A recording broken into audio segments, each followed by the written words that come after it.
In the realm of Marvel, where chaos reigns supreme, a figure known as Guan Fuyun finds himself ensconced in a world rife with superhuman beings, mutants, extraterrestrials, demons, deities, and the deranged. The atmosphere is saturated with a sense of peril and disorder. Fortuitously, he has bound himself to the Father-Worrier System, rendering him invincible in his role as a guardian. His life takes an unexpected turn when he discovers a homeless child by the roadside, who turns out to be a young escapee from a laboratory mutant from his homeland. This child, having endured a life of experimentation, control, and torment, aspires to become a superhero, embodying a commendable moral compass. Unlike others of his kind, he does not proclaim justice while wreaking havoc upon his own kin. Chapter 1. The Father-Worrier System. In the bustling streets of New York City, flamboyantly clad supervillains and flamboyant superheroes parade through the crowds, drawing the gaze of passers-by. The more renowned heroes soar through the skies, while the lesser-known engage in brawls on the streets, amidst the chaos of gunfire and the occasional head-splitting shock of violence. The ordinary citizens, undaunted, partake in the madness, oblivious to the growing dangers surrounding them. Amidst this turmoil, a catastrophic event unfolds. Gunfire has become a mundane occurrence, with fatalities that scarcely raise an eyebrow from the media. The populace, accustomed to such violence, remains unfazed. Yet, amidst this pandemonium, Guan Fuyun observes the frenzied escape of people, akin to headless flies, as they flee from the inferno and collapsing structures that threaten their existence. The streets are littered with debris, bodies, and the unsettling glow of advertisements proclaiming presidential campaigns, now stained with blood. Military vehicles, including tanks and helicopters, swarm the metropolis as soldiers shout orders and unleash their wrath upon a monstrous entity that emerges from the Flamisa grotesque behemoth, a product of military experimentation, possessing strength and speed that far exceed human limits. This abomination, clad in flames and treading upon the lifeless, showcases its terrifying prowess by effortlessly dismantling armored vehicles. The citizens, faced with this nightmarish creature, become paralyzed by fear and desperation, their cries echoing in the chaos. In this moment of dread, Guan Fuyun finds himself in a corner, an observer to the unfolding turmoil, when suddenly, the Father-Worrier System activates, bestowing upon him a unique set of abilities. The system promises him immortality within this perilous world, granting him the power to inflict genuine harm upon his foes, despite his otherwise mundane existence. With newfound resolve, he contemplates the necessity of nurturing a child in this treacherous environment, aware that his invincibility does not exempt him from hunger or the harsh realities of life. The world he inhabits is rife with danger, and the solution lies in embracing fatherhood. Thus, he sets his sights on a bloodied young boy, lost and alone, embodying the very essence of innocence amidst the chaos. With a keen eye for potential, he decides that this child shall be his ward, embarking on a journey to cultivate a bond that may one day transform them both in the face of adversity. As the turmoil escalates, the world of superheroes and villains continues to spiral out of control, and Guan Fuyun prepares to navigate the complexities of this chaotic existence, armed with the wisdom of the Father-Worrier System and the hope of a brighter future. Tony Stark, once a billionaire playboy, transformed himself into Iron Man, only to indulge in debauchery once again due to his fleeting existence. The Captain America from World War II was unexpectedly resurrected, and astonishingly, two were unearthed, one named Steve Rogers and the other known as Sock Boy. This was decidedly peculiar, disturbingly so. Clearly, something monumental had shifted, akin to a world merger. Yet, he found himself powerless against it. Setting aside the myriad of issues that loomed above him, the immediate crisis was the rampant abomination wreaking havoc under the watchful eyes of the mothership's satellite broadcast. Even a mere egg could not contend with its fury, leaving him with no choice but to feign death. Commander Fury, the president, is on the line. Yet, there were always unavoidable figures in his sphere. Hello, Mr. President. Commander Fury, you must have witnessed the situation in New York City by now? Yes. What is your plan? S.H.I.E.L.D. will continue to deploy agents to confront the abomination and coordinate rescue operations, if necessary. That is not the response I desire. Then? The plan from the presidential office is for you to feign resistance, appear heroic, project a loud voice, and dramatize your plight in the media to redirect public ire towards the warlords and opposing parties, ensuring it does not impact my electoral votes. Do you comprehend?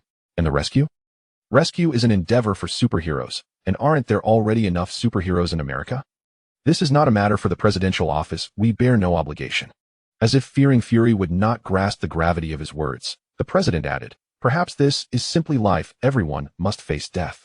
"Fury, Fury," the president called out.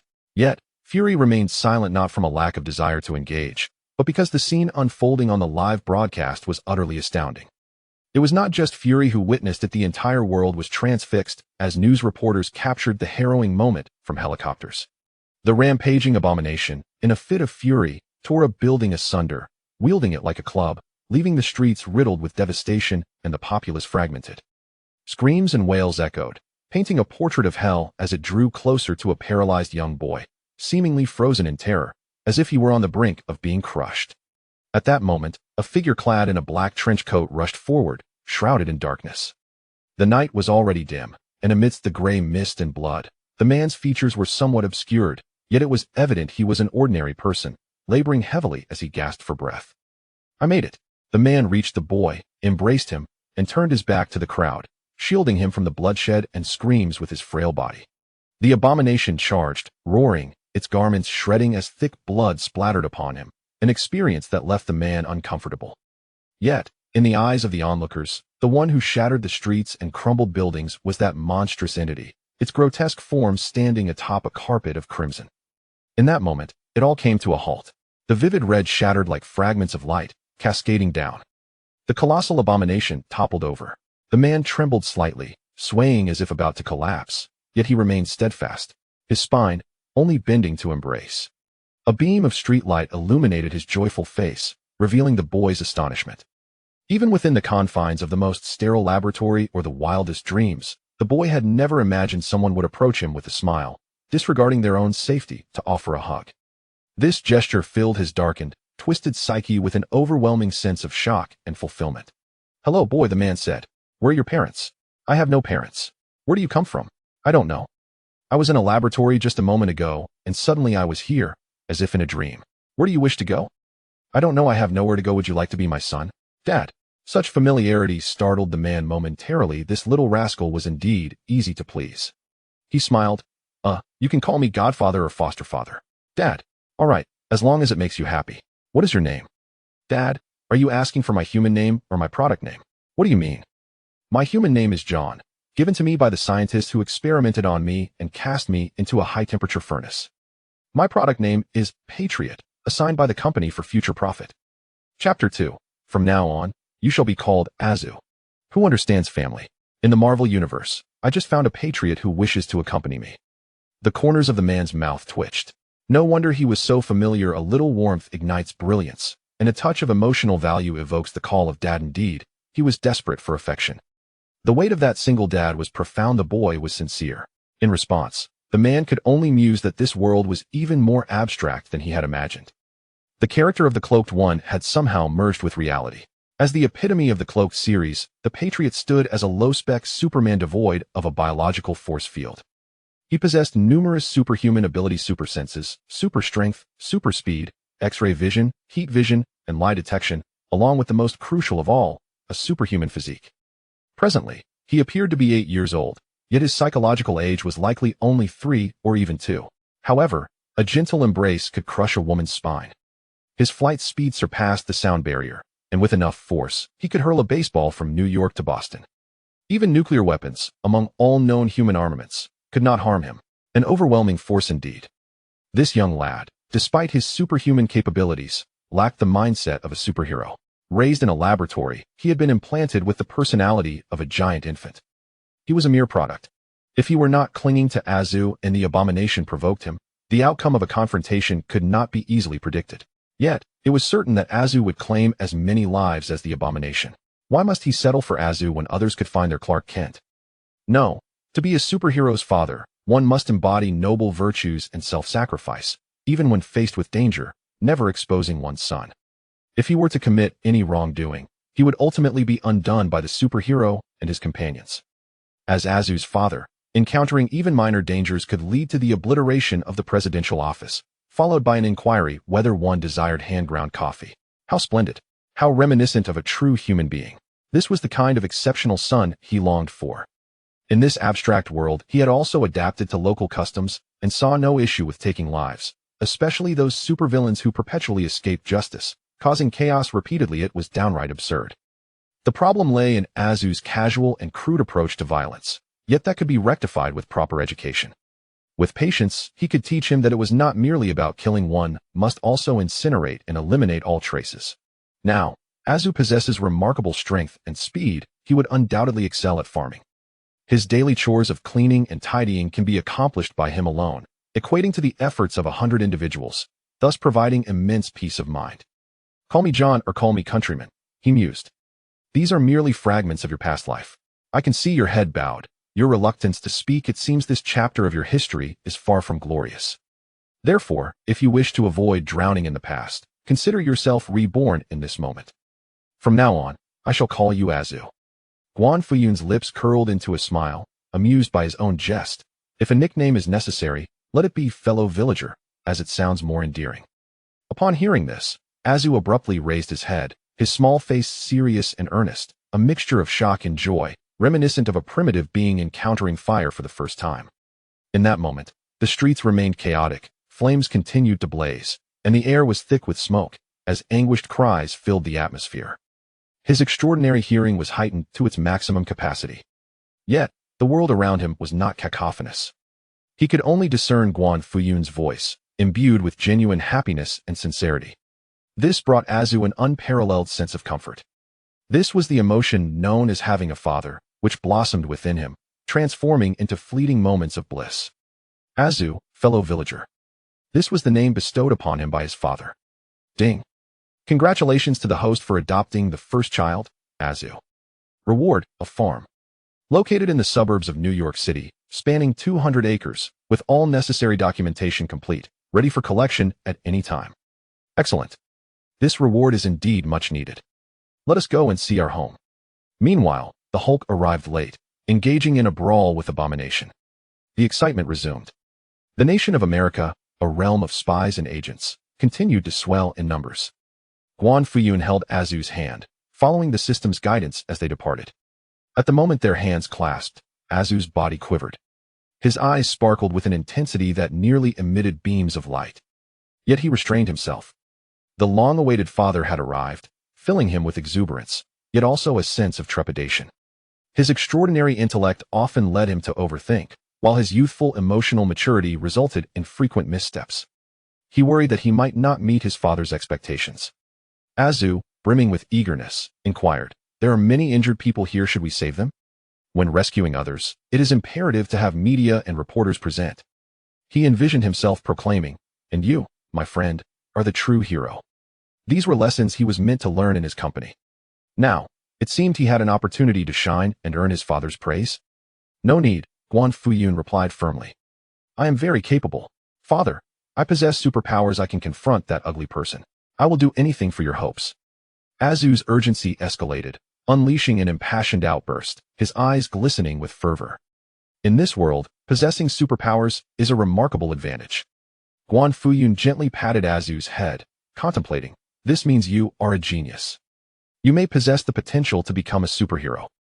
However, as your father, I do not wish for you to pursue a path of thankless heroism. Becoming a hero could ruin your life. Conversely, your superpowers and talents can be harnessed to enhance your own living.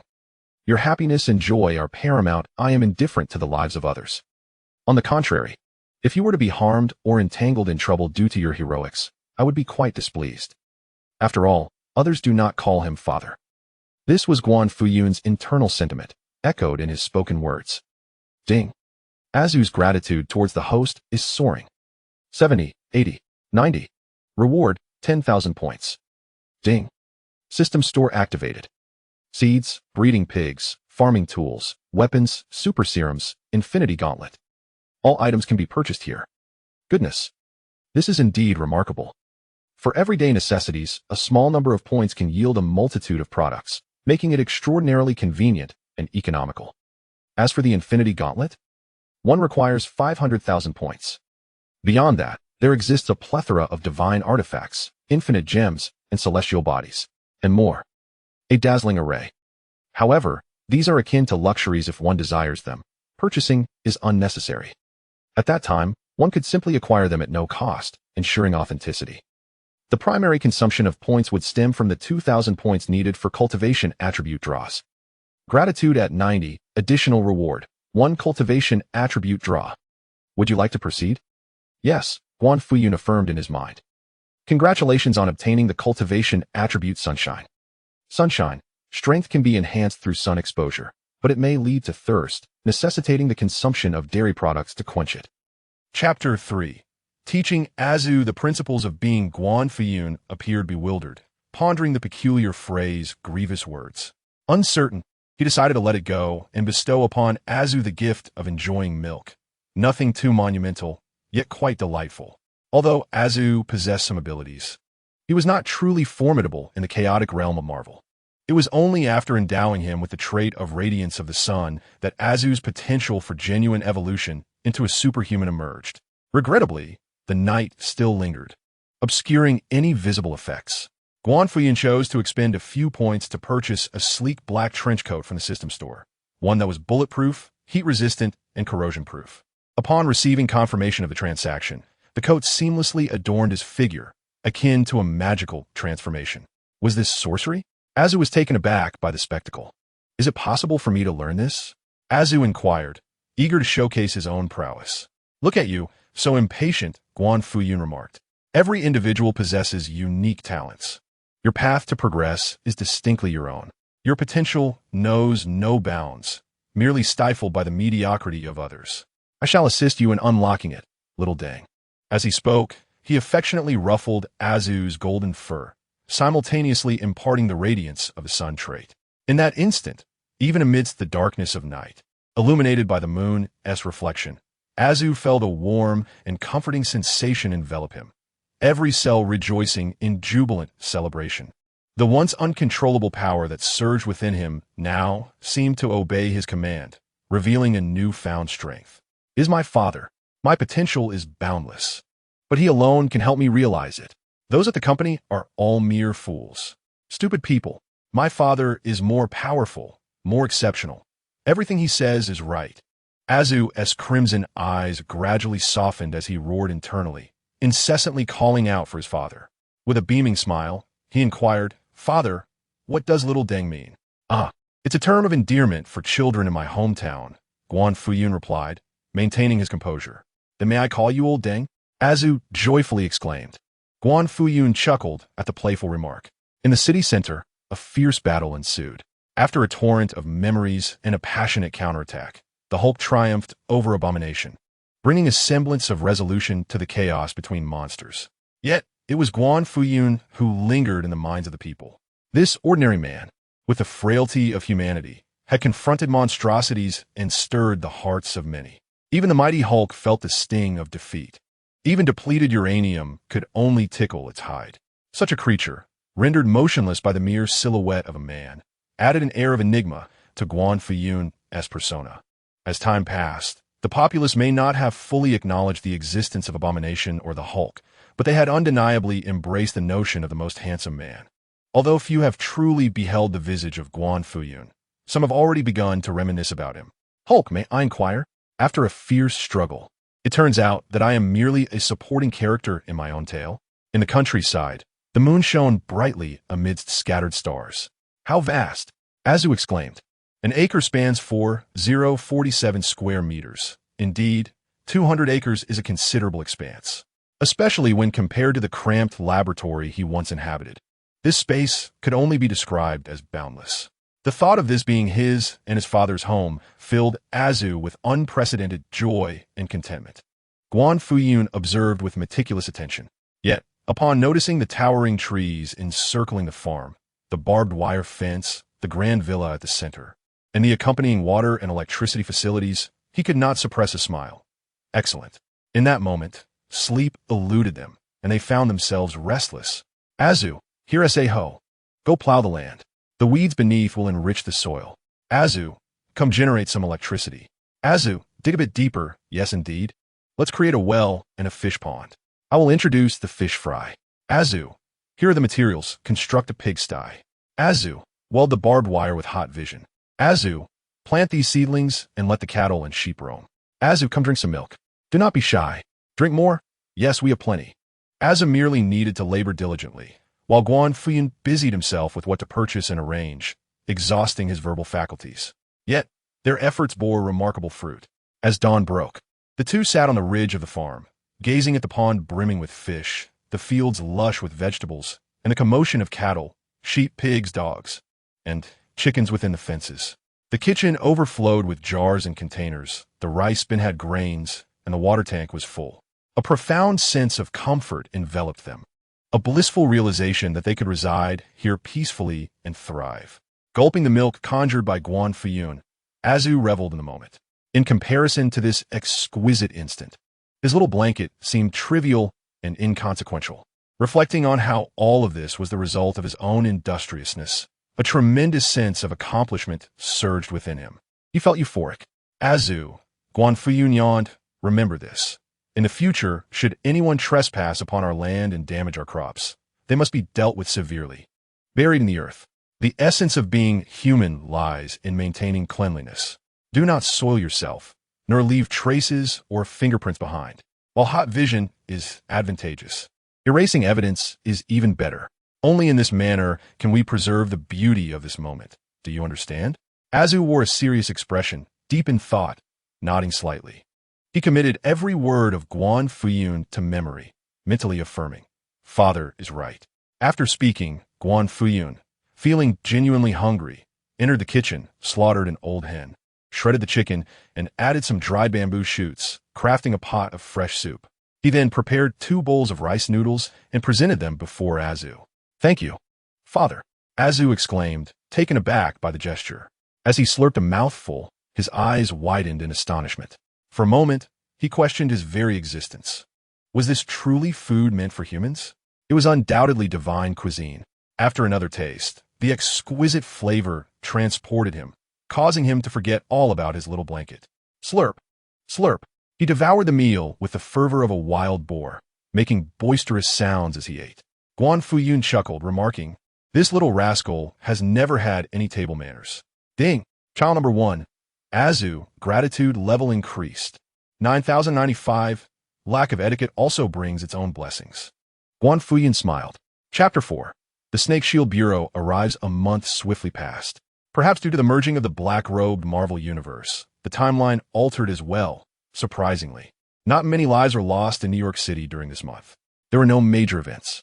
Both Guan Fuyun and Azu remained at the farm, one knowing everything and finding it unremarkable, growing lazy and only wishing to steal a moment of leisure, while the other, a giant infant, focused solely on obeying his father's words and striving to perform well.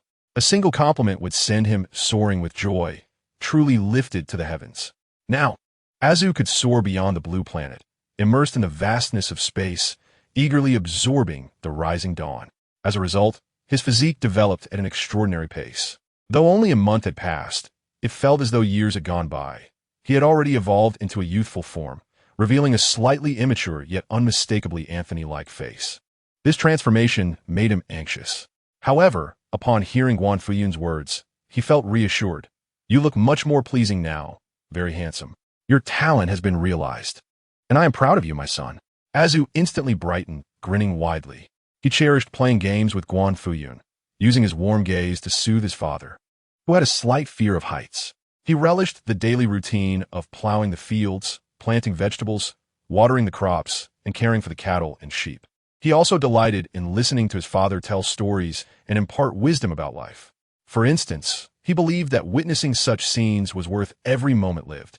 Akin to the narcissism of Bruce Wayne from another world and the Tony Stark of this one, both equally arrogant and self-assured, they resembled the current America, striving to package themselves as superheroes, only to create larger problems for the world. Additionally, there were reports on television about the Xavier School for gifted youngsters. Within the confines of the narrative lies a bald-headed professor, a mutant who epitomizes the essence of hypocrisy and insincerity. Throughout his life, he has been perpetually busy, yet the nature of his endeavors remains elusive, leading to a profound sense of emptiness in his later years, marked by sorrow and desolation. For instance, his relationship with Guan Fuyun is not one of biological kinship. However, according to the customs of his ancestral home, the bond forged through nurturing is deemed more significant than mere blood ties. This implies that he shares an eternal connection with his father, a notion that brings him a sense of fulfillment and joy. Simultaneously, he diligently hones his abilities, earnestly studying the art of existence, striving to garner the admiration of his youthful father. Enhanced speed and strength, coupled with extraordinary senses and the ability to see through objects, empower him to execute intricate maneuvers, such as propelling a coin or pebble with lethal intent.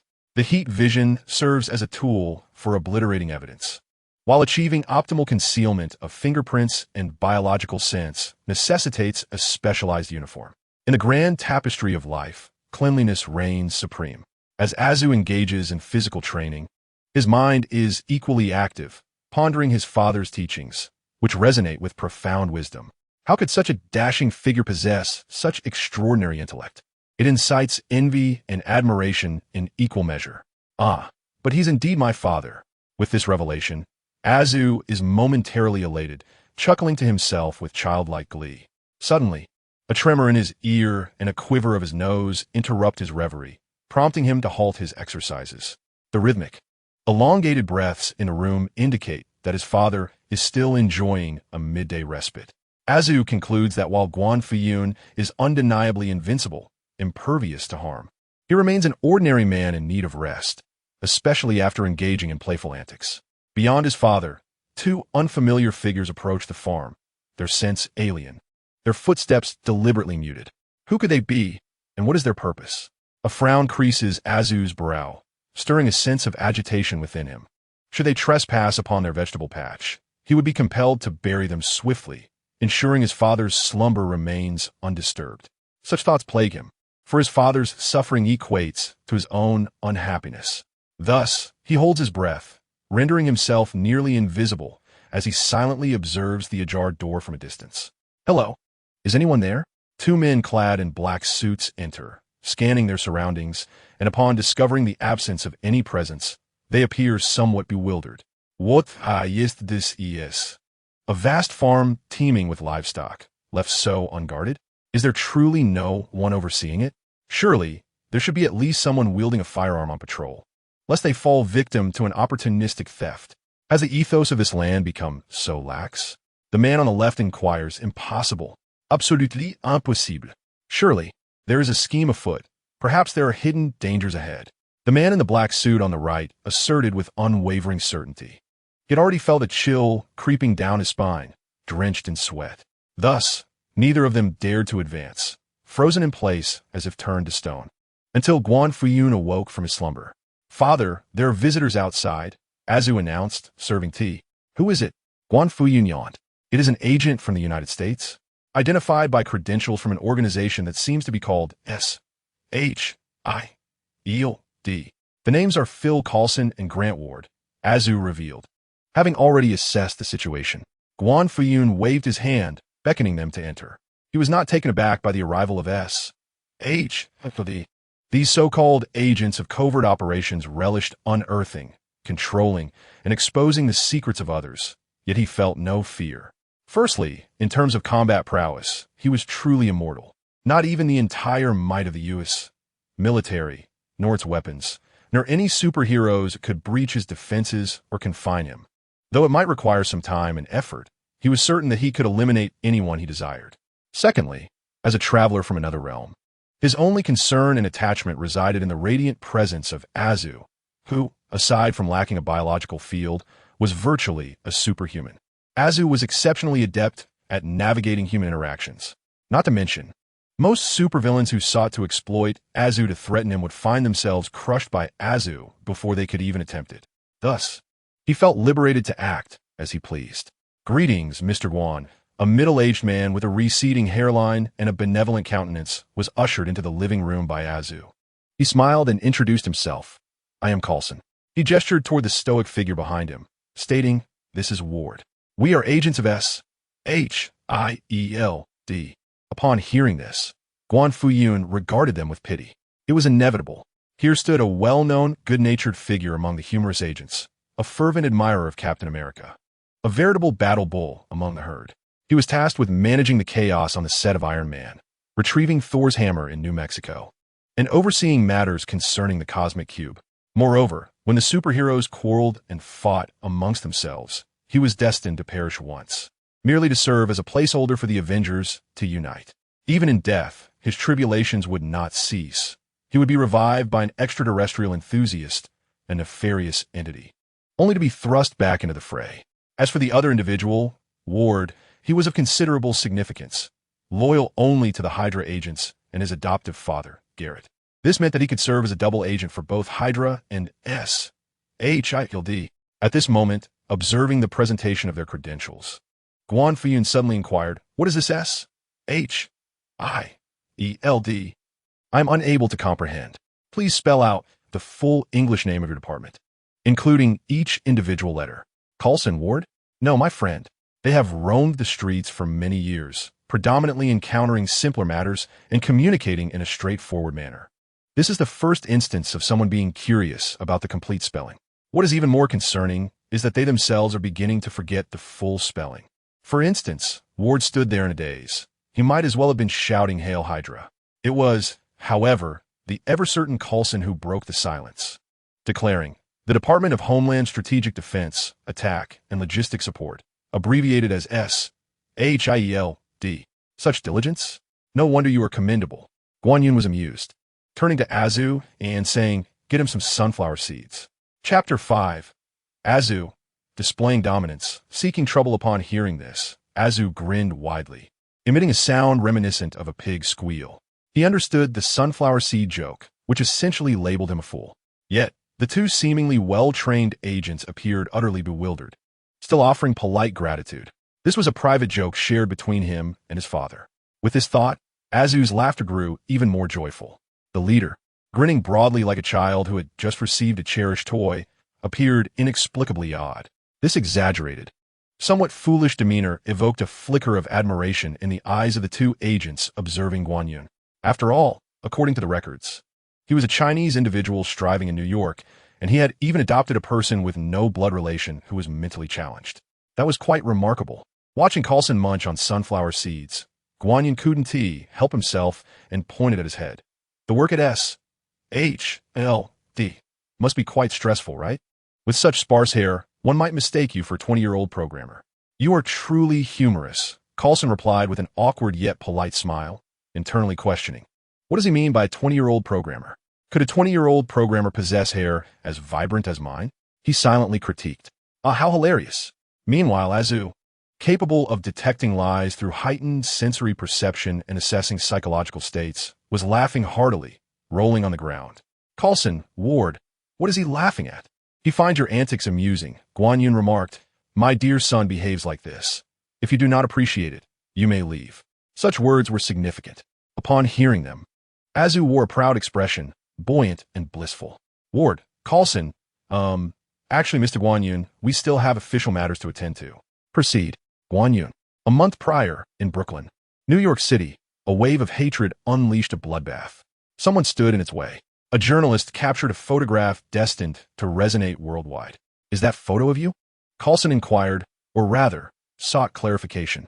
The Marvel Universe is quite abstract. On one hand, there is a plethora of high-tech innovations, featuring everything from laser guns to floating aircraft carriers, starships, and Iron Man suits, emerging ceaselessly. On the one hand, resources are scarce, and the impoverished are engaged in desperate struggles for mere sustenance.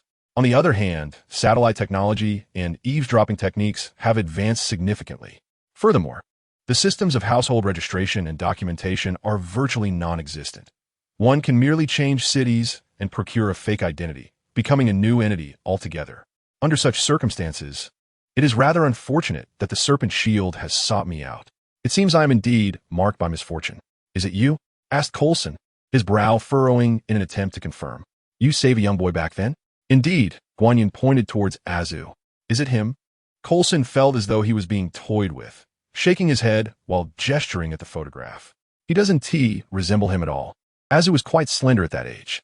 Still not a match. They are fundamentally different individuals," Coulson insisted, indicating the image of an 8-year-old. "Azu is also 8, Guan Yun countered. "Is this truly 8? Coulson shook his head in silence. He was not only convinced that Azu was not the young boy, but also certain that the man before him was not the loathsome figure captured in the photograph. Guan Yin was merely indulging in jest. Such is the nature of these individuals. They fear nothing, speak boldly, and jest freely. Unlike the polished facade of the so-called refined Chinese, who merely adorn themselves as jesters, enduring beatings while parading around with the insignia of Americans, playing the fool in the streets. Apologies for the intrusion. I shall take my leave. The two agents hurriedly departed, their figures fading into the distance. Azu, having witnessed the entire exchange, suddenly remarked, "Father, that individual named Ward harbors ill intentions towards us. He is audacious and seeks his own demise." "Indeed," Guan Yin affirmed, a keen observation. "Ward is the Hydra agent I mentioned to you. Has he upset you, father?" Azu's brow began to furrow. "A bit," Guan Yin nodded. "When a tranquil life is disrupted, existence becomes increasingly surreal. Shall I eliminate them?" Azu's eyes glowed with intensity. Guan Yin regarded him quietly. There would be no trace left. "I need not exert much power to orchestrate a mere accident." Azu argued, "It's insufficient." Guan Yin shook his head. "I have told you they are Hydra. What is the death of a mere minion resolve? Either we do not kill, or we eliminate them all. There's an old saying in my hometown, if you cut the grass without uprooting it, it will grow back with the spring breeze. Moreover, my dear Azu, you are the true sovereign. You were born to accomplish great things. Why not consider taking control of Hydra and achieving lasting resolution?" Upon hearing this, Azu was utterly astonished. He was but 8 years old. Was it not too early to contemplate ruling the world? He felt somewhat flustered and nervously inquired, "Is that truly possible?" "I fear I might fail, father."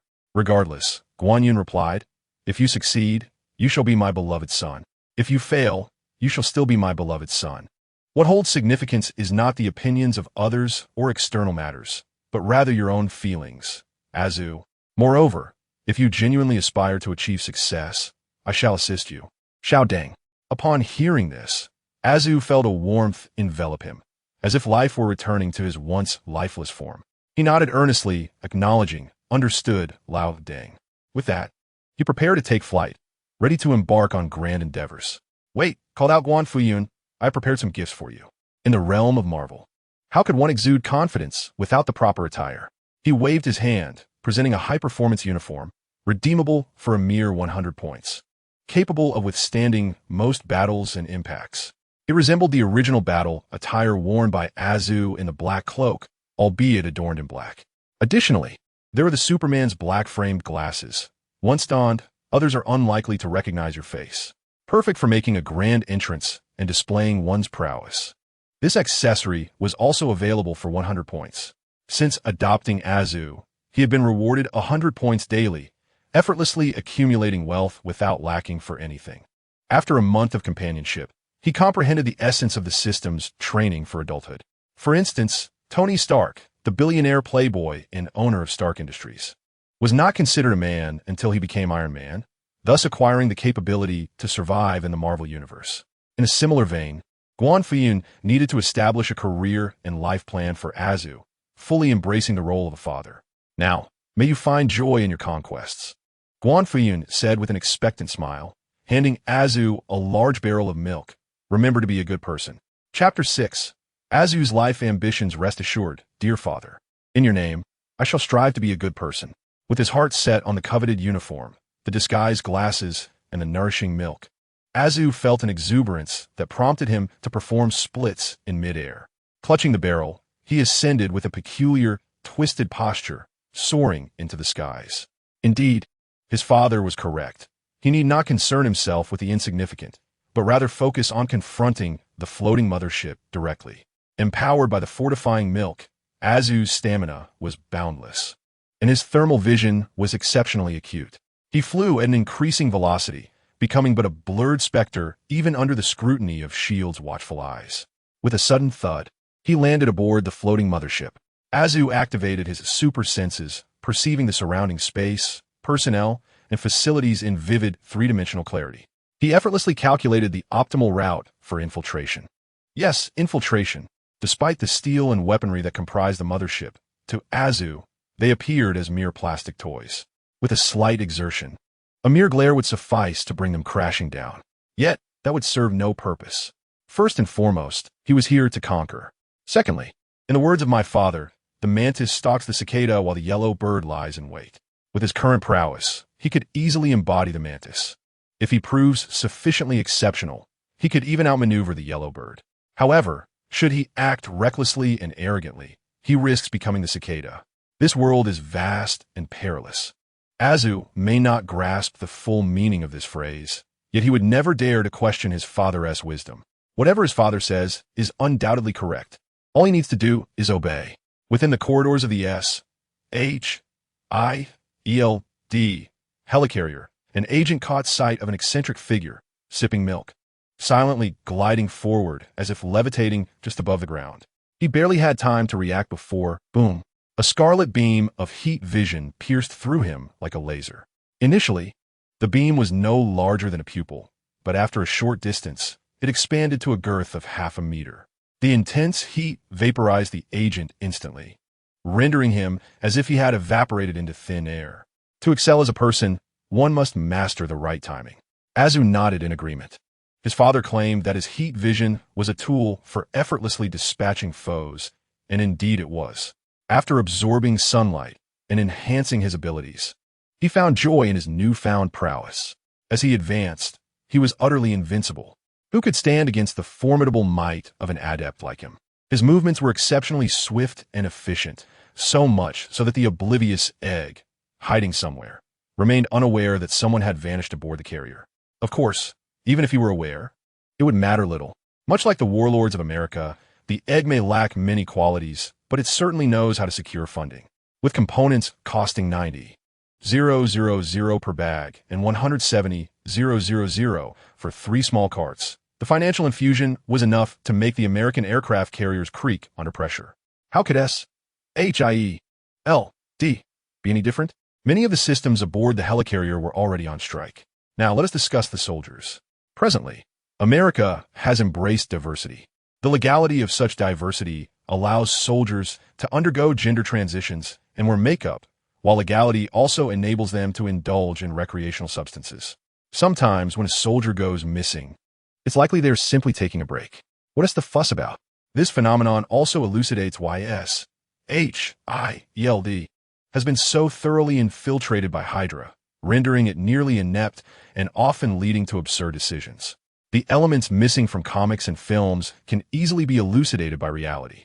This prevailing attitude has even influenced Hydra, transforming what was once a fearsome organization poised to dominate the world into an international resource-sharing platform. Many of the heads of Hydra spend their days indulging themselves, only to occasionally rally with hollow slogans about conquering the world, subtly suggesting their desire for progress and funding, before returning to their aimless pursuits. Thus, they cannot hinder Azu. At this moment, within the S.H.I.E.L.D. division of Hydra, the esteemed Minister Alexander Pierce was elegantly swirling a glass of red wine as he entered a secret chamber. A figure clad in a black combat suit, equipped with metallic prosthetics, stood motionless like a lifeless object. He was Bucky Barnes, the legendary Winter Soldier of Hydra. Steve Rogers had returned from the shadows of time, akin to a ghost discarded by the ages, wandering aimlessly through the streets. Nick Fury had shifted his focus to another target, presenting us with a fortuitous opportunity. The Insight program was set in motion. Steve, Falcon, and Natasha were all marked as targets. Pierce elaborated on his grand scheme, an elaborate assassination plot. This was his forte, eliminating foreign dignitaries, instigating chaos and crisis, then trafficking arms, ultimately manipulating the media to portray the resistance as terrorists, calling upon allies to join in a fray of violence and division. It was cunning and scrupulous, yet effective. As he spoke, Pierce summoned his subordinate, a Hydra agent known as the Clairvoyant, Garrett, who was poised to issue commands. Suddenly, a nonchalant exclamation pierced the air. A blonde, blue-eyed figure in a cloak floated in, cradling a wooden bucket of milk. His feet hovered above the ground, his eyes radiating a crimson, destructive gaze, and in an innocent yet commanding tone, he declared, "Who is the serpent's head here? Step forth and kneel. I have matters to discuss." Pierce signaled the Winter Soldier. In a heartbeat, the trained assassin, notorious for his lethal prowess, charged forward, brandishing his iron arm and knife. With a clang, sparks erupted as the razor-sharp blade met the skin of the intruder, shattering upon impact. Oh, is that not the Winter Soldier? The atmosphere crackled with excitement. The infamous killer, previously broadcasted on television, was present at SHIELD. Much like Walter, do you also harbor supervillains? Your portrayal of superheroes is rather amateurish, he quipped. With no films or merchandise, how do you profit? Such foolishness. The lessons from Walter's company blended seamlessly with the teachings of the official narratives in a moment of whimsical realization. Inspired, the intruder conceived an idea to establish a company akin to Walter's within the Marvel Universe. Indeed, I shall name it after my father's wisdom. I will handle the milk and earn a living while my father can simply relax. If he finds himself bored, I can send him some lovely ladies. He must not be left alone. Ding. Subject 1. Azu has established a life goal to open a company similar to Walter's in the Marvel Universe. Reward 10,000 points. Meanwhile, within the confines of the farm, the official, on the brink of death, sat up in astonishment at such an unexpected turn of events. Azu was truly one of kind. A peculiar smile crossed his face as he addressed the system. Draw a nurturing attribute. Ding. Cost 20,000 points. Remaining points 2,600. Acquired attribute. Pillar of spirit. The father serves as a pillar of emotional support for the child. Merely thinking of him alleviates all woes, simultaneously enabling the child to resist the effects of psychological forces. This notion is quite commendable. The official, floating in the clouds, directly bestows attributes upon Azza from a distance. In Chapter 7, the god of the Hydra, Azza, is portrayed as feeble, lacking the strength to strike, yet he claims to be a Hydra. His iron arm, however, is quite striking. If detached, it could serve as a remarkable collectible for his father. The Hydra shield, a floating mothership. Azza, with the innocence of a child, dismantles the Winter Soldier, obliterating Bucky's head with a single punch and incinerating the remnants with his heat vision. This spectacle causes Pierce's eyelids to twitch uncontrollably. Goodness, this is the Winter Soldier. A cyborg, a super soldier, a world-class assassin. Even Captain America would struggle against him, wouldn't he? Who is this individual, truly? At this moment, Pierce finally feels a surge of panic. Yet, much like his nation, he becomes more aggressive in his fear. Growling. Do you intend to oppose Hydra and SHIELD? I concede you possess some strength sufficient to sit at the table. But your family may not share the same fortune and could become fodder. Boom! Before his words fully escaped, the heat vision erupted. Pierce's head exploded, shattered into fragments. With bloodshot eyes, Azza turned to Garrett, his smile radiant, reminiscent of a sunny, cheerful boy. Can you understand human speech? Of course, sir. Garrett bowed deeply, proclaiming, I am your dog. I shall do whatever you command. He had joined Hydra, driven by the pursuit of fame and fortune, only to find himself afflicted with a terminal illness, now clinging to life through the serum developed from his centipede project. In essence, he yearns to survive. His instinct for self-preservation makes him compliant. Azza continued, Can you take over the influence of this Hydra division? Absolutely, Garrett nodded fervently. He was already a figure of authority within SHIELD Hydra, second only to the top. Now, he would inherit the position directly. Excellent, Azza affirmed, recognizing that to establish a superhero enterprise, he required Hydra's media influence. The rest was inconsequential. As Azza drank his milk, savoring the flavor, he mused, You are mere insects. Weak and pitiable. I do not require your services, but I expect you not to act recklessly. Do you understand? Garrett replied, Understood. I am pleased you comprehend, Azza remarked, almost drunkenly as he relished his milk, exclaiming, However, some within Hydra do not understand, and that displeases me. Convene a Hydra leaders meeting. I want to see who supports and who opposes. The Hydra Senior Executives Virtual Projection meeting convened at SHIELD, with every seat occupied. Garrett filled Pierce's position, explaining the situation. The lethargic and unprofessional Hydra leaders, accustomed to merely coasting along, bowed in submission, eagerly proclaiming the return of the god of Hydra. The sole dissenting voice belonged to Baron Strucker, the head of the Hydra base in Sokovia.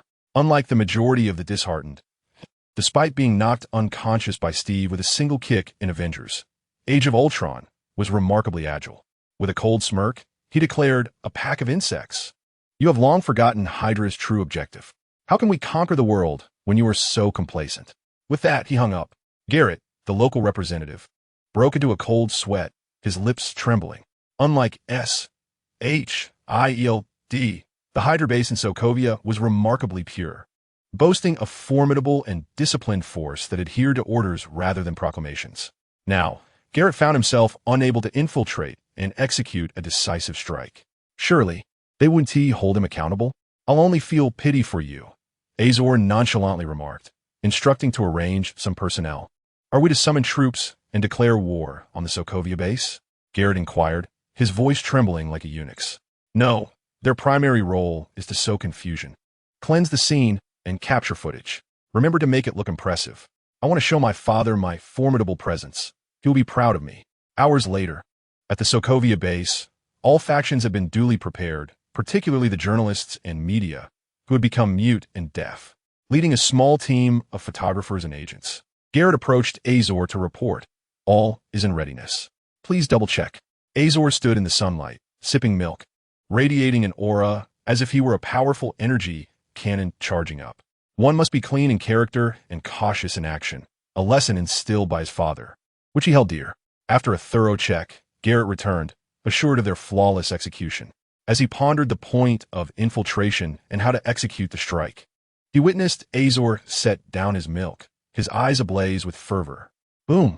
A scarlet beam of heat surged forth from his gaze, crossing hundreds of meters in an instant. Upon striking the gates of the Sokovia base, the laser expanded to several meters in width, carrying an apocalyptic force that pierced through the base and the mountain behind it. Then, with a slight tilt of his head, Azor redirected the heat vision, slicing through the mountain and the base as if cutting a cake. Boom! Boom! Boom!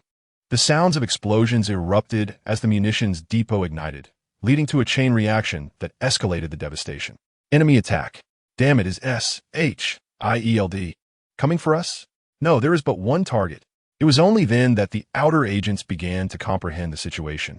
Rat-tat-tat, the cannon's word. Tanks ground against the earth, and countless bullets and lasers rained down upon Azor, creating a spectacular scene, yet the effect was akin to childish play.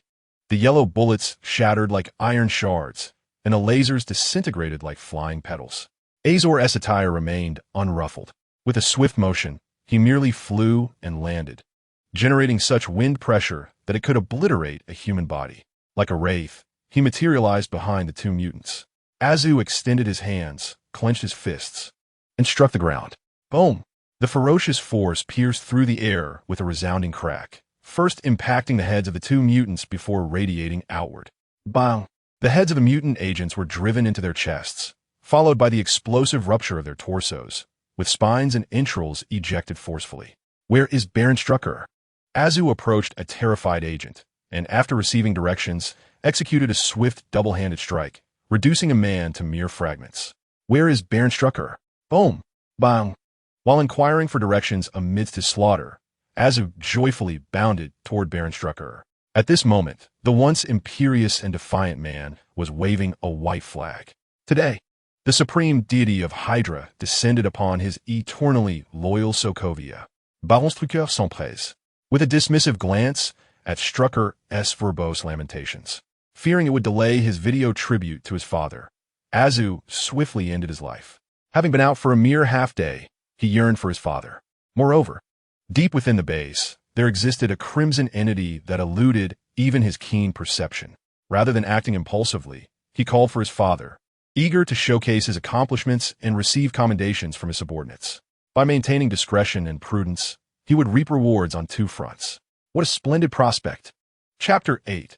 Azu's breakthrough against the professor. The video was sent out. Well done, replied Guan Fuyun almost instantaneously. Azu beamed with a silly grin. Beep, beep, beep. Soon after, Guan Fuyun called. Heavy men, come and fetch me. It's been too long. I've missed you, you little rascal. Azu laughed uncontrollably, nearly overwhelmed with joy. Meanwhile, within the Xavier Institute for Gifted Youngsters, the bald professor opened his eyes, muttering about the need for assistance as he propelled his wheelchair into the helmet chamber. He donned the helmet, and his vast yet shallow psychic energy enveloped the globe in an instant. In the boundless sea of consciousness, the aged professor pinpointed Azu, This new and nascent individual who had just dismantled Hydra's base and liberated numerous mutants. He felt a sense of delight. However, upon truly extending his psychic reach and perceiving the carnage and the multitude of corpses, the professor could not help but sigh. Another Eric. Has he strayed from the path? He observed Azu, who, with a mischievous intent, probed with his psychic energy, seeking to delve into the hearts of men. The extraordinary nature of an individual and their mutant abilities did not necessarily imply a parallel strength of spirit. The two rarely coexisted. For instance, take his old friend Magneto. For decades, he has never removed his helmet, leaving one to wonder just how unkempt his hair might be.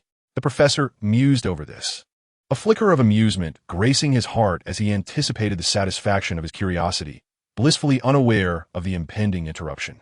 However, just as he was about to glimpse into Azazel's psyche, a dashing figure clad in a black trench coat emerged, admonishing and dismissing the professor. This scene had an immediate and profound impact on reality. Father? Azazel initially felt elated, only to realize that it was not his father in the flesh, but rather a projection of his father's spirit. Someone was assailing his mind. It was his father's power that shielded him. His father was there, always present. With this revelation, Azazel was filled with joy, emboldened as he surveyed his surroundings, taking note of the agents seemingly frozen in time. Reflecting on his father's teachings, Azazel suddenly grasped the situation and politely inquired, "Charles, is that you? Step forth, you vile creature. Child, you possess great talent, but your temper leaves much to be desired," spoke a Hydra agent beside Azazel, his voice imbued with a sense of weariness, reminiscent of one with profound wisdom. Yet, it was merely an illusion. Recalling his father's assessment of the professor, Azazel scoffed, to intrude upon another's innermost thoughts and, upon being discovered, to lash out in indignation for their temperament. "Charles, you are truly hypocritical." With that, Azazel unleashed a fierce glare, obliterating the possessed agent. "I merely wish to assist you," another voice interjected, urging, "Cease the bloodshed." "Assist me? Are you suggesting aiding me in murder, in growing stronger, or in living my life? Surely, you do not intend to restrain me, to discipline me, to stifle my emotions, and mold me into your image?" Though Azazel's mind was not yet fully matured, he instinctively compared the likes of Guan Fuyun and Charles, effortlessly arriving at a conclusion. One offered unwavering trust, empowerment, and protection, while the other sought to pry into his thoughts and exert control over him. This was not a matter of superiority, but rather the realization that no one in the world could compare to Guan Fuyun. With a cold smirk, Azazel retorted, "You wish for me to refrain from killing? Quite simple. Do not possess me." He then delivered a devastating blow to the agent. Soon after, another approached, speaking earnestly. "Please trust me, child. I have witnessed too many gifted mutants drown in the sea of hatred. Their lives are far from joyous." Frustrated, Azazel dispatched another agent, declaring, "Do you truly wish to help me? Or are you seeking to aid the mutants as you perceive them? Of course. Can you indeed control minds on a global scale?" "Absolutely." "Then tell me, prior to my arrival here, were you aware of this place? Did you assist them?" "Ah, resorting to silence, to feign expertise, are we?" Azazel tossed a document, stating, "William Stryker, this individual has been conducting experiments on mutants. This is the address of his current base. Now that you are aware, what will you do?"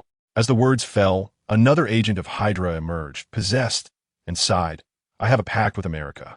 They permit the existence of Xavier School for gifted youngsters and grant the Avengers some law enforcement authority. In return, I am forbidden from using my superpowers to influence or interfere with official matters." Azu crushed the agent beneath his foot and said, "What are you pretending to be now? Fool!" Azu, overwhelmed with irritation, began to rant. "Speaking of Xavier's School for gifted youngsters, it is truly absurd. You admit them, provide them with education, and then what? After graduation, where do they go to work? How will they sustain themselves? Does their status in society change? The resources you use to support them stem from your own capital and family, derived from oppression. How can that not breed resentment? Moreover, even if you treat them as products, what good is a product that has no market? The influence of that being called Magneto is growing stronger. You cannot possibly believe that those are all wild mutants, can you?" A long silence ensued. This time, no one appeared. Only a voice emanated from the speakers.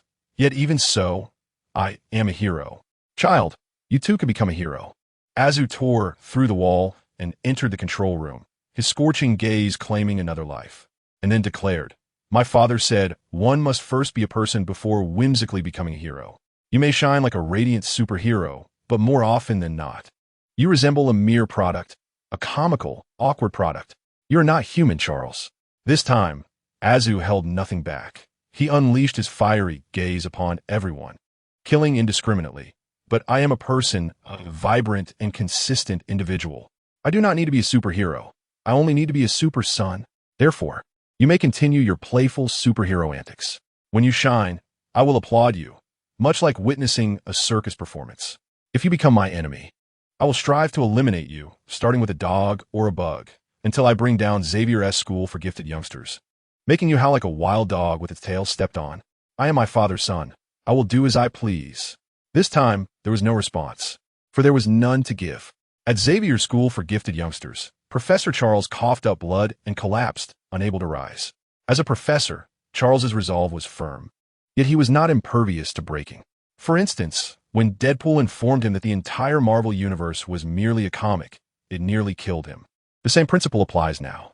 Compared to Marvel, anyone from the world of the Black Cloak is much closer to being a normal person. Chapter 9. The Second Child. Wanda. Before coming here, Guan Fuyun had contemplated that Azu would undertake significant endeavors. Unexpectedly, he proved to be exceptionally capable. Not only did he completely subdue Hydra, becoming the god of Hydra, but he also effectively controlled a significant portion of SHIELD. Moreover, he incited such anger in the professor that it led to a hemorrhage. When all of this was presented by the trembling Hydra agent, he was truly astounded, unable to refrain from savoring the moment repeatedly. As he traversed this path, enjoying various privileges and garnering reverence, he was also the recipient of gifts. The joy of having a son was indeed remarkable. There was no need for him to feign grandeur. He could simply relish the fruits of his labor, basking in the delight it brought him. Especially when Guan Fuyun unabashedly reveled in the satisfaction that Azu had brought, he laughed heartily as he approached the base. Upon witnessing this scene, Azu appeared even more exhilarated, almost floating in glee. "Well done, Azu, I am proud of you," Guan Fuyun exclaimed, tugging at the cape and bringing the ecstatic Azu back down to earth before rewarding him with a bucket of milk. "Thank you, Dad." The god of Hydra, Azu, indulged in the milk without a care for the world around him. It was a gift from his father, a treasure to be enjoyed wholeheartedly. Should anyone cast a peculiar glance in his direction, it was not his concern. If they became bothersome, they could simply be eliminated. Yet, one must maintain a semblance of cleanliness. Slaughtering and incinerating without a trace was a complete affair, lest his father grow displeased. "Mr. Guan," he said, for Azu had dispatched numerous Hydra agents, and Agent Ward had been reassigned as well. In less than a day, he witnessed the transformation of someone he had previously regarded as dim-witted, now stepping upon a mountain of corpses, having ascended to the status of the god of Hydra. He also observed Guan Fuyun reclining in his position as the supreme ruler, leading to a profound collapse of his worldview. Reflecting further, compared to the capricious villagers on children's programming, Mr. Guan, as the leading figure, was evidently far more reassuring. "This is the information you requested."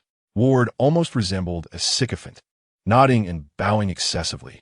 Guan Fuyun cast a glance, confirming his suspicions. The ominous crimson that Azu could not decipher belonged to that individual. With some time still remaining before the events of Avengers, Age of Ultron, she should not be of considerable age. Guan Fuyun instructed the agents to keep their distance. "Wanda Maximoff? Is that the name of that person? Dad, do you know her?" Azu inquired. "Yes," Guan Fuyun affirmed. "Who is she?" Azu asked, curiosity piquing as he drank his milk. "Do you remember the future I mentioned to you?" Guan Fuyun confessed. "She is the future Scarlet Witch, one of the most powerful individuals on this planet. Moreover, she is likely to be adopted by me." At this revelation, Azu was taken aback, feeling a twinge of jealousy as he murmured softly, "Is she like me?" "Not quite. I have fought for you with everything I have," Guan Fuyun continued, reflecting. "It is only through you that I feel the essence of fatherhood. We are the only two who truly need each other. With you, I can recklessly divulge the future, entrusting everything to you without reservation, for you possess that peculiar nature. No one else can compare. If I were to confide in others, I fear they might rush forward, shouting about bonds and justice, and sacrifice me to some higher cause. Azu, puzzled and aggrieved, sipped his milk. If that is the case, why adopt others? Similar to work. Yufyun replied earnestly. In an ordinary family, a father must labor diligently to earn money for his child's tuition and living expenses. Yet we are different. Azu, you are remarkable. Even I, your father, envy your strength. However, there are always those who are stronger in this world. To shield you from such individuals and disasters, I must undertake the task of adoption, accumulating resources. Only then can I conjure milk, uniforms, and tools to protect you from being controlled by others. Do you understand? This explanation was straightforward. Azu's eyes widened in astonishment, filled with an epiphany like shock, confusion, and a sense of relief from his previous grievances, mingled with empathy for his father's toil and a hint of mischievous delight. Azu joyfully exclaimed, "So, while others work, we live? As father and son." He was nearly beside himself with glee, his smile stretching wide. Azu, displaying his maturity, suggested, "Let's go see Wanda." Deep within a base, undetectable by any censor, lay Wanda's confinement, clad in a white prison uniform, with dark circles under her eyes resembling a panda. She huddled in a dim corner of her cell, dozing with her head bobbing. Although the future Scarlet, which could effortlessly defeat the likes of a drugged swimmer, at present, Wanda was merely an unfortunate mutant girl. Her pitiful, erratic mutant ability, altering probabilities, could neither restore her lost family nor save herself.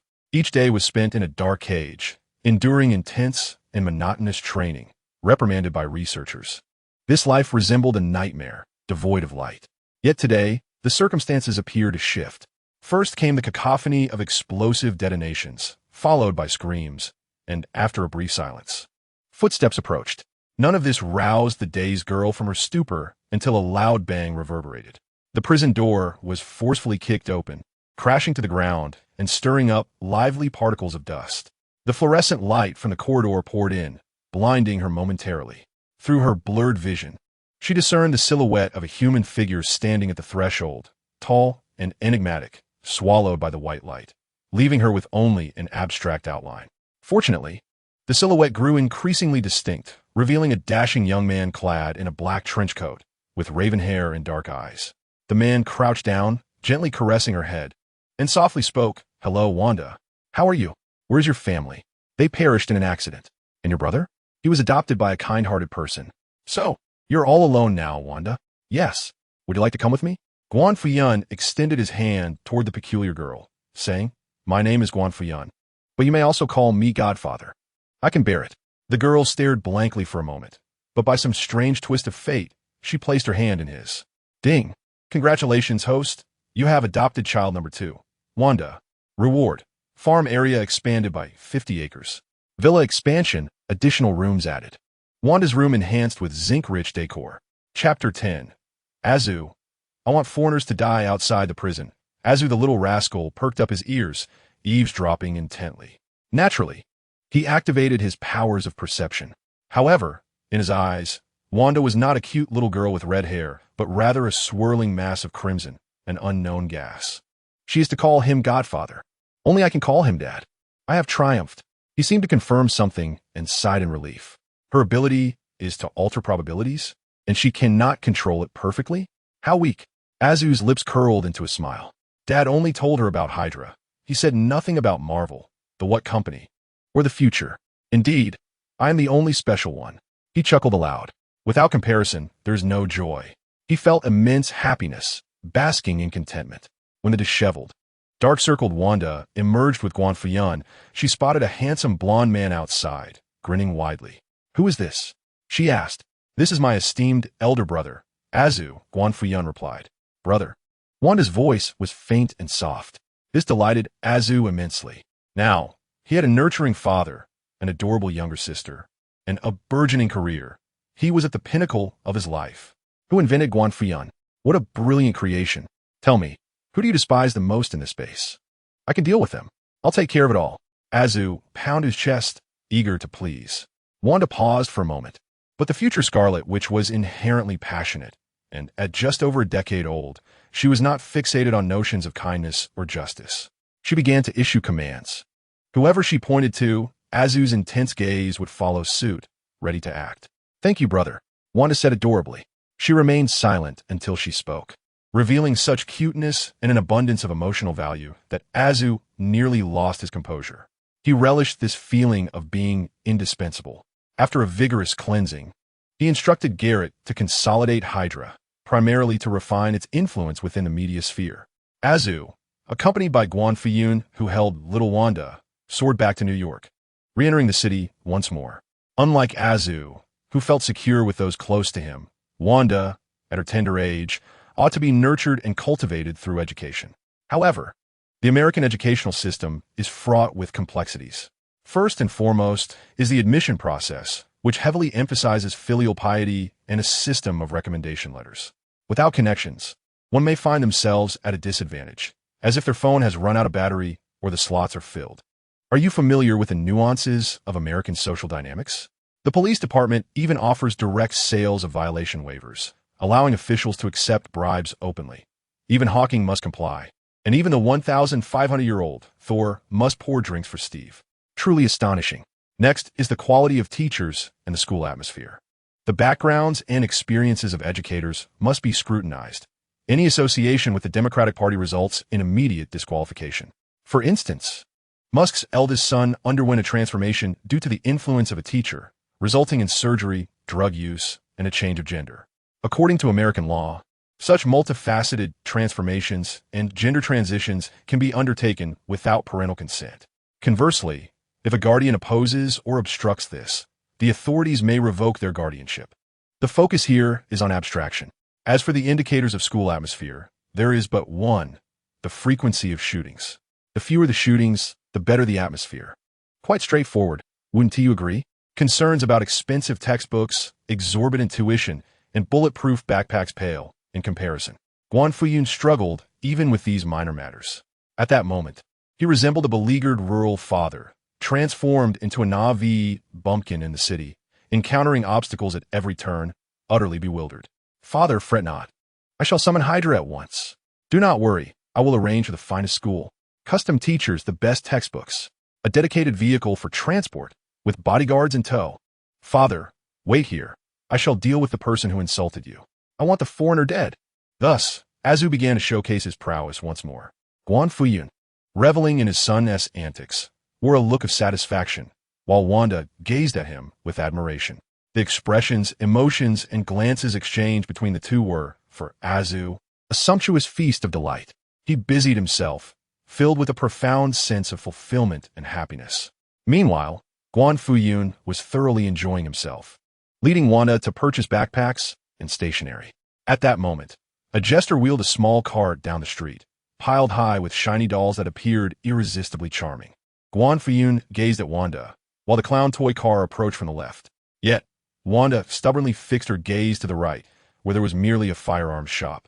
A girl of merely a few years in her teens, confined and imprisoned, how could she not be enchanted by those glimmering toys? Yet, her defiance was palpable. This stubbornness belonged to a child of poverty, a child who had never known affection. It bore the names of inferiority and self-awareness. Yet, society often cloaked it in the guise of commendation, labeling it as maturity. Azu, Guan Fuyun halted in his tracks. Father? Azu was ever eager, his face alight with anticipation, silently urging, command me, rely on me, and then praise me. Buy out that entire cart of toys. I wish to play, Guan Fuyun stated with natural ease. Wanda gasped, her eyes wide with astonishment peeking at Azu. However, the most playful Azu at home showed no surprise, readily paying for the toys and carrying the cart back with ease. Father, what else do you wish to play with? He seemed to crave more. Upon catching a glimpse of Wanda's expectant, envious, and admiring gaze, Azu fashioned a doll for her, saying, Here, take this to play. Thank you, brother. Wanda beamed. Thank you, godfather. She cradled the rag doll as if it were a treasure, whispering to herself. But Azu possessed superhuman hearing. With a home, I shall no longer be taken away. I can attend school, make friends, and play with dolls. I have superpowers, and once I grow stronger, no one will dare to capture me or my godfather or Azu. I refuse to be confined, punished, or scolded without training. Azu transcribed these thoughts into text and sent them to Guan Fuyun, then inquired, Father, Are we truly pitiable? Is being different a mistake? Guan Fuyun replied, the fault does not lie with you, but with this world.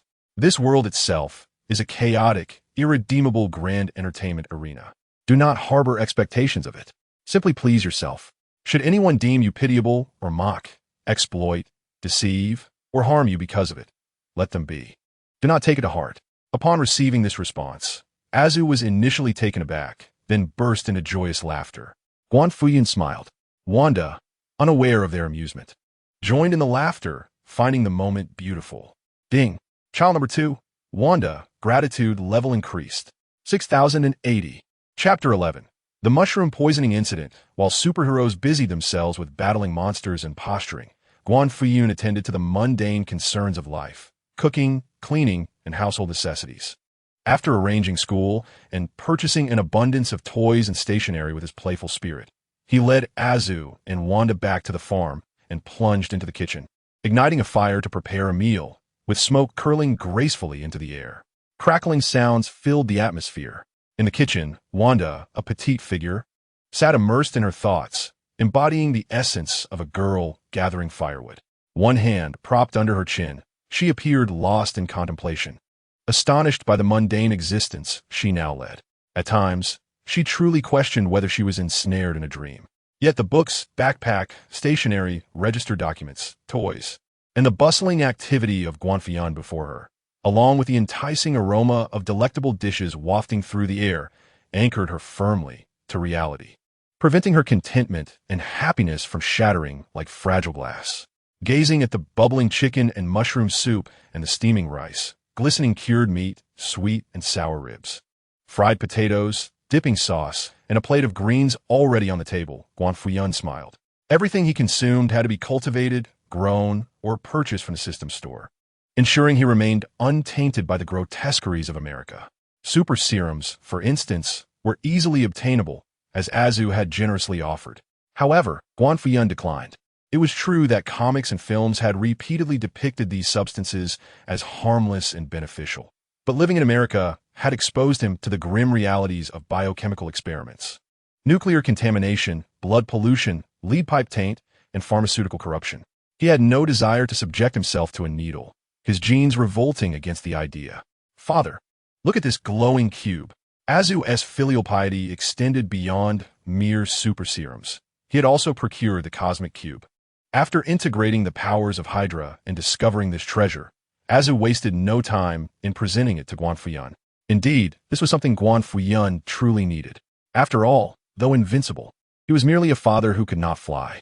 With the cosmic cube, he could teleport at will, making the task of escorting Wanda to and from school far more convenient. As for the boiled egg, it was of no concern. Its greatest ability lay in its potential to infiltrate SHIELD as a director. Beyond that, to speak politely, the boiled egg was blind, deaf, inept, a burden and a menace. Had it not been for the superhero revelations linked to the events, it would never have discovered the cosmic cube's disappearance. And even if it did, what then? Even if the boiled egg, in a fit of rage, summoned Annie Marvel, Guan Fuyun could easily reduce her to the level of an ordinary person, leaving her in tears. His true immortality served as the most formidable and invincible shield, while Azu would become the sharpest spear. The two could even execute a combination technique, with Azu wielding him to strike down adversaries. Anyone who approached would meet their demise. However, this maneuver was too extraordinary to be employed lightly. As for Wanda, she was undeniably adorable. Yet, when discussing the cosmic cube, also known as the space gem, it was one of the 6 singularities infused with boundless energy before the cosmic explosion. It is not merely a component of the cosmic rules, but also the key to unlocking the mysteries of the universe. Similarly, the Tesseract can only serve as a means to open and close portals. In contrast, with the aid of the Lightspeed engine, Agatha Harkness has almost intuitively grasped a portion of the power inherent in the cosmic rules. This explains why she can confront Thanos with remarkable prowess, even in the absence of any Infinity Stones. Regrettably, in this regard, Loki has little more aptitude than Agatha, only slightly surpassing her. It is worth noting that Azura is most suited for the Power Stone, while Wanda aligns perfectly with the Reality Stone. However, The reality stone is exceedingly potent and necessitates the assistance of other stones, such as the Mind Stone and the Soul Stone, which are quite advantageous. As a devoted father, Guan Yin often finds himself contemplating and planning the future of his children. He is aware of the narrative. Acquiring the stones is not particularly challenging. Yet prior to that, it is essential to nurture his children further and enhance their skills. For instance, Azura, endowed with the attributes of sunshine and mental pillar, is not inferior to a blank slate Thanos. As for Wanda, one can hardly overstate her capabilities. If provoked, she could very well fracture Thanos' skull, using his scalp to fashion footwear. However, this approach lacks stability. As Guan Yun perused the system shop, a target quickly emerged. He invested a substantial sum of 1,800 points to purchase a special bracelet for himself, Azura, and Wanda. This bracelet allows for communication and connection without the interference of networks, signals, or even spatial dimensions. It also enables mutual positioning and features a 50 square meter space for storage. For Guan Yun, this means he no longer needs to carry the Tesseract, allowing him to teleport freely and safeguard his children. "Thank you, Dad," Azura exclaimed with delight. With her father's magical artifact, her immediate thought was to place a nuclear bomb and ignition device, along with some milk, within the bracelet. The mischievous Azura revealed her rather alarming creativity. "Thank you, Godfather." Wanda cheerfully added toys and books in her bracelet. "Let's eat." Today marked yet another day of progress, and Guan Yin felt uplifted. However, as he picked up his chopsticks, he realized the disparity. Unlike himself and Azura, the newly arrived Wanda had yet to master their use. Undeterred, the stubborn girl remained silent, her wide eyes fixated on Guan Yun as he adeptly maneuvered the chopsticks to pick up food. She appeared deep in thought, soon entering a state of mind that suggested she believed she could do it too. Summoning her courage, she grasped the chopsticks and attempted to pick up some food. A mushroom slipped from her grasp. She tried again with a piece of chicken, which also fell. Neither spoke. Guan Yin savored his meal while watching her earnest efforts with amusement. He observed Wanda, her large, brown-gray eyes unwavering, intently focused on the chopsticks, slowly attempting once more. Then, like a claw machine, she succeeded briefly before it all fell again. Ah, the hilarity! Beside him, Azu was nearly rolling on the ground with laughter, utterly consumed by mirth. Guan Fuyun, initially stifling his chuckles, suddenly found the light before him warping, and the Winter Soldier's metallic arm he had placed in the kitchen astonishingly transformed into Bucky. Then Steve Rogers emerged, weeping as he cradled Bucky's lifeless body, exclaiming, "Bucky, Bucky, how can I possibly go on without you? Why did you leave me with this?" Guan Fuyun raised an eyebrow in bewilderment. Upon rising, he noticed outside the house a ghostly motorcycle, where a robot vision with yellow hair declared, "Old Deng, I've taken Wanda away." Guan Fuyun's surprise deepened. He even caught sight of Azu attempting to dance the third subject. Goodness, this seemed entirely in character for Azu. Guan Fuyun approached the stove and scrutinized it closely. Indeed, he had ingested the wrong mushrooms. Good grief. It was all Azu's fault for distracting him with the Tesseract. These two, one a compound V subject and the other a mutant, possessed superhuman physiques. Of course, they wouldn't suffer any ill effects. But he was merely an ordinary man. Numerous solutions existed, the simplest being that as long as he perceived the mushroom poisoning as an attack, it would naturally trigger true immortality. However, the mushrooms were innocent. It was I who erred.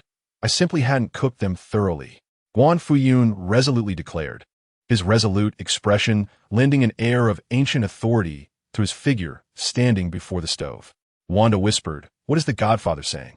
Azu, laughing uncontrollably, replied, "I don't know, just hurry and eat. As long as we act naturally, Father won't feel too awkward." "No, Father, why did you run out? Don't talk to the pig. Chickens don't dance or play basketball. Stop the fighting." Chapter 12.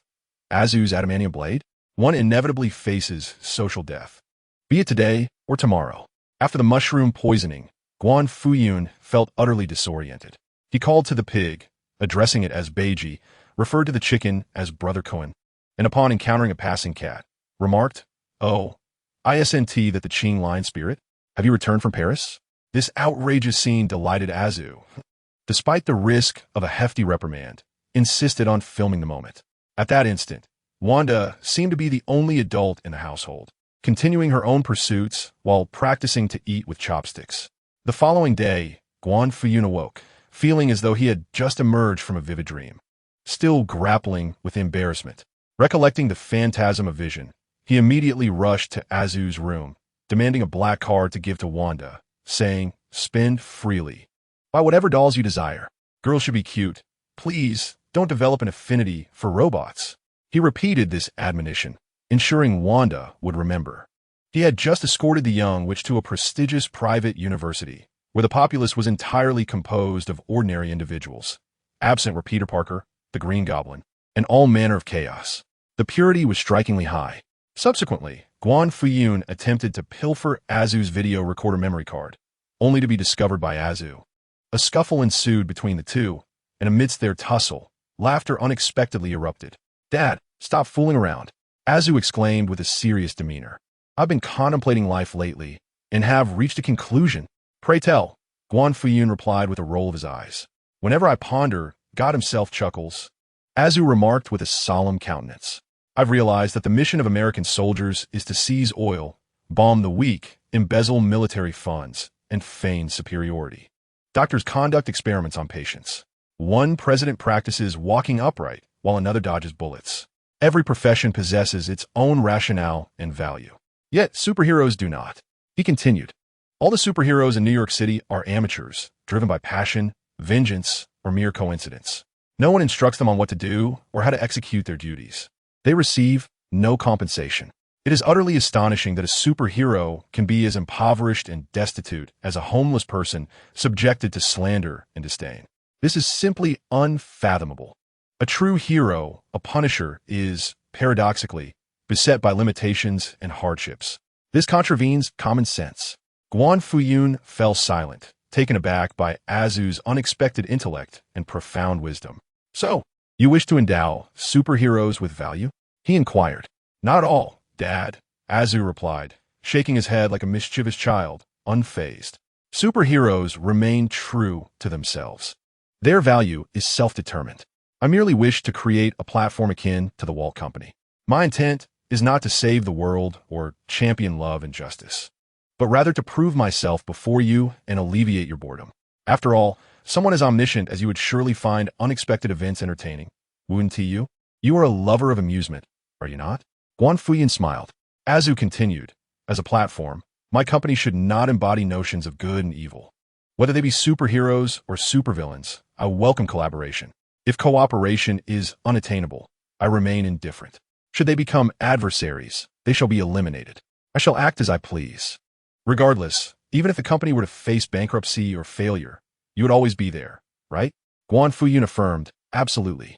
Azu chuckled foolishly, retrieving milk from his wristband and sipping it, declaring, "A deal is a deal. A deal is a deal," Guan Fuyun replied with profound satisfaction. "I will forever be your staunchest support. In a certain sense, the Walt Company and the Marvel Universe indeed complement each other remarkably. Azu's somewhat juvenile notions are indeed quite advanced for those mindless superheroes. Fast forward to Thanos, who is genuinely putting in tremendous effort. Oh dear, you mustn't speak ill of him. You merely turned to dust, while Thanos lost his daughter. Just thinking about it brings a lump to my throat." Guan Fuyun pondered. "Although your company is merely a blueprint at present, I firmly believe it will astonish the world. Before that, I shall prepare a gift for you. A true trump card, a formidable weapon. There exists a classic case of contention, Wolverine, a native son. The outcome remains uncertain. Yet it is unequivocal that adamantium is exceedingly sharp and powerful. In Guan Fuyun's eyes, weaponized adamantium is far more useful than vibranium, representing genuine Marvel equipment that one can utilize for a lifetime. Now, if Azu, who tends to be evasive and stealthy, were equipped with a knife made of adamantium, it would transcend mere bullying of lesser opponents. Azu wielding the knife could topple the Avengers and deliver a blow to the formidable Purple Potato. After Azu ascended to become the god of Hydra, in truth, the entire Hydra sought to serve Guan Fuyun, and they were eager to do so. Consequently, he took the time to study mutants and discovered that their system was already a chaotic mess, with an incessantly rebooting narrative and a timeline fraught with confusion. For instance, Wanda was imprisoned within a base, yet Quicksilver had made appearances at Xavier's Academy for for gifted youngsters. It was all a hodgepodge, where the timeline could no longer be coherently strung together. One could only assert that the Sentinel crisis had yet to emerge, Apocalypse had not yet surfaced, and Jean Grey had not succumbed to darkness.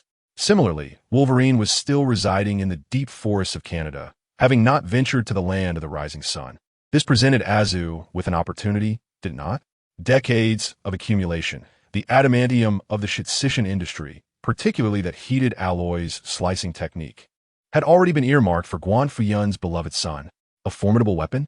What is it, father? I want it now. Azu could hardly contain his excitement, becoming elated and animated. Look at him, so eager. Guan Fuyun rose, his wristband glowing with the light of the cosmic cube, opening a portal through space. Just a step away lay the land of the rising sun, the core power zone of the Shitsishan family. This time, we shall act together. Guan Fuyun warmed up, toying with firearms, saying, "Have fun, Zubao." "All right, Dad." Azu grinned wickedly, levitating into the air, his feet firmly planted, his eyes glowing a fierce crimson. It was the long-awaited moment of father and son fighting side by side, and he was elated. Chapter 13. Can you guess why I am Azu's father? In the Marvel Universe, the land of the rising sun, the Shitsishan family, resplendent in gold and brilliance. The beings residing here almost epitomized the pinnacle of power in the land of the rising sun. After experiencing World War II, the struggle between the two powers began with self-serving plunder, eventually leading to a state of indulgence, as the small nation transformed into a plump, blood-filled vessel. Despite the relentless siphoning and exploitation by America, which primarily affected the ordinary populace, the Yashida family, possessing 70 to 80% of the nation's industrial assets and nearly all media outlets, remained at the pinnacle of power, controlling a significant portion of the underworld. The head of the Yashida family, a fugitive from war crimes, was regarded as their son. However, this son has now aged and will extinguish in a few short years. Within the Yashida clan, the struggle for power has nearly torn them apart, with tensions running high. Any disturbance sends them into a frenzy. At this moment, an ethereal portal, as deep as the starry sky, suddenly opened, revealing a man clad in a black trench coat and a wild, floating deity of the Hydra. Naturally, the Yashida family, entrenched in the underground world, was well aware of the Hydra. It was only the uninformed who remained oblivious to its prominence. The Hydra deity was once merely a legend within its ranks, rumored to be an extraterrestrial being. Yet in the present day, this title rightfully belonged to a compatriot. How did he arrive here? At this instant, within the Yashida family, warriors and gunslingers lifted their gazes, their eyes trembling with uncertainty. A sense of suffocation permeated the air. Do not move. The head of the Yashida family, Yashida Shiro, appeared in a wheelchair, resembling an old dog, hoarse and speckled. I despise having a gun pointed at my head, Azu proclaimed, hands on his hips, his smile radiating warmth as if he were a child out for a stroll with his parents. Yet, his fervent gaze was ferocious and savage. With each flicker, a line of individuals was cleaved in two. Boom! Boom! Boom! It seemed that Azu, perhaps wishing to impress Guan Fuyun, deliberately slowed his actions, tempering the intensity of the lasers so that while they were severed, they did not perish immediately, allowing them to writhe for a little longer. Having completed this, Azu turned to Guan Fuyun, akin to a young child who had just torn the wings off a butterfly, beaming with pride as he sought approval. Typically, such an act would warrant a reprimand. Well done. However, the circumstances were far from ordinary. Guan Fuyun found himself thoroughly delighted. His joyful expression, gaze, and words of praise electrified Azu with exhilaration. Greetings, esteemed Hydra deity, or should I address you as Mr. Countryman? On the ground, individuals struggled to rise, including his own son, Yashida Shiro, feigning ignorance, desperately forcing a semblance of a human smile while fervently ingratiating himself. Did the Yashida family err in some way? We are willing to amend our mistakes. You can soar through the skies. You are almost akin to a deity. Grant us an opportunity. We merely wish to be your loyal hounds. In the face of Wolverine, Yashida Ataro could devise plans and capture him. For Wolverine's skin can indeed be pierced by bullets, and he himself can be sedated by drugs. He commands a cadre of mutants beneath him. He has diligently studied Wolverine, this near-immortal monster who has withstood the trials of the Civil War. At that time, It had already been established that Wolverine could be subdued by sheer numbers. Thus, Yashida Itaro harbors no fear of Wolverine. However, the same cannot be said for the local hero. He is vastly different. His skin is harder than diamond. His speed reaches Mach, and his heat vision can vaporize a person instantaneously. During the battle at the Sokovia base, Hydra employed every weapon at their disposal, save for nuclear arms. Yet, not even the fabric of the local hero's attire was torn. This was while he stood still, adopting a rather juvenile pose, embracing all the bullets and firepower directed at him. In a genuine conflict, how could the Yashida family possibly assault a being capable of Mach speed? Who kills as effortlessly as one might slaughter chicken? The entirety of Yashida Itaro's lifetime of research, his hopes, those adamantium alloys, and that silver samurai, are still mere half-finished projects. He is utterly incapable of contending with the local hero. Therefore, even in the face of senseless slaughter of so many, Yashida Itaro can only offer a forced smile, acting as a servile dog. No, no, no. There has never been a deity residing above in the heavens. It is only I. Azu's eyes blazed red as he intoxicatedly declared, "The only one who can make me obey is my father." With that, Azu turned to Guan Fuyun, who was firing his weapon. It was evident that he was not the battle-hardened American accustomed to gunfights from a young age. His marksmanship was quite poor. Whoosh! Thus, Azu soared low, capturing one or two individuals each time, delivering them under the aim of Guan Fuyun's gun. One might wonder if this could be considered self-targeting. Bang! At last, Guan Fuyun found his aim, blowing on the heated barrel of his gun, relishing the sensation. "Azu, my treasure, you are simply the best." "Naturally, father. I am your well-taught and dutiful son." The two exchanged increasingly approving glances and enjoyed their conversation. The local hero's father?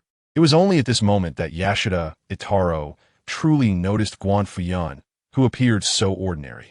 He was astonished, taken aback, and a glimmer of realization shone in his eyes. With a father and familial ties, one can manipulate and control. Upon closer inspection, the local hero does not seem invincible after all. With a mere glance, Yashida Itaro signaled, and at once, someone seized Mariko, bringing her forth. He forced a smile and said, "Local hero's father, this is our gift to you." The captured Mariko struggled, her eyes red and pleading, reminiscent of a small puppy as she implored, "Please spare us." This scene is indeed filled with righteousness. Many devoted samurai of the Yashida family found themselves unable to accept the reality before them, yet were too fearful to raise their weapons, resorting instead to the desperate act of seppuku. Truly, they have become mere hounds, irrespective of age. Guan Fuyun stepped forward, tapping Mariko's cheek with his firearm, suggesting she bark a few times for entertainment. Yashida Shiro quickly forced a smile, barking woof, woof, woof.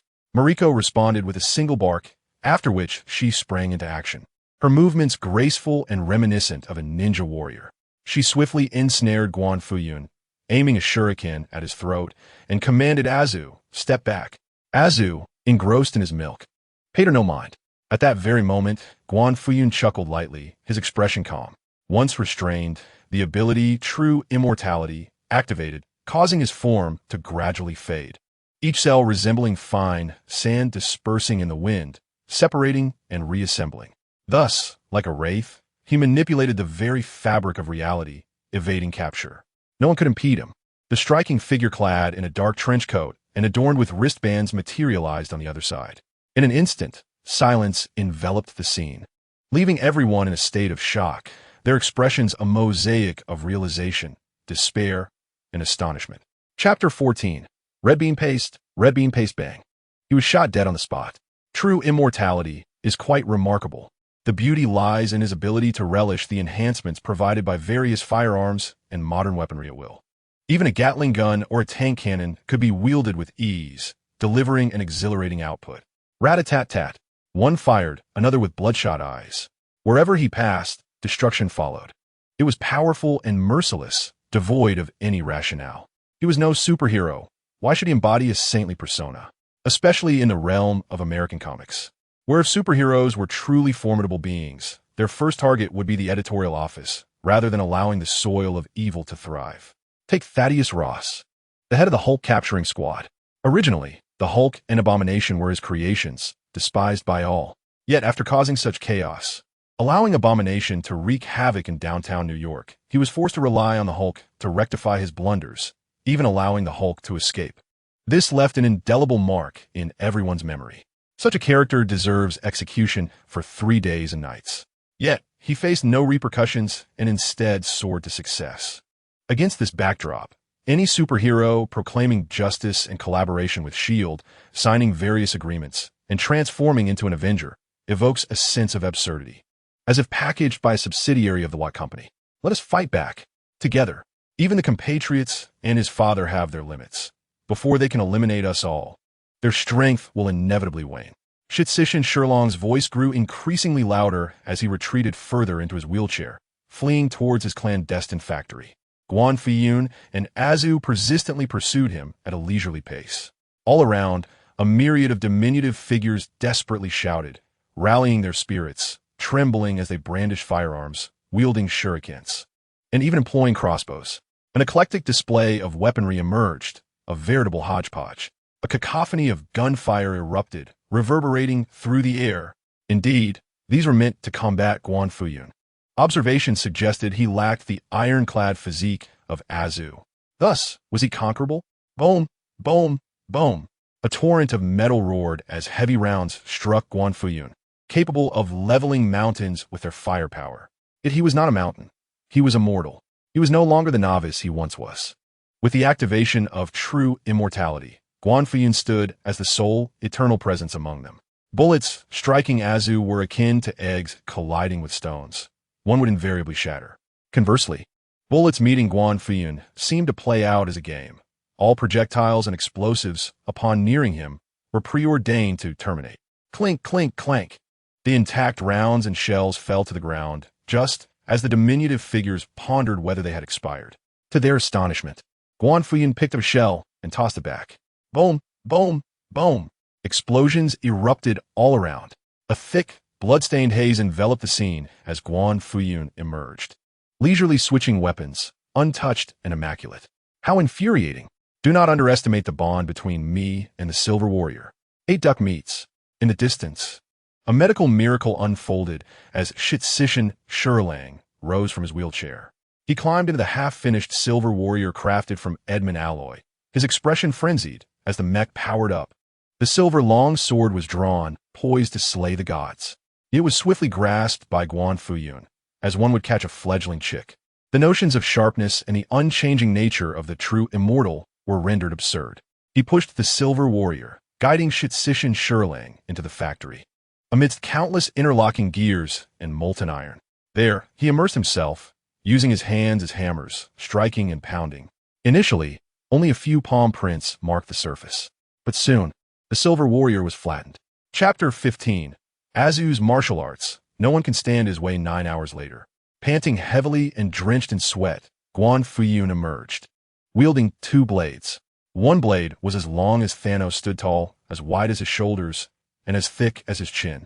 With a thick spine and a slender blade, the knife is an indivisible masterpiece, both unyielding and razor-sharp. It appears that the essence of the entire Yinji Tian family has been infused into its forging. Although the blade glimmers with a silvery hue, the spine is streaked with a vivid crimson. The other knife, crafted from scrap, is an Edelman alloy kitchen knife. The larger one is bestowed upon my father, while the smaller serves as a personal reward. Such is the nature of my father, always reluctant to claim the finest for himself, having endured countless hardships in raising me. Father, have some water and take a break. My heart aches for him as I serve tea and massage his shoulders. Once he regains his composure, I pick up my alloy knife, feeling its substantial weight. Even with my extraordinary strength, its heft is notable, hinting at the ample Edelman alloy within. When laid flat, the knife seems unremarkable. However, when held upright, it slices through concrete and earth as if it were mere tofu, revealing a breathtaking beauty that seems to reach the core of the earth. I am astonished, momentarily forgetting to drink my milk. I instantly comprehend the significance of this blade. Its unparalleled sharpness, combined with my superhuman strength, Mach-like speed, and stealthy ambush tactics, renders me invincible. This knife is meant for vanquishing the strong and clearing obstacles. How magnificent! How precious! My father's gifts are always imbued with such thoughtful care, making them dearly cherished. Especially since Wanda does not possess one. My heart swells with overwhelming emotion, and I take a moment to compare our knives, which only heightens my joy. I foolishly smile as I wrap strips of cloth and iron chains around the hilt to enhance my grip, eager to experiment with my new blade.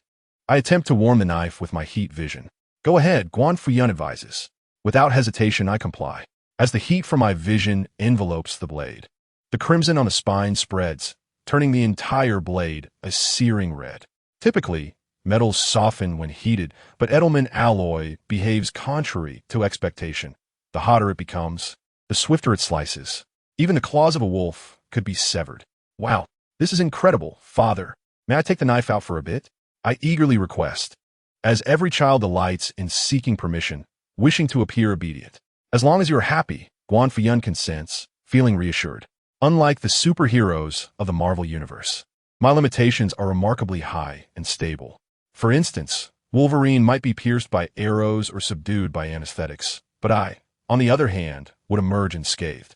Similarly, Thor, the so-called God of Thunder, can be rendered unconscious by electric shocks, and once stripped of his mighty hammer, he becomes less than a mere dog.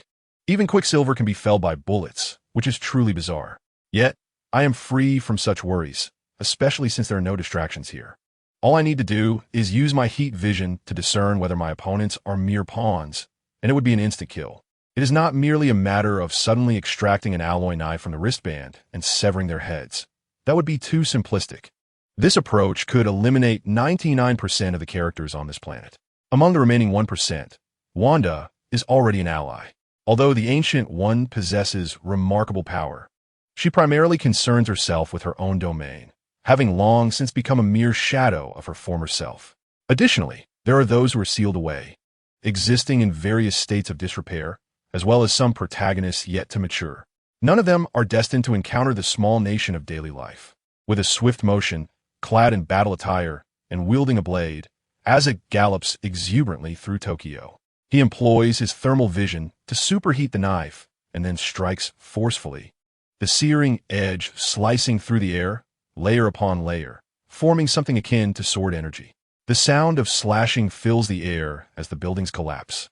Glass shards falling like snow, cars colliding with fate on the streets, thick smoke billowing, and people fleeing in panic.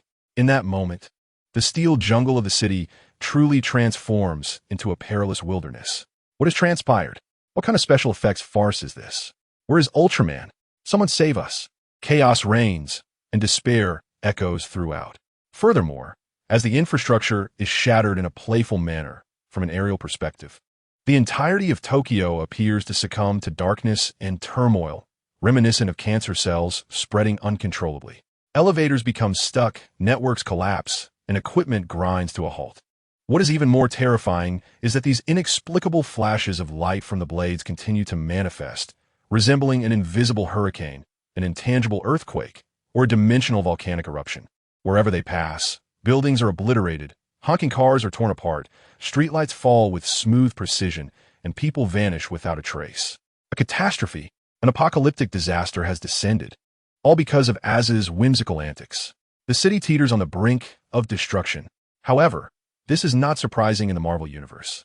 After being polished and refined by Hydra, the report presented to Egghead simply stated, earthquake, many lives lost, and nothing more.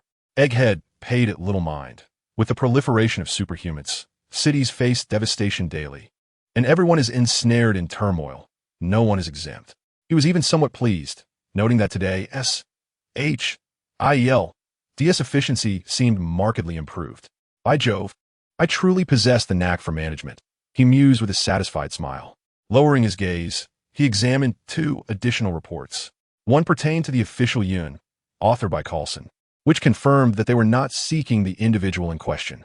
The other was a handwritten letter from the Xavier Institute, stating that the X-Men were willing to collaborate with SHIELD on the condition that Egghead exert his authority to compel William Stryker to abandon his experiments on mutants and release them.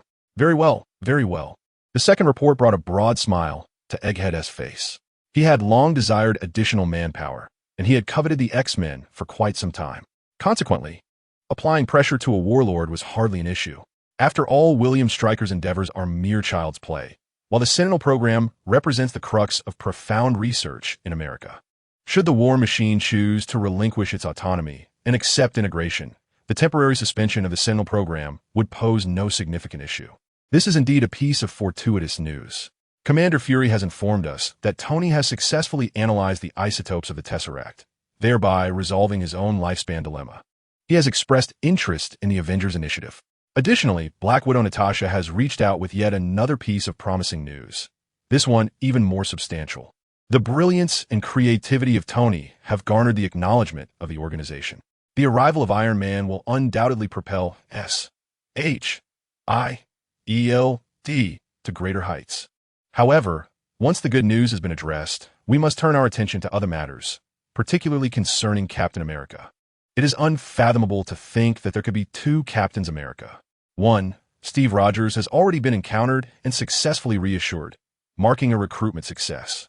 The other, Bucky Barnes, has also been seen wielding a shield, yet the disparity in their abilities is astonishing. In comparison to Steve, Bucky possesses a soldier's demeanor. I have a hunch that Bucky could become a pivotal asset. Thus, I have taken it upon myself to personally manage his dossier, erase records, and conceal him within my clandestine base. In contrast to the emotional appeals necessary with Steve, managing Bucky is a simpler affair, requiring only indulgence in vice and promises of vengeance.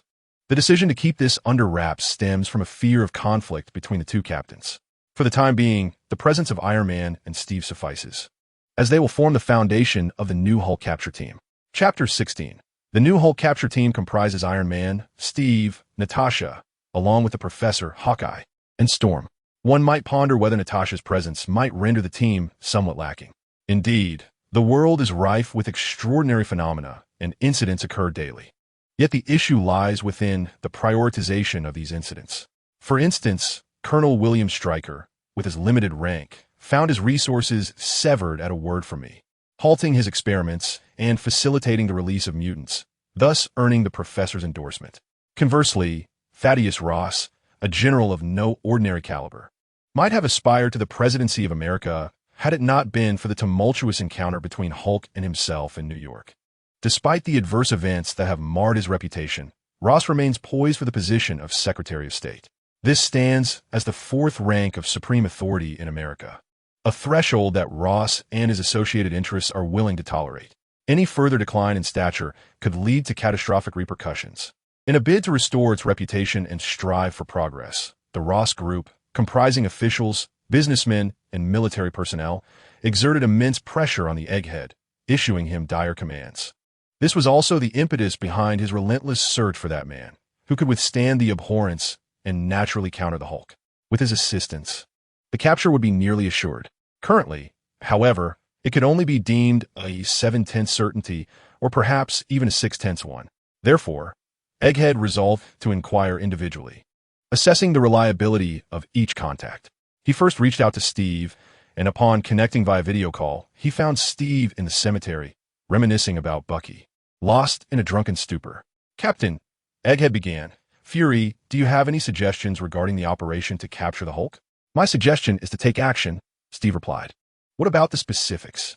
"I could engage him for an entire day." Egghead fell silent. The current Steve was still in a nascent state, unfamiliar with electronic devices.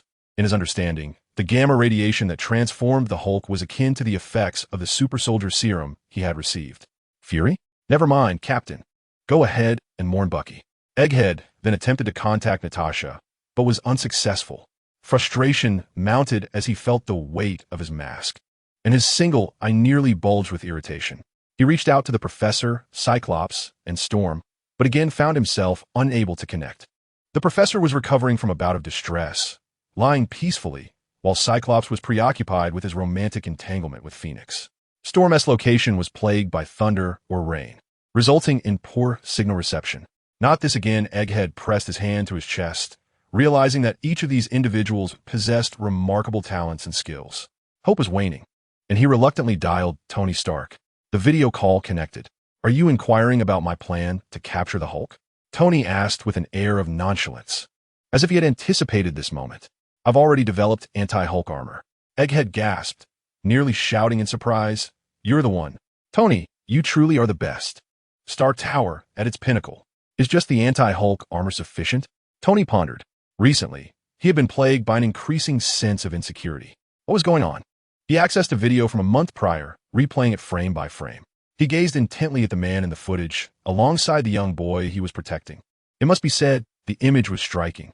The lighting, angle, the looming figure of abhorrence, the frantic crowd, and that indomitable silhouette created a composition reminiscent of a fateful encounter with destiny, especially with the Hulk's frequent appearances, heading towards British Columbia, causing a growing uproar. This image had spread widely, capturing the world's attention. The entire globe was clamoring for that man, yet none knew his identity or what he looked like. However, the world was well aware of that little boy. But the world is devoid of people. This is quite peculiar, suffused with an extraordinary essence. Hello, Coulson, yes. I am now an advisor to S.H.I.E.L.D. Could you please send me the information regarding the investigation into the Man in Black? Tony contacted Coulson and requested the materials. He meticulously compared each document, and upon seeing the combination of Guan Fuyun and Azu, he was suddenly taken aback. As if struck by an apple like Newton. The spark of genius often arrives in the most illogical of moments. Jarvis, I am here. Simulate the appearance of the little boy from the first photograph as he grows up. Understood. A virtual screen materialized. The data unfolding like an archaeological reconstruction or character generation.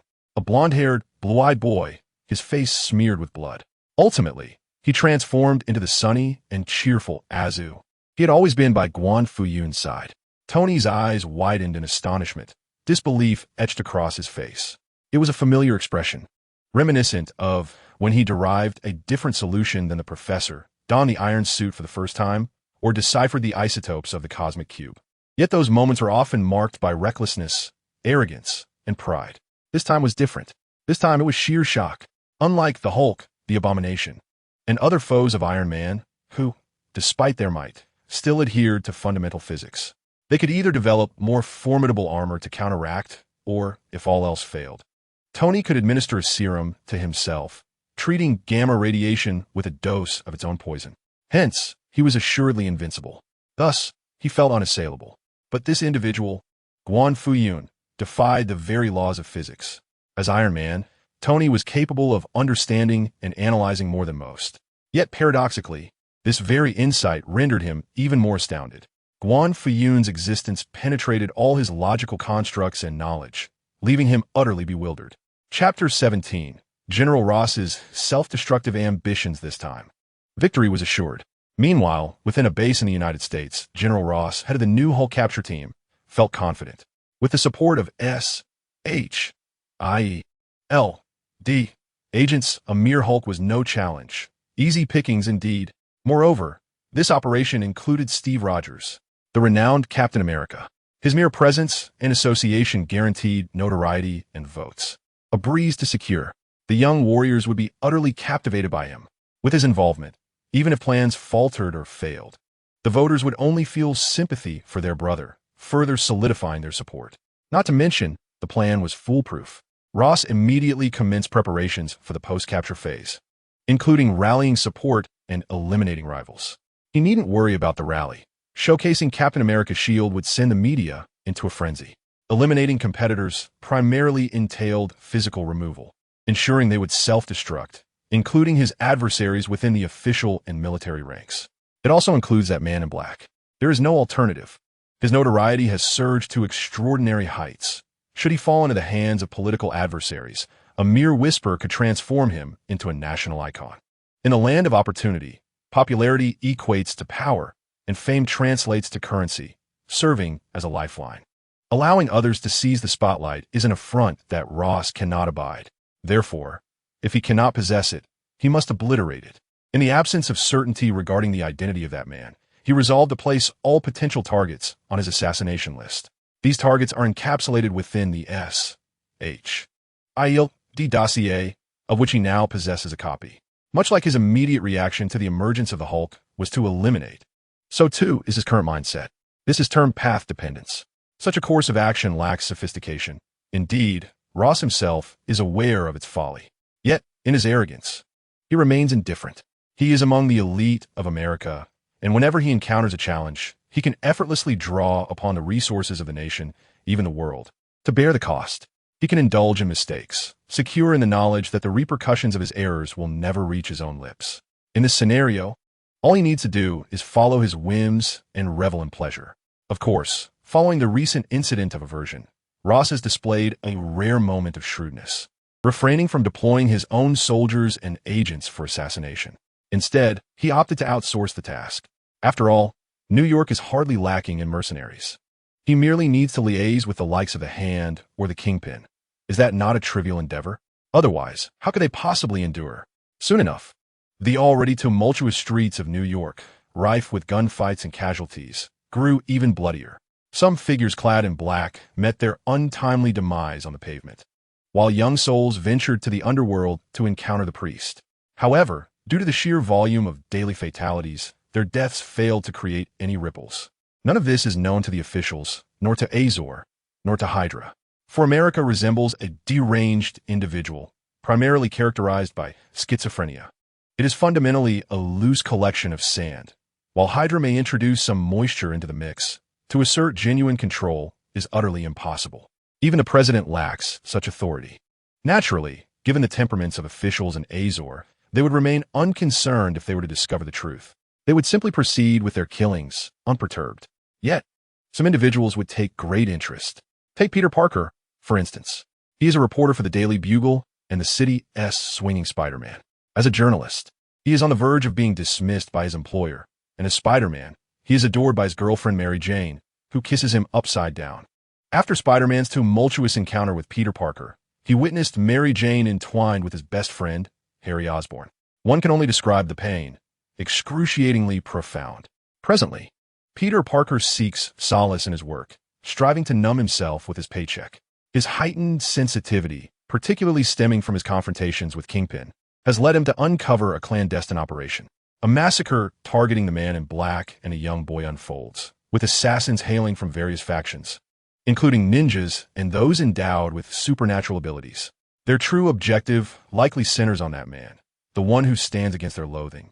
Peter Parker, a journalist, gazes enviously at a photograph, so exquisite that even his boss has proclaimed that anyone who could capture such a timeless masterpiece would surely be rewarded with a promotion and a raise.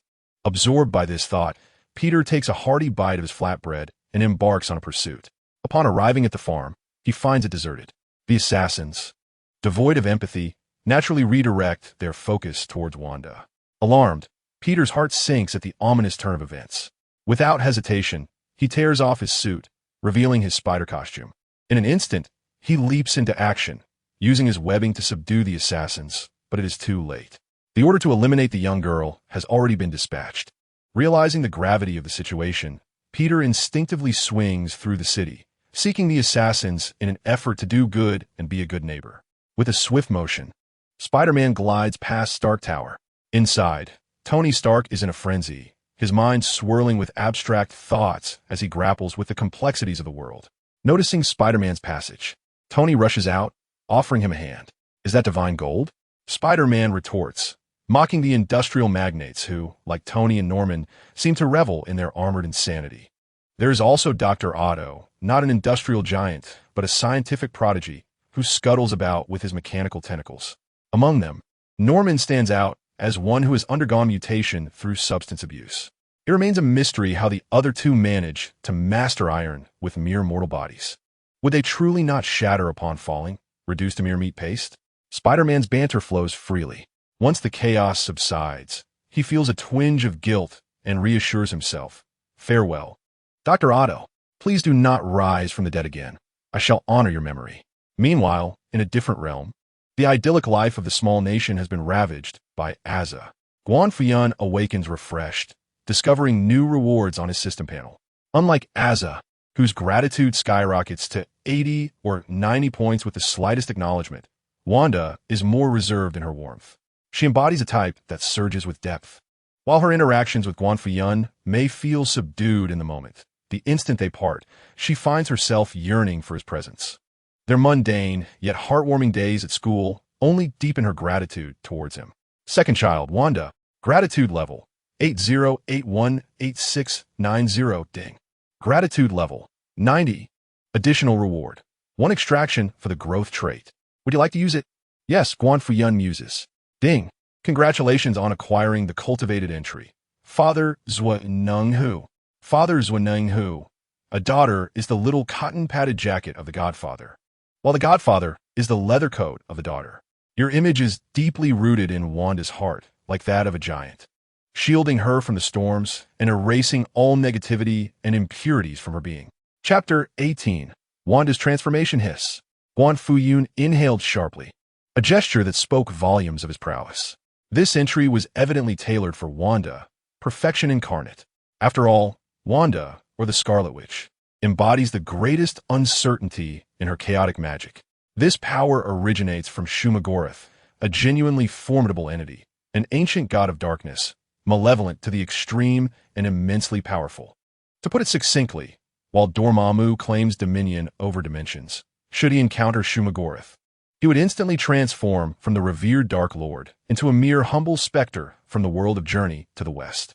To elaborate, the former universe of Marvel was a realm of pure magical civilization, akin to a flourishing era of cultivation. Shumagorath stood as the most potent, swiftest, and most malevolent being of that epoch. Subsequently, as the old universe perished and the Marvel universe emerged, it gradually transitioned towards a focus on technology and the extraordinary, leading to the suppression of magic under rigid rules, heralding an age of dwindling magic. In this era, the more formidable the magic practitioners, the greater the restrictions they faced, relegated to exist within the spiritual dimensions of other planes. Yet, they have never relinquished their aspirations to influence the material world. For instance, Dormammu and Mephisto toil daily, seducing hearts and seeking agents. Their agents often seek the Dark Grimoire, the works of Shumagorath, the manual for wielding chaotic magic. However, the Dark Grimoire has been patiently awaiting Wanda's enlightenment. What those lesser beings could never attain, Wanda summons effortlessly, rising to her full potential. Yet, such power comes with a price. In this age, the eccentricities of magic practitioners increasingly resemble those of jesters. They either engage in mere circle drawing, like most from Kamar Taj, or wield daggers to inflict harm, as exemplified by Loki, the foremost mage of the 9 realms. Those who can still uphold the stature of sorcerers are the likes of the Ancient One and, later, Doctor Strange and the Scarlet Witch. The former two are supreme sorcerers, positioned where the rules permit, akin to fated individuals, their strength necessitated by the rules themselves. They are among the few apostles capable of attaining greatness in this age of dwindling magic. As for the elder Loki, he too is a sorcerer. However, his circumstances within the time variance authority, removed from the main world, have led to a diminishment of his powers under the weight of rules. Yet, through the years, his magic has grown stronger. Nonetheless, Wanda does not fit into any of these categories. Her Dark Grimoire, along with its creator Shumagorath, stands as a challenger to the very fabric of these rules. The greater her power, the more she disrupts the established order, resulting in an equally potent backlash. Consequently, losing control and descending into madness has become a quotidian occurrence. In moments of frenzy, she has the capacity to shatter the Avengers or cause the mutants to vanish. However, now with the presence of Father-Worrier, all negativity is dispelled. The Book of Dark Gods merely serves as a manual. Even the god of the underworld, Zizorn, can no longer breach the material realm with chaotic magic. The good is bestowed upon Wanda, while the bad is relegated to Zizorn. It has entirely transformed into a repository for extracting magical energy, akin to a mana well. This is truly splendid. Guan Fuyun smiled, bestowing enhancements at the touch of a button, with the support of Mental Pillar and Father-Worrier, continually fostering growth. His mental strength appears to be nourished and fortified.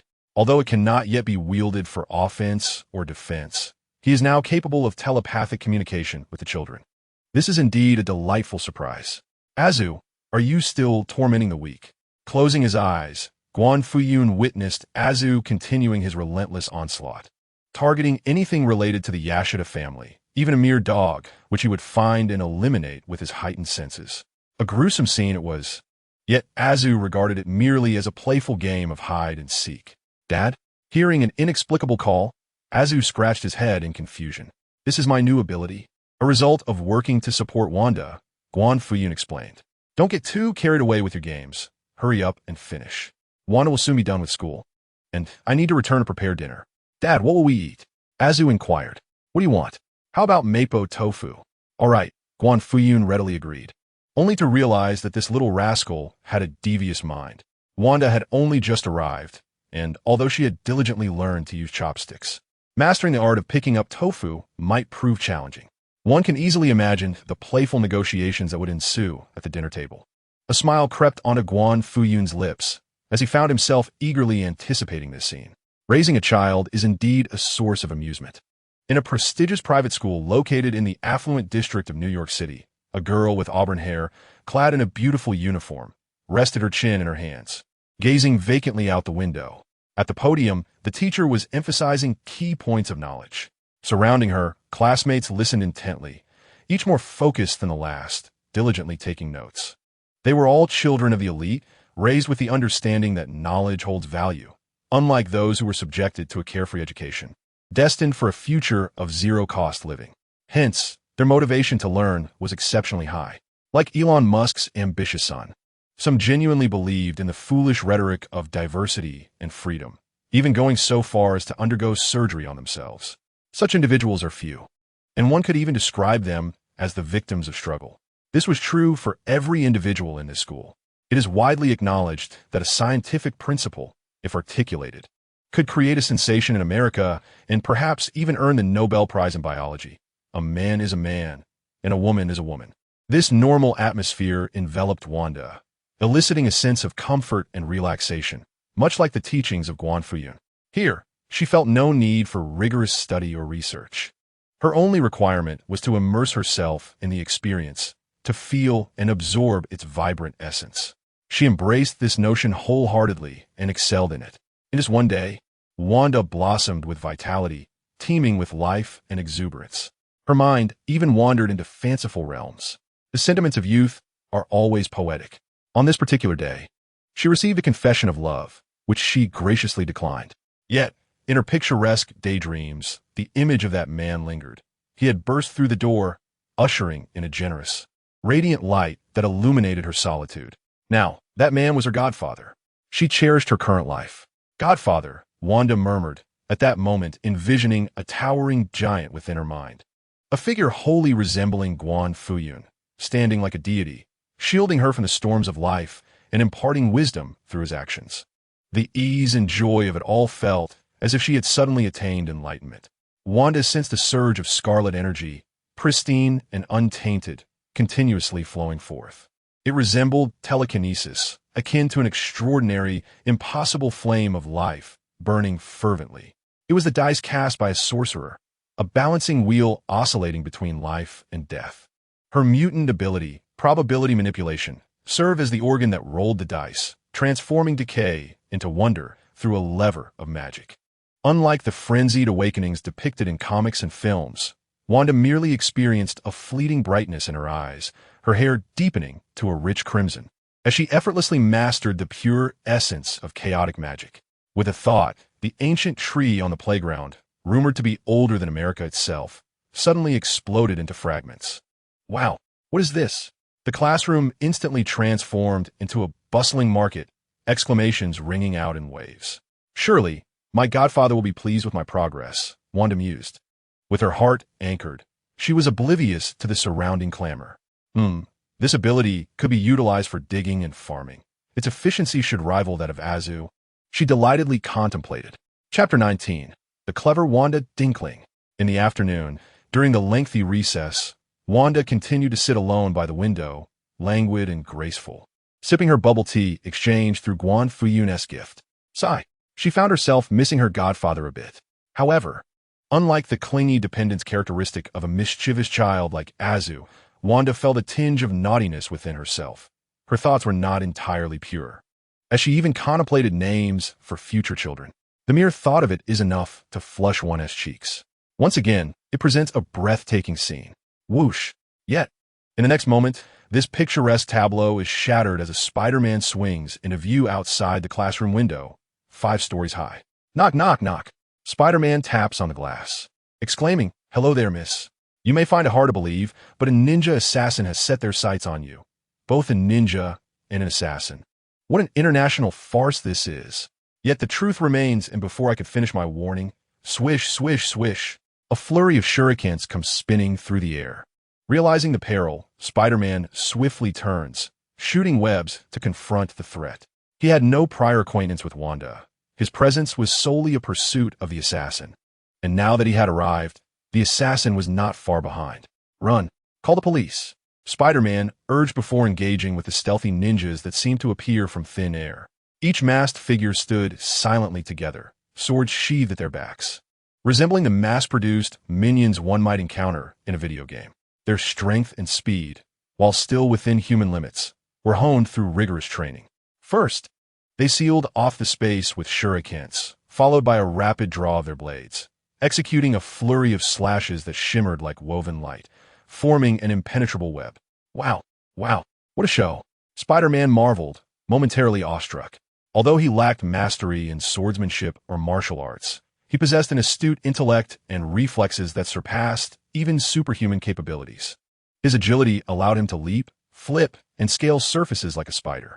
Moreover, he could launch sticky, robust webs, ensnaring the ninjas who, in their haste, found themselves trapped, unable to break free. After a series of exchanges, it seemed that Spider-Man was on the verge of victory, thwarting a heinous attack aimed at an innocent girl. Nice! Within his spider suit, Peter Parker beamed with satisfaction.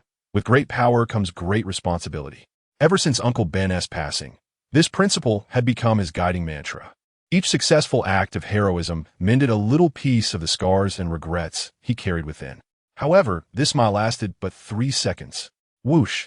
From a shadowy corner, a streak of silver light shot forth, faster than a bullet. Spider-Man's instincts heightened, and with a tremendous leap, he narrowly evaded the ambush. His exceptional dynamic vision revealed the source of the threat. Not a special bullet, but a flying knife.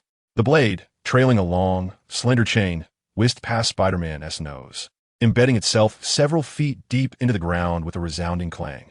Clang! The chain tightened with a sharp sound, and the knife was yanked back, revealing a man clad in blood-red ninja attire, his face obscured. His gaze was as piercing as that of a hawk, exuding an aura of formidable strength as he skillfully twirled the iron chain and flying knife. Unmistakably an elite adversary. Indeed, he is an elite adversary. Shoya Yoshikawa of the Hand Association, a master of the so-called Qigong. General Ross's objective is to eliminate all suspected members of the black-clad faction, along with the young boy and any associated individuals, such as Wanda. However, that man has already thwarted his malevolence and dares to accept the task of assassination. The Hand Association would not dispatch mere ordinary ninjas. At the very least, they would send forth those of extraordinary prowess. After all, one must be prepared. Is this not akin to the meddlesome Spider-Man? Wanda sat by the window, sipping her milk tea while reveling in the spectacle of the skirmish. As the crowd scattered in panic, she even found herself cheering silently. Having witnessed Azu's frenzied rampage, the Godfather's serene invincibility, and endured the torturous mindset of chopsticks. The scene before her appeared to be no more than a brawl among petty thugs, albeit of a lower caliber, yet still possessing a certain allure. However, the Godfather had advised her to steer clear of superheroes, for they could lead one to folly and misfortune. Thus, Wanda paid no heed to Spider-Man. Undeniably, stepping forth as a hero after acquiring superpowers is commendable. Yet, much like the narrative of Naruto, where a band of ninjas and mercenaries strive desperately for peace, there exists a glimmer of brilliance, yet the core remains absurd. Superheroes, in their quest to uphold the values of America while donning the mantle of heroism, are destined to play pretend. Indeed, the transgressions of superheroes have inflicted more harm than the villains themselves. Therefore, for Wanda, it suffices to maintain a respectful distance from these champions, without needing to join their ranks. This is beneficial for the Godfather, for herself, for Azu, and for the crops and livestock on the farm. This realization came to her while working alongside Guan Fuyun and Azu in the fields. When one is hungry, one must eat. Those who cultivate the land will reap sustenance. If Spider-Man were to till the soil, laboring tirelessly across vast acres, the yield could nourish the entire impoverished district of New York. Yet, Who among the satiated would indulge in trivialities? However, he cannot farm, for in America, there are no farmers. The land belongs solely to the landowners and capitalists. In the cities of America, the majority of the unemployed have no option to return to their ancestral lands for agriculture.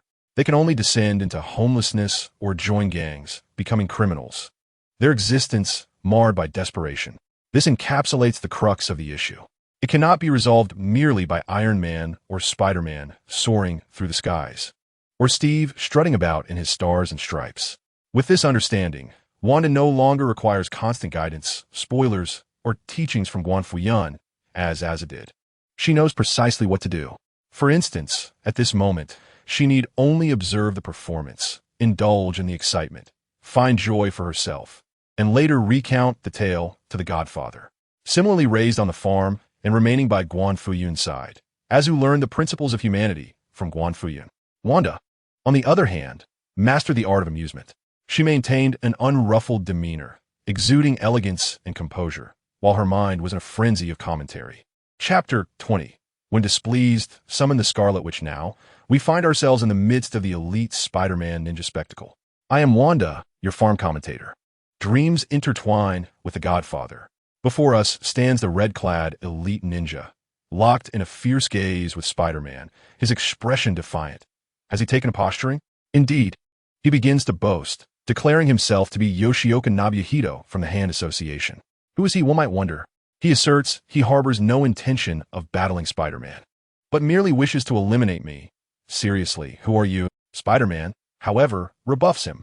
With a mere disagreement, they engage in combat. In the second round, Spider-Man strikes first, launching his web cage. The webs entangle. This maneuver quickly clears the minions, but evidently proves ineffective against the elite ninja. What was his name again? The elite ninja executes a roll, evading the web attack with impeccable timing. He throws a knife. Spider-Man dodges, his movements almost resembling a twitch. Does he have Parkinson's? It is evident that the two combatants have chosen to disregard each other's ranged attacks, closing the distance instead. The two crimson figures clash, locked in a fierce struggle. Indiscernible from one another, the elite ninja distinctly stands apart from the common grunts. His techniques are not only exquisite, but also his strength and speed transcend human limits. Has he been injected with something? Is he on drugs? Neither. It is the aura of energy that envelopes the elite ninja, akin to a magical matrix, bestowing upon him formidable enhancements. Simultaneously, within this aura, Spider-Man appears to be at a disadvantage, his maneuvers becoming distorted. However, Spider-Man possesses greater strength. He has been conserving his power during the fight, and now he enters the second phase, unleashing an increased force. The elite ninja is drenched in sweat. He tosses a smoke bomb to the ground, penalized for littering. Is he attempting to flee? No. Rather, using the smoke as cover, the elite ninja presses forward, contracting his abdomen and tightening his core, concentrating energy in his left fist, delivering a devastating punch that unleashes an invisible shockwave. Spider-Man is forced to retreat. What is happening? This is bewildering. Everyone, please hold on while I consult the Godfather for an external analysis. All right, I'm back. The Godfather has revealed that this is a Western mutated version of martial arts. The elite ninja's Qi Gong, as adapted, is rooted in Kunlun, a form of energy cultivation. The leader of the Hand Association could, with a mere slap, send a car flying. The most terrifying aspect of Qi Gong lies not in its external enhancement, but in its ability to inflict internal injuries, penetrating through skin and muscle, delivering devastating blows to an enemy's vital organs and physiological systems. Even Spider-Man must retreat in the face of danger, lest he find himself bruised and battered. But wait, there's a twist. Spider-Man initiates a clever ploy, feigning retreat, while using his webbing to propel a trash can towards his adversary. Bang! The refuse container strikes the elite foe on the back of the head, sending him crashing to the ground. Truly a piece of garbage. The commentary halts here. Hold on. There's a master in the fray. What an exhilarating battle this has been. Having dealt with Nobu Yoshioka, Spider-Man cannot afford to relax, his brow furrowed with concern. As the emblematic figure of street-level heroes, Spider-Man's responsibilities span a vast spectrum. From minor grievances to cataclysmic events, he bears the weight of it all. Thus, his network is extensive.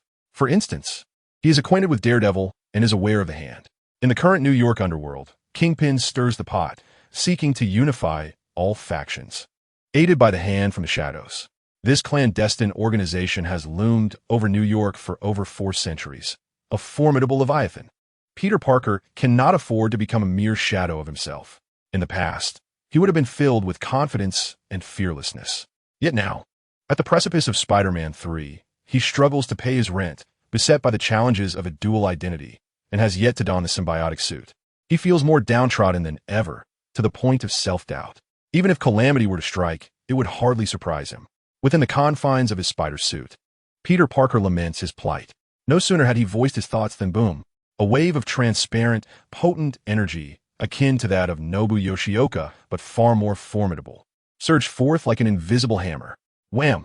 Spider-Man is hurled through the air, spinning before crashing to the ground and bouncing a few times. Why must I always land on my back? My spine. The agony is excruciating. He coughs up a mouthful of congealed blood, feeling as if his insides are in disarray. Warm to the touch.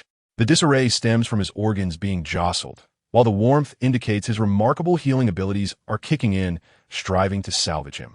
Gazing up, he sees a dark figure in the corner, initially a gnarled cane resembling a tumor, followed by a wrinkled visage, like an old witch from a fairy tale. Madame Gao. Spider-Man's heart sinks. Madame Gao, one of the 5 fingers of the Hand, is a traitor who defected from Kunlun. This ancient being has lived for well over 4 centuries, possessing mastery in the arts of Qi that reaches staggering heights. Spider-Man knows that even Daredevil was no match for a single strike. And now, he too has been felled. Run!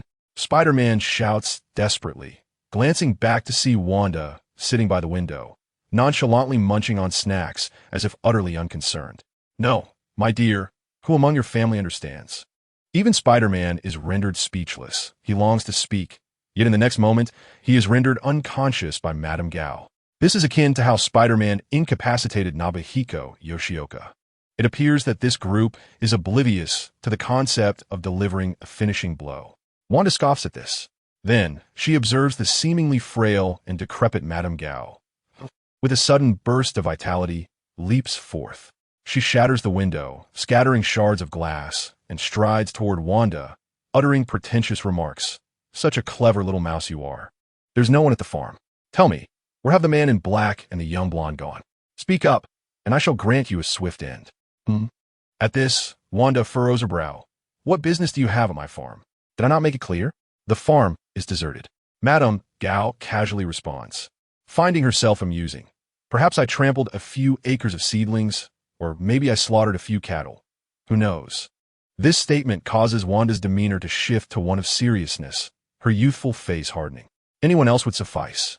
Engaging in a spectacle of combat on the streets dressed in outlandish attire would merely amuse her. However, trespassing on her land is crossing a line. This encroachment has touched a nerve. If Yoshioka, Madame Gao, and the Hand dare to tread upon her crops today, what might they aspire to tomorrow? There exists a path to annihilation. It cannot be tolerated. They must be obliterated. Rising to her feet, she seemingly draws forth a crimson sphere of energy from the void, her eyes suffused with a scarlet hue. Oh, are you also among the extraordinary? She muses. It seems this time the target is indeed correct. The old crone feels a tremor of apprehension, but brushes it off, for New York is replete with superhumans. Who knows if they merely appear fearsome while possessing only the ability to illuminate and create special effects. So she thinks. Madame Gao, as hunched form suddenly straightens, her cane thrust forward, unleashing a surge of energy that spreads like waves. She indeed exudes the aura of an unparalleled master. Yet before her stands Wanda. With a tilt of her head, Wanda channels her chaotic magic as if it were telekinesis, leaving Madame Gao no time to react before she finds herself embedded in the floor, utterly immobilized, much like Professor Charles Bald's sister dispatching Wolverine. The outcome exceeds Madame Gao's wildest expectations, and she is left aghast. Accompanied by the sound of rapid footsteps, Wanda, ensconced in chaos, approaches. Her porcelain-like features are tinged with crimson, her lips vivid as blood. Clad in a white-brown school uniform and knee-high white socks, she appears enveloped in a phantom flame of scarlet, her skirt undulating with each step.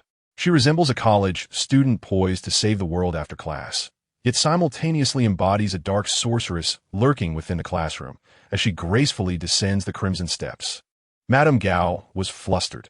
Is reconciliation possible? Chapter 21. Wanda corrupted the atmosphere of New York. When pleased, you may call me Wanda.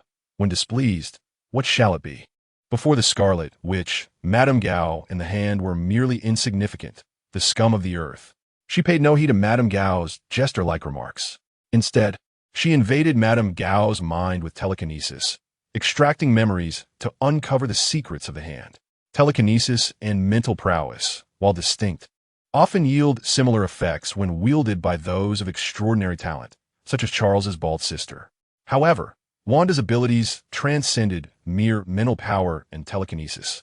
Though lacking the explicit instructions of the Darkhold, her chaotic magic was capable of obliterating with great force. This alone sufficed to contend with 99% of adversaries.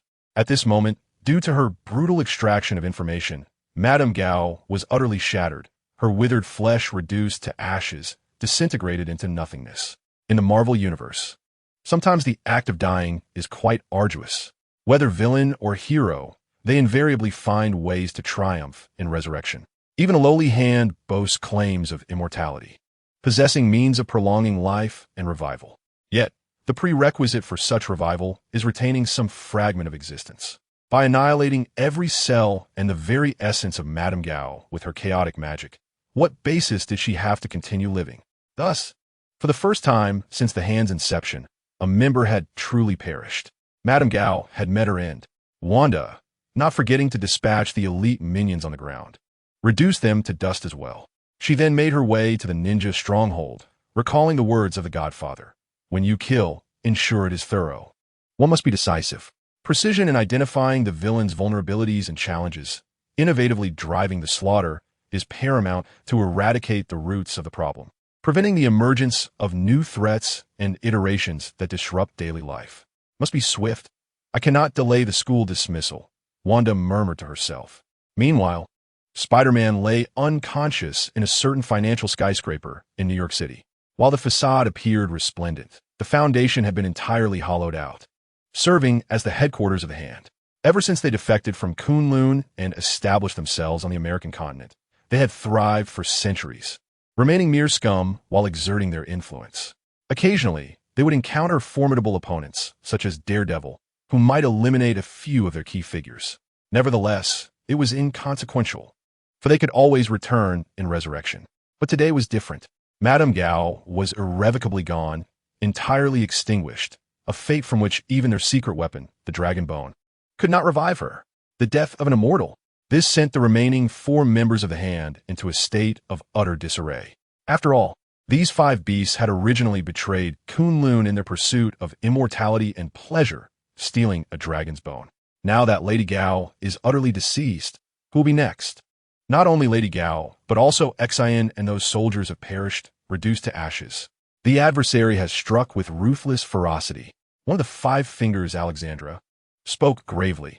First, let's eliminate the possibility of it being a superhero. While superheroes possess various abilities, or are seemingly invincible, always managing to triumph in resurrection battles, it has long been a source of concern for the Alliance. Yet they share an astonishingly consistent principle, a refusal to kill. Even the most heinous criminals, those who have slaughtered countless innocents, are merely imprisoned. How splendid is that? Especially for an eternal force like the Alliance.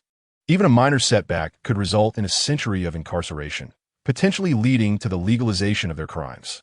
Thus, they act without fear. However, someone has shattered this unwritten rule, and with exceptional success. This is a flagrant violation of ancestral laws, deserving of retribution from both the underworld and the law. Retribution. It must be swift and severe. Undoubtedly, the pressing question remains, who is the enemy? Alexandra mused deeply. I do not know. A faint sound emerged from the other 3 fingers. They exchanged glances, realizing they had no means to pinpoint the target. The aggressor had executed their actions with such brutal efficiency, leaving no witnesses and no lowly soldiers to report back. Unlike superheroes, who bask in the glory of their victories, striking poses for adoring crowds, there was nothing of the sort. Consequently, The Alliance's well-structured intelligence system designed to counter superheroes became utterly ineffective. This was indeed disheartening. Being stylish is a lifelong endeavor. If one could abandon even that, then this individual must be utterly malevolent, deranged. Shall we call the police? Alexandra continued, feeling akin to a detective in a hard-boiled mystery. Upon hearing this, the other three fingers found it difficult to respond graciously. After all, although the Alliance had evolved over centuries, it still engaged in unsavory activities such as human trafficking and arms dealing, appearing quite disreputable. Yet, were not the presidents of America also involved in illegal immigration, arms trafficking, and drug legalization? Everyone is a respectable figure in the civilized world. In this line of work, how could one consider calling the police? Is there no sense of dignity?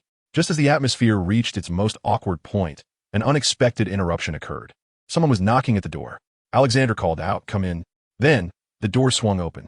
The world outside the door lay in serene tranquility, marred only by the sight of lifeless bodies strewn across the ground, all the ninjas pierced, crushed, and scorched by a vibrant crimson energy. A charming doll-like girl stood at the threshold, politely inquiring, "Are you the Fingers of the Hand Association? May I slay you?" "Step outside," Alexandra stated with solemnity, her seriousness palpable. In an instant, she was pierced through the chest by the crimson energy. The chaotic magic altered all, annihilating existence in accordance with Wanda's will. With a certainty of 100%, with a broad heart and blood flowing profusely, Alexandra struggled, bewildered. "How did you arrive here?" "I took a cab," Wanda replied candidly. At this, Alexandra nearly wept, while the other three leaders truly shed tears. "You're so formidable. You alone could breach the Hand Association. Can you not fly? If you had come soaring like Iron Man or Spider-Man, we would have certainly been prepared. Or, at least, like Captain America, in some flamboyant attire with equipment that would signal others to retreat, warning them of your pretentiousness. Surely, we would have recognized you then. But you took a cab. Is it truly so pedestrian? You've utterly sullied the reputation of New York." Chapter 22. Dragon Egg? Godzilla Egg. Bang, bang, bang, like popping bubbles. The heads of the Hand Association's leaders were crushed. Wanda felt a sense of relief within. She had avenged the ruined seedlings from the farm. Yet she did not depart. Instead, she pressed deeper. Dragon bones, Kunlun. Are these remnants from the Godfather's homeland? She possessed an interest in the secrets of the Hand Association, or rather, she believed the official would find them intriguing. However, akin to a game where, after clearing the minions and vanquishing the leaders, the true challenge would then present itself. As Wanda delved further, the lethal weapons of the Hand Association, their trump card, infused with the demonic power known as Beast, materialized into the carefully cultivated entity called Black Void. In an instant, it emerged, shrouded in black energy, two blades protruding from its back. The energy swirling about, as if alive, coalescing into an abstract, grotesque, demonic visage, grinning with a gaping maw and a cold mockery. Slap! In response, Wanda clapped her hands together, akin to swatting a mosquito, obliterating both Beast and Black Void. "You startle me," the young witch exclaimed, her heart racing. These ninjas lacked strength, but had a knack for springing forth unexpectedly, as bothersome as cockroaches. She waved her hand, and the crimson telekinesis surged forth like an endless tide of blood, its waves rolling and engulfing the underground. Although she did not possess super hearing or X-ray vision, each strand of telekinesis served as an extension of her senses, outlining the contours of the world, while simultaneously dispatching lurking ninjas. Such efficiency was indeed remarkable. Wanda soon beheld a colossal dragon bone, neither eastern nor western, neither proper nor improper, stretching several hundred meters in length. It lay embedded in the rock strata like a fossil. The powdered remnants of this bone held the secret to the resurrection of the Hand Union. A mere breath of it imbued warmth into the cadaver. Of course, Guan Fuyun had no need of it, and Wanda would not permit Guan Fuyun's demise. Yet, akin to a peculiar specimen from Baki, how splendid it would be to transport this marvel back as a trophy or collectible, even as firewood. It would serve its purpose well, wouldn't it? Wanda tidied up and stored the dragon bone within her bracelet. To her astonishment, she discovered an altar nestled beneath the immense bone, housing an enormous egg. It was indeed vast. The shell gleamed white, and the egg towered over two men. far larger than Wanda herself. Just imagine how many servings of fried rice could be made from such an egg. Wanda was taken aback. Since aligning with Guan Fuyun, her first instinct upon seeing anything was to ponder its edibility, followed closely by its taste. Fortune smiled upon her. This colossal egg, suspected to be a dragon's, was beyond her wildest culinary dreams. Without hesitation, she packed it away. In the process, she obliterated the Hand Union's underground base and the financial edifice used for concealment. With a thunderous roar, this entity, a source of concern and even fear for the Street Office and the Avengers Alliance, was consigned to history. Regrettably, in their memories, the individual who had issued the mission to confront Guan Fuyun remained a faceless enigma, devoid of any identity markers, save for being a warlord from the United States. As school let out, Guan Fuyun and Azu arrived to escort Wanda home, their family exuding warmth and tranquility, utterly unremarkable. One would never suspect that during the day, they had been embroiled in a bloody spree of murder and silence. Upon returning to the farm, Wanda briefly recounted her encounters with the Hand Union and the American warlord. The trio then shared a moment of silence for the ruined seedlings. Those were the corn I personally planted. They could have been transformed into a delightful corn chowder. Azu pouted, brandishing his adamantium blade in frustration. He was genuinely incensed. Alas, the Hand Union had already been dealt with by Wanda, leaving him with no outlet for his rage. Internal strife must be avoided. We must broaden our perspectives. Azu, Guan Fuyun imparted wisdom like a paternal figure, elucidating the principles of existence. There is no need to ascertain the perpetrator's identity. Responding to arrogance with arrogance is futile. Simply eliminate any American warlord, and let them understand our stance. That, too, is a form of retribution. Indeed, Azu's eyes brightened, struck by the brilliance of this reasoning. His spirits lifted once more. After dinner, they ventured outside to stretch and aid digestion. Listen to your father, Guan Fuyun advised, and Azu felt a warm glow in his heart. The three engaged in a playful contest with the dragon bone, treating it as a form of family entertainment, before their gazes settled upon the dragon egg. What kind of pot should be used for cooking? Guan Fuyun pondered. Let's make baked eggs. Azu was also tempted. Gulp. Wanda swallowed hard. She could only describe Guan Fuyun's culinary skills as nothing short of miraculous. She had truly grown weary of bland meals. Waiting for the children, who appeared genuinely hungry, Guan Fuyun retrieved a cutting board and a knife, preparing to crack the eggs. Crack! To her astonishment, the egg cracked open by itself. There was no egg white. Only the yolk flowed out. Instead, a little Godzilla emerged, its head peeking out from the shell, locking eyes with Guan Fuyun, who was donned in an apron and wielding scallions and garlic. Gah! The little Godzilla let out a cry, mistaking her for its caretaker, and took a bite of the scallions and garlic, smacking its lips in approval. What is this, a swamp puppy? Azu wondered. Is it edible? Wanda questioned, intrigued that it could flavor itself. Guan Fuyun exclaimed, what a surprise. It turned out this was not a dragon egg, but a Godzilla egg. Yes, the very same Godzilla, the most renowned creature from monster films, known for its atomic breath. This was indeed of that lineage. As a famous monster from the land of the rising sun, Godzilla had once even joined the Marvel Universe, and not merely in some alternate reality. In the comics, Nick Fury had humorously complained about having to battle a monster that could unleash atomic breath as the director of S.H.L.D. Moreover, Tony Stark had developed anti-Godzilla armor. Therefore, it was not entirely surprising that Guan Fuyun stumbled upon a Godzilla egg. What nonsense! This was utterly absurd. Guan Fuyun could only scratch his head in confusion. He instructed Wanda to retrieve the relevant documents from the Hand Association. Upon investigation, it was revealed that there had never been any dragons. The dragon bones were likely those of a long-extinct Ghidorah. The original form had simply become unrecognizable after being consumed over centuries. To prepare for future eventualities, as dragon bones would eventually run out, the Hand Association had been on the lookout for colossal beasts. They had previously invested heavily in collecting blood orchids from an isolated island teeming with giant pythons. They had also ventured to Skull Island, where they discovered enormous gorillas.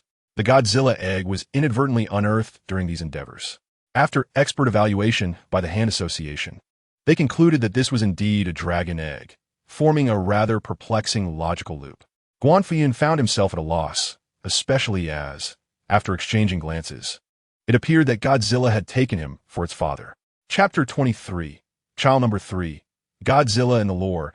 Godzilla is a creature that thrived during the Permian period, existing at the pinnacle of the ecological hierarchy, symbolizing, to some extent, the will of Blue Planet. In the grand cinematic narrative, Godzilla is said to be a descendant of the god family, having survived the Permian mass extinction by hiding underground, only to awaken in modernity due to frequent nuclear tests. The current creature shared a similar fate. It lies deep underground, slumbering silently, yet it was unearthed by the Hand Association, treated like a precious treasure. Had it not been for external interference, had it remained buried in the land of little days and avoided the ravages of nuclear radiation, it would likely have lived out its life as a timid creature. However, fate intervened when it encountered Wanda, and subsequently, one of the most extraordinary forces of the Marvel Universe, chaotic magic. It also crossed paths with Guan Fuyun and the system. Ding! Congratulations, host, on adopting the third child, Godzilla. Reward: expansion of farm area by 50 acres. Villa renovations, additional rooms. Godzilla's dwelling now features limitless spatial settings. An expanse infinitely vast and high, yet desolate, a realm where all life withers.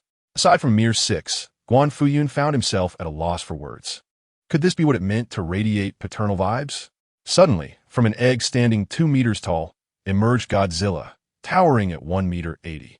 With its large, sparkling eyes that seemed ready to unleash a laser, the creature adorably nudged its way into Guan Fuyun's embrace.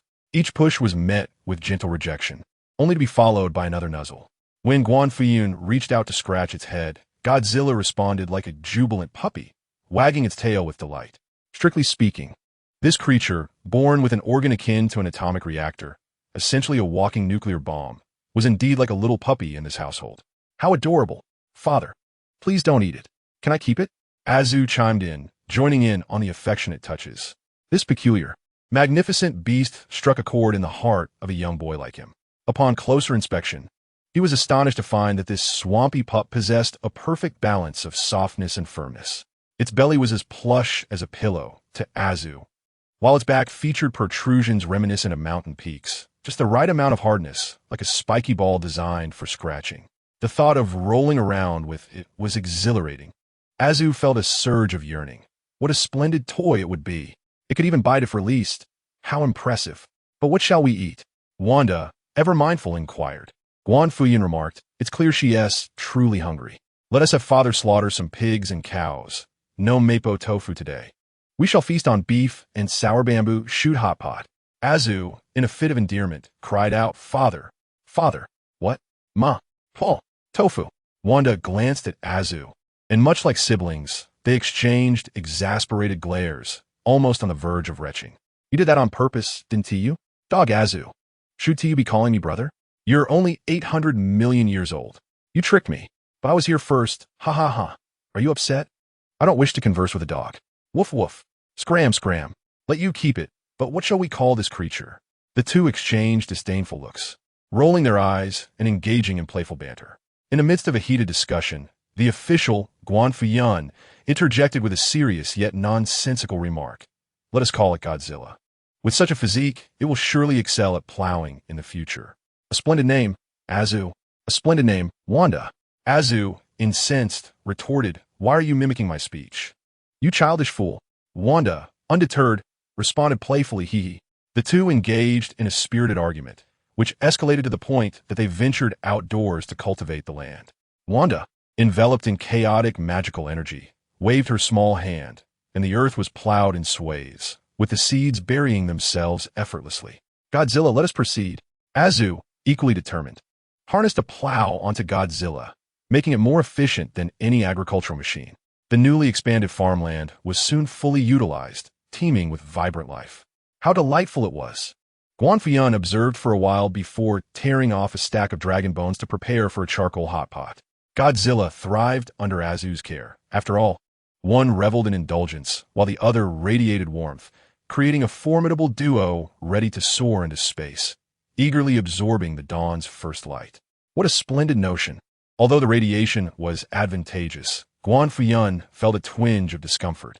If it proved too challenging, he could always seek out information related to Dr. Octopus, utilizing Hydra and an artificial sun to nourish Godzilla instead, which would be potent and cleaner. Meanwhile, deep within the ocean, on an uncharted island cloaked in primitive jungle, a colossal beast roared. With a thunderous crash, the earth trembled as a creature, towering at 50 to 60 meters with a triangular head, opened its dark red eyes. It possessed enormous wings that obscured the sky and 2 pairs of scythe-like legs. Each step it took obliterated small hills. This was Muto, a Hollywood original monster, an ancient creature like Godzilla. Due to its penchant for laying eggs within Godzilla's body, the two regarded each other as bitter rivals. They could sense one another, and just as depicted in grand films, upon sensing Muto's awakening, Godzilla would traverse vast oceans to confront it. However, the situation had now reversed.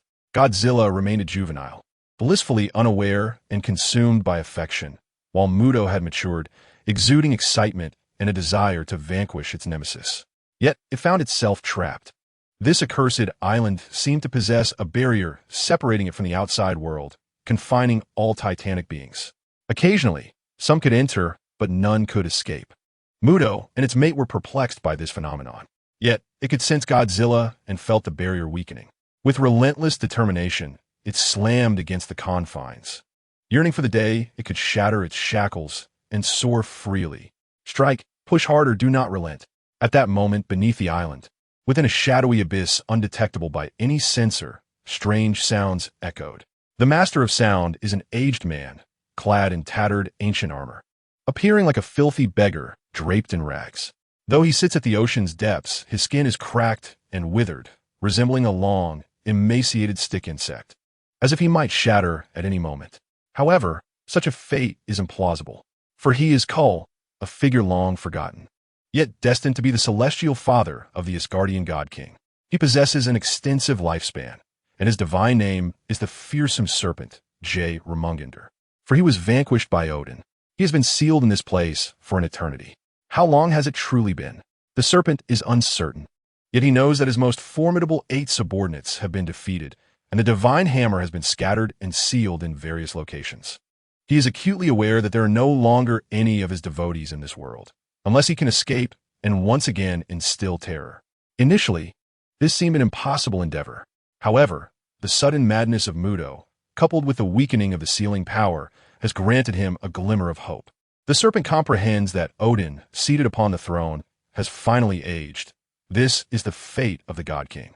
In contrast, he remains youthful due to his stasis from the seal and his hatred. Now, the serpent resembles a young Odin, powerful yet unknown, his divine might urgently demanding manifestation, even daring to confront the pantheon of gods. Crash! Crash! I can sense your urgency and fury. When the seal shatters, no matter whom you wish to slay, I shall assist you, and I shall reward you as a divine beast. The serpent murmurs, influencing reality, exuding the power of the celestial father. Meanwhile, the Hulk capture team sets forth. The Serpent Shield Bureau, alongside Egg, is also brimming with enthusiasm. However, this so-called special operation, this clandestine plan, is entirely exposed within the gaze of Hydra. Even the officials can watch the live broadcast, a spectacle for their amusement. Chapter 24, Live Capture of the Hulk the Farm. After numerous expansions, Wanda's room, Godzilla's room, and Az's room have all been fortified with robust features. Naturally, the kitchen of the officials is not to be outdone. The kitchen is also undergoing expansion, adding display shelves for figurines, a large round table, and a big screen. Indeed, the officials enjoy dining directly in the kitchen, seamlessly integrating other hobbies. At this moment, as they watch the live capture of the Hulk unfold, the officials, Azza, Wanda, and Godzilla each occupy their respective places, with a steaming hot pot of sour bamboo shoots and beef in the center. The tender bamboo shoots are as smooth and delicate as a maiden's thigh, while the beef is cut into generous pieces, thicker than the thin and thinner than the thick. After a brief plunge in hot oil, it is lifted, wrapped in dipping sauce, and accompanied by a few mint leaves before being savored. The flavor is exhilarating. Azza is so taken by it that he snaps a photo, captioning it "deliciousness made by Dad," and shares it on international TikTok. Wanda does the same. Indeed, how true it is that products embody culture. Currently, Half of the American populace is engaged with international TikTok, and some officials even suggest that running for president directly on TikTok might be the way to go. After all, it's merely a choice between two jesters propped up by capital. The spectacle promises to be quite entertaining. One might as well launch a rocket for added excitement. Suddenly, a notification chimed. Level up for baby Godzilla. Almost forgetting the little creature, the officials turned to see Godzilla sniffing its plate of beef like an eager puppy. Hesitant, it approached, inspecting and pawing at the food, pondering what it was and whether it was edible. Ultimately, it ceased its contemplation and took a hearty bite, chewing enthusiastically. Its eyes lit up in delight. This was simply delectable. The little Godzilla affectionately nudged its caretaker, seeking more food. The caretaker, overjoyed, promptly offered it some vegetables. Stealing a glance at the live broadcast. On the screen, the Hulk stood in the center of an unknown city, fervently pounding his chest. With one foot atop a transformed vehicle, he roared skyward, proclaiming his dominance as the king of the Iron Jungle. But in the next instant, boom, a blinding light surged, coalescing into a beam that thundered through the sky like a battering ram. The fierce energy shockwave nearly caused the Hulk to stagger. Turning his head, he beheld a red and gold armored figure descending from above, with jet flames clearing the haze around it. With a resounding thud, Iron Man executed a textbook superhero landing, locking his gaze onto the Hulk. More armored suits sped in behind him, assembling into a colossal anti-Hulk armor. Found you, Dr. Banner. Tony quipped playfully from within the metal shell. Are his knees made of iron? The caretaker inquired. No, came the reply, but if he lands like that, doesn't it hurt?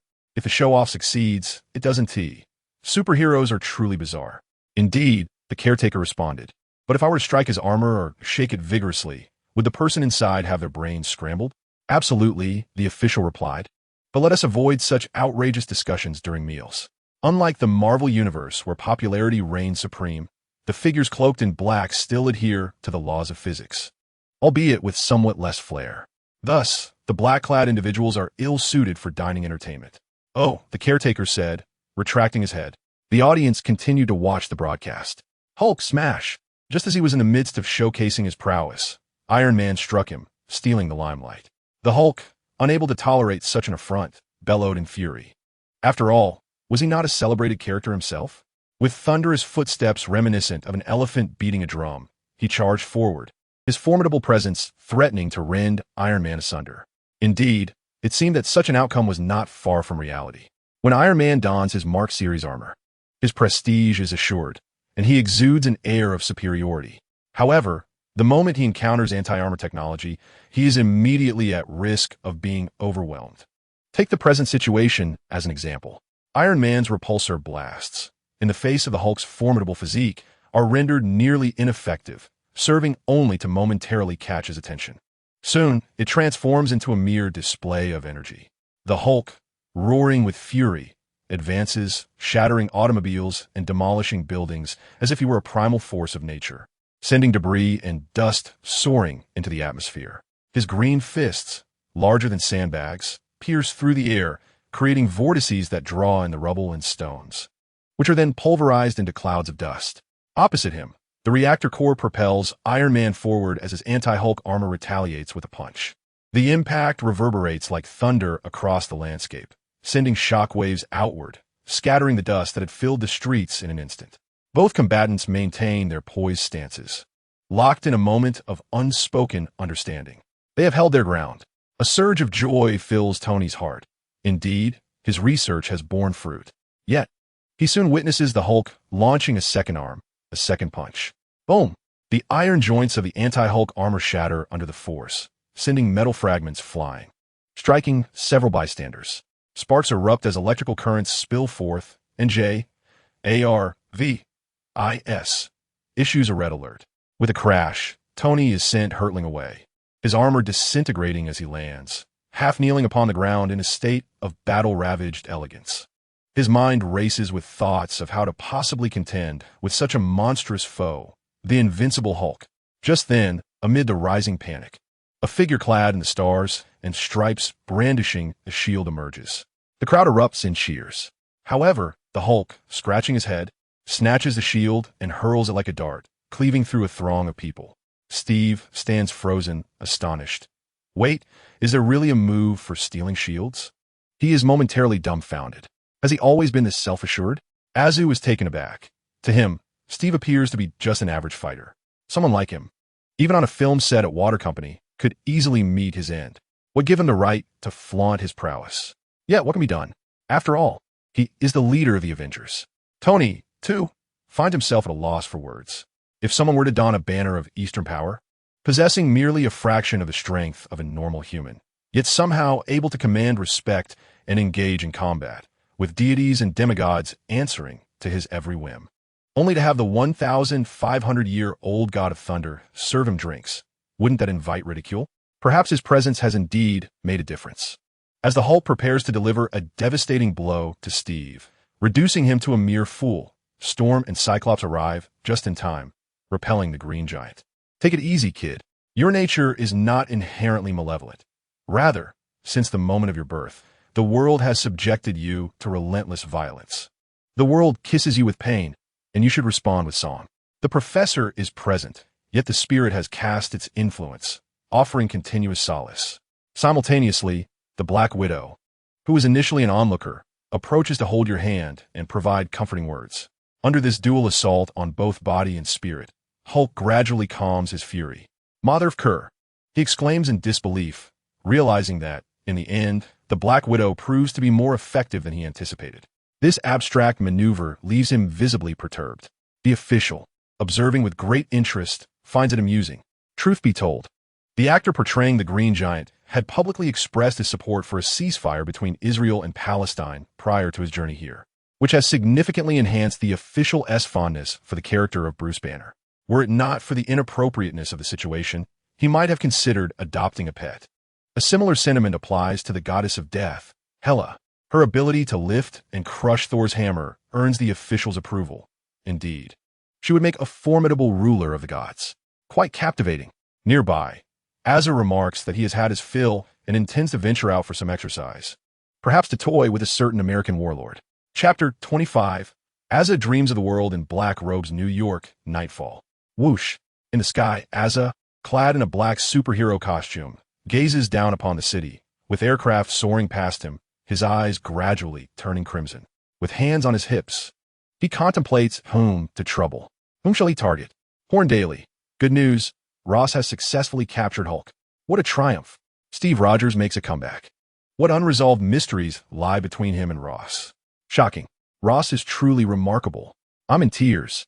As Azza searches for prey, the massive screens in Times Square begin to inundate him with sensational coverage. This cacophony of media provides Azza with a target. Had I not encountered my father, I might have become one of the heroes portrayed by the media, he muses. Popularity, fan engagement, approval ratings. These are the truths instilled in him by the Water Company since childhood. Previously, he was unaware of his desires, believing he ought to embody the ideals the company envisioned. Yet now, Azza has liberated himself from his dismal fate. He is no longer a flawless product, meticulously packaged. He is a consistently authentic, albeit imperfect, living being. All along, Azza harbored a secret, one he had never disclosed to the official.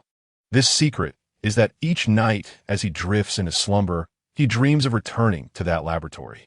He dreams of being scrutinized, experimented upon, and ultimately crafted by the Water Company into one of the 7 compatriots, the Patriots.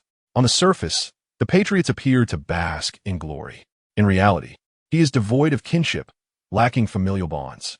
He possesses everything, yet experiences profound emptiness.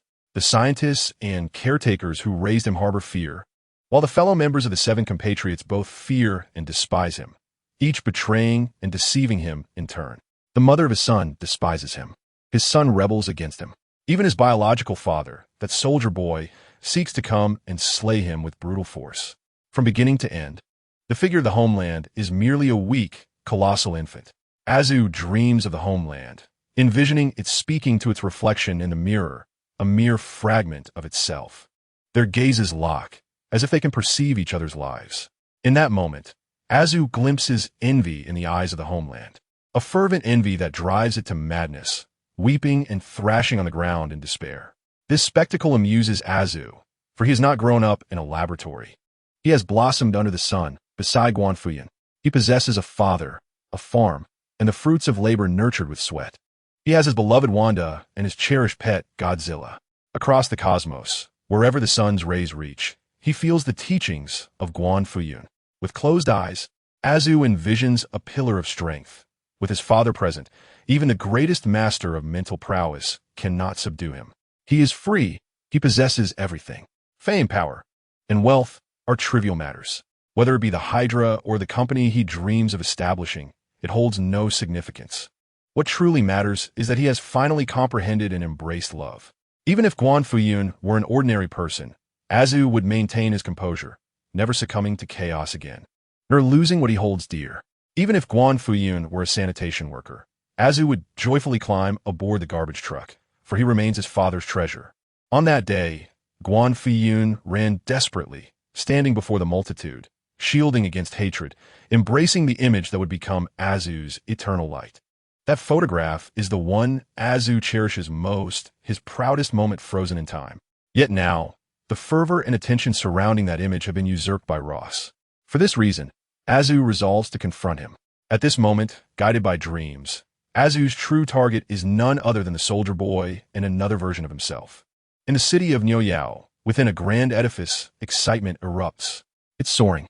Mr. Ross, since the appearance of Captain America, your approval ratings have skyrocketed. An eager subordinate bursts in. Everything is under control. Ross puffs on his pipe, reminiscent of a five-star general, exclaiming, this time, who can stop me? Who? I am invincible.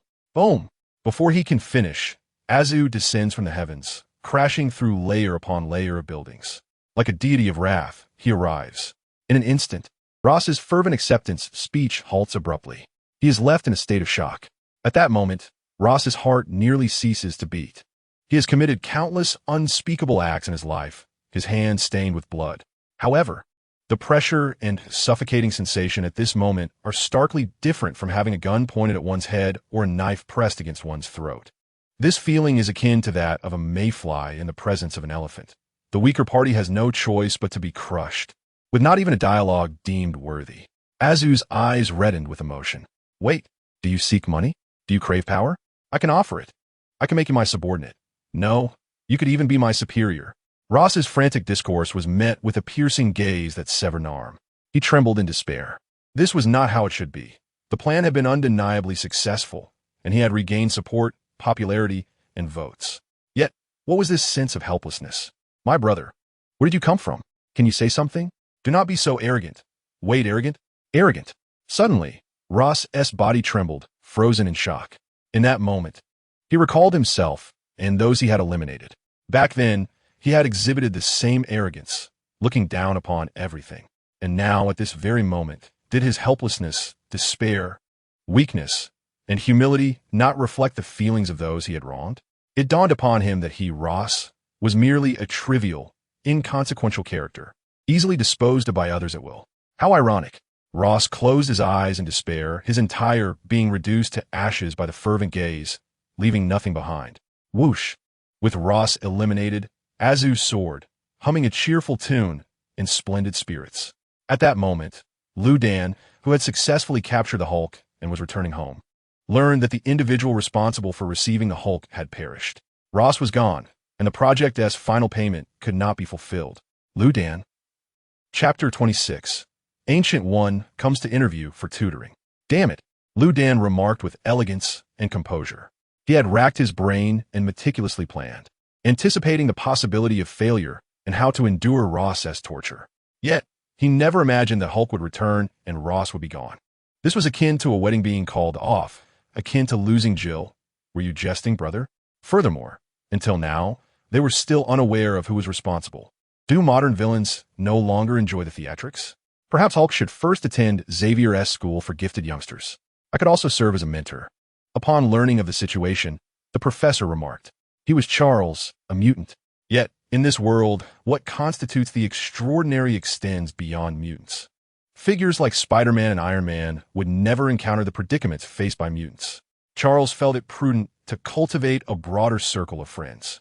This reflection, prompted by Azu's verbal onslaught, marked progress. It would have to suffice.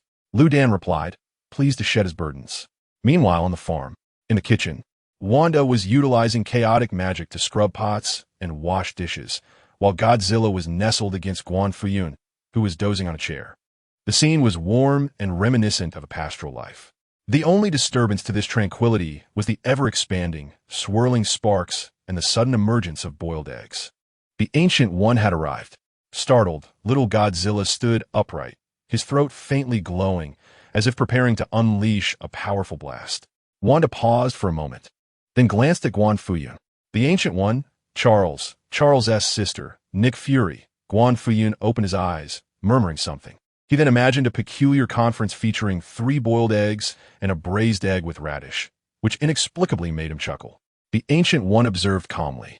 With the passage of time, one encounters all manners of situations and becomes unfazed by the extraordinary. She was not merely a spectator. With a snap of her fingers, the surrounding space underwent a series of layered transformations, collapsing and rotating. This was the mirror dimension, the realm of the sorcerers. Yet within this domain, there was no danger. Only a tea table with several cups of tea. The Ancient One took her seat with poise and pushed a cup of tea toward Guan Fuyun. Her intention clear. Guan Fuyun, I am here to negotiate terms. Guan Fuyun signaled to the little witch and Godzilla to remain calm, then lifted his cup and drank deeply. Wiping his mouth as he inquired, Master, have you attempted to kill me, or to banish or seal me? Indeed, the Ancient One replied with composure. Did you succeed? Guan Fuyun pressed further. What do you think? The Ancient One countered, regarding Guan Fuyun with a look of resigned amusement. Being the Sorcerer Supreme, my duty is to maintain the safety of dimensions. Individuals like you could be considered dimensional invaders. Therefore, yes, in countless possible futures, we have indeed clashed. And I have employed every means at my disposal against you. Yet the outcome has always been failure, without exception. After enduring repeated, well-planned encounters with someone he had never met, Guan Fuyun thought they could choose to coexist harmoniously. He translated for clarity, implying, I cannot defeat you. How tiresome. I wish to retire and lead a languid existence. Shall we cease this mutual torment? Then I can rest easy, Guan Fuyun said, finding conversing with someone who was aware of the script quite refreshing. Moreover, befriending an entity like the Ancient One, who seemed to be of a potentially transcendent nature, was indeed a unique experience. Yes, she began as a formidable being among the celestial hierarchy, likely surpassing even that. Although the manner in which the Ancient One met her demise was rather comical, she was among the few within the Marvel universe to engage with primordial deities. Her self-inflicted end was a means to retire entirely, to pursue eternity, traverse the cosmos, and perhaps indulge in the guise of resurrection. Catching sight of the Ancient One, who gazed at Wanda with admiration, Guan Fuyun remarked, You seem a bit infatuated. A crude observation, came the reply.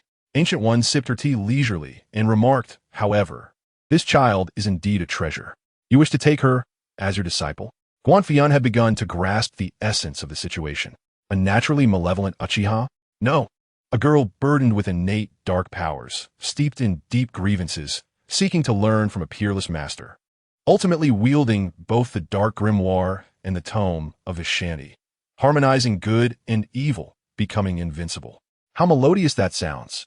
There is indeed such an intention. The Ancient One readily confessed that she surpassed Stephen Strange, being far more suited to the mantle of the Sorcerer Supreme. That is hardly a trivial matter. To put it in esoteric terms, Stephen Strange is merely of mortal lineage, albeit with extraordinary bones and a destiny that favors him. In contrast, Wanda is a natural-born sorceress, with magic coursing through her veins. Stephen Strange's nemesis, Dormammu, appears as a mere child before Wanda, who can now disregard the side effects of the Darkhold. With just a few incantations, she could render Dormammu a fool. Should Stephen Strange ascend as the Sorcerer Supreme, he risks losing much, even the potential for corruption. Wanda, however, is different. At this moment, she is purely destined for enjoyment, benefiting without any detriment, correct? The Ancient One smiled, eager for retirement. If Guan Fuyun and Wanda had no objections, she contemplated a rather swift demise, having even envisioned her landing posture. You're correct, but may I inquire? Guan Fuyun leaned in, shrouded in mystery, speaking with gravity. Do you sorcerers possess that ability? The fireball technique, I mean. The most fundamental and conventional spell, classic, yet harmless. In an era where ninjas have begun to manipulate celestial bodies, one would expect higher standards for sorcerers. Yet, the issue lies in the fact that, including the Ancient One, graduates of Kamartaj are all too fond of drawing circles, conjuring magical blades and shields through incantations to slash at foes, relentlessly pursuing their targets, each afflicted with a sort of Gandalf's malaise. Guan Fuyun hoped that Wanda would not return from her studies transformed from a sweet girl into a blade-wielding delinquent. Let the child learn something of substance. Upon hearing this, the Ancient One's expression darkened, nearly transforming from a boiled egg to a braised one. Her lips twitched. She will indeed learn spells. If you are truly concerned, I could directly give her the Eye of Agamotto and a magical cloak. A sincere offer. Yet, Guan Fuyun shook his head, stating, this is not merely a matter of trust. Whether or not to become your disciple is a decision Wanda must make for herself, much like Az's career and life plans are choices made from the heart. Guan Fuyun wished for Wanda to be the same. As they spoke, both turned their gaze toward Wanda. Me? Wanda pointed at herself, her flustered demeanor and clumsy gestures rendering her utterly endearing. In a realm of official floating clouds, it is simply explained as a form of tutoring. With 3 years of simulation and 5 years of esteemed mastery, without the necessity to leave home, a mere journey to Greenwich Village in New York suffices. The Godfather will eternally support you, and if discontent arises, one may always return home. Wanda hesitated, but eventually nodded in reluctant agreement. Very well, she conceded. The Ancient One was overjoyed, immediately entrusting the Eye of Agamotto and the Cloak of Levitation, displaying an exuberant smile that suggested imminent triumph. Chapter 27. Father, have I brought you shame? The Ancient One arrived and departed, her face beaming with delight, albeit with an oddly eccentric demeanor. She had completely forgotten about Dr. Strange, her thoughts consumed by the pure-hearted young witch. One must admit, the circular routes of Kamartaj were quite convenient for travel, nearly rivaling the capabilities of the Space Stone. Official floating clouds watched as the sorceress departed, promptly taking a small stool to sit beside Wanda. The two heads, one large and one small, leaned together like two bandits tallying up their zero-cost acquisitions. One item was the Cloak of Levitation, which appeared unremarkable but was, in fact, a treasure imbued with a spirit, capable of assisting in flight and combat, while also providing commendable defense. The key feature was that these functions were entirely passive, perfectly compensating for the young witch's physical shortcomings and enhancing her margin for error. This was directly bestowed upon her. As for the Eye of Agamotto, it was in essence the Time Stone. It was indeed formidable. As portrayed in the films, it allowed the user to reach any point in time, be it the distant past or the far-off future. Harnessing this power enabled one to observe or experience any era, colloquially known as reading the script. For instance, the Ancient One diligently studied how to achieve a more stylish demise. Simultaneously, the Time Stone could manipulate time, allowing for reversal, stasis, and loops, though the efficacy of its use depended upon the user's aptitude and knowledge. Both Doctor Strange and Thanos had met the requisite standards to manipulate time, one negotiating with Dormammu and the other seizing Vision's Mind Stone. However, if one were to substitute in the villain Caecilius from Doctor Strange set, he would be utterly lost. Time is akin to a precise gear mechanism. The stone merely possesses the ability to regulate these gears. The specifics of adjustment and the degree of alteration require meticulous calculation. Contemplating this complexity was overwhelming to official floating clouds, for when pushed to the brink, one may resort to anything, yet mathematics remains an insurmountable barrier. He was, after all, the laziest of souls. Wanda, with her cleverness, might have fulfilled the requirements, but as the Scarlet Witch, why would she need the Time Stone, a mere trinket? What truly suited her was a combination of the Reality Stone, the Soul Stone, and the Mind Stone. Thus, the Time Stone was a superfluous asset for both of them. In fact, in official Floating Cloud's original conception, he had never intended to covet the Time Stone. Yet now, upon acquisition, he realized it was most fitting for Azu. Firstly, he intends to establish a company within the Marvel Universe, engaging with various heroes, necessitating a thorough examination of scripts and intelligence gathering. This serves merely as a foundational function. Furthermore, given his mental capacity and mindset, he could hardly create a temporal catastrophe. Even if he were to act recklessly, the official entity remains unaffected. The Scarlet Witch possesses chaos magic and has studied under the Ancient One, existing in a realm beyond the ordinary. Even if Asa were to inadvertently create a mishap, it would not endanger his own. From a most pessimistic perspective, Asa's current gratitude level of 95 is a guarantee from the system that he will not succumb to madness. Additionally, the Father Zorn ensures Wanda's transcendence. Having grasped this, the official entity, Wanda, and Godzilla find themselves at home, watching television while awaiting Asa. Swiftly, Asa returns. Asa, the official entity, invites him to sit, briefly outlining the situation, and candidly states, "We plan to allow you to use the time stone." Upon hearing this, Asa does not respond with elation, but rather furrows his brow and retorts, "But won't the Ancient One be angry?" He has heard through the official entity's spoilers just how formidable the Ancient One is. "It is for your use, not merely for you," the official entity replies. "The Eye of Agamotto remains with Wanda. When needed, we can simply assemble it. Wanda is destined to become the next Sorcerer Supreme. She possesses the right to wield the Eye of Agamotto, and circulating the time stone within our household will raise no objections. In the worst-case scenario, should dimensional issues arise, you can assist in vanquishing a few demons, can't you?"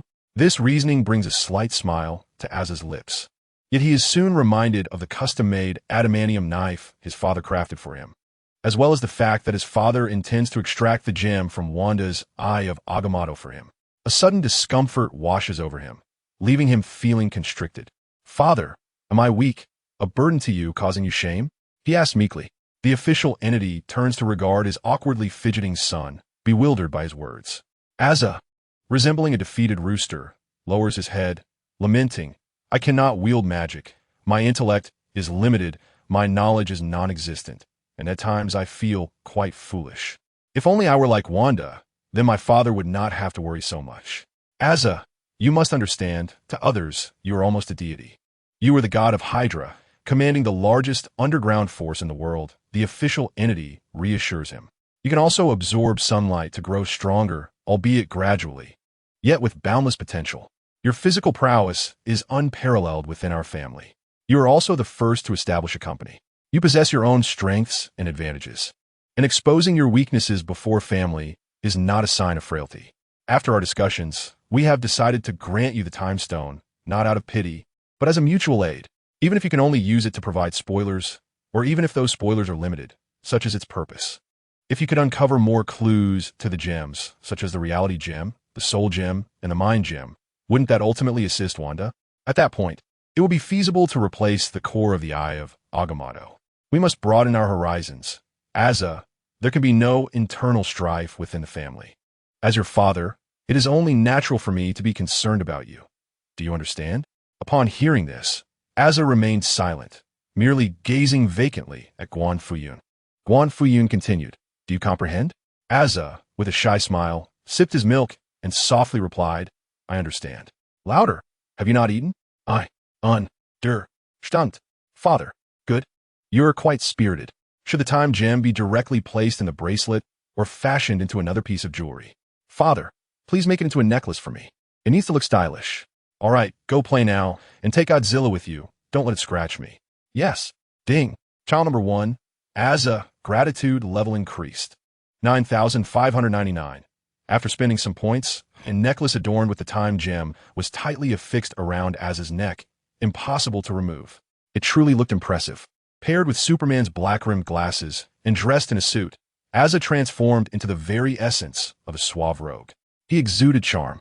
This gift from family filled Asa with excitement, causing him to lose sleep that night. The following morning, he awoke with a shout. "Father, Wanda, you must come to see the opening of my company, and remember to bring Godzilla." With that, he hurriedly flew away. Indeed, Asa's aspirations and life goals lay within Marvel's water company. As his father had rightly stated, the grand opening was scheduled for today. The premises were filled with former Hydra agents transitioning to new roles. Chapter 28. The Gandalf of Comartage. Understood. Guan Fuyun waved his hand and bid Asa good morning. The company opening was at 2 p.m., and it was still early. However, this event had already set the entire farm abuzz.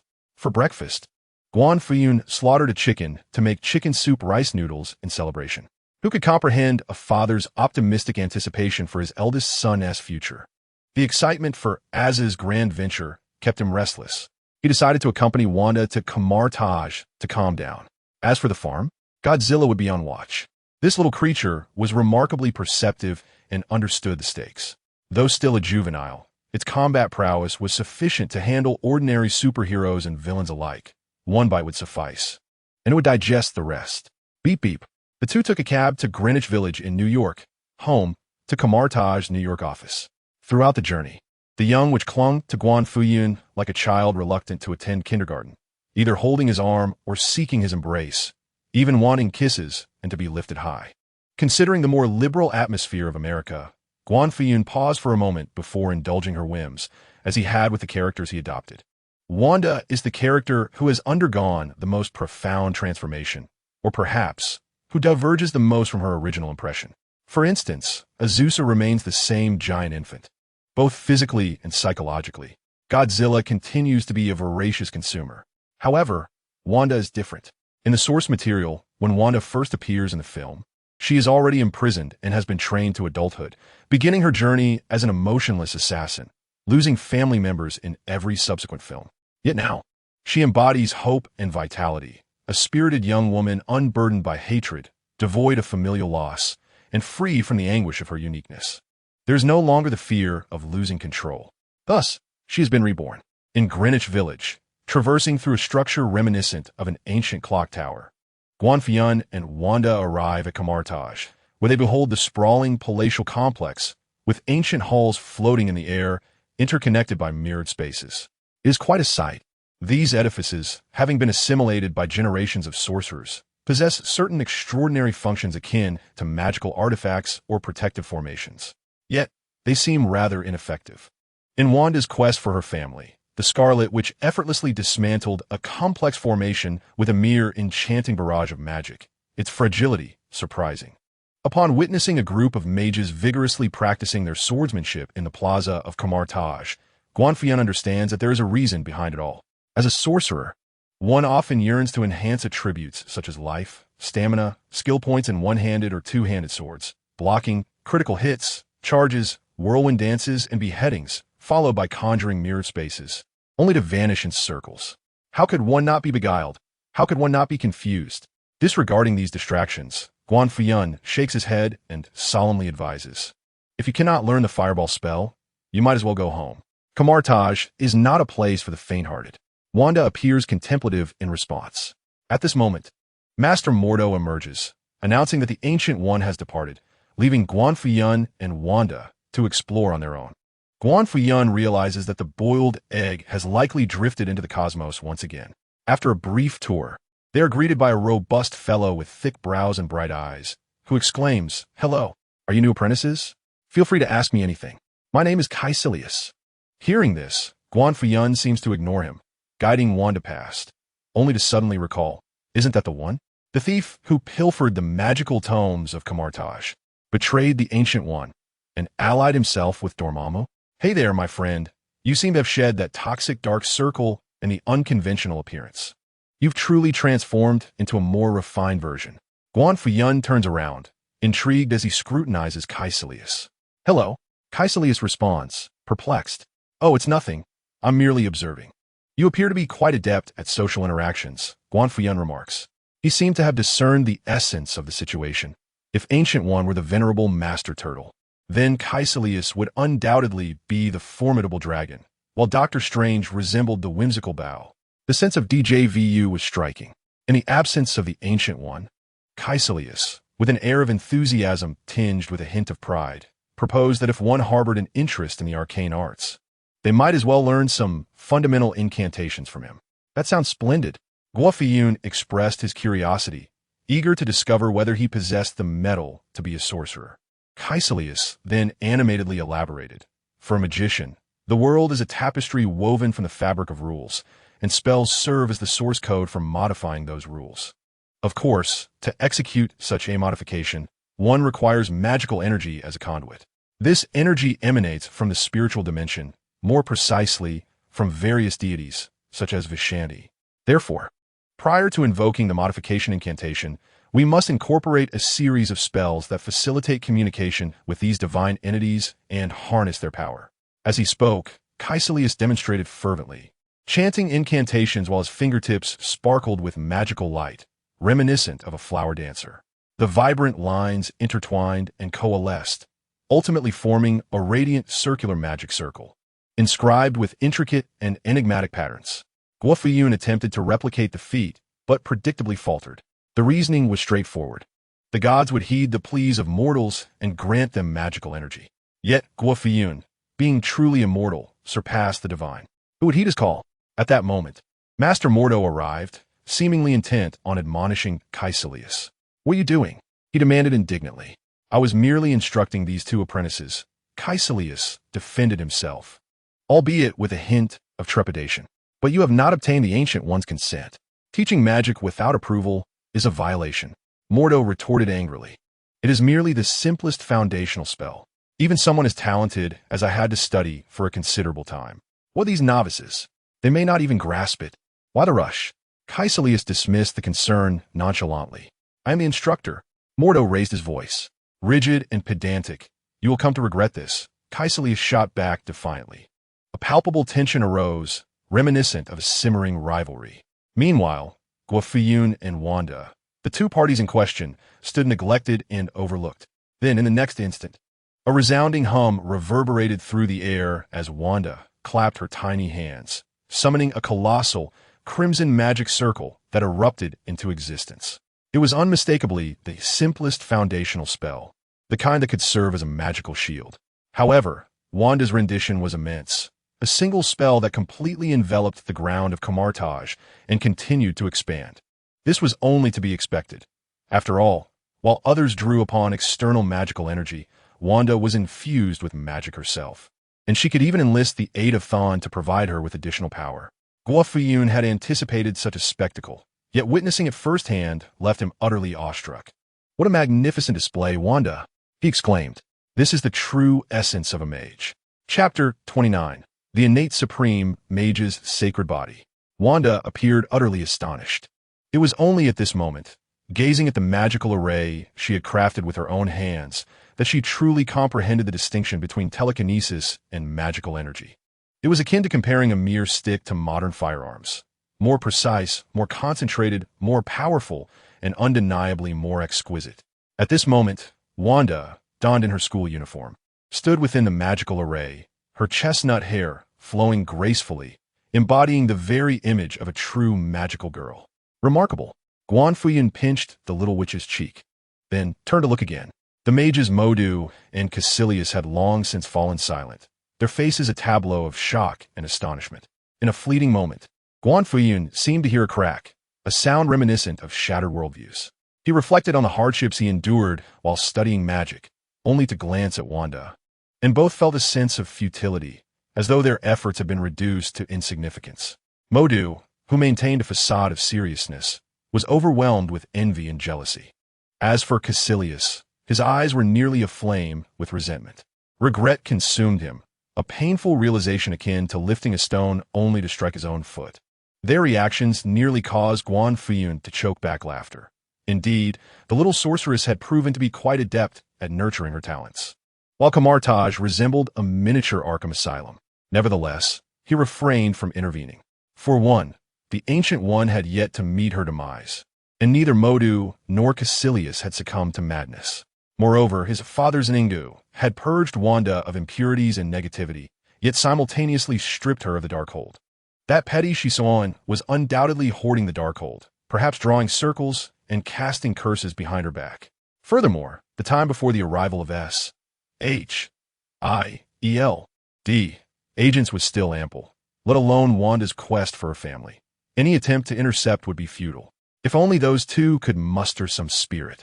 Perhaps they might locate the Darkhold and present it to Wanda. This was Guan Fuyun's hope, provided they did not turn against him. As a youthful patriarch, he had underestimated Wanda's innate talent and her magical prowess, which proved irresistibly tempting to unscrupulous sorcerers. It was akin to placing a Kennedy-style feast before a marksman. Who could resist the urge to grasp the opportunity? In that instant, Caecilius activated the mirror dimension, chattering away as if he had cast a hypnotic spell, then inquired of Wanda, "From where does your magical power originate?" Wanda, perplexed, cast him a bewildered glance. As if to say, do you not know? Indeed, such a level of magical energy must stem from an exalted source, far beyond his comprehension. And what about you? Caecilius retorted, attempting to feign superiority as his gaze shifted to Guan Fuyun. Come on, my friend, are you daft? What makes you think you can control the Scarlet Witch and her patriarch? Guan Fuyun's lips moved as if to utter a curse, but he ultimately refrained. What was there to say? Then he noticed Caecilius perk up his ears. Guan Fuyun sighed silently. He reached out and seized Caecilius by the ear, giving it a sharp tug. Huh. Caecilius froze, astonished to discover that Guan Fuyun could move. Initially shocked, he then attempted to respond. Yet curiously, despite Guan Fuyun's movements being slow, he found himself utterly unable to resist. Under the influence of true immortality, any character would face a dimensional descent. Caecilius conjured a magical array, transforming his energy into blades and shields, only to witness these weapons shatter like mere bubbles. He tried to manipulate the mirror space to create distance, but it proved futile. At that moment, Guan Fuyun stood as if a deity, wielding absolute dominion over lower-dimensional beings. All his efforts were in vain. Guan Fuyun had reduced Caecilius to the status of an ordinary person, and even the tactics of a mere mortal could not harm him. Simultaneously, even a casual blow from Guan Fuyun inflicted genuine harm, the kind that healing would struggle to mend. He continued to grip Caecilius by the ear, pinning him to the ground. Then, with a resounding thud, he repeatedly smashed Caecilius' head against the ground, leaving him bloodied and broken, his neck shattered, flesh torn. Alas! The dark cloak had returned with its ominous aura. Let it burn. Dispose of the body, handing it over to Wanda, while Guan Fuyun turned his gaze towards Mordo, who had remained on the sidelines, seemingly unresponsive throughout. This shouldn't be. Caecilius had been exceedingly disrespectful, yet neither could they. Mordo stammered, struggling for coherence. He genuinely wished to glean some advantage from Caecilius, perhaps uncovering secrets akin to those of a maiden, hoping for divine favor. Yet he had not anticipated such a fierce reaction from Guan Fuyun. This was a common trait in the Marvel Universe, or rather, in America, whether heroes or villains. They often initiate unprovoked assaults on others, only to retreat and implore calm, claiming it was all in jest, emphasizing a divine essence. Whoosh! The hand ring glimmered as the space stone activated. Guan Fuyun instantly appeared beside Mordo, wielding an adamantium cleaver, swiftly plunging it into his heart, then slicing him into 8 pieces.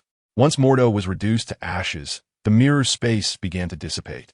In the blink of an eye, they returned to Kamartaj, surrounded by a cadre of astonished sorcerers. Father, is this acceptable? Wanda inquired, her lips pressed together, her eyes flickering between the dashing Guan Fuyun and the bow at her chest. Even with significant development, one could still face challenges. No matter. They were merely 2 insignificant pests, Guan Fuyun replied with a smile. Without them, I can still seek the Darkhold. He strolled into the sitting room of the Ancient One, pouring himself a cup of tea. Oh, Wanda nodded obediently, her pleated skirt swaying as she walked, revealing her fair skin. After a while, the boiled egg returned. As for Mordo, the folly and demise of Caecilius were of no concern to Gu-E. Their fates were sealed. A serene, knowing smile adorned her face. Upon her return, she immediately began instructing Wanda in the arcane arts, teaching her spells such as summoning souls, binding enchantments, transforming into butterflies, and controlling water. Additionally, there was the fireball technique that Guan Fuyun had longed for, along with various summoning spells. Perhaps due to the inherent peculiarities of chaotic magic, Wanda's summoning spells were always rather bizarre, able to conjure tentacled monsters and ferocious slimes. Notably, the entire process of Gu-E teaching Wanda was broadcast openly to all the inhabitants of Kamartaj, when they witnessed the fireball spell with a radius of several meters. The towering tentacled creatures and the overwhelming magical circles that blotted out the sky, they were first met with shock, followed by a shattering realization, then numbness, and ultimately acceptance. With the groundwork laid, Gu-E, ever the performer, called everyone together for a meeting. During the assembly, she briefly praised their efforts, remarking on the flourishing peace in the multiverse, and encouraged them to continue striving, updating their strategies, and grasping the direction of the dimensional demigods. Reflecting on the past and savoring the present, she emphasized the culture of their organization. However, as she descended the stage, she twisted her ankle. The invincible Gu fell, and before her demise, she struggled to declare, "I battled Dormammu. I was wounded by dark magic." Henceforth, the title of Supreme Sorcerer would be passed to Wanda. Chapter 30. The Feast of Gu truly induces laughter in Camartage. A sea of white garments signified mourning. Even Wanda donned white attire, enhancing her charm.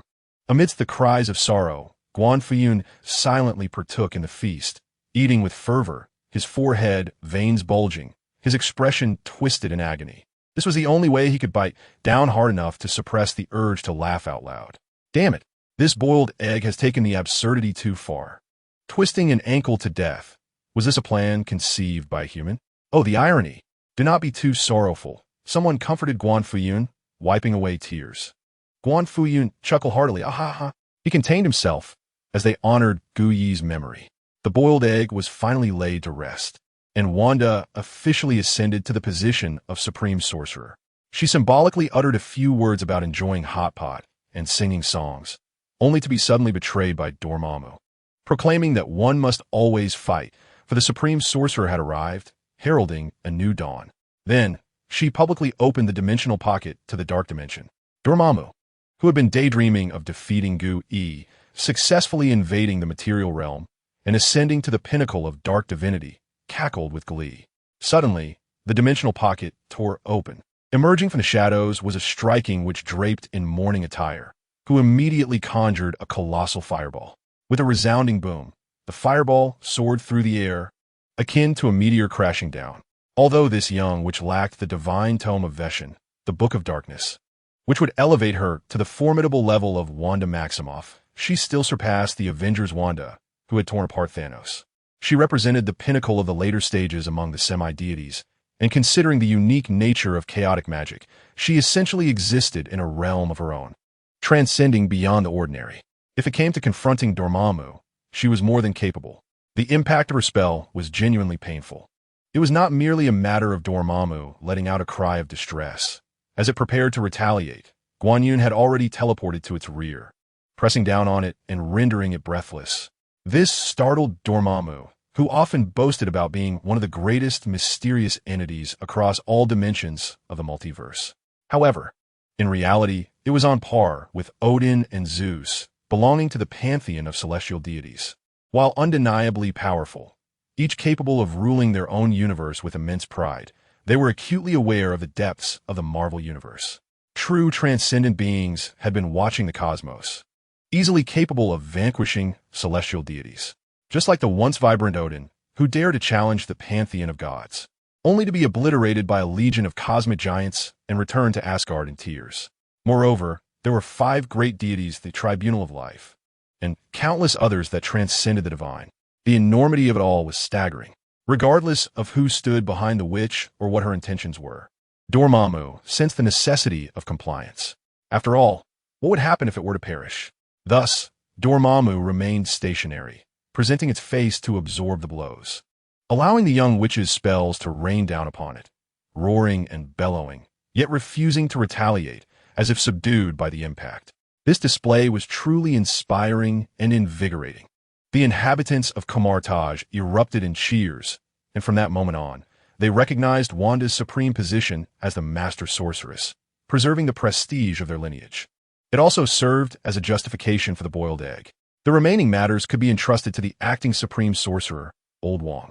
As Camartage had its own path to continuity, Wanda merely needed to return occasionally to retrieve a few spell books while attending her studies. The youthful Wanda's vitality remained intact. Once those tasks were completed, the time had come for Guan Yun and Wanda to return to the farm, intending to take Godzilla to Azu's company for the grand opening ceremony. Unlike his usual dark attire, Guan Yun had specifically donned a white suit, adorned with accessories at his chest, his hands tucked into his pockets, and his bangs slicked back into a neat style. Standing at 9 meters tall, with a commanding presence and an attractive visage, he truly exuded confidence. Wanda, on the other hand, had changed into an elegant gown. She stared blankly at Guan Fuyun, her cheeks inexplicably flushed. Guan Fuyun pinched Wanda's face and tousled her hair, harboring some confusion within. Logically, if Wanda's life ambition and career plan were to become a mage, then, As the supreme mage she was now, she should have met the criteria. Yet, he had not received any notification from the system. Alas, could this unfortunate child be treating her position as the supreme mage as merely a side gig? Meanwhile, in New York City, in the golden corridor of a bustling district, across from Stark Tower, nestled between the Horn Herald and Osborne Industries, an entire building had been purchased and transformed into a striking seven-shaped structure. Father was right. The company S sign had made a grand debut, cast in pure gold, with a family portrait relief beneath the name. It was truly extravagant. It was evident that it exuded the aura of top-tier wealth. Rumor had it that this company neither engaged in military arms nor ventured into medical fields, deliberately sidestepping the most lucrative industries to focus solely on filmmaking. What kind of films? Superhero films. Wasn't that simply ridiculous? In our crazy New York, the locals could just watch superheroes on the streets without spending money at the cinema. While the logic held some truth, the allure of Father-S company lay in its collaboration with superheroes. Box office revenues and peripheral profits would be shared with the superheroes. Is that true? Indeed it is. Father-S company had partnered with International TikTok to launch a superhero popularity chart, along with engaging highlight reels and spectacular moments, all of which received widespread acclaim. But what is practical about that? Of course, it's practical. With the superhero popularity chart, you can monitor the activity frequency and zones of superheroes in real time, allowing you to choose optimal times for outings and avoid becoming collateral damage. You can even leave negative reviews, file complaints against superheroes, and express dissatisfaction. The traffic, advertising, and popularity of the superheroes would determine their income. The top 7 would be selected as the 7 heroes. Every year, they would share a prize pool of no less than $7 billion. Some superheroes, dissatisfied with their low popularity and notoriety, increased their patrols, resulting in improved public safety. This movie ticket hasn't even been purchased yet, and it's already more beneficial than paying taxes. There were also some hot-tempered superheroes who entered Father-S company due to issues with their popularity and simply never emerged again. Doesn't this clearly demonstrate the company's strength? Bystanders buzzed with conversation, each astonished, wondering whose ingenious mind conceived such a brilliant idea. Just then, they noticed several superheroes, impoverished and famished, coming to the company to audition for roles. It was said that those with talent would be prioritized. The superheroes, all masked, behaved like performance artists, unashamed. With one shouting, "I have the ability of farsight." Humph. With super hearing, there's no need for super sight. "I am a mutant. My power is super confidence." With the side effect of growing quills like a hedgehog. Amidst the commotion and chatter, the scene unfolded. Dressed in a sleek black suit, exuding an air of unwavering confidence, Peter Parker made his entrance, flashing a mischievous grin to all he encountered. He pushed through the crowd, clapped his hands on the table, and declared in a voice that resonated like thunder, "I shall portray Spider-Man." With that, he began to dance, moving rhythmically to the beat. Chapter 31. Tony defeats Iron Man. Peter Parker possessed an extraordinary talent for dancing. His flamboyant movements, spirited expressions, and cheeky smile distinguished him from the crowd, catching the eye of a Hydra agent and the company's junior manager at the audition. "You, come inside and fill out some information," the manager instructed. "What information?" Peter Parker replied with a cocky grin. "As an actor, you will need to provide your name, gender, address, bank details, and what advantages or insights you have for portraying Spider-Man," the manager said with a cryptic look. "Additionally, if you can get in touch with Spider-Man, please list any enemies or grievances." The company intended to create films and merchandise based on the personal experiences of each superhero. "Sound fantastic." Peter Parker chuckled. No one understood Spider-Man better than he did. Ignoring the conventional path, he swaggered into the company, eager to leave a mark on everyone he encountered. Indeed, as the doctor had predicted, the Venom symbiote amplified one's inner desires and wickedness. He now relished in his newfound mischief. He had no thoughts of saving the world. All he desired was a promotion, a raise, and the thrill of life. At the pinnacle of the company, within a conference room reminiscent of the Avengers, the bespectacled Asa, akin to the journalist Clark, perused the documents. The success exceeded expectations.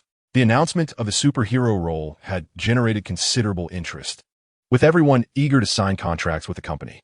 The greatest triumph was undoubtedly Peter Parker as Spider-Man. While others remained oblivious, Asa, armed with insider knowledge and the Time Stone, was well aware Peter Parker was indeed Spider-Man. If Marvel's heroes were categorized into cosmic, terrestrial, and street-level divisions, Spider-Man would be the chief of street operations. In the impoverished neighborhoods of New York City, he enjoyed a stellar reputation and immense popularity. Unlike the internet trolls from the dreamlike realm torn apart by their own countrymen, Spider-Man was infinitely more endearing. Especially now, with Peter Parker clad in the Venom symbiote, his mind fixated solely on career advancement and financial gain. He was practically an unstoppable force. Offer him $1 million as a signing bonus, as it commanded. Peter's daily expenses were managed by his father on the farm, so money was merely a means to enjoy life, spent liberally. Yes, the secretary, also an undercover agent named Natasha, nodded and proceeded with the task. Yet, what purpose did it serve? The company, much like S.H.I.L.D., was filled with Hydra agents. What could she possibly uncover? She even felt a sense of familiarity in this environment. Regarding Natasha's flirtatious demeanor, Azu chose to entirely disregard it. Firstly, one must not act impulsively. Secondly, he was merely 8 years old, with no urgency to rush into the fray. Thirdly, he was to heed his father's counsel, maintaining a respectful distance from superheroes, ensuring he did not become entangled with them, lest he fall into misfortune. To take a step back, should Azu truly wish to enlighten, introducing the aesthetic of the black robe, would that not render Natasha akin to Genghis Khan? She was indeed a package deal. Azu closed his eyes. With the acquisition of the Time Stone, his greatest delight was to repeatedly observe his own timeline, to witness his dreams. Observing the world of the black robe. On that timeline, the original self, how wretched and pitiable his existence had become. Ah, truly, it was a source of amusement each time. Encountering his father was indeed fortuitous. Azu felt a sense of contentment in utilizing the Time Stone to mock another version of himself, relishing in the sight of the counterpart as breakdown and impotent fury. It brought him immense joy. Of course, Azu was not entirely idle. For every superhero that came to sign contracts, he would cast a glance with the Time Stone, performing a brief analysis of their capabilities, assessing their lethality. Subsequently, he would delve into their personalities, akin to completing a fill-in-the-blank exercise, judiciously assigning them to various roles in the cast. Moreover, he was particularly concerned with the opening ceremony of the day. Esteemed companies such as Stark Industries, Osborne Industries, and the Daily Bugle, alongside influential figures like Kingpin and even the presidential campaign teams, as well as representatives from Xavier's School for Gifted Youngsters, were all present. This did not even account for the established members of Hydra and S.H.I.L.D. Truly, a plethora of formidable individuals had arrived. The grandeur was indeed magnificent. The scene was resplendent. Yet, what held greater significance was the sentiment of family. Silently, as he utilized the Time Stone to scrutinize the guests, continuously reviewing the script, eliminating those who did not align with his father's aesthetic. While examining Iron Man, also known as Tony Stark, Azu suddenly found himself transfixed. For within the timeline of Iron Man, amidst the fragments of time, he beheld Wanda. Although she appeared merely as a small figure in the imagery, her scarlet essence was unparalleled. Azu witnessed a younger Wanda, huddled beside a shell inscribed with the name of Stark Industries, engulfed in sorrow, silently shedding tears. This scene inexplicably ignited a surge of anger within Azu. In a flash, he rose to his feet, a man enraged, instinctively desiring to confront Tony. However, he hesitated, pausing to contemplate. On the timeline of the Black Robe world, the leader of the Seven, possessing everything, was a patriot whose inner fragility resembled that of an oversized infant. What could truly shatter him, lead him to collapse, was psychological torment. Similarly, Iron Man, wielding Stark Industries, was undeniably powerful. Yet, Tony's heart was perpetually plagued by anxiety and torment. Perhaps I could engage in some high-level manipulation? One moment fierce and formidable, the next donning an innocuous, sunny smile. Azu showcased a remarkable skill of changing expressions and then called upon Teacher Tony from the VIP section. "Greetings, Mr. Azu," Tony replied, elegantly attired and holding a gift box, his gaze brimming with curiosity. He was genuinely intrigued by Azu's upbringing and, even more so, by the source of his wealth and power. Most importantly, he wondered if Guan Fuyun would also be present today. The man who rendered physics obsolete lingered in Tony's thoughts. "Hello, Teacher Tony, you may take your leave." Azu said with a radiant smile. My company does not welcome you. Tony's expression was one of disbelief. Before he could voice his confusion, Azu continued, Stark Industries, huh? How impressive you are, dropping bombs near an innocent little girl. She has lived in fear for many years, and now she is part of my family. That is my reason for dismissing you. I harbor a deep dislike for you. Tony, you must understand one thing. Do not flaunt your heroism while peddling arms and promoting warfare. Such actions will only render you a global joke. Much like the current state of America. Beneath that iron shell, you are not merely a doctor or a genius. You are also an arms tycoon, an unfortunate, arrogant, and pitiful fool. Azu's barbed words struck with remarkable effect. Even the once mighty Iron Man found himself ultimately struck by the very arms he had once sold in his youth. He felt lost and his heart twisted in pain, even contemplating the removal of his iron armor. The one who could most effectively defeat Iron Man had always been Tony himself. He now perceived the life of a superhero as profoundly ironic and unreal. There exists no Iron Man, only a debauched arms baron numbing himself with fantasies of redemption. Chapter 32. Show the professor the operations of fan circles. Tony, in a daze, exited his father's company. The professor soon followed, propelled by the Hulk, arriving in a wheelchair with a bright smile. It's a pleasure to see you again, fellow countrymen, he greeted. I'm delighted that you could attend to celebrate and present gifts. I would prefer if you called me Mr. Azu during work hours. Azu replied, frowning. Very well, Mr. Azu, Charles acquiesced, eager to comply. So, you no longer wish to kill me? Because you are too weak, Charles, Azu said, unabashedly expressing his disdain. I can see the wrinkles on your skin. Your mind is deteriorating like repugnant, stinky tofu. No need for me to kill you. You will perish and ruin everything on your own. Charles's smile vanished. Azu continued his tirade. Moreover, killing your physical form would be of no consequence for a wretch like you, right? If I were to eliminate you now, you would simply possess another. Truly, you are an old wretch, a bane to others. Why not drown yourself in a toilet? If it truly comes to that, I shall reach out to the hospital to procure a cord for you. You might as well hang yourself, just as you did to your bald sister with that very cord. Is this absurdity of the placenta war something a mere mortal should endure? Charles, your life has been one of abstraction. The most amusing part is, are you even aware of how many siblings, sons, and daughters you have scattered in the world? Foolishness. Indeed. Charles furrowed his brow, caught between being slightly unhinged by Azu's sharp tongue and the undeniable truth that he did not know the extent of his relatives. Acknowledge it. Charles, you are nothing but a loser. Azu leaned forward, proclaiming, I am unlike you. I never err. I am stronger, more intelligent, and exceptional. I have the teachings of my father. You have spent your entire life at the Xavier Academy, merely a hollow shell, an ostrich in the countryside. You have never truly encountered power. You are even oblivious to the Sentinel program, whereas I possess everything. The greatest power in the United States. The media's discourse that can twist right and wrong is now firmly in my grasp. If you wish to witness it, beseech me. With those words, silence enveloped the room. 2 seconds later, Charles implored, Please, Azu, I wish to understand your power, your capabilities. This old Biden truly lacks shame. Azu, however, relished the act of showing off at this ripe age. Very well, he replied, clapping his hands, summoning a cadre of trained agents who swiftly obeyed his command. The agents, adept at their roles, were indeed efficient. Moreover, with Hydra now a mere shell of its former self, its mission transformed from world domination to serving corporations. This allowed everyone to openly receive their salaries, while Azu's overwhelming presence instilled a strong sense of urgency, making it impossible not to strive harder. 10 minutes later, Azu was informed, Sir, all negative news and reports regarding the Hulk have been removed from the online media in the United States and are now being restricted. 20 minutes later, the report continued. We have located the families of the victims from the abomination incident by offering compensation and signing agreements. We have encouraged them to voice their opinions on social media, denouncing Ross and the United States while praising the Hulk. 30 minutes later, the message came. We have identified all the victims affected by the Green Giant and their families, monitoring them closely while promising substantial rewards for their remote support.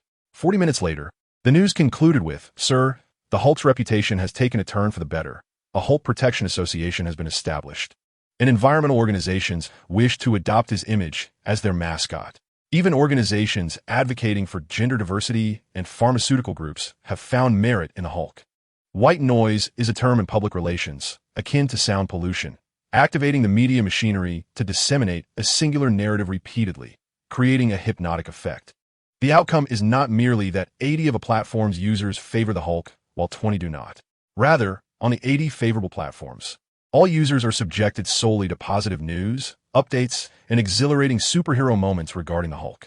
The remaining 20? Irrelevant.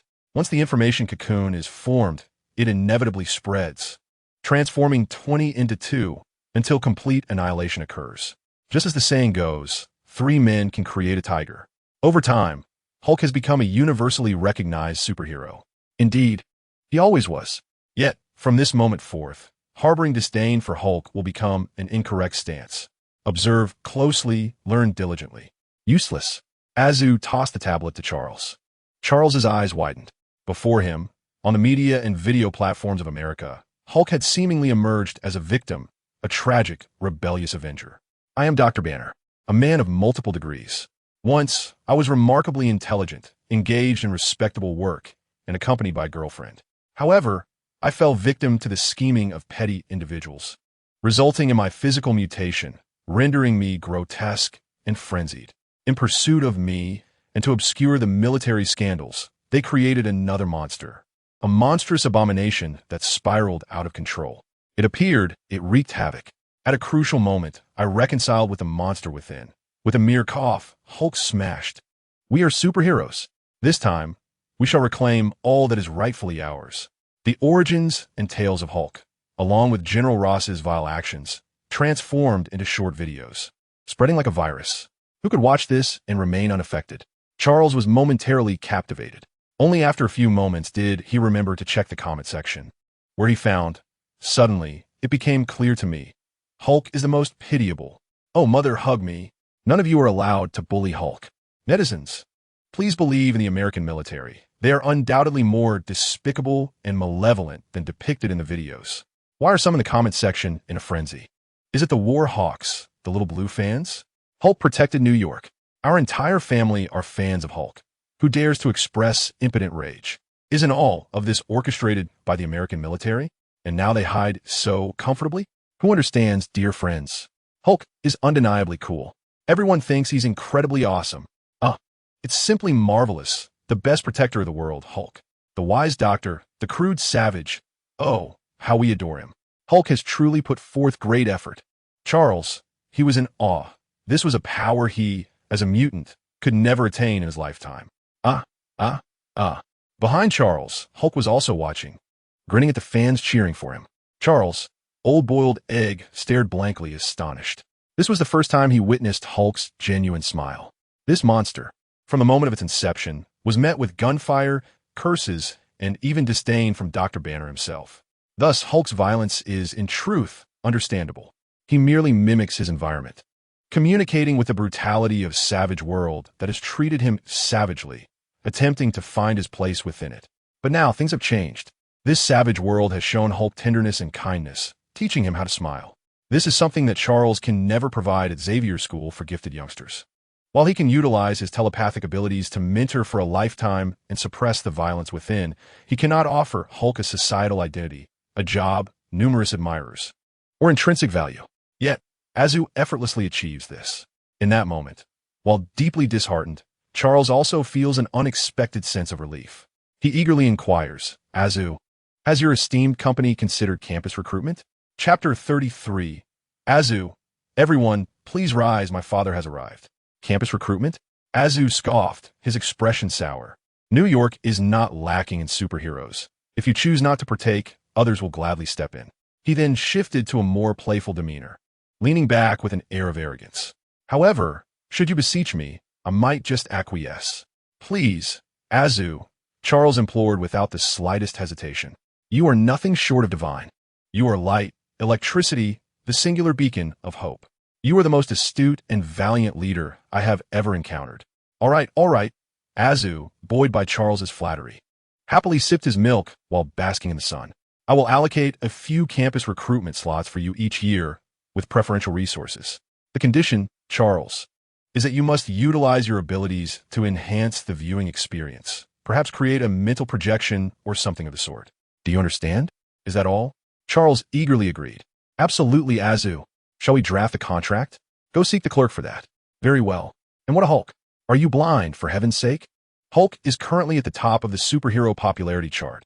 He is already a contracted hero with our company. Someone, arrange for Hulk to receive a magnificent pair of shorts. Azu commanded, relishing the authority he wielded. The staff promptly escorted Hulk to have his shorts custom-made.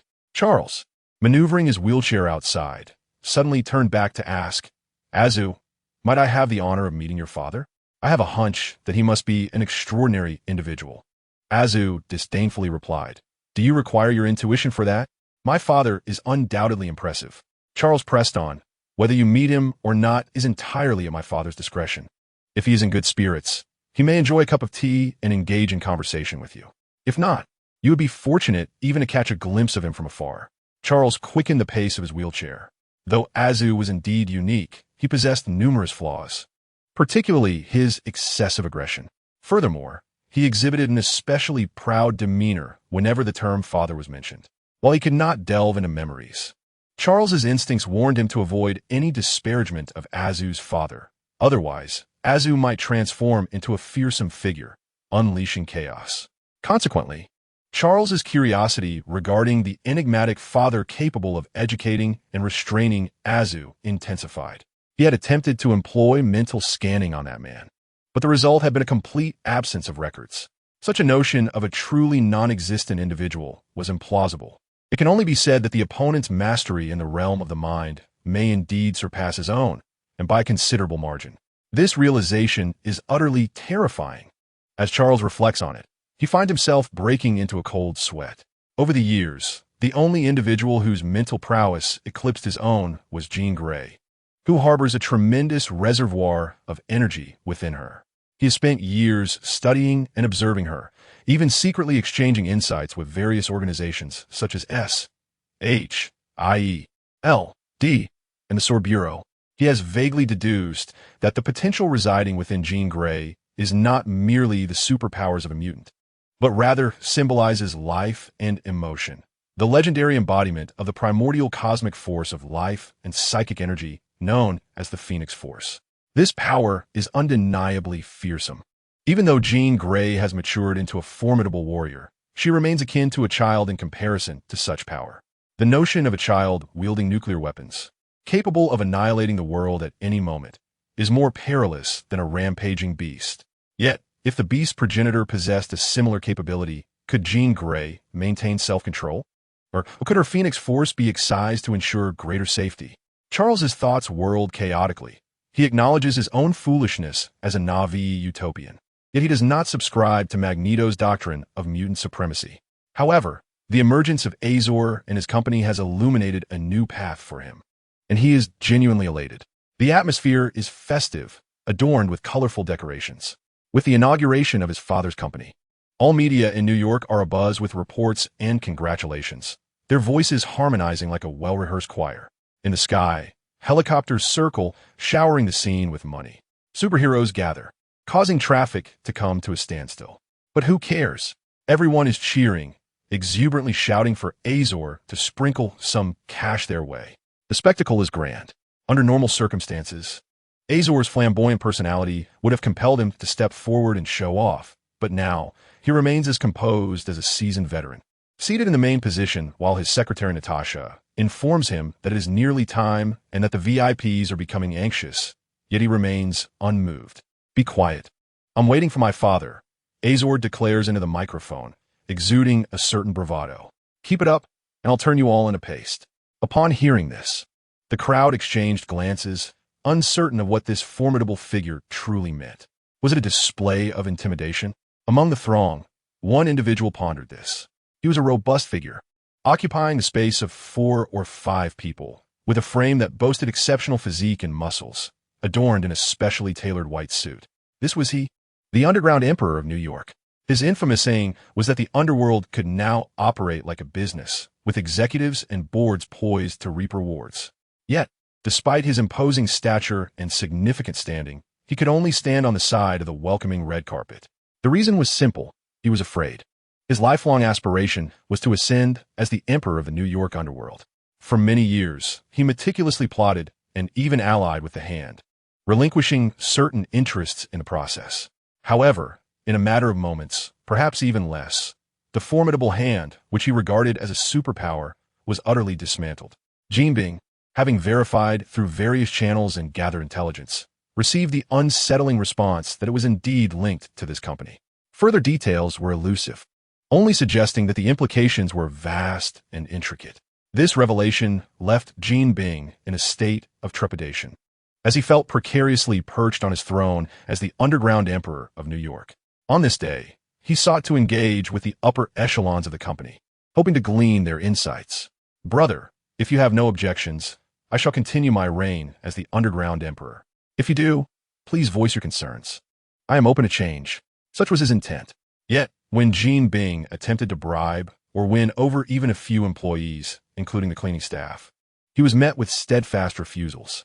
The atmosphere within the company was meticulously organized, akin to that of a covert operation, further unsettling Jinbing. He stood there, feeling his legs weaken, while surveying his surroundings. Professors, battle-hardened warriors, the Hulk, Spider-Man, and even Pepper Potts from Stark Industries, alongside the young scion of Osborn Industries and Captain America, Steve Rogers, albeit at a distance. Jinbing harbored no illusions that anyone here would extend a helping hand. Just as these thoughts crossed his mind, a hand unexpectedly appeared, resting upon him. "Hello, is this where Father mentioned the company? There are so many people. How does one reach the main stage?" A voice, rich with magnetism, echoed. Jinbing turned to find a striking Chinese man, a doll-like young girl exuding an air of royalty, and a large, realistic monster suit. "Shh, speak softly. The patriarch is awaiting Father," came the warning. Jinbing was startled. He attempted to shift his considerable frame to create space for the official named Guan Fuyun. Yet, as he moved, it felt as though his limbs had stiffened. All the employees of the company turned their attention to him, stepping forward in unison, bowing as they gestured to guide him. One by one, heads lowered in reverence, as if to kiss the red carpet, creating a celestial pathway upward. Jinbing stood in stunned silence. As a seasoned rogue from the underworld, he had never encountered such grandeur. Even on the resplendent stage, all the dignitaries, including the patriarch, rose and affectionately called out, "Father!" Thud! The shock of being addressed so left Jinbing weak at the knees, and he found himself seated upon the red carpet. "Do not panic. They are calling for me," Guan Fuyun reassured him, patting Jinbing's shoulder. He then proceeded upward, under the watchful gazes of numerous superheroes, villains, and aristocrats, ultimately positioning himself beside the patriarch. With a graceful leap, he crossed over and took his seat at the head of the table. In that instant, the air was filled with the frenetic flashes of cameras, like stars converging to form a dazzling constellation. Chapter 34. Concept Entry. Words manifest as decrees. On stage, Guan Fuyun engaged in light-hearted banter with Azu, as fireworks erupted in a cacophony of sound. Below the stage, Jin felt an overwhelming sense of fulfillment. To have received even a couple of pats from the father of President Zhu, surely he would command respect in New York henceforth. "Wun Tihi? Well done, Azu." Guan Fuyun applauded, genuinely impressed, feeling a deep sense of pride. After all, Azu was indeed a remarkable individual. At merely 8 years of age, his skills were already capable of outshining a multitude of superheroes. All credit to his excellent upbringing. Azu beamed with delight, a grin stretching across his face. Yet he feigned modesty. This could indeed be considered a form of growth. "I observed that the company had signed Spider-Man and Hulk 666 under its banner." The more Guan Fuyun looked, the more he realized that Azu truly excelled in the realms of celebrity management, traffic generation, and fan engagement. "You surpass these superheroes by far. They are merely your employees." "Exceptional." Guan Fuyun genuinely applauded. Truth be told, it was difficult for him to fathom how a being with superhuman abilities could find themselves in dire straits, struggling for sustenance. For instance, in certain adaptations, Spider-Man's poverty and age could lead to his demise from hunger. And what of the Hulk, a monstrous entity being chased away? Why not storm the White House and seize the presidency for his own enjoyment? Azu would dare to do just that. Contemplating this, Guan Fuyun regarded Azu with growing fondness and admiration. Azu stood tall, grinning foolishly, while playfully toying with a Godzilla figurine. The moment felt indescribably wonderful, a treasure beyond compare. As long as he had Guan Fuyun's affirmation and attention, Azu felt as though he possessed the entire world. He basked in this joy, every pore of his being soaking up the sunlight, feeling increasingly powerful. President Zhu, the presidential campaign team wishes to speak with you now, announced Secretary Natasha, stepping forward. Tell them to leave, Azu replied impatiently, dismissing the interruption of his moment of praise. However, Natasha's questioning gaze turned toward Guan Fuyun. Did you not hear? I said to let them go, Guan Fuyun reiterated. Understood, Natasha replied, yet she did not depart immediately. After a brief pause, she added, also Mr. Guan, Captain America wishes to meet with you. In truth, it was not just Steve. Even Egghead was curious about who Guan Fuyun truly was. Hence, they wished for a secret meeting. Make them leave. Azu swatted at them like a fly, insisting, you two, don't come to work anymore. But it was Captain America, a household name. Natasha attempted to argue logically, emphasizing the importance of the company's growth. However, was Azu the type to reason? Today was a celebration, and he was reluctant to spoil his mood. With a wave of his hand, he ordered, someone escort her away. Mr. Guan, Natasha cast another glance at Guan Fuyun, throwing flirtatious glances and swaying her hips. At this moment, Wanda felt a surge of discontent, an impulse to crush this insignificant pawn. Truly, the darkness beckoned. Azu had said to dismiss him. Why was he not listening? Guan Fuyun also frowned. Black Widow, whether you intend to probe or to confirm something, it is all quite sufficient. I can tolerate your petty tricks, allowing you to prance about like circus clowns, adding a touch of amusement to my life. However, do not even think about sowing discord in our father-son relationship. Otherwise, you, along with the foolish imbeciles behind you, shall witness the end of the world. Do you comprehend? The brainwashed little girl, Natasha, stood frozen, for she had come to infiltrate and investigate. Yet now, she found herself rendered invisible, her secrets laid bare. Guan Fuyun had not only unmasked her current identity, but also appeared to know of her past, which she had long since obliterated. This was utterly astonishing. Was it a form of psychic perception, an ageless body, or some other ability? Perhaps an even more mysterious force, one that loomed above S-H-I-E-L-D. Terrifying conjectures flooded her mind. Natasha's expression turned grave. An enemy who knows you inside and out is already daunting enough. What is far more terrifying is being utterly oblivious to them. Understood, sir, she replied earnestly, her demeanor shifting in an instant to display the qualities expected of a spy. Furthermore, Guan Fuyun added, this company is merely a facet of our family's amusement, not an enterprise, and certainly not a lifeline. With the company in existence, we can indulge ourselves and find joy. Should any issues arise within the company, we would remain indifferent, dispatching worthless individuals like Ross one by one, until the United States collapses entirely. Do you understand? Ross was one of their victims.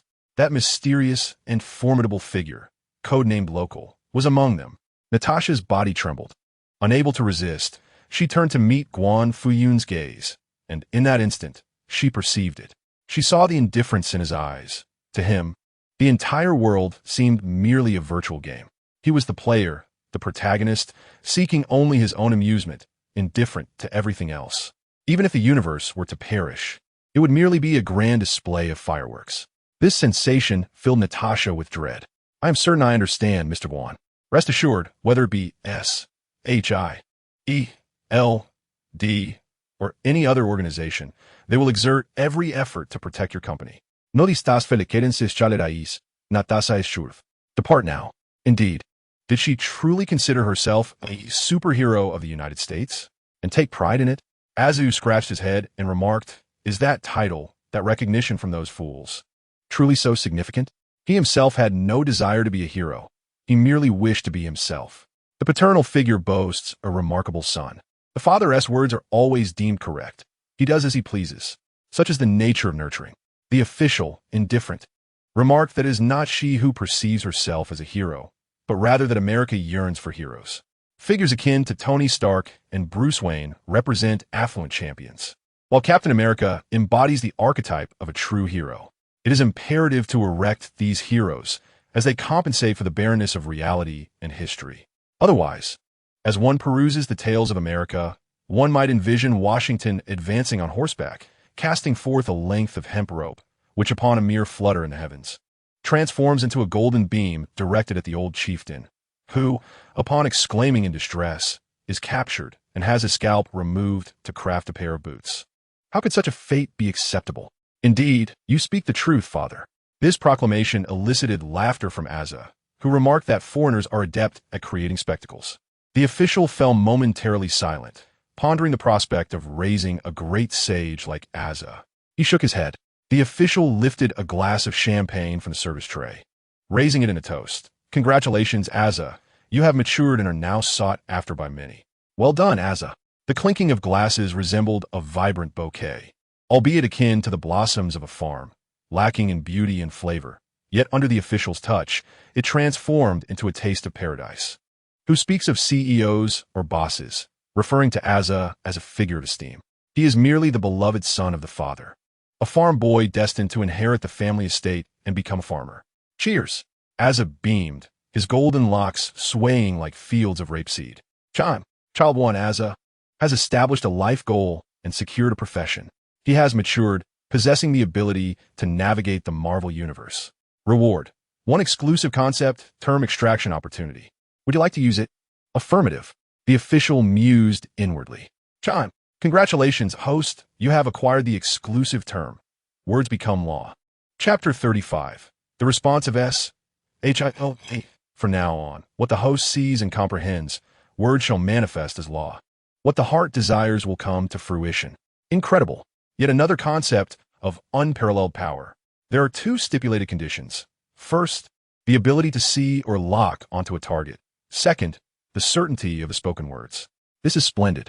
Otherwise, should the official casually declare the end of mutants? What would become of Wanda? With the verification process in place, the security greatly enhances. One wonders if utilizing a telescope could extend the range of targeting, or a satellite. The official chuckled at his own musings. The following day, the official engaged in a comprehensive tour of the company, observing Asa as he signed onto a superhero venture. Witnessing the promotional advertisements featuring Peter Parker as Spider-Man and the antics of the villainous Spider-Gwen, he truly couldn't contain his laughter, resembling the sound of a pig. Curiously, he remained Peter Parker, yet he shed the identity of a journalist to become an actor. The allure of fame, popularity, and trending topics surged. His demeanor transformed immediately. First, he acquired wealth, freeing himself from the burden of rent. Then, he gained a legion of adoring fans. As for Mary Jane, apologies, but I am not well acquainted. He even filmed short videos titled, "Once You Let Me Go, Why Are You Crying Now That I'm a Star?" And after the breakup, my remuneration reached millions. Ultimately, he still embodied Spider-Man. He summoned the company's agents, boarded a helicopter, and wielded a camera. Other elements, such as scenery and plot, required no excessive contemplation. Everything was readily available, recorded in an authentic manner, and merely needed editing to become a film. As for villains, they proliferated in New York like weeds. They could be easily dealt with. The citizens of New York reacted with enthusiasm. They were elated and eagerly anticipated that their lives could transform into an intriguing film set, rather than facing the grim reality of daily destruction. As foundational figures in the superhero realm, they were genuinely fatigued and yearned for a bit of amusement and a sense of participation. Voting, charting, tipping, and leaving comments not only allowed them to witness Spider-Man perform a funky dance and the Hulk engage in a lively jig, but it also enabled them to articulate their demands, connecting directly with superheroes for rapid response and assistance. In America, calling the police could lead to dire consequences, or they might heed the words of a homeless person and expel you from your own home. Even in the event of a significant fire, officers might ignore your pleas entirely, with no rescue efforts to follow. However, the Old Man-esque company was different. Those superheroes genuinely possessed a spirit of sacrifice, and now they could not only be heroes but also earn a salary. With a systematic corporate approach to their endeavors, each one was brimming with enthusiasm, transforming into superpowered beings.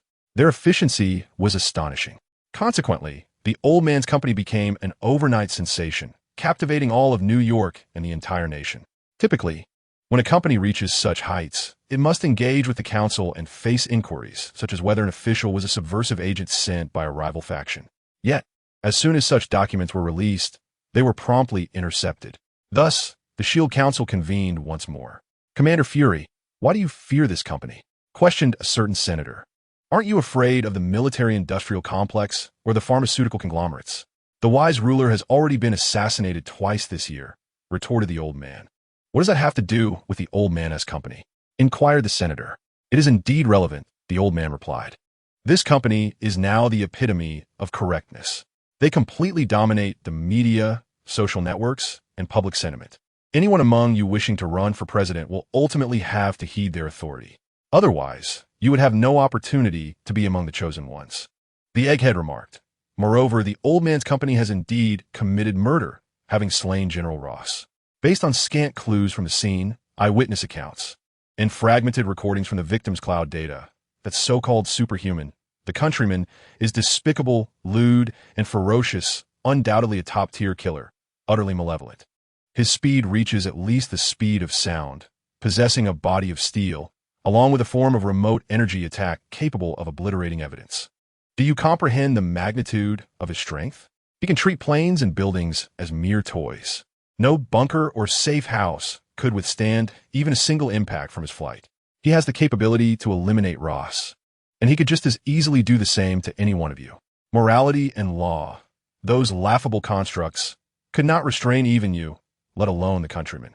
Because he genuinely possesses the ability to erase your existence.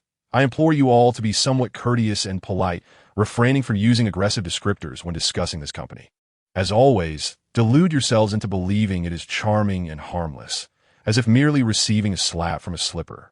The congressman fell silent, then furrowed his brow, asking, "What then is the purpose of S-H-I-E-L-D? If not for S-H-I-E-L-D, you would be free to wreak havoc." The egghead paused, raising his hands in exasperation. "As of now, you're already as good as dead." "That's not enough, Nick Fury," the congressman declared. "Congress will soon allocate funds. We hope to receive favorable news." Of course, upon hearing about the funds, the egghead perked up. "Splendid. S-H-I-E-L-D has recently recruited numerous agents who are biologically male, but psychologically female. They are quickly running out of military stilettos. This money would alleviate immediate concerns, allowing everyone to profit." As for the countryman, the egghead was not particularly worried.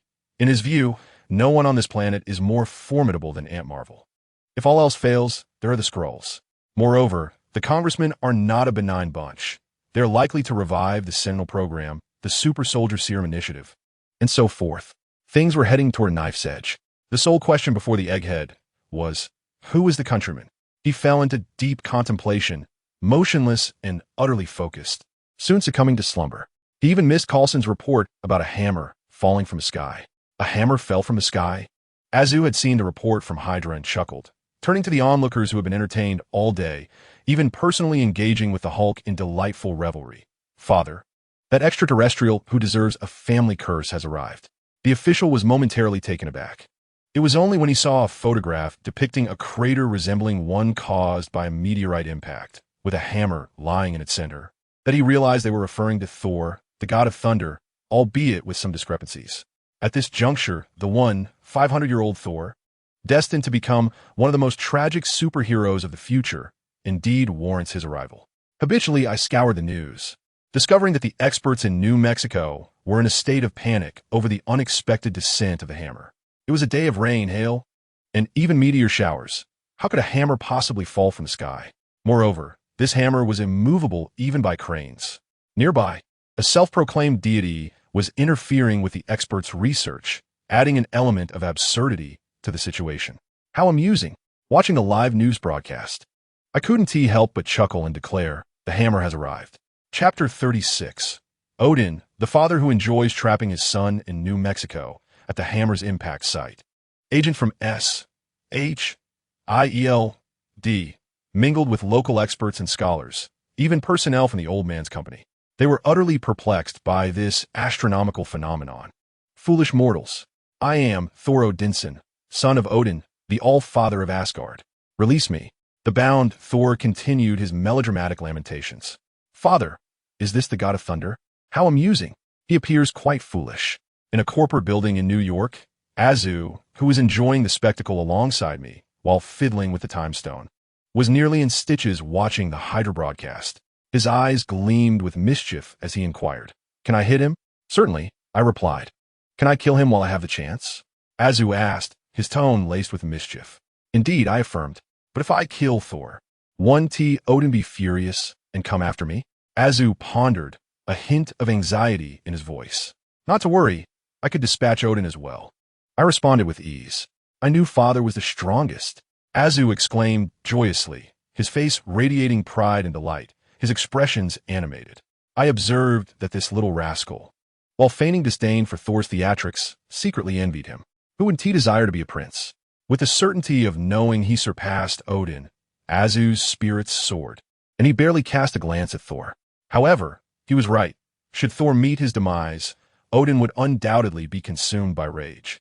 In the monumental events of the comic Fear itself, Odin, in a bid to save Thor's life, even went so far as to sacrifice the Blue Planet. Although in the filming of Thor, Loki was currently usurping power and Odin was presumably at peace, one could only speculate that such a cunning figure would have contingencies in place.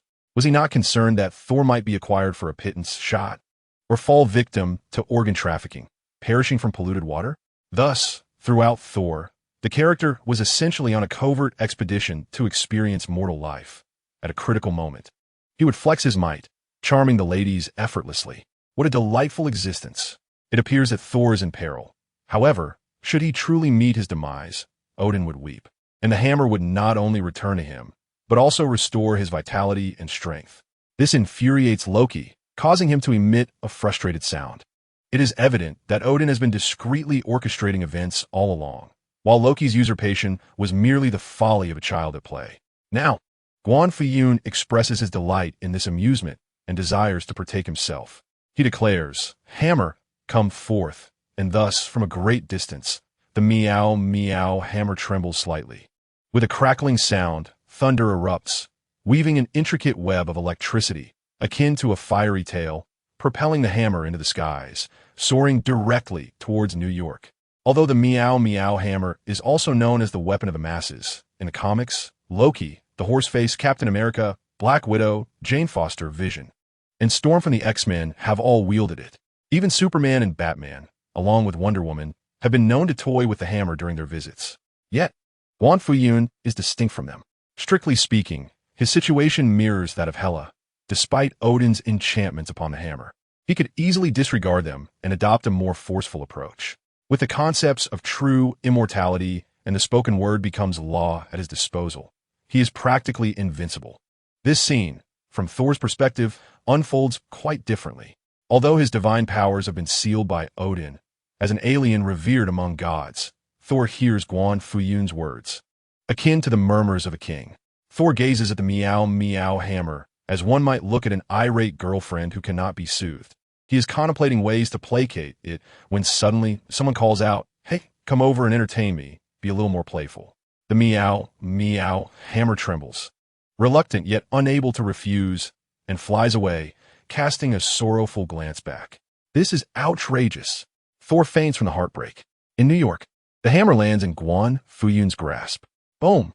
As the city of New York witnesses this, a radiant light manifests, a white beam piercing the heavens, resembling a staircase to the sky. Amidst this spectacle, the one-eyed, white-haired Odin, clad in golden armor, steps forth, wielding a golden spear, his regal cape billowing behind him. The king of Asgard, the father of the gods, Odin has arrived. Indeed, upon encountering an unforeseen event, Odin can no longer maintain his facade of composure. As he regains his spear, it is likely that Loki finds himself in quite the predicament. Observing Odin, Azu remarks, "Why do you arrive uninvited?" Such rudeness. Odin, mounted upon his steed, glances at Azu while surveying Guan Fuyun, runes flickering briefly in his eyes. In that moment, he perceives nothing amiss. Yet, at his weight class, it remains imperceptible, leaving one to ponder its profound depths, which speaks volumes. Are you, perchance, the son of the supreme deity? Indeed, you possess a striking presence. Odin addressed Asa, his voice resounding and hollow, as if imbued with a built-in resonance, exuding an air of grandeur. What an impudent creature, yet with discerning eyes. Upon hearing this, Asa beamed with delight, his smile widening. Indeed, he is the favored eldest son. Others can discern it at a glance. Guan Fuyun, Odin, both remained silent. After exchanging glances, Odin dismounted his steed and turned to Guan Fuyun, inquiring, "Mr. Celestial, may we converse?" "Of course," Guan Fuyun replied. "After many years, Midgard is transformed remarkably, akin to the shifting of seas and mulberry fields." Odin, donning a tailored suit, sat down and sighed. "Even gods succumb to age and frailty. My twilight approaches. Yet the new dawn of thunder has yet to rise. To cultivate an heir, I have resorted to rather extreme methods to provoke Thor, hoping for his growth. If this has caused you any disturbance, I sincerely apologize. However, the fault lies not with Thor, but with my own inadequacies." As he listened, Guan Fuyun could not help but nod in agreement. Indeed, throughout Thor's life, he has largely been tasked with mending the messes left by Odin or traversing the path of cleanup. Loki, Hela, Sutf, Yirmungander. Even a pantheon of deities, there always seems to be a formidable adversary poised to confront Odin, who can only utter phrases like "I am old," Ragnar K. or "let it be."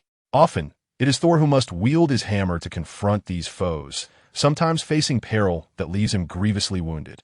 Such scenarios have become all too familiar. Before him stood Odin. Guan Fuyun could not restrain his tongue. "You truly burden your son." Asa, leaning in, added, "Unlike my father, who guarantees victory, one must observe and learn well." Guan Fuyun, Odin, Chapter 37. Extorting Odin, unleashing gold coins for updates. Seeking encouragement for more, Odin is indeed a burden to his son. If Thor possessed Asa's temperament, he would likely be weeping by now. Questioning his father, "What deities have you angered, and can you clarify it all at once? Spare me the riddles. At least let me die with some understanding." Alas, Thor is not the same as Asa, a father plagued by worries. He is an ardent admirer of Odin. At this moment, he is probably still lamenting, calling out to Odin, "Father, someone challenge me. Challenge me." Guan Fuyun, lost in thought, could not suppress a mysterious chuckle. Ah, the thrill of being formidable feels delightful. The feel of the meow meow hammer is truly splendid. As your father and son have articulated, I am a failure. Hence, I wish for Thor to avoid treading the same path. Odin's path. Since that fateful battle, I have never forgotten our pact, nor the promise made to the celestial assembly. Asgard and Midgard have long severed their ties, remaining distant and disconnected.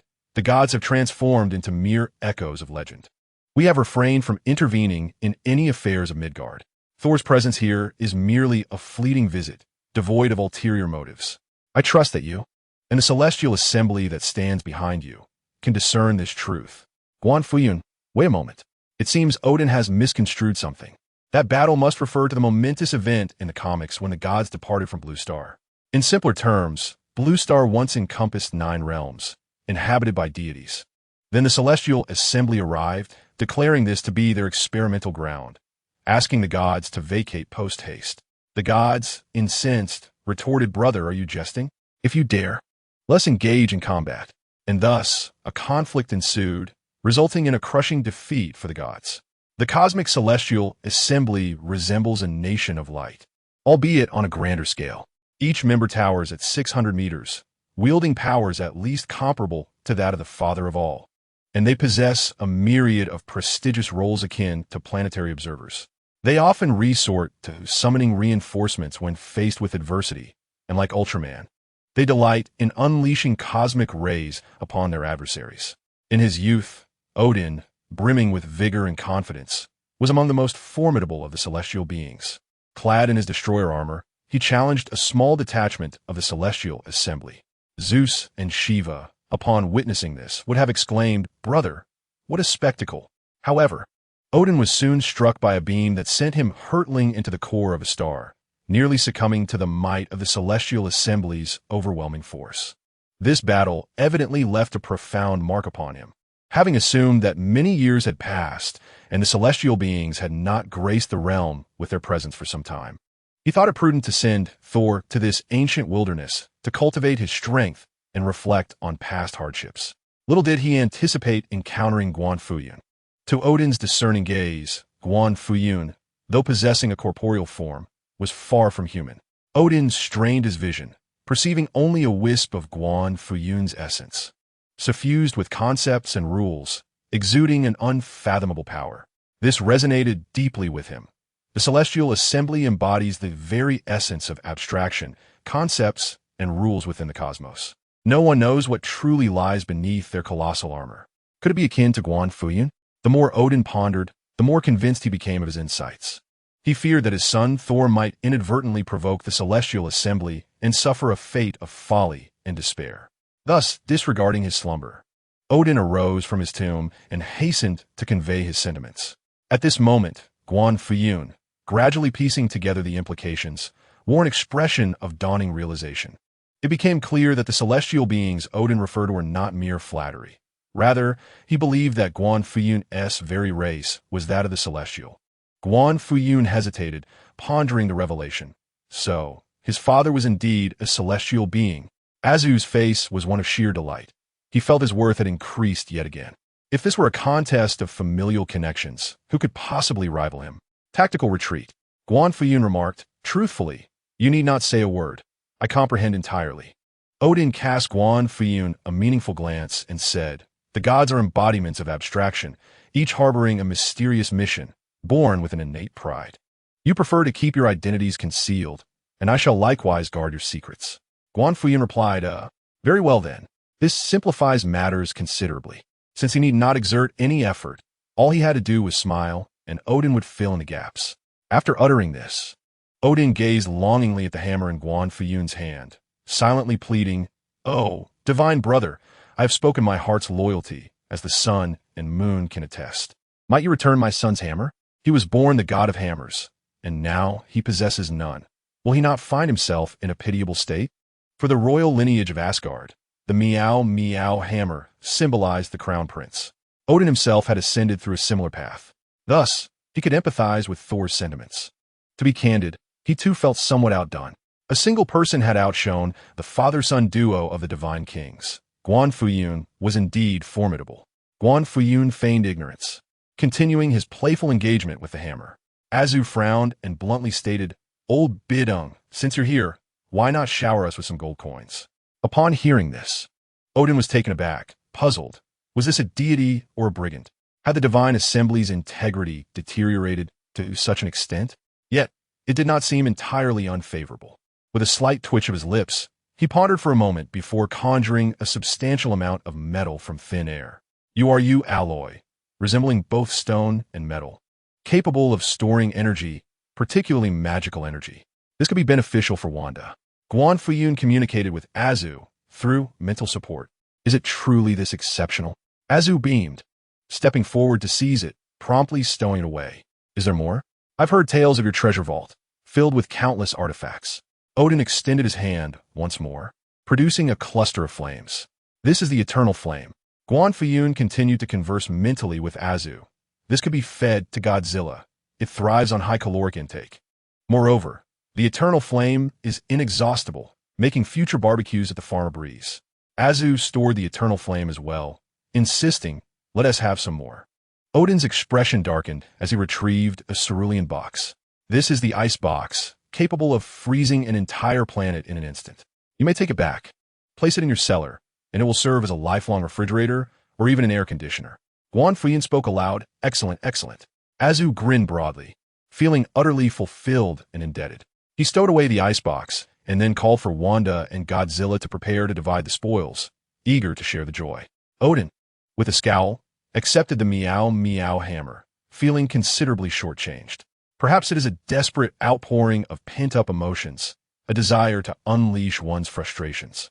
Perhaps the purpose of his trials has yet to be fulfilled. Perhaps he perceives the divine being, Guan Fuyun, as extraordinary, worthy of further acquaintance. Odin did not seek out Thor wielding his hammer, nor did he escort him away. He merely made a brief appearance to convey a few words before returning to Asgard. He placed the hammer at the threshold of his father's company. As for the divine and his son, my hammer. Upon learning of the situation, Thor could not endure another moment and promptly set forth. He intended to traverse Mexico, reach the United States, journey to New York, and earn his keep to reclaim his hammer. Such aspirations were beautifully idealistic. However, when Thor, brimming with hope and having performed various odd jobs, even selling his blood. Arrived at the Mexico-U.S. border, he was confronted by the imposing border wall. Chapter 38. Why Thor Wept, F.I.N.G. Squid. Gazing at the border wall, Thor's smile froze, his lips spewing vitriol. Throughout his arduous journey, he had encountered countless tribulations, beatings, gunfire, abductions by gangs, and even police detentions, nearly succumbing to various perils. He had witnessed the agonies of humanity, a suffering that stemmed from being perilously close to the United States. Across the Americas, railroads, energy resources, land, food, and knowledge were predominantly under the control of American capital, leaving the Mexicans to exist as mere commodities, born into a relentless struggle for survival. A significant source of income for them was the sale of blood and organs. Although gun violence and various forms of exploitation were rampant in the United States, compared to the nations of South America, it could be described as relatively stable, powerful, peaceful, and prosperous. Many were compelled to traverse the perilous path merely for the sake of existence. Thor was one among them. It is difficult to fathom that in this modern era of ubiquitous smartphones and the internet, he still endured the hardships of homelessness, hunger, and the sale of his blood for survival.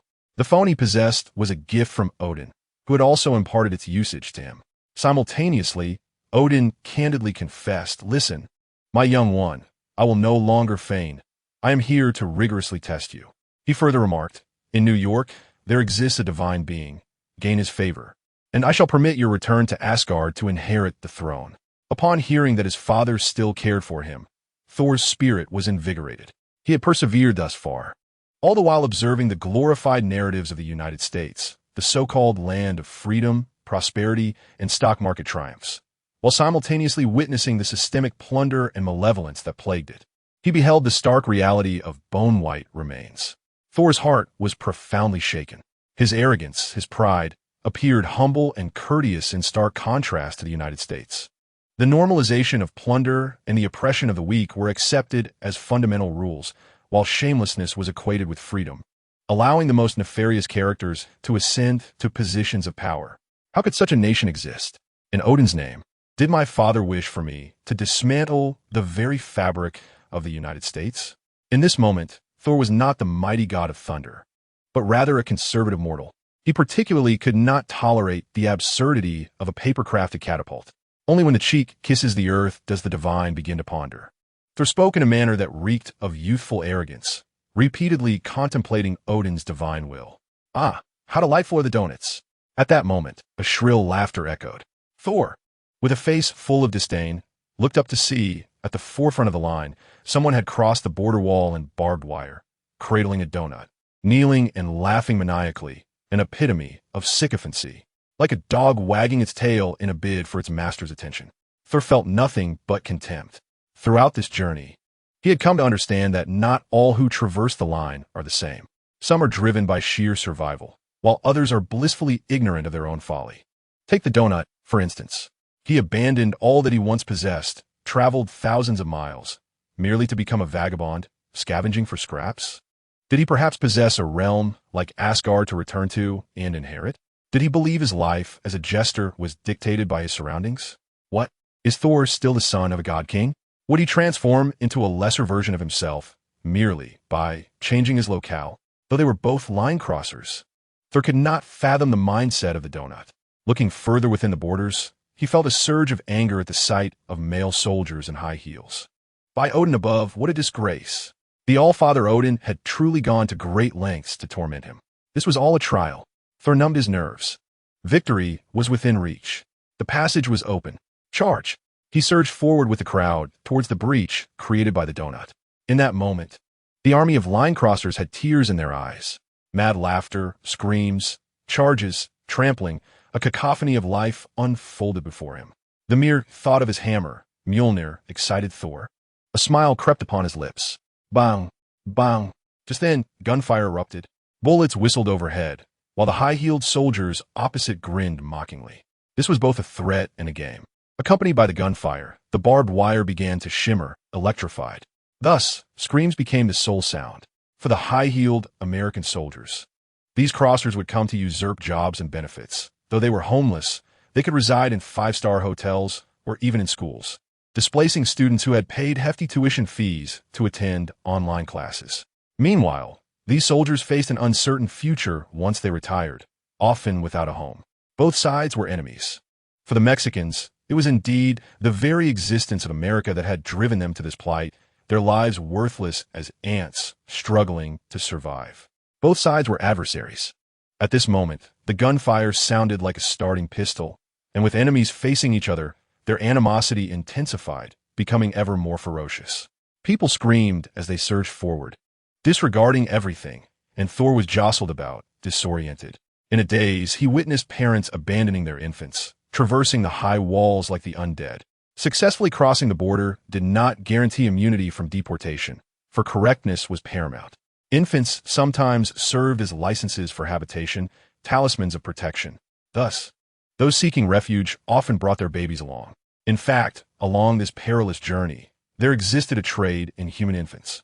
Acquire one, cross over, and one could settle down, raising the child for a few years, only for it to potentially fall victim to a school shooting. How pragmatic!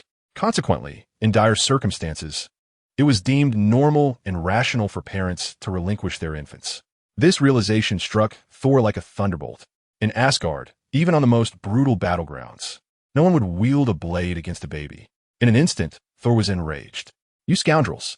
he bellowed, his tattered garments resembling armor. His beard wild like a lioness, a ragged red scarf he had scavenged about to transform into a cloak. In that moment, he was still the courageous, unyielding, invincible god of thunder. He surged forth, cutting through the throng, and caught the baby. With a splash. Thud! Get away! Then, the crowd overwhelmed him, trampling him underfoot. Bent and battered, his face plunged into the foul, filthy muck. His limbs were trampled and bruised, but his spine and abdomen still arched protectively over the infant. The baby wailed in fright, as if returned to a cavern surrounded by wilderness and beasts. It's all right, it's all right. Thor, too, shed tears. Forgive me, Odin, father of the gods. I cannot see the divine, nor return to Asgard. Thunder. As this thought crossed his mind, the sky was pierced by a brilliant blue lightning bolt, and his hammer descended from the heavens, bringing with it a howling wind. Accompanied by earth-shattering thunder, Thor rose, grasping Mjolnir, clad in armor, his cape billowing. Strength had returned. In times past, Thor would have rejoiced, unleashing his exuberance like a barbarian. Yet today, cradling the infant, he moved with tenderness. Ah, how delightful, don't it? Is this what divinity tastes like? At that moment, the sycophants, who had once groveled and now bowed before the god of thunder, revealed their shamelessness, incompetence, and ignorance. Boom! Thor's inner disgust peaked at that instant. He swung his hammer like a windmill, unleashing arcs of thunder and lightning that reduced the throng to mere charcoal. Then he soared into the air, howling with fury. Chapter 39. A probe from the director of the Family Planning Office, Thanos, New York, Old Man's Company. Interview department. Name? Thor Odinson. Gender? What do you think? Not, my friend. How could I presume your gender? Male. Capabilities? I can fly, generate electricity, and wield my hammer with exceptional skill. Are you currently wearing a costume? It could be. Personal experiences, extraordinary battles participated in. Could you provide examples? I am from Asgard, the son of the All-Father Odin. I am Thor, the god of thunder. I have traversed the 9 realms, my reputation resounding across the cosmos. Before arriving here, I exacted vengeance upon the frost giants. The inquiring voice suddenly ceased, and Thor felt a twinge of anxiety. On one hand, he feared he might not encounter the deity, and, on the other, the infant girl he had found was still crying for sustenance. He required employment. He needed to earn a living. Seated in the interview room, Thor wiped the sweat from his brow, leaning forward and whispering, "So, have I been hired?" Considering Mr. Thor, your expression while speaking was quite earnest. Unlike that of a deceiver, the interviewer replied sternly, "I suspect you may be mentally unwell." "Am I mentally unwell?" Thor exclaimed, suddenly exhilarated. If he were indeed mentally unstable, perhaps he could beg for more. Just teasing you, Mr. Thor. Your performance is commendable. Though the dialogue is rather cliché, it is delivered flawlessly, the interviewer chuckled. So, I'm not mentally unwell. I'm a normal person? Thor's excitement transformed into disappointment. The interviewer replied, "You may not be entirely normal. Regardless, Thor was offered the position. Upon learning of his financial struggles, akin to Spider-Man, the company promptly issued a paycheck. Deities are indeed generous. Thor beamed with joy, exuberantly exclaiming, "Can I meet the deity, or rather, his father?" "Yes, but you must wait in line." The interviewer gestured towards the throng outside. That crowd consists of individuals hoping to meet the boss's father. In reality, they may not even catch a glimpse of the Grand Elder. The only feedback comes from the bald man in the wheelchair, quite renowned, known as the Professor. Yet, even he does not meet the Grand Elder. It is rumored that with permission, he sent a mutant named Jean Grey to a farm. The interviewer was quite talkative. Thor glanced out the window and indeed saw a dense mass of people queuing. This was no surprise. During his time in Asgard, many emissaries from various planets sought an audience with Odin, wishing to behold the majesty of their king. However, Odin was often preoccupied with his duties requiring slumber and would frequently decline to meet, causing the emissaries to wait for centuries, even millennia. Originally, Thor intended to join the queue, but the sound of a crying infant from the stroller beside him instantly eclipsed thoughts of the deity. He hurriedly dashed off to procure infant formula. Meanwhile, almost simultaneously with Thor's arrival in New York for the job interview, the cunning Loki seized the opportunity to escape Asgard while Odin slumbered once more. Much like in the film Thor, Loki had discovered his true lineage. He was not a native of Asgard, but rather a descendant of the frost giants, his bloodline remarkably pure. Laufey, the king of the frost giants, was his biological father. Upon learning this shocking revelation, at the first opportunity, Loki was consumed by paternal anxiety. He sought to contact the frost giants to orchestrate an assault on Asgard, planning to betray and eliminate Laufey, thus emerging as a hero, raising his voice to ascend the throne. Little did he anticipate that Odin, waking from slumber, would decisively bestow upon him a thorough thrashing before departing. Consequently, even now that Odin lay incapacitated once more, Loki dared not express his ire. He resembled a petulant child, throwing tantrums when denied candy, wandering aimlessly through the cosmos. Suddenly, a colossal Chitauri biowarship materialized before him, its numerous weapons aimed threateningly at Loki. Captured by the Chitauri, he was transported to an immense palace. Upon raising his gaze, he beheld a figure clad in armor, a regal purple being seated upon a resplendent golden throne, flanked by menacing blades and an inexhaustible legion. This purple entity rested his chin upon his hand, exuding an aura of sovereign authority that surpassed even Thor and rivaled, if not exceeded, the youthful Odin. Loki stood dumbfounded, instinctively exclaiming, "Are you a drug-addled swimmer from America? Why aren't you paler?" Indeed, during Thor's banishment, and while Odin remained unresponsive, Loki had been covertly observing the realm of Asgard with its artifacts, and was thus aware of certain popular memes. Hearing his words, Thanos raised an eyebrow. This god of mischief seemed rather dim-witted. "I am the cosmic overlord, Thanos," he declared, his voice deep and magnetic, imbued with an almost courteous demeanor reminiscent of a scientist. "I can aid you in becoming king and assist you in slaying Thor." "Really?" Loki's eyes sparkled with intrigue. He felt akin to an oversized infant, his heart brimming with envy and resentment, fixated solely on surpassing Thor. To kill Thor was indeed a mark of superiority. Noticing Loki's skepticism, Thanos gestured, revealing the Mind Stone. As Loki felt the pulsating power emanating from the scepter, a sly smile crept across his face as he replied with a gentlemanly demeanor, "Then, what is it you require of me, Mr. Thanos?" "You need to release the Midgard serpent, Jormungandr, sealed by Odin in the heart of Asgard," Thanos replied languidly. "The prophecy of Asgard foretells that the serpent will bring about mutual destruction with Thor. This is a curse imbued with the force of fate, nearly impossible to unravel. Furthermore, you must establish contact with the frost giants to launch an assault on Earth. The Chitauri forces will support you. As for the Mind Stone, consider it a means of self-defense." Loki gasped. "Is it truly that dramatic? Surely, Thor cannot be so easily slain?" "Killing Thor is your objective," Thanos replied nonchalantly. "What do you mean by objective?" Loki inquired, his astonishment deepening. This was a cataclysmic endeavor indeed. What heavyweight could withstand such a trial? Yet at this moment, Thanos fell silent, his gaze profound. It cannot be said that Odin, terrified, lost his sleep, dragging his abundant divine power and his aging physique, risking his very existence to visit a mortal on Blue Star. There are scarcely a few beings in the entire universe who could summon Odin. His power appears to have reached the level of a celestial father. With the demise of Ancient One and Odin's frailty in his twilight years, the emergence of another celestial father on Blue Star has completely disrupted Thanos' plans. Without the Space Stone and the Time Stone located on Blue Star, his gauntlet would be rendered ineffective. Thus, he requires a test, a probing to ascertain whether this celestial father is a constant or a variable. Should he be a variable, perhaps an unexpected arrival on Blue Star, then when another vengeful celestial father, the Serpent, manifests, he may choose to withdraw. Conversely, if he is a constant, having established his residence on Blue Star and seeking authority, a confrontation with the Serpent is inevitable, regardless of the victor.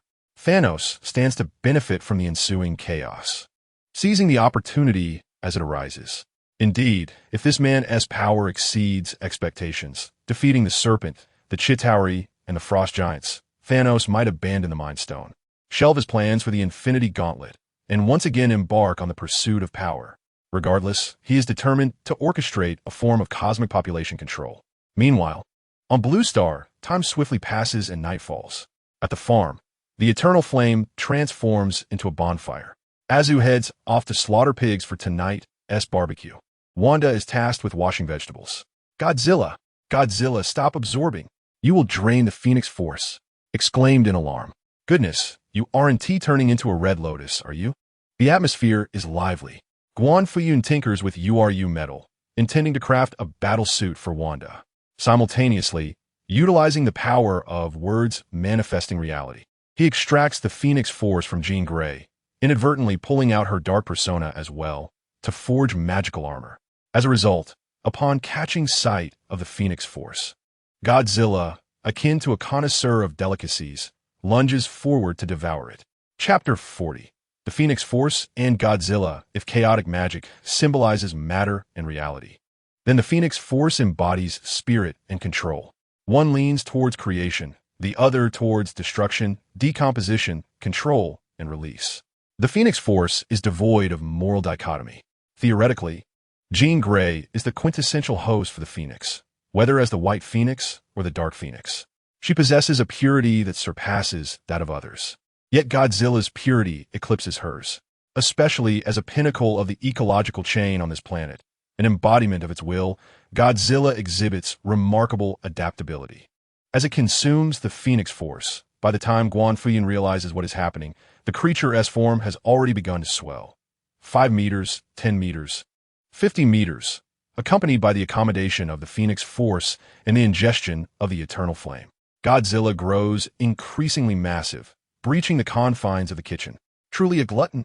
The eternal and the real, ignoring the weight and pressure, Guan Fuyun clutched Godzilla and dashed away. Upon arriving at Godzilla's exclusive chamber, just minutes later, a colossal beast stood before him, nearly 200 meters tall. Its chest was adorned with flames and phoenix patterns, vibrant energy coalescing into a helmet, shoulder armor, and a shimmering dorsal fin. The overall appearance resembled an invincible upgraded version of Gorgonzola. The roar of Godzilla had transformed, no longer a quacking sound. It now resonated with majesty and power. As it opened its mouth, a tidal wave of energy surged within, its atomic breath poised to erupt. Within the confines of this room, a mere charge could induce tremors akin to an earthquake, causing mountains to crumble and the earth to split. What audacity! Azu flew in, eyes wide with delight, sliding down Godzilla's dorsal fin. Wanda, perplexed, reached out to poke Godzilla's belly, gazing upward in wonder, seemingly unable to fathom how this swamp pup could grow so rapidly. It defied logic. Beep. Godzilla number 3, gratitude level increased. 608,090, extra reward. 1 development entry draw. Will you use it?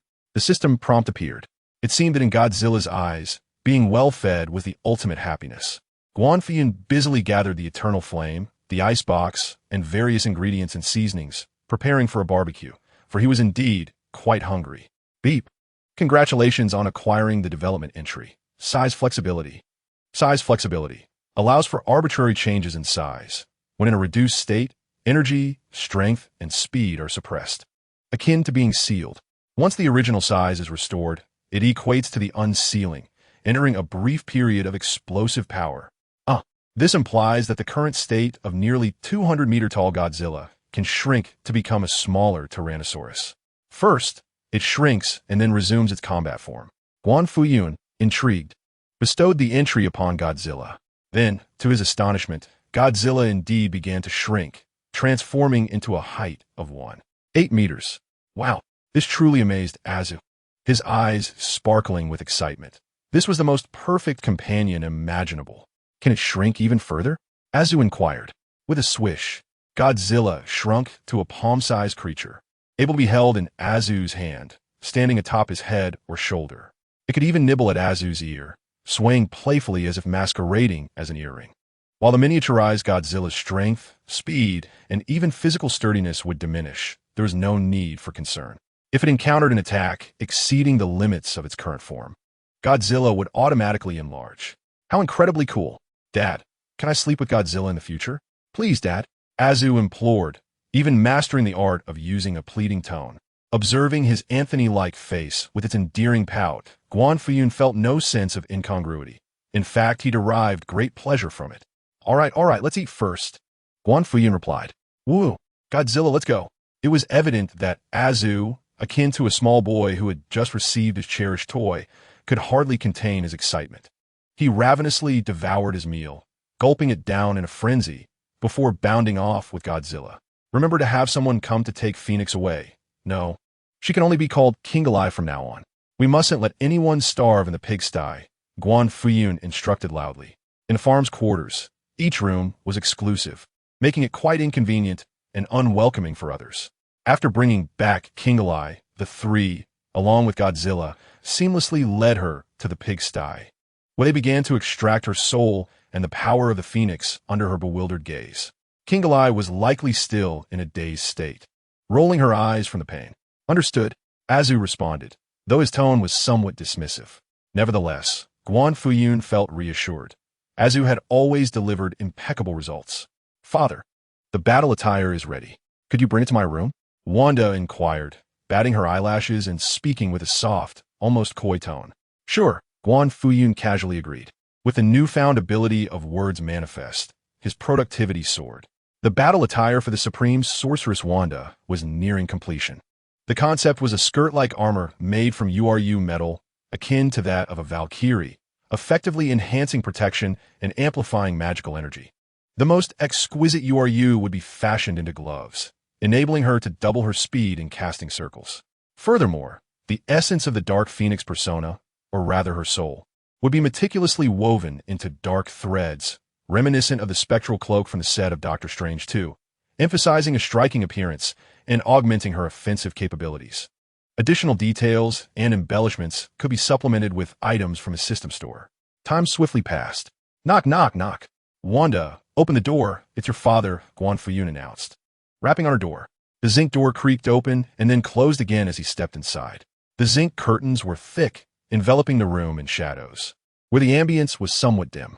What did the battle attire look like?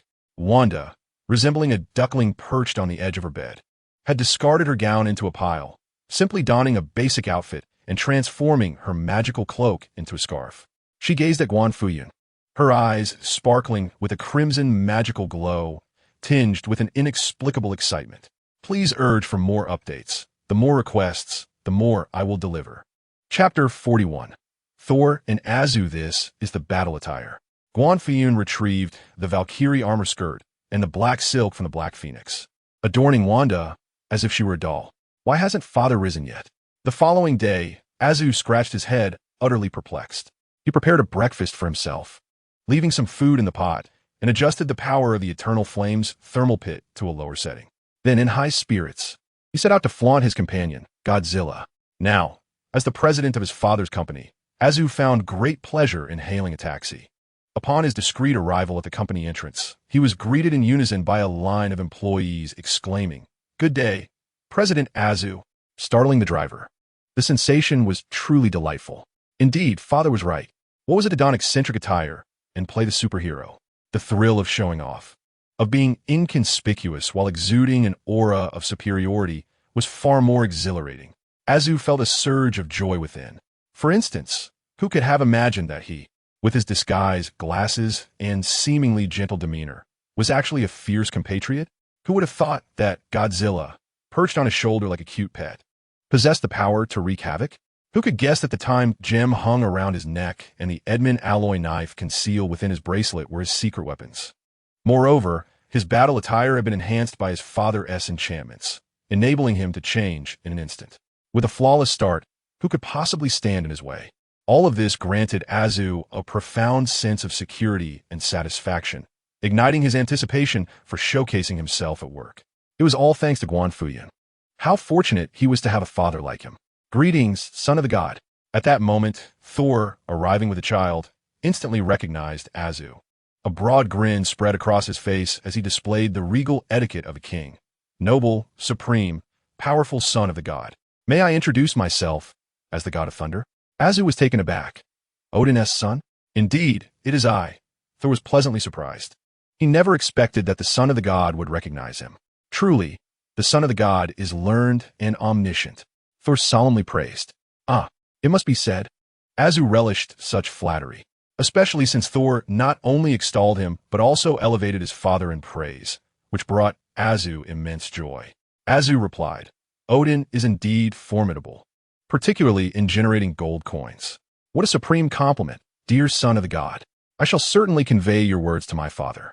Thor, equally enchanted by this exchange, found a mutual affinity with Azu, and they engaged in an animated conversation, feeling as though they had known each other for ages. As their enthusiasm grew, they even engaged in a friendly contest, wrestling each other's arms, and Azu, embodying the version of sunshine, emerged victorious. However, Thor quickly showcased his Mjolnir, regaining a point in their playful duel. How entertaining it was! Azu beamed with joy, accepting Thor as a friend, and arranged for some caretakers and nannies for the infant, all of whom were highly skilled agents. Thank you, brother Azu. Thor was genuinely elated and deeply moved, akin to Li Kuei encountering Song Jiang, nearly exclaiming, brother, timely reign. It was merely a trifling effort. Azu, donning a grin, remarked, and you, my friend Thor, are the true hero. Azu, you understand me. Thor, with his robust demeanor, was soon overcome with tears of joy. How heartwarming indeed. I could see it immediately. You are destined for greatness. Azu continued, however, let us commence with a role. A position. Follow my lead. Shall we?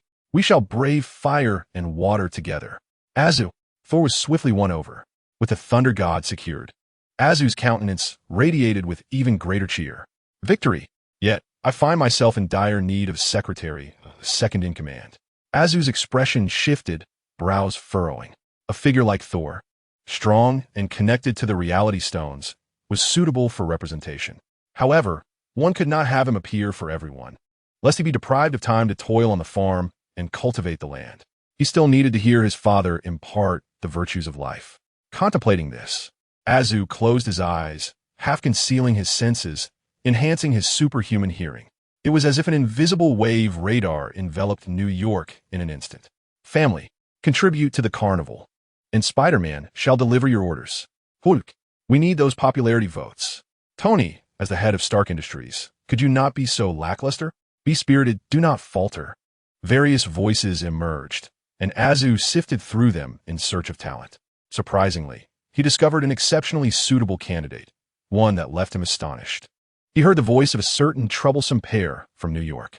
In a dream, or perhaps in another timeline, it was his assistant from what company, the troublesome pair. How did she arrive here? This was concerning. If she could come, could others as well? Would there be another version of himself, vying for his father's affection? His father wouldn't confuse the two, would he? A wave of worry washed over him. Swiftly, Azu flew low, moving as if teleporting, arriving in Hell's Kitchen, New York. Chapter 42. The Troublesome Pair and the Locomotive New York, Manhattan, Hell's Kitchen. A notorious chaos. In broad daylight, one could see needles, bloodstains, and shell casings littering the ground, with the streetlights pockmarked by bullets. In the corners, one could expect a few thugs to spring forth. Even some eccentrically clad heroes or villains. Ordinary people living here were not merely in dire straits. They were essentially torn apart. Yet, the troublesome pair was different. Upon her arrival, it felt as though she had returned to a novice village. Though she was not one, she had always served. compared to the invulnerable, ironclad, capricious beings who could shoot at a moment's notice, and the exuberant superheroes, the criminals here appeared remarkably more human. Even those notorious criminals, such as the Purple Man, who possesses remarkable abilities to hypnotize and manipulate others, squander his talents merely to tease Jessica. When Aishli Li passed their concealed chamber, faced with the Purple Man's threat to report her, she merely responded with a sly grin. Donning the alluring attire of Ace, she took matters into her own hands and delivered a stunning performance that left the Purple Man utterly astounded, exclaiming his admiration for her prowess. In contrast, the minor characters of other gangs appeared trivial. Aishli Li navigated through these challenges with remarkable ease, thriving in her endeavors. Occasionally, she found herself reminiscing about the locomotive that once aided her escape, pondering its current activities. Would it be captured by the water company and subjected to frenzied experiments? A wicked smile crept across Aishli Li's lips as she mused, days without water are truly splendid. However, upon turning around, she encountered Azu. Though he was not adorned in the garish attire of his homeland and wore spectacles, complemented by an unusual pet perched atop his head, his unmistakable aura remained unchanged. Aishli Li felt her legs weaken, her mind blanking, her heart racing. Azu, Azu, Azu, she stammered, retreating in panic. Calm down, Aishli Li. I'm not one of them. I am your fellow countryman, Azu, not John, he asserted, emphasizing this distinction with fervor.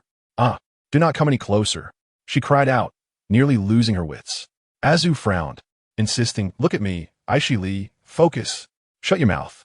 Despite her fear and anxiety, upon seeing the light in Azu's eyes, Aishli Li found her composure, falling silent. At that moment, the time stone radiated brilliance. Azu perused the script of Aishli Li's life, realizing that his frequent mockery of another version of himself from a different world had repercussions. The giant infant suckling beneath the American flag could perceive Azu's current blissful existence. The ideal father. Consumed by jealousy, he spiraled into madness, his actions becoming increasingly violent. Consequently, when the locomotive turned traitor, Aishli Li followed suit without hesitation. Yet, for reasons unknown, she found herself in this world. Were two planets converging? If so, it would indeed be a significant event as described by her father. In her past experiences in the laboratory, along with the tragic absurdity of another self, might be laid bare for all to see. Such exposure would be humiliating. To avoid this shame, she felt compelled to eliminate them all. Azu's eyes glinted with a flickering red intensity. Ultimately, however, that spark faded, for he deemed it inconsequential. Let the shame come, it was not truly him. Neither the company nor his reputation, nor even humanity at large, mattered to Azu. All he desired was the companionship of his father and the warmth of their daily life together. Instead of toiling away in a futile effort to cleanse and eliminate threats, constantly fearing the loss of my father, it would be far more prudent to return home and confide in him.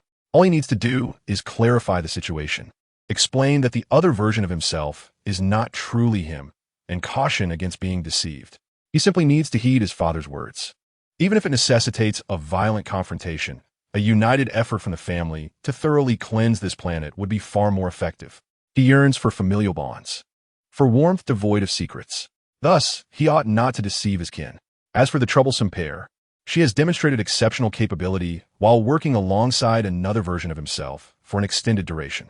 She is akin to a single hair that remains unbroken despite the direst circumstances. This is commendable. Troubling pair, let us sit down and converse. From a grim demeanor to calm composure, from a fierce countenance to genteel politeness. Azu's expression underwent several transformations within a heartbeat, ultimately settling into a jovial smile as he inquired, "Have you ever heard of parallel worlds?" He elucidated the matter. Azu asked, "Do you now believe me, troubling pair?" "Indeed, I have always believed," she replied, shaking her head. Azu chuckled, his demeanor shifting to a playful yet menacing tone, reminiscent of a mischievous child. "Has your mind been muddled by some nonsense?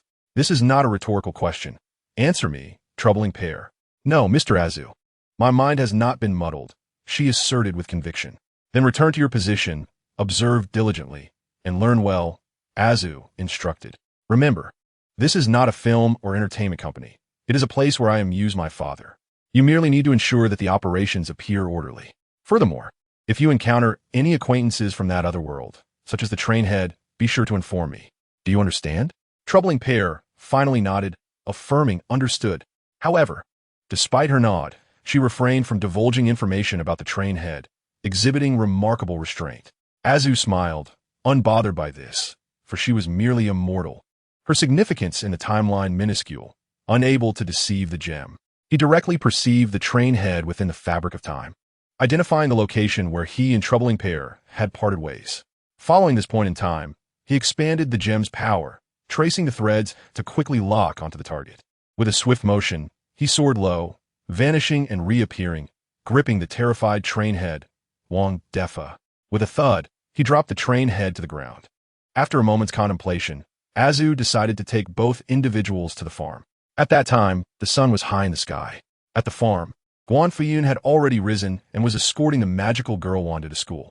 During the drop-off, Wanda had even bestowed a kiss upon him. He was now busy repairing the kitchen damaged by Godzilla, tending to various chores with a leisurely demeanor. Suddenly, he beheld Azu, each hand grasping the train head and troubling pair as they appeared.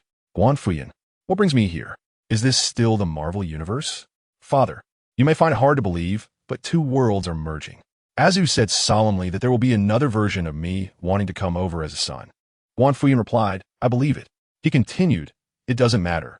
Even if there are countless parallel universes and innumerable versions of you, I will only ever have one beloved son. You are unlike any other John, Azu. Upon hearing this, Azu broke into a foolish grin, reveling in the moment before his expression turned somber. But father, in those parallel timelines, I saw Suajiao. He is my biological father. Azu spoke with a trembling, anxious, and despondent voice, revealing his worries about Suajiao and the notion of being born yet not nurtured, thus unworthy of the title of father. Moreover, he was entirely unaware of your existence. Guan Fuyun laughed and patted Azu on the shoulder, reassuring him. There is no need to worry about such matters, Azu. If Suajiao is aware, or if he is completely oblivious, it is best to regard him as a mere passerby. Should he attempt to take you from me, I will ensure he vanishes, rather than harbor any ill feelings towards you. Rest assured. With those words, the weight in Azu's heart lifted. Ding! Child Azu. Gratitude level increased. 99,100. Hidden reward. Area attribute. Self-contained realm. Chapter 43. Steve Suajiao self-contained realm. Upon bestowing this attribute to a specific area, that location becomes a self-contained realm, capable of regulating the seasons and controlling the climate, impervious to external destruction, and can be relocated at the host's whim. To his surprise, there existed hidden types of attributes. Without hesitation, Guan Fuyun conferred the attribute upon the farm.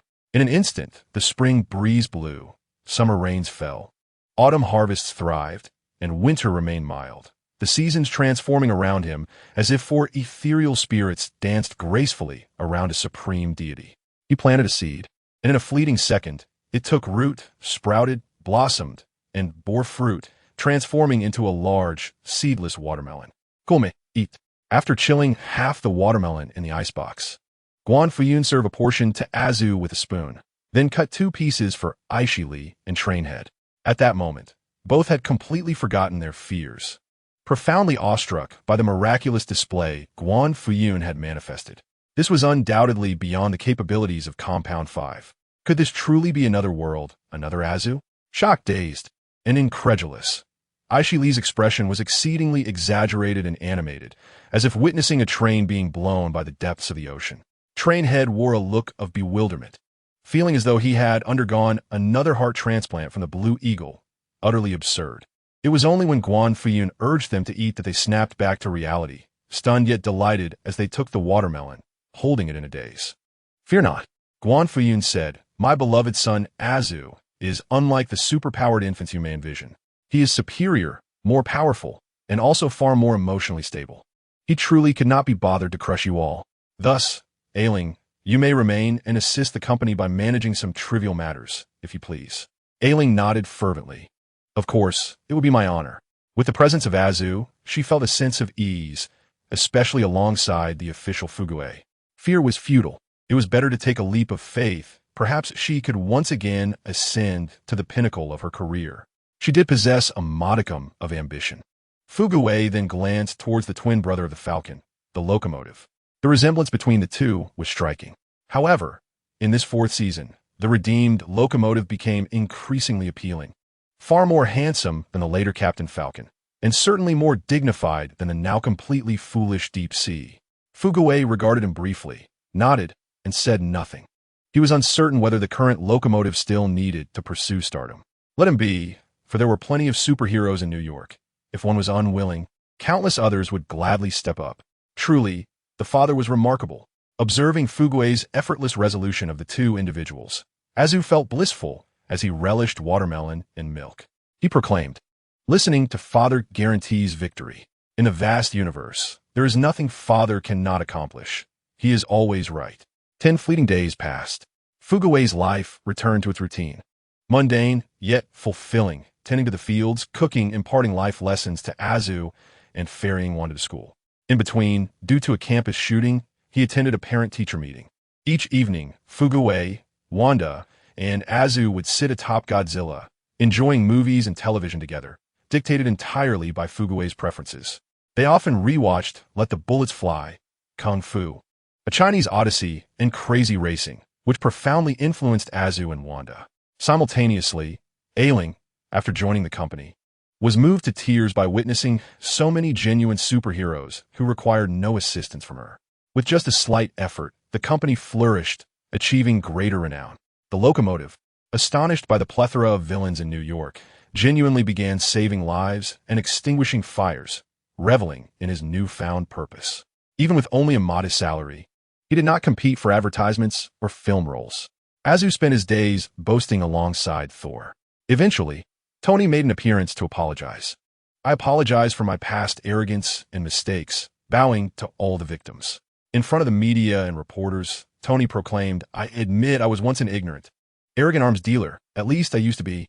From now on, Stark Industries will abandon the arms trade and transition to renewable energy. I am Tony Stark. Each day, I suffer from my errors, ignorance, and shortcomings, constantly plagued by anxiety and regret until I acknowledge my imperfections. Thus, I have come to truly comprehend the world, recognizing my own frailties and acknowledging that plans are invariably subject to unforeseen circumstances. Thus, I shall become the one who is perpetually prepared, equipped with an arsenal of contingency strategies, and regardless of the number of defeats I endure, I will rise again, triumphing as the Iron Man. I am indeed the Iron Man." This news has sent shockwaves across America, emerging as the sole dramatic spectacle capable of rivaling my father's company for attention. On the very day of Stark Industries' transformation, Tony sought out Asa, but was met with refusal at the threshold. Undeterred, he donned his mark armor and buzzed about like a fly. Consequently, Asa invited him inside, where an abundance of purple sweet potatoes was laid out, proclaiming, "Finish these, and I shall take you to my farm." Is this a daunting task? Tony scoffed, diving into the feast with relentless fervor, vowing to come every day for more. After 10 days, however, he finally succumbed, suffering from food poisoning and requiring hospitalization. Asa, unperturbed, sent a troop to Tony's hospital room to perform a lively dance, filling the air with the sound of gongs and drums. Tony's face turned a deep shade of purple, contorted in discomfort. "Asa, this is a most repugnant display." Meanwhile, lacking both the Tesseract and the Bifrost, Loki, aboard the Chitauri biowarship, finally arrived on Earth.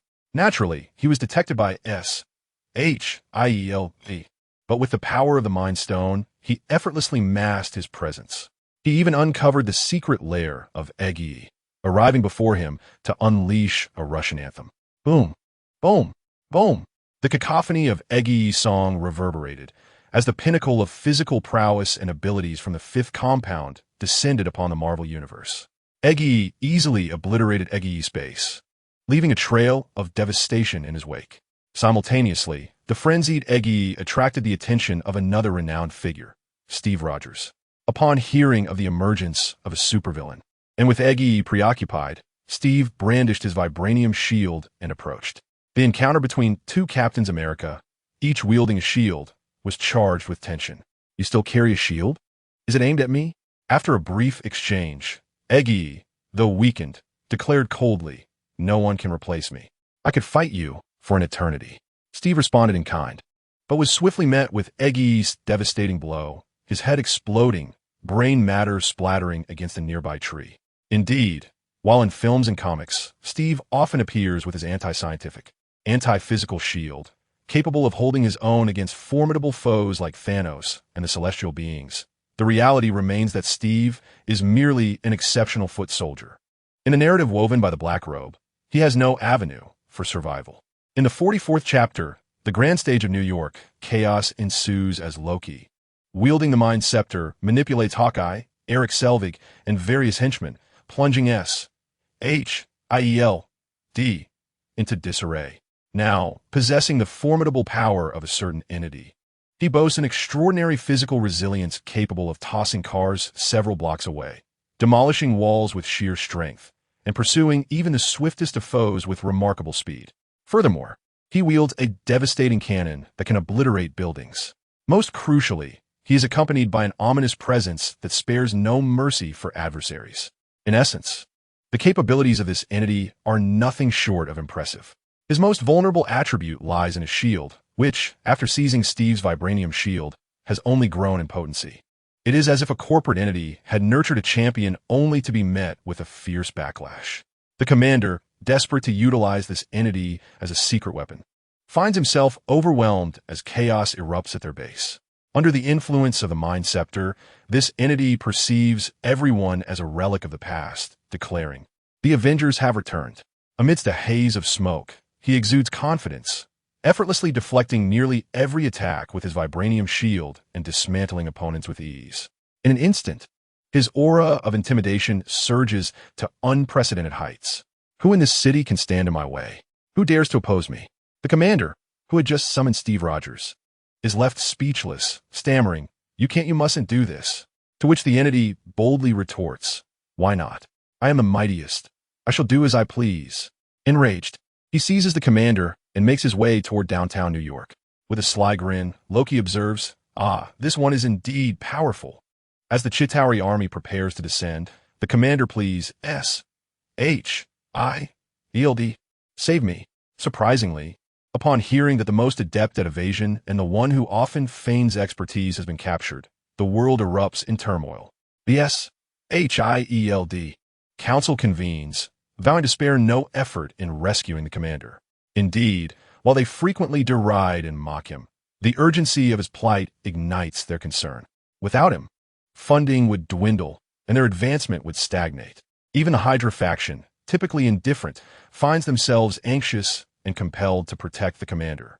For a director like him, who thrives on funding while lacking personal prowess, comes once in a millennium. If he were to fall, who would sustain their operations? They had yet to recoup their investments into the company. Commander Nick Fury has always been an exemplary leader, a steadfast comrade. His affairs are synonymous with those of S.H.I.E.L.D. We must rescue him. During an internal meeting of S.H.I.E.L.D., Garrett delivered an impassioned speech, exuding righteousness and sorrow, his expression laden with profound grief. Crossbones echoed this sentiment, expressing his gratitude towards Nick Fury, proclaiming that he would willingly sacrifice his life in tribute to such a cherished ally. Agent Ward also voiced his admiration, having long regarded the esteemed figure as an idol. Coulson was moved to tears, realizing the immense respect his beloved mentor commanded in the hearts of his colleagues. "Oh, how we cherish our S.H.I.E.L.D. family."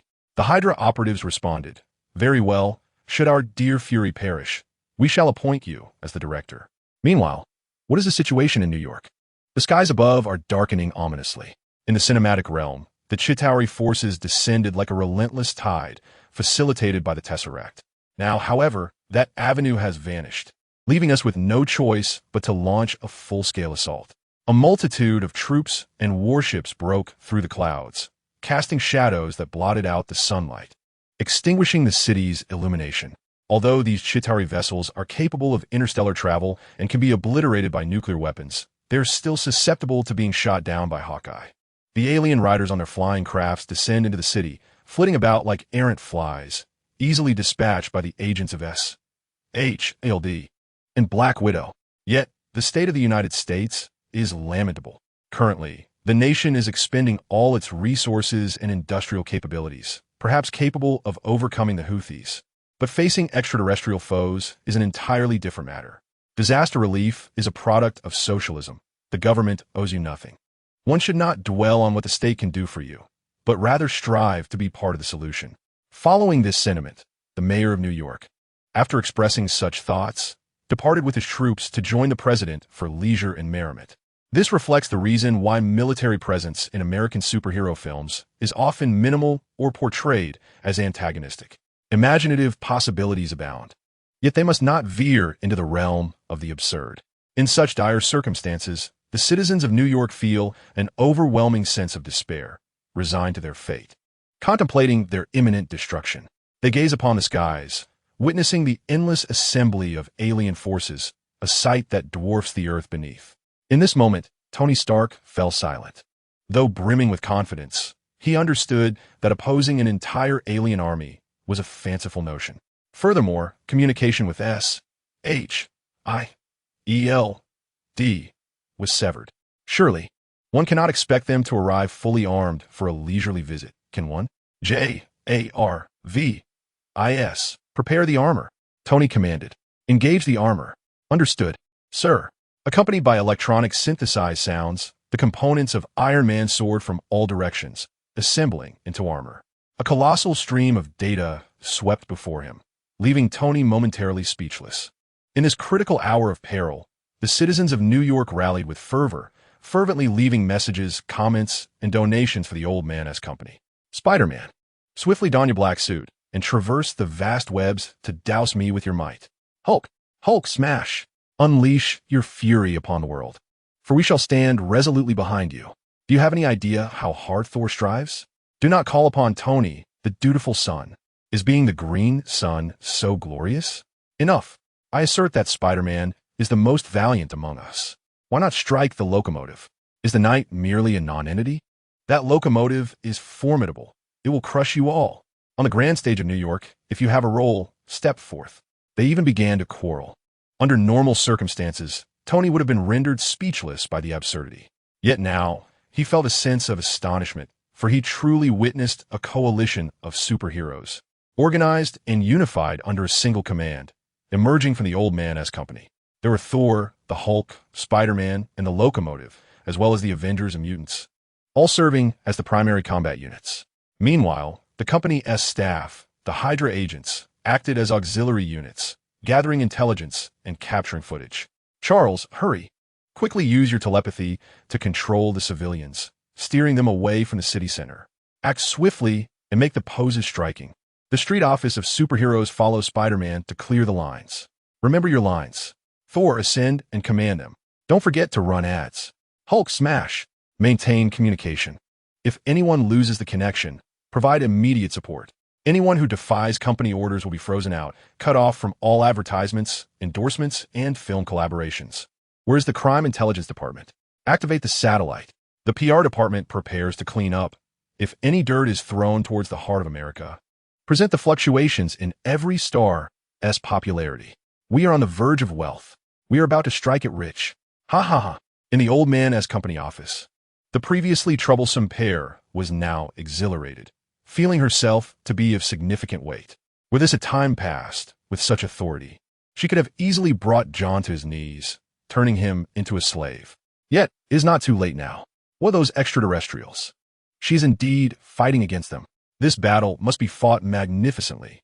For the moment the Chitauri appeared, the Grand Master was summoned back to the farm. Now, the official was seated atop Godzilla, embracing Wanda, with peanuts, melon seeds, and cola in hand, while observing the Grand Master adjust the satellite video and utilize the time stone to retrieve supplementary footage. Yes, he was watching a movie, immersed in the scene, even contemplating scavenging for a figurine on the battlefield. Everything felt so relaxed. Chapter 45, A Land Abundant with Deities. Oh man, it's done. Azu wore a beaming smile as he diligently set up the satellite live broadcast, enhancing it with footage from the time stone and even introducing a barrage of comments. He then happily settled down, listening to his father speak while amusing himself with Godzilla and engaging in a video game, all the while able to gaze at the live coverage of the battle in New York. The actors were familiar faces, an enchanting experience indeed. The sweetness of personal triumph was delightful, Yet the thought of witnessing the struggles and toils of acquaintances made it even more gratifying. He reveled in this sensation. If he were to scare himself a little more, perhaps by imagining the extraterrestrial beings descending upon the farms with the intent to uproot every seedling, cackling with glee, the sense of immersion would intensify, and the feeling of danger would be palpable. Azu immersed himself in this thought. Beside Guan Fuyun, he felt as if he had transformed back into the young boy who had just escaped from a laboratory, his body tense and nervously observing the world around him. Fueled by this emotion, he played the game with fervor, annihilating Guan Fuyun and securing victory in every round. With a flurry of rapid arcade combos, he left his father grimacing in pain, a mask of agony on his face. Then he turned to the bubbling hot pot before him, steam rising in fragrant wisps. The pot simmered with white, succulent pork belly and lean cuts, resembling a fleeting blush in the depths of white clouds, suffused with the fiery red broth. The flavors were a tantalizing blend of spicy and numbing, while the surrounding grease danced with the essence of ginger and Sichuan pepper, filling the air with an irresistible aroma. A sip of farm-fresh milk completed the experience, an exquisite delight. In this moment, as the chaos of New York City intensified outside, Azu felt a deeper sense of comfort and happiness. Let the battle rage on. It was exhilarating. Guan Fuyun gazed at Azu, who occasionally broke into silly grins.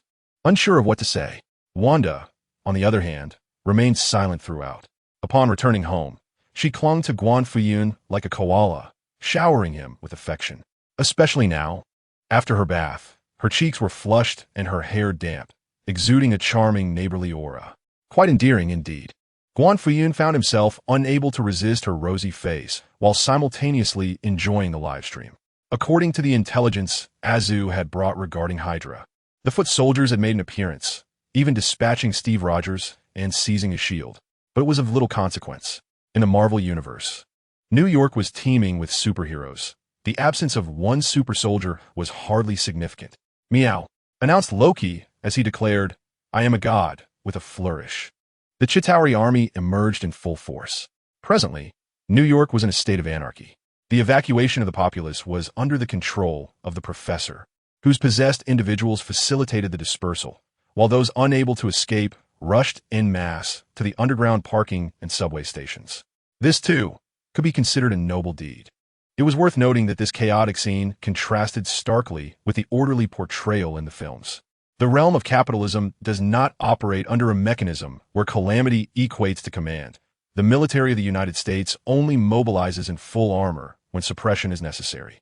Thus, in any disaster, the secondary and most significant catastrophe is humanity itself. In times of normalcy, there is a semblance of zero-cost acquisition. However, during disasters, the atrocities of murder, plunder, and all conceivable crimes committed by humanity go unchecked. One can only imagine the ensuing madness. The professor restrained this frenzy while simultaneously directing company employees to capture footage on-site, seemingly deriving pleasure from it. Yet, it is evident that the professor possesses a critical vulnerability. He cannot exert control over extraterrestrials. His capabilities remain confined to Earth, precluding him from attaining a cosmic stature. Consequently, within the professor's mental perception, the green-skinned Skrulls, laboring like goblins for the protein-rich eggs, are non-existent.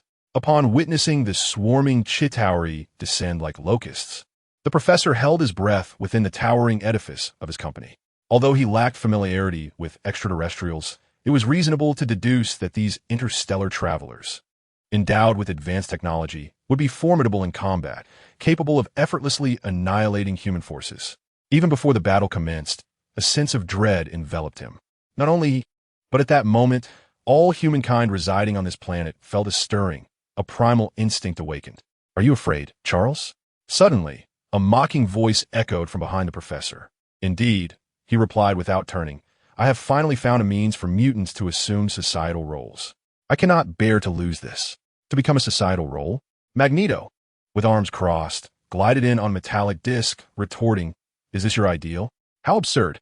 This is the aspiration of every mutant." "Eric," the professor countered, "we must first establish a foothold in society before we can take root and flourish, to live and bear smiles. To toil perpetually within the brotherhood, resisting and protesting endlessly, is akin to piracy, momentarily glorious, yet ultimately leading to a life of hardship, devoid of any meaningful change. The professor continued, "Is it not your understanding of this very truth that brought you here? Oomph. Lend a hand, Eric, he urged. Oomph. As if I were to beseech you after all these years, Magneto scoffed. You, with your lofty ambitions at Xavier's school, now find yourself precariously employed here. If you have any sense, you would know to appeal to me. Yet I, Magneto, shall never be reduced to mere labor. It is impossible for me in this lifetime." With an air of arrogance, Magneto spread his arms wide. In an instant, whether it was 1,000 or 100,000 rifles, they rose in unison, all aimed skyward. Then, the command was given to fire. The cacophony of gunfire erupted, a metallic torrent ascending as it met its target, obliterating a swath of Chitauri foot soldiers, reducing them to mere fragments and remains. The astonishing outcome even left Professor X and Magneto in shock. Initially, they had anticipated that the most favorable scenario would involve a grueling battle, perhaps retreating if matters became dire. Yet, was this truly their strength for conquering Earth? Were they jesting? "Brother," the professor remarked. "Oomph. A well-developed mind with simplistic limbs. You useless old fool. You should have acknowledged my superiority long ago." Magneto retorted with age-old arrogance. The professor paused momentarily before responding. "Eric, you ought to refrain from indulging in our company's short videos. At your age, you can no longer discern the essence, only the dross." "Oomph." Still defiant, Charles. Magneto scoffed. To be fair, the spectacle orchestrated by the elder Magneto was indeed magnificent. Old Beast had a flair for the dramatic. This display invigorated the onlookers. As they witnessed the aliens, led by Wong Defa, enduring bullets, spirits soared. "Jarvis, where's that Italian cannon of yours?" Tony exclaimed, his eyes lighting up. Although Stark Industries had transitioned, their arsenal remained substantial. With a command, a flurry of missiles erupted, quickly depleting their inventory, resembling bamboo shoots sprouting forth, obliterating the Chitauri bioships and reducing countless foot soldiers to cinders. Realizing the tide had turned, the Chitauri altered their strategy. One by one, bioships crashed down, breaching buildings while providing space for the foot soldiers to regroup. However, this provoked the heroes who had been poised for action, shouting for promotions and demanding to be filmed heroically as fans cheered for their champions.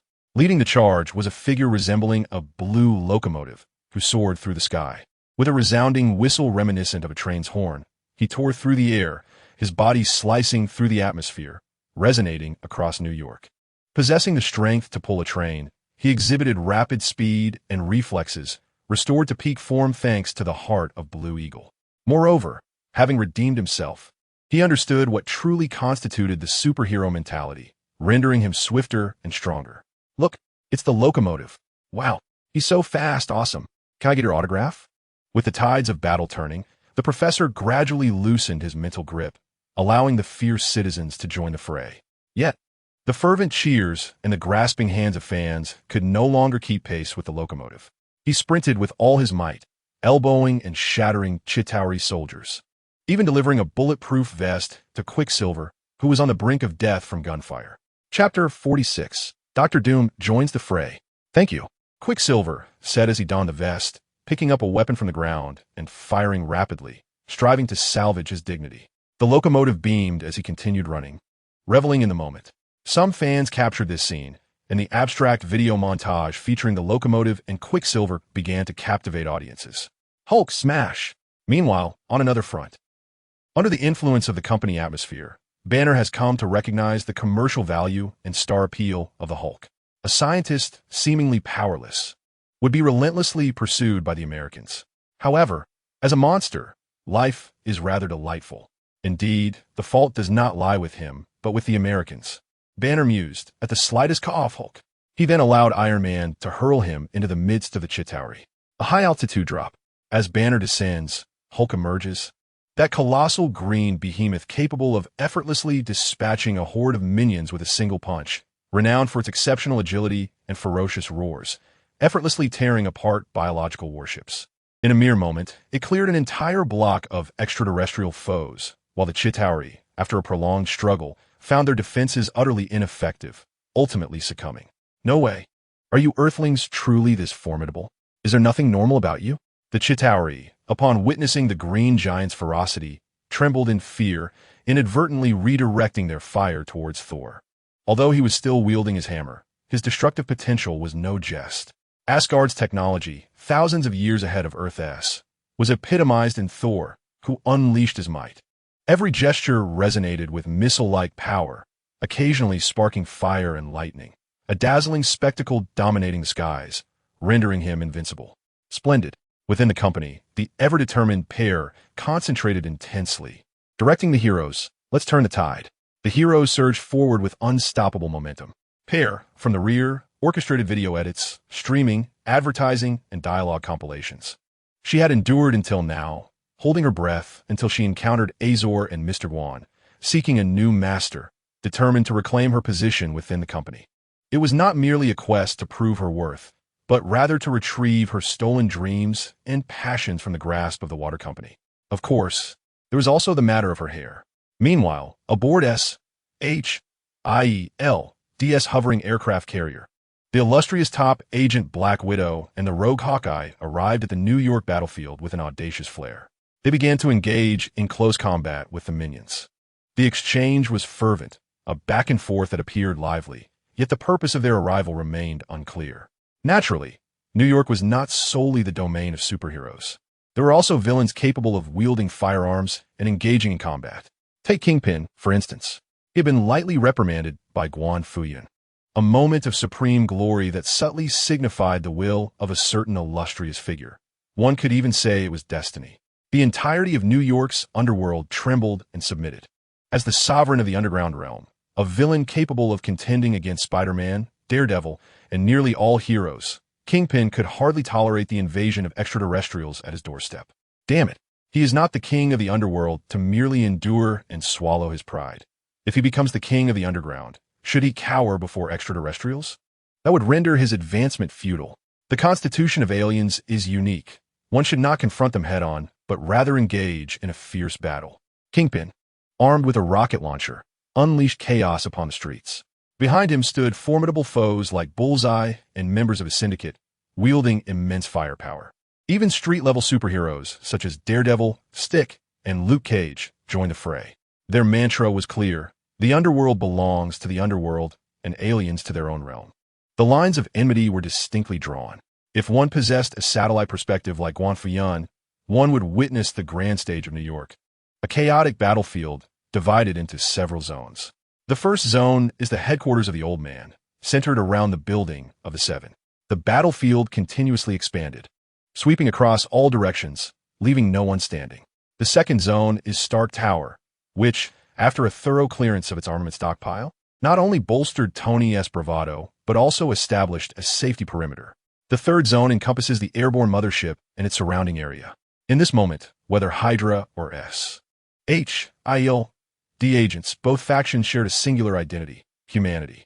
United, their combat prowess was commendable. Yet, it was amusing to think that Hydra, initially meant to remain in the shadows, was now compelled by the disarray of S.H.I.E.L.D. to save the world. The fourth and fifth zones are near Kingpin's Fist Tower and 177 Bleecker Street in Manhattan, also known as Greenwich Village. As the New York office of Kamartaj, it would directly intervene in crises outside the realm of magic. However, with the Chitauri forces invading, it could not simply stand by. Although the Supreme Sorceress Wanda was nestled in Guan Fuyun's embrace, the acting Supreme Sorcerer, Old Wong, was no pushover. At the entrance, he would sit and, upon encountering a batch of Chitauri foot soldiers, draw a circle to send them off to meet Dormammu, effortlessly neutralizing them. Wanda's bout with them primarily served to intimidate Guan Fuyun, as Dormammu was currently in a state of submission, seeking mercy, thus becoming a convenient receptacle for excess. As for the sixth zone, it is the Baxter Building, home to the illustrious Fantastic Four. These four are heavyweight champions, belonging to the elite tier of Marvel, with astronomical potential, capable of transcending limits. However, at this stage, the Fantastic Four are still in their novice phase, their abilities just awakening. Essentially, they comprise a bookworm, a bookish girl, an enthusiastic youth, and a rock-like figure who only knows how to throw punches. Complicating matters, they encountered the rampaging Sauron. Upon witnessing the fiery onslaught, Sauron was left bewildered, questioning whether he had overdosed and was hallucinating. "Didn't I just kill you?" he exclaimed, casually crushing a bystander in his path, reveling in revenge. "Ignite!" The furious Pyro, upon seeing Sauron's indiscriminate slaughter, ignited into a burning rage. Then he was struck away by a shield. The other three heroes, witnessing this, exclaimed in surprise, having never encountered such bravery. 4 against 1, the advantage lies with us. They shouted about camaraderie, bonds, justice, and commenced a frenzied assault. With fists flying and chaos reigning, they seemed to dominate the exchange. Yet he soon realized that the resilience of these 4 individuals was extraordinary. They simply could not be vanquished. Thus, they engaged in a fierce back and forth, each unleashing their skills and dazzling effects, resulting in a tumultuous clash that left them battered and bloodied. Now, a question arises. Among the novice Fantastic Four, who is combating the extraterrestrials? Who is racking up the victories? Boom! At that moment, far in the distance, 18 streets away from the Baxter Building, a colossal Chitauri warship descended like a great whale. Many foot soldiers caught in the disintegration of the ship cried out in despair, "We need reinforcements." Before their words could fade, a crackling flash of energy pierced their throats, followed by a resounding crash. Amidst the debris of the warship, a figure emerged, his skin resembling metal, arcs of electricity dancing around him, a green hooded cloak billowing behind him. A being clad in iron, as if he tread upon destruction itself. "Cease your cries," he spoke, his voice cold and harsh, reminiscent of the Reaper, yet laced with a manic elegance. "The dead do not require reinforcement." With a snap, the iron visage of his armor retracted, revealing a face strikingly similar to that of Tony Stark. His name is Victor Von Doom. He has returned from the cosmos. If we consider that Kingpin is the evergreen villain, a fortunate survivor among antagonists, then Doom is the protagonist of the villains, a true paragon of power within the Marvel Universe. Presently, he finds himself in the early stages of his journey. However, unlike the novice heroes who flounder in their inexperience, Doom's combat intelligence and destructive capabilities have already manifested. As depicted in films and comics, Doom's ambitious project to harness cosmic energy has culminated in utter failure. According to Marvel's narrative, the most brilliant of intellects, who could easily deem Tony Stark as a mere fool, had placed immense expectations on Reed Richards, the so-called incredible ally, who made a critical miscalculation in the design of the space station.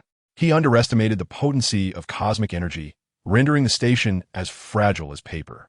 Consequently, when the cosmic energy surged, even within the confines of the space station, Doom was affected. His skin hardened into a metallic-like carapace, and he acquired the extraordinary ability to absorb electricity. In comparison to the fiery powers of a lightning fruit, the peculiar allies wielding the Nika fruit, and the likes of Susan and the Thing, Doom's abilities may seem but scraps, lacking in strength. Yet, as the saying goes, when the resources are insufficient, talent must fill the void. In no time, Dr. Doom adeptly acclimated to his powers, forging a formidable combat prowess. Investment failures led to the company's bankruptcy, and his former girlfriend, Susan, also known as the Invisible Woman, abandoned him without a second thought. The true architect of this calamity, the so-called amazing teammate Reed Richards, showed no remorse whatsoever. He continued to indulge in the luxuries of life, enjoying adoration from others, and even shamelessly took up with the Invisible Woman, embarking on a new romance. He audaciously claimed that their love was genuine, questioning any opposition to their relationship. This left one astonished during the film's viewing, pondering who the true villain really was. The experience was more tragic than the initial saga of Genshin Impact, and one could hardly remain unscathed by such a narrative. If this did not lead to a dark transformation, then Doom could easily be called Dr. Forgiveness. As time went on, one learned of Reed's myriad of dubious exploits, such as the incident during Civil War, where he created a technological Thor that single-handedly vanquished Goliath. Then there was the infamous World War Hulk event, which was a spontaneous idea of Reed's. He even went so far as to inject his teammates with a zombie virus, arguing that becoming a zombie represented humanity's progress. The brilliance of Mr. Fantastic was indeed astounding. Whether it was wisdom remained uncertain, but it was undoubtedly remarkable. The so-called smartest human did not exhibit much cleverness, and Mr. Fantastic's folly was vividly illustrated throughout various comics. His anti-intellectual antics were numerous and laughable. One could only conclude that Mr. Fantastic epitomized the quintessential reflection of America, a jester, the punchline of their own joke. In that moment, witnessing the same old foolishness from Reed, one felt a sudden sense of relief and laughter. Azu, seeing his father amused, joined in the laughter. "Why are you laughing?" One inquired. "I find joy in seeing you happy." Azu replied with a silly grin. "What brings you joy?" "Because I observe the amazing teammate," one recounted. After hearing this, Azu was nearly doubled over with laughter. "Is that all? The smartest person in the world? A superhero? In terms of contributions, I surpass him." Indeed, it seemed wise to distance one's self from superheroes, lest one find themselves unhappy. One wholeheartedly agreed. "Roar! Godzilla!" came the playful retort. Indeed, one acknowledged. When it comes to destruction, how could villains ever compare to superheroes? They are perpetually embroiled in grand events and reboots, especially in neighboring realms. Even notorious figures like the Gotham Joker can relish in their rebirth, continuing their misdeeds. Meanwhile, ordinary individuals merely endure relentless devastation, as if their demise does not count unless depicted on screen. It is unclear what heroism truly entails. Thus, the essence of the world is super, where the strong consume all, rather than a celebration of heroism, Azu proclaimed, feigning maturity, as he now considered himself an 8-year-old magnate. "Is that why you need to employ superhuman vision and hearing in your games?" One remarked calmly. "Father, that is inconsequential. One simply needs to practice more," Azu replied. As the blow struck, Azu clutched his head, grimacing in pain, yet he couldn't suppress a wicked grin at the sight of the Skrull being vanquished and imprisoned by the Fantastic Four. This little rascal seemed to possess a touch of paternal melancholy. As for the egg, he remained alive, albeit at the cost of sacrificing a Skrull. Now, having returned to S.H.I.E.L.D., he faced a barrage of inquiries from commanders regarding the next course of action. The egg opted for silence, feigning expertise. Once the crowd dispersed, he seized the opportunity to contact his father's company, proposing a collaboration for mutual advancement. Upon hearing this, Aishi exclaimed, "What are you trying to do, siphoning off traffic? What are your capabilities?" Nick Fury, has your brain been muddled? This isn't a rhetorical question. Answer me. When it's time to engage, you're absent. When it's time for teamwork, you play dead, yet now you're orchestrating strategies. You must be unwell. Go seek help. If you have no work, then gnaw on a train. She unleashed a torrent of scorn upon the egg before abruptly hanging up. In New York, battles raged with exhilaration. Logically, with so many deities in the city, the Chitauri should have been vanquished by now, their defeat becoming a mere statistic. However, this time, Thanos did not leave everything to Loki, but instead commanded from the shadows. Previously, his understanding of Earth was that it had a new progenitor, comparable to Odin. Yet now, he realized he had underestimated this planet. A change in strategy was imperative. Thanos, operating remotely, issued commands that transformed the Chitauri's tactics. They no longer charged headlong, but instead maximized their numerical and aerial advantages. Waves of them began to harass the battlefield. This turn of events proved perilous. Regardless of whether they were superheroes or villains, they were still mortals who required sustenance. Prolonged combat was not their forte. Though the retreat of the Chitauri forces had granted some respite to the heroes, fatigue was inevitable. Even the seemingly limitless energy of Cyclops could lead to physical strain. Yet, the Chitauri foot soldiers continued to pour in relentlessly. After enduring over 50 hours, the superheroes finally found themselves weary, while the Chitauri horde remained an unyielding swarm. Just as the Chitauri were poised to strike decisively, a flurry of sounds pierced the air. Swoosh, swoosh, swoosh, tot. The unmistakable sound of Iron Man's armor filled the atmosphere as Tony Stark descended from above, landing with the flair of a dashing superhero, playfully remarking, "Did you miss me?" Indeed, each of Iron Man's suits boasted firepower that surpassed the mightiest technologies of Wakanda, which merely hurled spears. On the battlefield of the Avengers, even War Machine alone could secure a nation's defenses with his relentless fire. And now, Tony possessed a plethora of such armored shells, seamlessly bridging the gap in the hero's defenses. Oh, how impressive! Spider-Man, in an inverted stance, noticed Tony filming a video for Douyin and, filled with curiosity, inquired, "You aren't an employee of the company, are you?" "But I'm so cool," Tony replied, his spirits lifted by his successful display of bravado. "Indeed, you seem unperturbed by the impending apocalypse," Spider-Man remarked. Tony merely smiled in silence, for he genuinely felt no concern. After all, a true heavyweight does not need to utter mysterious proclamations that defy the laws of physics. Even the formidable Azoth has yet to make an appearance. This indicates that the situation is not as dire as it seems. Wouldn't you agree? Chapter 48. Loki? A soaked chick. With the Iron Legion taking over, the superheroes were afforded a moment of respite to regroup. However, perhaps due to the influence of the Black Cloak, a mishap occurred during the merging of the Marvel universes. The locomotive unexpectedly caught the Blue Hawk amidst the chaos. At that moment, the Blue Hawk was engaged in a brawl with the aliens against the Eggheads. The locomotive, initially wearing a perplexed expression, swiftly delivered a powerful jab. Following Azoth's instructions, he reported all individuals, items, and intelligence associated with the Black Cloak. Do not kill him. Under no circumstances should he be harmed. Upon learning the situation, the official stated, the Blue Hawk, also known as the Parts Guy, possesses the extraordinary ability of organ transplantation without any risk of rejection. With him, it is not merely a dream for the professor to rise again. Perhaps even Alzheimer's could be prevented. There is hope for curing Cyclops' cervical spine ailment as well. And as for the troublesome hair of the pair, in the future, Blue Hawk's organ transplant services will even be included in the employee benefits of the company. Upon hearing this, Azoth erupted in laughter, exclaiming, "Father, this is too hilarious." He doubled over, slapping the ground in mirth. Truly, it is clear that Father knows how to entertain. Azoth thought to himself that he must watch closely and learn diligently. Thus, the Blue Hawk was confined as an organ incubator, hidden away from any detection. Meanwhile, as the battle raged on, the Chitauri ultimately faced utter defeat. "Loki, where are the Frost Giants and the Great Serpent Father?" Thanos inquired through the communicator. The only response was the cheerful voice of Thor, who had practiced for 2.5 years. "Hey everyone, I'm Thor." Thanos, momentarily taken aback, let out a bemused chuckle. "Ah, very well.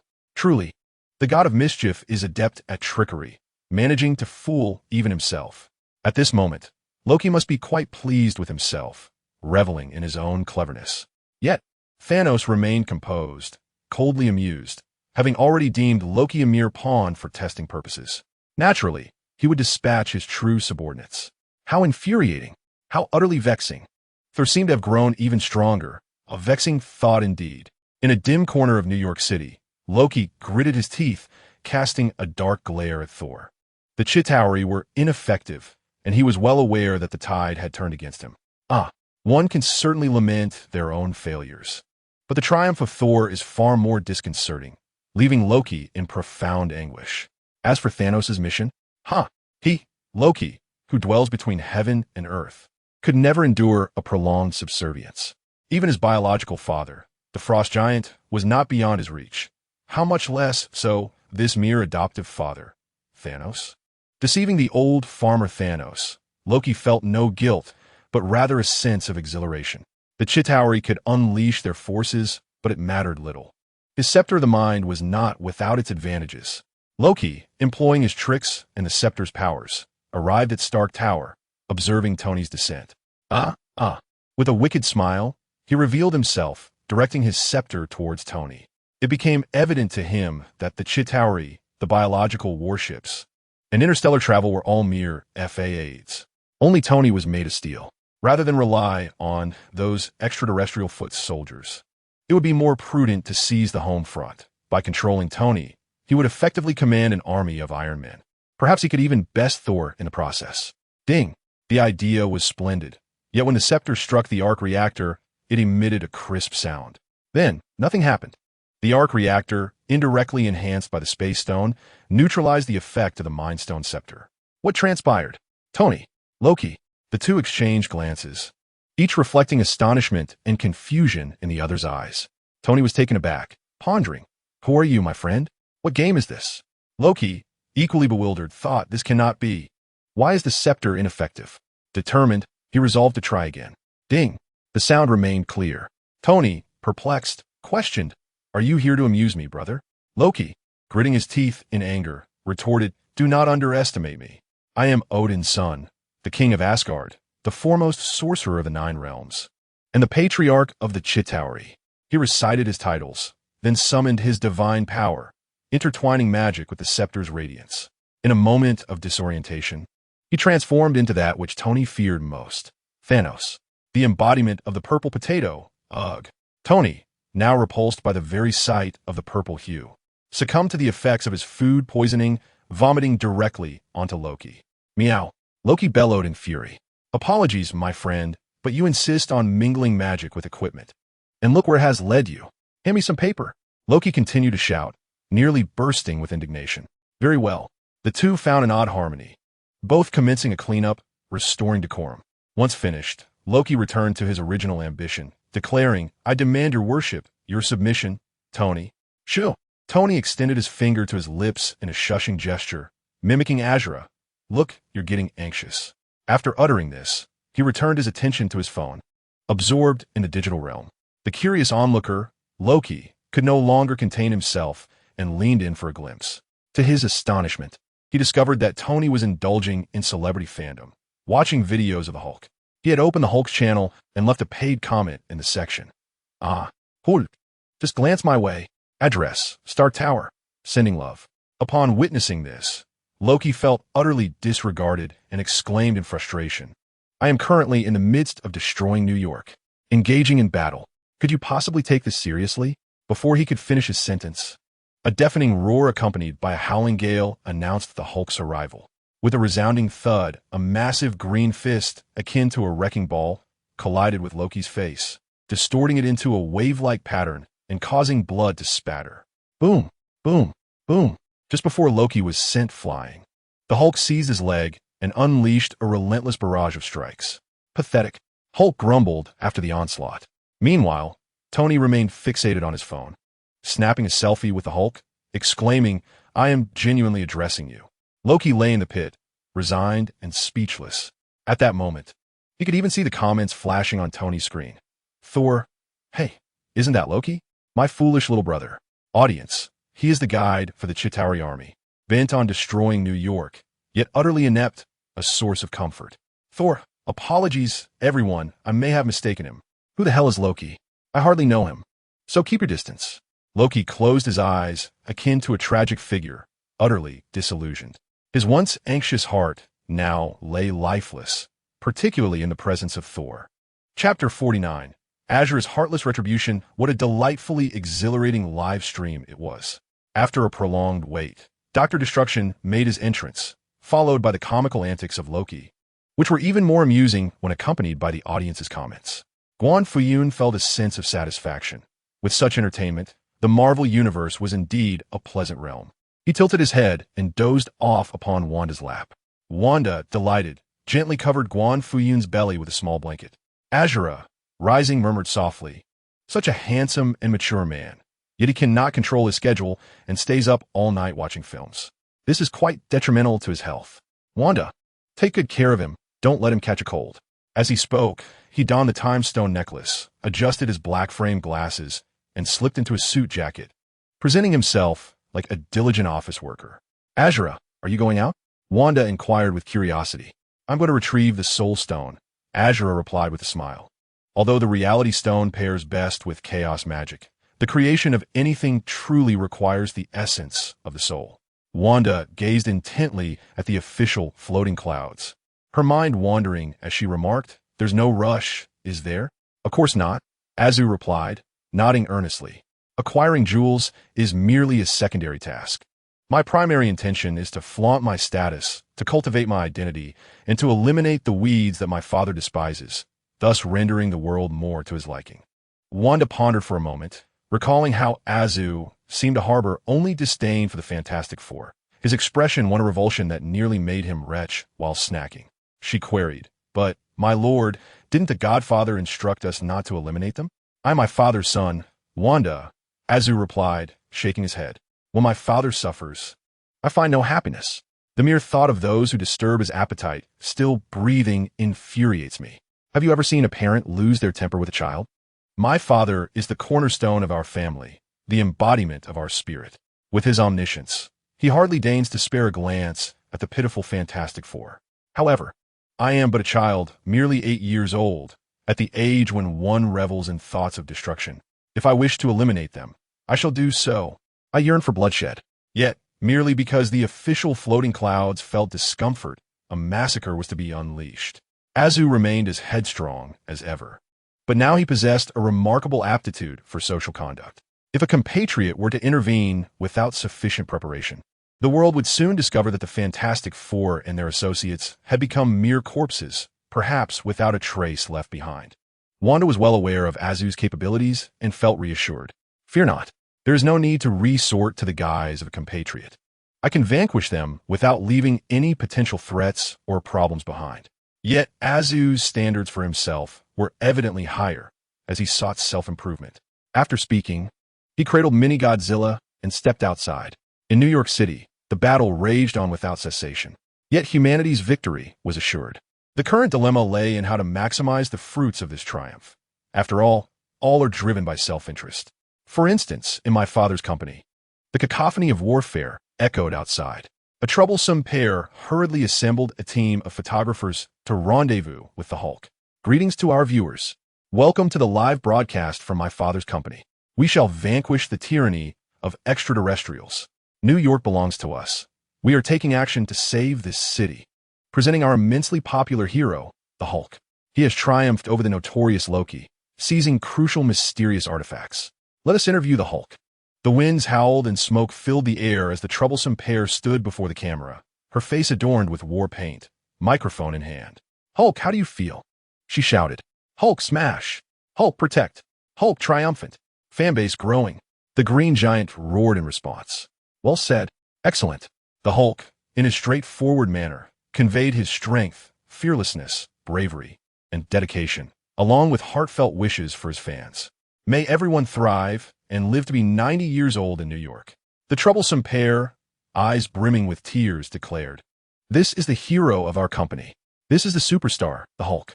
As the conversation progressed, the troublesome pair abruptly shifted her tone, saying, Bring someone to give Loki a beating. Let's bruise his face. Never mind, just put a sack over his head. His looks are far too distracting. This segment will be cut in post-production. Within the company, the Hulk is the most obedient and popular. However, being green brings about numerous controversies.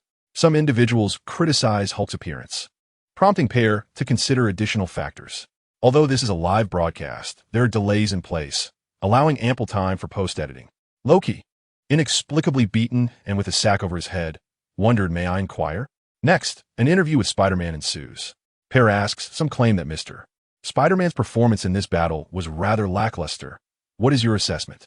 The elder intends to cast a bit of doubt in their eyes. Spider-Man responds with a dance. Pair remarks, this segment will be omitted, replaced with a high-energy montage of Spider-Man. These two must be the renowned Professor and Magneto. Pair reappears. The Professor, with a warm demeanor, greets, hello everyone. Who understands family? Magneto, too, makes an entrance, dramatically riding Wolverine as they take flight, vanquishing a horde of Chitauri in front of the cameras. He proudly declares, Logan is a man I can both lift and let go. Wolverine nearly bit him, but restrained himself for the sake of the mutant's publicity and promotional effect. Pair's eyes lit up. Excellent. This superpower saves on special effects. Contact Eric's team and provide him with a green channel. Suddenly, Thor arrived with a thunderous crash, wielding his hammer. His first instinct was to check on the infant at home, and of course she was safe. After all, on Blue Star, Hydra is considered one of the most dangerous entities, and having them as babysitters is quite secure. Pair approached Thor for an interview. Mr. Thor, you delivered the most powerful output in this battle with the most highlights. Do you have anything to say? Holding the infant, Thor replied solemnly, I have much to express. Such as, can you Blue Star folks be a bit more traditional? Please refrain from creating so many genders. It truly frightens me. It's too abstract. Pair pondered for a moment and decided to air it as is. At that moment, the crowd suddenly stirred, with superheroes craning their necks. Pair turned around to see Azor, who had arrived without notice, beaming with a radiant smile, triumphantly declaring, And everyone, my friends, you are the true heroes. In an instant, thunderous applause erupted. General Azor, Brother Azor, how did you, a person of such stature, end up in this perilous place? The superheroes rushed forward to offer their greetings, as Azor typically provided them with substantial funds. Amidst the crowd's adulation, Azor's bright smile shone like the sun. Suddenly, a loud noise erupted from the Bucky's tower. The sounds of battle piercing through the air. What was happening? Azu's ancestors furrowed their brows in inquiry before promptly engaging with the satellite footage, making some alterations. The scene initially depicted Dr. Doom battling extraterrestrial foes, eliciting gasps and applause from the assembled heroes. Suddenly, the focus shifted to the Fantastic Four, who united to overpower Dr. Doom, prompting a mix of astonishment and irritation among the onlookers. In contrast to most superheroes who conceal their identities, the Fantastic Four, as a representation of America, boldly embrace their public personas and enjoy widespread acclaim. Unlike the likes of Peter Parker, who operates under a veil of secrecy as Spider-Man, the Fantastic Four cannot afford to indulge in such antics. However, their public disgrace is certainly within the realm of possibility. With a blend of curiosity and mischief, Azu found himself eager to discern which of these so-called superheroes would fare worse against another world Jean. In his father's words, it is about stripping them of their names, tarnishing their forms, vanquishing their spirits, and extinguishing their lives. Such eloquence from his father is always appreciated. At this moment, the sunlit, earnest young man Azu scrutinized the video with utmost seriousness amidst the chaos of battle, when everyone else was still reeling in shock and yearning for distraction. He not only replayed the footage of Doom vanquishing aliens, showcasing exhilarating moments, but also overlooked the minor contributions of the Fantastic Four. The narrative then pivoted back to the Fantastic Four and Doom, with a reporter from the company revealing the entangled histories of both parties and orchestrating a media frenzy. The revelation was shocking. The Fantastic Four were unveiled as such individuals. How appalling. With such character, could they truly claim the mantle of superheroes? Indeed, the wild, untrained superheroes paled in comparison to those honed by his father's reputable company, a brand synonymous with trustworthiness. Poor Doom, one might lament. Friends, could it be that the incidents surrounding the Baxter Building were orchestrated by the Fantastic for themselves? Otherwise, why would they intervene?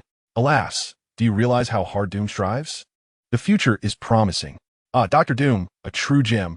Let us unite to protect the finest Dr. Doom, facing challenges together and growing collectively. Attack, control the narrative, blacklist adversaries, and vilify the opposition while glorifying oneself, fabricating a historical narrative. This methodology is fundamentally American, the very foundation upon which the nation was built. Now, this ancestral American approach has been magnified by his father's company, Hydra, intertwined with the valor of saving New York. One can only declare, invincible. The once respected Fantastic Four could not withstand the onslaught and swiftly fell from grace, becoming notorious villains in an instant. And at this moment, having endured the battle against the formidable foe, the Fantastic Four have significantly honed their abilities, enhancing their combat prowess. They are still engaged in a relentless assault on Doom. To speak of nothing else, Mr. Fantastic's Nika fruit powers are truly on the level of mythical beasts, rendering him nearly immune to all forms of attack. Moreover, Nika, being the sun god, naturally counters the forces of thunder. Furthermore, after battling extraterrestrial adversaries for an extended period, Doom is genuinely fatigued. Now, he relies solely on the fiery wrath of his hatred and his exceptional combat intellect, taking on 4 opponents without faltering. However, it is evident that this cannot last long. Soon, he will be overwhelmed by the righteous onslaught, marking yet another tragic conclusion. This scene unfolds before the audience in the live stream. Goodness, this is remarkable. Truly a representation of a tragic hero, a stalwart, a real man. Oh, Hulk, charge forth. Let us unite to protect Doom. Spider-Man, the heroic dance king. Let's dance for Dr. Doom. Thor, unleash your power. Shaking head, twisting, darkly crawling. Treasure Boy, unleash destruction upon them all. There is no need for Azura to say anything. Each hero's fan club is now fervently engaged in battle, shouting for justice to be served. The heroes, driven by an uncontrollable force, advance toward the Baxter Building. Baxter Building. Reed, how do you intend to repay the debt you owe me? When adversaries meet, their animosity intensifies. Doom's cosmic energy erupts once again, accompanied by thunder and lightning, emitting a sonic boom. Boom!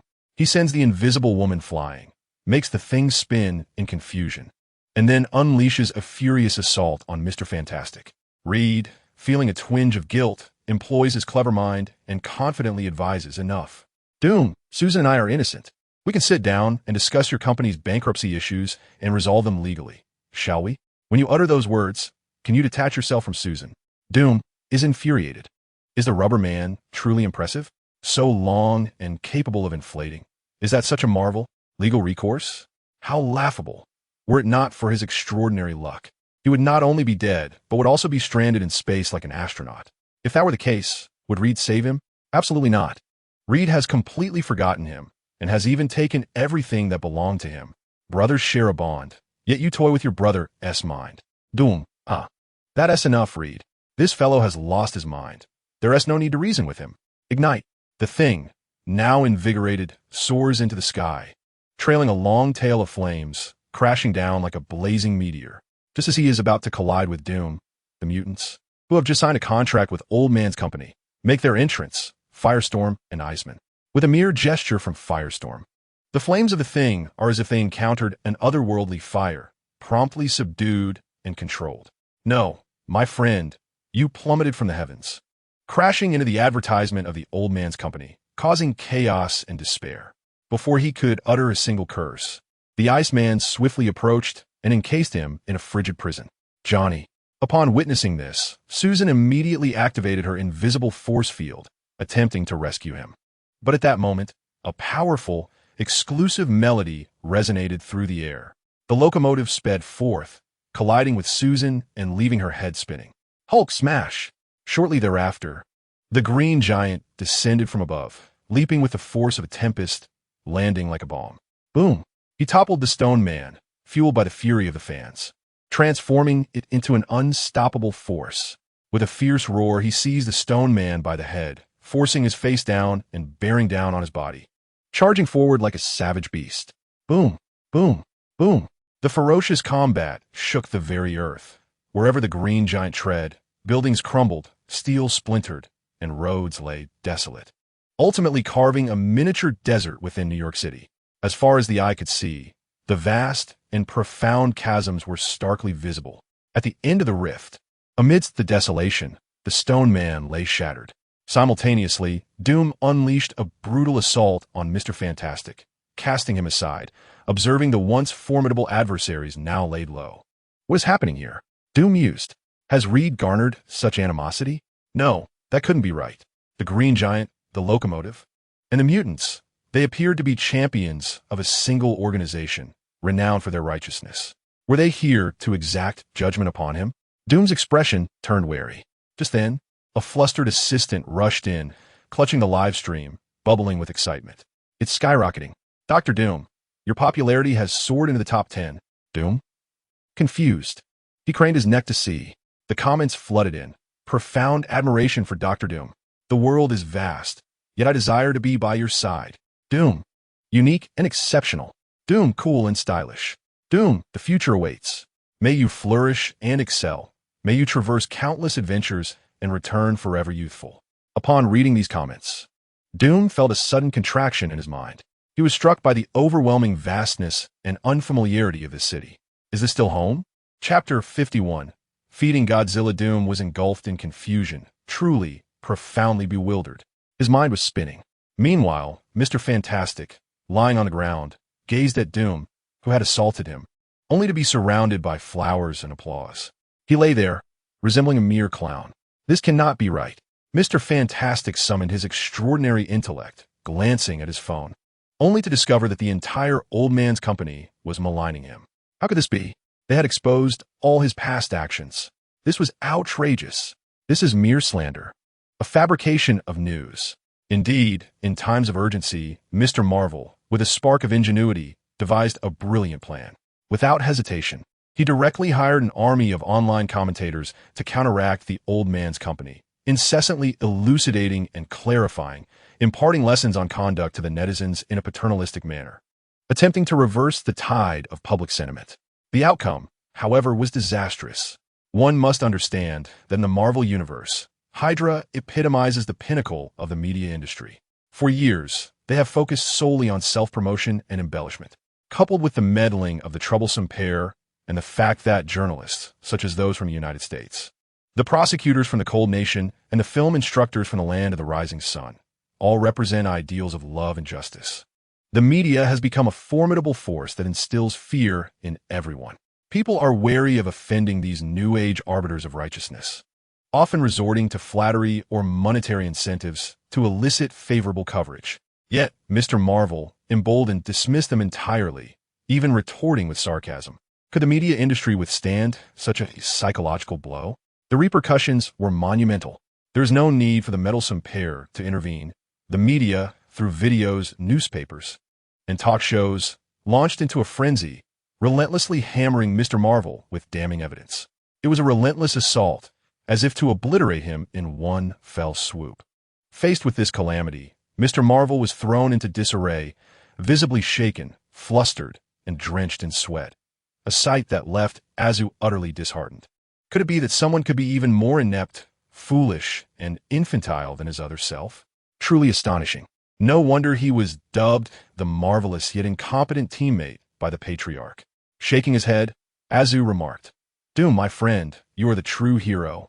Upon saying this, Azu cast a disdainful glance at the captured Fantastic Four, wearied by their incompetence. "We have committed no wrongdoing, Master Azu." While Mr. Marvel's rubbery tongue may be soft, it is also unyielding. He continues to bark. Indeed, under American law, even illegal residents are afforded protection. Moreover, Mr. Marvel merely deceived Doom and dallied with his sister-in-law. What is the magnitude of such an affair? There was no need for such an uproar. "Master Azu, we can apologize, admit our faults, and appear before the official to accept reprimand. After our grand unveiling, now all of New York, every notable figure, recognizes that the official is the true patriarch." With a scoff, Azu responded, his smile radiant, "What stature do they possess to even be in the presence of the patriarch?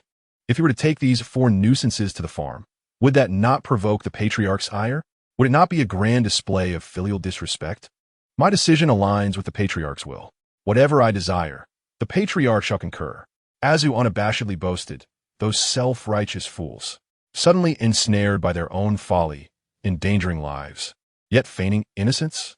Do you truly believe yourselves to be heroes? Have you been issued credentials?" Azu glanced at Doom and inquired, "Do you require their apologies or reparations?" "No." Doom, of course, refused. His aversion to disgust was the very impetus for his vengeance.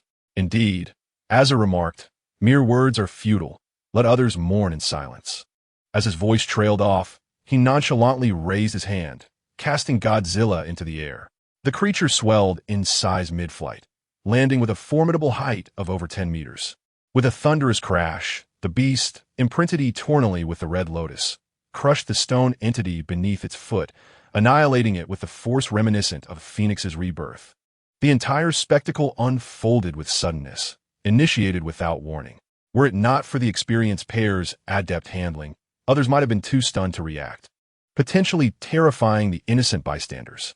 At that moment, Azu remained impeccably dressed in a suit, his black-rimmed glasses lending him an air of sophistication, radiating a bright and cheerful demeanor. Yet behind him loomed the monstrous entity, fearsome and powerful, instilling terror in all who beheld it. The juxtaposition of their contrasting auras was striking. Expressions of astonishment, disbelief, and shock flickered across the faces of the onlookers, all eyes fixated on Azu, who appeared unremarkable despite the overwhelming presence he commanded. Yet, an intense aura of intimidation surged forth from him, as if anyone in proximity, under any circumstance, could meet an untimely demise. "Proceed," Azu urged, his lips curling in a smirk.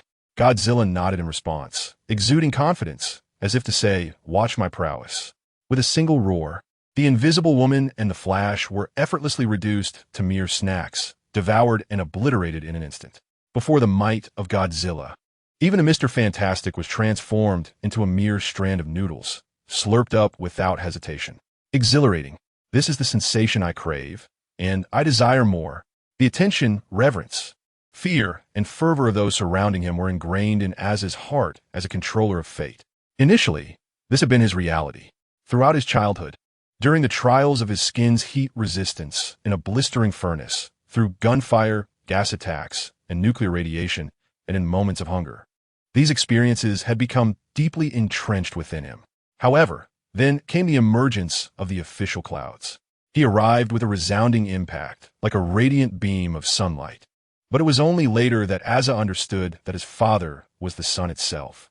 The warmth that empowered him continually was overshadowed by the singular brilliance of his father's presence in his heart. The mere thought that his actions could bring joy to his father sent shivers of exhilaration through Asa. He recognized his own abnormality, yet what of it? Now, he possessed so much that he feared nothing. With his father as a shield, he felt invincible. He needn't even stain his own hands with blood. The Godzilla he nurtured could handle all matters. Well executed. It turned out Asa had such a guardian beast at his disposal. When aliens arrived, feigning death, it was time to deal with the likes of Doom, a wretched individual long overdue for reckoning. They were nothing but a nuisance, a cadre of supervillains. Proactively, Asa would mirror John's actions, and the crowds would erupt in genuine applause, creating a ripple of fervor that would sweep through society from that moment onward. Not only is there no longer a Fantastic Four on this planet, but any iteration of them from other universes would also be branded as villains, mere intruders. They should not harbor any illusions about a comeback or stirring up trouble. Yet this is not the end. Under the guise of his alter ego, Azu aligns himself with his father's sentiments. He also wishes to engage with Suojiao in a manner befitting fellow townsfolk. Currently, he does not fret that this situation might impact the father-son bond on the farm. However, he sincerely wishes to convey to Suojiao that he is sorely disappointed. Chapter 52. Fellow townsman Suojiao, hey. The Fantastic Four have been dealt with decisively. Everyone, feel free to get back to your tasks. Azu claps his hands, his smile radiating warmth and optimism, striving for a better life. Each superhero deserves a refreshing existence. We are the Lumberjacks, a family in our company. Such words resonate deeply. They are grounded, invigorating, and instill a sense that the future is bright and promising, with that promise materializing into salaries and the joy of life. Even the Hulk, upon hearing this, can't help but grin foolishly, brandishing a placard to entertain his fans. Hulk, so big, I'm dizzy. The Hulk has many female admirers clamoring for autographs, but his large hands often ruin the signatures, causing him considerable frustration. President Azu, indeed a remarkable individual. Your father must possess a celestial aura. Observing Azu wielding his powers with such finesse and an elevated mindset, Magneto felt an instant kinship. He approached on Wolverine, eager for a casual chat, but was met with the immediate demand to sign contracts first.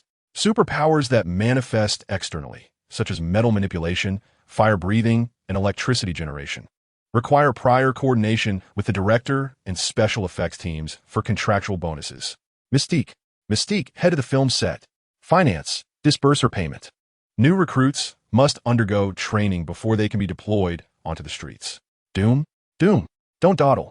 Your popularity is soaring, and joining the Seven could very well be within reach. Have you considered taking a job first? Some may appear as the Fantastic Four, yet in truth, they're the notorious Four Kings of Evil.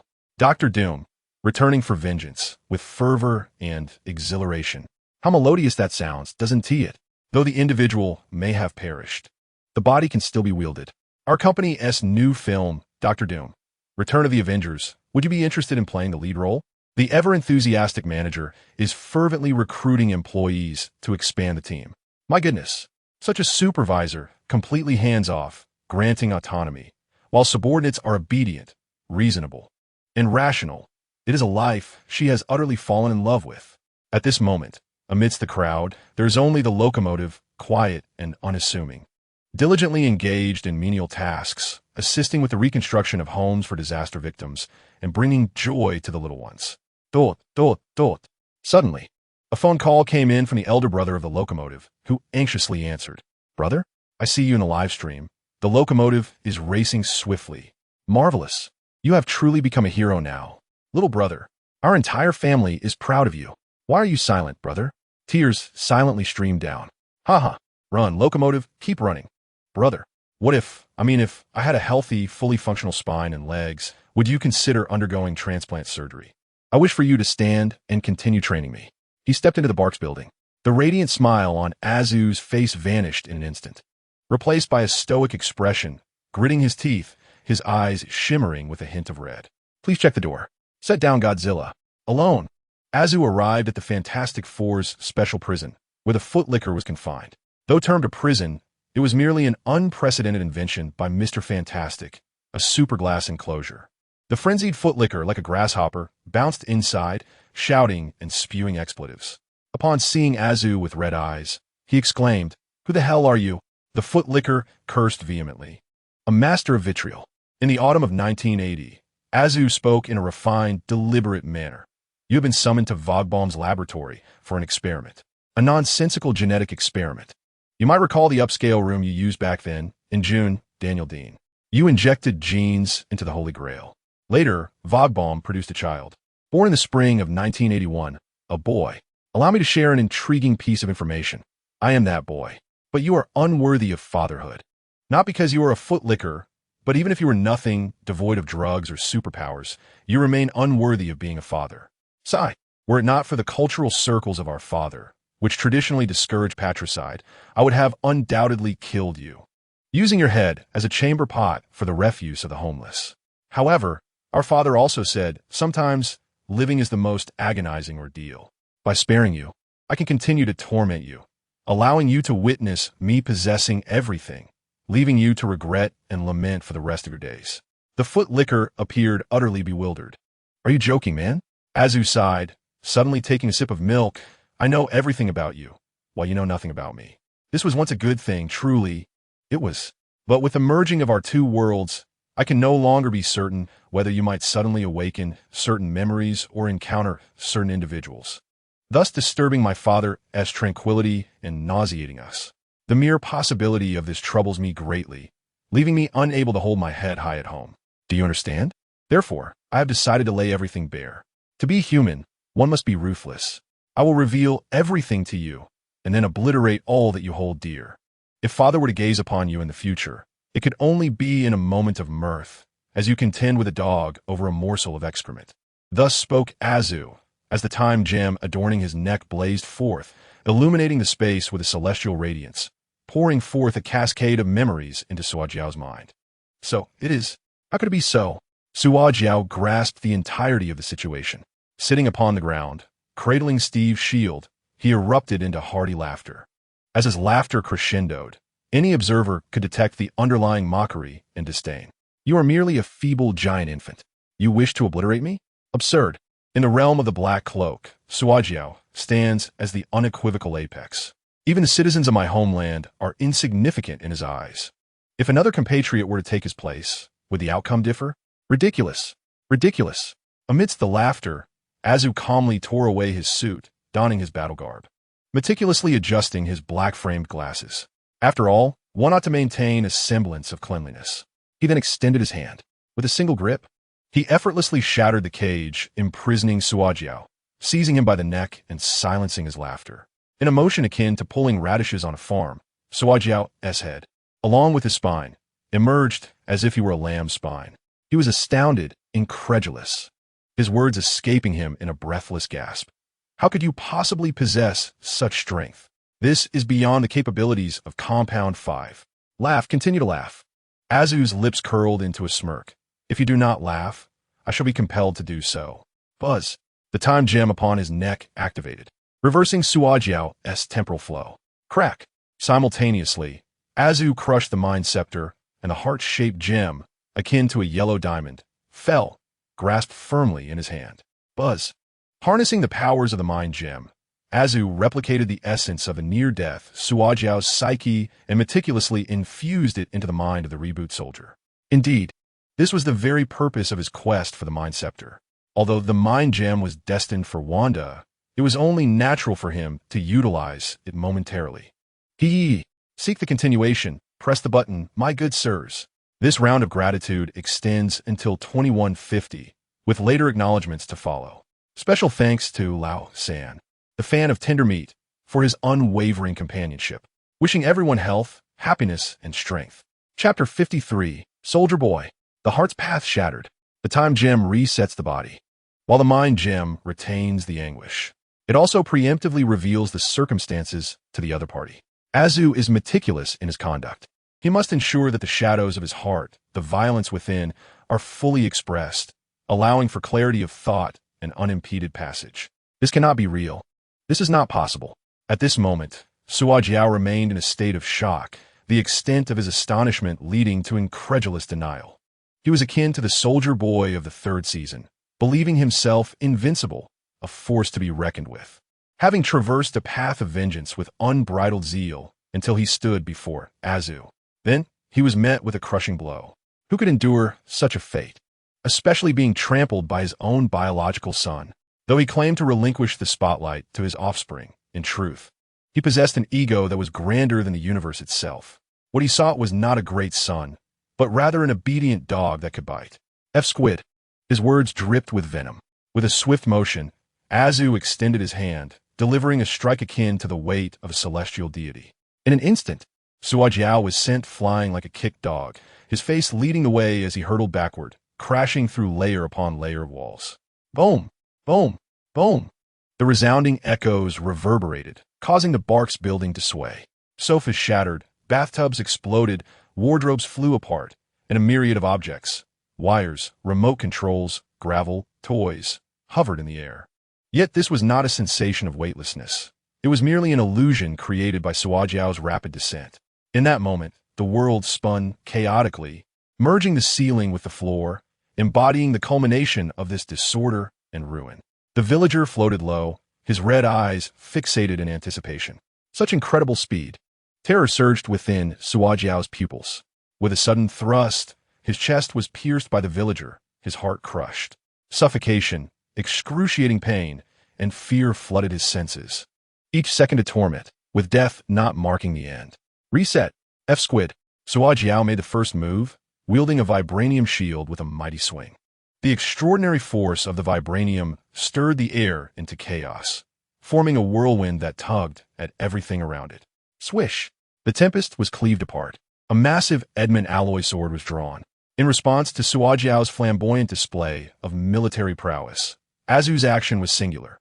He unsheathed the sword, delivering a forceful strike akin to splitting a mountain. Buzz! His eyes emitted a fervent gaze, intense and resplendent, a fiery crimson reminiscent of a volcano. As they flickered amidst the destruction, the heated blade unleashed a cascade of sparks.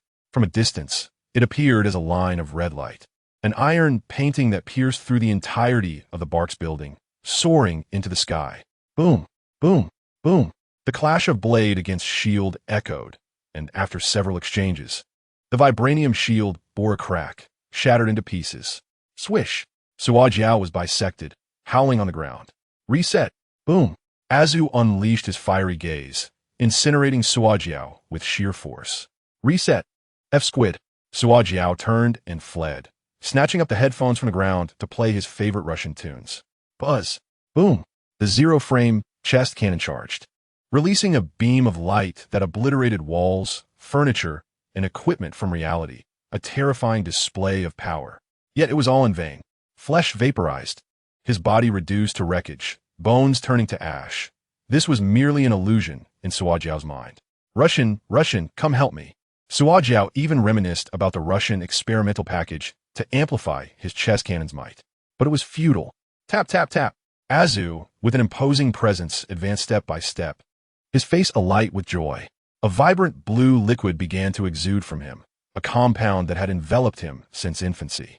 Now, like a nightmare receding into the shadows, he felt liberated. Push harder, Azu exclaimed, a roar escaping his lips. The soldier boy relentlessly unleashed burst from his chest, akin to insects assaulting a colossal beast. Simultaneously, as the fifth compound evaporated, the tenuous connection between Azu and John from the Dark Road world began to sever. Even the time stone fractured due to the peculiar medium, losing its ability to glimpse into another universe. Before Azu, it seemed as though a mirror had materialized. He gazed into it, reveling in the exhilarating taste of victory, while the reflection of John grew increasingly frantic. No, no, no, do not leave. Let me see Father just once more. Even if it's a dream, please don't wake up. I beg you. I will share my mother's milk with you. I am Azu. I am truly Azu. John, clad in the garb of his homeland, curled up on the ground like a schoolboy, clutching his backpack adorned with images of farms, clouds, Godzilla, Wanda, and his own visage. Azu's identity, position, and essence had been usurped by John. "I will find you. I will. I am Father's son," John wailed, his face smeared with saliva, tears, and mucus. He felt an overwhelming jealousy, yet he was powerless. Azu was magnificent. Azu was elevated, while he, John, was incomplete. The company had left him devoid of affection. Within the Marvel world, in the halls of the Baxter Building, Sogwa looked on helplessly as he felt himself drained of all vitality. Azu, his compatriot, approached with formidable strength. "You must feel quite proud now, having finally earned my recognition," Sogwa mused bitterly, reluctantly acknowledging his own frailty. At that moment, a smile crept across Azu's lips. Observing his expression, Sogwa was gripped by an unprecedented fear and despair, as if he foresaw the impending scene. Indeed, Azu paused before Sogwa, his radiant smile unfurling as he declared, "You are truly disappointing." This phrase encapsulated the agony of Sogwa's existence, his father's summation of his failed childhood and life, laced with mockery. This torment, magnified by the crushing defeat and Azu's derision, as well as the power of the Soul Stone, became unbearable. He spent his entire life yearning for genuine recognition. With a cry, Sogwa's face flushed, contorted, his expression vacant, and his eyes nearly bulged from their sockets. He collapsed onto the ground, a defeated creature, utterly devoid of strength to rise. His spirit lay shattered. Meanwhile, in the original world of the boys, John was weeping. "Father, oh Father, I cannot bear to be without you." His lamentations echoed with a sense of despair. "Revive me, my beautiful dream." In a fit of madness, he resorted to indiscriminate violence, injecting himself with more of Compound V, desperately attempting to reconnect with the Marvel Universe. Ultimately, his efforts were in vain. Much like every aspect of his life thus far, fruitless and pathetic. Yet, amidst his tears, John discovered an unfamiliar door before him. "Father?" With a glimmer of hope, he stepped through, arriving in Metropolis, where he heard the astonished exclamations of passers-by. "Is that a bird? Is that a plane? No, it's Superman." Chapter 54. The Patriots and Superman. The world, Metropolis, a city plagued by calamity, the very home of Superman. Here, aircraft seemed to be cursed by the ancient and the modern, where accidents were commonplace, and a smooth landing was but a distant fantasy. At this very moment, the alarm blared, signaling yet another impending disaster as a plane threatened to crash. John, utilizing his superhuman vision, beheld the detached cabin door, the swaying, smoke-emitting fuselage. "Prepare to meet your end. There is no salvation," he thought, even with sufficient strength to grasp the aircraft. The absence of a pivot in midair meant that the immense force would obliterate everything in an instant. He was all too familiar with such experiences. But then, whoosh, amidst the gasps of onlookers, a man clad in a striking red and blue uniform, embodying superhuman strength, wisdom, and courage, soared into the sky. With a single outstretched hand, he effortlessly caught the plane. Amidst applause and cheers, he began his gentle descent. John's brow furrowed in confusion. "Superman, when did he arrive?" "His abilities seem strikingly similar to mine when I was by Father S' side. It appears we both draw power from the sun. If I could defeat him, would that signify my strength surpasses that of my ancestors?" This thought ignited a surge of exhilaration within him. With a swift motion, he propelled himself into the air. Another Superman? Who could he be? The sensation of being in the limelight, the gasps and praises of the crowd, made John feel that this world was not so different from his own. He felt empowered to pursue his desires. Boom! With reckless speed, John charged toward Superman, embodying the audacity of youth. With a resounding crash, he collided with Clark, his face contorted from the impact, teeth shattering like insects swallowed during a high-speed chase. He retched, "Are you all right?" Superman, astonished to encounter someone so akin to himself in Metropolis, chuckled. "Did you just learn to fly? You don't seem very adept at it, given that you crashed into me." "Haha." John retched again. "Ugh, take it slow, deep breath," Superman advised. Superman gently set down the airplane and flew over to John, greeting him warmly. John, unable to endure any longer, had never witnessed such audacity in his life. His eyes turned crimson. Boom! A searing beam shot forth. Yet, in the realm of the Black Cloak, where destruction was commonplace, John's heat vision aimed at Superman barely left a mark on his uniform. This left John utterly astonished. In another world, his counterpart had the support of a father, a super suit bestowed upon him, and the power of infinite gems. It was only natural for him to be formidable. Given the same advantages, John believed he could also excel. Yet, this Superman, clad in mere fabric, defied comprehension. No. He was the superior, the more powerful one. With fury igniting within him, John unleashed a primal roar and struck a fierce blow towards Clark's face. Bang! It connected. John's face lit up with joy, for this punch was a masterstroke, his most powerful attack. However, Superman merely tilted his head, absorbing the impact of John's fist, and grinned. Is this a new way of saying hello? As he spoke, he extended his own fist and lightly tapped John's cheek. Boom, boom, boom. John was sent hurtling backward like a supersonic missile, compressed by the force of the air around him. He tore through the sky, creating sonic booms, soaring over Metropolis, crashing through a mountain, and then being relentlessly pushed across a lake. Where he passed, the water's surface collapsed, droplets disintegrating like grains of sand, evaporating into a thick mist. At first glance, it appeared as though the entire river lake had been cleaved apart. In the sky, Superman scratched his head, perplexed. Meanwhile, the Kryptonian at the bottom of the lake was on the verge of emotional collapse, crying uncontrollably. No, my friend, I'm sorry. It was my fault for being too careless. Superman retrieved John from the water, repeatedly apologizing, stammering, I didn't expect you to be so weak. You can't be a Kryptonian, can you?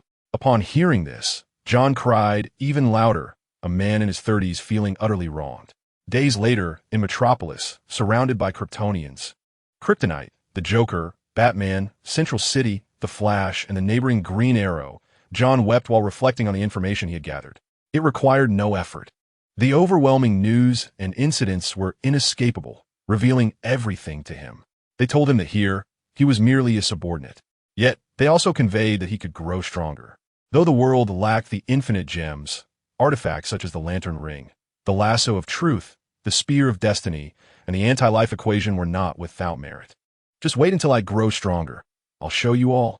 John vowed through his tears, a mix of humor and determination. Yet he was not jesting. There resided a genuine ferocity within him, propelling him step by step towards the pinnacle of power. After venting his wrath, John summoned a wet nurse to replenish his vitality. Meanwhile, in the Marvel Universe, New York City thrived with vibrant life, a scene of burgeoning activity. Loki was apprehended and subjected to punishment, while the Chitauri army suffered a complete rout, their enigmatic purple leader vanishing without a trace. The Fantastic Four met their demise, and Dr. Doom secured contract, rising to fame as a celebrated artist. At Xavier's School for Gifted Youngsters, the recruitment process commenced, allowing mutants to enter society and integrate with the public, among them Wolverine. However, the most triumphant was Mystique, whose extraordinary acting prowess led her to become the acclaimed actress of many faces upon the release of her solo film. Regarding the transformation of mutants, the United States harbored reluctance, preferring to see these minorities divided and in conflict rather than united.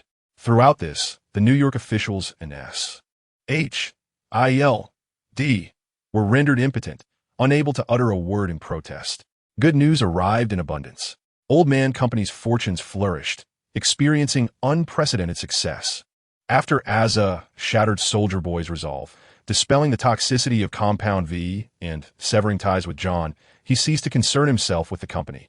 Refraining from any pretense of grandeur, he returned to the farm, embodying the essence of a true farmer, diligently tilling the soil and savoring the fragrance of earth, relishing in the joy of harvest. Beside him, the young official, Guan Fuyun, also wielded a hoe, listening intently to Asa's tales of how he dealt with the Fantastic Four and confronted Soldier Boy. Asa, you have matured, he mused, filled with a sense of pride for the young man. It was indeed wondrous. Who could have anticipated that the orphan he found by the roadside would turn out to be a compatriot? Who would have thought that Asa would now possess such adeptness in navigating social dynamics? Indeed, education alters destinies and family shapes the future. Guan Fuyun glanced back at Wanda, the young girl engrossed in her art, and Godzilla, who lay asleep in the furrowed field, feeling a profound sense of contentment. At that moment, Godzilla lifted its head, casting a curious gaze into the distance, as if sensing something. Please urge for more updates, he humorously beseeched.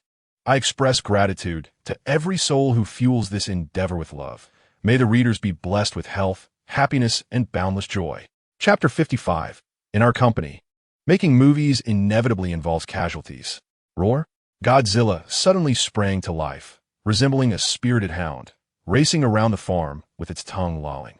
It represented the apex of the blue planet's ecological chain, a manifestation of its will akin to white blood cells. In the face of the inherently malevolent Muto, it sensed a connection akin to that of Blue Eagle to Black Panther. Yet, curiously, this sense of connection was fleeting, dissipating as if Muto had perished. Its short claws failed to grasp the situation. What was truly unfolding? It pondered earnestly. Due to his earnest contemplation, Godzilla soon succumbed to fatigue and drifted into slumber. Father. The inaugural all-star, fully produced cinematic masterpiece, a tribute to my glorious father, has officially been greenlit. As he excavated the ground, Azu wiped the sweat from his brow with a towel, remarking that when the film premieres, we should all go watch it together. After expelling the toxins of Compound 5, not only did his appearance improve, but his self-control also reached new heights. He could withstand a nuclear bomb and labor until drenched in sweat. He could be the master of the skies, indulging in whims as he pleased, or a humble farmer. In the words of Guan Fuyun, this represents a return to simplicity before breakthrough. Azu now embodies an awakened Thor. While one might hesitate to label him as a celestial father, his offensive capabilities have undeniably surged to a level that even a celestial father would regard with caution. Such prowess could ensure survival even within the Marvel Universe. Guan Fuyun expressed his fondness for watching Marvel films, relishing the profound sense of involvement they provided. However, the title A Tribute to My Glorious Father evokes a distinct flavor reminiscent of Hi, Mom, Li Huanying. It was created specifically for Azu. In the elite circles of New York, Guan Fuyun's name resonates profoundly, yet he is perhaps more famously known by his moniker, the Man in Black, especially for the world-shattering embrace captured in their iconic photograph when he first met Azu. Following the establishment of the father's company, its business scope, recognition, and revenue-generating capabilities have exponentially increased, akin to a snowball effect. Nevertheless, the image that garners the most popularity and widespread attention remains that photograph. Even though Guan Fuyun is not part of the Seven. So, why not base a film on Mr. Guan, featuring superheroes portraying his son? The idea struck Aishi Li like a bolt of inspiration. Azu thought to himself, indeed, with a father as remarkable as mine, why not flaunt it? His father's greatness should not be concealed. He promptly agreed and invested generously. Upon hearing this, Guan Fuyun was taken aback. Imagining Marvel superheroes transforming into actors to play his son, how exhilarating. The anticipation was palpable. Because of this film, numerous superhero employees joined Aishi Li's group at the farm today to call out Father. The synchronized chorus of Father ignited Guan Fuyun's enthusiasm, sparking numerous ideas. Firstly, the farm exists as an independent realm, impervious to destruction. Secondly, Azu might require some stimulation to truly ascend to the level of a celestial father. Thirdly, he simply revels in amusement. Fourthly, even if things were to escalate, the time stone would reset everything.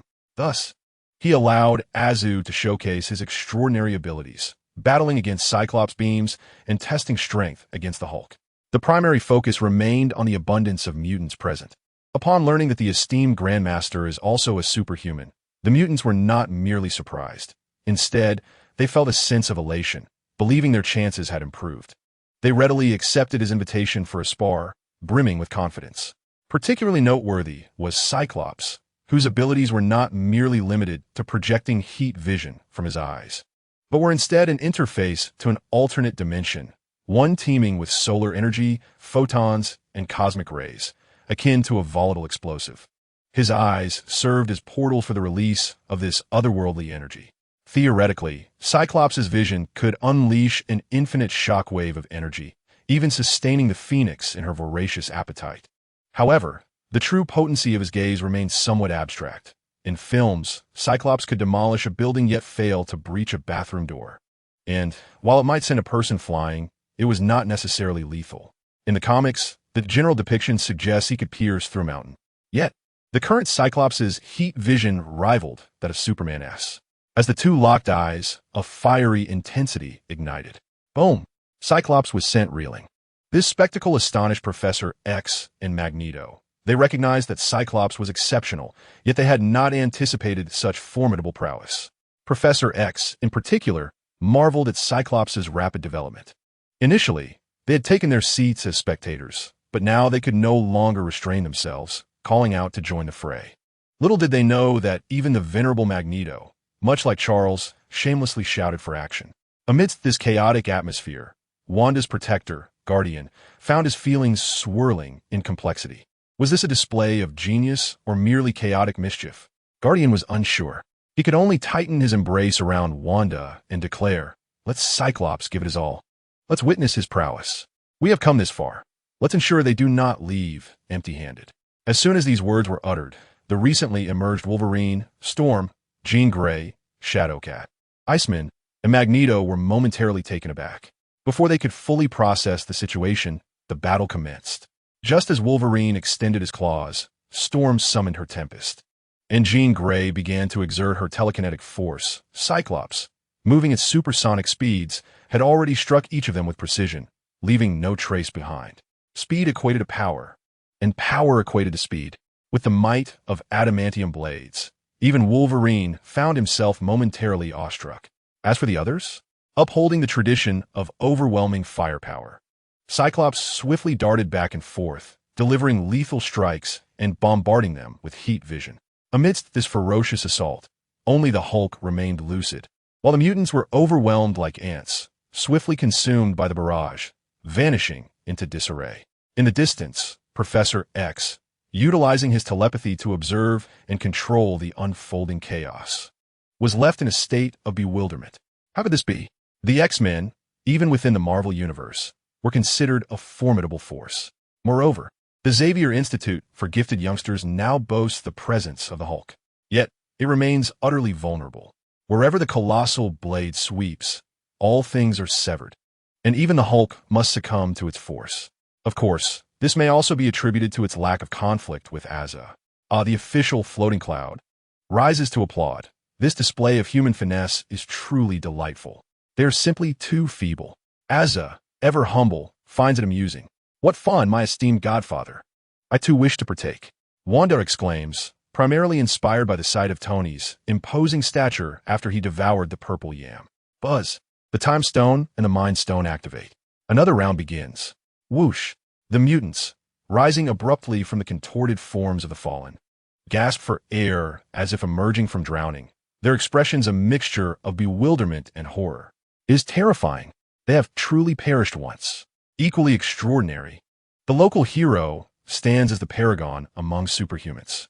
Magneto, shaken to his core, feels a twinge of fear. In the face of Asa's superspeed, their reactions resemble those of sluggish snails. Their abilities and defenses pale in comparison to Asa's immense power, rendering them a mere jest. Even should they resist, the outcome remains inevitable, death. Moreover, despite reaching such formidable heights, the local hero still employs weaponry. Even if his physical resilience is lacking, he dons protective gear, rendering him impervious to bullets. It is inconceivable for anyone to exploit a weakness and unleash a barrage upon him. Powerful, cautious, cunning, and utterly relentless, he is a force to be reckoned with. If previously Magneto considered himself a warrior, he now finds his worldview reshaped. He is but a street brawler. The local hero, however, is the one who will stop at nothing to achieve victory, thus securing his triumph. With such profound astonishment, the mutants gaze upon the local hero. Relax. It's merely a film we're shooting, Asa reassures them. There is no need to be troubled by the disparity in strength. With my father's guidance, it is only natural that I be invincible. You all will become accustomed to your breakdowns, treating them as part of the company's training program. The crowd listens intently. Asa continues, "I have good news and bad news. Which would you prefer to hear first?" Magneto, still shaken, inquires, "What is the good news?" "The good news is that after what just transpired, you should now comprehend what true battle entails. You are stronger than before," Asa reveals, peering into their very essence. Magneto pauses, sensing the heightened activity within his genes. Indeed, that is true. Professor, what is the bad news? The bad news is that there is another heavyweight on the farm who wishes to spar with all of you. Who is it? She stands right before you. As she speaks, Wanda rises from floating cloud's embrace, her scarlet magic overflowing as she gracefully advances. Asa declares she is Wanda, the current sorceress supreme and the spokesperson for Kamar Taj, with the god of the underworld, Thon, as her servant. She effortlessly wielded forbidden spells without any repercussions. The crowd. Magneto, wait, hold on. Buzzing.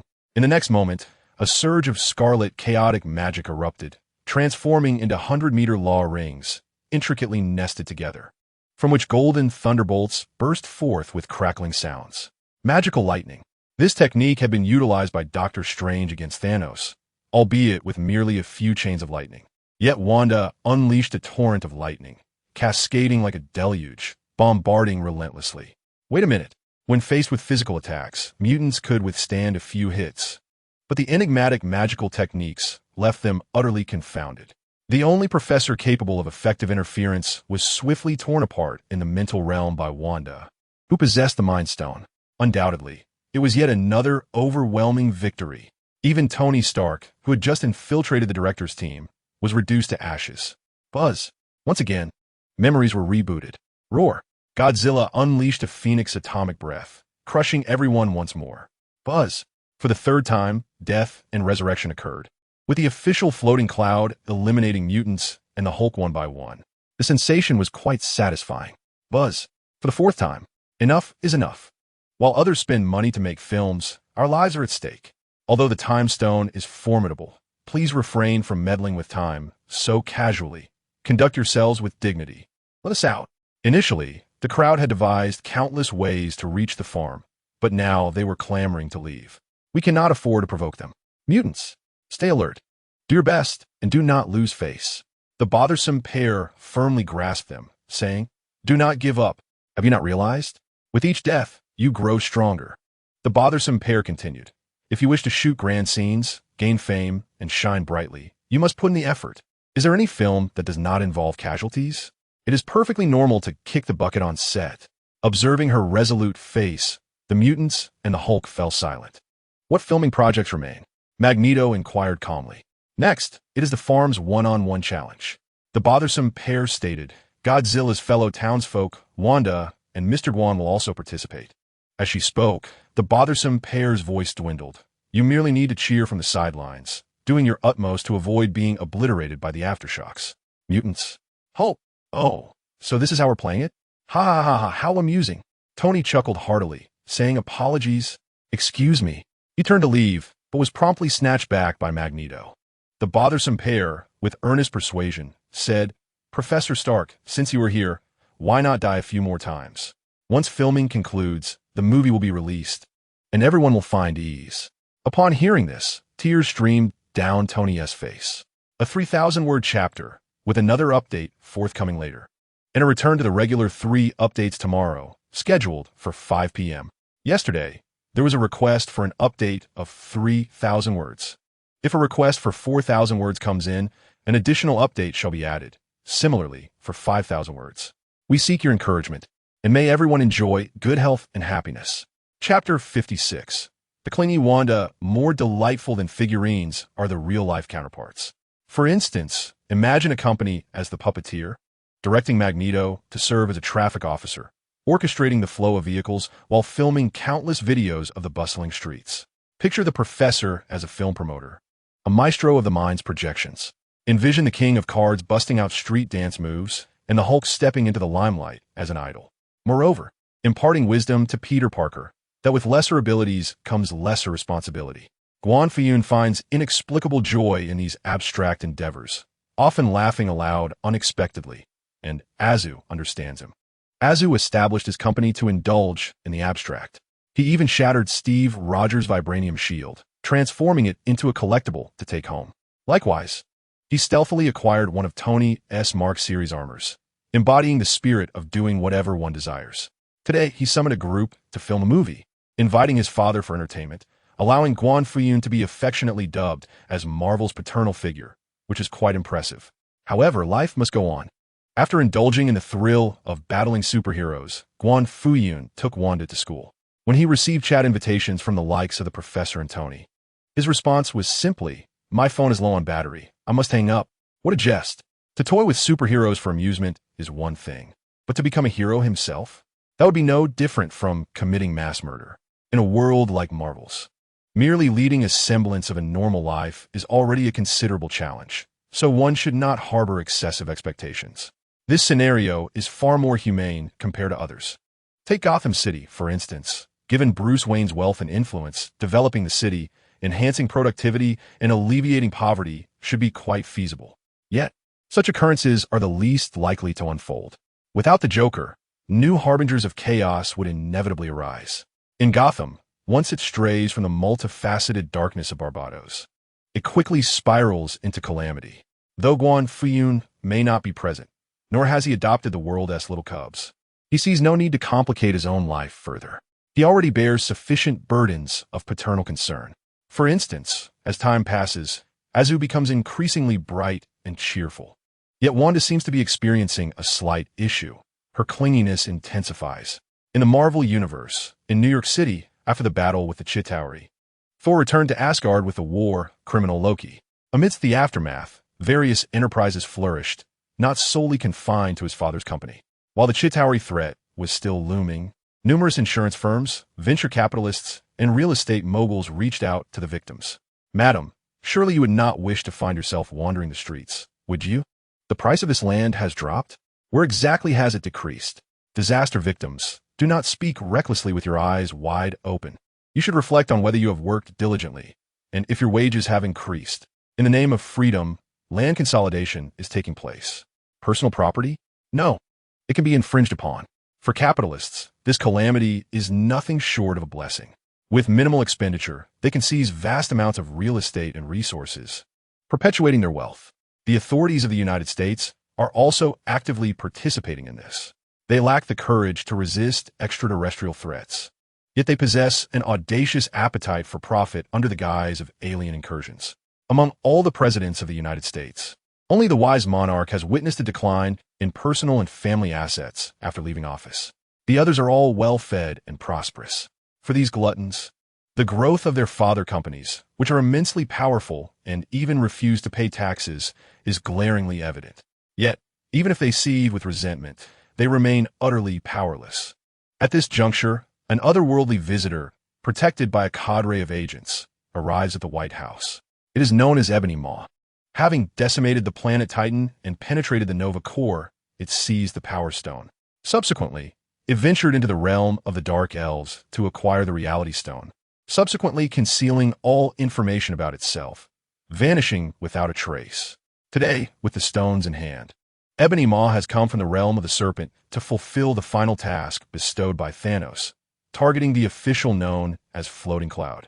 I implore for your encouragement to continue, and I express gratitude to every reader who fuels this narrative with love, wishing you all health and happiness. Chapter 57. The Elegant and Cunning Ebony Maw. In the White House, please sit comfortably, as if in your own home. Do not be restrained, Ebony Maw instructs the president. With a graceful and gentle motion, it raises a finger, its fingertip surrounded by a glowing red aura. That is the Reality Stone, capable of turning the imaginary into reality, altering the very fabric of scientific laws and natural principles. It is indeed more suited to a sorcerer or a telekinetic character. As for the others, with Floating Cloud in play, there is no need to say more. Thanos could not acquire the Space Stone. The Infinity Gauntlet's power lies in the cyclical nature of the 6 stones.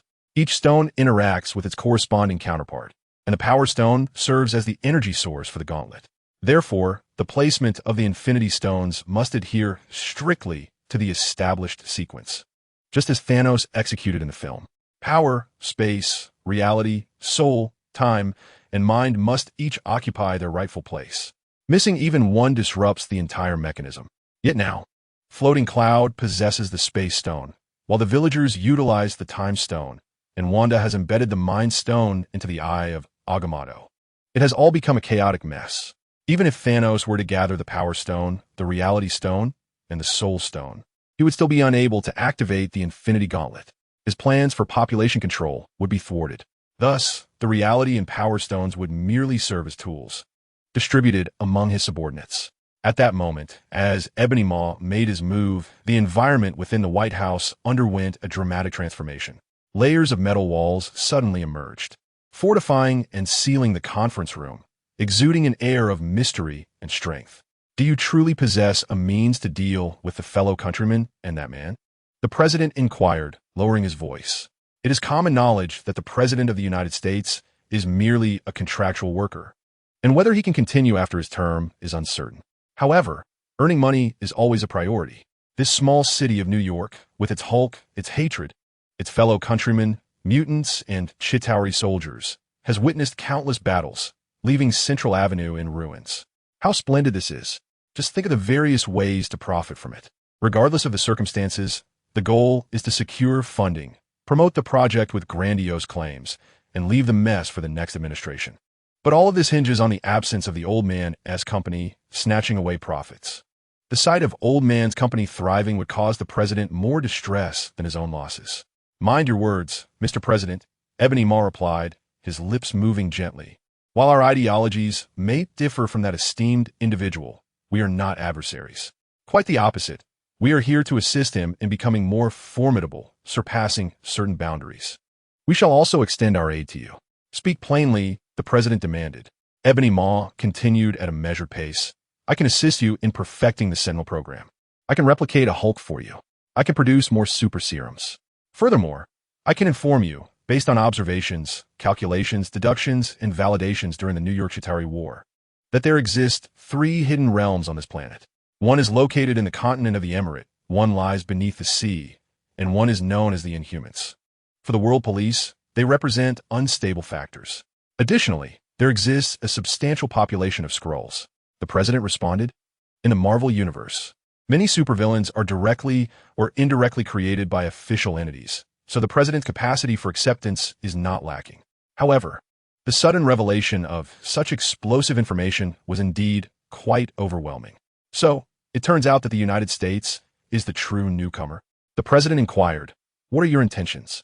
Or rather, what must the United States sacrifice to obtain all of the aforementioned? Ebony Maw replied, nothing at all. Our gaze, or rather that of Lord Thanos, has never been confined to a single planet, a mere speck. It is merely that on occasion, our needs align, prompting mutual assistance. Since it is capital, you ought to comprehend that the more chaotic, scattered, and disordered the situation becomes, the greater the public's panic and fear, thus yielding greater profits, correct? The president smiled with confidence and replied, of course. He then departed from the White House. In the shadows, the entity known as Ebony Throat concealed its form, stealthily returning to the nameless isle deep within the ocean.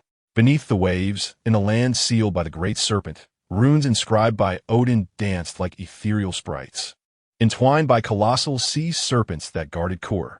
This former king of Asgard was engulfed in profound despondency, sensing that the gargantuan beast persistently battering the barrier had perished in an instant, obliterated.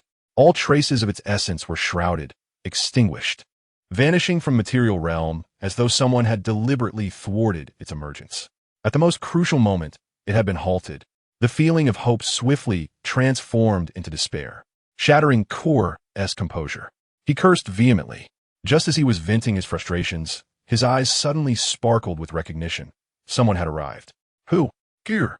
The god of fear and the Midgard serpent croaked in inquiry. With a crash, the waves surged. Schools of fish formed cascading steps as a figure clad in a black robe approached with a gentlemanly gait, as if attending a grand banquet, exuding an air of tranquility. A smile graced its countenance, its garments billowing with the currents, as if the immense pressure of the ocean depths and the laws of physics had ceased to exist. Kor observed the newcomer intently, until he glimpsed the reality stone. Are you a dark elf? An enemy of Asgard? Kor questioned. Allow me to introduce myself, your majesty. Ebony Throat replied with elegance. I am Ebony Throat, a titan, the sovereign of the cosmos, and the son of Thanos. 3 lives, you say? Kor was taken aback. In recent years, there have been instances of humans inadvertently trespassing into forbidden zones, and before they met their demise, Kor had often harvested their souls. Thus, he was aware that humanity had undergone grotesque evolution, even capable of transforming into armed helicopters. I am an adopted son, Ebony Throat clarified. the Titan, the sovereign of the cosmos. Thanos is but one man. Oh, an awkward silence enveloped the atmosphere. Ebony throat, forcing an air of elegance, continued, Your Majesty, how long have you been ensnared here? A century? A millennium? Or perhaps 10,000 years? Have you never contemplated seeing the light of day again? Kor retorted, What are you implying? We simply wish to be of assistance. Ebony Throat replied with deliberate calmness. Lord Thanos holds you in high regard, believing that a king of your stature should not perish in obscurity, rotting in silence. To this end, he has ignited a war upon this planet. Currently, chaos reigns supreme, and it shall soon escalate further, enveloped in layers of fear. All that is required is for you to escape. In an instant, he would regain his true form and restore his peak power. He is merely indulging in illusions. What then is the cost? Kor calmly remarked, convinced that he did not recognize this Thanos, nor would he be so arrogant as to consider the other his devotee. The long years had long since crushed the name of his deity into the annals of history. Indeed, we require your assistance as well, Yuwu Dao affirmed. Who shall be slain? It is not about killing anyone. To the contrary, it is about your aid in elevating a certain individual of being suspected to be an incarnation of celestial divinity. Yuwu Dao, with elegance and cunning, stated, the power that Asgard has inherited through generations, now known as Odin's power, we are all aware of its true nature. Presently, Odin has been overwhelmed by that very power. Once you, the former king of gods, reclaim your peak state, you shall seize dominion over this power. Then, generously, bestow it upon that man, fortifying him, disorienting his senses, rendering him incapable of acting with ease, lest the entire universe face obliteration. Thus, restrain him, if possible. It would be preferable to exile that man to another universe. Remember, never confront him, never attack him, and do not even entertain the thought of sealing him away. Is that clear? Grateful to every soul who ignites with love. The next chapter is imminent. Chapter 58. The gods invite me to the heaven's core. He fell silent, astonished, and incredulous. Despite being sealed away for an extensive period, he remained the All-Father, with both vision and power intact. He could discern that Yuwu Dao possessed first-rate strength, amplified by the Reality Stone. If a weaker All-Father or a pseudo-All-Father encountered him, they could easily falter. Therefore, his master, Thanos, was naturally even more formidable. Yet, such a force trembles in fear of someone. Who could that be? A hint of reverence for the powerful tinged Kor's hoarse voice. The Celestial Assembly. One capable of shattering Odin at his zenith could undoubtedly do the same to him. Yuwu Dao pondered for considerable time before cautiously and cryptically responding. Understood. I swear by the name of the dread serpent Jormungandr that I shall not attack him nor attempt to seal him away. I shall accomplish and fulfill him. Kor stated. However, I will surely bring about the destruction of Asgard, heralding the twilight of the gods. The living essence of Asgard conceals extraordinary powers of word magic, such as the incantation Odin bestowed upon Meow Meow's hammer, and the prophecy between the serpent Kor and Thor. Only the thunder god may slay the serpent. Yet the thunder god himself shall also perish. Odin, wishing to prevent mutual destruction between the thunder god and the serpent, sealed the serpent within this planet, thwarting their encounter. This is knowledge known throughout the universe. At this moment, the serpent has also sworn an oath. It is credible. Thus, each takes what they need, and cooperation flourishes. The ebony-throated gentleman bows, and now, allow me to assist you in bidding farewell to this prison. Upon finishing his words, he extended his hand, cradling the gem of reality, lifting it skyward. Suddenly, the depths of the ocean roiled. Thousands of tons of seawater, the eternally unchanging inky abyss, along with the colossal sea serpents, guardians of the deep, transformed into mere paper, shattering like origami cranes. Reality modified, such as the terrifying potency of the gem. With the shattering of the rune-imbued serpents, death ensued. The invisible mountain that had long pressed upon Kor, both in spirit and divinity, vanished. Ah, freedom! The elder rose unsteadily, then knelt like a beast, emanating a dark green luminescence. Crackling, fear, chaos. In that fleeting moment, Kor beheld the anxiety-stricken hearts of humanity, ravaged by alien conquest, scattered across this world. He witnessed, too, within the bases of the United States, sentry robots marching forth, commencing their slaughter of mutants, He beheld William Stryker, transformed into the Red Hulk. He saw Wakanda unveil itself, clashing with the underwater denizens, as water inundated the realm of the unworthy.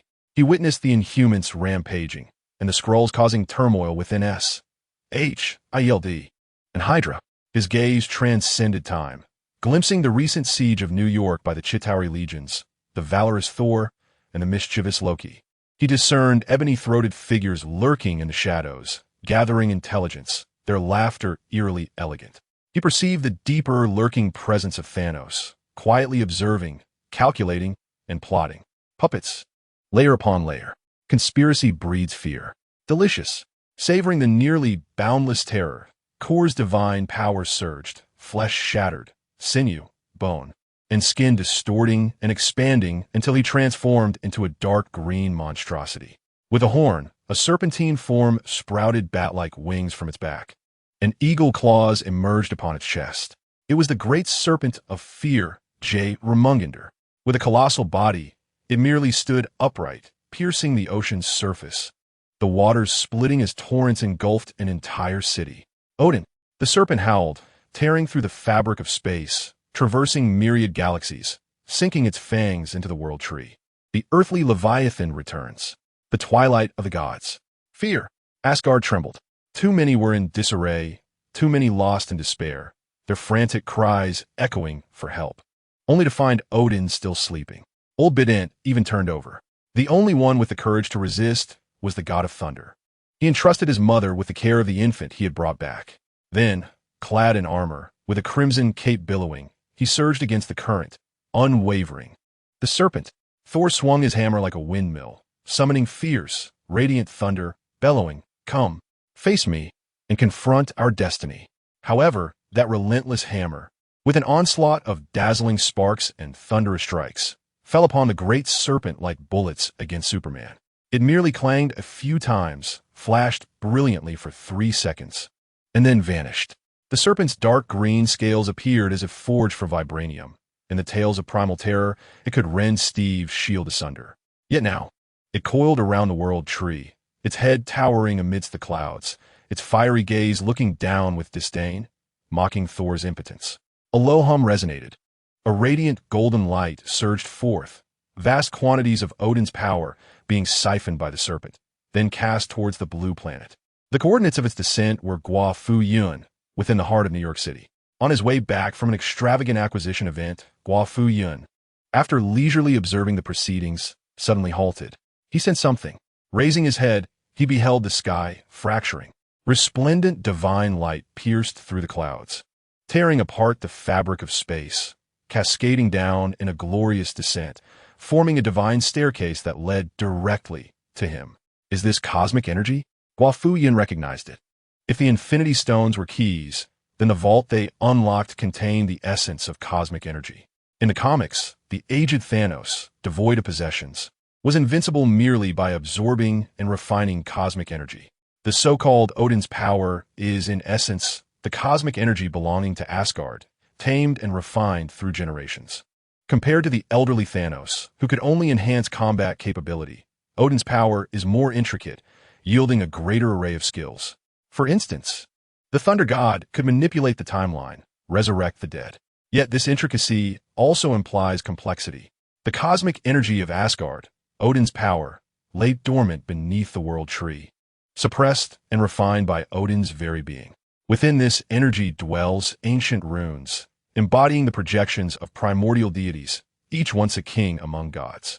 Now, they've beckoned to Guan Fuyun, inviting him to ascend to the celestial heights, to reach the timeless throne. This invitation, this energy, was astonishingly benign, pure, and nurturing. So much so that, akin to a fungal infection, the current notion of true immortality necessitated Guan Fuyun to actively redefine and transform the concept to be triggered. Who dares to showcase their prowess before me?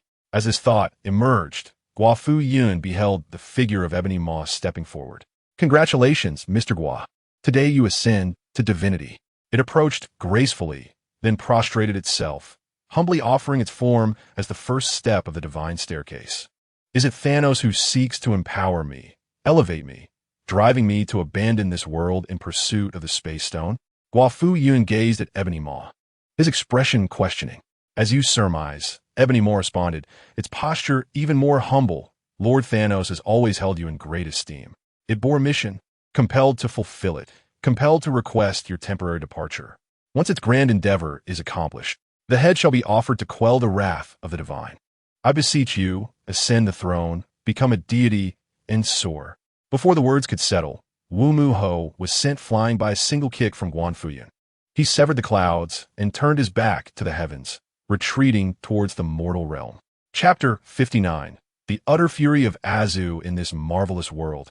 The impoverished rely on mutations, while the affluent depend on technology. Guan Fuyun, wielding unparalleled power, needed merely to display his invincibility.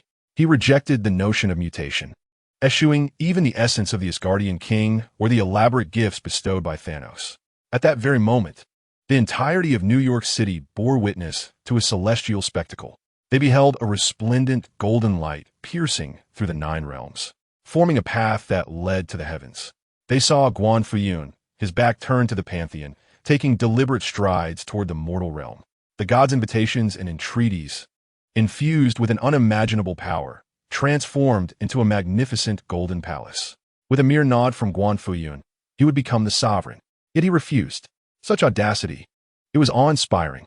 This was the father of Zhu Zong, and no wonder that upon learning of the Sentinel's deployment to eradicate mutants, the professor was fully armed, ready to venture into battle. In his lifetime, he had never revered anyone, yet Guan Fuyun was the exception. This enigmatic and formidable man had unveiled an alternative way of life to him, invigorating his existence during these recent days. His gratitude was profound. Even though they had never truly conversed, in the professor's heart, Guan Fuyun was a cherished friend. A true man. Wolverine gazed up at Guan Fuyun, reflecting on his own 2 centuries of life, during which he had never fathomed how to save the world. Yet now he understood how to salvage his own life, and he was prepared to fight for it until his last breath. Brotherhood onward. The event unfolded abruptly, plunging the world into chaos. According to corporate investigations, extraterrestrial traces were evident. General Deathblade, the Dark Star, Black Dwarf, and Supergiant appeared in Wakanda, Atlantis, S.H.I.E.L.D., and the Inhumans. The Skrulls had also become unexpectedly active, creating pandemonium that significantly diminished the professor's mental control. Magneto unleashed his mode of transport, the Golden Gate Bridge, into the fray. Even in the face of death, he aimed to make a grand spectacle. Hulk, ever the fan favorite, sensed the impending battle and leapt away from the city, anticipating a glorious rampage. He would not disappoint his fans, even if it cost him his life. Truly, they had taken his patience to the limit. Mr. Guan, is it fitting to say that he is indeed the father of that man? At the Stark Renewable Energy Expo, a throng of people surged with fervor, roaring and shouting amidst flickering lights. The stage continuously showcased Iron Man's exploits, dismantling a terrorist base hidden within a mountain, the transformation of military enterprises, and the highlights of the New York battle.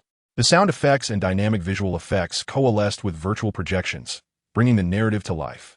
The experience is utterly immersive, akin to watching a soul-stirring film produced by Old Man Company's Heart Projection. In fact, the contemporary Tony, the vibrant purple potato Tony, is indeed the sole figure capable of rivaling the popularity of Old Man Company stars. With a resounding crackle, fireworks and electronic pyrotechnics explode in the night sky. From several kilometers above, the door of a private jet swings open, and a golden-red armored warrior leaps forth, flames erupting from beneath his feet. With a thunderous thud, he lands center stage, proclaiming, "No matter whom Old Man Company targets, Stark Industries shall undoubtedly come to the rescue. Iron Man, activate." Consequently, the atmosphere erupts with ecstatic cheers and gasps, propelled by thunderous applause that reverberates through the air. Meanwhile, after bidding farewell to the film crew, Azu, still tending to the fields and feeding pigs, witnesses the gods attempting to take his father away. Instantly, a fierce determination engulfs him, his eyes burning with resolve. His golden hair sways amidst the canola fields, and in the fragrant milieu, he raises his crimson gaze toward the rent sky, focusing on the colossal serpent that encircles the planet. A surge of murderous intent floods his being. With a thunderous roar, Azu, now revealed in his true identity, ascends towards the heavens. The howling speed creates ripples of sonic booms, and the very air seems to ignite in a blaze, transforming into a white mist that accompanies him. Confronted by a peak celestial father, Azu casts aside patience and the principles of humanity, striking with ferocity as he draws his blade to cleave. The heated edge of his sword parts the heavens. Roar! The serpent is momentarily stunned, a line of crimson appearing upon its body as it recoils in pain. Exclaiming, "You are the hidden villager? Son of the divine. There is no need for anger. No one can dictate how your father should be. He is undergoing a transcendence. All I perceive is that he is engaged in tasks he loathes. He must not be wronged." Azu's expression gradually stabilizes, yet the fervor in his eyes intensifies. "It is you, and the energy you wield, that has brought about this unforeseen calamity. I shall slay you," Azu declares. With a tumultuous crash, the celestial father sweeps his tail, a force capable of shattering planets, dispelling the searing gaze with an unstoppable might. The rumble echoes from the clouds to the earth. As Azu is crushed and cast down, a mountain crumbling in the process, blood spilling forth. It is Azu who bleeds. Is it truly necessary to oppose me? Are you not afraid of death, of never seeing your father again? The serpent bellows, its voice resonating like thunder. Fear? Yes, Azu coughs blood as he rises. But I fear even more that my father may be unhappy.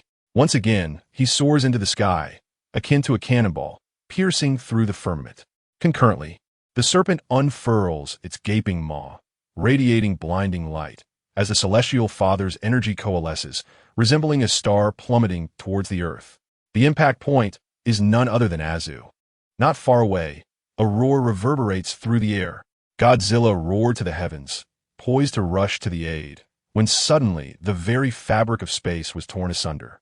Then the colossal beast howled, causing the cosmos to tremble, as desolate, drained planets shattered, revealing Ghidorah, adorned with the gem of power embedded in its brow. It emerged with a thunderous clash. Apologies, this was hardly a fair confrontation.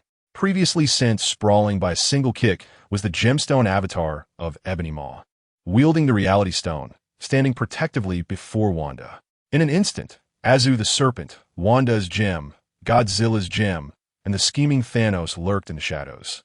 Time was of the essence. Both sides were frantically engaged before Guan Fuyun could return. Chapter 60. The oppressive presence of Thanos, the fearsome serpent, Jormungandr.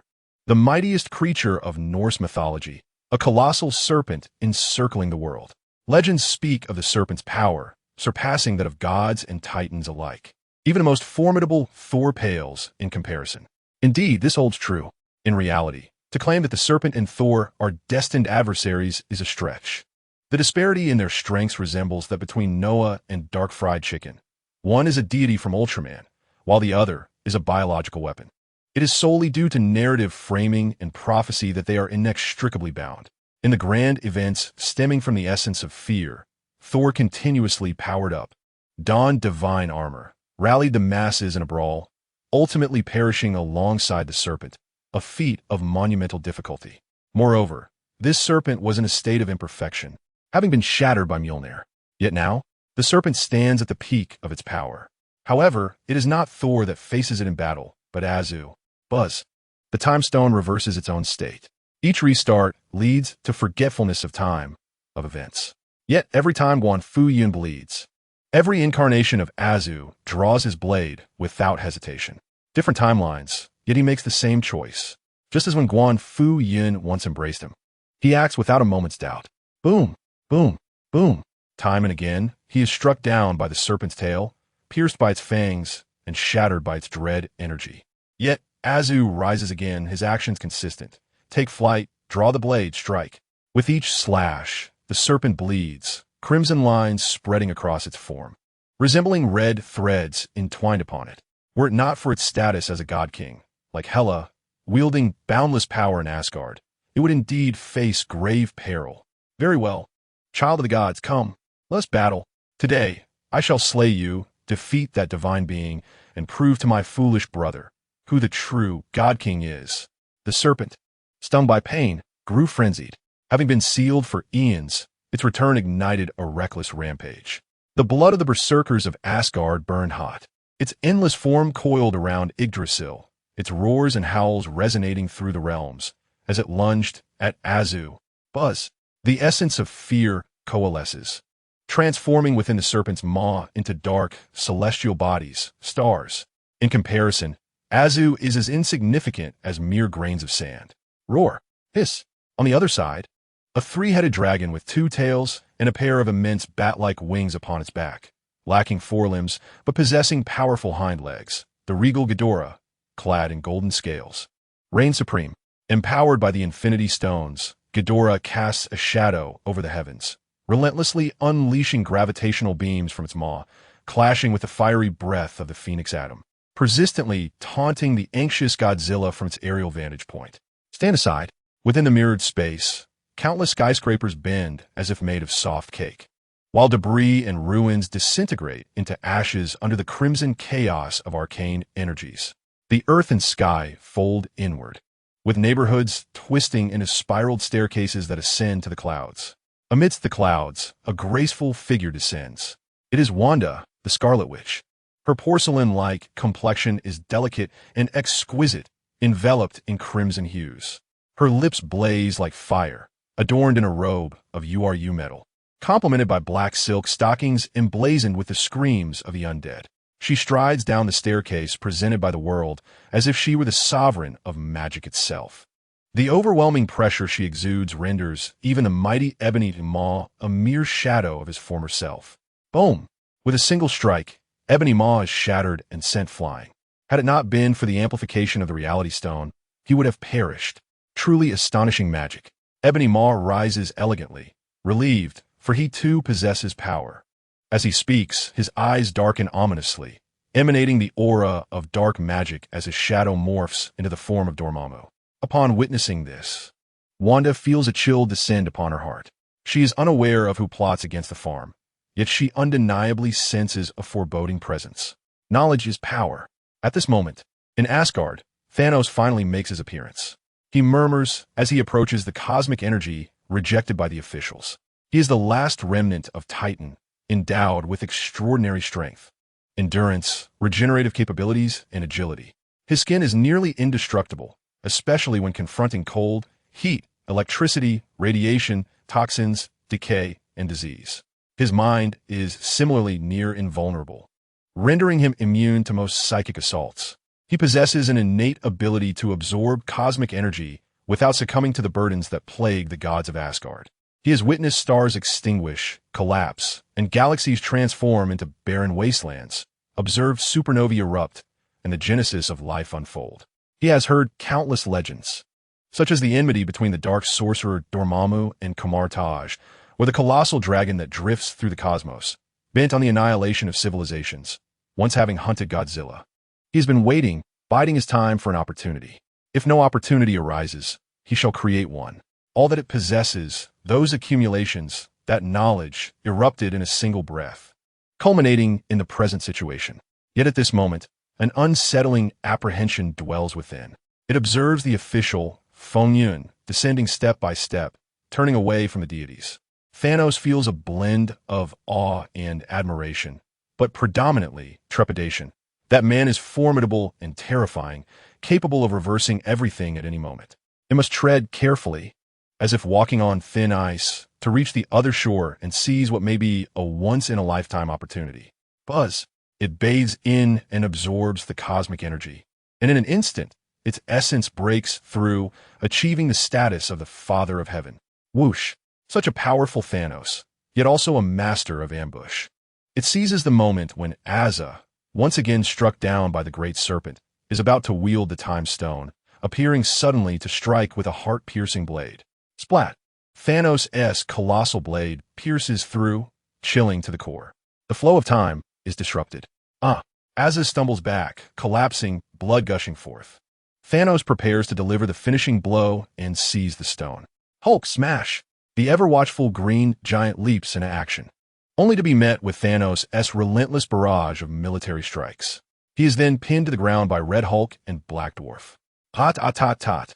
Iron Man leads the Iron Legion to the rescue, but is sent flying by Thanos' mighty breath. Freeze! Magneto immobilizes Iron Man. But even their combined might only manages to graze Thanos. Not a single scratch graces his skin. Swish! Like a Wolverine charges forward, claws unsheathed, and manages to rake Thanos' face.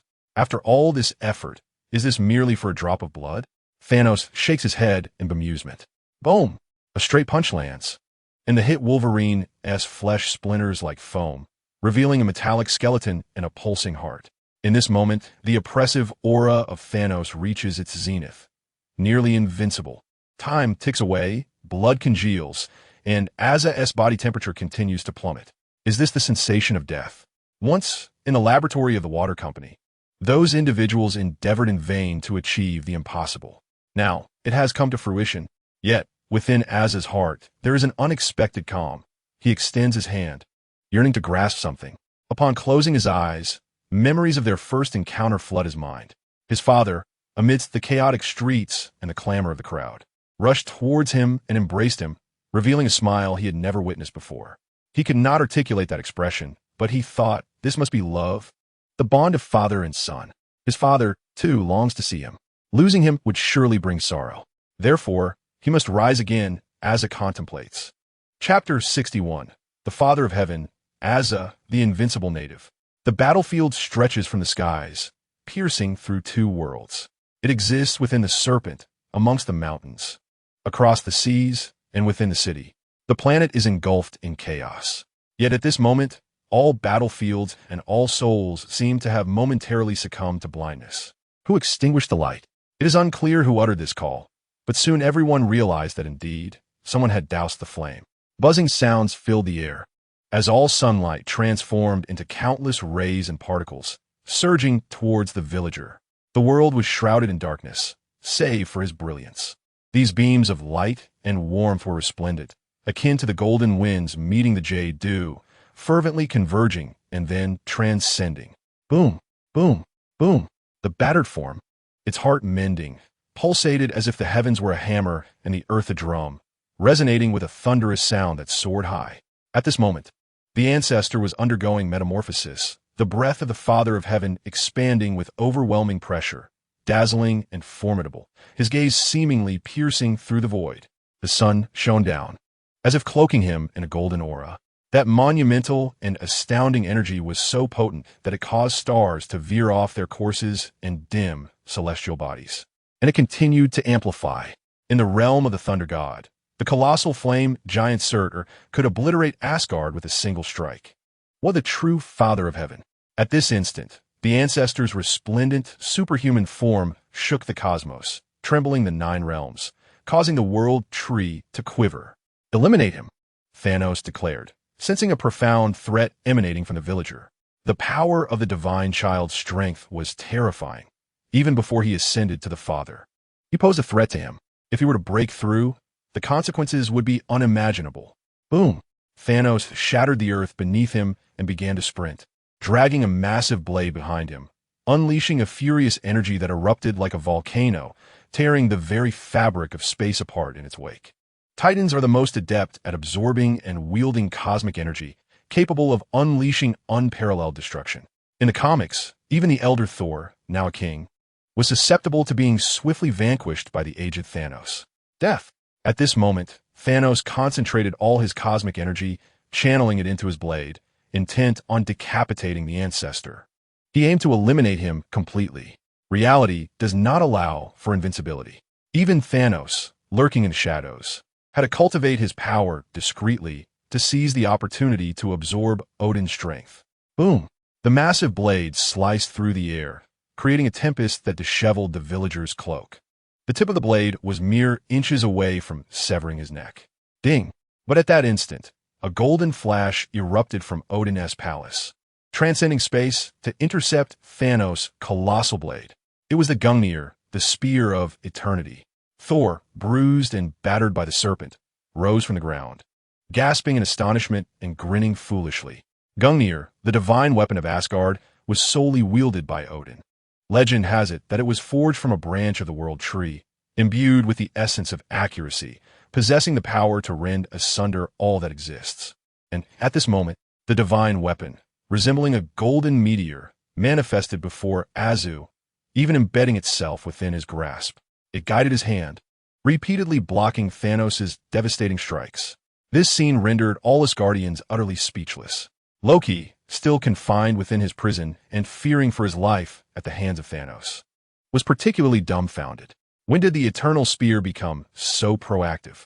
Had Azu earned its recognition? Certainly not. Given Azu's character and demeanor, he would not be deemed worthy even by the mightiest of weapons. This was merely a gesture of camaraderie from Odin, akin to saying, "I'm immobilized. My wife lends you this. Just ensure my son's survival." It was evident that old Odin was indeed nearing his end. This episode marked his most engaged moment yet.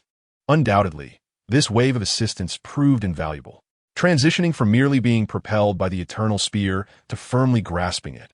Azu stirred. His golden eyes gradually regained focus, while his other hand seized the adamant blade. In an instant, the world was once again illuminated. Azu, the godlike entity, had succeeded. Thanos' face turned a deep shade of purple. He had underestimated this turn of events. In a flash, as Thanos struggled to react, Azu surged forth like a beam of light, the Eternal Spear and adamantine blade intersecting and piercing through Thanos' chest.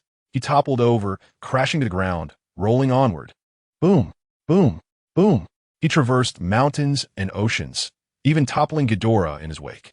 A gaping fissure, resembling a jagged seam, threatened to tear the blue planet asunder. Countless fragments of rock, shattered sentinels, and remnants of scrolls scattered about. Want gems? Here, take them. Why hesitate?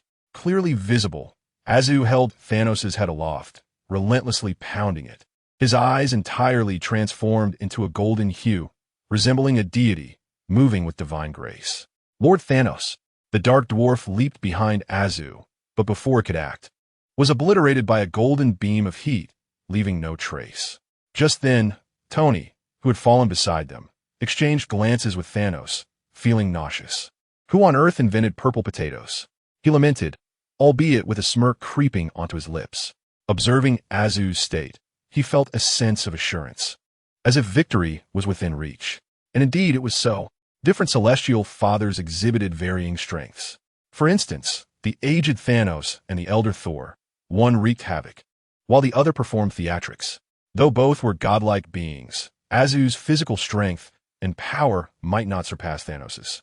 However, due to the radiance of the sun, his speed had reached the velocity of light. Furthermore, the light particles enveloping him seemed to create an almost biological force field, making him the brightest presence on the battlefield. In the blink of an eye, having just vanquished Thanos, I found myself atop Ghidorah, wielding the Eternal Spear and the Edmund alloy blade, delivering a flurry of thrusts and slashes, ultimately wresting the Power Stone from him.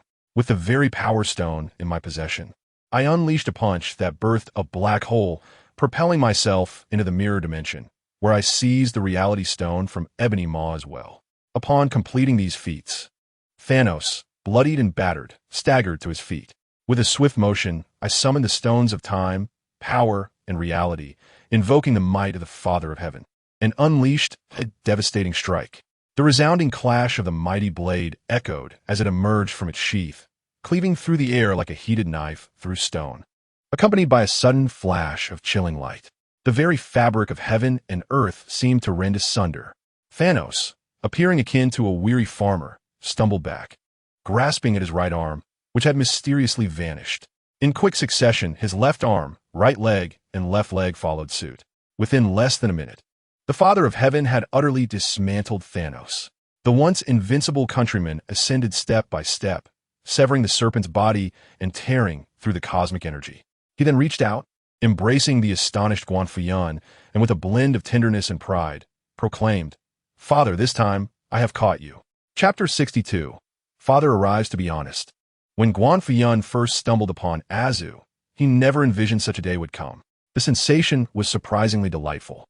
In that moment, Guan Fuyun could not suppress the upward curve of his lips, yet he admonished, "Why must you put yourself in peril? Do you not realize how dangerous this is? What have I taught you? Gems, status, power, and wealth are all trifles.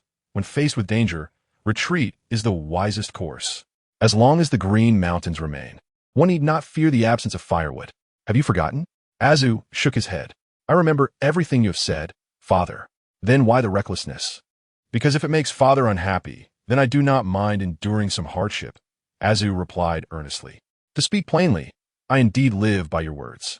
Yet much like farming, the seeds sown, the water given, and the sunlight received do not always yield the same blossoms and fruits. I am your son, Father, and I possess the privilege to be willful, Azu asserted. Guan Fuyun responded, This shall not happen again. As he beheld Azu, a smile stretched across Guan Fuyun's face, and he patted Tony on the shoulder, saying, Do you see? This is my son, remarkable indeed. Tony retorted playfully, Do you need another son? Please keep your distance. Thank you, Azu interjected. Very well, Tony conceded.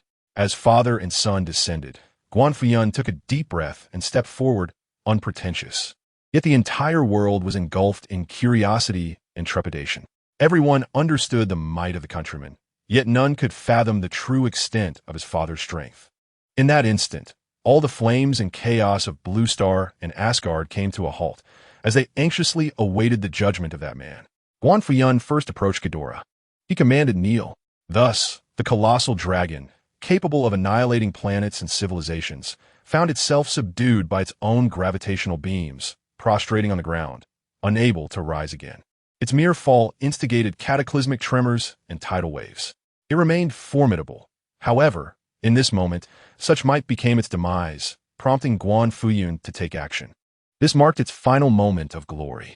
With a roar, upon the arrival of his father, Godzilla eagerly bowed, seeking affection, before delightfully venting its wrath upon the defeated. Guan Fuyun then approached Wanda. My dear godfather, she exclaimed, abandoning the fight, embracing him tightly, her eyes glistening with tears, her demeanor somewhat frenzied. It was over. Guan Fuyun turned to Ebony Maw and Dormammu, declaring, Perish. Consequently, Ebony Maw was reduced to ashes. Dormammu, too, began to unravel, fading into oblivion, its dimensions extinguished. Filled with reluctance and despair, it questioned, What are you? Clearly, I am a father, Guan Fuyun replied. I have come to be with you, and nothing more. Then, Guan Fuyun gazed at Thanos. At that moment, the Mad Titan had relinquished his struggle. Elevated to a higher plane of existence, he sprouted additional limbs, yet sat upon the ground, sighing, Greetings, Mr. Guan. Hello, Thanos, Guan Fuyun nodded. In you and among my fellow countrymen, I have faced defeat, Thanos lamented, his gaze profound and melancholic. I have a dream. I am not interested, Guan Fuyun interjected. You are not one to engage in verbal sparring, nor am I so dull. Therefore, I grant you the choice of your demise, Thanos. Upon hearing this, Thanos' eyes sparkled with intrigue, and he laughed heartily. Very well.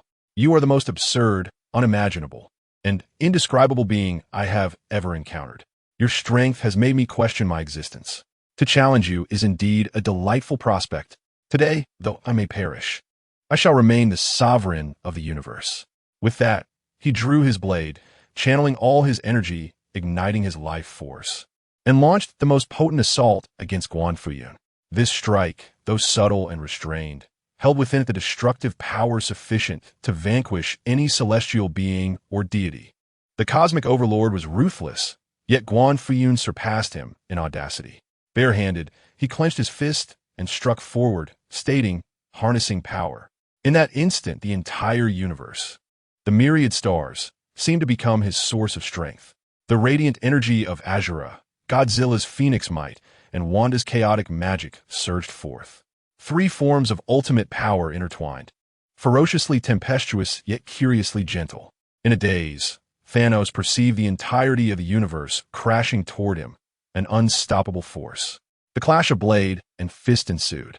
Like the inception of a small universe, brilliance radiates, matter transforms, and the bizarre intertwines, as all scientific principles and laws encounter blind spots, singularities. This collision is but a fleeting moment, yet spans eons. It is exhilarating. Thanos gazes skyward with a profound sigh, lamenting that he cannot confront you in the full glory of the Infinity Gauntlet, complete with all 6 gems. It is all the same, remarks Guan Fuyun. Upon hearing these words, Thanos feels a deep sense of loss. He sits once more, and as he does, his form begins to dissolve into shades of black and gray, gradually fading away, whisked away by the winds. At last, Guan Fuyun raises his gaze towards the great serpent and commands, "Do not speak over me, descend." Boom. In Asgard, the infinitely powerful serpent, akin to a mudfish caught by its tail, plummets to the ground in a disheveled manner. No, it roars defiantly, its head striking the earth, yet its body weaves through the clouds, casting a shadow of fear, with flames of vengeance burning in its eyes.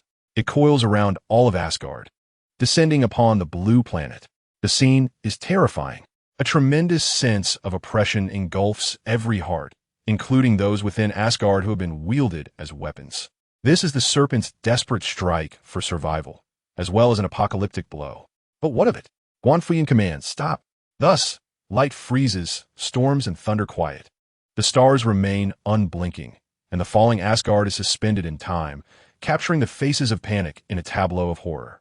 Guan Fuyun then proclaims, "Devour yourselves." In that moment, all bear witness as the once mighty serpent, seemingly mad, begins to gnaw and chew upon itself. At this juncture, the foolish come to comprehend what Thanos truly fears. Chapter 63. The Feast of Asgard. Thanos, the serpent, and Ghidorah have all perished, overshadowed by their demise. Yet, the events do not conclude here. On this wondrous planet, the fires of conflict reignite. Once more, mutants clash with Sentinels. The Hulk faces off against the Red Hulk. And tales of Wakanda's world-shattering strength circulate, alongside the universally formidable Mystique and the secretly invasive Skrulls. In terms of their abilities, each one is more formidable than the last. None yield to the other. When they encounter one another, they do not disappoint. Chaos ensues as they engage in battle, living their days in relentless strife. Ordinary people find their worldview shattered countless times within a single day, exclaiming in despair, "Damn it, another update and I'm left out." In their hopelessness, they flock to the ultimate refuge, the cinema of Old Dad's company. Here, not only are there tours and patrols with superheroes in close proximity to fangirl over, but one can also watch films while enjoying refreshments like cola and popcorn. How splendid is this? Quickly, flood the screens with movies, short videos, and advertisements. Advertisements shall save humanity. The emergence of the serpent exacerbates the pervasive fear within humanity, a feeling that lingers relentlessly. The most effective remedy for dispelling fear lies in indulging in absurd videos and advertisements. This has resulted in a remarkable surge in the company's revenue, driving the ever-bothered pair to the brink of madness as she counted the profits. She is not alone. Upon witnessing the lucrative market for producing superhero videos and selling associated merchandise, the Hydra operatives are also driven to frenzy, adjusting their mindsets to approach their work with the determination of world conquerors. Locomotive, go seize the meals from that group of imbeciles in the White House. Let them starve. In the process, Pear has also encountered mild resistance from the American authorities. The heavyweight combat units, such as the Company, the Fellow Countrymen, Godzilla, Wanda, and Mr. Official, are conspicuously absent. Pear lacks the audacity to directly confront the White House, yet she possesses considerable boldness in dispatching the locomotive to snatch their meals, believing that even the president is merely an ordinary individual. After all, do they truly perceive themselves as superior beings? Let us not forget the Fellow Countrymen, who should not be dismissed as mere compatriots. Once the presidential arrangements were made, Pear instructed, clone a batch of Blue Eagles.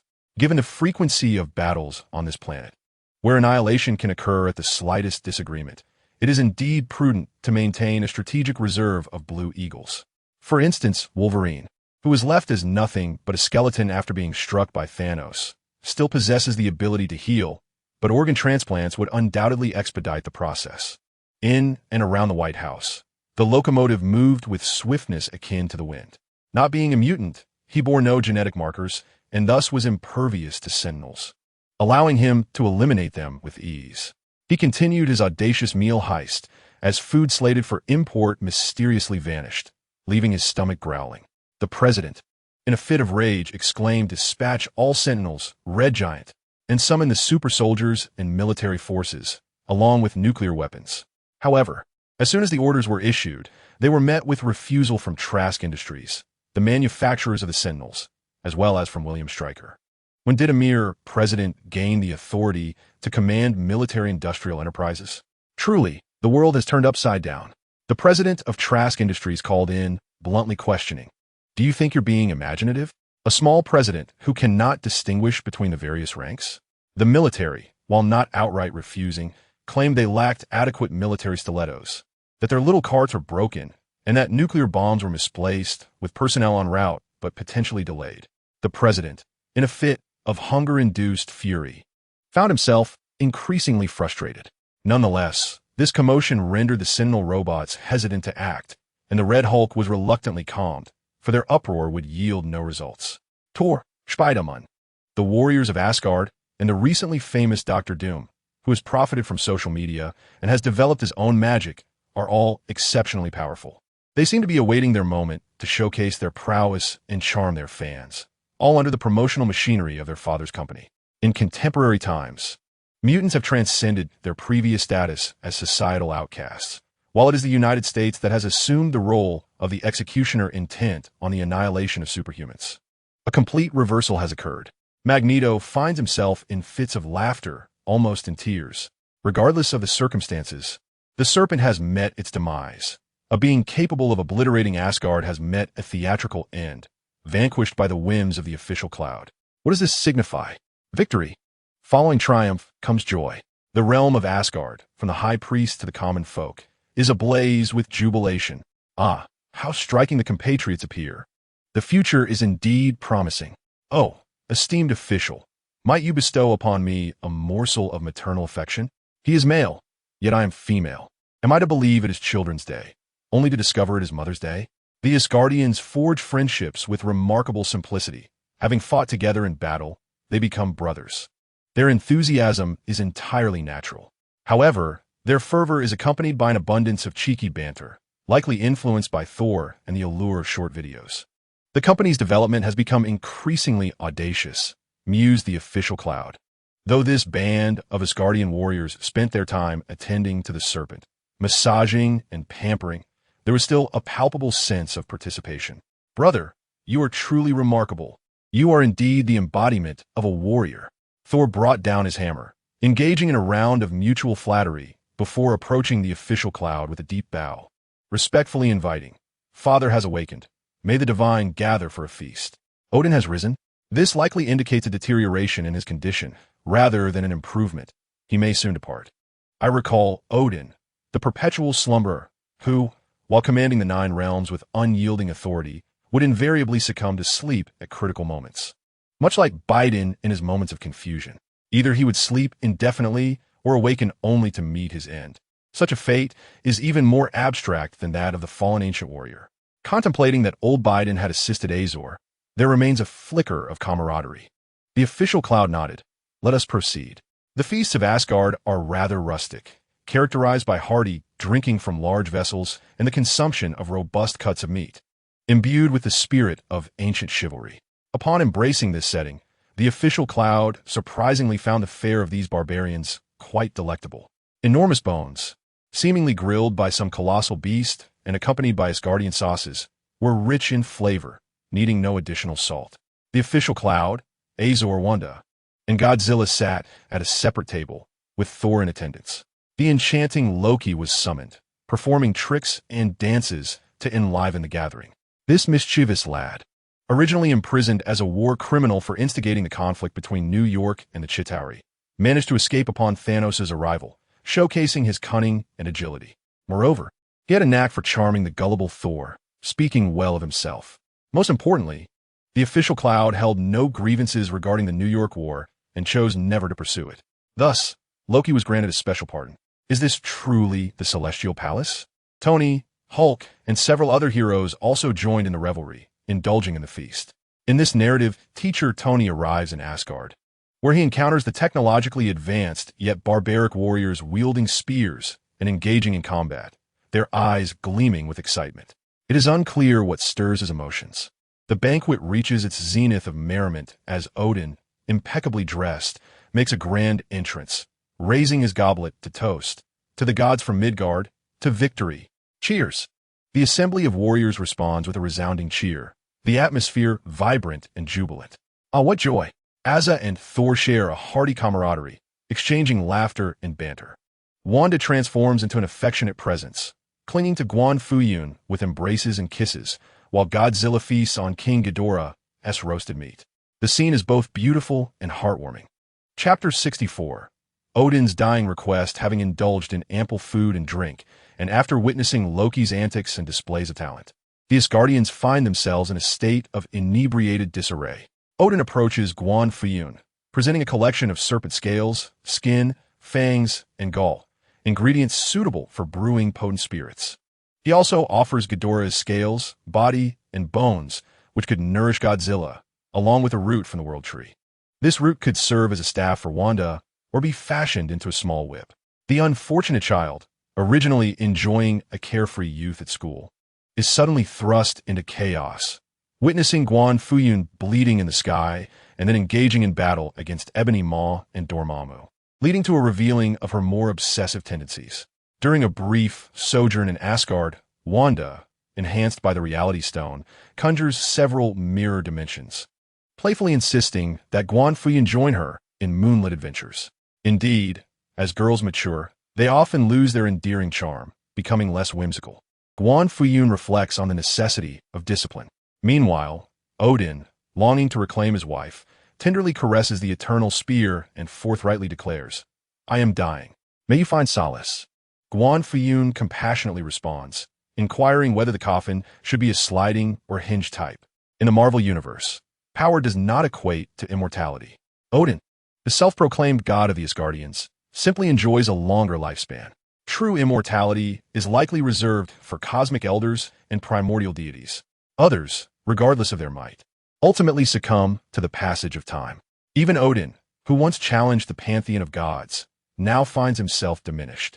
He continuously caresses the still resplendent, sturdy, and sharp eternal spear, akin to an aging Wolverine, painfully sharpening his claws. As the serpent awakens and Thanos approaches, with Odin's power being siphoned away, he can do nothing but sleep. For the warriors of Asgard, this is an unbearable torment, a profound humiliation. Under ordinary circumstances, Odin might have deceived himself, gritting his teeth and enduring, knowing his end is near. But now, it is no longer an option. He beheld Guan Fuyun and Azu, recognizing their formidable strength, and could not help but reminisce about his own youthful exuberance, recalling the glorious days of conquering the cosmos. He yearned for battle. "Come, let us engage." Odin rose, clad in resplendent golden armor, a majestic deep blue cape billowing behind him, a steel helm upon his head, and the eternal spear grasped firmly in hand, exuding an aura of divine majesty. "Allow me to witness your might." Guan Fuyun also stood, but not at this moment. Odin then took his seat once more, saying, "Permit me a moment to collect myself." Guan Fuyun seemed to comprehend Odin's contemplative state. As the ruler of Asgard, he had witnessed enough over the ages. Once a valiant warrior like Thor, fearless and undaunted, he had ultimately succumbed to the passage of time. Now, Odin had become hesitant, cautious, no longer daring to challenge the authority of the pantheon. This was a sign of maturity. But had Odin truly resigned himself to fate? Had the ambitious cosmic conqueror, who surpassed even Thanos in ambition, simply vanished? Certainly not. A beast, unless slain, will forever possess its wild nature.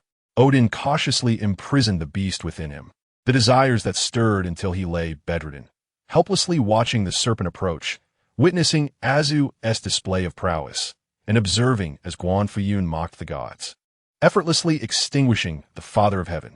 All of this was akin to exquisite wine, enticing Odin's tongue, provoking his desires, leading him to introspection, where he discovered his enduring thirst for battle. Even at the cost of his life, he would not hesitate. Indeed, the Asgardians were fierce warriors, viewing combat as a badge of honor, and Odin, as their king, had lost this honor for far too long, leaving him in a state of dismal twilight, stripped of dignity. Enduring the relentless persecution and oppression from the serpent and Thanos, the remnants of Odin's already dwindling life were nearly extinguished. The silver lining was that his fellow compatriot had ascended to become the Father of Heaven, youthful and powerful. In future crises, Thor could seek assistance from Azu. Their relationship was indeed commendable, alleviating the burdens of Odin's heart. Thus, he resolved to indulge in one last battle, leaving no room for regret in the face of death. This was not merely a challenge from a king, but a final plea from a warrior in the twilight of his years. Lord Thor understood Odin. The Asgardians feared not death, but the ignominy of cowardice. In this present moment, the only worthy opponent for Odin was Guan Fuyun. Indeed, it was only Guan Fuyun. Although Azu had also become the Father of Heaven, a youthful and potent one with boundless potential, Odin's peak prowess had once surpassed even that of the Father of Heaven. The formidable artifacts, including the Infinity Gauntlet that Thanos now wielded, were remnants of Odin's own legacy. His most resplendent achievement lies in vanquishing an entire assembly of celestial deities. In the comics, the Father of the Gods possesses the capability to obliterate a galaxy with a single strike. Although the films have considerably diminished this power, one can reference the colossal flame giant's annihilation of Asgard to surmise that the Father can still extinguish a star with a mere blow. Should we equate him to a planetary-level entity, then the superlative Father of the Gods would indeed be a bona fide galaxy-destroying, singular cosmic deity. Though Odin has aged to the brink of demise, should he unleash his cosmic energy, few would stand as a formidable opposition. He strikes hard against his own, projecting an air of superiority, while in the face of genuine peril, he simply reclines and slumbers, requesting not to be disturbed. It must be noted, in terms of character portrayal, Odin's representation is meticulously crafted. Very well, Guan Fuyun assented. Shall I accompany you to endure the blows? Or do you intend to retire for a slumber? The likelihood of the latter seemed slim. With Guan Fuyun's affirmative response, Odin expressed his contentment. The Asgardians are neither akin to the Celestial Assembly nor the Titans. They lack the innate ability to absorb cosmic energy. Even though we have refined a portion of cosmic energy through runic magic, passing it down through generations to flourish to this day, it cannot prevent the damage it inflicts upon our bodies. Hence, I believe it prudent to seek rest on Blue Star for a spell. Upon hearing this, Loki immediately beamed with excitement, exclaiming, "Father, rest assured and go forth."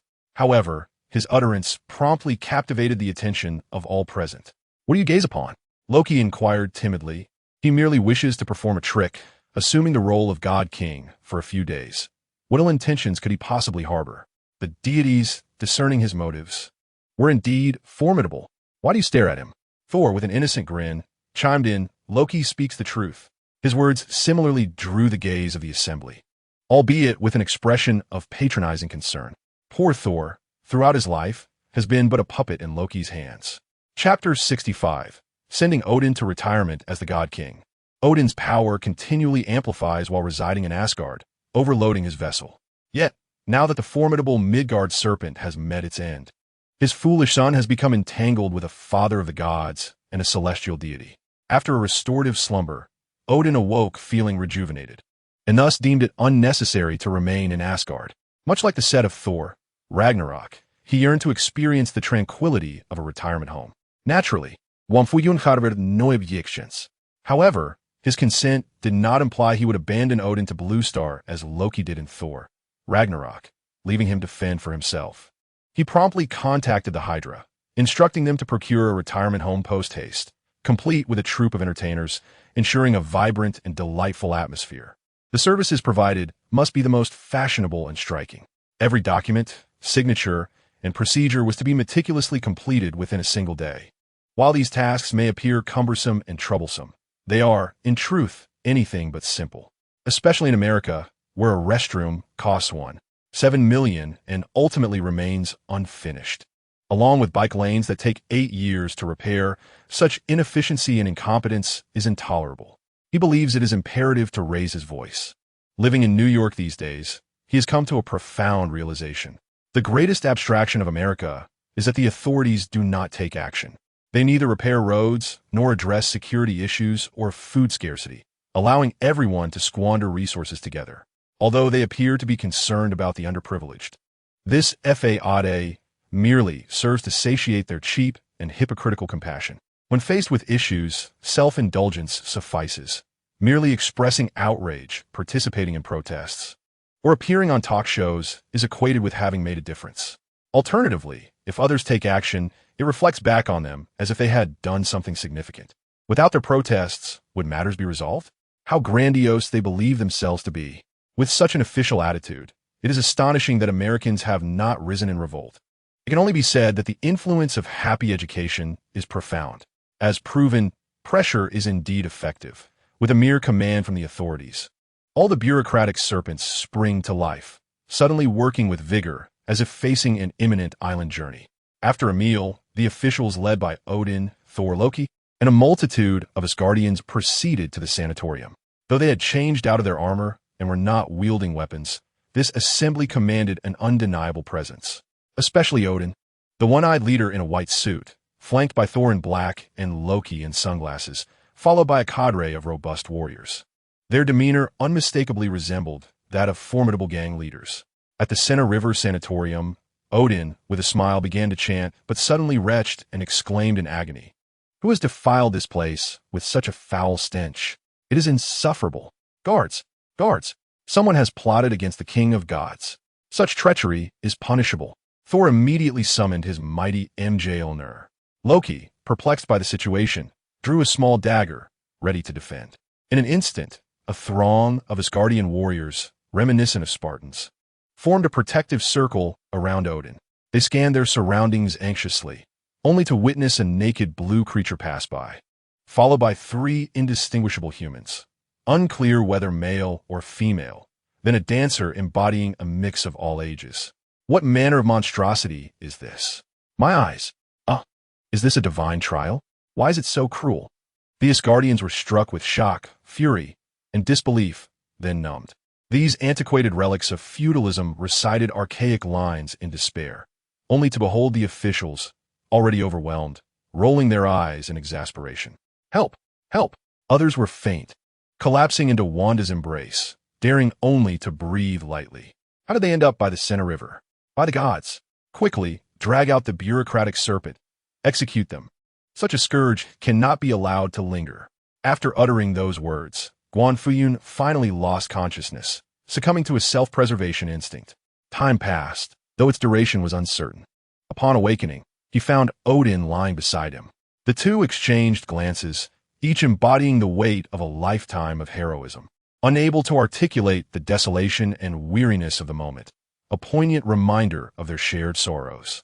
Odin, he murmured, his lips trembling, as a divine entity, a god.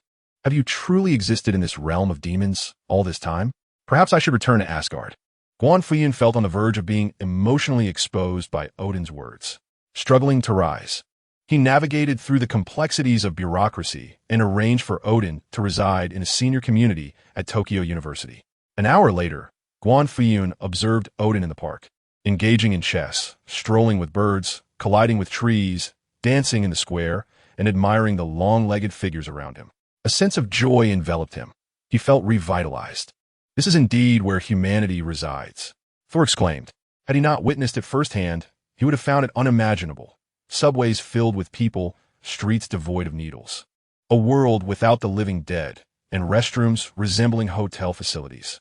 Everywhere, high-speed trains zipped by, charging stations remained untouched, and delivery robots roamed freely. Astonishingly, there is not a gunshot to be heard. Family, please show your support. I am Thor, the god of thunder, currently in Jusha City. Once we receive over 100 gifts, I shall perform a skyward hammer throw. Thor excitedly engaged in TikTok, but before he could finish, he was taken away by authorities for being suspected of not being human. Guan Fuyun quietly watched, then suddenly burst into laughter. What of Azu? He inquired. Surely he has gone to the White House. Wanda tilted her head and replied. He mentioned being most annoyed with those who drag their feet and stir up trouble. He plans to settle the score by taking the president's head. Guan Fuyun mused. 6. A midnight plea for updates, grateful for every spark of love that fuels us. Wishing everyone health and happiness. Chapter 66. Fellow villager, let us not speak, but rather listen. In the park, Odin continued to dance in the square, delightfully carefree. Guan Fuyun found solace in Wanda's embrace, and as he looked around, layers of mirrored spaces unfolded like a blooming lotus. Chaos magic inherently possesses the power to alter reality. Coupled with the reality and mind stones, it sparked profound enlightenment. Unbeknownst to them, Wanda also transcended her limits. She achieved a planetary-level existence, akin to a celestial being. Unlike Azu, who focused on sunlight restoration, strength, speed, and an almost indestructible biological field, Wanda traversed the path of magic. Her instantaneous explosive force, destructive capacity, and single-target lethality were not on par with Azu's. However, her crowd control abilities sustained damage output, and multi-layered application far surpassed his. At that moment, in the territory of Marvel, the United States, and Trask Industries, Sentinel robots patrolled, armed forces were established, munitions factories thrived, and production bases operated independently, capable of complete disconnection from the outside world. This is not a matter of medieval lords and their territories, is it? For these lords, private property is deemed sacred and inviolable. Yet even the noble ancestors of the old American flag find themselves troubled. Following the emergence of the old company, their once unassailable media dominance has been shattered, fragmented beyond repair. They relish the power to dictate what was right and to vilify those deemed unworthy. The noble elders cannot bear the thought of loss, nor can they accept reality. Thus, they have established similar companies and media outlets. Mutantes inherently inferior. They are not of our caliber. They come to usurp jobs, their uncontrolled abilities often resulting in calamities. A day as a mutant, a lifetime of being a scourge. They unleash vitriol, incite hatred, torment their followers, all while purifying their narratives. A provocatively dressed female streamer, engaging frantically in sensationalism, once a member of a presidential campaign team, now wields her formidable skills to dismantle the defenses of many mutants. Numerous beings, resembling lizard folk or those of violet hue, shower her with donations and support. Occasionally, an interloper may issue statements branding her as purveyor of falsehoods, resulting in a verbal skirmish reminiscent of 2 presidential debates. Yet today, an unusual silence envelopes the scene. No fans are present, nor are there detractors flooding the chat. Who is stealing the limelight? The female streamer furrows her brow, pondering if someone has used a magnet to siphon away her audience. This affront she cannot tolerate. Resolutely, she prepares to seize the most popular live stream and unleash her vitriol, hoping to capitalize on a wave of negative attention. However, she could never have anticipated that she would come across herself in that very stream. No, it would be more accurate to say she saw the entirety of Trask Industries. For at this moment, her compatriot, standing in divine demeanor, leads numerous heroes, embraced by the multitude, ruling over the scene. Dear family, some truly deserve to be eliminated. My compatriot today shall showcase a massacre. The broadcast begins. Once a citizen of Blue Star, he now reigns supreme over it. Having ascended to planetary-level existence, he no longer needs to tread cautiously on this world. He can live grandly, just as he does now. Upon his initiation of the stream, all the traffic flows to him. The chat inundated with declarations of long live the Grandmaster. Below him, throngs of fans rush to kiss his toes. The fall of Trask. I adore Wolverine and have purchased his merchandise. He is not a villain, were it not for the multitude of mutants auditioning at the old company to serve as entertainers. We would have perished long ago. Whatever the Grandmaster says is right. I yearn to witness rivers of blood. This is precisely what I wish to see. Marvel may captivate many, yet often leaves ordinary individuals feeling devoid of participation and significance. In stark contrast, The Boys offers a different narrative. Fueled by popularity, viewership, and financial gain, the everyday person has the power to influence streamers and celebrities. In times of peril, it becomes a vital lifeline. Once the crisis abates, it serves as a platform for reckoning. The rhetoric surrounding mutant threats and sentinel robots is mere distraction. The masses are not blind to the true carnage inflicted. Moreover, within their very essence lies dormant potential waiting to be awakened. If we permit these misguided ambitions to flourish unchecked, are we not courting apocalyptic doom? The more one contemplates, the more one grapples with hypertension. Indeed, even superheroes require training and regulation of their influence. With the arrival of the Grand Leader, the chaos transforms into order. The Grand Leader, let us negotiate, they implore. The scene of mass adoration and reverence instilled fear in the executives of Trask Industries, prompting them to wave white flags and surrender. They reasoned that should they choose to disarm and approach with respect, they might retain their noble titles, a prospect too tempting to ignore. I find no inclination to engage with you, for you are unworthy of my words. Yet, the Grand Leader responds with a single, formidable punch. This seemingly simple act harbors an indomitable force, parting the very fabric of Blue Star and sending shockwaves through Trask Industries. Countless Sentinel robots were caught in the maelstrom, reduced to mere fragments. Of course, there were those who, in the face of absolute power, were rendered as insignificant as mere insects, mere stains of blood upon the ground. This brutal and bloody tableau left an indelible impression on all witnesses. Initially, silence reigned. Then, someone called out, "Grand Leader is magnificent. Ah, how splendid he is." The exhilaration of witnessing such a spectacle was deemed worth any cost, even in opposition to the world itself, for the protection of the esteemed Grand Leader was paramount. Gasps, accolades, and fervent cheers surged forth like waves, creating a cacophony that resonated through the air. Chapter 67. Wakanda, your vibranium is gone. Leave none alive. The Grand Leader descended, crushing the head of a female host beneath his foot, declaring, "End the slaughter." Understood. Magneto, donning a feigned grin, commandeered the Golden Gate Bridge as if it were a private vehicle, single-handedly rendering all conventional weaponry obsolete. Hulk, with a resounding crash, charged forth. After addressing his fans, Banner transformed into the Green Giant, ready to charge into battle. "I shall join as well," declared Dr. Doom, emerging with an air of delight. He had amassed fame, fortune, and power, surpassing all he once knew. His once fanciful ideas now received robust backing from the company. With a mere report and approval, he could acquire any laboratory or equipment he desired. This propelled Doom's rapid advancement, as he successfully merged technology with magic, forging a new path forward. Even the thought of inventing a machine capable of traversing dimensions to rescue his mother's soul, imprisoned by the devil known as Mephisto, began to take root in his mind. Of course, this would only come after the completion of the company's mission. Patience is essential. Haste makes waste. Doom understood this well, and he was even more aware that with the company's assistance, nothing was insurmountable. Following orders was the shortcut to success. Should one act recklessly and go astray, the wrath of the Grandmaster and that of the Esteemed One would be far more terrifying than Mephisto himself. "Throw down tiles," Doom murmured, as a surge of electricity manifested from his mutated metallic form, coursing through his veins and transforming into a boiling dark magic. Like a harbinger of doom, each stride of Doom's metallic boots left an imprint on the ground, pulsating with fiery waves of black sorcery. He felt immensely powerful. This was no mere illusion. Under the enhancement of dark magic, every movement he made was imbued with enchantment, and a mere flicker of electricity could annihilate a small squad of Sentinel robots.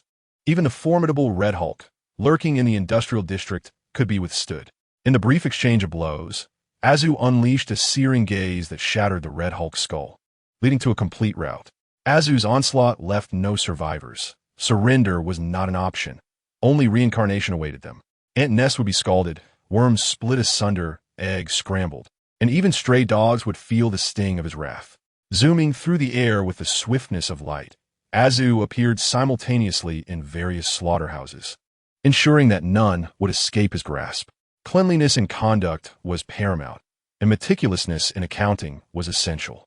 During his fierce struggle for his father's legacy against Trask Industries, the Sentinel robots had dared to meddle, seeking the limelight and attempting to instill fear in the Great Serpent. This was a path to inevitable demise. Others like Wakanda, the Atlanteans, Inhumans, and Skrulls were equally prone to disruption. Did Thanos incite you to emerge and create chaos, and you obeyed? Did you all believe yourselves invincible, confident in your supremacy? In this new version, striving for victory in ranked battles? Alas, Azu was left with no choice but to demonstrate what true strength meant, an overwhelming force that would establish their place. Finally, there was the collaboration with the President, whether active, passive, ambitious, or foolishly controlled. All were disobedient. Each infraction meticulously noted in the ledger of the Time Stone. Azu was indeed frugal, with a temperament that was far from amiable. In a special room within his father's company in New York City, the professor donned a cerebral helmet, releasing his mental energy to probe the surroundings. He could not control it, discovering extraterrestrial beings, yet the inability to uncover his own essence was a revelation in itself. Moreover, he could still manipulate and access the memory archives of the egg-shaped entity. The Skrulls, despite their recent proliferation and growth, remain as vulnerable as delicate creatures that could be extinguished by a mere peanut. In the series, the abstract Super Skrulls likely have yet to be birthed.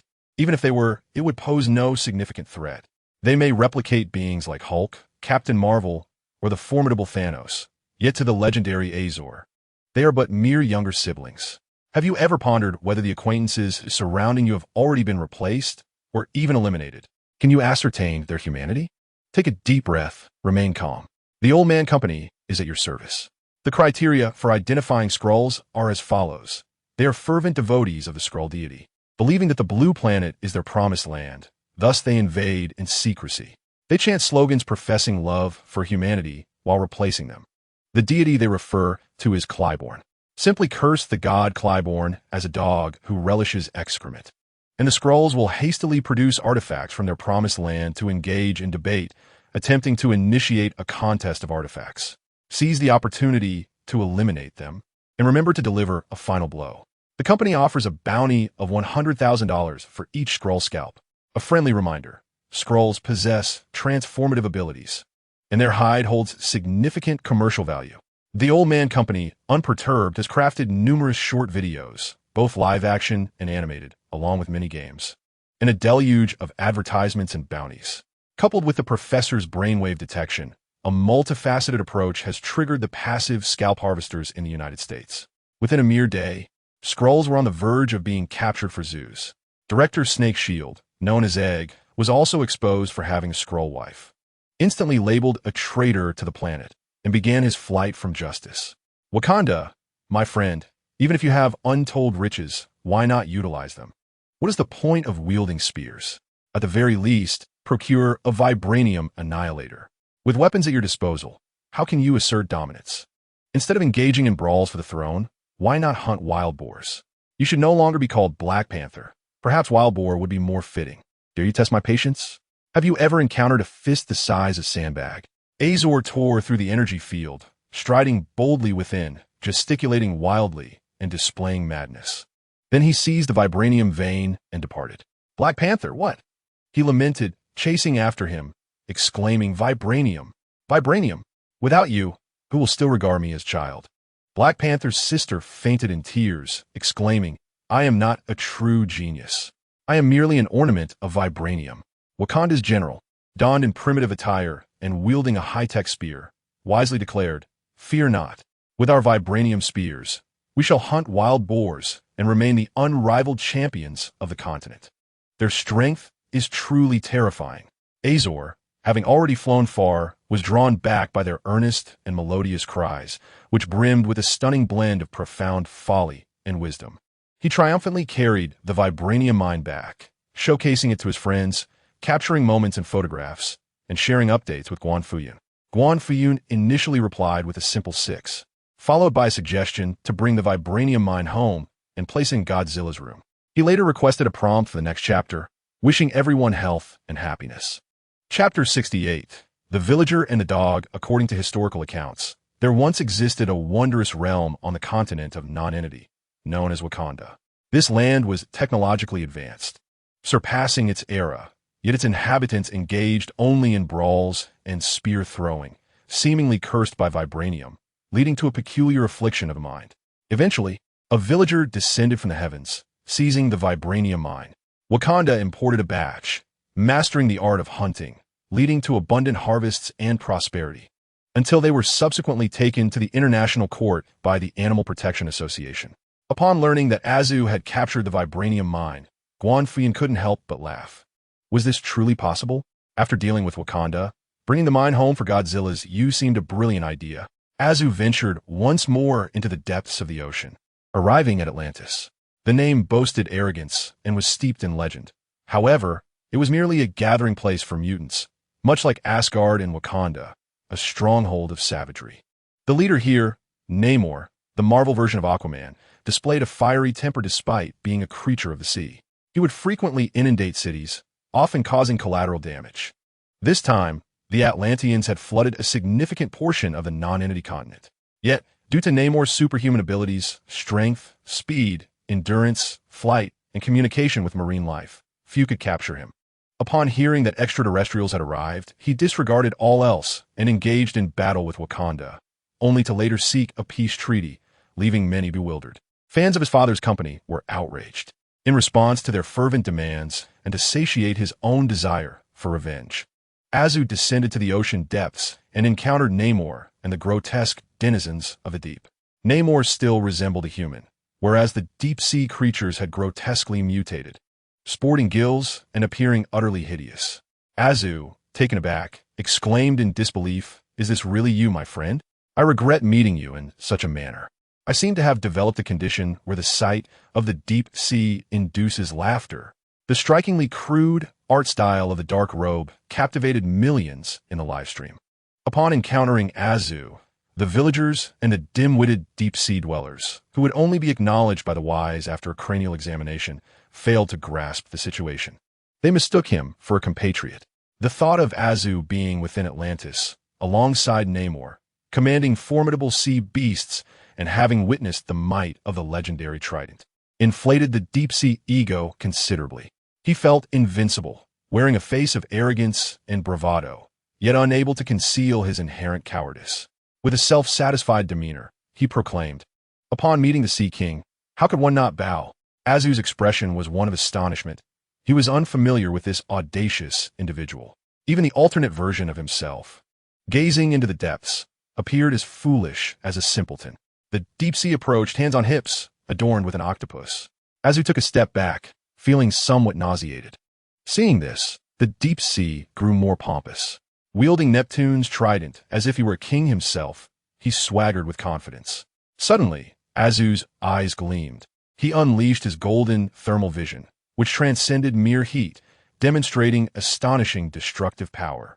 In an instant, it melted the trident as effortlessly as paper. With a resounding crash, the artifact disintegrated, threatening to rend the very fabric of Atlantis. "Boldness!" roared King Namor, his fury echoing through the ocean depths like a whale's call or a steam whistle, summoning colossal sea beasts and countless schools of fish. These creatures encircled Azu, creating a tumultuous whirlpool that combined the speed of wind with the mass of millions of tons of seawater, spinning with such force that it could effortlessly obliterate a city. It was quite a sight. Azu snapped a photograph to share with his father. Then, as the biological field expanded, it gently parted the schools of fish and sea beasts, allowing him to approach King Namor, reaching out to seize his head. Azu turned his gaze toward the deep sea, who was now stricken with terror. Recalling the fear instilled by his homeland, trembling as if to flee, Azu chuckled at the deep sea's dramatic shift from arrogance to submission. With a swift motion, he crushed the creature underfoot. With a whoosh, he took flight once more, landing outside the power mansion, overlooking the masses. His gaze burned with intensity, commanding attention. In a decisive gesture, Azu sent the traitorous president, who had colluded with Thanos and betrayed humanity, sprawling to the ground. He summoned a dog from the roadside, declaring, "From now on, this will be our spokesperson. Who supports this? Who opposes it?" Chapter 69. The Abundance of Talent in the Company Crew. Mr. President, will you reside in the White House? Woof. How will you formulate your governance strategy? Woof woof. What message do you wish to convey to the voters? Woof woof woof. Well said. Azu announced the presidential candidate, and in the blink of an eye, the media surged forward, fervently interviewing and passionately discussing. Under the spotlight, the Stars and Stripes danced alongside the dog, amidst the chorus of barking. Nearby, the expressions of the townsfolk were strained, marked by an unsettling mix of suppressed laughter and terror. Such was the reality for the little black dog. However, for the majority, the President of the United States is akin to a dog, preferable to being a mere human. While a dog may lack understanding of what to do, it certainly knows what to avoid. Recently, having utilized the Space Stone, I returned to the farm and sent Wanda off to campus. Guan Fuyun then caught sight of the news from the White House.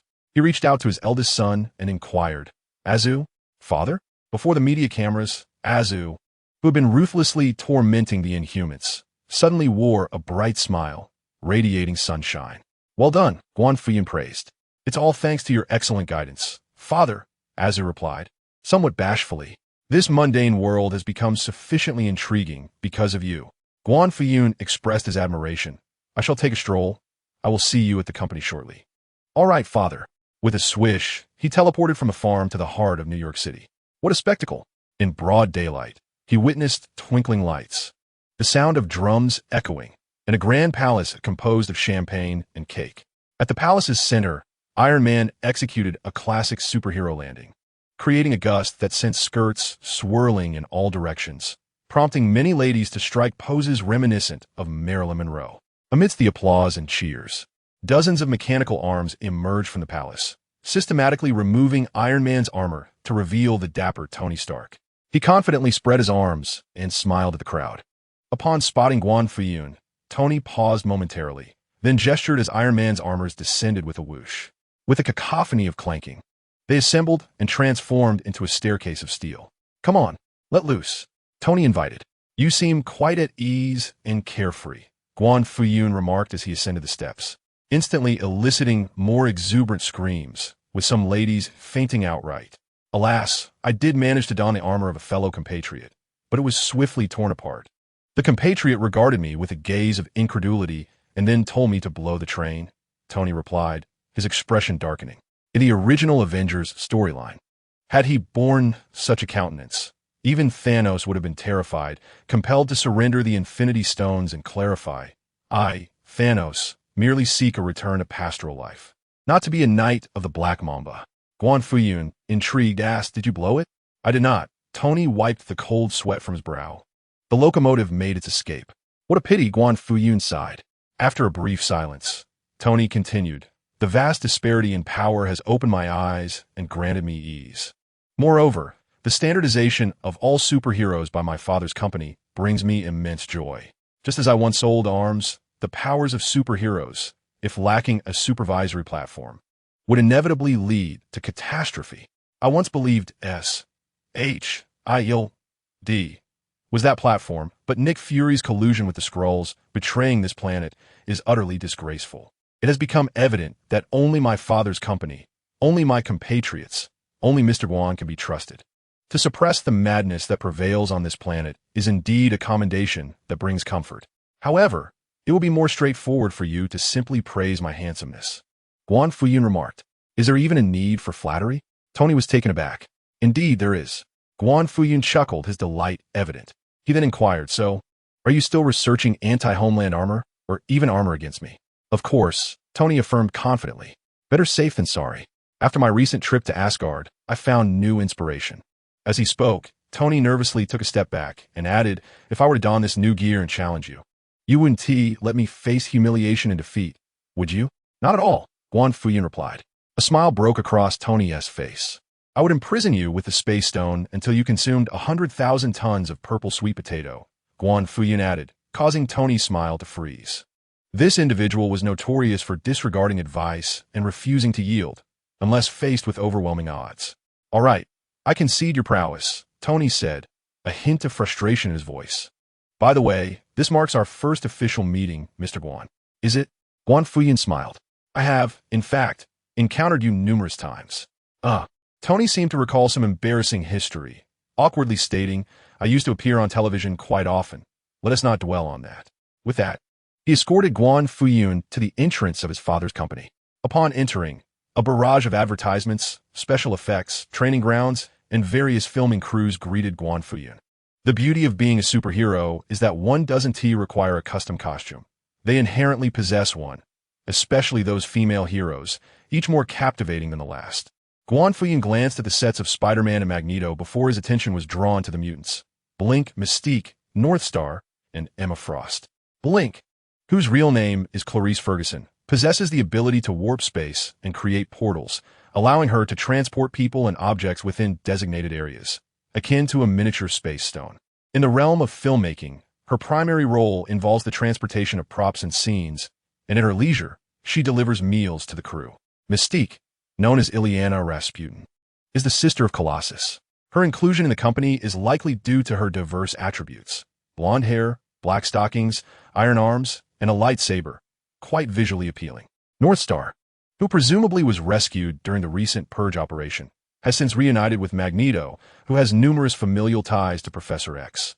Lastly, Emma Frost, the White Queen, possesses the mutant ability of diamond transformation, not only shimmering with brilliance, but also endowed with certain psychic attributes. Given the convoluted timelines of the mutant series, there are various versions of the White Queen. Guan Fuyun immediately recognized that the company's White Queen must be the young woman from the first Wolverine film.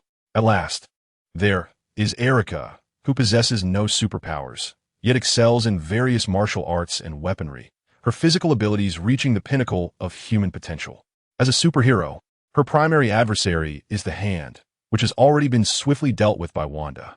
Lost and directionless, Erica has resorted to joining the crew merely to make ends meet. It is even said that Guan Fuyun witnessed the Black Widow in a minor role. In the subsequent chapter, titled With Egg, we meet Natasha Romanoff, the Black Widow. This Russian woman, apart from being a highly skilled agent, is also a world-class athlete and acrobat, making her presence in the production quite reasonable, especially in light of the exposure of the Skrulls and Egg's flight. S.H.I.E.L.D. has been entirely transformed into Hydra. In the shadows, Hydra's deity, Azor, reigns, while in the open, he presides over the White House, appointing and dismissing presidents.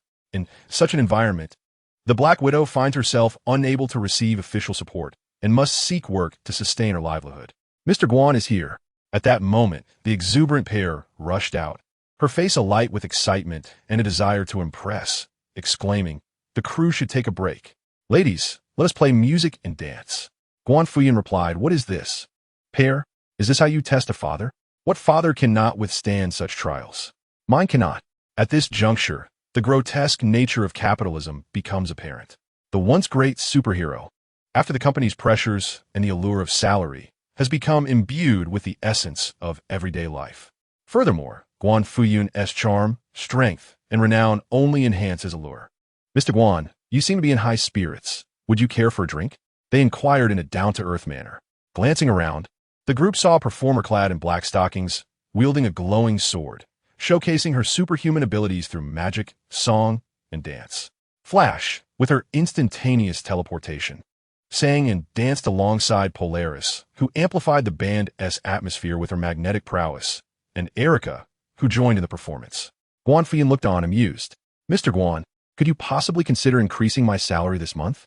Flash, driven by ambition, had heard that the company was engaging in tax evasion, which she had initiated. Guan Fuyun smiled in silence, raising his glass as the White Queen poured him a chilled vodka. He savored it, exclaiming, "Ah, not too spicy. Keep it up." Pair continued to cheer. Everything in the company is thanks to Mr. Guan's influence. Yet, it must be said that Guan Fuyun has become quite unflappable. In both demeanor and appearance, he is nearly flawless. Despite being surrounded by superheroes, he exudes no foolishness, merely wearing a gentle smile, neither responding nor rejecting, simply relishing the moment. Following the simple set party, Guan Fuyun retired to his office, seated himself, and regarded the Black Widow with a question. "Are you here for undercover work again?" "Not quite," she replied earnestly. "I have severed ties with S.H.I.E.L.D. and am now a worker. Why come to my company?" Guan Fuyun inquired. "The company?" The Black Widow shook her head and took a deep breath, stating, "I must say, this is the most formidable superhuman unit in the world." Seemingly concerned that Officer Guan might lose patience, she quickened her pace and continued, "I believe myself to be a superhero, yet in truth, I could not even detect the Skrulls. It was only upon leaving S.H.I.L.D. that I realized it was filled with Hydra. Ironically, the devastation caused by Hydra pales in comparison to that of S.H.I.L.D., particularly when juxtaposed with the company. It highlights our incompetence and foolishness. The United States is not the paradise I envisioned. I regret it, Mr. Guo," Natasha declared. "I no longer wish to be the Black Widow. I desire to start anew as a different person." "What kind of person?" Officer Guo raised an eyebrow. "Any kind of person. I could choose not to be a person at all," Natasha replied. Officer Guo remarked. He asserted that Azu's establishment of the company was correct.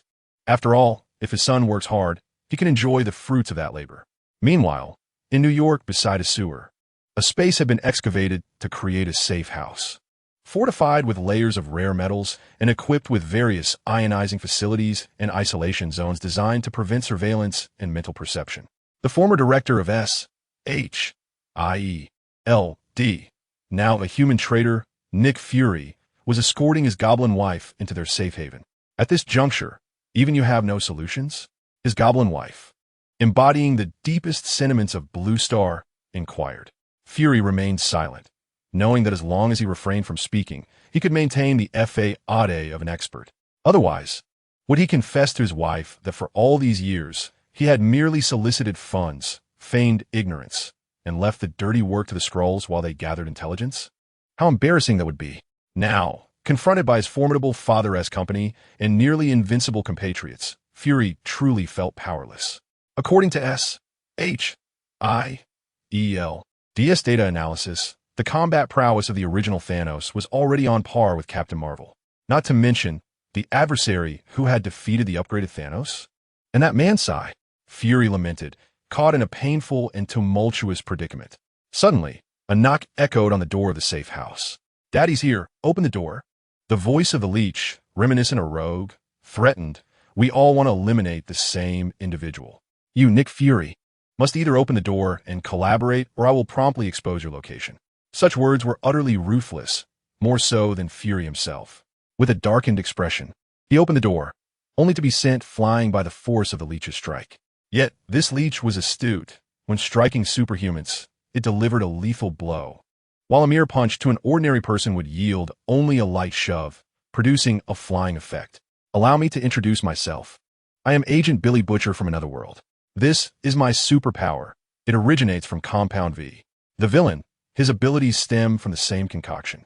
Yet I possess the means to restrain his virus. As he spoke, the villain swayed his head with a devilish charm, exuding an enigmatic allure. However, this very display captivated the egghead, who skeptically inquired, "Can you truly defeat the villain? He still has a father and Godzilla to contend with. Thus, we must produce more viruses," the villain declared ominously. "We shall expel all superhumans without exception. You either cooperate or perish. You have no other options, Nick Fury. Business trip. Returning Tuesday." He added, "Brothers, I implore you for updates. The moment I reach the hotel, I shall begin writing." Chapter 71, Deadpool, the villain, Wolverine. The villain, consumed by his fury, was indeed a fearsome sight during his quest for vengeance. Egghead believed him. He feigned deep contemplation and asked, "So what is your plan? Or rather, what fuels your animosity towards the villain?" "Because my wife bore his child," Butcher interjected. "You share the same wife?" Egghead was taken aback. "The same son," Butcher replied. Egghead was even more astonished, exclaiming, "I had no idea the villain had a child." He revealed it on a show. "The child is only 8 years old." "Impossible. Absolutely impossible." 8 years old? Butcher shook his head vigorously. "I can exist in this world, and so can the villain. I would recognize that face even in ashes." Such a hypocrite is a master of self-packaging. Moreover, the bloodshed at the White House truly aligns with the villain's style. It cannot be mistaken. In a merging of different worlds, such transformations can occur. The villain becoming the Patriot is entirely plausible. As a world-class agent, you should have perceived this long ago. Egghead pondered this, nodding thoughtfully. Indeed, peculiar occurrences, such as 2 Captain Americas, had come to pass. Furthermore, Steve was slain by the Soldier Boy. Before his escape, he sought out Soldier Boy to persuade him once more and recruit his combat prowess. The result was that Soldier Boy, resembling the Bull Demon King from folklore, was left shattered, his spirit crushed and eyes vacant. No matter how eloquently Egghead spoke, he remained in a stupor, feigning death. Egghead pressed on. "So what is our plan?" "Approach the villain and inject the virus into him," Butcher declared confidently. "You merely need to provide me with some assistance." "Deal." Egghead extended his hand, for he was the director of SHIELD and possessed a network of intelligence. They exchanged smiles, sealing their alliance. Now, they were the only 2 Avengers remaining. What exhilarating excitement.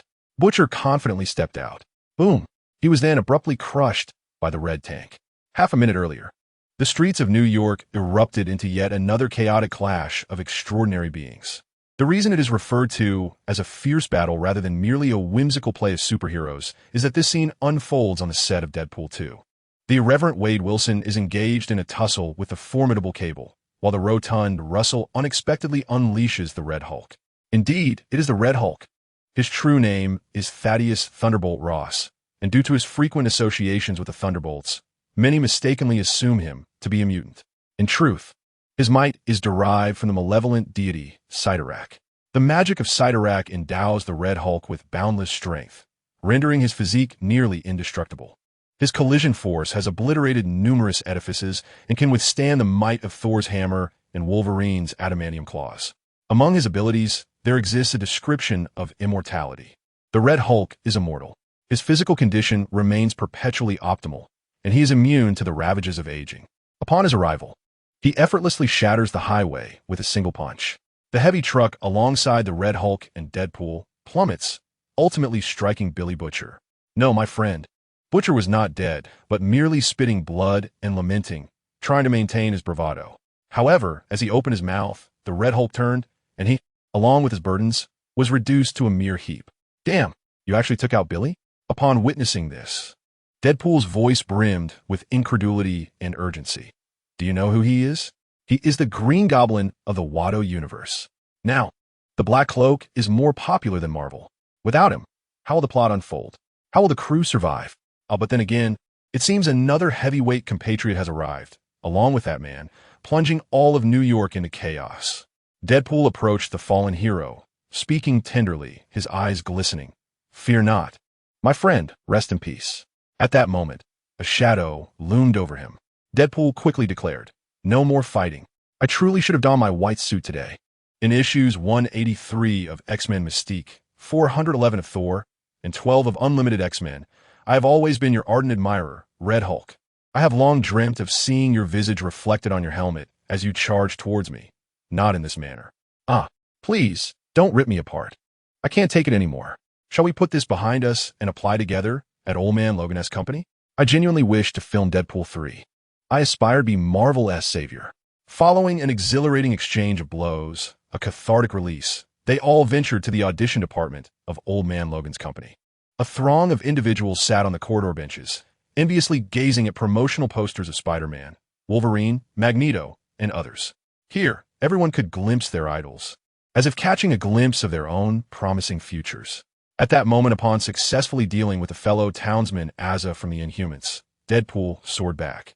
Still indulging in his milk. Upon landing, he suddenly slid onto his knees, dramatically producing Butcher's severed head, and exclaimed, a gift for the most formidable fellow townsman. Asa, taken aback, inquired, who are you? I am but a mere passerby. No, I am Deadpool, the ardent admirer of fellow townsmen. A loyal devotee, Deadpool proclaimed, thumping his chest. Asa, still processing the situation, gazed at Butcher's head in bewilderment and asked, why did you kill him? He is but a mere insect. Because he is foolish. Deadpool retorted without hesitation. In the Marvel Universe, good people do not die, nor do bad ones. Only one type of person is destined for demise, the foolish. Asa nodded, recognizing his talents, and summoned the troublesome pair, instructing, arrange some scenes for him and increase the pay. Thank you, Asa. Thank you, Asa. Deadpool exclaimed, exhilarated, as he began to dance a pole dance. Subsequently, he was escorted by Pear to the set of Wolverine, where he received the script and dialogue. As the director called for action, under the spotlight, Wolverine stood with his back to Deadpool and stated, I detest it when others point a gun at my head. I assure you, your gun is devoid of bullets. Truth be told, I've longed for a mutual exchange, Deadpool replied. Isn't this the perfect opportunity? Wolverine retorted sternly.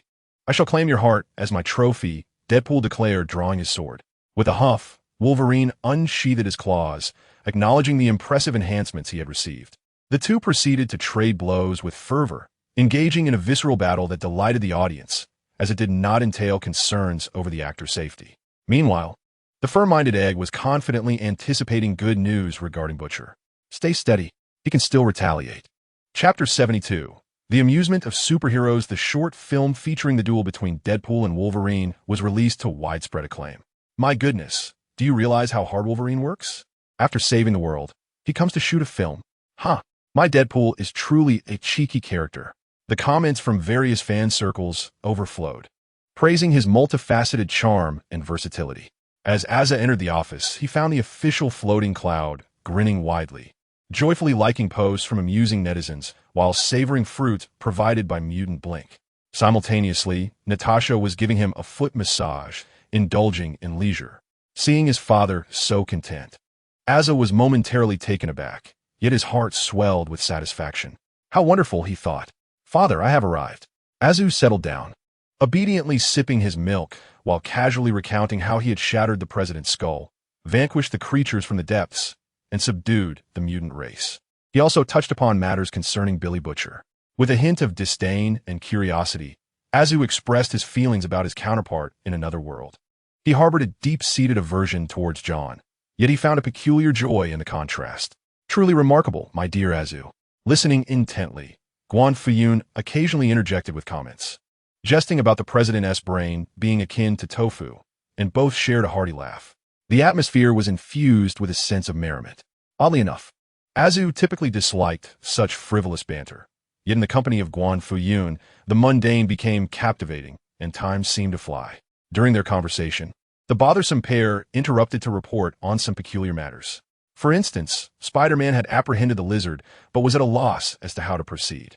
He suggested sending him to India, to which Guan Fuyun provided his directives.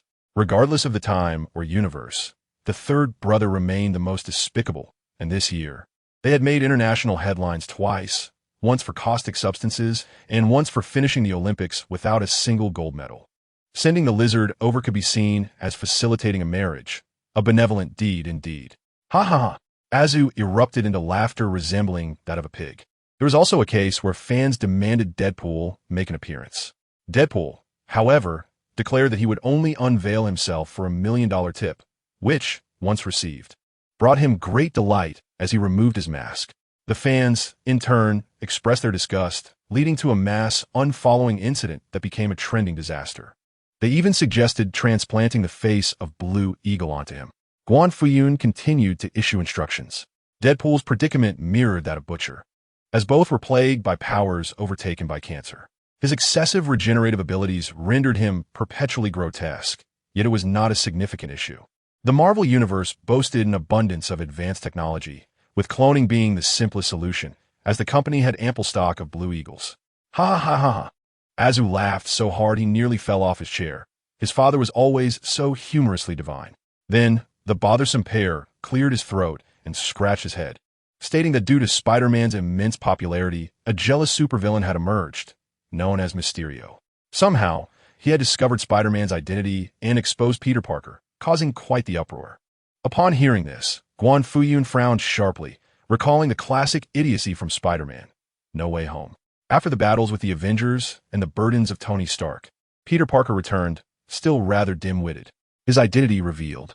He sought out the equally foolish Doctor Strange to cast a spell that would make the world forget Peter Parker was Spider-Man. Guan Fuyun pondered, wait a minute. Tony Stark is Iron Man. Who doesn't know that? What impact does this have? Shouldn't you accept reality with a cheerful heart and send your family to Stark Industries for protection? At the very least, consider employing conventional methods, even if it means using the media to claim that the Mysterio is defaming you. After all, is it worth creating a multiverse crisis? Is it reasonable to bring a group of murderers home and let Aunt May ascend to the heavens? Is this truly the behavior of a human being? Honestly, if Azu were the protagonist of Spider-Man, Hero Tortoise, and in a flash of brilliance executed such a transformation, it would be better for Guan Fuyun to simply end him to prevent high blood pressure. Meanwhile, Azu suddenly felt an unusual chill. What was happening? Hence, Guan Fuyun inquired, how did Peter Parker handle this matter? He generously admitted that his follower count was surging. AC Lee remarked, he is currently live-streaming a dance atop the tallest clock tower in New York. Deadpool has also joined him. AC Lee added, he even claimed he would throw some dust in Mysterio's eyes to show him what for. Guan Fuyun replied, very well, very well. Isn't this quite splendid? AC Lee continued, as for Peter Parker, there are no issues. He is heeding the company's public relations advice. The problem lies with Mysterio, who is still spreading rumors and defamation. His unique abilities have evaded detection by the company's personnel. Guan Fuyun, oh, I nearly forgot about this heavyweight. Mysterio, whose real name is Quentin Beck, was once an employee at Stark Industries. He possesses no superpowers. However, he is a top-tier movie special effects artist, stage illusionist, and magician. As a stunt performer, he is also adept in hand-to-hand combat, capable of utilizing hypnosis and neurotoxins, combined with an array of ingeniously crafted special effects props to create lifelike illusions that psychologically devastate his opponents. Furthermore, He is well-versed in chemistry and electromechanics, capable of manufacturing robotic decoys and drones to complement his illusionary assaults. In layman's terms, he is a master of deception and concealment. His descent into villainy stems solely from a desire for fame, the need to show off, and a yearning for success. Despite possessing such talents in special effects and stunts, he foolishly aspires to become a superhero, willing to tarnish Spider-Man's reputation in the process rather than pursue wealth. His line of thinking is rather peculiar, likely beyond redemption. Quentin Beck. This is the name of Mysterio. Investigate it. Capture him, extract the knowledge from his mind, and then eliminate him, Guan Fuyun instructed. Understood. Aizili Nudda. Clutching the documents as he prepared to take his leave, Guan Fuyun added, by the way, inform Deadpool to find a way to eliminate the living Deadpool. The living Deadpool possesses the coveted looks he dreams of, along with the Golden Eagle. Very well. May I inquire why? Aizili asked curiously.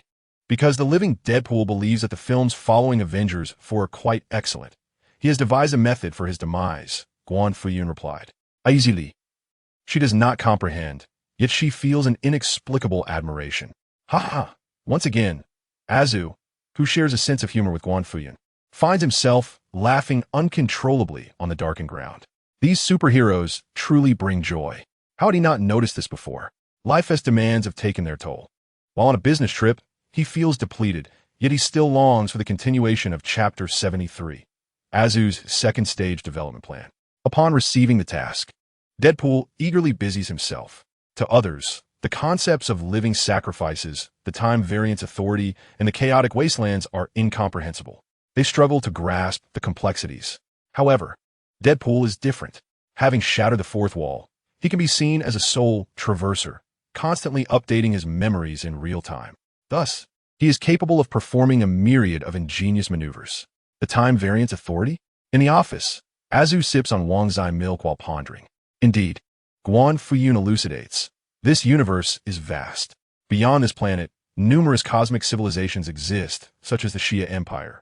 There is also the Cosmic Elders Council, the 5 great deities, and the Life Cord, many of which are beyond the observation of the Time Stones. Dark Avengers, Illuminati, symbiotic planets, zombie universes, giants of light, and the power of fairies are all possible. In the realm of American comics and television dramas, the theme of family is inescapable. Yet within this family, the parental figures tend to be either like Magneto, paranoid and authoritarian, or like Professor X, an ostrich, embodying contradictions. Some resemble boiled eggs, merely flaunting and causing trouble. Rarely do we encounter those who communicate meaningfully and manage affairs wisely. Consequently, this often leads to absurdly reckless actions, resulting in crises that threaten entire cities or cosmic realms. This is the essence of superheroes. Thus, the ordinary person who perishes due to such crises might exclaim, "Am I even human?" In an exaggerated tone, Guan Fuyun remarks, among these heavyweights, many exhibit a foolish, juvenile mindset filled with a sense of superiority. They relish meddling in affairs that do not concern them, which is quite detrimental. Do you understand? Upon hearing this, Azu nods. He envisions a character utterly ignorant of crops, soil, and fertilizers, yet attempting to instruct farming from the comfort of their family estate. A suffocating scene indeed. Quite bothersome. Should he continue to conceal his rural identity and keep them all toiling in the fields? Azu inquires obediently. No, Guan Fuyun shakes his head. For these heavyweights, identity cannot be concealed, nor is it necessary. You now possess the strength to traverse the universe, and furthermore, the superheroes on this planet have been transformed by the company into celebrities. It can be said that the era of superheroes has passed, replaced by a series of superstars. This new dynamic is splendid. As long as the superhero's frenzy-inducing virus does not spread, what remains is a straightforward and robust approach with strength reigning supreme. You merely need to persist in your efforts, engaging in a daily regimen of 100 push-ups, 100 sit-ups, 100 squats, and a 10-kilometer run, along with basking in the sunlight. Azu remarked, "Listen to Father. His words are undoubtedly wise." Simultaneously, one must enhance their comprehension of the situation, familiarizing oneself with every conceivable adversary and opponent to avoid being caught off guard or falling prey to unexpected tactics. It is prudent to prepare an array of strategies and tools, ensuring one is equipped for any eventuality. Utilize influence and reputation to maintain control over the superhumans. Yet do not allow oneself to be constrained by such ephemeral concerns. Guan Fuyun continued his earnest counsel, emphasizing that above all, safety must always come first. The second phase of Azu's development plan was underway, with an expression that radiated dedication to education, heartfelt guidance, and paternal love. Azu appeared enlightened, embodying the principles he had been taught, as a harmonious exchange unfolded between father and son. Nearby, Shanshu and Natasha stood in astonishment, their expressions reflecting shock and a hint of panic, overwhelmed by the weight of their knowledge. Had they perhaps uncovered too much? After their conversation concluded, Azu left, deep in thought, determined to put his insights into practice. Guan Fuyun remained at the company's production set, indulging in merriment and the comforts of life. Upon exiting the company, Azu instructed the bothersome pair to organize Dr. Octopus's research materials, then proceeded to seek out Tony Stark. It was akin to making a wish.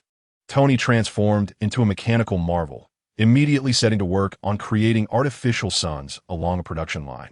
Observing this, Azu nodded in satisfaction. He possessed the ability to absorb the sun's energy, achieving boundless rejuvenation and strength. Yet, what would happen in the absence of sunlight? Would he not face dire consequences? However, the immediate goal was to manufacture hundreds, thousands, even tens of thousands of artificial suns, storing them within a specially enhanced bracelet, recently upgraded by Father, which boasted virtually limitless capacity. This would serve as a hidden reserve of energy. Furthermore, envisioning an artificial sun gracing his bedroom, he could bask in its warmth and grow stronger even at night. What a splendid notion! In the past, he adhered to his father's advice, leading a clean life with a focus on survival. Moving forward, he would continue to heed his father's wisdom, becoming more cautious and prepared for any circumstance. He aimed to recruit additional personnel, ensuring his father's spirits remained high. Having accomplished his tasks, he arrived at the company's interview department, where he noticed a pair of siblings awaiting their turn. Azu beamed brightly, radiating warmth as he inquired, "And you, my friends, what talents or abilities do you possess?" Chapter 74. Azu and Shachi. Oh my. It's our fellow townsmen. We are your fans. Did you know? You are undoubtedly the most powerful and handsome person on this planet. Upon encountering Azu, the siblings resembled mice spotting grain, their expressions a blend of awkwardness and exaggeration, presenting a rather abstract demeanor. "I am Shachi," the brother introduced himself, while the sister added, "I am Xiaoling." As they spoke, the two were almost brought to their knees, ready to grovel at the shoes of their superior, their expressions exaggerated to the point of repulsion. A faint grimace appeared at the corner of Azu's mouth, his smile fading slightly. "Haha, in truth, my father is the most powerful and handsome man. Him, Guan Fuyun, merely a foreigner, and it is well known that he shares no blood relation with you, my compatriot. They are nothing more than the most familiar of strangers. Compared to you, what is he?" Shang-Chi continued to chatter excitedly, oblivious to the growing tension in the air. However, before he could finish, Azu's countenance shifted entirely, his smile vanishing in an instant. His expression morphed, lips pursed, eyes darkening, with veins subtly surfacing on his forehead. Within the company, the astute pair, noticing this shift, swiftly dispatched the onlookers, ensuring that the cleanup crew was prepared. How infuriating! As she stealthily made her exit, wiping the sweat from her brow, she questioned how anyone could suggest that he was not his father's biological son. Why not just say he is a product of the laboratory? Have you always been this audacious? Isn't living well enough? Such a troublemaker. She laughed heartily, reminiscing about her early days in New York. Speaking of which, my siblings and I should have plenty in common with Mr. Guan, such as sharing the burden of an annoying parent. Since childhood, my father has relentlessly trained me to become a master of martial arts. Do you know how overwhelming that can be? Truly outrageous. He even dreams of resurrecting my beloved. What a fanciful notion. It's just Sima, after all. I'm not in a hurry. He is the one who is desperate. Hilarious. Isn't it? Isn't that right, my friend? You've had your father to guide you, inherited the family business, and can even bring your mother back to life? Azu felt a pang of jealousy just from listening.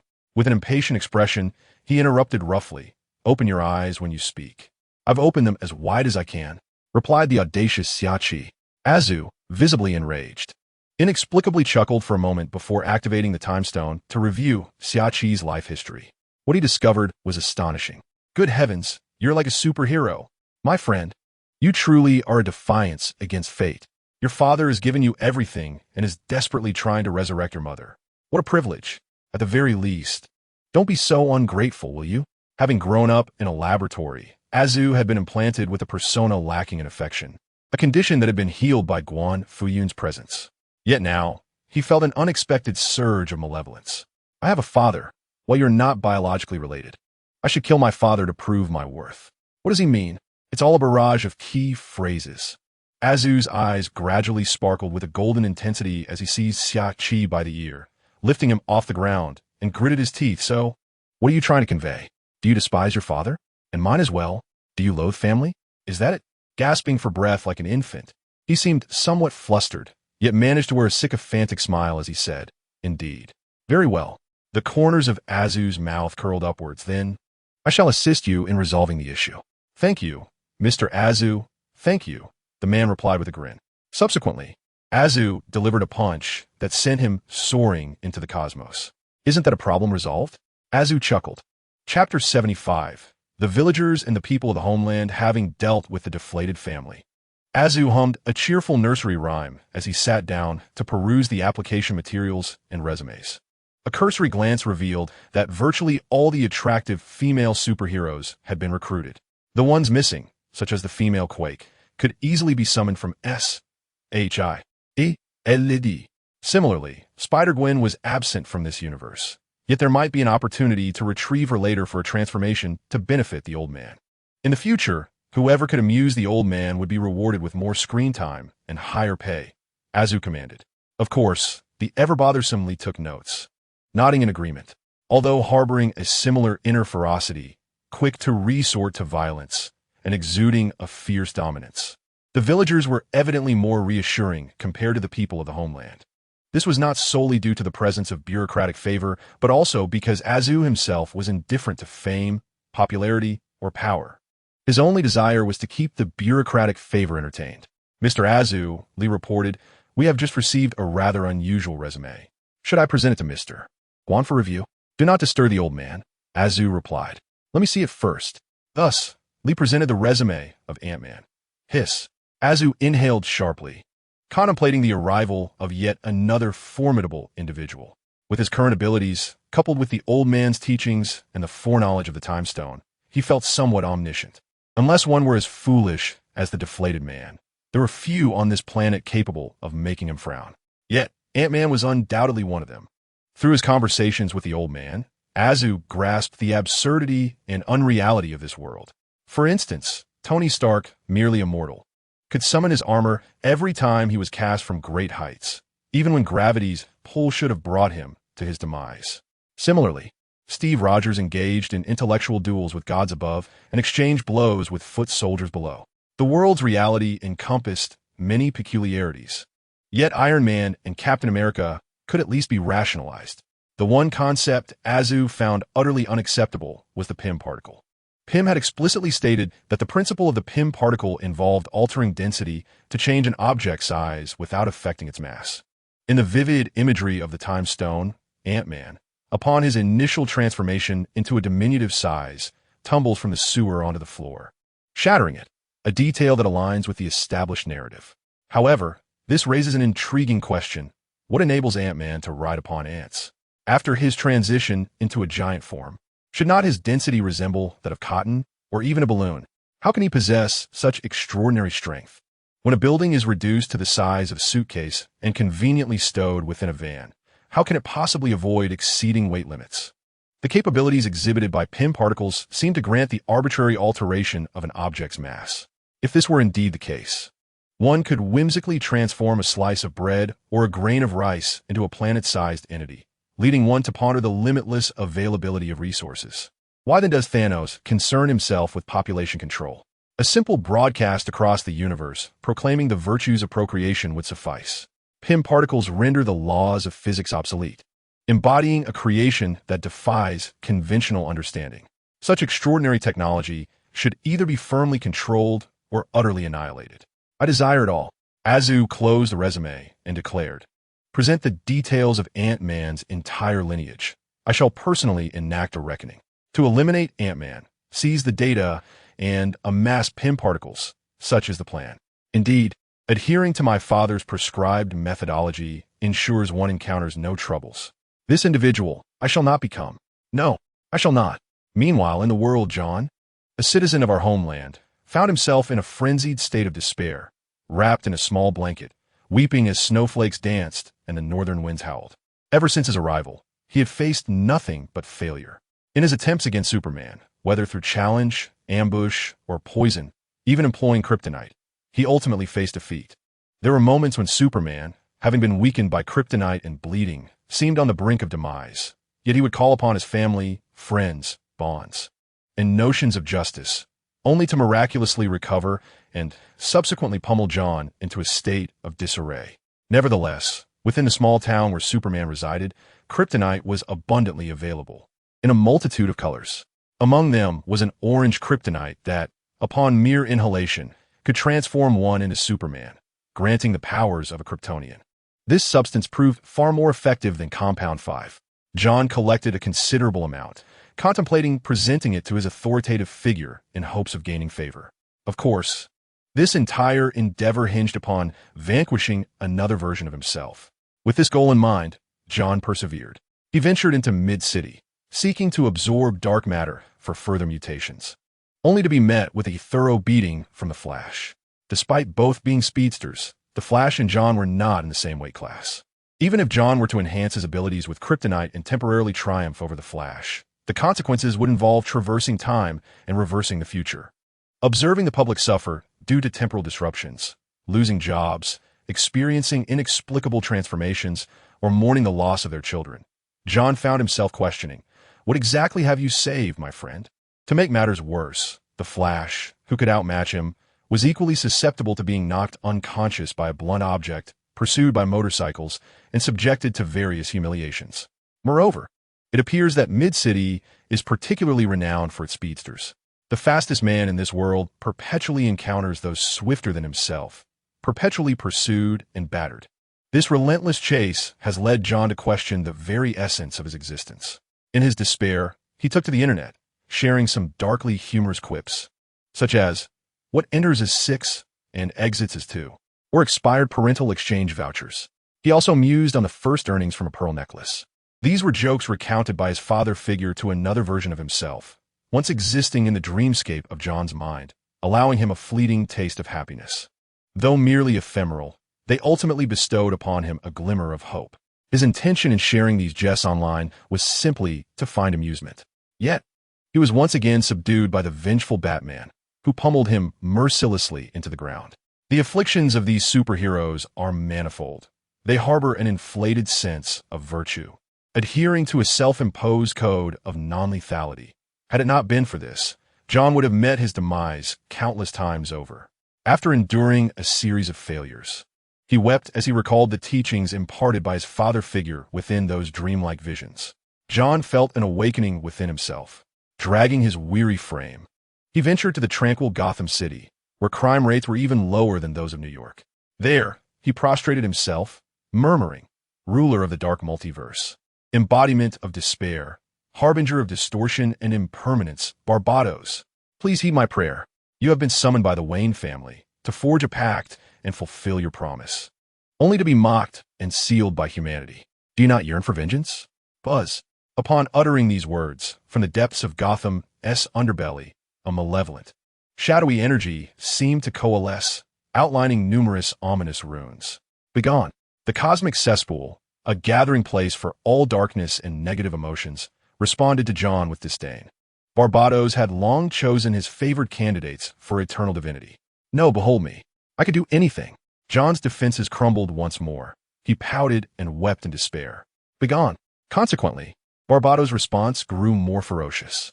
The darkest magical runes twisted into the form of a western dragon, and with a single claw, it struck down, sending John reeling and spitting blood. He lay on the ground like a stray dog, teetering on the brink of death. Simultaneously, terror engulfed him, for in that moment, he sensed the draining of his very essence. The fifth compound, orange kryptonite, everything was fading away, Chapter 76. John, who has lost everything without the steel body. The heat vision. What is John? A flawed creation, a feeble giant infant, a hypocritical, arrogant, domineering figure, reveling in pretentiousness, convinced of his own superiority, a quintessentially misguided American. No, no, no, my superpowers. At this moment, he wept, not merely for sorrow, but out of panic, anguish, and resentment toward the loss of his strength. Born and raised in a laboratory. Upon his appearance, he was unmistakably recognized as a member of the illustrious seven of what? The superhero known as Patriot. In a certain sense, one could argue that John was living the most extravagant life imaginable in America, even if he had transformed into a supervillain. Regardless of his circumstances, he would not perish from hunger while serving time. The laborers and cattle of America might find themselves destitute and fragmented heroes. Yet the criminals could reside in prisons that rival five-star hotels, indulging in hot pot and singing, savoring life to the fullest. Thus, John remained oblivious to the challenges that lay ahead of him. All he could do was weep, and, as his stomach growled with hunger, he realized the necessity of sustenance. However, John was devoid of funds. Clad in the star-spangled uniform of Patriot, he wandered the streets like a forlorn child, seeking assistance from the officers. Yet this was America. Gotham City. In the affluent districts, the officers greeted him with beaming smiles, inquiring if he required help. Yet, the wealth of Gotham was predominantly monopolized by the Wayne family. Upon witnessing John's desolate countenance, the officers initially ignored him, then grew impatient, drawing their weapons without hesitation. Who said that the absence of superpowers rendered one powerless? Firearms are a form of law, and projectiles are indeed a path. Bullets whizzed past him, and in his fright, John stumbled and fell, crawling on the ground in sheer panic. It was not until nightfall that he regained consciousness, trembling as he rose, his hunger intensifying. In his daze, he observed a group of individuals entering a supermarket, laughing and selecting items without a care, departing without payment. The cashier appeared oblivious to their actions, as if it were a normalized occurrence. $0 shopping. John's eyes lit up. America still held its charms. Elated, he followed suit to procure goods, but was soon intercepted by a few store employees. "Excuse me, which type of American are you?" inquired the most robust employee politely. "What?" John was taken aback. "To be more specific, are you a member of the diverse gender community?" asked the employee. "No." John shook his head, identifying himself as a true blue American.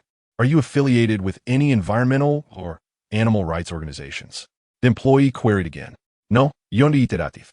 "Then please pay," the employee insisted firmly. "But they didn't pay," John exclaimed, pointing at the individuals outside. "They possess skin privileges. You do not," the employee shrugged. With that, John, pushing the shopping cart, made a hasty escape. Yet, he was quickly apprehended. The cart and goods were confiscated, and a fist, as large as a sandbag, came crashing towards him. In the past, John would have either retaliated with fiery gazes or deadly precision. He possessed countless methods to eliminate these ordinary individuals. However, the past was the past. Now, he was the very ordinary person he had so long disdained and overlooked, never truly understanding their plight. The punch disfigured his nose, blood gushing forth like strands of noodles. Bang, bang, bang. Following swiftly was a second blow, a third, accompanied by a brutal lesson in discipline. Flesh tore and blood flowed. John curled up like an infant, weeping louder still. Thud. Ultimately, he was cast out of the supermarket. Poor John, cold and famished, settled beside a trash bin, huddling his body. Surrounding him were squeaking mice, crawling over him, intensifying his chill. Matches, matches. John rummaged through the refuse, igniting a match for warmth. In that dazed moment, illuminated by the flickering flame, John envisioned another version of himself, just 8 years old, having escaped from the laboratory. That man, amidst a tempest of gore, rushed towards him, embracing him, whispering, "Will you be my son?" This man brought him back to the farm, where they toiled together, creating a home, relishing the harvest. They would sit in the kitchen, feasting on aromatic roast duck, laughing at television shows. "Yes, yes, dear father, I wish to be your son." "Father." John sat in the corner, his cheeks flushed, a smile gracing his lips as he whispered softly. Then, with a sudden motion, he seized a mouse, fiercely biting back at it. He must survive. Superman, Batman, Flash. and Barbados, almost perish. He would ascend step by step to the pinnacle. He could not relent, for he had glimpsed the sunlight. He must reach his father's side. Even if it meant death, he would die at his father's feet. Cheers! Ah, grandfather, with warm gazes, hot milk. Yet in reality, the farm, the kitchen, his father. Azu, Wanda, and Godzilla were indulging in braised delicacies. Thick slices of pig's head, chopped with abandon. Rich, crimson gravy, mingled with various spices. Simmered for a day in a clay pot. Upon serving, the skin was crisp yet tender, the meat succulent. Each person received a generous portion in a bowl, drizzled with their preferred dipping sauce. The flavor was simply divine. Of course, Godzilla devoured directly from the pot. In chemistry class today, the teacher exploded. Wanda shared tales from school, mentioning that there would be no classes tomorrow for a pet event. "Can I bring Godzilla?" asked a hopeful voice. "Of course," replied his father. "It's been napping on the vibranium mine all day. Such a lazy creature cannot continue." Godzilla feigned ignorance, continuing to feast heartily. "Is the train engine making an appearance today?" Azu mumbled, also indulging, his words slurred. "I must see." His father turned to admire a segment of an advertisement. Then the incessant sound of trains echoed in his ears. He did not see the engineer, but he witnessed the engine swiftly transporting bricks, erecting buildings, and plowing fields. Throughout the entirety of the experience, individuals remained unseen, and dialogue was non-existent. Yet, the fervor remained unabated. In stark contrast, on another channel of the company, the original Falcon, Sam Wilson, now rebranded as Captain America, faced dismal viewership. Despite Sam's persistent efforts to don the stars and stripes and proclaim, "Can a common man not be a superhero? Can he not be Captain America?" His entreaties fell on deaf ears. This was not due to any disparity in the promotional resources allocated by the company, but rather a reflection of personal charisma. Who could resist the exhilarating spectacle of a locomotive rapidly ascending a skyscraper? In the beleaguered city of New York, what was truly needed were extraordinary powers, not pretentiousness. It was rumored that Black Panther had also sought employment with the company, but was turned away. The inquiry was met with confirmation. Azu remarked, if it were merely Chala, it would not be unfeasible to hire him. However, he arrived accompanied by a cadre of individuals, each more astute than the last, especially that female general, whose mind seemed solely occupied with a sense of superiority. She even attempted to demand compensation from me for vibranium. I was so amused that I momentarily forgot my intent to eliminate her. The inquiry responded with laughter. "That truly is amusing." The inquiry continued. "What about the egghead? Nick Fury? Is he still lurking in the sewers, engaged in some sort of pretense?" Azu replied, "The company has long since targeted him. The photography team, the superhero group, and the media team are all in position, preparing to create a buzz for a film titled The Seven against Captain Marvel. However, it remains uncertain when Captain Marvel will arrive." The inquiry noted he is on a business trip today, expected to return by tomorrow at the latest. The demand for updates is insistent. Chapter 77, The Abandoned Land. The Bald Maiden. The current roster of the company as Super 7 is as follows. The Bully Spider-Man, Peter Parker.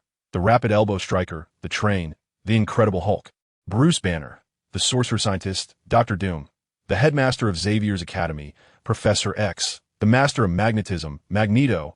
And the last member, originally Thor, the God of Thunder, who has since returned to Asgard, resulting in a considerable decline in popularity. Consequently, the team has been filled with the likes of Deadpool, Wolverine, and the Red Tank, alongside other fluctuating positions. Could this team confront Captain Marvel?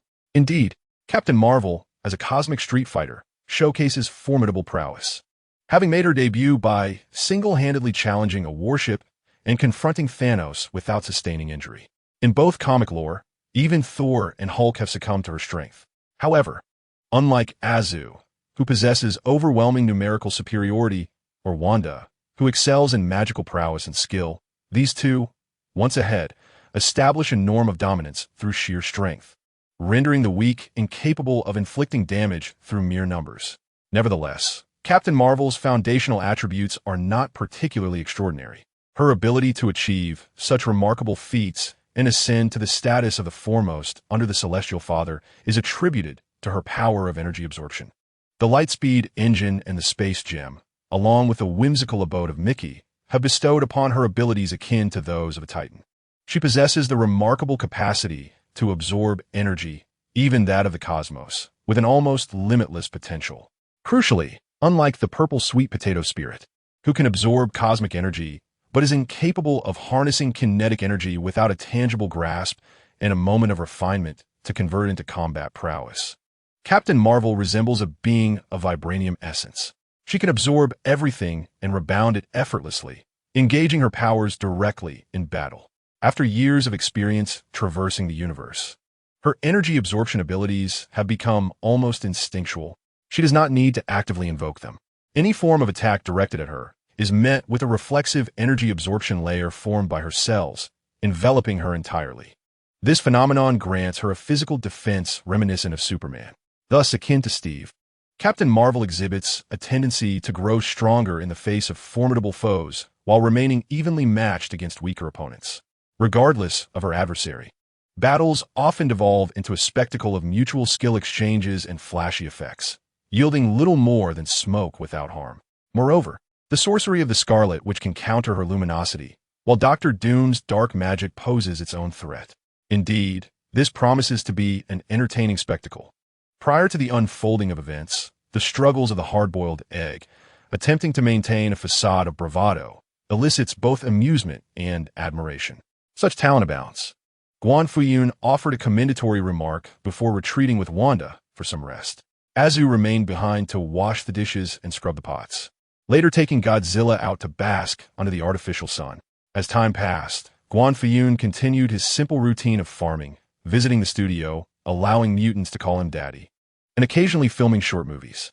Each evening, he would encourage Wanda and occasionally engage in legitimate business matters, such as arranging a live broadcast upon hearing that the Lizard Man was nearly suffocated in India. Azu, on the other hand, dedicated himself to filial piety, tirelessly seeking out Marvel beauties as if collecting toys. The sight of his father's smile brought him immense joy. One day, a bothersome pair knocked at the door and announced, "Deadpool has contacted the Time Variance Authority. He has brought Wolverine with him to the abandoned land and is rumored to have discovered several employees. Shall we investigate in person?" Her excitement was palpable, her ambition aflame. Azu pondered for a moment. Under normal circumstances, the greatest threat in the abandoned land, the bald professor, would pose no danger even if she were alive. Furthermore, the current situation was evidently abnormal. The fact that Deadpool was able to establish contact with the company from the abandoned land indicated that Mr. Paradox and the bald professor had likely been dealt with. Excellent. That little rascal, Deadpool, possesses quite the finesse. Simultaneously, within the confines of Aza's wristband space, lay tens of thousands of artificial suns and the extraordinary Pym particles. His condition was at its zenith. To proceed in such a manner would undoubtedly lead to overwhelming dominance. Yet, Aza exercised prudence, first visiting the school to request a magical shield from Wanda. Subsequently, he sought his father's counsel, which yielded a favorable response, granting him permission to proceed. Thus, Aza embarked on his journey. Upon exiting with the bothersome pair, they encountered Deadpool at a subway station, where they also spotted the disheveled Soggy, who was begging. He was in a pitiful state, his beard unkempt, huddled in a corner like a wild man, with a vacant gaze. "It's you," Pear exclaimed, startled. "Not me, not me." Soggy panicked, covering his face with his hands. "It's him." Pear transformed into a little sycophant. "Not him, not him." Soggy continued to retreat, his face buried in a dog-esque food bowl. The sound of footsteps echoed. Dressed in a tailored suit, the debonair Aze approached, casting a downward glance at Soggy, his face devoid of expression. "Who are you?" he inquired. Upon hearing this, Soggy's defenses crumbled once more. His face turned pale, hands clasped over his ears as he whimpered, "Please, not this," drooling uncontrollably. "Who are you?" Aza reiterated, then shook his head with a bemused smile. "Never mind, it's of no consequence." He did not spare Soggy a second glance and strode directly into the subway station. Arriving at the Time Management Bureau, he indeed witnessed the scene of Mr. Paradox being apprehended. He also encountered 23, yet another Erica, Blade, the Card King, and even Cassandra Nova, the Professor's sister. No one is born bound to a wheelchair, yet the Professor could never possess hair. The same held true for his sister. Her smooth head resembled a peeled, boiled egg, quite endearing. This brought a smile to Az's face. In a flash, he soared away, retrieving the professor and tossing a cord from a clone, a fetal blue eagle's umbilical, into his hands. "You, go strangle her," he commanded. "Me?" The professor pointed to himself, glancing at Cassandra with a sigh. "How many battles have we fought?" "I don't recall," Cassandra replied, cryptically. "In my memory, our struggle began in the womb." "That was the instinctual ferocity of beasts," the professor lamented. "Humanity should transcend bestiality. After all these years, do you still not comprehend, Cassandra? Come home with me." Cassandra shook her head. "If you desire something, you must retrieve it yourself. You have long understood this, Charles." Upon meeting, the two immediately began to spar verbally. The professor, growing frail and nearing senility, contrasted sharply with Cassandra, who appeared youthful. A result of her psychic powers that could influence the material realm, replicate, repair, and rejuvenate cells. This also accounted for her immunity to the injuries inflicted by Wolverine's claws. She does not possess the ability to self-heal. Rather, she can mend her corporeal form through mental exertion. Self-healing is a passive ability, whereas repair necessitates a sustained, active output of mental energy. Should this process be interrupted, it is prone to distortions and misalignments. Nevertheless, akin to the professor, Cassandra's life form transcends mere material existence. In the comic, she appears to have been strangled by her umbilical cord.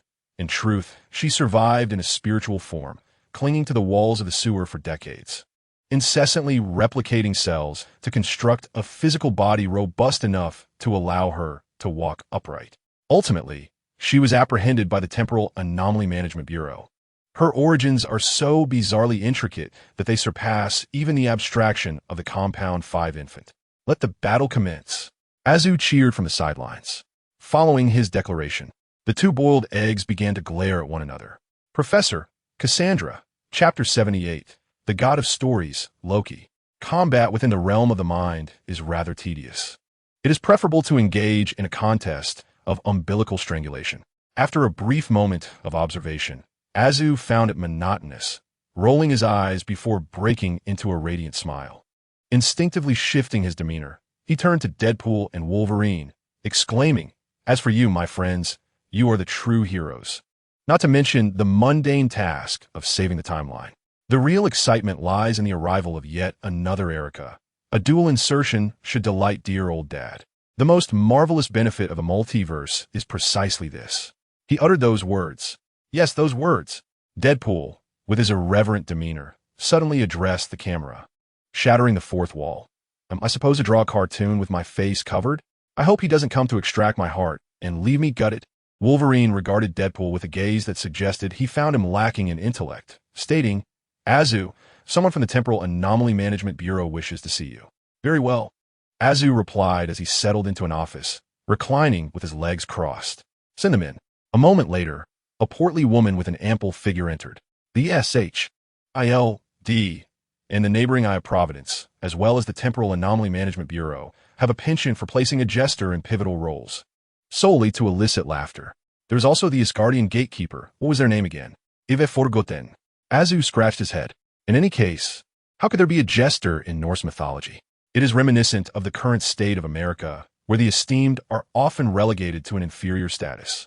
Once America, with its formidable industry and media prowess, engaged in cultural imperialism, but now it has successfully attracted a plethora of donuts, Mexicans, and a magnetic allure of the matriarch. Not to mention 32 trillion Chinese scientists. How delightfully absurd life has become. As my father would say, were it not for the farm and the presence of playful female characters, he would have long since made his escape. Azu wholeheartedly agreed. Had he not encountered his father, but rather a random American, he would never have achieved the success and happiness he enjoys now. Therefore, whatever his father says is undoubtedly correct. He shall do as he pleases. Greetings, fellow countrymen. As Azu was lost in thought, sipping on milk, a voice, graceful and affable, suddenly resonated from behind the woman of the brine. A pair of petite shoes appeared, followed by green trousers, armor, a verdant cloak, and a horn helmet. The god of stories, Loki, who governs the timeless ages and connects the narratives of every multiverse, approached with an air of elegance. "Loki?" Azu raised an eyebrow. "It is I," Loki replied. "The god of stories spoken of by my father?" Azu inquired. "Indeed, that is me," the god of stories chuckled. feeling honored to be remembered by such a distinguished gentleman. How intriguing. Azu increased the vigor of his milk-drinking motion, akin to a machine refueling or a warrior gathering strength. He remarked, "A god of multiversal caliber?" Indeed. Loki strolled leisurely, his smile refined as he spoke eloquently. The distinction between multiversal and singular universal levels of power is negligible. What truly varies is the realm of the gods. For instance, my father Odin once surpassed the level of a celestial father, yet he is not a multiversal deity. Similarly, Dormammu's might aligns with that of a celestial father, yet he occupies the spiritual dimensions of every universe. Chaos encapsulates the most intuitive sensation within the Marvel power hierarchy. This feeling is entirely accurate, yet slightly amiss. The primary reason lies in the peculiarity of Blue Star, where anomalies abound. Consider the seemingly endless array of Omega mutants. Professor Sun, the Multitude, the Frenzied Phoenix, the Seeking Spirit Wanda, and Franklin, the son of the extraordinary pig teammate, all of whom occasionally influence the entire universe. Furthermore, figures like Iron Man, Hulk, Doctor Strange, and particularly Captain America exhibit erratic power displays. One day, this ensemble might be brawling in the streets of New York, and the next, they are wielding their diminutive shields to assist celestial beings with their pedicures or even vanquishing them. They might even take down the Devourer of Worlds in a matter of days.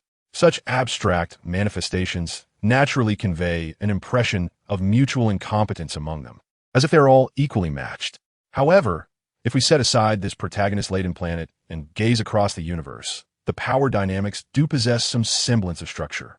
Below the celestial father or planetary god level, figures such as Captain Marvel and a standard Thanos are undoubtedly at the pinnacle. Other formidable beings in the universe, like the Accuser Ronin, are similarly positioned. They possess strengths and weaknesses relative to one another, but all reside within this spectrum. Among celestial fathers, Odin stands apart. Aside from him, no other celestial father has claimed victory over the pantheon of gods. Moreover, the Zeus who appeared in Thor's film, in a true confrontation, might not triumph over Star-Lord's father, the supreme celestial father, or rather, the singular cosmic entity.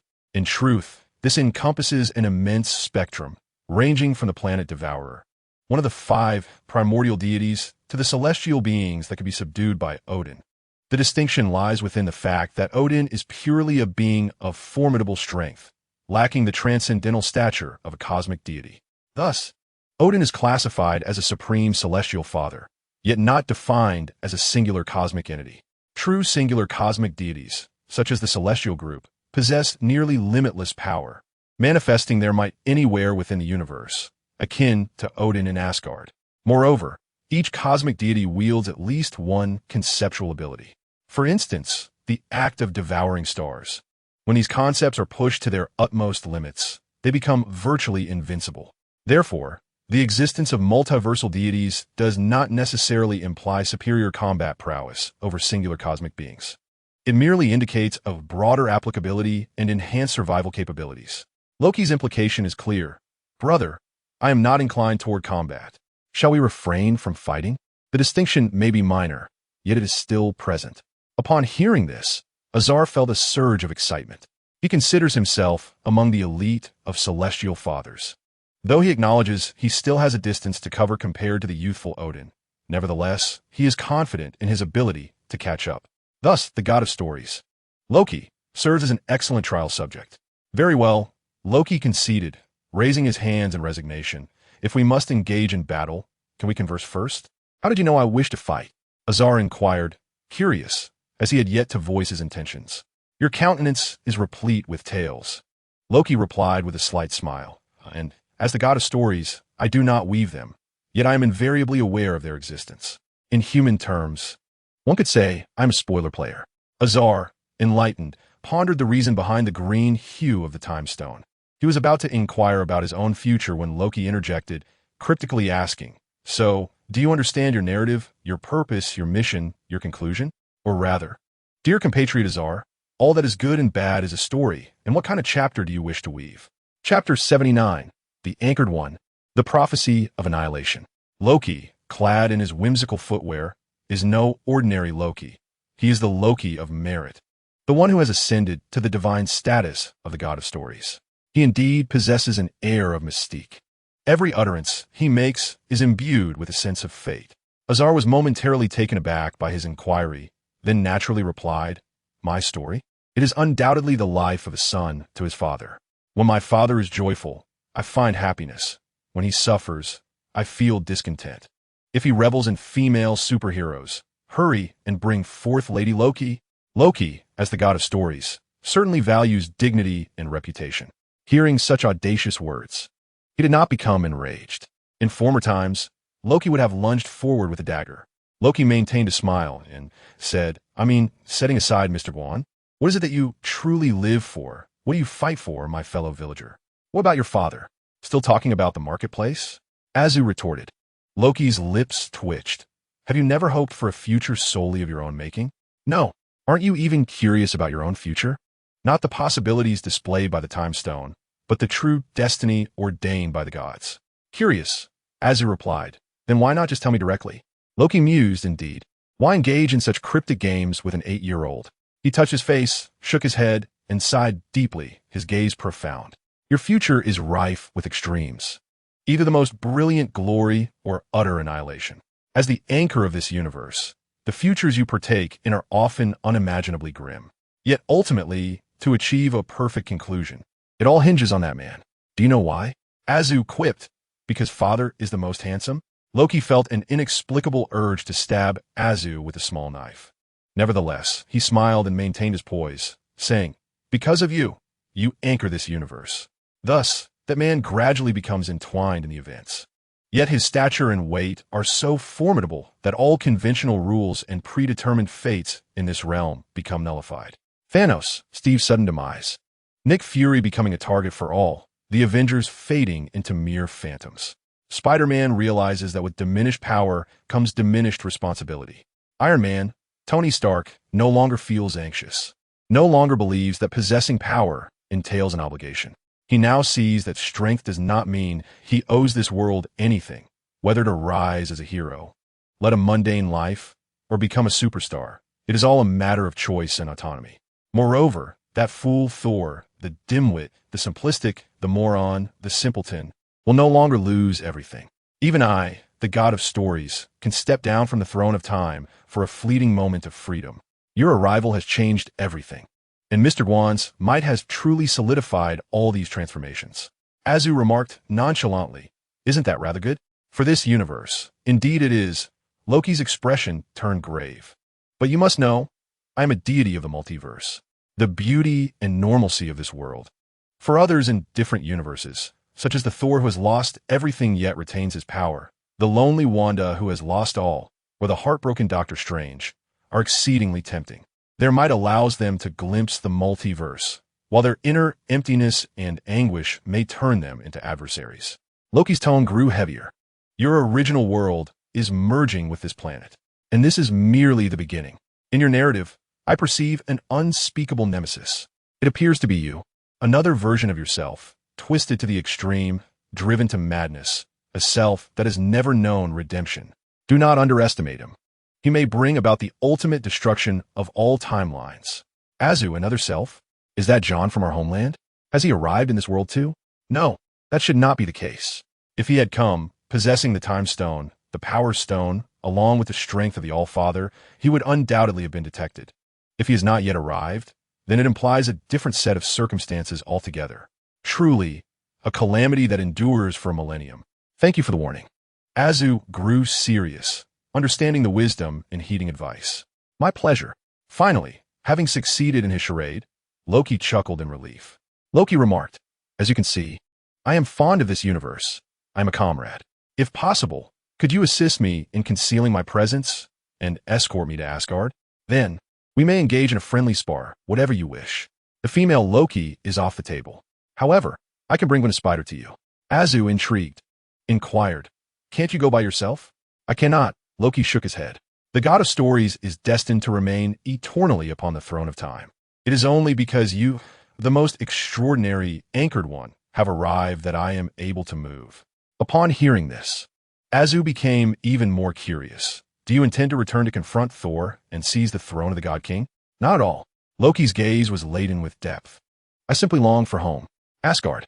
After Odin retired to the blue planet for a life of leisure, Thor became the acting god king, engaging in daily contests of wit and strength with Loki. Bored and restless upon the throne, he lamented to his guest Azu, "Truly, I have no desire to be king. The role of a god king pales in comparison to the pleasures enjoyed by a star in a company. My popularity has plummeted out of the top 10. Nearby, Loki, who was accompanying him, chuckled. Thor, you remain as foolish as ever. The one who least desires to rule is destined to do so, just as I am destined to become a god. Are you playing tricks of illusion again, dear brother? Thor teased. I am genuinely delighted today. If you are truly here, I would want to give you a hug. With that, Thor hurled Mjolnir towards Loki. However, the illusion he expected to pass through instead caught the hammer with ease. And Loki smiled. I am indeed here. Thor was struck as if by lightning. As the night deepened, I beseech for updates, wishing everyone health, happiness, and joy. Chapter 80. The God of Stories Among the Denizens of Asgard. Throughout the span of 1,500 years, how many times has the thunder god Thor, wielding Mjolnir, compelled Loki to roar in fury? He cannot recall. It is likely that Loki cannot either. One is a bold and reckless fool, while the other is a trickster, envious and prone to instigating a variety of incidents, akin to a natural-born mischief-maker. Once they stood together, suspended beneath the world tree by Odin, enduring a harsh beating that left them scarred. They once joined forces to conquer the 9 realms, carving out a formidable reputation. One was the god of thunder, the wielder of the mighty hammer. The other, the foremost sorcerer of the 9 realms, a cunning assassin. The shimmering light of the Rainbow Bridge was deemed a miracle by the myriad beings of the vast universe, yet they had long grown accustomed to it. As meteors streaked across the sky and stars extinguished, collapsing into black dwarfs, they had witnessed countless breathtaking sights within this cosmos together. However, Thor had never before seen Loki in this moment. It was not merely because Loki had grasped his beloved Mjolnir, which had taken on a weighty significance since being wielded by the divine. This had caused Thor much sorrow for an extended period. Instead, it was the profound shock within Thor's heart that stemmed from the sight of his brother's eyes. Those eyes brimmed with the weight of experience and nostalgia, tinged with a hint of joy. They resembled those of their father, Odin, and the valiant spirits of Valhalla. Is it you, Loki? Thor inquired. Of course it is I. Foolish Thor, Loki replied with a delighted laugh. Have you come from the future, Loki? Thor asked again. How did you discern that? Loki's laughter turned even more childlike. A blend of tears and joy, playfully mischievous. Because you have aged significantly, Thor clumsily articulated. It's as if you have borne much hardship. You are the one who has suffered, Thor. Ultimately, you have ascended to godhood, but merely as a king of gods, Loki, the god of stories, mused. Since he took his place upon the throne of time, he had become ubiquitous, nearly omniscient, save for one notable individual. Yet, what he cherished most were the memories of Asgard, and the simple-minded Thor, for he was Odin's son, Thor's brother, and the god of mischief, Loki. He had thought he would be condemned to solitude for millennia. Unexpectedly, a familiar figure emerged. This new anchor, the son of that great being, whimsically altering the fates of many. Loki did not concern himself with numerous individuals. He had not shunned the role of a supervillain, nor had he refrained from taking lives. His sins were considerable. His heart was tethered solely to Asgard, the foolish Thor, and a few comrades from the Temporal Anomalies Management Bureau. Thus, when he beheld the singularly happy ending manifest amidst countless multiverses, he laughed to the brink of madness. Upon realizing that approaching the familiar figure, or rather, that great being, could dissolve all rules and limitations, he boldly took action. Were you not going to embrace me? Come now, Thor. Loki extended his arms. Oomph. I merely spoke in jest, and you took it seriously. Foolish Odinson, Thor retorted, his pride evident yet momentarily faltering. With a swift motion, Loki's form blurred, vanishing only to reappear as if stepping forth from the pages of a tale. He approached Thor directly, delivering a punch to the fool before embracing him as a brother. Thor merely struggled momentarily before succumbing to enjoyment. Asa could not help but inquire, am I arriving at an opportune time? No, your timing is impeccable. The god of stories. Loki, with grandiosity and bravado, eagerly proclaimed, let us engage in combat together. Such is the nature of the Asgardians. In the desolate land, swept by winds and sands. Ah, This signifies Loki's ascension to divinity as a multiversal deity, having surpassed Odin in certain realms. Thor accepted this revelation with both joy and astonishment. Brimming with eagerness to engage in battle, his hands itching for action, with a thunderous roar, he swung Mjolnir, merging man and hammer into a bolt of lightning that pierced the heavens, intense and resplendent. His crimson cloak billowed. The god of thunder stood fearless like a war deity. Simultaneously, with a gesture from Loki, no, the god of stories, the vast expanse of emptiness became enveloped in pages of monumental tomes. These scrolls, immense as independent universes, contained fragments of time encapsulated in every word, akin to exhilarating clips from a superhero film. Amidst this, the thunderous strike from the Stormbreaker was beguiled by the narrative, materializing into form. Boom! Two bolts of lightning, akin yet entirely distinct, collided abruptly. What should have been light and heat now resembled the clash of blades, armies, and kingdoms, scattering luminous sparks like stars igniting in the night sky, conjuring a visible hurricane that swept in all directions. In the midst of the tempest, the god of stories, Loki, calmly perused his scrolls, exuding an air of sophistication akin to a scholar. Before him, the brilliant and fierce lightning slithered like serpents, the heat transforming grains of sand into glass. It could not touch him in the slightest. Mastering time, the incarnation of story, Loki and Thor appeared to exist on entirely different planes. Opposite Loki, Thor grimaced, hurtling backward and crashing to the ground. Loki smiled faintly, internally reveling, "What power! This is precisely what I wish to witness." Outwardly, he taunted, "Thor, practice more if you're lacking. Are you the god of thunder, or merely a hammer god?" The effect of his jibes was palpable, leaving Thor momentarily stunned, as if struck by lightning. At that moment, Asa also commenced his assault. His form darted through the air, swift as a shadow. Though he could confront directly, he chose to launch a stealthy attack. A blade forged from adamantium slashed from behind Loki, aiming to intercept him. Yet, how could a story unfold without its mystifying fog? Loki maintained his smile, poised and elegant, clearly unfazed. His wound did not bleed crimson, but rather exuded mist. Fog, dense fog, a shroud of overwhelming mist. The vapor spread like the ocean's tide, akin to greedy tendrils reaching toward Asa. A roar. Yet, amidst this mist, a sun began to rise. An artificial sun, the Pym particle, resembling a true star igniting in the cosmos, casting its radiant light, causing Asa's powers to surge. Boom! A robust beam of heat was unleashed, akin to a disperser, recklessly unleashing Asa's immense strength, measured in tens of thousands, even millions of tons. It resembled a cascade of meteorites plummeting, shaking the forsaken lands and shattering them. Meanwhile, the sound of the god of stories turning pages grew more pronounced. The vast fog continued to expand, as if responding to Asa, two deities engaging in a profound clash. Is this the Father of Heaven? Thor stood like a bystander, dazed, wielding his hammer, uncertain of his purpose. He raised his gaze in bewilderment. The forsaken lands lay in ruins, land masses akin to puzzle pieces drifting in the void. The fog surged like a tide, sunlight shone like a sword, and beyond that, only endless yellow sands remained. A state of chaos. Yet amidst this turmoil, Thor beheld two colossal entities, locked in confrontation, vying for supremacy. He was but an ant beneath the feet of giants, left to gaze upward. Chapter 81. Asa, Father come. Thunder rumbled. The forsaken lands trembled as the heavens cracked and the earth split.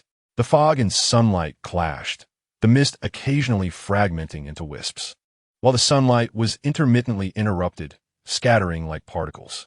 Thor found himself entangled in the fray, struggling to maintain his footing. Time seemed to lose meaning as the tempest subsided and the sand settled. A shaft of sunlight descended, pressing down upon the forsaken lands, its particles diffusing like a layer of golden foil. Was it over? Had Asa triumphed, or was it otherwise? Thor's emotions were complex. As a warrior, he found the situation utterly incomprehensible. By his understanding, Asa was the preeminent force among the heavenly fathers, unparalleled in strength, while Loki was a deity of the multiverse, yet not of the martial kind. Much like Odin of yore, who could effortlessly dominate the non-combatant celestial beings. Yet the reality stood in stark contrast. Whoosh! From within the fog, Loki emerged with grace. Then, sunlight converged and concentrated, illuminating the scene where Asa also materialized, but he was sent flying. This flight spanned countless miles, crashing through innumerable peaks, yet his momentum showed no signs of abating. Should he fall through the cosmos, he would likely pierce straight through a planet. Whoosh! But in the next instant, Asa returned, unleashing a tempest with a single punch. Under the weight of millions of tons of sunlight, his power surged ferociously.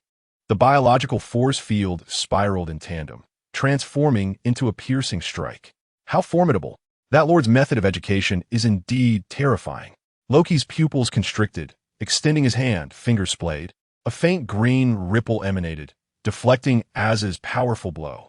Then, with a swift motion, a dagger materialized, initiating a kidney strike. Clang!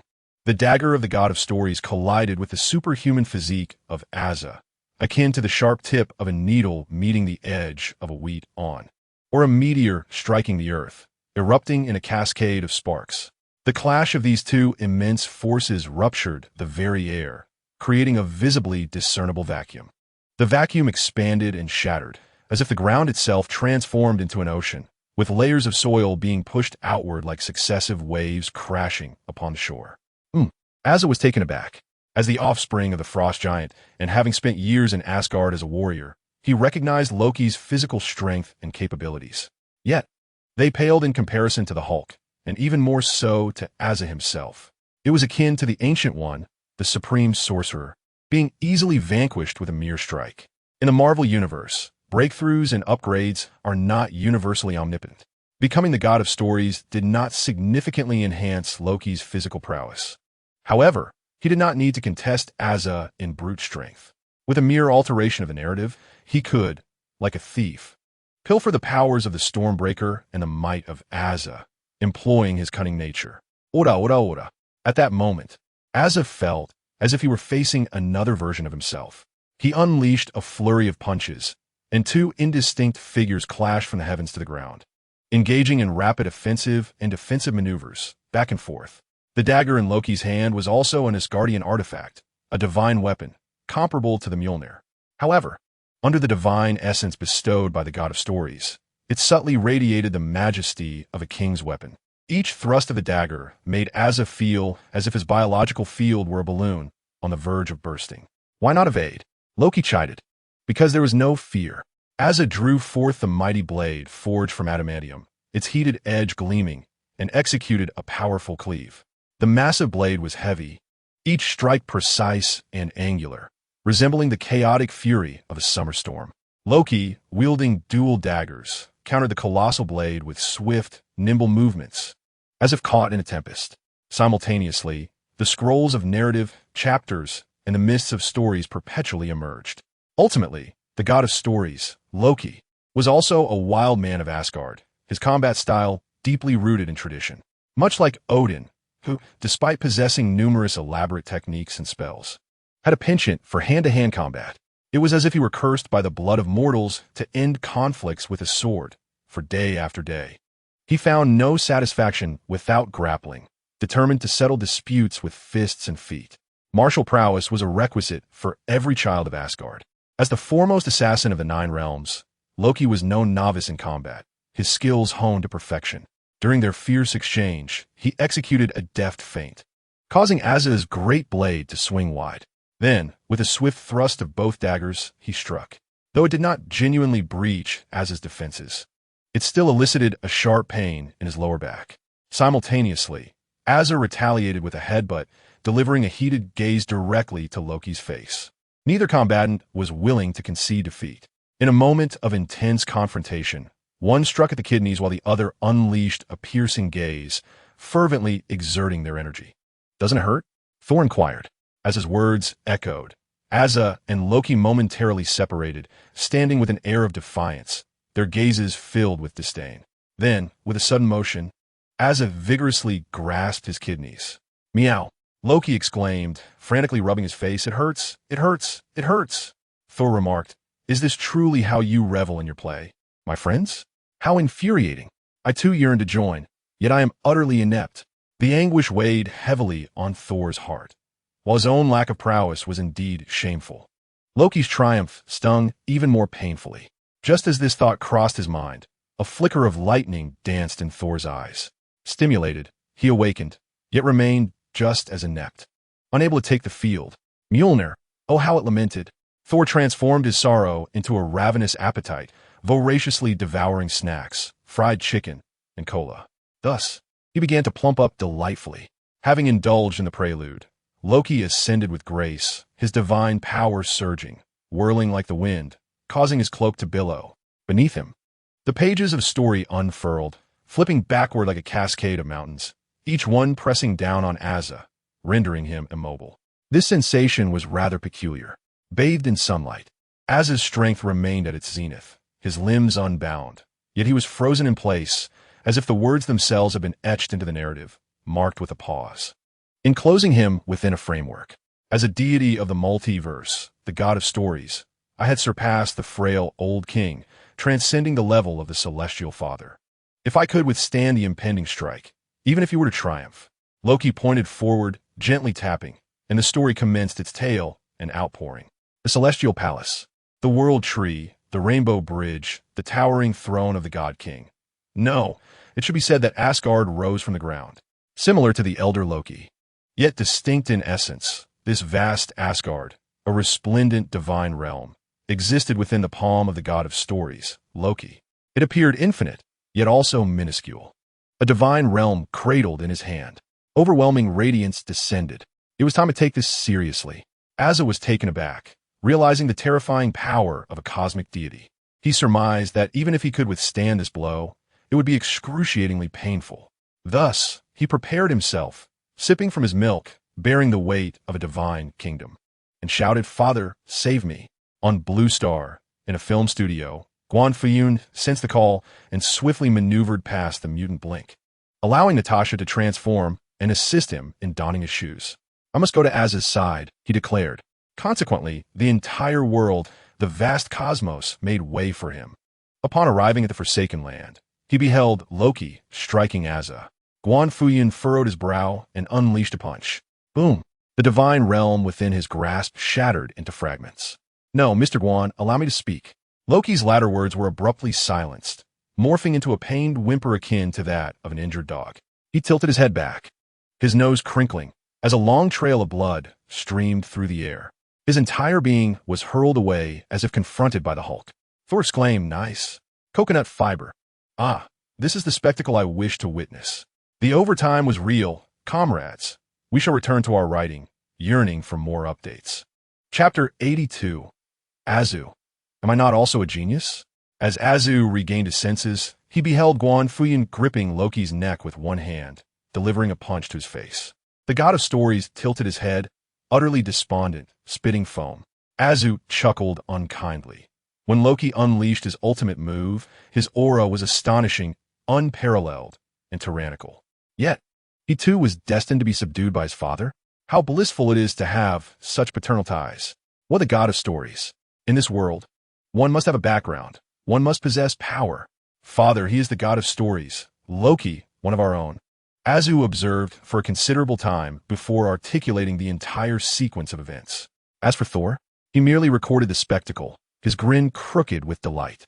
Such occurrences exist? Upon learning of the doomsday prophecy, Guan Fuyun was momentarily taken aback. Primarily, could John from our homeland truly annihilate Marvel? This was indeed hard to fathom. That colossal infant was, at best, a diminished Superman. Even if the true Superman appeared, he might not prevail against the deities of the cosmos. On what grounds could he? Yet, though the odds are slim, they are not entirely absent. Zubao, you must take greater care of yourself when venturing outside, Guan Fuyun expressed with concern. Very well. Azu responded obediently. I shall rely on my father's strength. Guan Fuyun looked upon him with satisfaction. A son who understands, who is obedient and filial.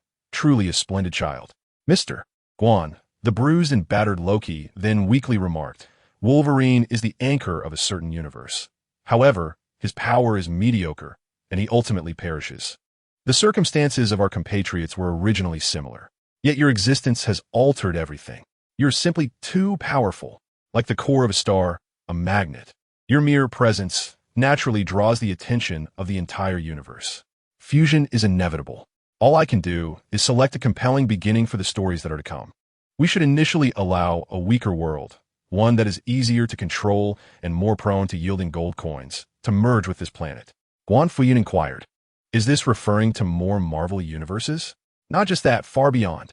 Loki responded, "Once the story commences, the fates of countless individuals across various worlds intertwine. What the ultimate outcome will be, none can predict. Indeed, it is we who shall remain oblivious." Before Guan Fuyun, there were certain words Loki dared not utter. In all the tales visible to him, Guan Fuyun remained transcendent and truly invincible. Whatever world he desired, that world would manifest. All universes, timelines, and characters seemed to exist solely for his pleasure. When he was incensed, it heralded the dawn of destruction. Sitting upon the throne of time, he gazed in awe at Guan Fuyun's might, a sight witnessed countless times.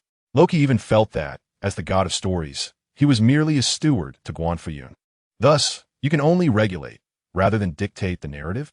Guan Fuyun inquired with curiosity. Indeed, Loki replied fluidly, not daring to delay. Every story possesses its own protagonist. This protagonist could be anyone or anything, but never the god of stories. I see, Guan Fuyun nodded. Then let us proceed.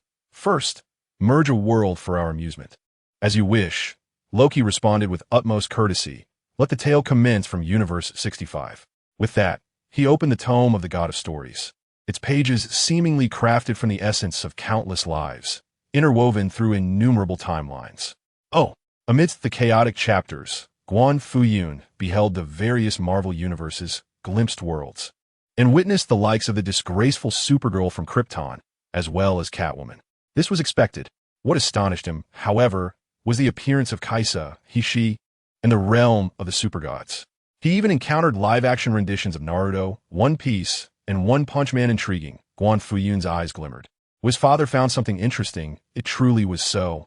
Azu keenly observed Guan Fuyun's expression, mentally noting the worlds his father favored, preparing to conquer those realms and subsequently reshape them.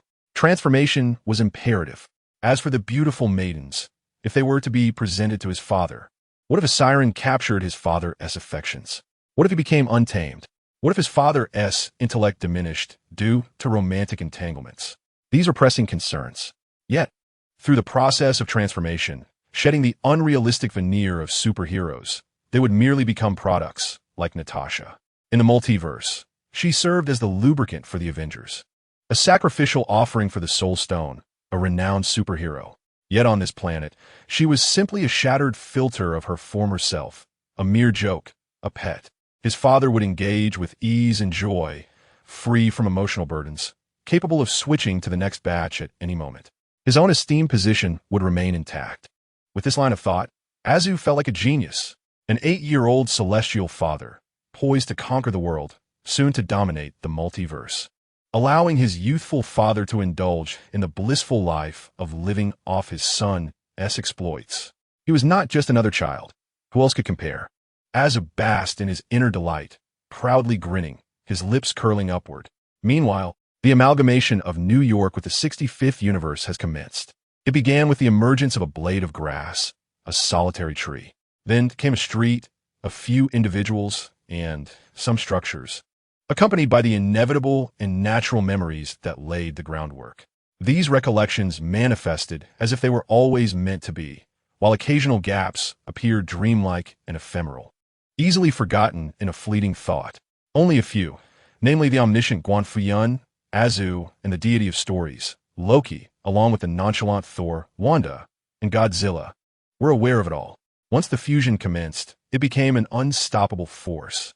Though it had always existed, Loki remarked, undoubtedly, we have accelerated this process, transforming a tangled mess into distinct threads. Thus, on a future day, or even in a singular moment, one might suddenly find themselves surrounded by unfamiliar faces, new edifices, and peculiar neighbors, a perfectly normal occurrence. Guan Fuyun nodded in understanding. The greatest advantage of proactive engagement over passive participation is foresight. From this moment forth, Azu, Wanda, and Godzilla would remain unaffected by version updates. As for whether others would be impacted, that was irrelevant. He was the patriarch of his kin. He would do as he pleased. At that moment, Loki, the impish trickster in Asgard, was busy intimidating and teasing the infant Thor had brought home. Suddenly, he felt an itch on his head. Was he about to grow a brain? Loki mused, and then he conceived a brilliant prank to scare Thor. Chapter 83. The White Spider-Man. Today, New York bustled as usual. Superheroes paraded in flamboyant attire, flaunting their presence. Gang shootouts erupted, pedestrians clashed, and supermarkets engaged in zero-cost promotions. The streets were rife with needles, foliage, the stench of urine, and the presence of homeless individuals, alongside the erratically behaving donuts. It was a city with a crime rate that soared beyond the heavens, a so-called world safety city. However, unlike yesterday, the city now had a new white Spider-Man. The New York Police Department welcomed a sheriff named George Stacy, much to the dismay of Kingpin. He was in a state of urgency, truly frantic. For he had risen to become the underground emperor of New York, orchestrating all gangs and managing crime with corporate precision. He even collaborated harmoniously with his father's company, occasionally sending disobedient underlings to star in films, those intense, real-action thrillers where one shoot could mean death. They were wildly popular and lucrative. Yet, this flawless industrial chain was now hindered by the emergence of the White Spider-Man. That newcomer, lacking any decorum, acted like a reckless youth, stirring up chaos wherever gang conflicts arose. From appearances, she was merely acting out of sense of justice.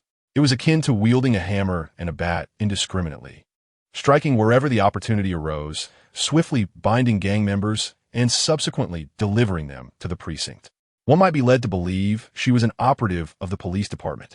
Ironically, the newly appointed Sheriff George Stacy was a rare breath of fresh air, abolishing indulgences such as indulgence vouchers, crime cards, and subscription services altogether.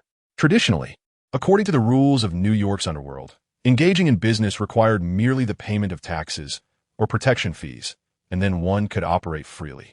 Was it not customary for rival gangs to engage in skirmishes? When gang members clashed, was it not merely the demise of criminals? Yet, Sheriff George Stacy was an idealist. Upon assuming office, he boldly declared that even the most notorious offenders deserved to face the law, and before the law could mete out justice, irrespective of the severity of their crimes, the New York Police Department would provide unwavering protection. Listen, my friend, you are entirely correct, but this is New York, the land of the free, Golding exclaimed. The prevailing ethos today dictates that unless you bear a stain of guilt, pledge allegiance, or venture into the fray, you may as well forget about becoming a councilman. If you possess such prowess, why not confront the councilman directly? Spare me your torment. Moreover, what purpose does incarcerating criminals serve? Aren't we witnessing a widespread decriminalization and legalization? For criminals, prison is but a luxury. After enjoying their stay, they emerge unscathed, while the officers who fall on the line of duty receive naught but silence. Golding was utterly confounded. In his frustration, he stormed into his father's company to lodge a complaint.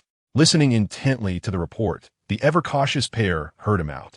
After a moment of contemplation, she employed Hydra to investigate the situation, resolving to personally take action. Initiate. Naturally, a series of promotional short videos would precede this endeavor to seize the narrative. New York, the clock tower, a landmark and the stage for Spider-Man, Peter Parker. Would you two take the stage?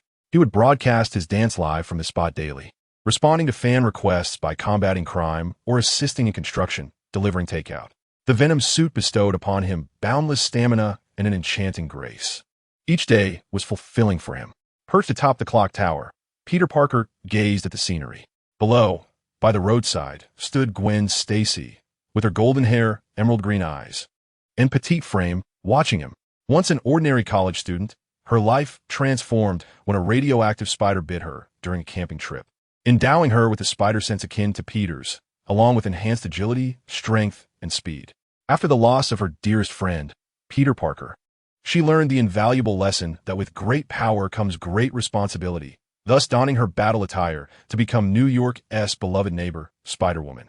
In recent days, Gwen had harbored fantasies of resurrection for her friend. But little did she know that day would indeed arrive. Gwen gazed upon not just Spider-Man, but a superlative celebrity, the very embodiment of Peter Parker. Her heart swelled with conflicting emotions. Unable to resist, she began to scroll through short videos. Among them were titles such as, "Peter Parker secretly protects his girlfriend," only to face heartbreak. Watching her step into his supercar, his identity as Spider-Man is revealed, causing a sensation in New York. You initiated the breakup.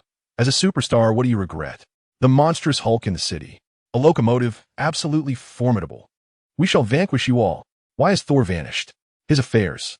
Gwen dismissed the trivial content, but found herself captivated by the more profound narratives.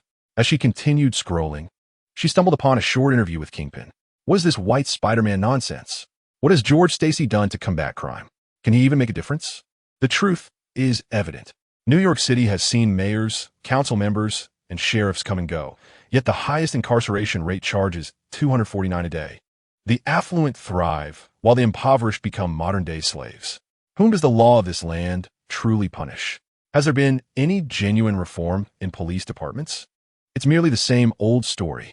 Corruption in America is non-existent because everything has been legalized. Kingpin, seated before the camera, expressed his frustrations. I am not only the entrepreneur Wilson Fisk, but I am also Kingpin. I do not play coy. You should all know the true nature of my endeavors, the profession I pursue away from the public eye. You might think I'm a thief crying out against theft. Yet, I genuinely wish for this city to improve. The city cannot rely on an honest sheriff or a crime-fighting hero. It requires someone like me, someone who truly comprehends its workings. This is a city rife with sin. It does not need futile efforts, but rather a singular authority to govern all crime. Enforcing necessary constraints. Gwen was initially bewildered. However, she soon delved into the comment section. Oh my, Kingpin is working so hard. Honestly, living in the Kingpin community is more comfortable than in affluent areas. At least you won't have to worry about the government sending the homeless to your doorstep. Indeed, if the environmental and animal protection agencies or illegal settlers cause trouble, what good is the police department? It's all about Kingpin. When you need the police, good luck getting through. Do American officials have any sense? What a laugh. The white Spider-Man clearly lacks understanding. Just another wild superhero without a family company or a proper superhero license. Gwen fell silent. Truth be told, she had not always opposed Kingpin, nor had she been untouched by his twisted rhetoric. Back then, she could have proclaimed love and justice, readily spinning her web. But now she could not. For Kingpin was not addressing her. He was speaking to all of New York. From a factual standpoint, the corporate malevolence has indeed rendered this city safer and more orderly. When ordinary individuals find their voices, their first act is often that of a superhero, or rather, a superhero lacking a corporate credential. The absurdity of it all is striking. In the context of America, absurdity transforms into beauty. After all, in a direct comparison, the first season of The Boys depicts superheroes under corporate jurisdiction, whose mere act of killing garners trending attention, while casual murders over a century pale in comparison to the catastrophic events instigated by a single Marvel superhero. This absurdity has torn apart Gwen's understanding of the world. Is being a superhero truly the right path? Is her father, Sheriff George Stacy's approach genuinely beneficial to the public, rather than upholding the real evils? She begins to question her existence. Chapter 84. Gwen joins the company when is deep in thought. However, despite her extraordinary strength, ability to weave webs, and agility in navigating the city to combat crime, it does not imply she possesses great intellect. She finds herself perplexed. In her contemplation, hunger strikes her. Gwen tidies up, preparing to clock into work. Indeed, in America, there is no grueling 996 work culture. One must clock out punctually, for within a 24-hour day, one can hold 3 jobs. Even though her father is the sheriff, George Stacy's lack of greed means Gwen often finds herself financially strained, struggling for basic sustenance. Typically, she secures a job at a restaurant, earning tips and filling her stomach. Hello, how may I assist you? Gwen, donned in her waitress attire, peeks out like a curious kitten, menu in hand. In fact, I need to speak with you, the well-dressed woman interjects, opening her briefcase.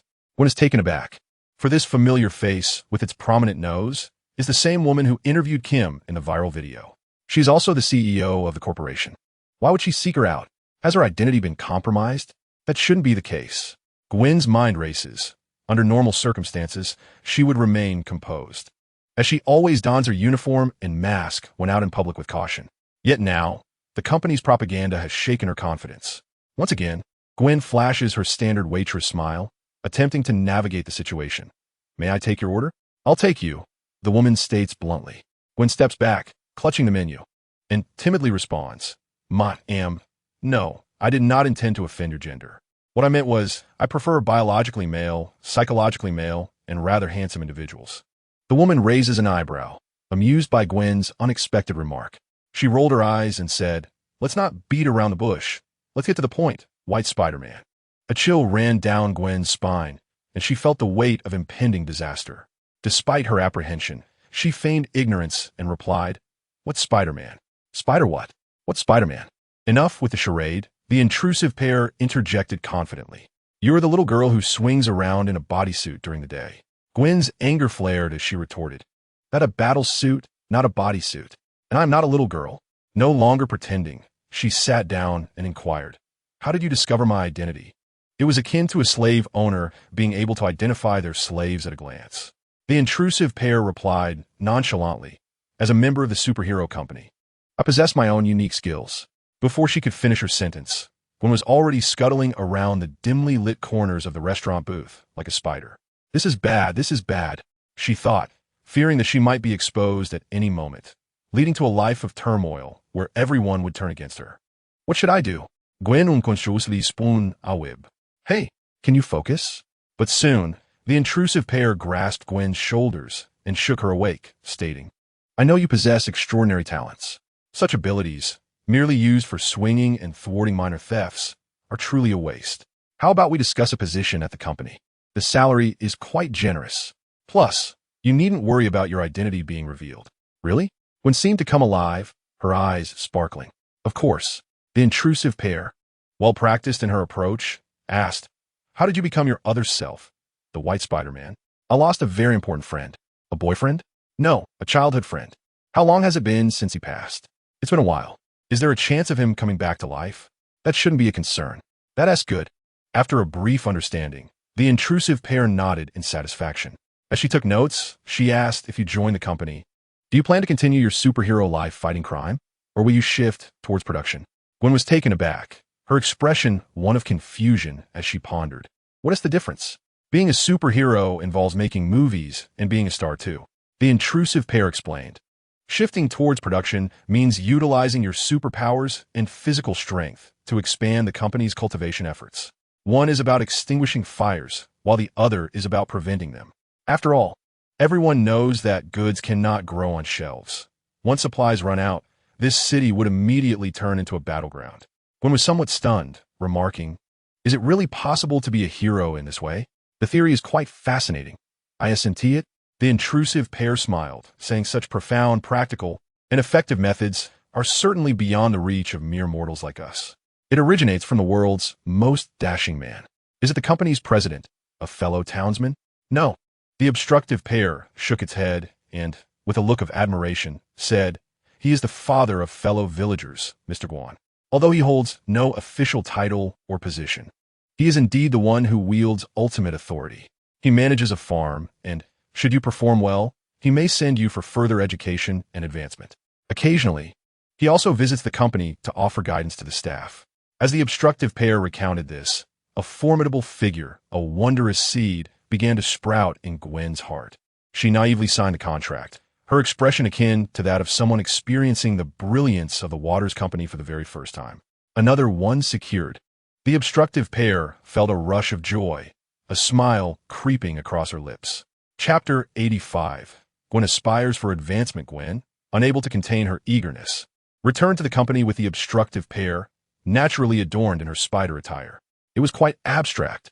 Such an appearance would require no additional design to captivate as a social media influencer, embodying the essence of an innate broadcasting talent. Truly remarkable. The obstructive pair reminisced about the early days of stardom, which had once been characterized by shyness and awkwardness. The obstructive pair elaborated. The company's employee contracts are categorized into 4 types. The first is the star contract. Employees under this category are not only superheroes but also celebrities, required to be ever mindful of their image and conduct, producing films, short videos, and taking on advertisements and endorsements. The second is the labor contract, where employees need not become superheroes but must diligently tend to their responsibilities and cultivate the land. The third is the external contract, exemplified by Gene Bing. The fourth is the temporary contract, which is the one you have just signed.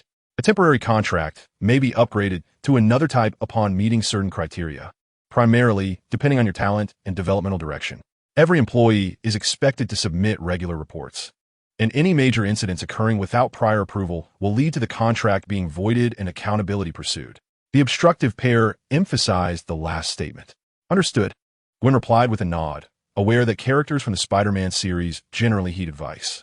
Of course, if one possesses sufficient popularity and capability akin to a locomotive, even superheroes could engage in laborious tasks. The contract primarily serves as a classification and archival tool, rather than a means of restriction. Employees may choose to alter their contracts, and the company is open to coordinating roles. It is a dynamic process. The obstructive pair spoke with ease as she handled these tasks with remarkable proficiency. As she spoke, she produced the contract and file of Jean Bing, stating, "Take a look, let us familiarize ourselves with one another. Who knows, you may collaborate in the future." Gwen quickly skimmed through the details. Jean Bing, whose real name is Wilson Fisk, grew up in a slum. His father was a member of a gang.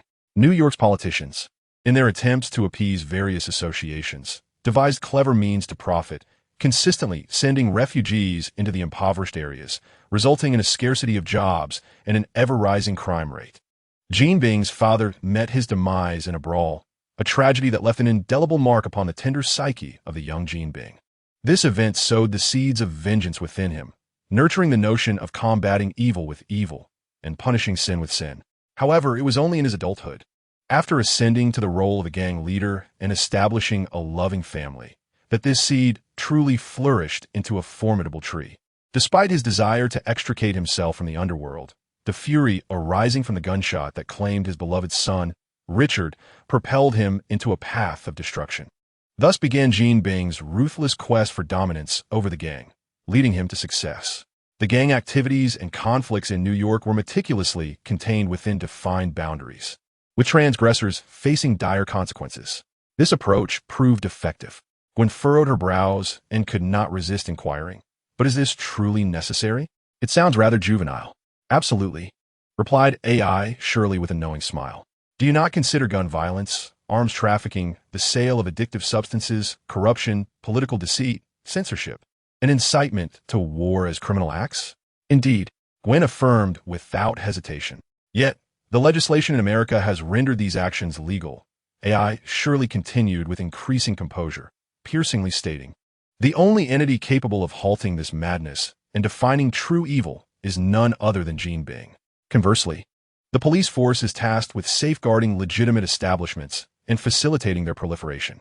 Gwen found herself momentarily speechless, her body jolting with disbelief. The foundations of her worldview shattered, leaving her struggling to comprehend the depth of this revelation. After a moment of hesitation, she stammered, but surely the common folk can decide who the president is? Can he not amend those laws?" "Ah, therein lies the crux of the matter," Spider-Woman, AI, surely interjected. In that instant, she felt as if she were addressing a Na'vi train engine awakening to harsh realities. Americans would rather see a dog in the presidency than allow a true leader to emerge. Washington and Kennedy paid the ultimate price for their ideals. Currently, we are governed by this dog. For years hence, we can simply elect another dog, but we must never permit the rise of an authoritative emperor. The laws of our ancestors are immutable. Officials are elected through votes, and the legislation meticulously paves their path to destruction. Is this not the epitome of absurdity? Simultaneously, the common folk and the officials are disinterested in managing this cesspool. They are individuals, not caretakers.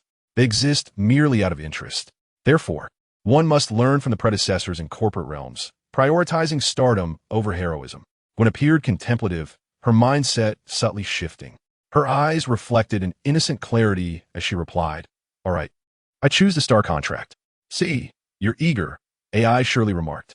A troublesome figure abruptly tossed a document and pointed to the globe, indicating the location of the U.S. Mexico border. "First, you must participate in the company's newcomer training program. You are to join a team of new recruits and accompany them into the land of opportunity. This training method, proposed by Thor, the god of thunder, effectively sifts through potential talent." Gwen, holding the document in a daze, inquired, "What exactly must I do?" "Simply be brave and be yourself. the troublesome figure encouraged. The company will monitor your progress throughout and provide a comprehensive evaluation. Then I shall set forth immediately. Gwen exclaimed. So soon? I cannot help it. I yearn for progress and long to meet and understand that esteemed individual. She sent a voice message to George and Stacy, conveying, farewell. Father, I shall embark tonight. Do not worry for me, for I possess the courage and wisdom to navigate this journey. Soon, Gwen boarded the flight to Mexico. Accompanied by Phantom Cat, Little Mischief, and other newcomers recruited from Xavier's Academy. They briefly introduced themselves before each received an allocation of nanobots, drones, and lighting props. These items were sourced from a mysterious benefactor, the remnants of whom had perished, their technological knowledge harvested by the company for production purposes. They were intended for disguise, functioning perfectly for that purpose. Driven by curiosity and imagination, Gwen disguised herself as a dashing Eastern male.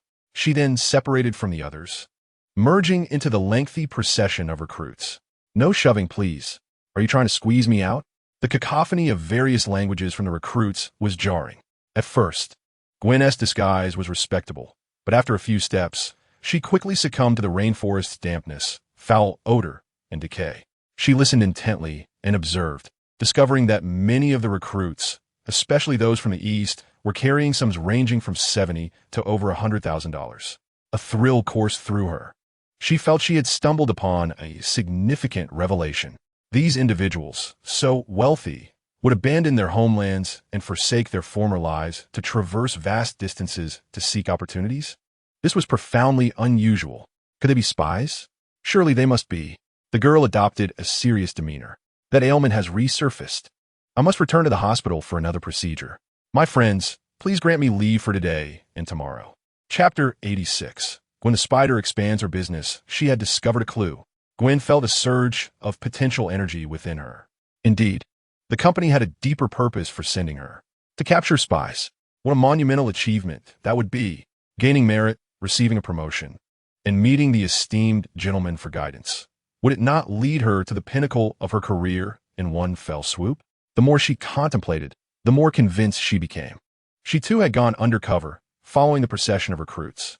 As night fell, hunger struck. By the tents and campfire, Gwen retrieved her rice ball to satiate her hunger, kindly offering one to the woman beside her. Stay away from me, you repugnant creature. Then she was scolded. Gwen, no, sister, with my current appearance.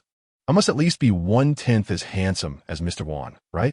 What nonsense are you spouting? Gwen turned her head away, feeling disheartened. After a while, a rustling sound emerged. Several individuals, clad in darkness, entered the tent cluster, dragging the woman from earlier out. Throughout the ordeal, the onlookers merely observed. No, more of them bowed their heads like quails, trembling in fear. They truly resembled refugees, not well-trained spies. At that moment, the woman caught sight of Gwen's disguised form still gazing at her and brightened up, commanding in tone. Are you blind? Hurry up and help me. Disgusting creature, Gwen. The woman's brazen demeanor shocked her, leaving her somewhat bewildered. It was her first encounter with such a person. Could it be that she was inherently foolish? Nevertheless, even if she were a fool, Gwen could not stand by and watch her being bullied. Release that girl. Gwen stepped forward, swiftly taking down the assailants, gesturing. Let us go. I'll escort you back. Back. Glancing towards the distant landscape of America, the woman surprisingly helped the assailants back up, nestling against them. Perhaps not. Are you mad? They will treat you like a lizard, just like the others. Gwen exclaimed urgently. Yet the woman wore a sycophantic smile, resigned, stating, This is the inevitable cost of pursuing freedom. Gwen? She was a gold miner. This was pure nonsense. Fairy, when did you arrive? In truth, America is not as idyllic as you might imagine. Gwen, anxious and fervent, argued her case. She stepped forward, attempting to distance the woman from the assailants, only to be bitten in retaliation. It was a genuine bite. The woman, like a dog, snapped at Gwen's hand. She emitted a sound reminiscent of a human: freedom, openness, diversity, human rights. Gwen felt her blood pressure rise, maintaining her composure. The crime rate in America is high. Mortality rates are alarming. Public safety is in disarray. Chaos reigns. Really? I don't believe it. The woman released her bite, letting out a sharp, explosive sound. America can cause a nationwide blackout for the sake of a single bird. Yet in reality, America lacks a national power grid. rendering such claims utterly absurd. Gwen responded. The woman shouted in anger, "Impossible!" During the Hawaii fires. They even managed to rescue cats. And what about the people? Gwen inquired. The woman laughed in disbelief. Had you been brainwashed? You do not deserve freedom. Saying this, she audaciously seized the assailant's gun, aiming it at Gwen's head. You're pointing a gun at me? Gwen felt a chill run down her spine, her hair standing on end. This was not mere instinct. It was a visceral reaction to the abstract horror of the situation. Yes, the woman was incredibly bold. Why? Gwen could not comprehend. Because you are a good person. Must a good person be threatened at gunpoint? Indeed, gazing at the woman before her, Gwen suddenly grasped the essence of Gene Min evil is a necessary force. Unable to contain herself, she impulsively pushed the woman. Whoosh! The woman soared through the air, crashing into a tree with a heart-wrenching thud. This scene unfolded with an almost ethereal quality, leaving Gwen momentarily stunned. Then, she heard applause. Clapping resonated around her. Amidst the enthusiastic applause, a mini drone ascended, and the voice of the troublesome pair declared, Congratulations, Gwen. You have passed the test ahead of time, shedding your spider's skin and transcending into a normal human. Gwen exclaimed. Huh? She nervously inquired. Is this normal? Can I still be a superhero? Quite normal, replied the troublesome pair. A superhero must be decisive, shunning any moral coercion. Only then can they be accountable to their fans. Gwen began to comprehend. She had not been devoid of inner turmoil. Yet, recalling her experiences at the company, hearing the troublesome pair's praise, and witnessing her own performance being transformed into promotional short videos featuring Spider-Woman, she found solace. The comment section was filled with laughter and accolades, proclaiming, well done. These individuals do not cherish their homeland. Can they truly love America? You may love America, but America does not love you.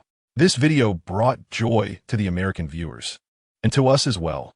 Then, who is truly barking? The praise was unanimous. What, then, is justice if this is not? Gwen chuckled, finding peace. She joyfully boarded the private jet, returning to the company, and this time, she was granted access to the film set.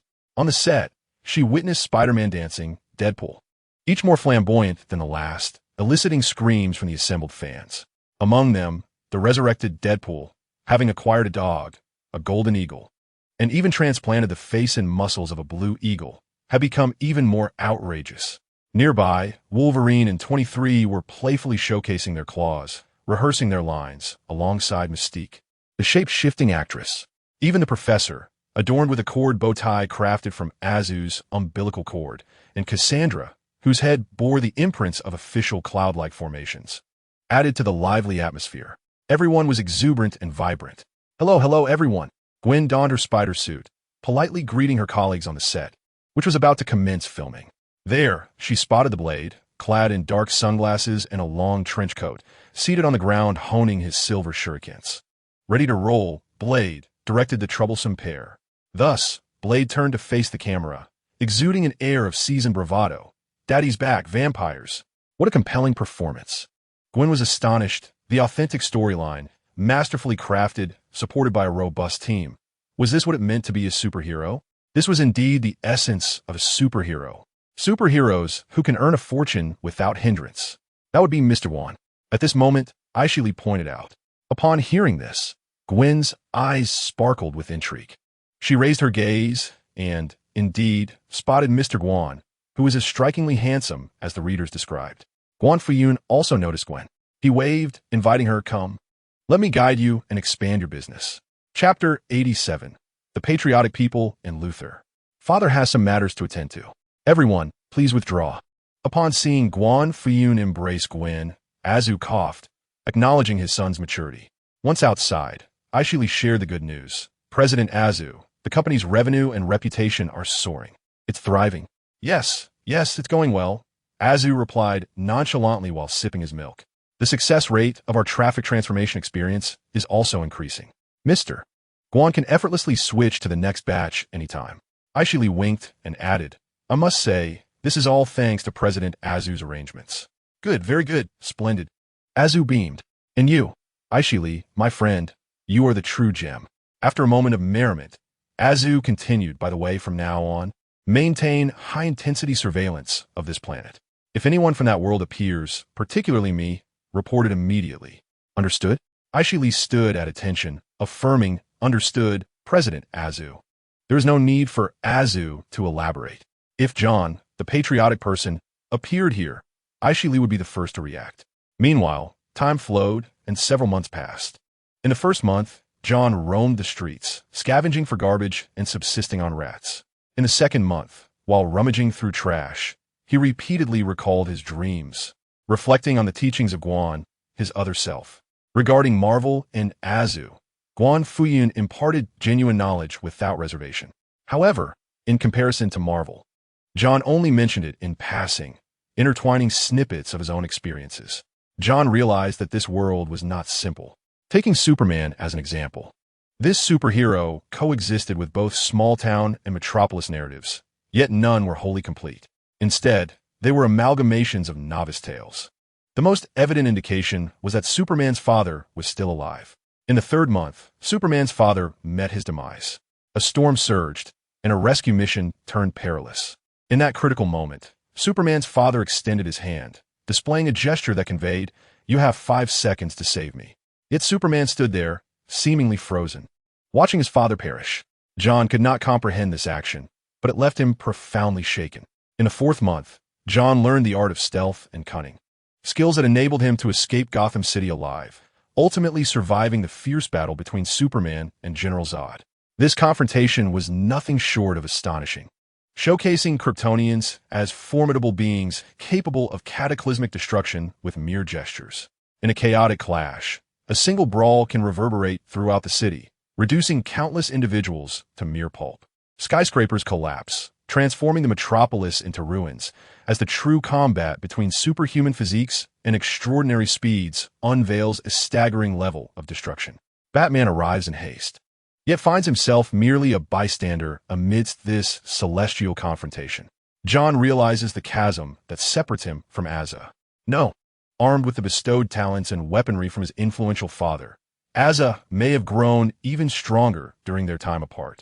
John must anticipate his adversary's capabilities with a broader perspective. By leveraging his father's distant guidance, he conceals himself in the crowd and, once the battle between Superman and General Zod concludes, swiftly retrieves Zod's lifeless body. This fortuitously enables him to establish contact with Lex Luthor. This man is Superman's primary nemesis and one of the most intelligent individuals on Earth, possessing a calculated intellect rated at a staggering level 9 by Brainiac. He has even run for the presidency of the United States and is the chairman of the immensely wealthy LexCorp. Simultaneously, he is an eccentric scientist. Since the day Superman emerged, Luthor has devoted himself to liberating the world from the threat posed by this extraterrestrial being, employing any means necessary. Utilize your technology. Harness the Kryptonian genes. Transform me. In return, I will deliver Zod to you, John asserts, stripped of all else. A transformation? Luthor scoffs, brushing his hair back with disdain. I have opposed Superman for long, possessing the most kryptonite and the strongest technology. Yet those experiments are inhumane. Have you ever been to a laboratory? I was raised in one and have just emerged from its confines, John replies. Luthor pauses, then concedes to John's request. However, as he cautions, all experiments involving Kryptonians are merciless. Imagine Superman standing above, nearly a deity. For an ordinary human to attain comparable power is akin to evolving from a mere paramecium to a human, condensing a process spanning billions of years. Each cell shatters, reorganizes, and mutates. If one were to utilize a Kryptonian's remains for such transformations, the outcomes might yield unforeseen benefits.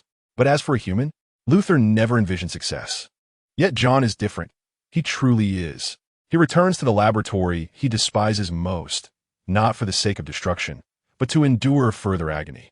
Within Luthor's laboratory, reminiscent of creating a scientific monstrosity, John undergoes dismemberment, immersion in boiling oil, rapid freezing, gunfire, bombardment, and nuclear radiation, experiences akin to those in Waller's experiments. However, unlike before, due to Barbato's reality-distorting magic, he lacks the enhancements of Compound 5. He can only persist through sheer will, driven by an unwavering desire to witness happiness and a deep-seated resentment towards the world. He has glimpsed the sunlight. He cannot perish here. Ultimately, Luthor succeeds. Incredibly, his hair fell out entirely due to a series of experiments, leaving him utterly bald. He staggered backward, collapsing onto the ground, yet his gaze remained fixed ahead, his eyes glimmering with joy and fervor. Suddenly, the laboratory door crashed down. First, a hand emerged, followed by a torrent of searing flames, a manifestation of rage. There was a cacophony of explosions as energy became chaotic, various electronic devices detonating, and the laboratory began to crumble under the weight of footsteps. Buzz. With azure yet darkened eyes, John emerged, a chilling aura enveloping him. He felt a peculiar sensation, markedly different from before. His physical form now rivaled that of a superhero, endowed with extraordinary strength, speed, and an exceptional form of vision. He could only see through lead, yet he possessed a unique visual perception from the back of his head. His endurance and physical prowess had been vastly enhanced, accompanied by formidable self-healing abilities.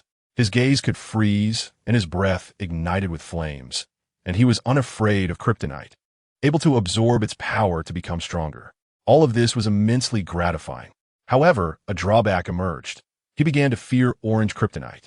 Under sunlight, his skin would turn a grayish white, cracking and perpetually itching with the sensation of healing. Yet it mattered little.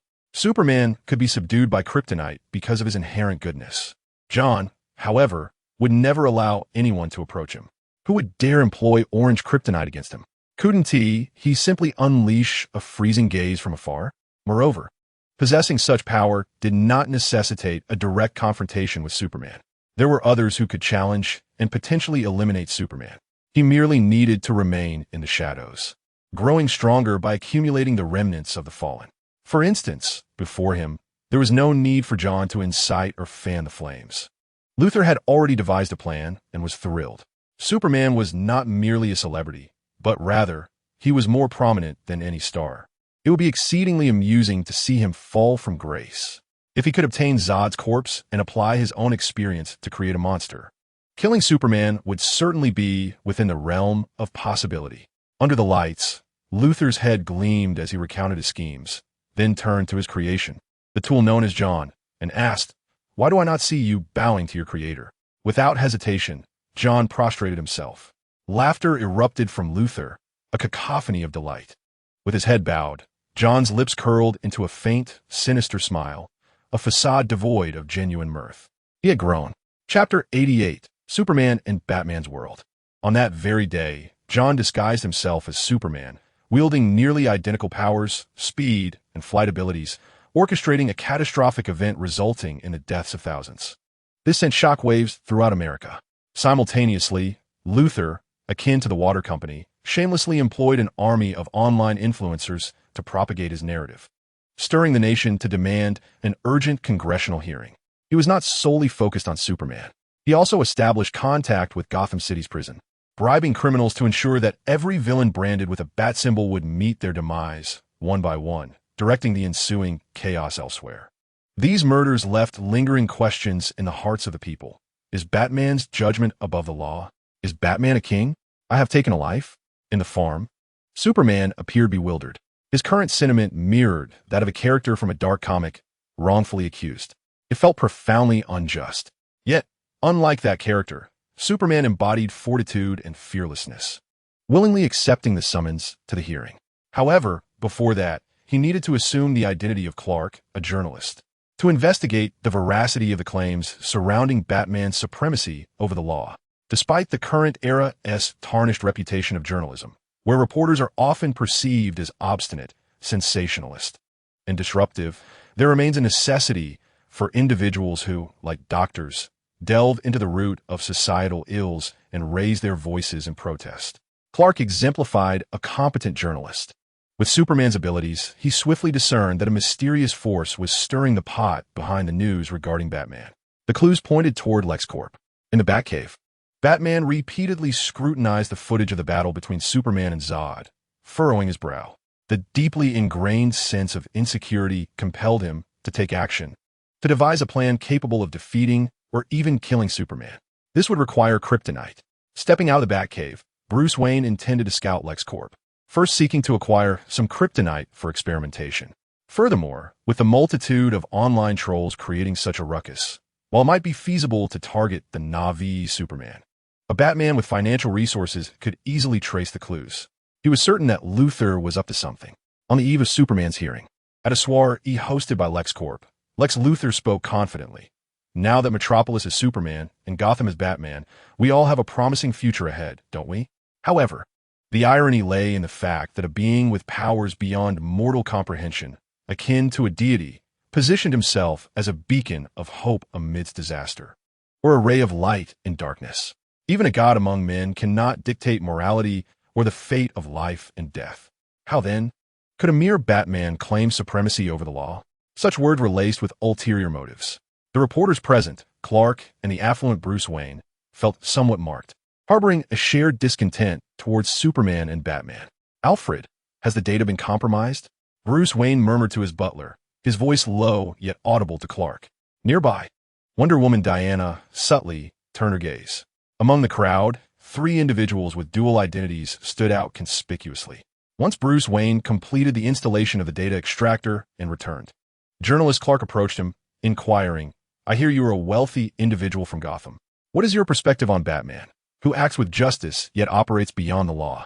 As a reporter, his words lacked sharpness. However, as Superman, this attitude was intriguing. Batman, Bruce Wayne, did not respond to Clark's inquiry, but instead countered, "Superman, with a mere thought, could obliterate this planet. Should we regard him with caution or reverence?"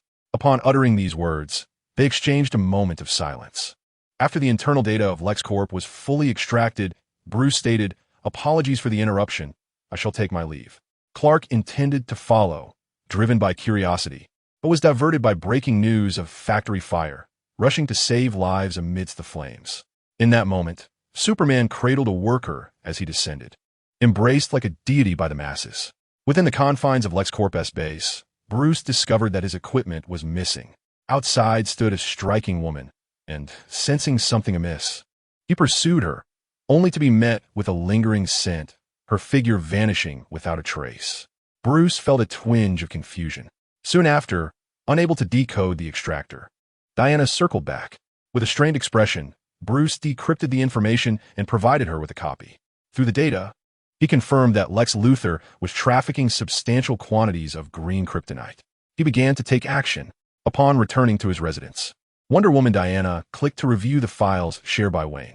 To her astonishment, the videos revealed the Flash executing lightning-fast resolutions to zero-cost purchases, Aquaman discovered by an expedition team, and Cyborg reborn through the Mother Box, each possessing remarkable abilities. Clearly, she was not the only extraordinary being in this world. Meanwhile, in the corridor behind Wonder Woman, John appeared, donned in a janitor's uniform, his hat pulled low, methodically sweeping and sorting trash. This was a skill honed during his days of scavenging.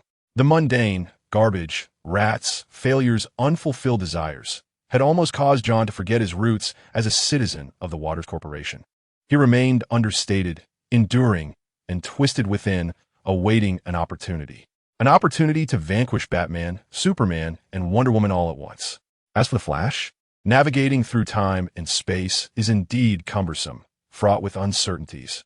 One must devise a means to control him, to imprison him, ideally constructing a cosmic treadmill that transforms him into a source of energy.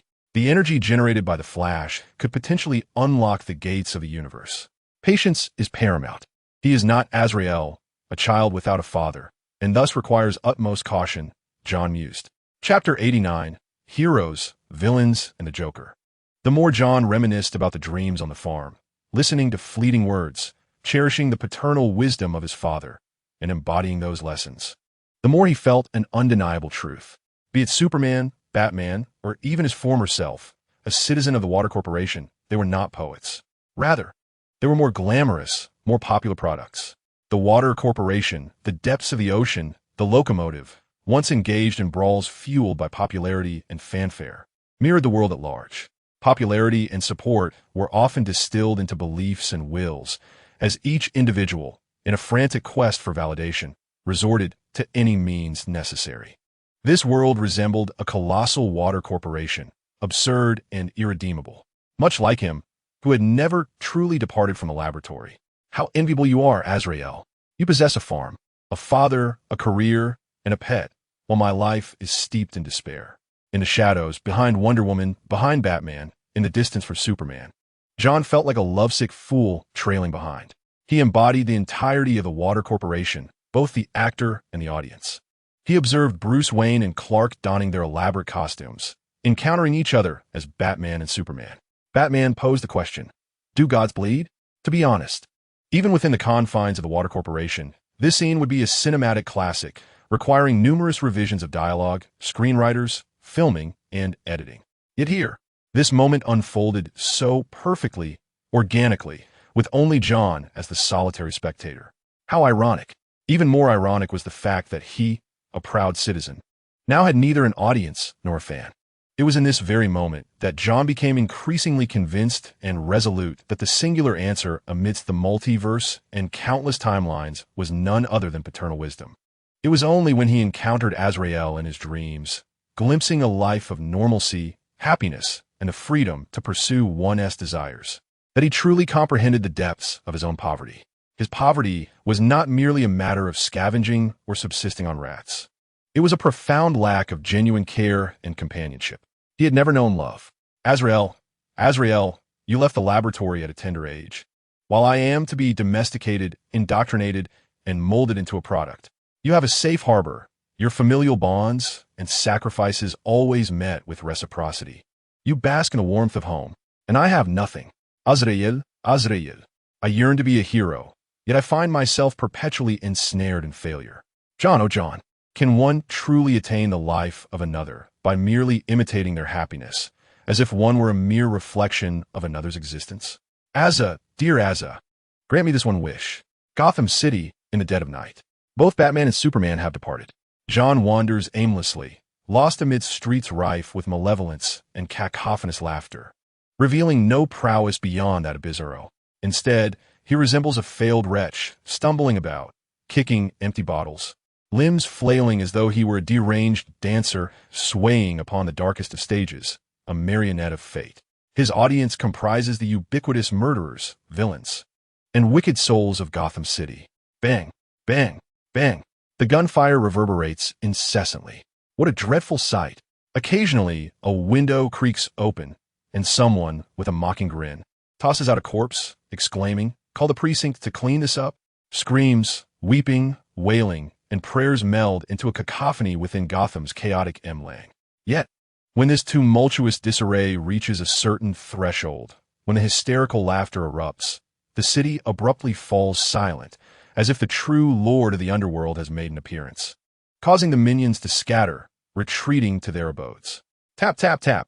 On the deserted street, in the distance, another dancer emerges opposite John, clad in a resplendent purple suit and polished shoes. His face is ghastly pale, adorned with a mane of green algae that sways like seaweed around his neck. He cackles. Hee ha ha ha ha.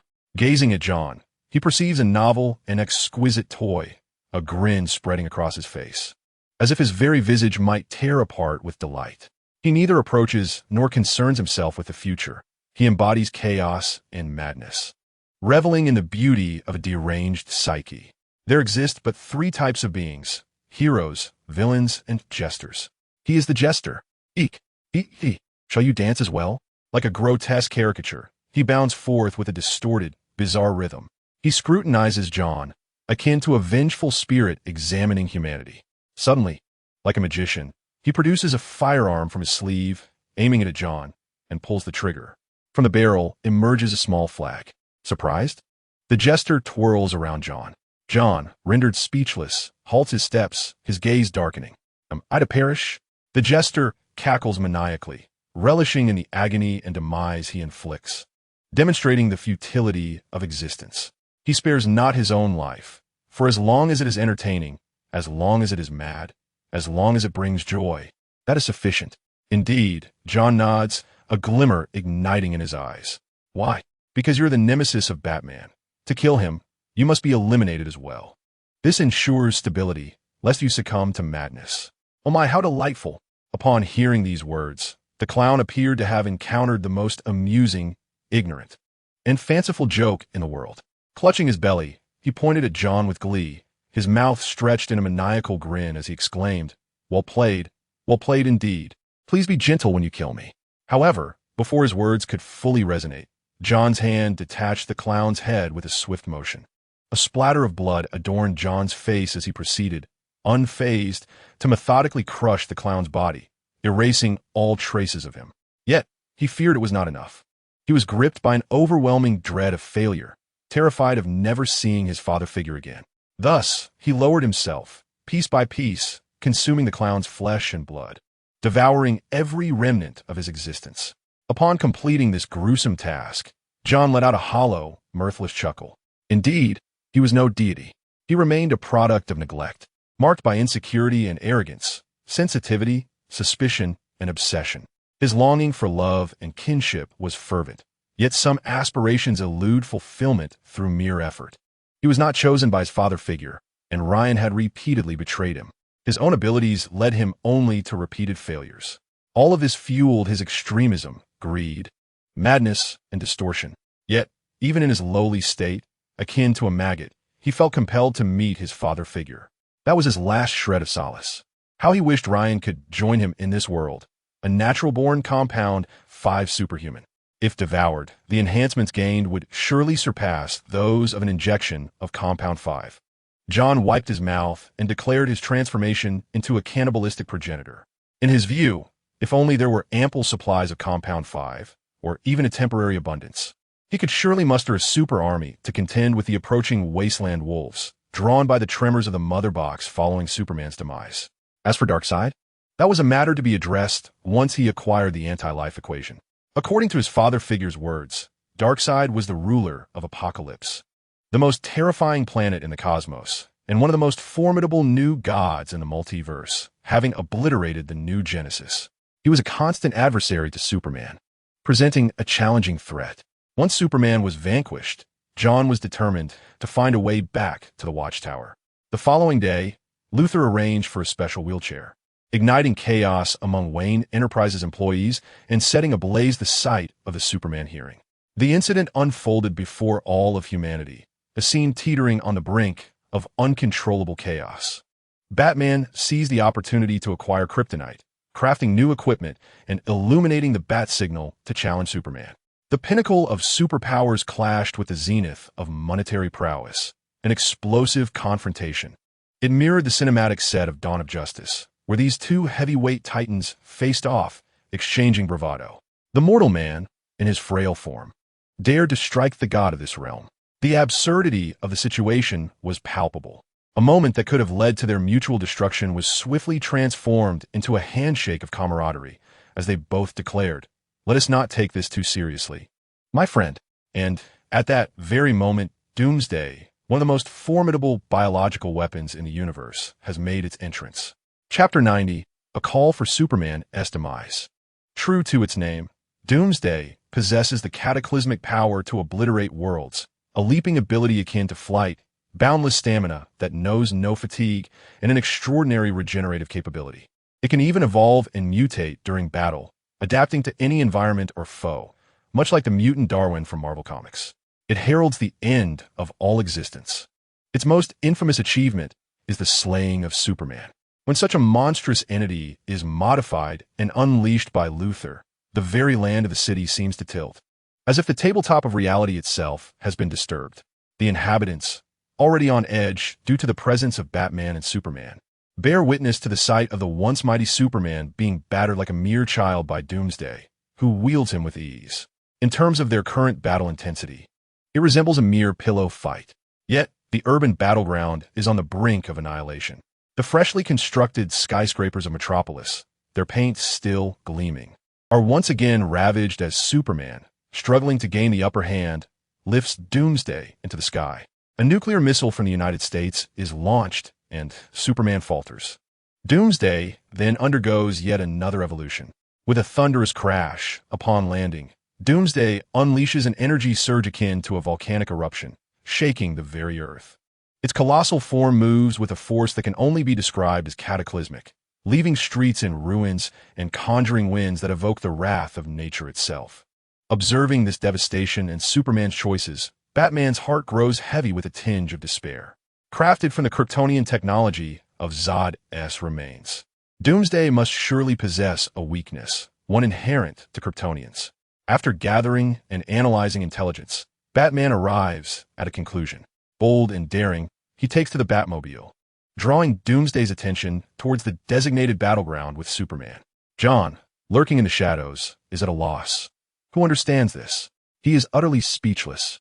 How can Doomsday, with speed surpassing that of Superman, be lured by a mere vehicle? Is this Batmobile imbued with divine speed? It defies all reason.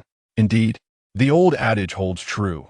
When contending with superheroes, one must forsake reason, ambush when possible, and dismantle entirely if necessary.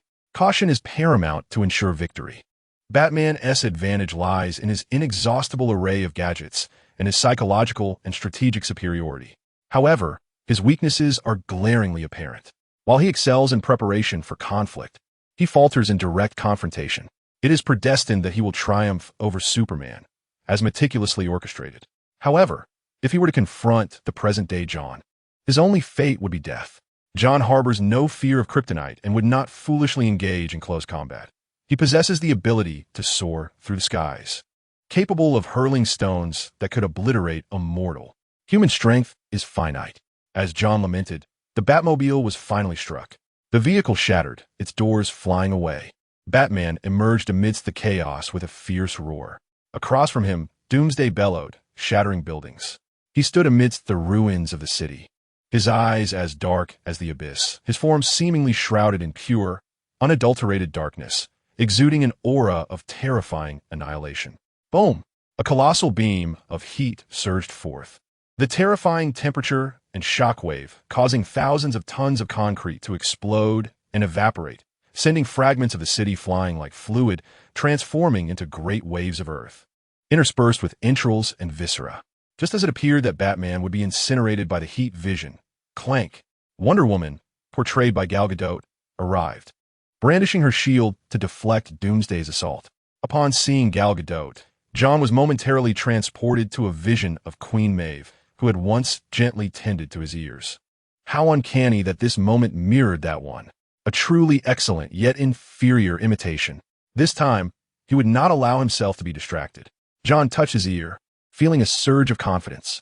While Wonder Woman may not be entirely human, her vulnerabilities were far more apparent, even carried with her.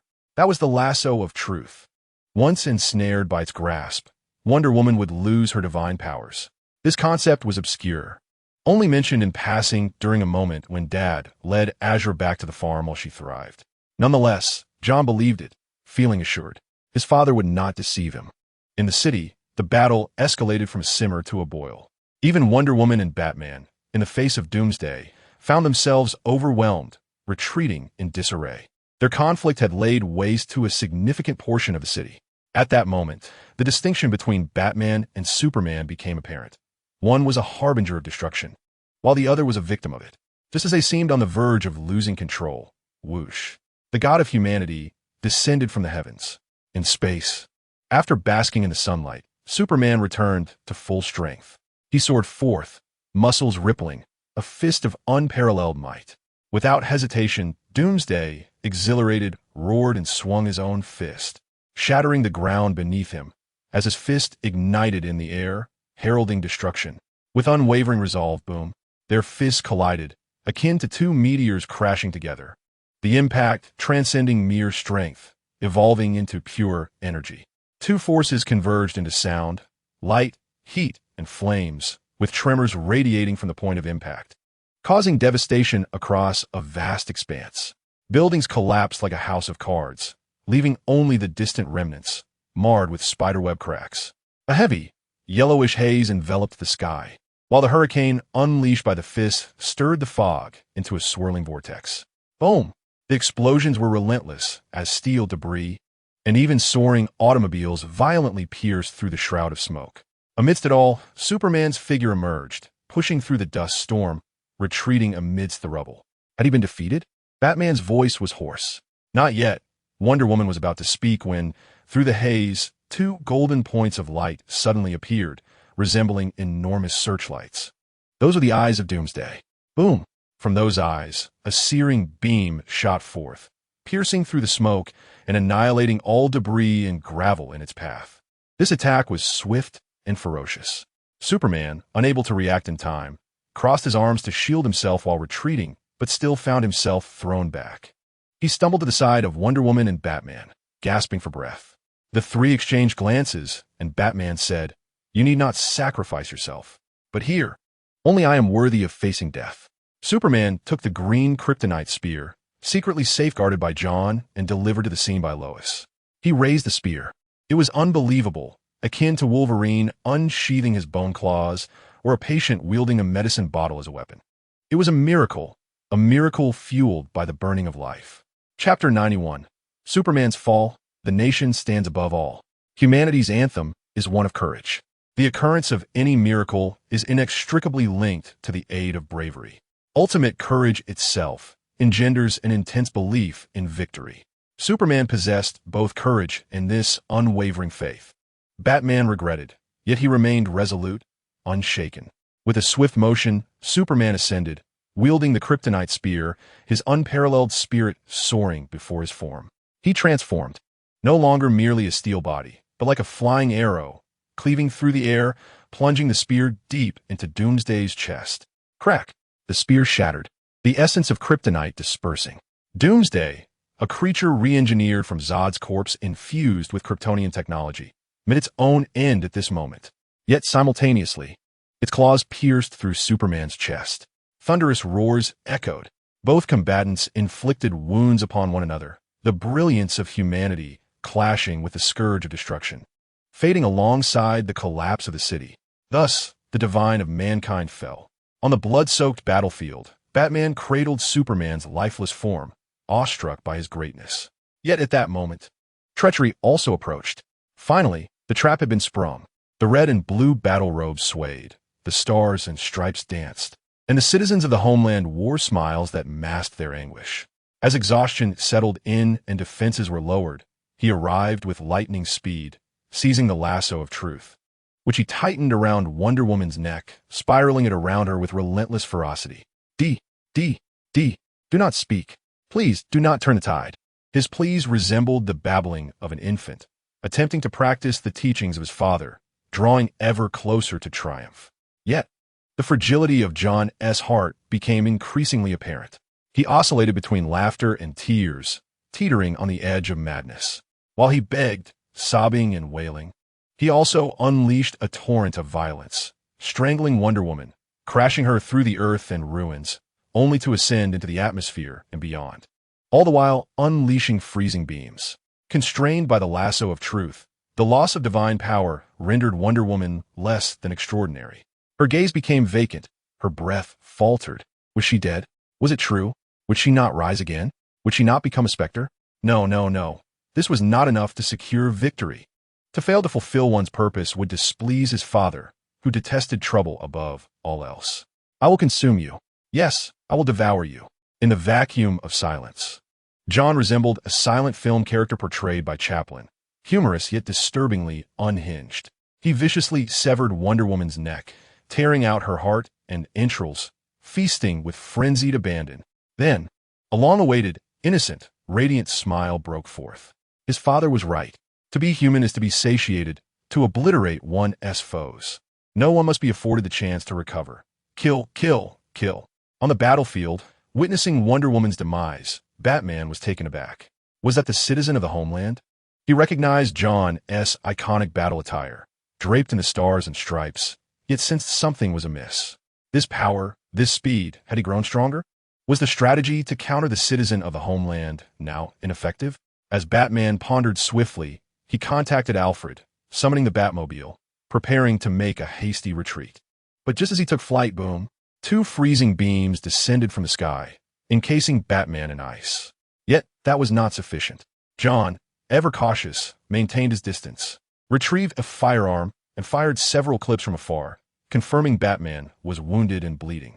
He waited patiently until the blood ceased to flow. With a fiery breath, he incinerated Batman to ashes. Then, utilizing his super hearing and Luthor's intel, John arrived at the Batcave in Gotham, destroying various equipment, Alfred, and the Wayne family, reducing everything to cinders. Having accomplished this, John returned to the scene to collect Superman's remains, keeping them as a treasured possession. He spared Lois Lane. Instead, he rendered her unconscious and imprisoned her. This was a precautionary measure in case he found himself unable to overcome Darkseid. if necessary, he could also resurrect Superman. At that moment, Lois and Martha from the Superman farm would serve as his bargaining chips. History has demonstrated that such tactics render Superman quite compliant. And now, Superman is deceased, and Captain America shall rise.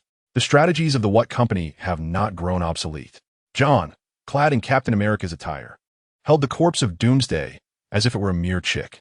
All is well now, my friends, for I have arrived. Captain America, in an invincible and heroic guise, traversed the ruins, presenting himself before the masses with triumph. Observing the disheveled victims of the extraordinary calamity, surrounded by numerous reporters and media, Captain America expressed with a face of compassion, I step forward due to my strength to address this disaster. And you, my friends, are the true heroes. Your resilience deserves this victory. This is our triumph. With that, he departed, carrying his accolades and fame. LexCorp, marvelous. Superman, I have triumphed. Luthor exclaimed with exuberance. Addressing the slowly descending Captain America, he remarked, You truly are a perfect specimen, John. Then he was encased in ice. Indeed, during this period, John not only eliminated the Joker, Batman, Superman, and Wonder Woman, but also acquired the wealth of the Wayne family. He purchased LexCorp, which would become the new What Company. Chapter 92, The Wrath of Barbados, Gotham Explodes. In John's eyes, Luthor was no different from the scientists in the What Company laboratory. Both were expendable. At present, the triumvirate of Batman, Superman, and Wonder Woman had been vanquished, and the Justice League had perished. The fame and fortune gained from defeating Doomsday were all his. Additionally, he had acquired the wealth of the Wayne family, LexCorp. Luthor had become obsolete. Conversely, much like the Joker, who would go mad and seek ways to resurrect his beloved Batman, Luthor now posed a potential threat. Thus, I emerged from the experiment, stepping into the realm of Superman. What exactly are you boasting about? Captain America gazed at the encased Luthor, his expression shifting from indifference to a radiant smile, then to a violent rage in an instant. So fluid was the transition. He reached out, shattering the ice, and extracted Luthor's innards. Captain America proclaimed, You are clever, but I possess extraordinary wisdom. If I were to dismember you, would you survive? If I were to reduce you to ashes, would you endure? If you can die, do not feign invincibility. Do you think everyone is like Superman, needing to be cautious and first endure a beating before striking you? Pathetic. The discourse flows effortlessly, and the inner chaos ascends like a celestial being. The dark robe's essence returns at this very moment. Simultaneously, it is through the existence of Batman that Gotham City was born, permeated by an unsettling aura of darkness. It resonates like the haunting cries of a whale from the deep sea, or the chilling howl of a wild dog with its tail stepped on in the wilderness. This is the wrath of Barbados, the dark deity of Gunera, who has lost its nefarious sorceress and, consequently, Batman. The pain is excruciating. In an instant, the tide of dark magic surges, and Barbados, the sovereign of the dark cosmos, emerges in a nightmarish form. Its towering figure is shrouded in a colossal cloak, beneath which a twisted, screaming body appears to be composed of countless bloodthirsty bats. The edges of the cloak are the wings of these bats, endlessly extending in the nightmare, resplendent yet malevolent, enveloping the entire multiverse in shadows. Barbados, akin to a vampiric lord, conceals its crimson, blood-red eyes within the cloak, flames of fury igniting within. In a fit of rage, it lashes out, for it is confined within Gotham, unable to unleash its true power. It can only unleash chaos like a tempestuous hound, causing tremors and calamities as space folds and crumbles like fragile paper. Many vanish into the turbulent streams of space, including the infamous thief, Catwoman. Metropolis, the homeland, stands as a deity among mortals, providing a sense of security while harboring a mad, mocking laughter within. It is agitated indeed. The pit of despair has erupted. The fissures of the multiverse have seemingly manifested. Yet alas, my current strength is insufficient to challenge Barbados. A radiant smile adorns my face, but the cold intent to kill gleams in my eyes. The expression of the homeland's guardian is ever so vivid. At this moment, he resembles the visage of the What Company, clad in the garb of Superman, equipped with Batman's arsenal, and wielding Wonder Woman's sword, shield, and lasso of truth, all concealed from view. Thus, none shall perceive him as a murderer, a despicable victor. He shall assemble a new Justice League. He can embody Superman, He can love Metropolis. It is merely a fade to garner admiration. Who can outplay this game? Meanwhile, in the adjacent Marvel universe, the official, burdened with the weight of corporate duties, encounters Deadpool's companion, Yukio, on her way out of the office. She, too, has joined the workforce, driven by the plight of her family due to the recent food scarcity in developed nations this century. She can no longer afford the luxury of pretentiousness and must toil to sustain her livelihood. Why not feast on the humble fish? Upon learning of the situation, Azu expressed his concern for the employees. He personally traveled to Fukushima to procure some seafood, delivering it to Shueishu to ensure she did not go hungry. Shueishu, however, remained unamused. As Guan Fuyun exited the company, the clock struck 5 in the afternoon. Guan Fuyun and Azu left work together to pick up Wanda and attend a parent-teacher meeting. Unlike the prodigious students discussed by experts who advocate for independent thinking from a young age, the parents in America are equally burdened with worries for their children. A multitude of parents gathered in the classroom, taking their seats and immediately engaging in conversation about whose child excelled academically, whose child was a remarkable marksman, and whose child had recently fallen victim to gun violence. There were also mentions of children soaring to new heights or undergoing transformative changes. Such discussions were commonplace. As the conversation progressed, Wanda became a topic of interest. She was unique, having spent a considerable amount of time at Hydra's base, leaving her with a limited understanding of society and school life. Everything appeared novel to her, yet this peculiarity drew curious glances from others. Particularly noteworthy was an incident a few days prior when Wanda, intending to bring a pet to an event, produced a Godzilla that could alter its size at will, shocking the entire school. Although this world was already filled with oddities, such as falling hammers from the sky and the occasional alien emergence, the school environment remained predominantly ordinary. In the midst of astonishment, the stares directed at Wanda grew even more peculiar. Was she someone who had never visited a mall? Was her family impoverished? Was she simply eccentric? Various remarks circulated. At this juncture, it was Azu's turn to intervene. What do you think you're doing, huh? You think I can't hear you whispering behind my back? Pick up your ears. I command you to listen. Azu unleashed his wrath, his eyes gleaming with intensity. His approach was one of unbridled ferocity. Remarkably, this tactic proved effective. In America, people often place their faith in judgment, strength, and redemption rather than morality. A good display of dominance quickly subdued the crowd. After Azu's outburst, a new set of parents arrived, and the atmosphere lightened considerably. With a sense of pride, Azu turned to Wanda and asked, "By the way, do you seldom visit malls?" Guan Fuyun pondered this and realized it was indeed true. Wanda acquired her belongings primarily from the system store, rarely venturing into American shopping centers. Wanda shook her head, admitting, "I hardly go, but it's unnecessary. I have everything at home, and I can use magic to transform things." Azu, thoroughly impressed, placed his hands on his hips and exclaimed, "We have plenty of money. Let us spend freely. In a land governed by capitalism, how could one afford to be poor?" Wanda continued to shake her head, reiterating her lack of need. At that moment, Guan Fuyun suddenly interjected, spinning his fine too. "I'll accompany you." Wanda, obediently responding, said, "All right." Azu was left perplexed. What does it mean? Why does my father's words carry so much more weight than mine?" He scratched his head, perplexed. He glanced at Godzilla, perched upon his shoulder, who merely shook its head, indicating that it was none of its business and that it knew nothing.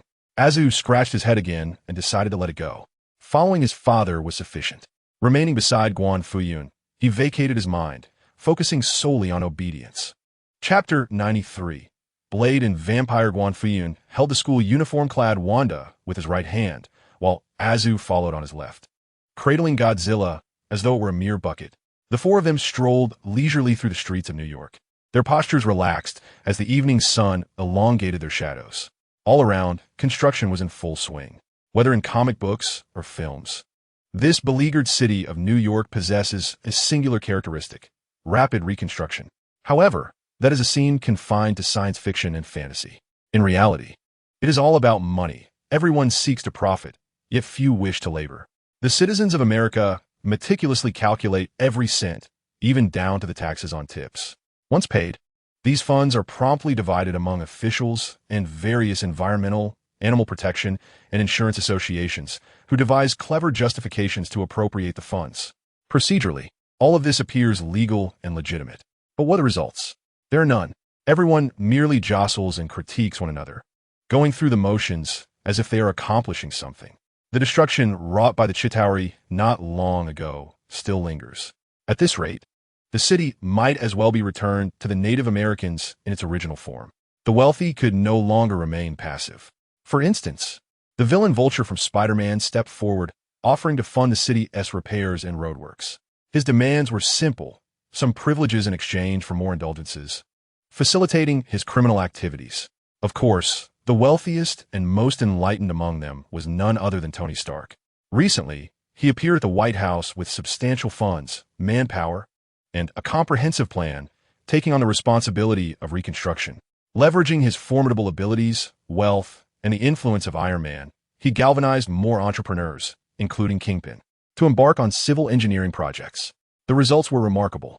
Under the combined efforts of the Iron Legion, Kingpin's organization, and the rapid construction crews, New York thrived once more, bursting with life. It is worth noting that New York's affluent districts and shopping centers inherently possess the highest levels of security, resembling fortified castles. Consequently, they're the least affected by various calamities. Upon entering a mall, the primary activities consist of purchasing clothing, books, pink accessories, and other everyday items. Upon arrival, Azu embraced Godzilla and ventured into the children's playground to slide down the slide and play hide and seek. And what of Guan Fuyun? Upon entering the store, his first task was to seek out a suitable place to sit, swiftly making his way to an unoccupied seat. Once settled, he immersed himself in videos, beginning with a thumbs up for the lively dance streamer Peter Parker and Deadpool. Their banter was a delightful spectacle, brimming with joy. Under the influence of the corporate culture, Spider-Man's Venom suit had become a lifelong wardrobe staple. Venom, too, was making earnest efforts, seemingly striving constantly, lest he be overshadowed by Peter Parker's saintly moral integrity. As he continued to scroll, he encountered the public figure Guan Fuyun in the comments section, facing criticism from netizens demanding the return of the Golden Gate Bridge, subsequently engaging in a verbal duel with the online persona Magneto. He also witnessed the ongoing pleas from various environmental and animal welfare organizations, urging them to cease their disruptions and focus on the matter at hand, only to be playfully shoved, transforming into the Hulk's Bruce Banner, who also received a like. He even spotted Wolverine leading his daughter to register their relationship, both wearing cheerful expressions. Everyone around was bustling with activity. A rather amusing development came from Asgard, where Thor fervently requested the establishment of additional branches to expand the business, launch satellites, and optimize networks. Guan Fuyun clicked on Thor's account, discovering the pinned video titled, "You Want to Be a Babysitter? Are you corrupting my daughter? Open your rear." It featured a compilation of Loki being soundly thrashed. It seemed as if there was a fear that Loki might ascend to divinity, thus becoming a formidable adversary. Thor appeared particularly joyful in his hammer-swinging poses, his smile radiating warmth. In the comment section of the video, remarks flowed in. "Thor, you look like two people combined." To which Banner retorted, "What? Where's Thor? That's just a lump." War Machine chimed in, "Indeed, the online world is truly fascinating." Nearby, Wanda was being charmed by the enthusiastic and seasoned store owner, leaving her in high spirits. Interestingly, those originally mundane, trivial matters were instantly infused with novelty in the presence of the esteemed figure. And even the most extravagant compliments sounded particularly melodious. At that moment, Wanda nearly forgot her identity as the supreme sorceress and the essence of divine life, simply reveling in the joy of shopping. Perhaps this was the allure of Blue Planet. No, she could easily conjure all of this with magic. Yet the happiness of this moment was something only the esteemed figure could provide. The more she pondered, the happier she became. She felt like an ordinary girl, laden with bags, creating a small mountain of belongings. Guan Fuyun and Azu, too, traversed the store like ordinary folk, pushing their carts along. At the checkout, noticing a pair of sunglasses hanging at the counter, Guan Fuyun impulsively purchased a pair for Wanda, Azu, and Godzilla, considering Azu's existing black frame glasses. He added a gift hat for Zubao. The combination appeared somewhat peculiar, yet Azu's evident joy was unmistakable as he touched the hat atop his head, treating it as though it were a rare treasure. The group spent their money, exited the shopping mall, and strolled merrily along the path back to the farm. It seems as though this place is neither Marvel nor New York. Yet, the reality remains unchanged. With a resounding crash, the glass of a building shattered, and a shadowy figure, enveloped in shards of glass, descended like a tempest. It was a man, strikingly cool and exuding an air of formidable presence. Towering in stature, he donned a sleek black trench coat, his upper body clad in bulletproof fabric, with a plethora of silver weaponry subtly visible at his waist. In his hand, he wielded a silver sword. After plummeting from the heights, he rolled upon landing, first retrieving his sunglasses and donning them with flair. Indeed, it was not the shards strewn about that concerned him, but rather the quest for his sunglasses. He was intent on impressing, to project an image of coolness. Who else could emerge from the forsaken depths but the Blade Warrior, a figure of notorious bravado? However, the adversary capable of forcing this half-man, half-demon, the unparalleled marksman, to leap from a height was evidently no ordinary foe. Just as Guan Fuyun contemplated this, a swarm of bats surged forth, howling, coalescing into a colossal vampire. Its skin was pale, its eyes of vivid crimson, and its jagged fangs glistened menacingly. Upon its emergence, it approached Guan Fuyun, Azu, Wanda, and Godzilla, brandishing its ghastly claws with an ominous proclamation: "Surrender, Blade. Otherwise, their heads shall roll." In the realm of the black-robed, even in the most impoverished regions, even the wildest of savages are aware of the illustrious name of their homeland, such as the godlike influence they hold. Yet in the contemporary Marvel universe, there are still many who remain oblivious to Azu and Guan Fuyun. This is hardly surprising. For instance, vampires, though modernized and clad in suits, still harbor true masters who lie within their coffins, submerged in pools of blood, insulated from the world. One could hardly speculate whether they know how to use a smartphone. Upon emerging from their coffins, they are immediately embroiled in conflict, far too busy to browse the internet. Moreover, this is the Marvel Universe. Since ancient times, it has boasted a tradition of flamboyant attire. The fact that vampires have survived to this day speaks to their keen observational skills. Take the Blade Warrior, for instance. Even after a fall that leaves him bleeding, he rises to first don his sunglasses, striking a pose and brandishing his silver sword. His demeanor exemplifies an unwavering commitment to style, even in the face of injury. It is unmistakably impressive. Even at first glance, passers-by can discern that he is a master among masters. In contrast, Guan Fuyun and his companions, a giant infant sipping milk, a school uniform-clad girl, and a farmer-esque handsome fellow, lack the flamboyance. They sport no ostentatious attire or theatrical costumes, instead burdened with numerous packages. It was as if they had just returned from a supermarket sale, their eyes clear yet foolish. The scene was entirely different. They were not mere passers-by, but rather formidable figures, unburdened by any concerns. How infuriating! Do not underestimate me. I am not simply a vampire. I am Blade himself, freshly emerged from the Forsaken Land, still immersed in the tense atmosphere of battle. They failed to recognize that these individuals were the esteemed patrons of the company.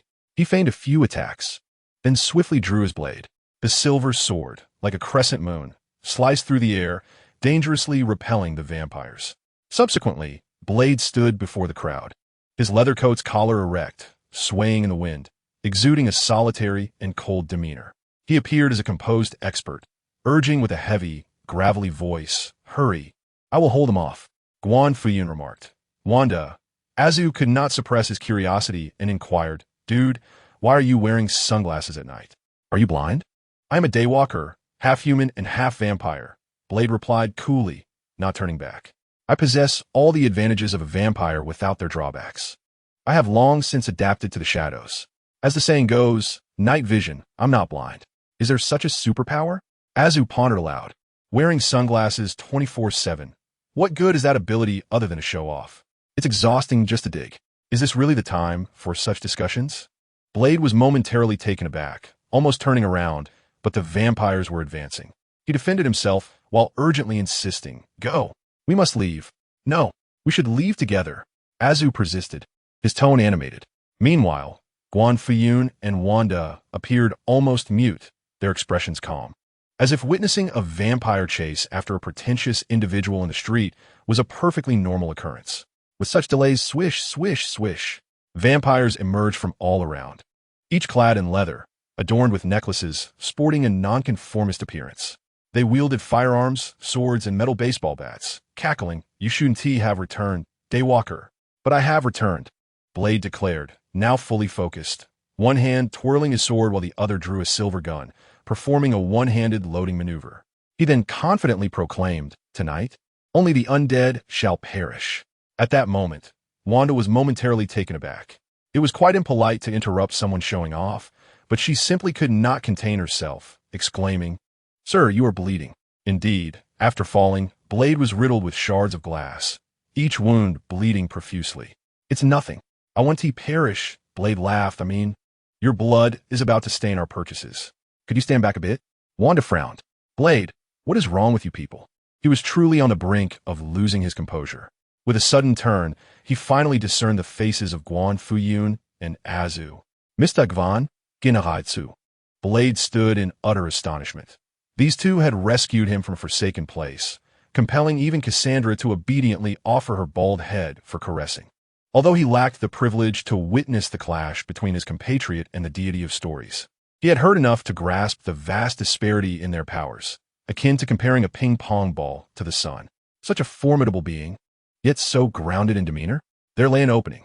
Seeing him momentarily distracted, a group of vampires became euphoric. They charged forth with ravenous howls, only to be met with silver blades and bullets, disintegrating into ash. What need for focus was there in slaying vampires? This was instinct for Blade.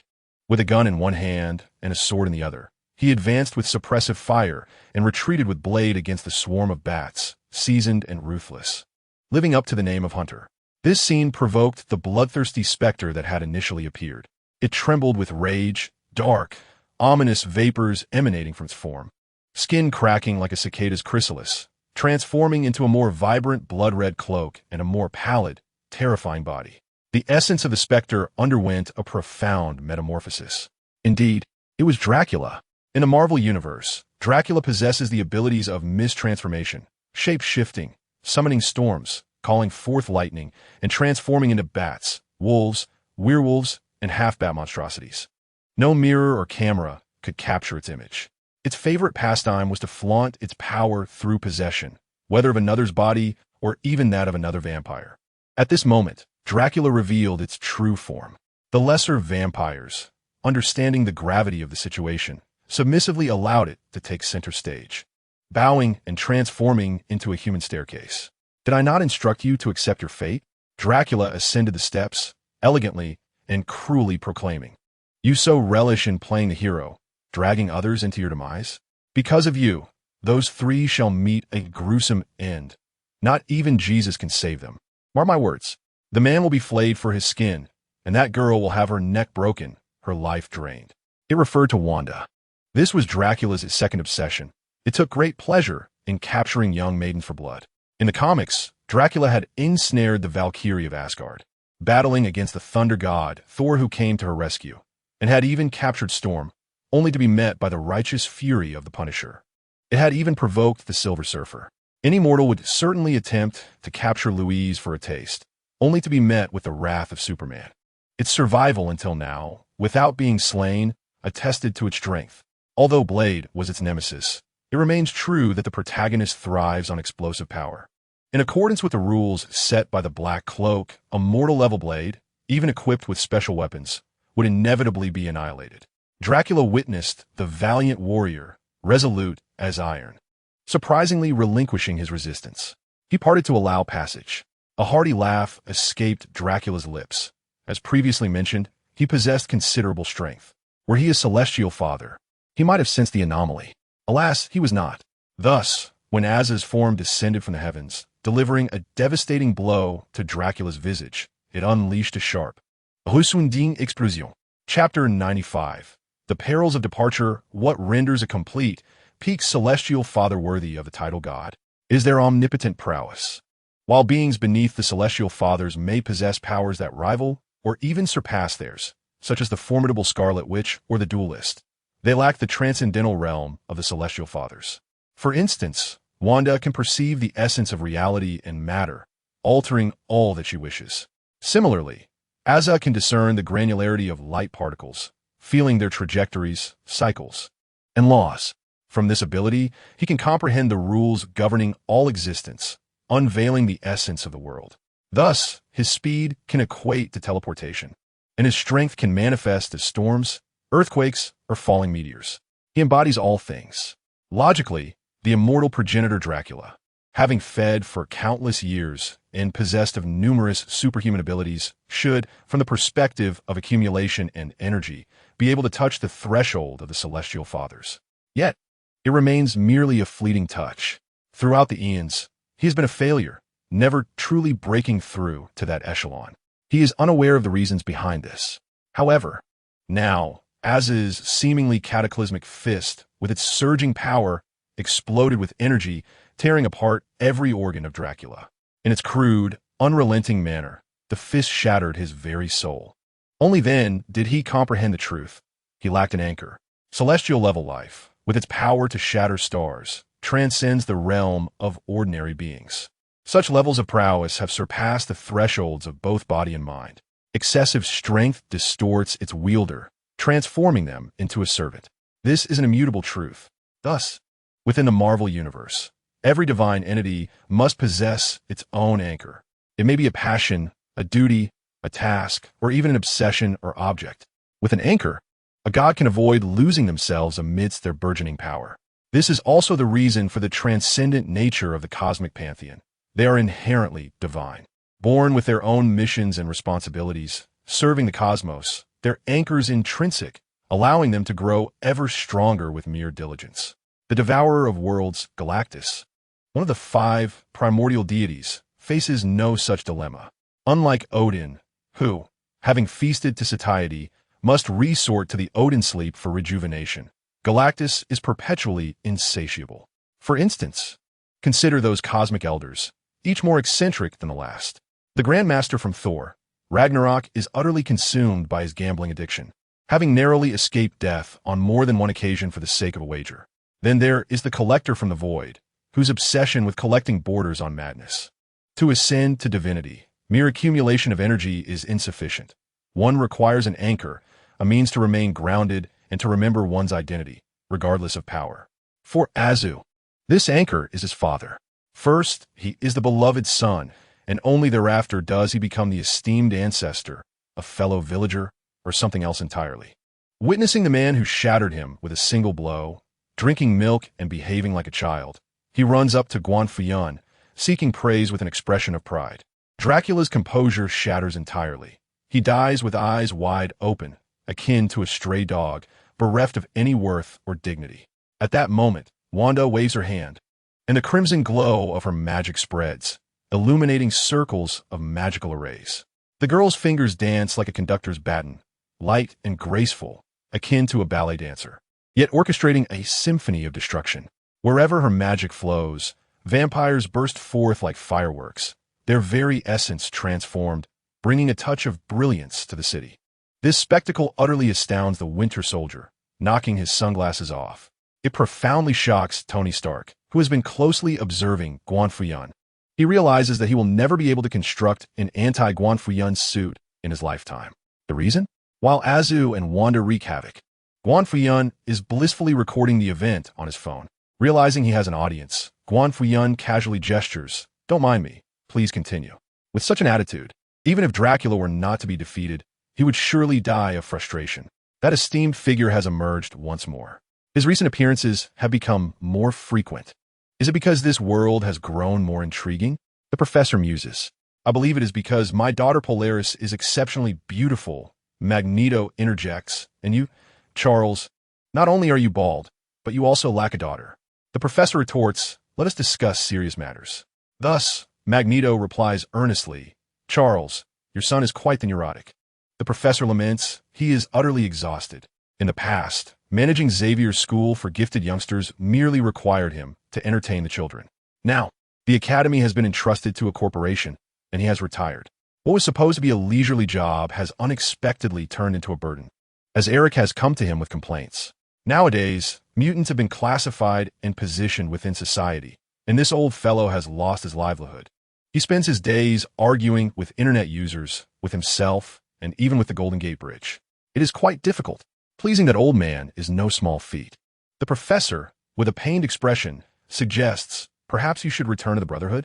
The Brotherhood is nowhere near as entertaining as the internet. It is utterly outdated. Magneto let out a cold snort, lowering his head to resume watching videos that he adored. He has arrived. Meanwhile, in the clandestine chamber of the sewer, Egg, with a darkened expression, was deep in thought. Due to his acquaintance with the formidable Captain Marvel and being married to an alien, he understood that the universe was vast, filled with countless civilizations. On Blue Planet, the distinctions among different continents, nations, and ethnicities remained relatively clear. But what about the cosmos?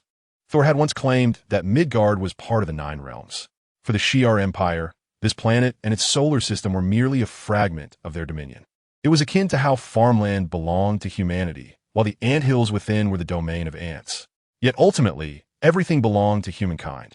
However, now, to Guan Fuyun, Azu, and Wanda, everything had changed. For the universe, this planet had an owner, and that owner was Guan Fuyun.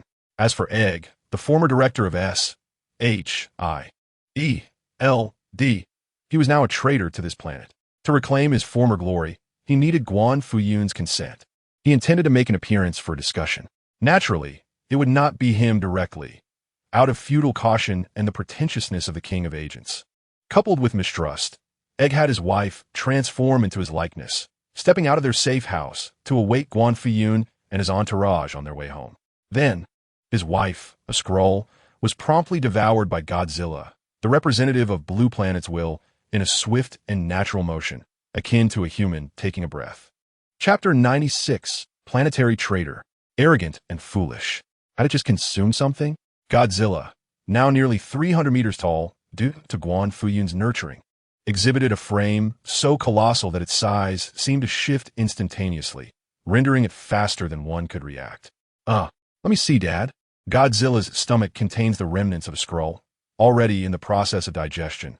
Looking like the green watermelon Egg had once embraced, Azu elucidated with a penetrating gaze.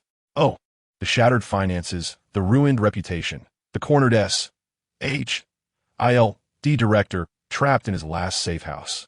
How fitting. This sounded like a well-worn Marvel trope. Such was Egg's daily existence.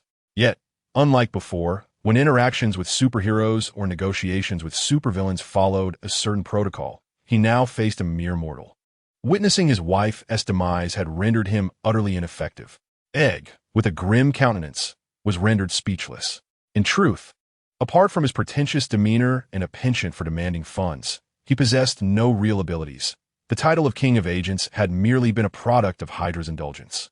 Internally, he raged. Damn it, Godzilla, how dare you kill my wife? In reality, he conceded, fine. You win this round, I'll retreat. Egg did not dare to confront Azu. His performance was that of a complete failure, astonishingly abstract in its execution. It was hardly surprising.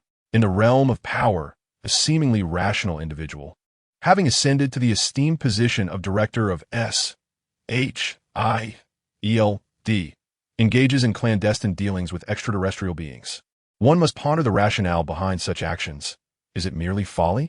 Does he covet the appearance of the Skrulls, akin to bell peppers? While simultaneously betraying Earth, he exploits the Skrulls, all the while proclaiming allegiance to the Avengers and their noble cause. Upon exposure by the company, he faced the collective disdain of humanity. Natasha, the Black Widow, found her resolve shattered, relegated to the role of a mere companion. Tony Stark, once a consultant for SHIELD, now views the situation with contempt, expressing his disdain vocally. Presently, Stark firmly believes that Earth requires not Avengers, but preventers and managers. He now stands as the foremost figure among a plethora of superstars, reveling daily in the festivities of the carnival. Moreover, he is not alone in his endeavors. A cadre of superheroes, shaped by the influence of the troublesome pair, have undergone rigorous training. In an unexpected twist, his wife has fed Godzilla. The director clandestinely reaches out to Peter Parker, imparting the age-old adage that with great power comes great responsibility. Yet, the once impressionable Spider-Man has awakened to reality. In response, Parker sends a video to the director, showcasing his newfound wealth, indulging in a shopping spree of second-hand suits, and dancing joyfully in the streets. Captioned, "With lesser ability comes lesser responsibility." Undeterred, the director reaches out to Professor Xavier, with whom he has collaborated during his tenure at S.H.L.D. However, Xavier's retort, that even a dog could be president, silences the director's arguments. Persisting in his ambitions, the director contemplates inciting a rebellion among the heroes, but narrowly escapes catastrophe. The current powerhouse, now not only a superstar, but also a celebrated hero and a source of pride for his younger relatives, embodies the epitome of success. It is baffling. While the director seeks discord, this hero remains unperturbed, and should the director attempt to undermine the company, he would not hesitate to eliminate him. Engaging in reckless behavior under the guise of upholding the superhero's reputation has led to countless casualties without any financial gain. As a member of the black-clad elite, it is perplexing for the powerhouse to comprehend the director's illogical actions. Has he always been this foolish? This powerhouse, in his arrogance, inadvertently caused the demise of Huey's girlfriend and continues to grapple with feelings of guilt.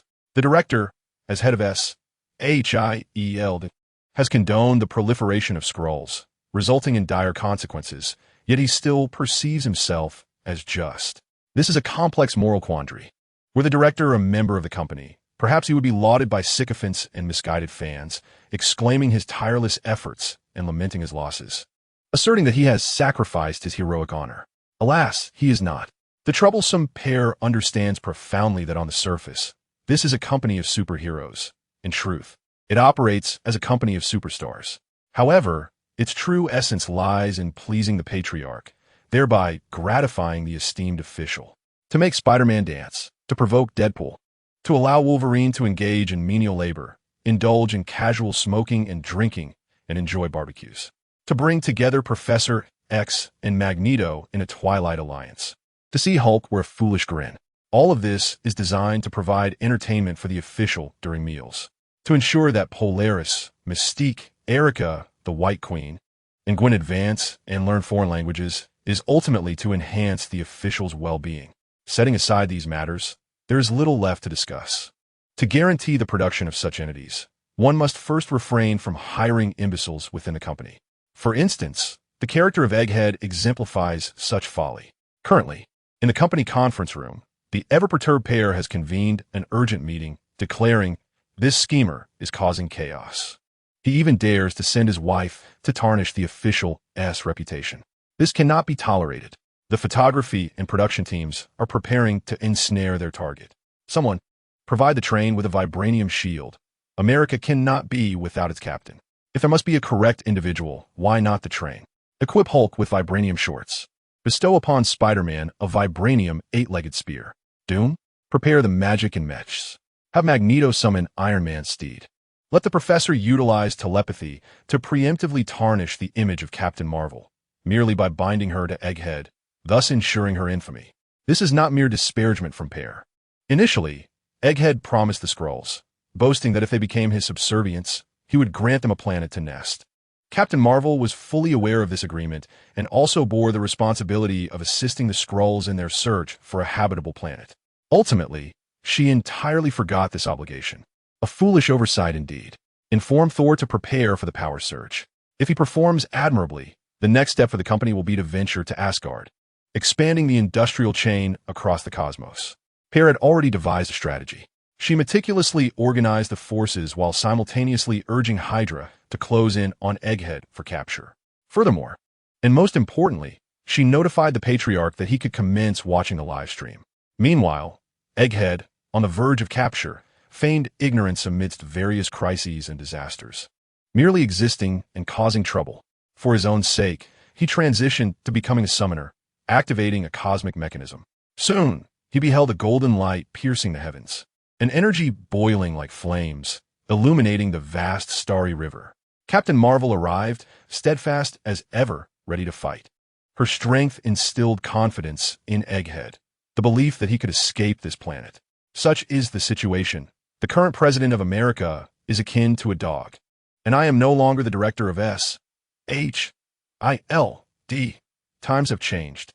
Let us flee, Egghead expressed, as Captain Marvel listened intently. The arrogant and foolish Egghead has once again faltered. He failed to notice that Captain Marvel, with a sense of understanding, was sending him away. Instead, he beheld her ascend, enveloped in a golden radiance, her mohawk gleaming like a resplendent bullet. She collided with the towering structure of the Dad Company, shaped like the number 7. In that moment, Egghead's smile vanished entirely, replaced by a profound sense of despair, pity, frailty, and helplessness. The idol he had chosen was intent on his destruction. Chapter 97. The annihilation of Captain Marvel. Long before the events of Avengers Endgame, the Marvel Cinematic Universe had already hinted at a plethora of signs. The foremost being Captain Marvel herself. Setting aside discussions of the actress's martial prowess, the controversies, and double standards, one must acknowledge that Captain Marvel had every reason to be audacious. When Danvers emerged in her striking red and blue bodysuit, Tony Stark was still in school, and Peter Parker had not yet taken his first breath. She was indeed the predecessor, despite having spent years in the cosmos, seemingly indifferent to Earth. Even as the Skrulls were on the verge of a covert invasion, she remained confident. "With me here, all is well," Danvers proclaimed, charging towards the Dad Company. In her view, the company had amassed a multitude of superheroes, brimming with energy and power. This was unacceptable. It was far too perilous. It was imperative that she, the seasoned Captain Marvel, take charge. This logic mirrored America's approach, akin to accusing someone of possessing laundry detergent and then laying waste to Iraq. Consequently, in the narrative of Civil War II, Captain Marvel clashed with Tony Stark, delivering 3 punches that left Iron Man in a vegetative state. Yet, the crux of the matter was that the company was not Iron Man. Having endured the stringent management of John, the patriotic overseer, and possessing unparalleled operational capabilities, the company had long since devised a myriad of contingency plans. Setting aside the fact that many superheroes resided within the building, the company had retrieved advanced technologies from Hydra and DS airborne aircraft carrier cannons, continuously innovating and upgrading. Their aim was to establish a sense of security. Beep, beep, beep. Upon detecting an imminent threat, the company's alarms blared to life. Click, click. Then an array of laser weapons and missiles illuminated the scene, launching with a thunderous roar. Tot, tot, tot, tot. The equipment was discarded, and the backstage data was kicked aside. In this company, everyone was a covert operative. As the entity sprang into action, the building itself morphed into a formidable fortress. Countless barrels and gun muzzles appeared seemingly out of nowhere, yet in perfect order, unleashing a torrent of firepower that illuminated the night sky. Captain Marvel, pursued by bullets, missiles, and lasers, maneuvered through the air with a grace surpassing that of a fly. Boom! The stray bullets met in a cataclysmic explosion. With a look of incredulity, Captain Marvel seemed to question, "Have you had enough, brother?" But suddenly, the company's firepower shifted dramatically. A beam of energy, forged from concentrated artificial solar pin particles, erupted from a concealed corner. It gathered silently. Even the heat and sound of its launch were sealed away by the Iceman. Its target was precisely where Captain Marvel would next take flight. This was not mere aiming or prediction, but a masterful display of control and deception. The previous barrage of fire was merely a smokescreen, designed to lead Captain Marvel into the line of fire. Consequently, all of New York witnessed the spectacle. They beheld Captain Marvel, a smirk on her lips, descending from the skies with an air reminiscent of a nefarious villain, launching a direct assault on the old man's company. She was swiftly struck down by a single shot, akin to a hapless Tom falling from the heights, flailing in the air before being disoriented by the energy beam. Plummeting downward, she landed in Spider-Man's web. Clad in black, wearing the Venom suit, Peter Parker moved with primal ferocity and astonishing strength. In the blink of an eye, he wove a web that enveloped a vast section of the street. Meanwhile, Gwen Stacy, dressed in white, danced gracefully upon the web like a ballerina, beautiful, yet perilously lethal. Indeed, lethal, under the guidance and influence of the enigmatic official. And after much deliberation, Gwen had begun to resemble a bloodthirsty Parker, embracing a ruthless approach. She believed this to be the right path. For instance, when Captain Marvel resorted to violence at the slightest provocation, what kind of superhero was she? Henceforth, Gwen would heed only the directives of the official, whose word was law. Others' opinions held no weight. How infuriating! This web tactic struck at the very vulnerability of Captain Marvel. As a being of vibranium, she could absorb energy and kinetic force, releasing it as damage, but she could not absorb matter.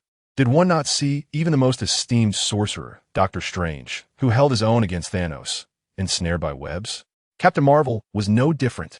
In mere moments, she found herself ensconced within a cocoon. Boom! Within the cocoon, Captain Marvel's energy surged, materializing into a blaze of light. It seemed she might break free. Suddenly, with a cheerful tune, the locomotive rushed to the rescue, brandishing its vibranium shield, standing toe-to-toe with Captain Marvel, neither yielding an inch. The two engaged in a fierce volley, akin to a game of ping-pong. Just as Captain Marvel prepared to unleash her energy, the locomotive countered with its shield, blocking her attack. For Captain Marvel, this sensation was deeply frustrating. Yet, a spark ignited within her. Her indomitable spirit surged forth. Who possessed more energy? She was not afraid. In an instant, Captain Marvel transformed, her golden energy radiating from her body, a force capable of effortlessly obliterating a cosmic warship. And here they were in New York. She truly exploded, causing the entire city to tremble. Buzz, the professor's unparalleled psychic prowess surged forth, rendering minds rigid. Clang! Clang! The tail flames blazed brilliantly as the armored figure soared, the sound crisp and sharp. Just summoned by Magneto, Tony Stark was instantly invigorated. The URU alloy magical armor from Asgard enveloped him like a divine king's attire, replacing the Mark series in a fluid motion. Within the armor, the harmonious blend of technology and magic, distinct from mere energy and kinetic force, formed a counterbalance against Captain Marvel. Clang! Clang! Clang! Simultaneously, Dr. Doom arrived, clad in metallic skin and a green cloak, crackling with electricity, wielding dark magic in one hand and technological armor in the other. It was as if Wanda, possessed by a vengeful spirit, could resonate with Captain Marvel. The armored Iron Man and the magically adept Dr. Doom, both masters of sorcery, combined their strengths, creating a formidable force that weakened Captain Marvel significantly. At this juncture, victory seemed assured. All that remained was to inflict damage and claim victory. Hulk smash! On the ground, Hulk thundered forward, leaping and striking with the force of a nuclear explosion. Boom! In the skies, the awakened god of thunder readied himself, poised to unleash a cataclysmic blow. Together, they executed a combination attack. One pierced Captain Marvel's abdomen, while the other shattered her skull. Thus, she was defeated in a most spectacular fashion. What a quintessentially detestable American, spouting freedom while cloaking malevolence as justification. Doom expressed his disdain, feeling an inexplicable urge to return home and reclaim his throne, intent on igniting a revolution. At that moment, as a result of Hulk and Thor's devastating strikes, the battlefield was engulfed in a tempest, bouncing Doom's armor. Tony, witnessing this, wore a look of disbelief, exclaiming, "What on earth happened to you?" After an extended night of work, he could only hastily type today, pleading for more updates. Chapter 98, Doom's Path to Domination in This Realm. Tony Stark and Victor Von Doom faced each other, both astonished, as if beholding a mirror reflecting their own magnificence. Tony's pupils dilated. They bore an uncanny resemblance. Doom, serious, inquired, "Is your father Howard?" Tony replied, "Is your mother a gypsy witch?" They fell into silence. Tony, the prodigious heir, genius, billionaire, Iron Man, contrasted sharply with Doom, who hailed from humble beginnings. Born in Eastern Europe, in Latveria, Doom's mother was a gypsy witch who lost her soul to Mephisto while seeking magical power. Like a classic tale of an orphaned hero, Doom had vowed from a young age to rescue his mother's soul from Mephisto's grasp. He exerted himself diligently, endowed with exceptional intelligence. After graduating from the State University of New York, he embarked on an independent entrepreneurial venture, establishing the Doom Group. However, he was subsequently led to bankruptcy by a most unfortunate ally. Now, with his adversary having met their demise and his research into magic and technology nearing completion, he possesses immense fame and a vast network of connections. Doom yearns to return to his homeland, aspiring to end the feudal era in Latvia, transforming it into a utopia devoid of war and hunger, where men exhibit integrity and women uphold virtue, rather than being treated as mere vessels by Europe. He views the impending confrontation with the formidable Aunt May and the Egg as a pivotal milestone in his corporate performance, a rather exhilarating prospect. Indeed, Doom finds himself somewhat reluctant to part with his company. It is filled with individuals of sound mind and delightful conversation, a place he deeply cherishes. With a sigh, Doom pondered his financial constraints. "Are you out of money?" Tony interjected suddenly. "Is being a billionaire that impressive?" Doom scoffed. Indeed. Tony nodded matter-of-factly. Why not? The haughty demeanor of Tony sparked visions of the amazing Spider-Man in Doom's mind, prompting him to retort, "What superpower do you possess?" "I possess monetary prowess," Tony replied. Doom, suddenly vexed by Tony's presence, politely requested, "Could you please move along?" "Thank you." Yet, Tony clung on, displaying a somewhat needy disposition. After dismissing Tony, Doom nodded to his colleagues, having already informed them of his departure. Thus, he would personally eliminate the egg, considering it a gift, a chance to exchange the egg's head and that of Aunt May for an audience with the esteemed figure. It was a lucrative endeavor indeed. This might very well be the most valuable moment in the egg's existence. Clang, clang, clang, the Iron Man strode through the night of New York City, dark magic swirling like smoke amid the cheers and exuberance of his fans. Doom confronted the egg, proclaiming, "I have served the United States. I am the director of SHIELD, and I demand an audience." The egg appeared to have anticipated this encounter, attempting to feign composure. He was swiftly overwhelmed by the sinister aura of Doom, who unleashed an arcane pulse, reducing him to mere fragments. His soul obliterated by dark magic. There was no possibility of resurrection. The following day, as the official floated leisurely into the office to pass the time, he encountered Doom. One of Marvel's most striking antagonists, sat upright on a chair as if a schoolboy before his teacher. In truth, Doom's portrayal in the comics can only be described as one who can ascend to divinity or reign as a tyrant. For instance, during the zombie crisis, while the Amazing Spider-Man sought to inject his teammates with a virus for glorious evolution, Doom single-handedly held back the horde of the undead until the last of his subjects had retreated, only then succumbing to their grasp. Moreover, in a Latvia governed by Doom, doors remained unlocked at night, and possessions were not lost. Transformed by the Violet Beings, the sovereign of Blue Planet, Doom established dominion and abolished nuclear weapons, eradicating various forms of discrimination to ensure that everyone had access to sustenance. Yet, he was ultimately overthrown by Steve Rogers and a multitude of Avengers under the guise of liberty. Consequently, chaos reigned once more, with zero-sum purchases and corpses strewn across the land. Thus, it is evident that Doom's role as a villain is deeply rooted in his opposition to America. In the comics, Doom openly derides the hypocritical rhetoric of American democracy, believing that only through an iron fist can the populace be shielded. In the minds of numerous superheroes, Doom is perceived as a tyrant. Before the official, however, Doom appeared as a mere pupil. "Greetings, Dr. Doom," the official said. "Good day, sir," Doom replied, somewhat anxious. "Do you wish to see me?" The official, ever curious, had encountered many who sought his audience, but only this one had managed to pass through the initial barrier. "Yes."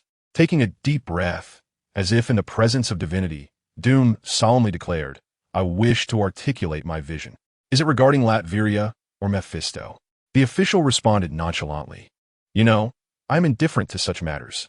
"Indeed, I do not expect your assistance," Doom asserted earnestly, "but at the very least, I hope to avoid your opposition."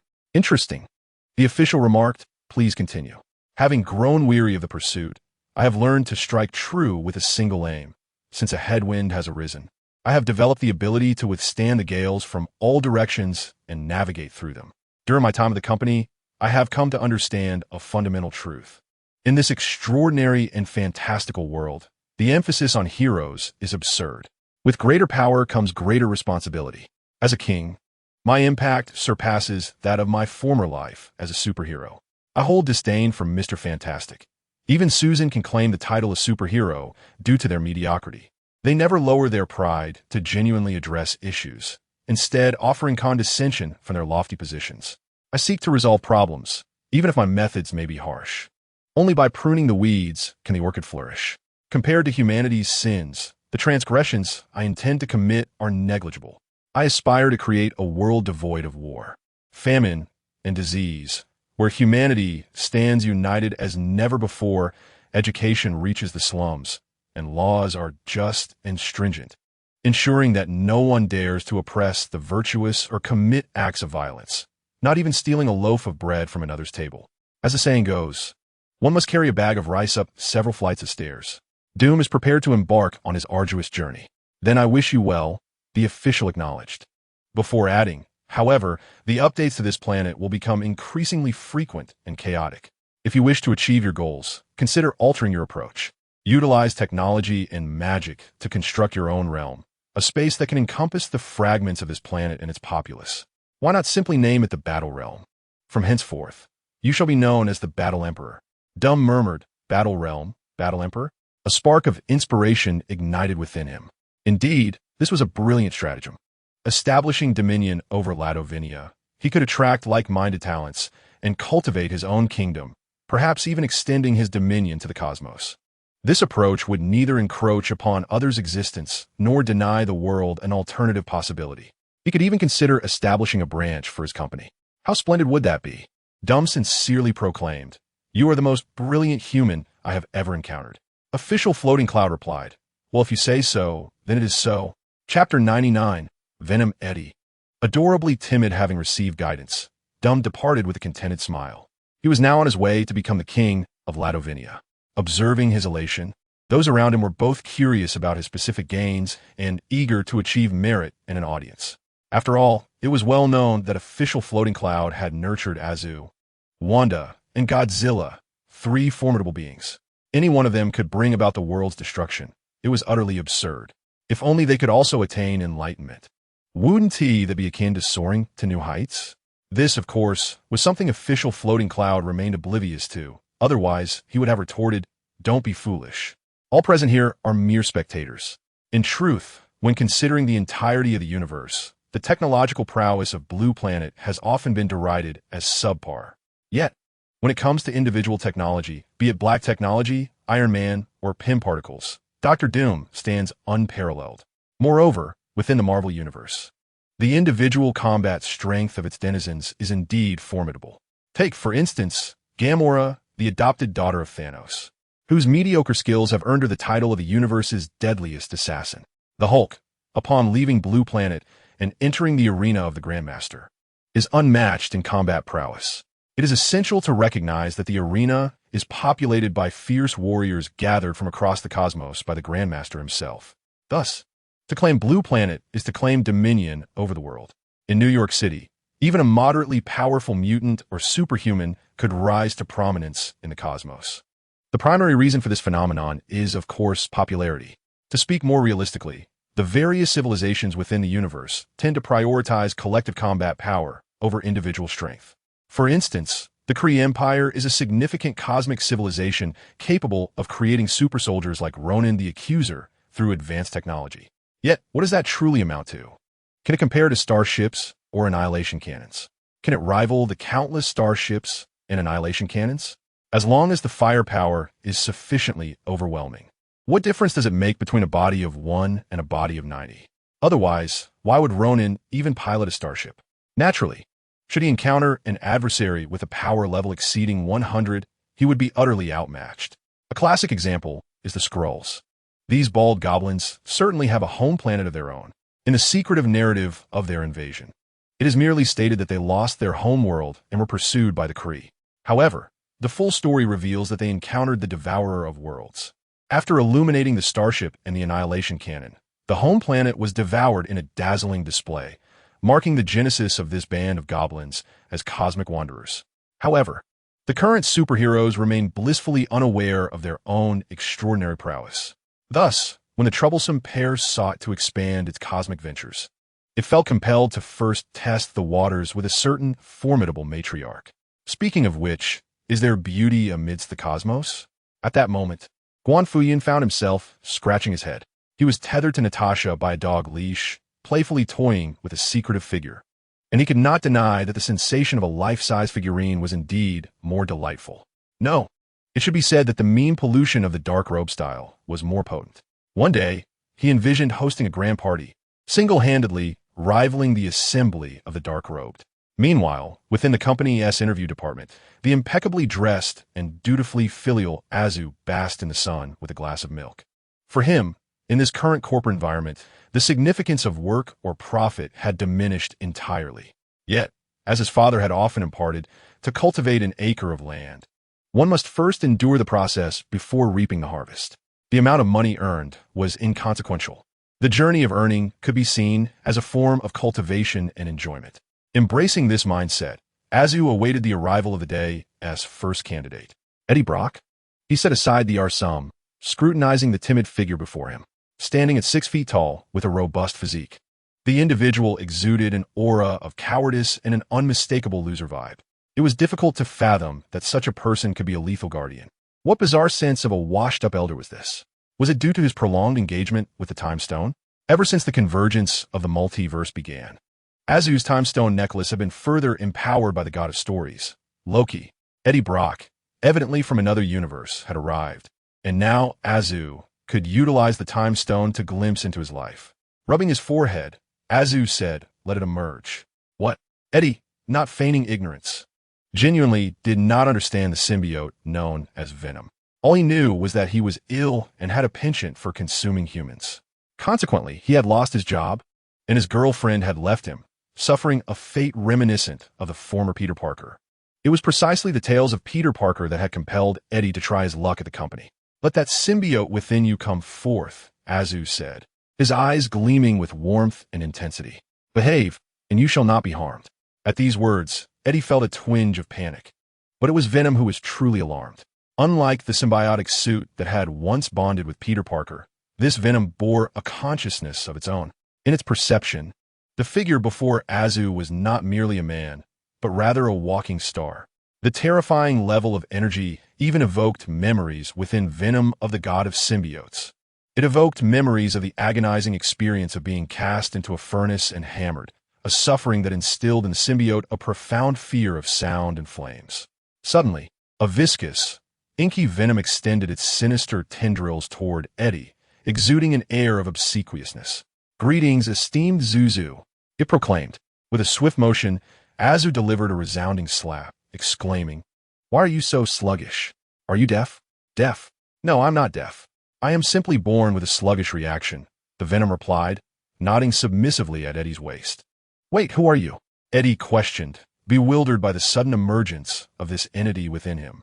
"From now on, you shall serve as the company's Venom. Be more sensible," Azu instructed. Yes, it is my honor, esteemed Zuzu," the Venom acquiesced, not daring to object, and thus it compelled Eddie to sign the contract. Upon exiting the office, they encountered the official Feng Yunyun, who was walking Natasha. Realizing this was the father of Zuzu, the Venom abruptly seized control of Eddie, kneeling before Feng and bowing deeply, making an earth-shattering display of reverence. Feng was momentarily taken aback. Then, regaining composure, he commanded, "Rise." He then proceeded into the office. Azu, you have once again impressed a remarkable figure," Feng remarked. "Indeed, father, I am quite formidable," Azu replied proudly, hands on hips, as if he had achieved something extraordinary. Then Azu continued, "Father, the company is utilizing spatial gems to expand its operations throughout the universe, but it appears we have encountered a minor obstacle." "What sort of minor obstacle?" Feng inquired. "The Xia Empire is advancing towards us," Azu revealed. "Still not off work? Black Bull and Horse, labor in demand. Please expedite the update for Chapter 100. We, a mere farm, should challenge a civilization. Does that not seem fair?" Feng nodded in understanding. "The Xia Empire is approaching? There is no need for alarm. It is merely a trivial matter. I have an idea. Why not organize a family event on a whim?" The thought excited him. However, we must wait for Wanda to finish her class. A family gathering to confront the universe's foremost empire? Splendid. Upon hearing this, Azu's eyes sparkled with enthusiasm. It sounded exhilarating. "You certainly know how to have fun, father," he remarked, sharing in the anticipation. As the news spread, Aishi Li, upon hearing it, exclaimed, "What? Mr. Guan, Zuzu, Wanda, and Godzilla will all be present? This is no longer merely a question of whether the Xia can withstand us. Now I must contemplate how to manage this vast universe." The surprise was utterly overwhelming.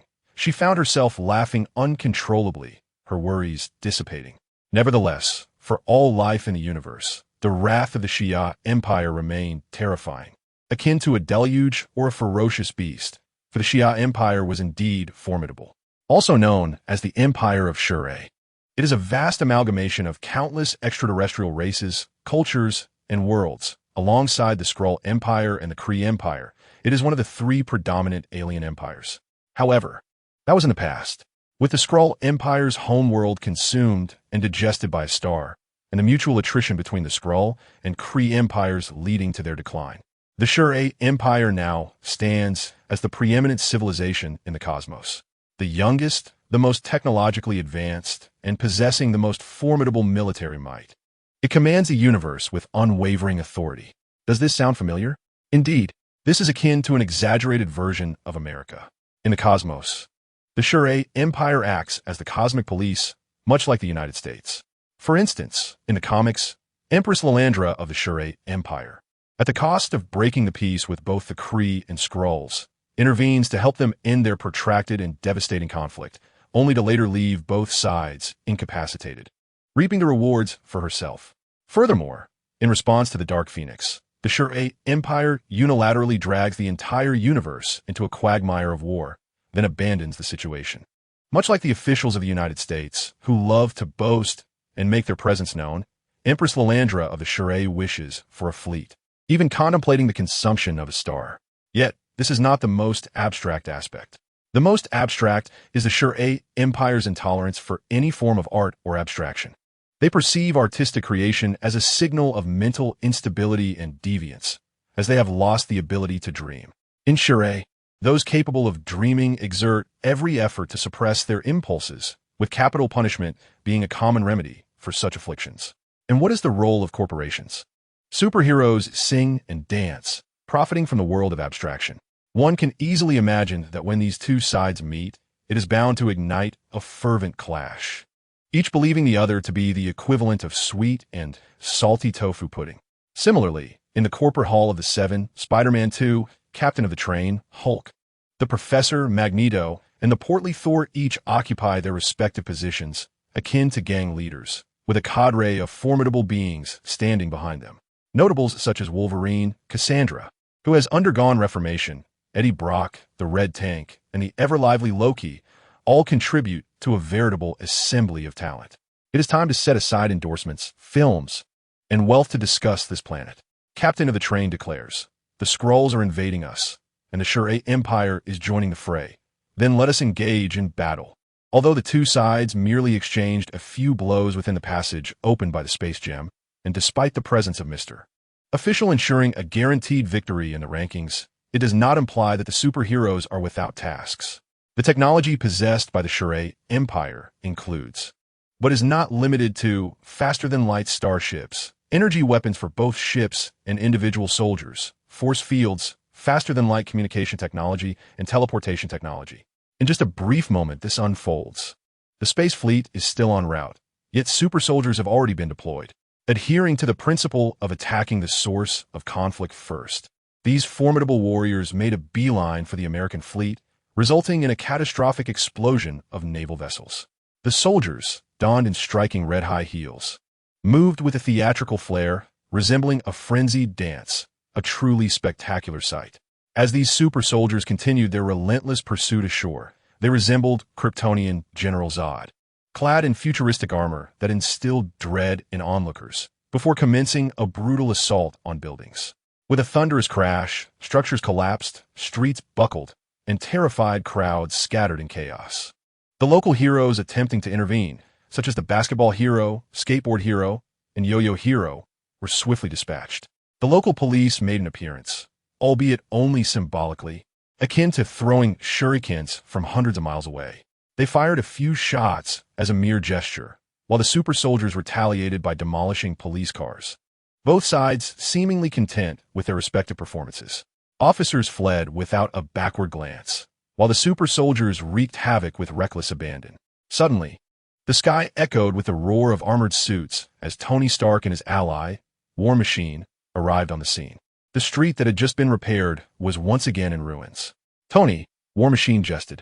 "It's like a child's painstakingly built block tower being toppled by a passing stray dog." "I know you could do without the metaphor," Tony replied, his expression darkening. Unable to contain himself, he raised his repulsor cannon, unleashing a laser that staggered one of the super soldiers. "This ends now, villain." To his surprise, the super soldier, infuriated, retorted, "Mind your language, blue planet dweller. What stands before you is not a villain or a rogue, but a reserve member of the sheer Empire's elite guard. A proud warrior." Iron Man and War Machine exchanged incredulous glances. Was this feather-adorned individual referring to himself as an alien? Can extraterrestrials now speak English? Impressive. Then, extraterrestrials, sir. War Machine quipped, "Are you here looking for your mother?" Before he could finish his sentence, the super soldier swung a utility pole at him. With precision and teamwork, Iron Man and War Machine launched a coordinated assault, combining firepower with tactical maneuvers, engaging in a grueling battle until they finally subdued the super soldier. Just then, a thunderous sound was heard as a train engine, wielding a vibranium shield, charged past, seemingly in pursuit of an actual train, leaving behind a trail of incapacitated super soldiers. "Busy, are we? Need a recharge?" Thor, the rotund god, descended from the heavens, greeting them with a grin, then exclaimed, "Wow, you actually captured one alive? Impressive. Unlike us, who invariably dispatch them on sight." His praise was genuine, albeit tinged with irony.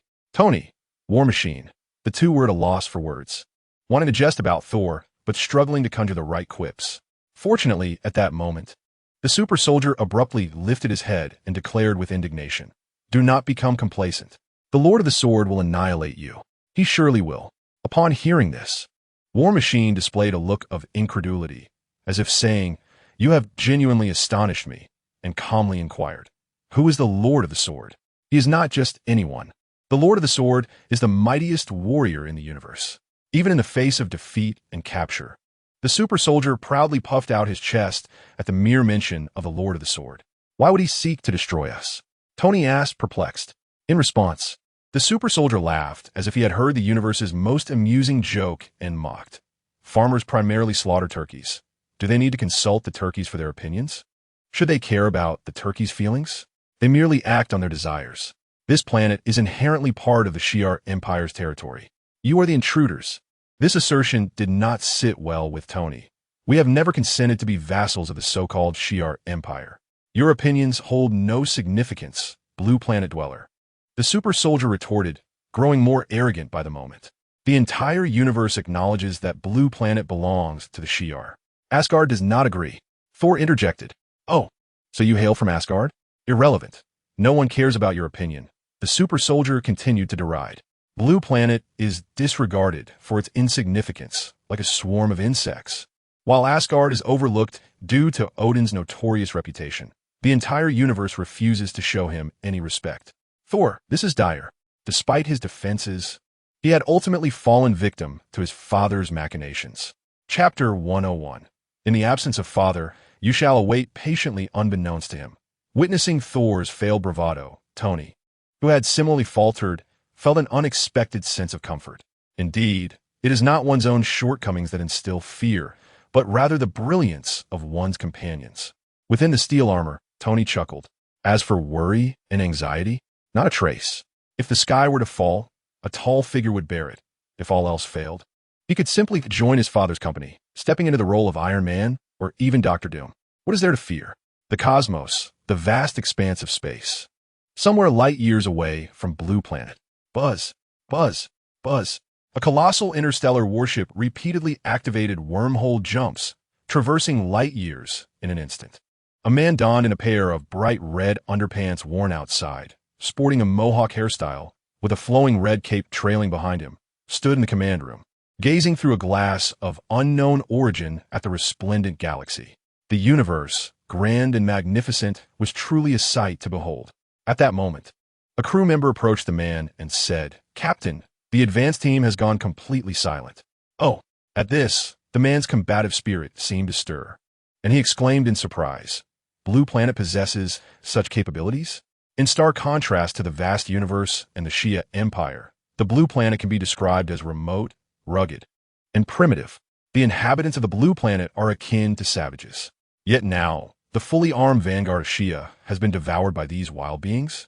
Such a notion defies all logic. This peculiar occurrence has captured the attention of Dojin. His true name is Karlik, the captain of the royal guard of the Shia Empire. Akin to the commander of an imperial army, a legitimate ruler in every sense. Simultaneously, he stands as the mightiest of the Dojin beings. His physical composition and the uniqueness of his organs surpass 99 of life forms in this universe. He possesses superhuman abilities, including immense strength, endurance, resilience, regenerative capabilities, thermal rays, and freezing breath, and can approach the speed of light. His super strength enables him to shatter asteroids, and he can withstand impacts equivalent to supernova explosions, with thermal rays exceeding the temperatures of stars. Most importantly, Dojian possesses a unique metaphysical quality. Although it is often jested that protagonists rely on explosive power, unleashing their inner cosmos to conquer all, in Dojian's case, is an undeniable truth. When Dojian is confident, only a handful in the universe can contend with him in terms of power. However, should his confidence wane, his strength diminishes significantly.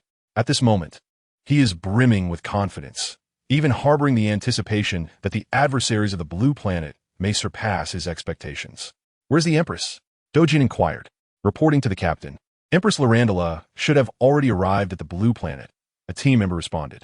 Dojian, being immensely powerful, governs a vast territory, which has resulted in him lagging slightly behind. However, this is of little concern. The creatures on the blue planet may possess some strength, but it is impossible for them to defeat the Empress, for she commands the premier royal fleet of Shia, ranked first in the universe. What does this signify? Such a fleet is capable of challenging the infamous Star Devourer and possesses the overwhelming firepower to annihilate the Celestial Assembly. It must be acknowledged that the Celestial Assembly serves as a remarkably effective unit of measurement in the boundless universe, devoid of day and night. And without the constraints of time, at noon, the fleet of Empress Lyrandula arrived. It could be said to be the swift march of military prowess. The darkened expanse of the space fleet not only enveloped the blue planet, but also filled the solar system and the Milky Way. Merely the sight of this formation set it apart from the cosmic mercenaries and the miscellaneous Centaurs. Furthermore, this was merely the fleet directly under the Empress's command. Additional warships could be summoned if necessary. In fact, upon learning of the Vanguard's predicament, the Shia side began to bolster their forces. Warships continued to emerge, the largest of which even eclipsed the blue planet in size, with colossal gun barrels resembling black holes. Such a terrifying display sent the entire blue planet into a frenzy of panic. This scene was witnessed by Empress Lyrandula. She rose from the throne, her complexion and visage reminiscent of those from Blue Star, yet atop her head rested a triangular noble organ from which cascaded hair akin to a flowing robe. As she spoke, her voice resonated through advanced technology, echoing across Blue Star. "You pursue dreams and dabble in the arts, yet you are born of sin. Prepare for your reckoning. Let your guardians come forth to meet me." In that instant, the hearts of all the superheroes within the company stirred with agitation. They had encountered arrogance before, but never of this magnitude. It was as if she sought her own demise. However, the esteemed leader had yet to respond, and Mr. Guan had not made his appearance, leaving them in a state of anticipation. At that moment, a brilliant light erupted from the space gem. The floating mothership of SHIELD materialized above Blue Star, from which emerged a mere mortal AC. In the vast expanse of this interstellar battlefield, she appeared insignificant, as diminutive as a speck of dust. Yet, in the presence of Queen Lilandra and the Shi'ar fleet, AC remained unfazed, even allowing a smile to grace her lips as she remarked, "I see. Mr. Guan is still on his lunch break. You may wait a while longer." Her calm words rendered the fleet, which filled the cosmos, momentarily speechless, leaving many Shi'ar with expressions of bewilderment. "Do you know who I am?" Queen Lilandra inquired, her irritation turning to amusement. "Indeed, Lilandra, Queen of Shi'ar," AC replied. "If you know me, why make me wait?" questioned Queen Lilandra. "It is precisely because I am aware that I grant you this opportunity to wait," AC reasoned matter-of-factly. "Mr. Guan will arrive as soon as he is able. He has stated that he wishes to be at ease, so he will not speak, but rather indulge in your company for a while." "How absurd!" Queen Lilandra frowned. "What if he never finds the time?" "Then you shall wait indefinitely," AC responded with an expression of condescending concern, simultaneously, seemingly to prevent any disruption to Guan Fuyun's repose. Azu soared forth. His biofield expanded, resembling an invisible chain that ensnared the entire solar system. With sheer determination, he distanced the solar system from the Shi'ar fleet. Turning back, Azu gestured emphatically, stating, "If your father does not come, you shall wait. Listen to reason. I desire nothing more than to toy with you. Do not compel me to resort to violence." Chapter 102, The Grotesque War. With his singular strength, he propelled the solar system, shaking the very foundations of the universe. It was as if he effortlessly bore the weight of the cosmos. What level of power is this? Divine. His prowess was among the highest echelons of celestial beings, surpassing even that of the Father of the heavens. Azu's entrance was truly breathtaking, a testament to his relentless efforts. On one hand, after an arduous battle with the god of stories, Loki, his comprehension of power had reached new heights.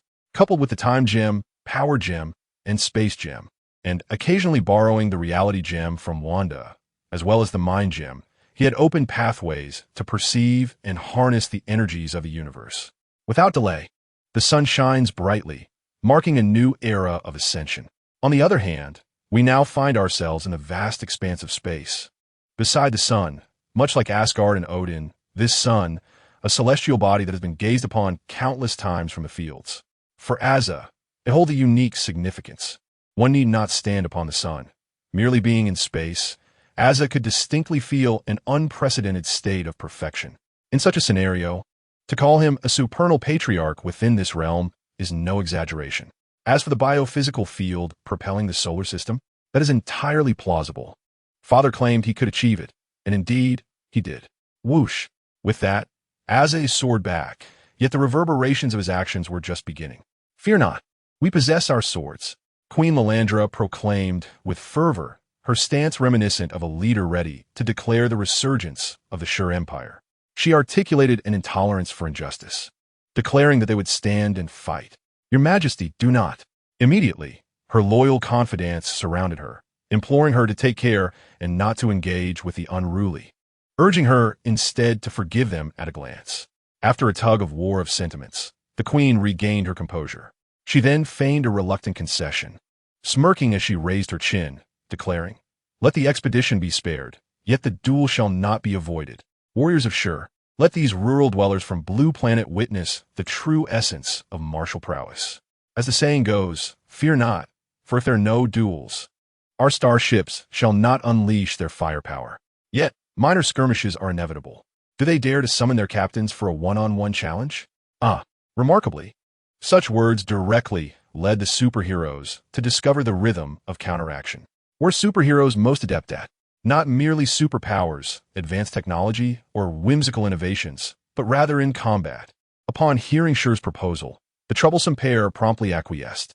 Moreover, she allowed Tony Stark to unleash his creativity, leading to the invention of space stations, live broadcasting equipment, and auxiliary spacesuits. In essence, Tony Stark was akin to a celestial dragon, granting wishes for any technological marvel desired. Then, a motley crew of eccentric warriors set course for Mars.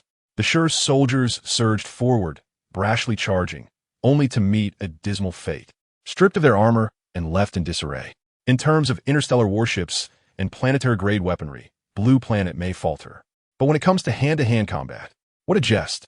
No one in the universe would dare to fear, not to mention the spectacle of a barrage of cannons, the imposing presence of Magneto, the fluid nanotech armor-clad Hulk, the awakened Thor of the couch, and Iron Man with his multiple armors, alongside Spider-Man in his Venom suit wielding vibranium webs. Even Black Widow, Natasha, could break free from her chains and take down a few Shur foes, only to return to her cage and continue her servitude. Even Hawkeye and Falcon, once mere Avengers, finally found their moments in the spotlight today. Like a national football team that had been stifled for 90 minutes. They unleashed a barrage of arrows and then frantically scurried to retrieve them. One, desperate for fame, incessantly proclaimed that even the underdogs could be formidable, uttering overly dramatic lines. Yet, they were abruptly cut off from the live stream by a hindrance. "Fight him! Fight his mother! Fight the Shi'ar!" they exclaimed. "Stop posturing." Another one, treating the underdogs as a mere business venture. The hindrance vehemently berated Falcon, saying, "No matter how loud your slogans echo, you will never become the leader of the train." Although merely an ordinary person, in this chaotic scene, the hindrance exhibited no fear, donned a spacesuit, and ascended to Mars. Commanding, Magneto, when engaging in battle, "Do not message Charles. Peter Parker, refrain from throwing dust in the Shi'ar's eyes. Maintain your image. Eddie Brock, when you're munching on brains, could you please not look at the camera? For heaven's sake. Thor, it's time to shed some pounds. Loki, what are you staring at? Forget the dagger. How about a little wizardry? Hawkeye, do not prance around the battlefield picking up arrows. It's undignified. Wolverine, 23, have your claws rusted? Deadpool, Colossus, Red Hulk. Why are you fighting amongst yourselves? Hulk, smile for the camera. Hee hee, with various superpowers and an array of laser weaponry. The exchanges were so flamboyant that post-production was unnecessary. The special effects were already magnificent. This scene was broadcasted live to humanity worldwide. The tension was minimal, overshadowed by absurdity and humor. People initially thought, wow, are aliens attacking our little planet again? The universe's foremost empire? Planetary warships and world-ending weapons? If we take a hit, we might be bruised in our next life. Yet, upon confrontation, it turned out to be all bluster. Witnessing their beloved superheroes wreak havoc, humanity erupted in excitement, showering gifts and sending the live chat into a frenzy. The current atmosphere resembled a film set where bone broth was simmering, and as soon as Gantgia emerged, he was instantly struck into a monster by Dinah. Dinah then waved his floral hand to the live stream, exclaiming, "Incredible, my friends, give a thumbs up and follow." The sense of fear evaporated entirely, even giving way to laughter. Thus began a truly absurd war, with the blue planet awash in bizarre videos, radiating joy. On the Shi'ar side, Empress Lilandra was left aghast, feeling as though the sky had fallen. Had the blue planet always been this formidable? They were utterly like primal savages. Furrowing her brow, she decided against sending in reinforcements and instead deployed her royal guard, reminiscent of a sword duel. The royal guard of the Shi'ar Empire consists of the dueling sword race, characterized by their pale, purple skin and resplendent armor, their capes billowing elegantly in the cosmic expanse. The contrast in their configuration and aesthetic is stark. Indeed, if the ordinary Shi'ar are likened to mere fodder, akin to the foot soldiers of the Eastern Bureau in the underbelly of society, then the Royal Guard can be equated to the esteemed officers of the Imperial Guard, a more formidable breed of lesser foes. Pathetically weak, they are nothing but novices. Engaging the Shi'ar warriors, the Hulk can dispatch them with a single punch, while the Royal Guard falls to him with equal ease, one blow per adversary.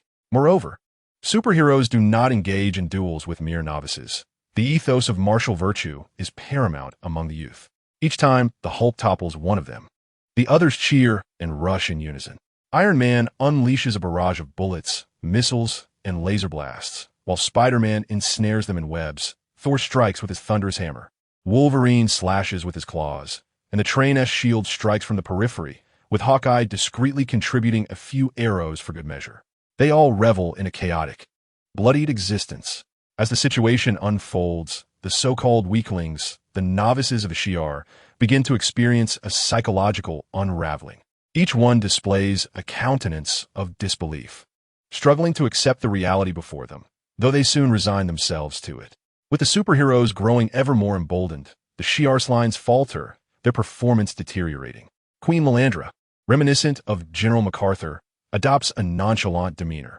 At the outset, she proclaimed, "I shall be victorious, overwhelmingly so." Then, as the battle progressed, her ambitions waned to a modest victory, and now she merely aims to hold her ground, convinced that a solution exists. The notion of retreat or abandonment is inconceivable. Today, she is determined to vanquish the denizens of the Blue Planet. While this endeavor may encounter delays, the outcome remains unchanged. She possesses unwavering confidence. We're a few lost soldiers in the grand scheme. To die for Queen Lilandra is an honor, even if their defeat is as catastrophic as a landslide. She, Queen Lilandra, remains unscathed, for she is backed by the preeminent Shi'ar Empire. Thus, upon receiving the query regarding the dueling sword and the troubles faced concerning a formidable opponent, the response from Queen Lilandra was rather indifferent. They refer to themselves as compatriots. Yet their true nature is that of a mindless brute. Were it not for the fear of decapitation and the deployment of numerous planetary warships to counter the Celestial Group with a devouring strategy, they would surely be annihilated. The inquiry ceased thereafter. As time elapsed, the superheroes grew increasingly fervent in their assault, with Iron Man's gauntlet nearly detonating in the face of Queen Lilandra. The most potent combat unit of the Shi'ar, known throughout the universe as a battle maniac, now made his entrance. His skin resembled that of a purple yam, yet he bore no armor or weapons. save for his outer undergarments and a golden triangle adorning his chest. From a purely visual perspective, the scene was striking. The artistic style of the dual sword resembles that of New York's superheroes rather than extraterrestrial beings. This heavyweight figure embodies a Marvel version of Superman. Should anyone claim he is not a Kryptonian, it is likely that Clark would not believe them. In fact, Clark might even inquire, "Where did you dye your colors?" Lois would remark that purple possesses a certain charm. Dual Sword has arrived. Invincible. Upon encountering Dual Sword, the morale of the Shia, which had been on the brink of collapse, suddenly surged. They greeted him as if they had summoned the Buddha, bowing in reverence. Observing this, the troublesome pair discreetly retreated, shielding the crowd behind her. She too became cautious, not solely due to the fervent enthusiasm of the Shia, but also because of the overwhelming presence of Dual Sword himself. He stood unguarded in the cosmos, steadfast and immovable like a mountain. His gaze was sharp, radiating an air of invincible solitude that felt like an invisible blade, stinging the faces of those who beheld him. "Is it you who obstructed the Queen's progress?" Impressive. Dual Sword cast a glance over the battlefield on Mars, taking in the disheveled Shio warriors. He was not angered. Rather, he expressed delight, stating, "I had thought that fellow known as the local man was the pinnacle of Blue Star. I never anticipated there were still masters among you. Fighting in space gear on Mars must be burdensome for you, yes? Why not come aboard my starship and lay out a platform? Let's engage in a free-for-all." Upon hearing this, the assembled superheroes exchanged glances, ultimately pushing Tony, who was not a company member, to the forefront. Of course, as the leading figure, Tony was their first choice, though they initially considered pushing War Machine forward, but he had slipped away. Tony, appearing bemused, stood behind Iron Man's armor and remarked, "You are the strongest among the Shia?" "Indeed," Dual Sword replied, his confidence soaring unabashedly. "I am the captain of the Royal Guard. You may call me Dual Sword. However, let me clarify that I am not the strongest among Shia. In this universe, I am invincible, the mightiest of the first empire of the cosmos, an unparalleled being. Truly daunting. Cool me. Challenge me. All at once." Dual Sword urged, his confidence reaching an almost absurd level. Yet, he possessed the audacity to back it up. The Dual Sword people are depicted as an exaggerated species, a purely idealistic race. In simple terms, if they believe they can do something, then they truly can. As the foremost powerhouse of the Shia and the first empire of the cosmos, Dual Sword's self-assurance was unprecedented. In Marvel Comics, there has yet to be a delineation of the limits of Dual Sword's powers. The only beings he cannot defeat are those whose strength is rendered ineffective by sheer mechanisms. Otherwise, even if Thanos, the Eternals, and the Celestials were all bound together in a test of strength, Dual Sword would still emerge victorious. His confidence, naturally, has been cultivated through countless battles. Witnessing the prowess of the superheroes from Blue Star, he felt an irresistible urge to engage. Upon uttering these words, they aligned perfectly with the desires of the superheroes. Guan Fuyun relished the opportunity to confront the final boss directly instead of merely clearing minion waves. Perhaps they could achieve victory without the assistance of Mr. Guan or Azu. Thus, a daring ensemble of exceptionally skilled superheroes answered the call and boarded the starship designed for combat. Although termed a ship, its expanse resembled that of a landmass. Once aboard, the superheroes discovered that the atmosphere, temperature, and humidity closely mirrored that of Blue Star. Consequently, they shed the constraints of their space suits. "Come forth," beckoned Do Jian, inviting them to strike. Boom! In an instant, the green giant soared into the air like a colossal frog, only to plummet downwards. His punch descended with the force of a meteorite crashing from the heavens. The mere gust generated by his fist caused the metal of the starship to buckle, forming a downward hemisphere. While his strength was commendable, ranking him among the powerful in the cosmos, he lacked finesse. Do Jian remained steadfast, not flinching nor retreating, effortlessly blocking Hulk's assault while offering a relaxed critique. "Hulk, impressive. Fans adore you." Hulk, infuriated, felt his strength surging, yet astonishingly, Do Jian's power began to swell as well. The situation became abundantly clear. Anyone could discern that Hulk stood no chance of triumph. "I shall assist you." Thor's eyes crackled with electricity as he brandished Mjolnir, engaging in a combined assault with Hulk. The ensuing flurry of punches and thunder resonated, creating a significant explosive spectacle. Even the Chia people, not to mention other superheroes, would instinctively withdraw from such a fierce clash, lest they fall victim to the chaos. However, in a flash, Thor was struck and sent flying. Hulk, meanwhile, roared triumphantly in the air, gesticulating wildly. A hammer? What manner of being are you, Asgardian? Could it be that you are the renowned god of thunder? Your reputation precedes you, yet you are remarkably weak. Do Jian shook his head, pondering who else might dare to challenge him. Indeed, who else remained? Hulk and Thor essentially epitomized the company's combat prowess. Their destructive capabilities failed to yield an advantage even when working in tandem. Any additional participants would merely be ineffective. Crash! At that moment, Tony Stark soared into action. With flames erupting from his thrusters, his armored suit sliced through the air like a blade, while a barrage of bullets cascaded from his shoulders, resembling a torrent of water.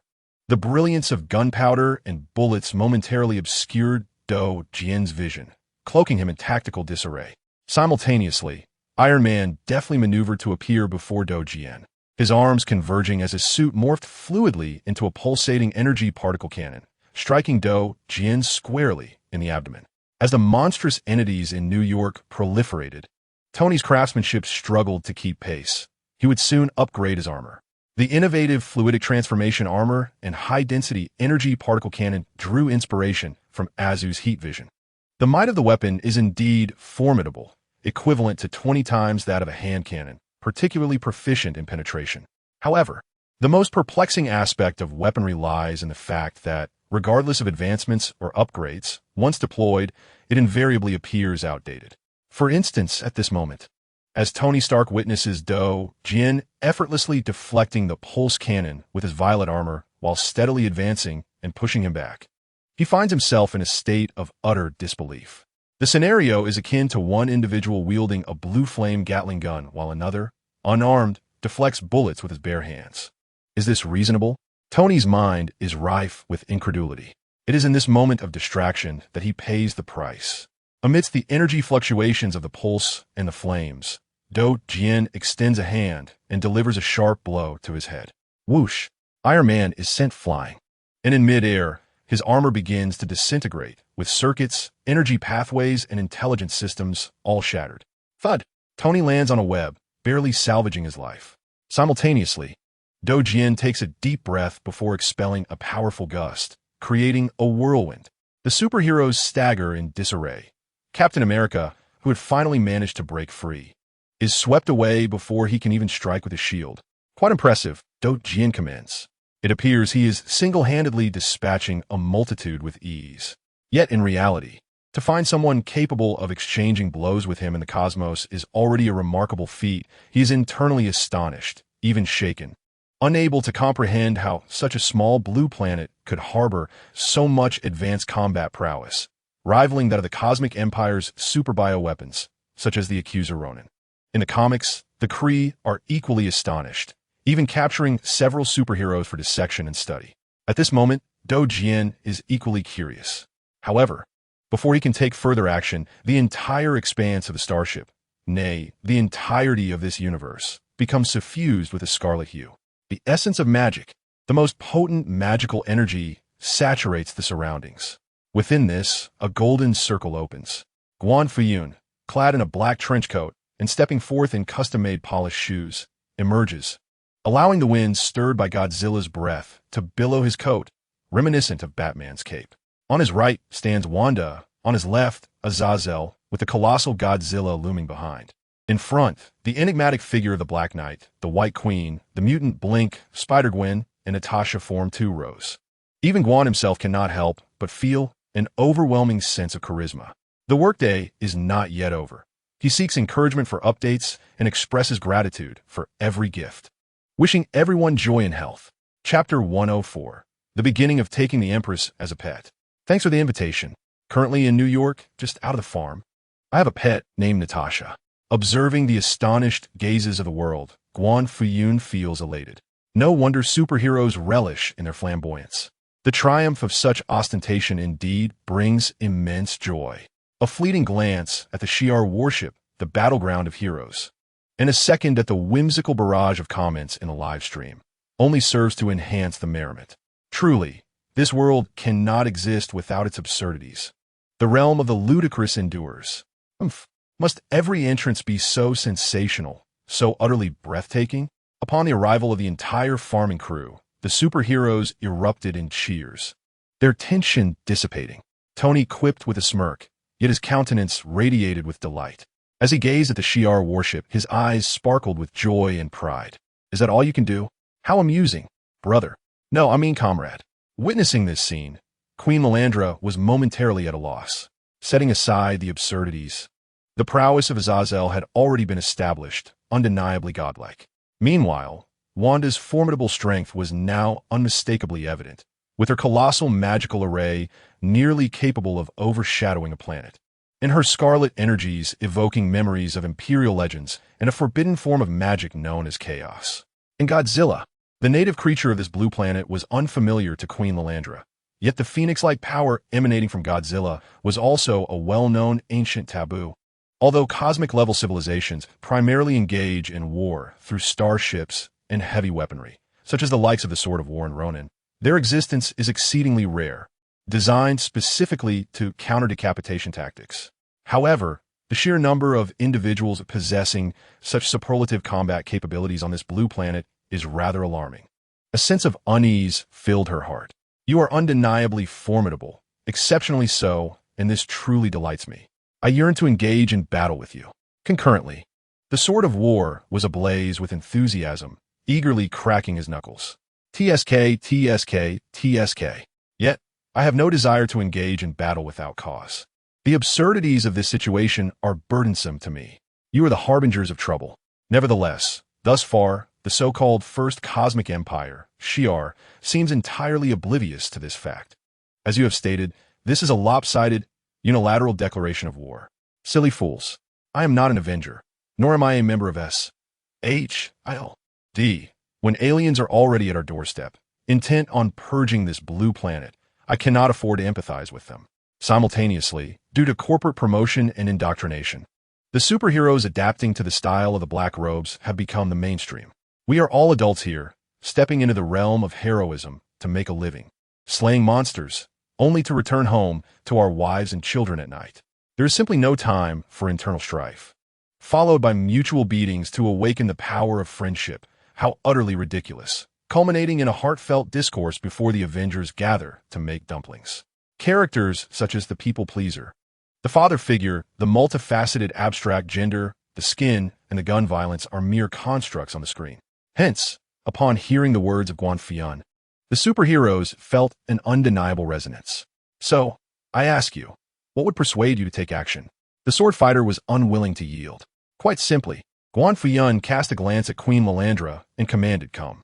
In that moment, it seemed as though the entire universe echoed his words, retreating in a wild frenzy.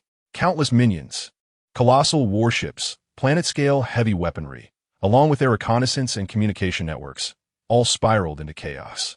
Queen Melandra appeared isolated, her expression one of bewilderment as she detached from her throne and the cosmos, standing before Guan Fuyun. Kneel like a dog, Guan Fuyun instructed. To the astonishment of all, the noble and haughty queen indeed prostrated herself, her limbs pressed to the ground as she emitted a series of barking sounds. The brilliance of this act lay in the fact that, within her heart and soul, Melandra remained proud. Yet she could only express that pride in the form of a dog. That sufficed. Guan Fuyun raised his foot, placing it upon Melandra's face, his shoe grinding down repeatedly. He then turned to the sword fighter, smiling as he taunted, "Come, strike me." The smile vanished from the sword fighter's face. "Human, you stand against the civilization of the universe." Meanwhile, countless starships emitted a flurry of symbols, texts, and even unique sounds that transcended the vacuum of space, revealing a palpable urgency. It was reminiscent of the United States. When they strike you, it is justified. Yet if you retaliate, even to the point of tears, it is deemed evil, barbaric, and regressive, prompting them to rise in outrage. In that instant, the Shi'ar faction rediscovered their rationale and confidence, fueled by a righteous fury. At this moment, the situation turned dire.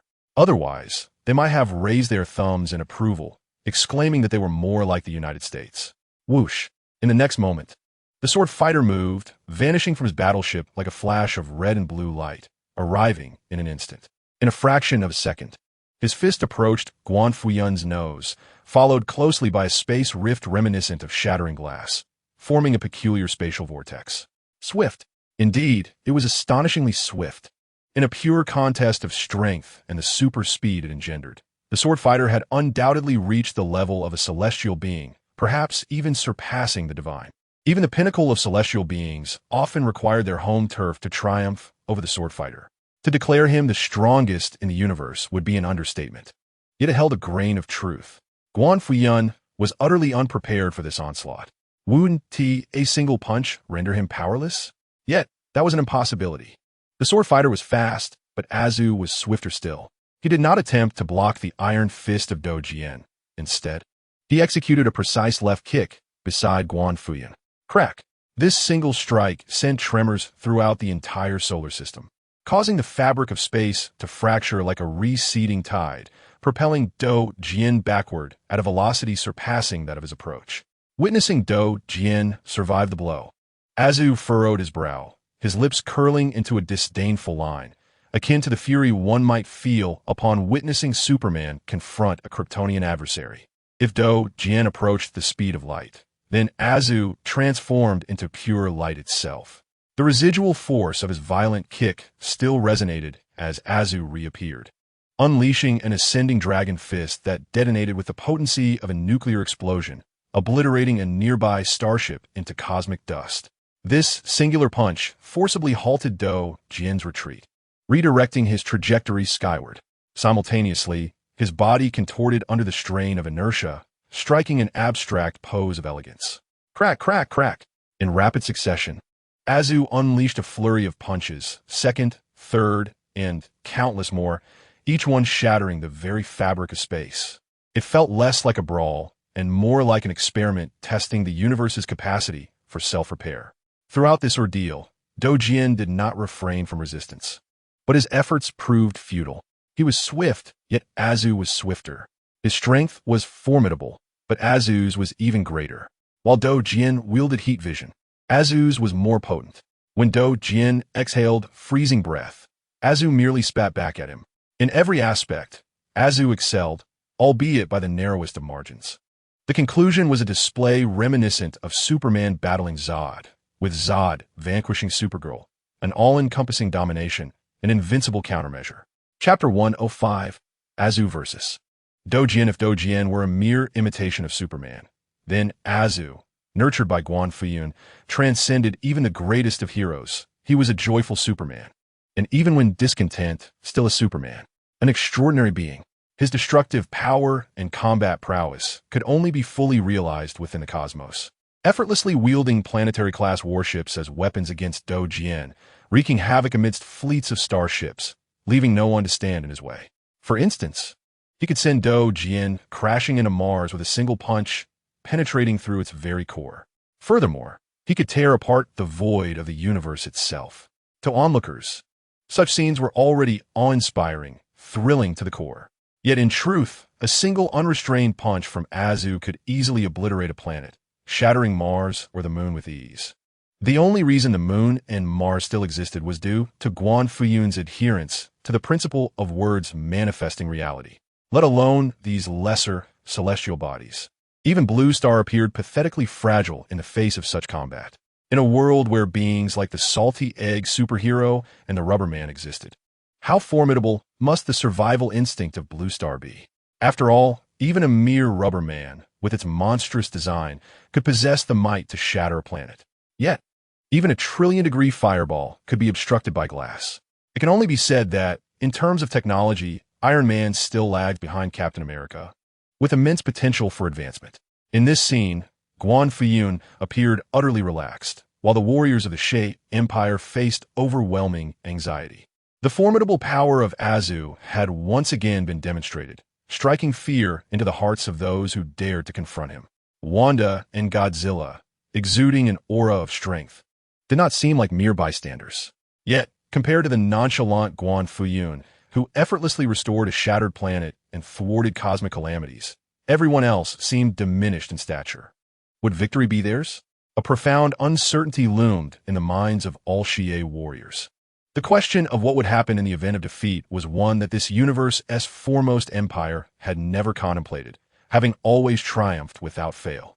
However, the sight of Lilandra, now reduced to a mere shadow of her former self, rendered the answer all too evident. Activate the superplanetary battleship. Seal the space. Engage the black hole cannon. Prepare the particle bombs, the dimensional strikes, the supernova assaults, and the stellar extinguishment attacks. Initiate Plan 8848. Implement the extermination strategy against the celestial beings. Unleash all firepower, and spare no expense. After all, they were the universe's premier empire. The Xie Empire possessed far more formidable weapons than mere nuclear bombs, unlike the Chitauri, who had squandered theirs uselessly. They even wielded technology akin to two-dimensional foil strikes. These advancements coalesced into a terrifying force of war. A prime example of this was the Devourer of Stars. The Skrull Empire of old was significantly weaker than the current Xie. Yet, in their desperation, they managed to inflict considerable damage upon the Devourer, who, despite consuming the Skrull's homeworld, suffered substantial injury in return. The exchange of energy rendered their victory hollow, leaving the once invincible Devourer in a state of diminished vigor.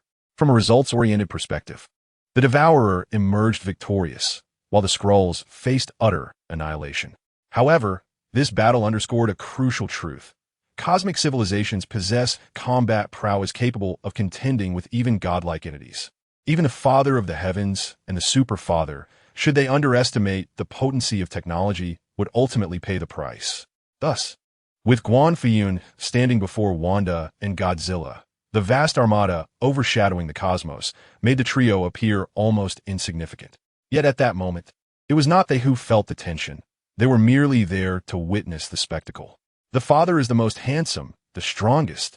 Wanda, clad in battle attire and adorned with the essence of screaming souls, remained unfazed, even taking a moment to retouch her makeup.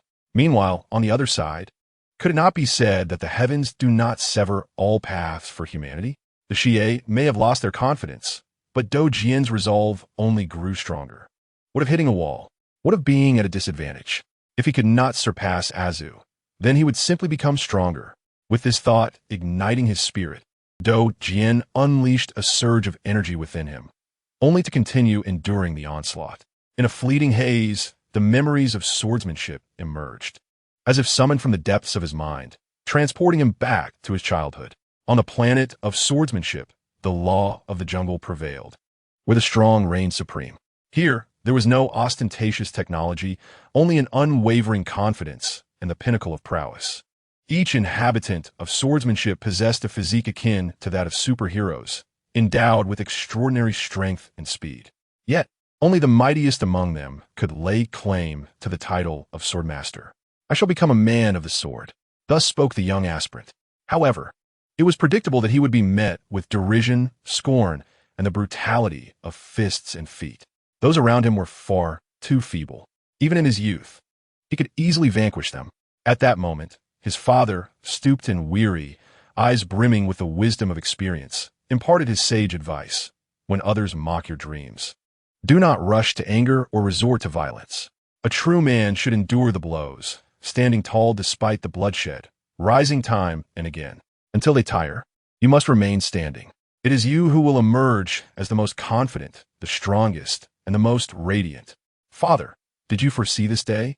As memories flooded back, the aspirant murmured to himself, realizing that Azu's ferocious attacks mirrored those of the mockers. Merely the trials of life. Slowly he rose, adopting a stance as if inviting punishment, seemingly lost in thought. He recalled his father's teachings, and now he felt an overwhelming confidence surging within him, accompanied by an unfathomable energy that defied reason. In an uncontrollable outburst, the aspirant declared, bearing the name of Swordmaster, I cannot lose. I must defeat you. Fellow villager.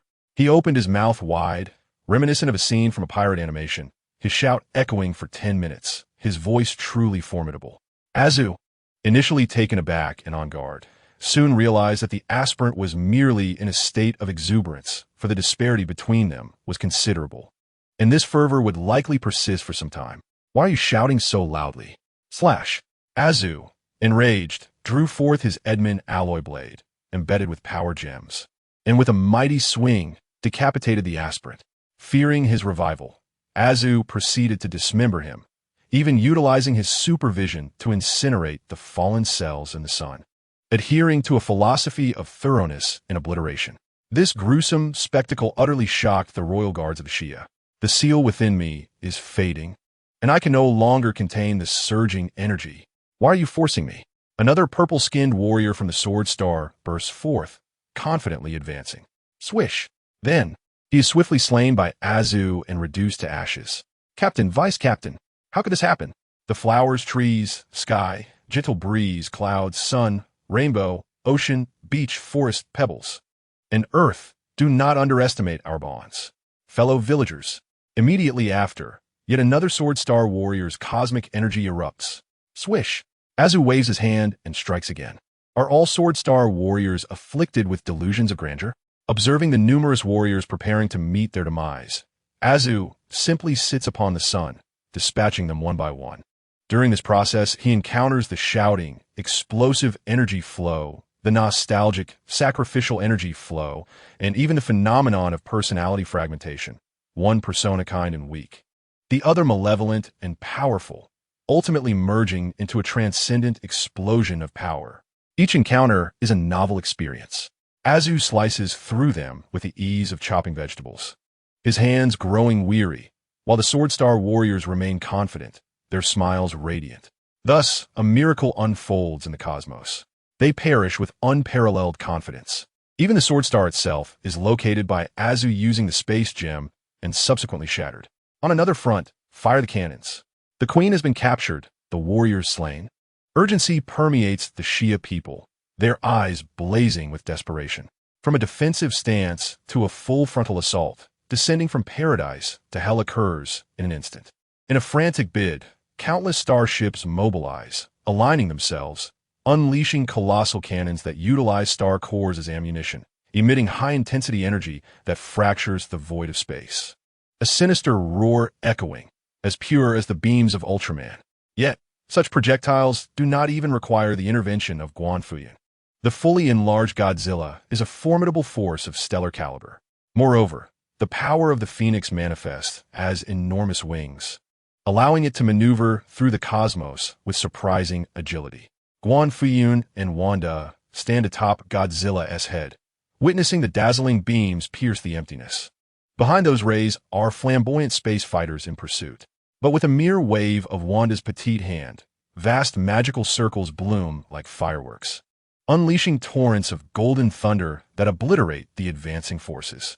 While these assaults may not breach Godzilla's formidable hide, merely serving as surface-level cosmetic enhancements, she cannot remain idle. Can she? With fierce determination, the little witch unleashes the dark and chaotic energies, and from within the portal of magic, an immensely colossal tentacle surges forth, sweeping across the starry sky. Just how enormous is it? A single opening of the tentacle could easily engulf the moon as a mere morsel. Indeed, the mage proves to be the most adept at controlling the battlefield. As the tentacle emerges, the Shia fleet is utterly dismantled, and countless starships fall like rain, marking one of the most resplendent and beautiful spectacles in the universe. Guan Fuyun marveled and captured the moment with his camera, while simultaneously, the formidable strike from the Shia faction had finally manifested. Within the vastness of space, the largest Shia warship erupted violently, unleashing a multitude of black hole bombs. Boom! Boom! Boom! The deafening sounds reverberated through the cosmos. In that instant, the very fabric of vacuum was shattered, and the laws of physics momentarily ceased to exist. The explosion of the black holes gave rise to a chaotic collision of energies, expanding and birthing various forms of matter, akin to a miniature Genesis. Initially, there was an abyss of darkness and destruction, a convergence of black holes generating an insatiable pull. Then, energy swelled, matter coalesced, culminating in the formation of a supernova. This supernova rapidly transformed into a star, which eventually extinguished, leading all things towards their inevitable demise. From this cataclysmic event, a force of destruction emerged that could potentially shake the entire universe. Guan Fuyun believed that this strike could topple the Star Eater in its ravenous state or even vanquish the celestial gods. Even if the likes of Asa, Wanda, or Godzilla were to face this onslaught, they would undoubtedly suffer, confronted with the overwhelming gravitational pull of the stacked black holes. Even the speed of light would struggle to escape Asa's grasp. In the face of such reality-defying destruction, Wanda's magic would prove futile. Even Godzilla, at this moment, felt as though he had encountered Ultraman, sensing a grave threat to his existence. However, he did not retreat. It was not due to Guan Fuyun's silence, but rather because behind Godzilla lay the Blue Planet. If he fled, the Blue Planet would surely be pierced and shattered. This was unacceptable. In Godzilla's mind, Guan Fuyun was akin to a father, and the Blue Planet represented his mother. If he were to have a purpose in this life, it would be to protect the Blue Planet. With this thought, Godzilla fiercely scratched the air with his two foreclaws, igniting the fins along his back.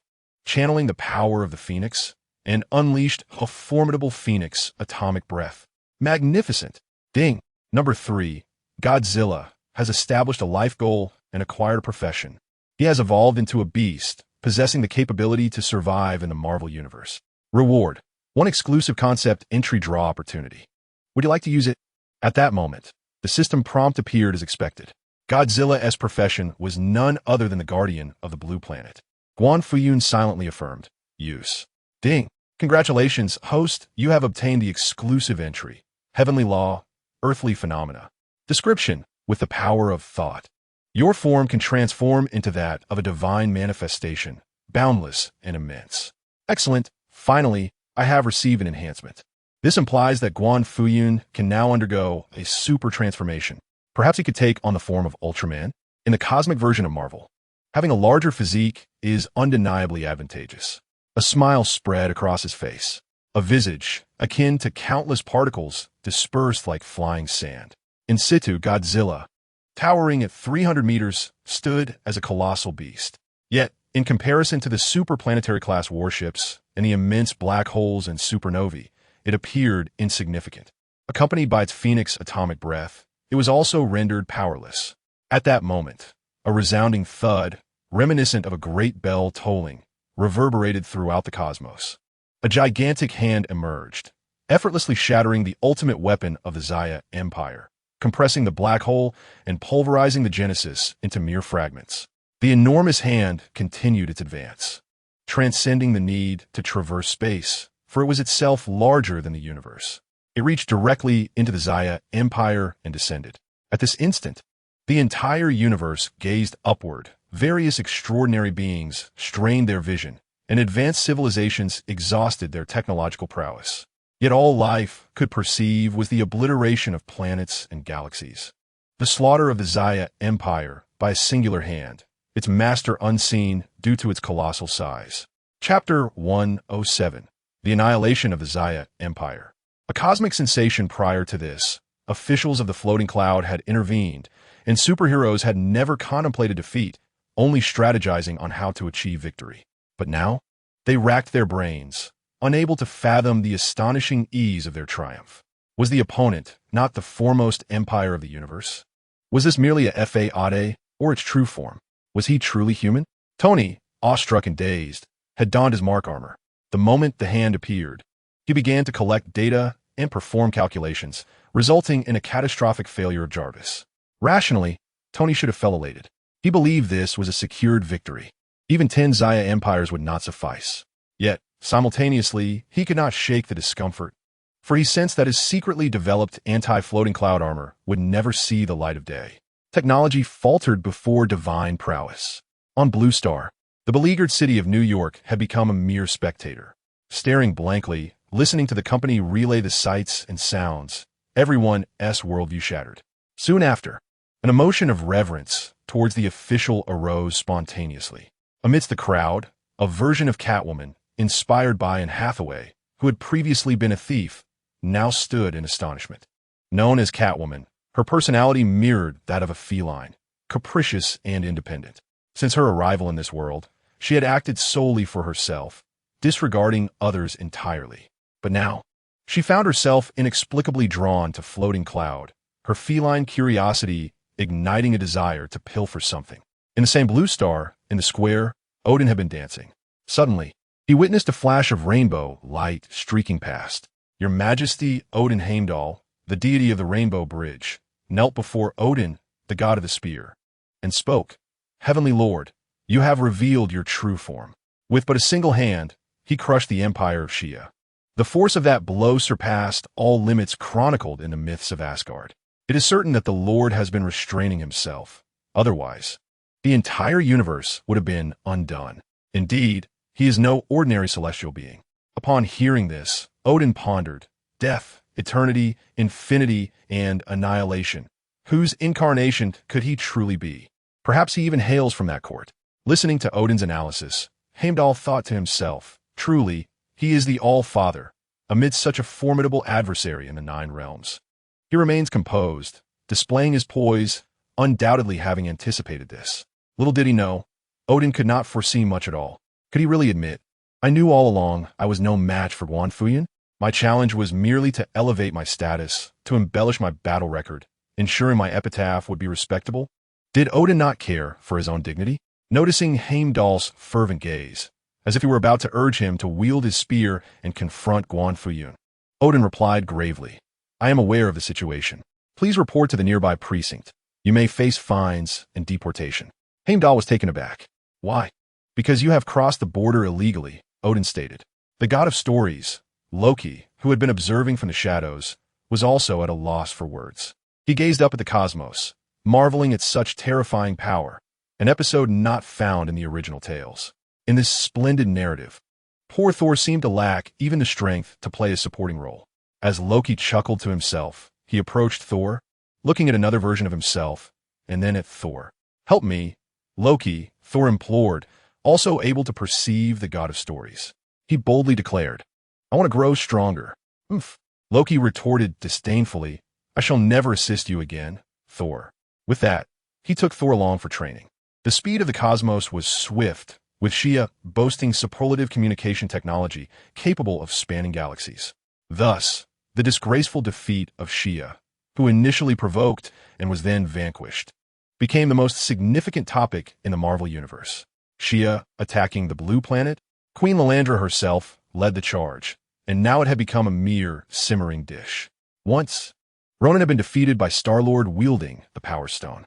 Now he had been revitalized by the pinnacle of Kree intellect, encompassing all knowledge in science, philosophy, military strategy, and thought. Ronan, the accuser representing the universe's foremost empire, the Kree Empire, proclaimed, "The blue planet merely wishes to establish a business and engage in the arts." Is that a crime? Absolutely not. The Kree Empire wholeheartedly welcomes companies to settle here. With the support of 30 billion Kree, Ronan, may yet become a supernova. Indeed, what culture, what rules, must all be founded upon strength. When you are weak, even if you hold a national treasure, others will merely perceive you as a circus clown. Conversely, if you are formidable, even the most disgraceful actions will be regarded as expressions of civilization, akin to the sparrows perched upon telegraph poles. Was the Shia Empire truly powerful? It provoked the blue planet, only to be utterly crushed. This event reverberated throughout the cosmos, inexplicably elevating the Kree Empire to the stature of the universe's preeminent empire, which then chose to kneel in submission. Observing the fate of the Kree Empire, other civilizations and star systems hurried to curry favor. On one of the planets within the Kree Empire, a girl, ravenous and consuming as if she were a famished ghost reborn, suddenly widened her eyes in astonishment. To crush the Shia Empire with a mere hand? He seemed even more formidable than her father. "I will simply follow him and live my days without my father's oversight." He, with antennae atop her head, violet eyes, and dark hair, the youthful and gluttonous Ganata beamed a foolish grin. She is renowned as the daughter of Devourer, a second-generation deity in the Marvel Universe. Like her progenitor, Ganata was born with an insatiable hunger, a craving that could never be satiated. Possessing immense power, she was even more potent than her often weakened counterpart, Devourer. She is unequivocally a singular cosmic entity, surpassing even the might of the Celestials in strength and existing at a higher plane. However, unlike Devourer, while Ganata is indeed a glutton, she does not consume planets. Upon expressing this sentiment to Devourer, he felt as though he had given birth to a fool, his anger causing him to seethe. The two engaged in a cosmic pillow fight, their playful tussle obliterating the very fabric of reality. Ultimately, the invincible Devourer fell once more, and Ganada successfully transformed into a fugitive second-generation deity. Now, she seeks refuge on the blue planet. Indeed, her father is the mightiest. At this moment, witnessing the prowess of Guan Fuyun, the one most delighted is Azu. It is not mere boasting. Who can rival him in this lineage? Chapter 108. The company as cosmic employee's father. Incredible. As Azu observes Guan Fuyun transforming once more, he flies over to perch atop Godzilla's head and begins to drink milk. Gazing at his youthful father, Azu's eyes reflect only admiration, mingled with the delightful turmoil of overwhelming joy. In the realm of the Black Robe, in that laboratory, everyone advised Azu to be obedient, to behave, to refrain from killing. Yet in this extraordinary world, what is the point of playing its superhero games? As his father instructed, one must learn to indulge oneself. The issue is not the act of killing, but rather the lack of decisiveness, swiftness, and thoroughness in the deed. For instance, when the likes of Xie take the initiative to engage, one might whimsically envision a camaraderie forged through combat, akin to the innocent play of children. It is, in essence, quite amusing. The essence of being human lies in maintaining purity. For example, if one were to take a life, one ought to eradicate the entire family. This is the nature of human affairs. Azu, reflecting upon this wisdom, diligently recorded the words and deeds of Guan Fuyun, realizing through practice that his father's assertions held profound truth. Yet, a tinge of melancholy lingered in his heart. His father was already so formidable. Surely, there would be no more fools emerging to play the jester, would there? Would he be deprived of opportunities to showcase himself? It seemed he must take a more proactive stance henceforth. Azu, yes, father. What are you daydreaming about? Come home for dinner, watch some shows, play games, and then it's time to rest. Let others handle the remaining matters. Oh, all right. The group returned to the farm, indulging in their leisurely routine of feasting and merriment. Engaging with Xie was merely entertainment. This was the essence of life. Meanwhile, in Blue Star, another extraordinary realm quietly merged with the universe, following the Gwen universe and the Venom universe. Unlike previous integrations of characters and architecture, this time near the nation of Zyriho and towards the direction of the United States. Numerous islands emerged, such as Wano and Cake Island, populated by bizarre beings. Some possessed fish heads atop human bodies, others were skeletal frames, while some had heads that split open, exuding long tongues in a show of false intelligence. There were even towering figures, each with abnormal structures, appearing rather foolish. Furthermore, on these minuscule islands, entities akin to a world government had emerged, boasting grand aspirations, though their capabilities remained uncertain. Upon learning of the situation, AI surely did not take it lightly. She opted to observe first and dispatched individuals to gather intelligence. Concurrently, she continued to strategize for expanding the company's operations in the cosmos. However, due to the stark differences in anatomy and aesthetics between the extraterrestrial beings and the inhabitants of Blue Star, the latter often found themselves faced with peculiar tastes. For instance, someone like the accuser Ronin could only pursue an abstract approach upon joining the company. I may not grasp abstraction, but I am willing to learn, he earnestly stated during his interview for the night shift. This was purely an attempt to ride on someone else's coattails. After signing the contract, Ronin immediately integrated with Star-Lord, Drax, and Groot, leading a tumultuous life filled with chaos. Keep it up, big brother piloting the spaceship. A girl with purple irises cheered him on. Blissfully unaware of the flames, she was stoking with her naive enthusiasm. If we are to fight, let us do so, AI surely exclaimed, asserting control over the situation. Name? Moments later, AI surely interrogated each extraterrestrial being, who displayed a distinct lack of manners. Speak in human terms. Crot, what do you wish to accomplish by joining the company? Greenery, or perhaps become a potted plant? That might have some utility. Next. Name? Gamora. Family background. Planet of origin? I am the last of the Zahaberi tribe, and Thanos is my adoptive father. The purple sweet potato spirit? Alas, it has met its demise at the hands of the company. I am aware, thank you, and I am grateful to the company. As for the troublesome pair, She gasped in astonishment. How sorrowful this sponge-gored spirit appears. Similar to Gamera's situation is Nebula's. Regarding the company that vanquished Thanos, the two expressed their heartfelt gratitude, proclaiming their willingness to toil endlessly, even for the troublesome pair. As for the destroyer Drax, that is a matter beyond question. He is clearly the fool, the jester of the team. And then there is Rocket Raccoon. Perhaps he serves as the mascot. This group is comprised of exceptional individuals, each possessing remarkable talents. If they were to join the company, they could form a collective and embark on their own journey. The name the troublesome pair has conceived is the Silly Astronauts. She turned to the one who appeared most human. What is your name? Peter Quill. What manner of being are you? A human from the blue planet. What is your purpose for coming to the company? I have a passion for music. Does Star-Lord not yearn to be a star? Speak plainly. I have offended someone and wish to seek refuge with the company. Who have you offended? My biological father, and you may find it hard to believe, but he is a living planet. He sought to consume me, you see? Star-Lord animatedly recounted. The situation was dire. Yondu almost met his end. Fortunately, the esteemed gentleman of the company intervened and crushed Xander. The ensuing shockwave sent that planet flying. Thus, we remained unscathed. Upon hearing this, the troublesome pair felt her mind momentarily spiral into confusion. Another one burdened by paternal woes. No, the crux of the matter is, how can a person's father be a planet? What on earth is that?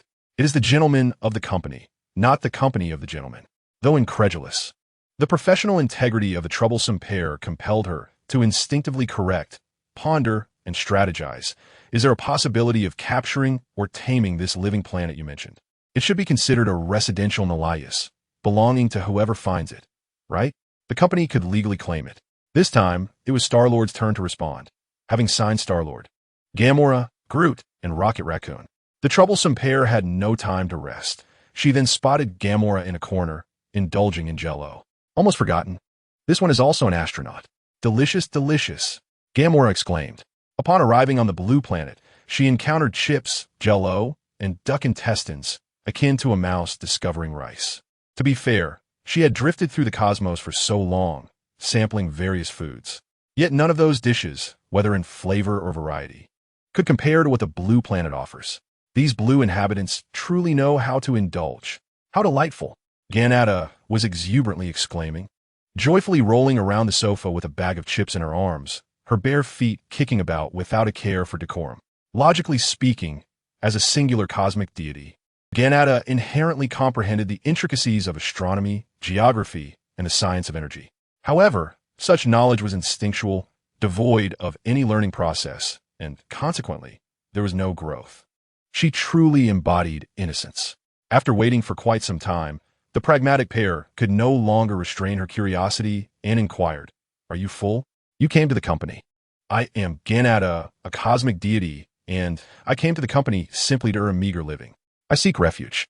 The gluttonous sibling had grasped the process well and began to promote herself. Upon hearing the term cosmic deity, Pair's mind momentarily faltered, lacking the means to ascertain the truth. She coaxed, "As long as you obey, there'll be ample food." "That's impossible. I can only feel briefly satiated by consuming planets." Ganata's childlike demeanor suddenly turned somber. Despite sharing a realm and possessing nearly equal abilities to the Devourer of Stars, she too bore the same flaw, insatiability. This meant Ganata was perpetually in a state of malnutrition. However, compared to the eternally famished Devourer of Stars, she was in a considerably healthier state. "Fear not. Once the company captures Planet Igo, you shall feast on barbecue planets. After all, they can regenerate," Pear impulsively suggested. "Eat Igo? Really?" Ganata's ears perked up, her eyes gleaming, saliva pooling in her mouth. She became instantly exhilarated. From Star-Lord's grievances, it was evident that Planet Igo was no benign entity. It was a thoroughly wicked planet. Such a menace deserved to be consumed. If, with the company's assistance, perhaps utilizing the extraordinary PIM particles, Igo could perpetually recover, then she could indulge in carbon-grilled planets, salt-baked planets, and spicy planets. What a culinary delight that would be! Ganata even contemplated the equally famished and malnourished Devourer of Stars. The most maligned and infamous deity across the universe was undoubtedly the invincible Devourer of Stars, who perpetually faltered and had never truly risen. It was an unfortunate reality, for his divine role was to consume and digest planets. Yet, to speak candidly, the Devourer of Stars was not a malevolent being. In the grand scheme of the universe, he was a diligent worker, tirelessly laboring for billions of years without respite. Each day, he focused on consuming planets, never utilizing the energy for himself. Otherwise, he would have been invincible. Instead, he released energy to prolong the universe's lifespan, facilitating its grand cycle and enhancing its longevity. His contributions were unparalleled, surpassing that of 10 empires of Shiati and countless galaxies, planets, and lives combined.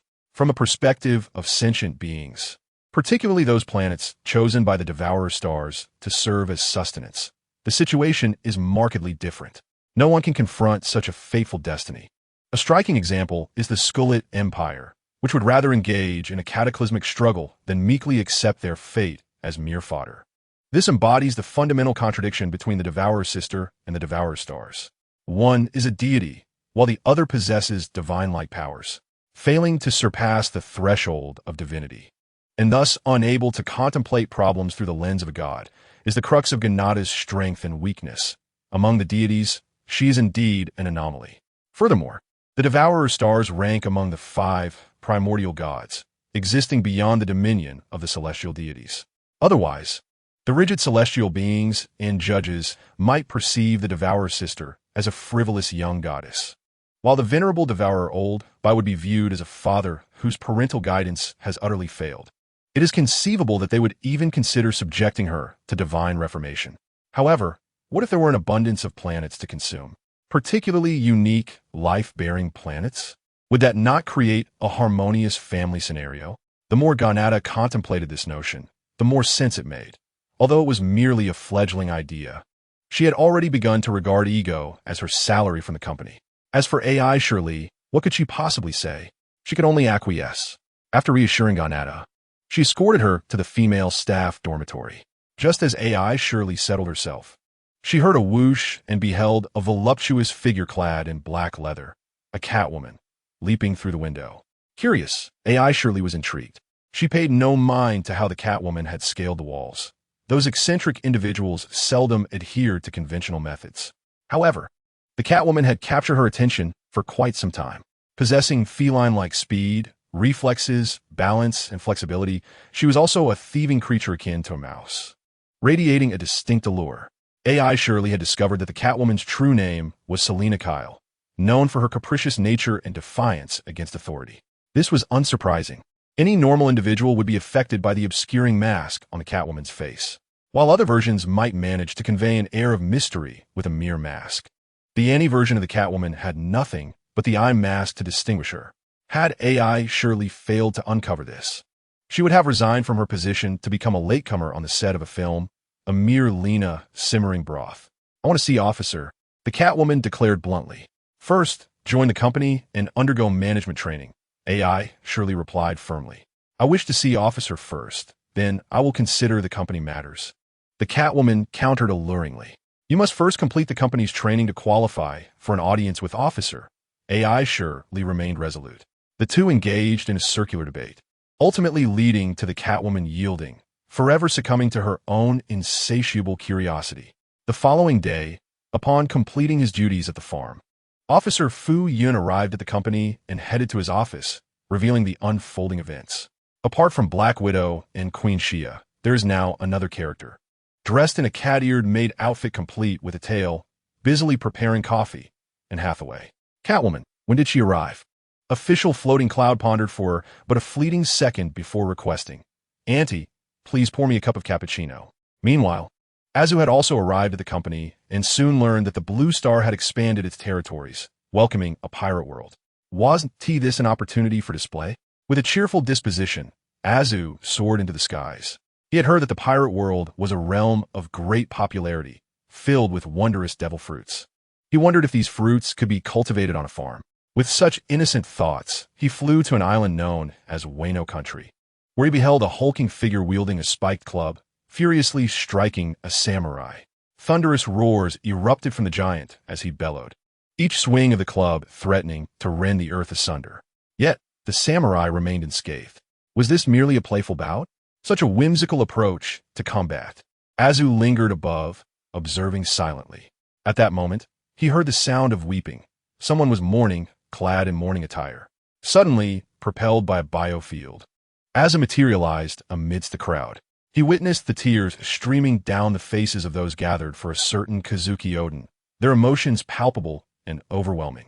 The scene was so poignant that it seemed that if his father were to suddenly pass away, he would not weep as profoundly. Azu, taken aback, sipped his drink and inquired, "Who is Kazuki Odin? What remarkable achievements does he possess?" Chapter 110. Azu's Rampage in the Pirate World. What? You do not know Lord Kazuki Odin? That is utterly unforgivable. He bared himself, clad only in a loincloth, and danced naked for 5 years for Wano. The crowd erupted in a chorus of fervent admiration. Ah, how moving! Do you understand the extent of his dedication?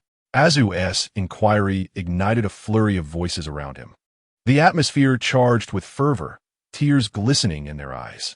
Their ecstatic expressions and frenzied words nearly led Azu to believe he had stumbled into a fervent fan community. With a perplexed expression, he politely remarked, "What is there to be moved by concerning a man who dances provocatively? Lord Odin is a samurai, a general of Wano." The crowd retorted loudly. "Oh, so he is just a petty rogue seeking dominion over islands. At best, he is a leader preoccupied with his dancing. Is he inherently dim-witted?" Azu chuckled, his face adorned with mockery, his gaze filled with disdain and derision. Such humor. These people seem to possess an intellect even lower than that of Wakanda. Lord Odin endured humiliation and hardship to resist Kaido. The crowd continued, referring to the Spike Club wielder he had just encountered.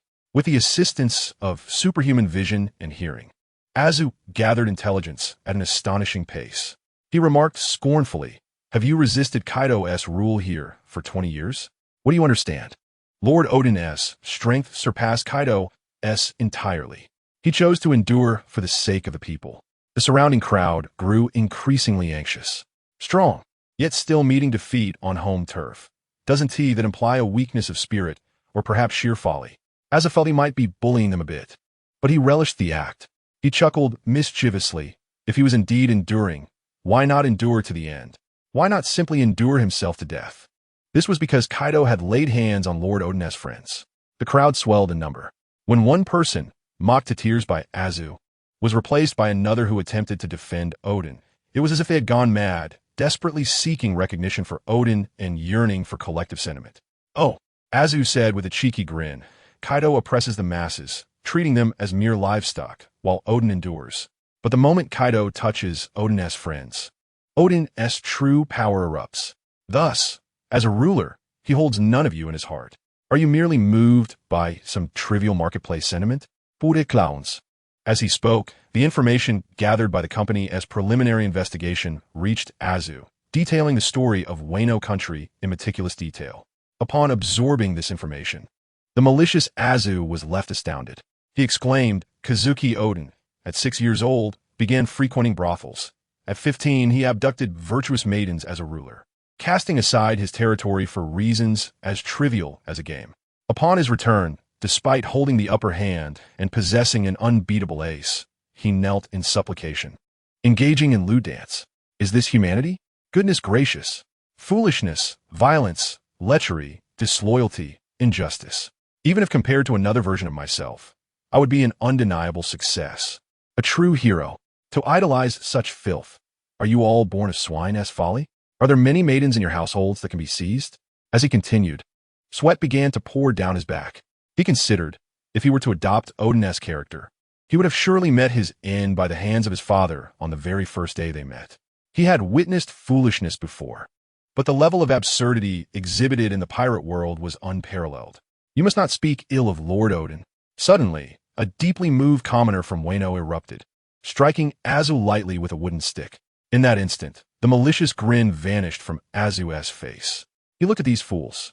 Resembling an elephant pondering why an ant would bite him. He contemplated earnestly, yet could not fathom their reasoning. Ultimately, he abandoned the effort. Boom! With a swift motion, his eyes ignited, akin to the blazing sun.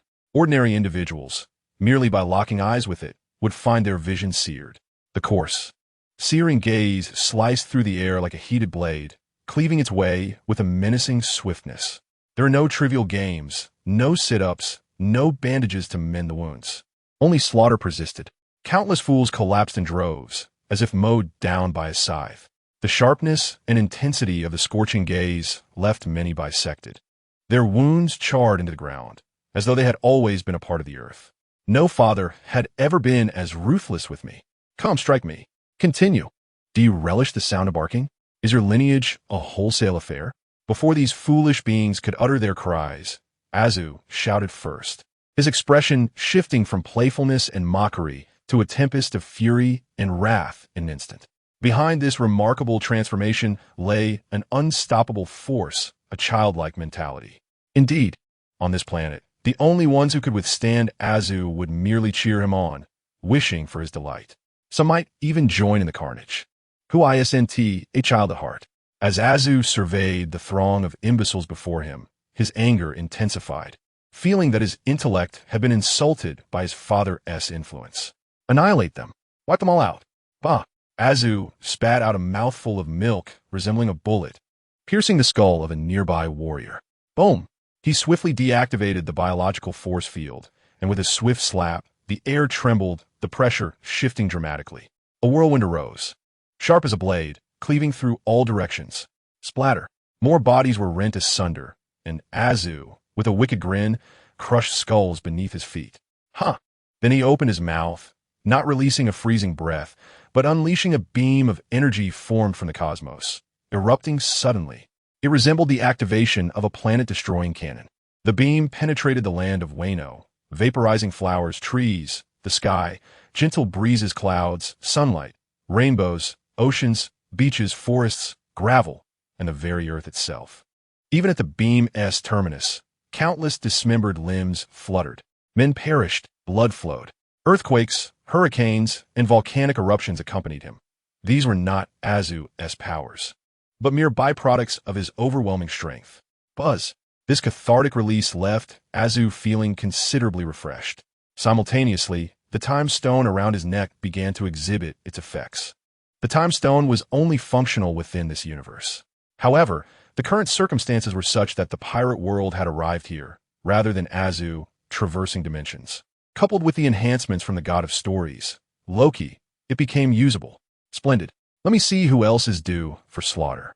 Just as Azu was about to delve into the lineage of the gathered crowd, he suddenly spotted a rubbery figure swathed in white energy, emerging from the end of the beam. At first glance, one might mistake it for a hero. Yet, in the next moment, it erupted into laughter. Ha ha ha ha ha!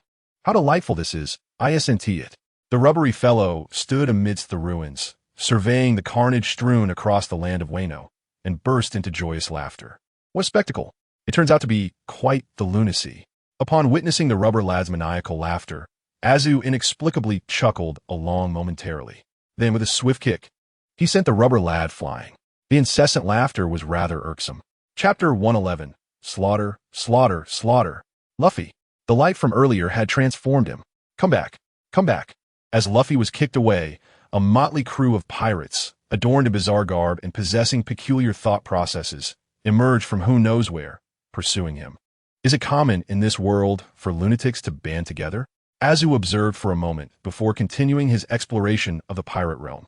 After some contemplation, he turned back towards the battlefield of Kaido and Kinemon, appearing suddenly and politely requesting, "Make way." Kaido complied.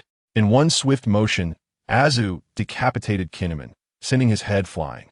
"No need for thanks," Azu remarked.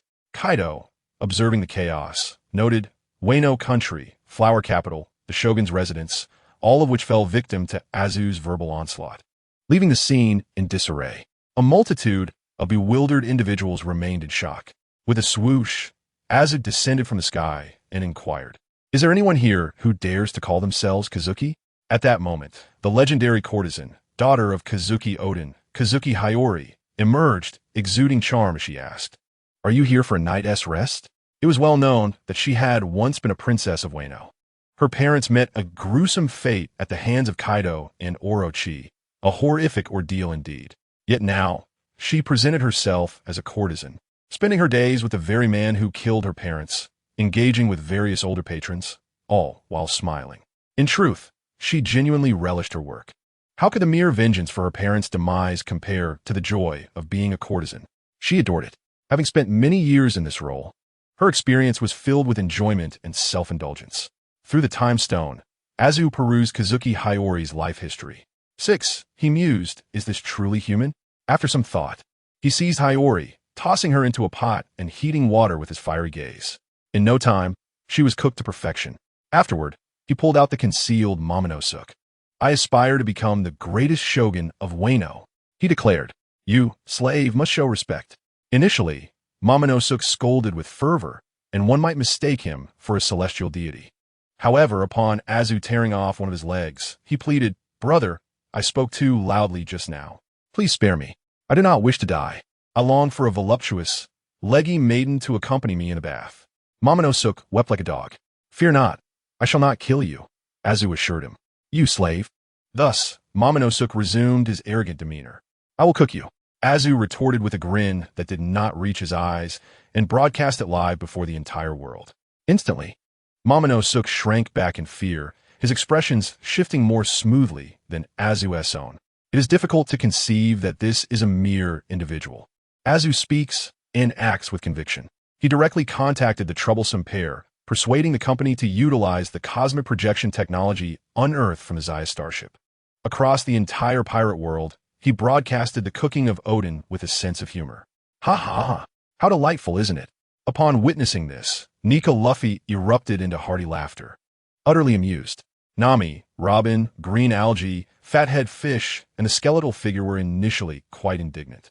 Yet, upon seeing their captain Luffy so jubilant, they chose to join in the revelry, suppressing their discontent to share in the laughter. After preparing Odin, he proceeded to cook sukiyaki, then samurai, and finally, the foolish inhabitants of Wano.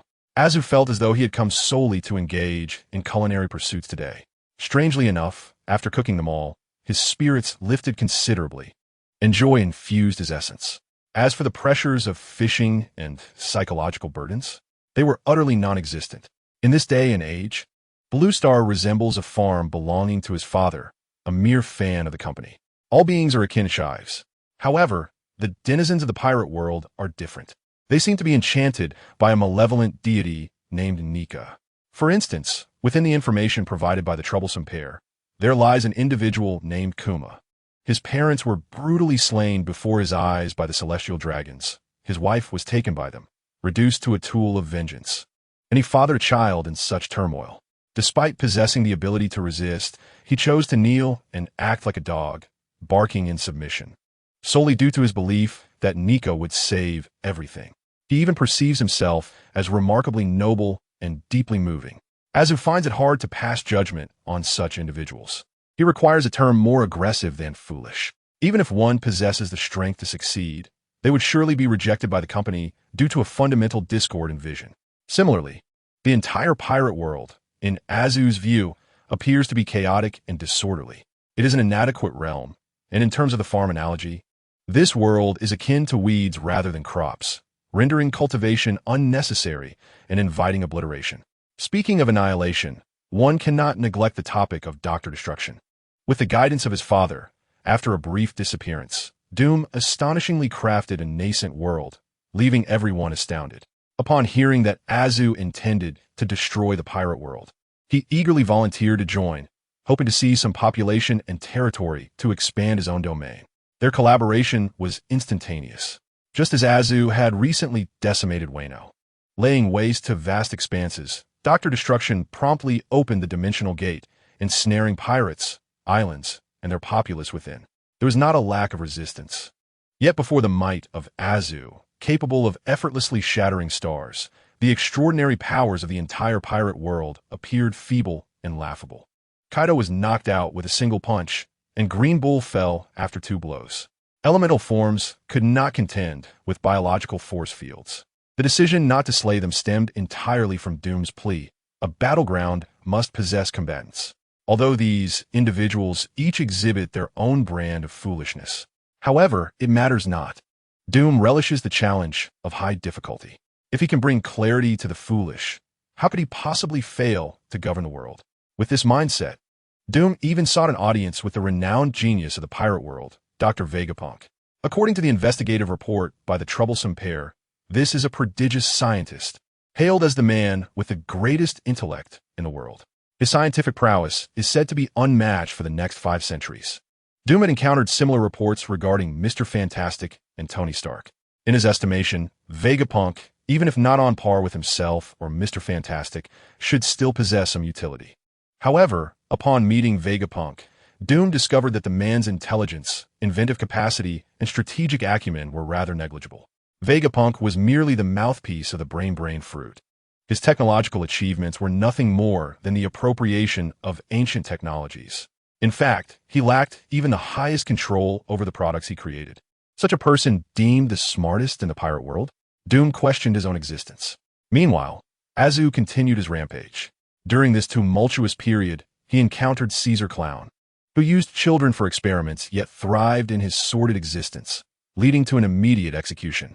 He also crossed paths with the Navy's exceptionally diligent student, Kobe. Upon witnessing Azu's destruction of the world government, implored, "Stop, please, no more," and positioned himself in front of Akainu. "Enough already. Let there be no more injuries." Kobe cried out. Unfortunately for him, he was not facing Shanks, but Azu instead. What a pathetic coward. Before Akainu could react, Azu delivered a single punch that sent Kobe's brain matter flying. The two then exchanged glances, surprisingly finding each other more agreeable. Chapter 112.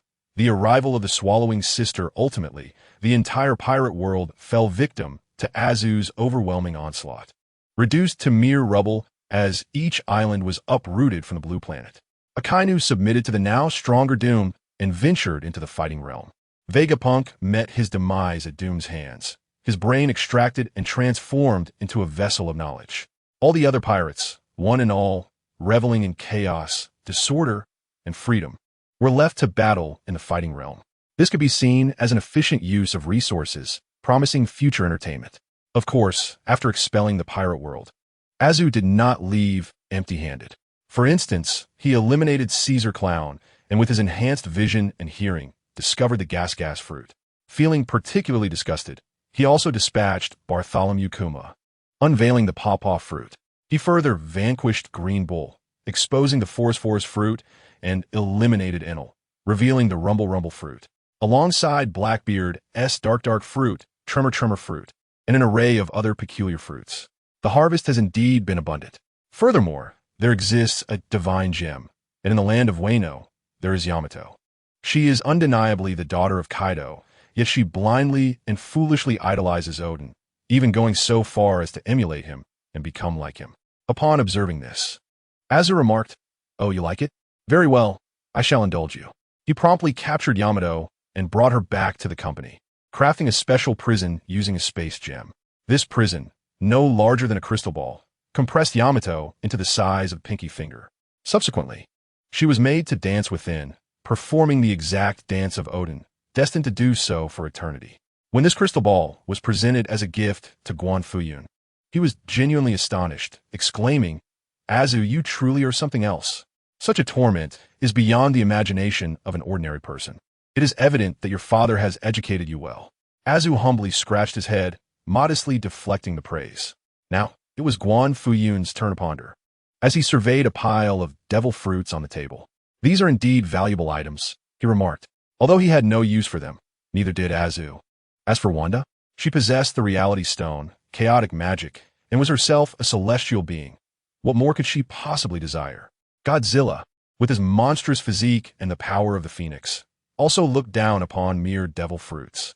However, they could be distributed to the company's outstanding employees to enhance their motivation and capabilities. As long as his father was pleased, that was enough for Azu, who wore a cheerful demeanor, entirely unperturbed by the fact that he had just obliterated a world. "I shall venture out to see if I can locate Ego through Star-Lord's coordinates. I intend to capture him and raise him like a pig," Azu declared excitedly. He was not content with receiving praise from Guan Fuyun just once or twice. He believed that all the treasures of the world and the universe ought to belong to his father. Even if his father did not voice it as a good son, he felt it was his duty to reclaim them. Should he encounter difficulties along the way, so much the better. He could directly invoke his father's influence and bask in his protection. What a delightful prospect. Azu soared into the air, while Guan Fuyun examined the crystal ball containing Yamato, clicking his tongue in approval. It was indeed a pleasing sight. The only downside was that Yamato was still inside the crystal ball, shouting, "I want to be the man who becomes Odin," which was rather fitting for contemporary America. She was a quintessential simpleton, exhibiting signs of gender identity confusion. As for Odin, he met a premature demise. Had he lived longer, it would have been delightful for Azu to use the gem to slay him 3,000 more times. Some individuals even contend that there was nothing wrong with Odin's character. The reasoning is quite straightforward. Who could accept that after Ace was captured, Whitebeard would willingly perform a 5-year dance in Marineford to ensure Ace's safety? During those 5 years, he neither contemplated recruiting new pirates to bolster his strength, nor did he reach out to Big Mom, Kaido, or Shanks, let alone send anyone to rescue Ace discreetly, even neglecting her own sons. She ultimately discovered that the Navy had no intention of releasing Ace. In a fit of rage, she activated the Tremor Fruit, prepared to resist, only to be met with a fiery demise. Upon learning of this, Luffy was in awe, exclaiming how truly heroic and manly she was, his face filled with admiration. Who could possibly accept this? Truly, it was the work of a divine being. With a mere utterance, she rendered Yamato mute, transforming her into a mere plaything. The officials summoned the troublesome pair to join them. This is the gas fruit. Upon consuming it, you can elementalize your body into gas and release it from any part of your being. You can also purify and compress the surrounding air, manipulating it within a certain range. Unlike compound number 5, this fruit poses no danger, the official explained, bestowing it as a reward. "Thank you, sir. Thank you, esteemed leader." "Thank you, corporation," Pear exclaimed in astonishment, cradling the fruit as if it were a treasure, expressing her gratitude profusely before departing. The official then called upon Gwen, the Secret Keeper, Flicker, the White Queen, and Polaris to convene the inaugural Marvel Fellowship. After signing on their thighs one by one, he presented the line fruit to Gwen, the meatball fruit to Flicker, and the weapon fruit to the Secret Keeper. The White Queen, adorned with diamonds, needed no such gift. Polaris, Wanda's sister from a parallel universe endowed with mutant magnetic abilities, could effectively replace Magneto with the magnetic fruit. It must be noted that not all pirates were specifically targeted by Azza. Some were merely collateral damage, while others were simply unfortunate. Take Don Quixote da Flamingo, for instance. With his meager strength, he could only read the news in prison. During a calamity that swept through the pirate world, a mere gust of wind or drop of rain could spell his end. In contrast, figures like Shanks, endowed with foresight, possessed remarkable survival skills. However, now that he had ventured into the realm of combat, it would be interesting to instruct Doom to orchestrate a spectacle featuring Shanks and 1,000 near sea kings to see the outcome. The Tremor Fruit would be awarded to Hulk, and the Thunder Fruit to Thor, these two being the corporation's star assets, the C'Armee de la C'Armee of their ranks. As for Black Widow and Queen Shia, please, do dogs have the right to sit at the table? Interestingly, the young witch Wanda once felt envy towards Natasha, who was then an agent. A Black Widow filled with personal ambition and allure. Now, however, Natasha existed as a mere pet. Today, Wanda harbored no jealousy towards anyone, as she saw no need to compete with a product or a pet. They were not even in the same league. At that moment, the one most curious and conflicted was Catwoman. It was one thing not to be invited to the party, but to be ignored during the festivities was utterly unbearable. How could anyone remain composed? She gritted her teeth for a second, then promptly decided to join in, carrying the dark fruit, along with some Zoan and Paramecia-type abilities. He returned to the farm. Guan Fuyun transformed these into exquisite decorations, adorning the kitchen. Now, his kitchen boasted an array of treasures: Bucky's metal arm, Steve's shield, Iron Man's armor, branches from the World Tree of Asgard, eternal flames, the icebox, the 10 rings of Wunwu, and a vein of vibranium from Godzilla's lair. These were all authentic collectibles. Truly, he was a connoisseur. Just as he was admiring his collection, Guan Fuyun suddenly sensed the arrival of guests outside the farm. The farm itself had become a realm of its own, marked by the entry self-contained world. With so many superheroes in New York, there were daily attempts to visit, present gifts, and forge connections, yet none succeeded. To them, the farm appeared to exist on a different plane, inaccessible. In other words, Anyone capable of reaching the farm must be of significant stature. Could it be the devourer? Guan Fuyun speculated. He took a roast chicken from the kitchen, warmed it up, and made his way outside. As he stepped out onto the farm, he caught a whiff of something. There! He saw a girl with purple eyes who had been squatting on the ground, now drawn towards him by her sense of smell, floating to his side involuntarily. "Can I eat your food?" she asked hesitantly, fully aware of the impropriety of her request, yet she could not resist the tantalizing aroma of Guan Fuyun's cooking. She gazed at him, drooling, nearly begging on the ground. Chapter 113. The Devourer become the mechanized maiden, piloting the Devourer. "This chicken is delicious. Can I stay at your house?" The girl, Ganata, said with sparkling eyes, saliva pooling as she spoke, her demeanor reminiscent of the foolish goddess Aqua. "No, Guan Fuyun be brave. Then can I live next to your farm? I can build my own house," she proposed, testing the waters like a cotton ball. "That is acceptable," Guan Fuyun nodded. While speaking, he scrutinized Ganata, particularly her flat stomach. It was hard to fathom how such a small belly could consume entire planets. "I am Ganata," the girl said, giggling. "I am Guan Fuyun," he responded.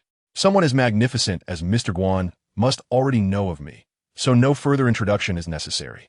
As Ganata munched on a chicken bone, her cheeks bulging like a hamster, she noticed Guan Fuyun's gaze lingering on her abdomen. "Clap, clap, clap." Ganata playfully patted her belly. "Mr.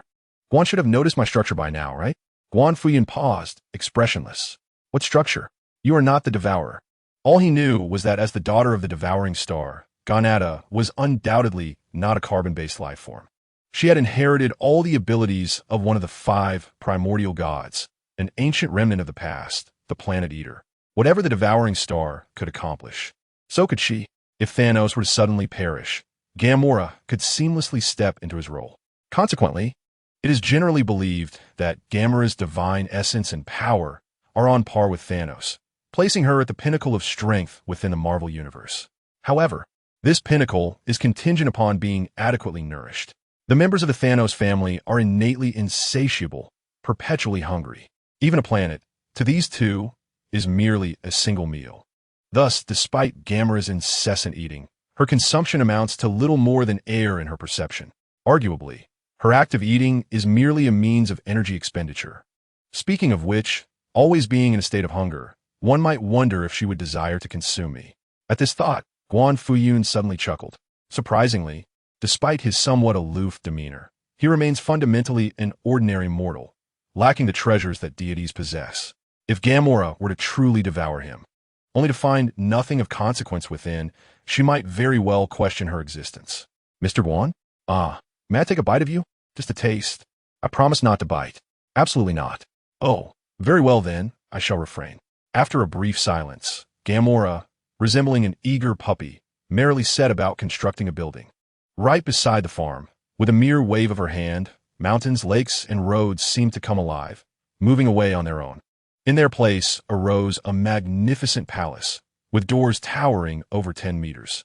"Building a small structure is quite delightful," Gamora exclaimed, her fists pumping with joy. Guan Fuyun remarked, "Indeed, a fully realized Thanos is comparable in size to eternity. For them, planets are scarcely noteworthy. Although Gamora is somewhat smaller, a house several dozen meters high would likely seem akin to a hamster cage to her. Her methods of creation are equally fascinating. While they may appear illogical, akin to magic, they are deeply rooted in scientific principles. To elaborate, she harnesses the elemental components of matter, transforming them into desired substances, then rearranging them. Quite scientific indeed. If an ordinary person were present at this moment, they would likely kneel before Gamora in awe, exclaiming her brilliance and inviting her to take her place among the gods. If Tony Stark were around, one could imagine his mindset faltering, lamenting the apparent dissolution of physics. Lost in thought, Guan Fuyun found himself momentarily distracted when suddenly, Gamora flashed before him, energetically waving her hands. "Ha ha!" Guan Fuyun chuckled. "Stop it!" Gamora, wide-eyed and ecstatic, proclaimed, "Mr. Guan, you are truly exceptional. You are unlike any deity I have encountered. They are cold, mechanical beings, solely focused on their duties, indifferent to everything else. They never smile, but you do. A celestial being who smiles, a gentle deity. This is undoubtedly the grandest romance in the universe." Such sweet words flow effortlessly from her lips, and her talent for flattery is remarkable. With such praise, even the proudest would feel shy to deny their divinity. Yet, even if they did, few would believe them. Odin, the elder, who has battled in the cosmic arena alongside gods, would concede, and even the purebred offspring of the divine, like Tuanmei, recognizes him as a god. This serves as official validation. The oppressive actions of Shachi towards the weak were countered by the protector of Blue Star, Mr. Guan. Under his auspices, this planet is more serene than any other place in the cosmos, filled with laughter and joy. Ganada continues to shower compliments, revealing that although her tenure at the company has been short, she has already been enchanted by the allure of short videos. "I'm not so noble," Guan Fuyun humbly remarked. A guardian deity. Ganada's eyes sparkled with dreams and aspirations as she joyfully exclaimed, "And so humble and handsome. Please, teach me how to be a gentle deity." Guan Fuyun was about to inquire about what it meant to embody a deity when he witnessed Tuanmei Ganada transform before his eyes. She exploded like a particle, a radiant surge of energy rising, followed by a towering purple giant, approximately 66 meters high, reminiscent of a transformation akin to Ultraman. At that moment, Guan Fuyun found himself in a human form, astonishingly appearing within Tuanmei's being, presumably in the vicinity of her brain. Here, he could communicate directly with her and share perspectives. Much to his delight, who wouldn't revel in the thrill of mecha transformations? And Tuanmei possessed all of that. "I am, in essence, a rule-bound life form. Any creature gazing upon me perceives me in the manner they best understand. For instance, humans see me as human, while Skrulls perceive me as a green, wrinkled creature. But why, in Mr. Guan's eyes, do I take on this particular form? Does he see us little deities merely as amalgamable entities, akin to a machine girl?" In the theater of Ganada's mind, Chapter 114 unfolds. "May I take a bite of you?" She appeared not to mind, rather excited as she explored the principles of this fusion and the mechanism of sharing a single body. Guan Fuyun pondered. If she comprehended this fully, wouldn't the celestial group truly become a realm of light?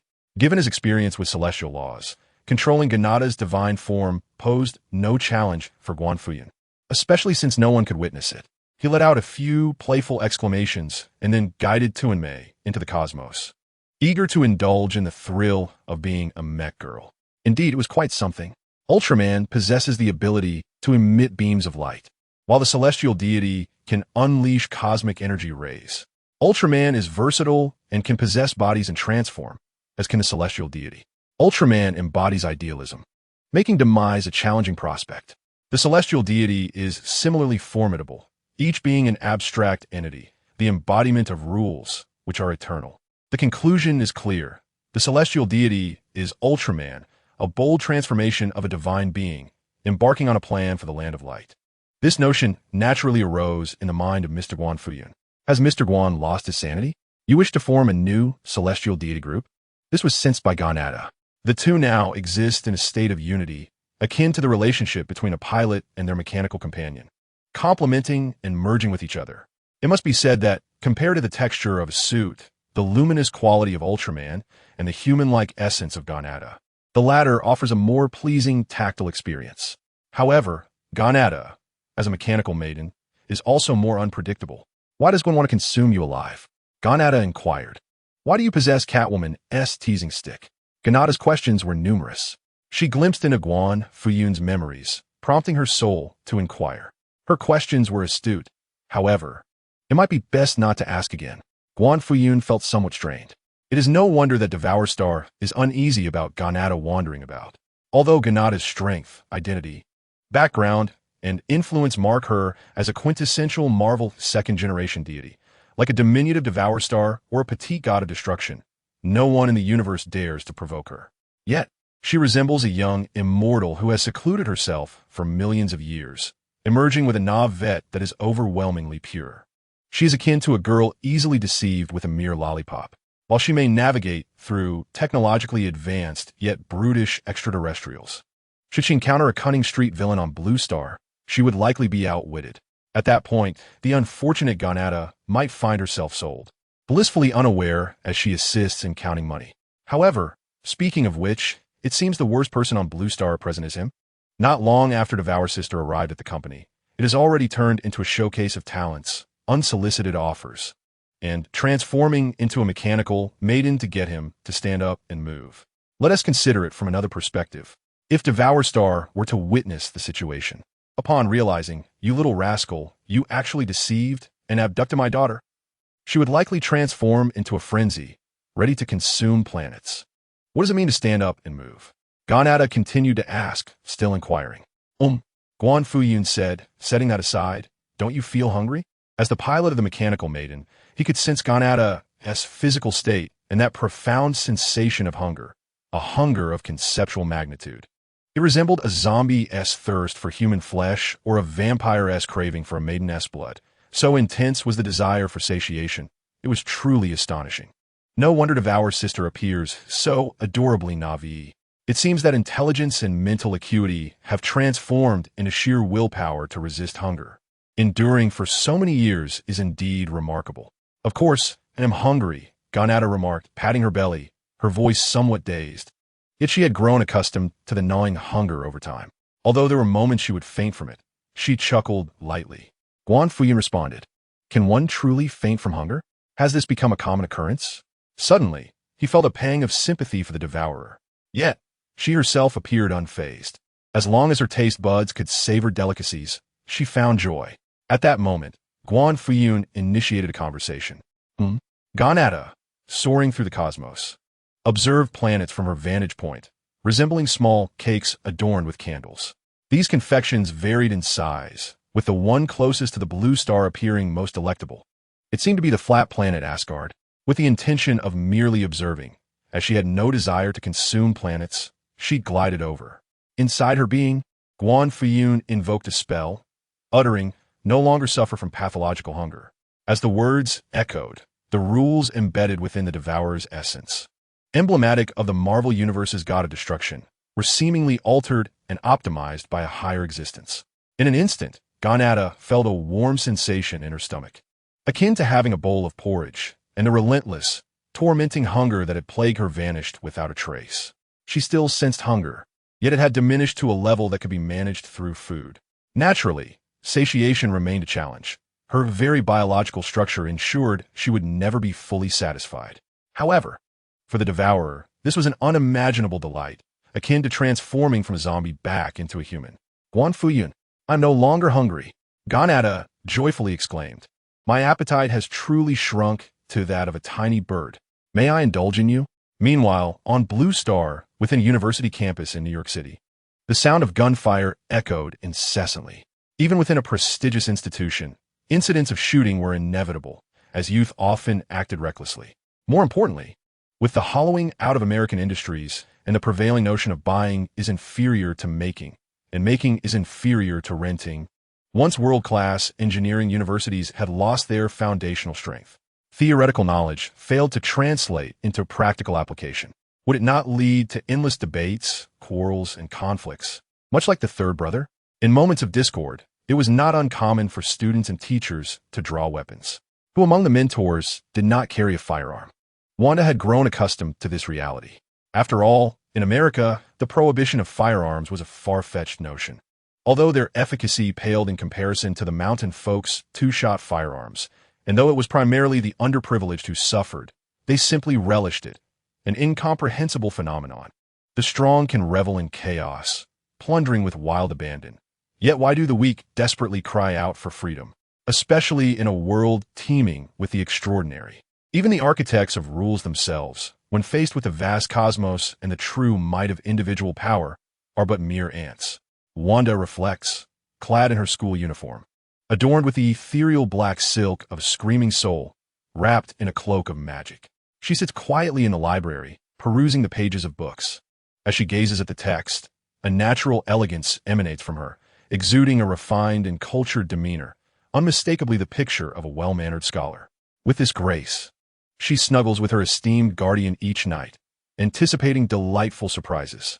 Moreover, seizing the opportunity to acquire knowledge now, she envisions returning home to impress her guardian, who might exclaim, "Wow, Wanda is truly remarkable, so talented."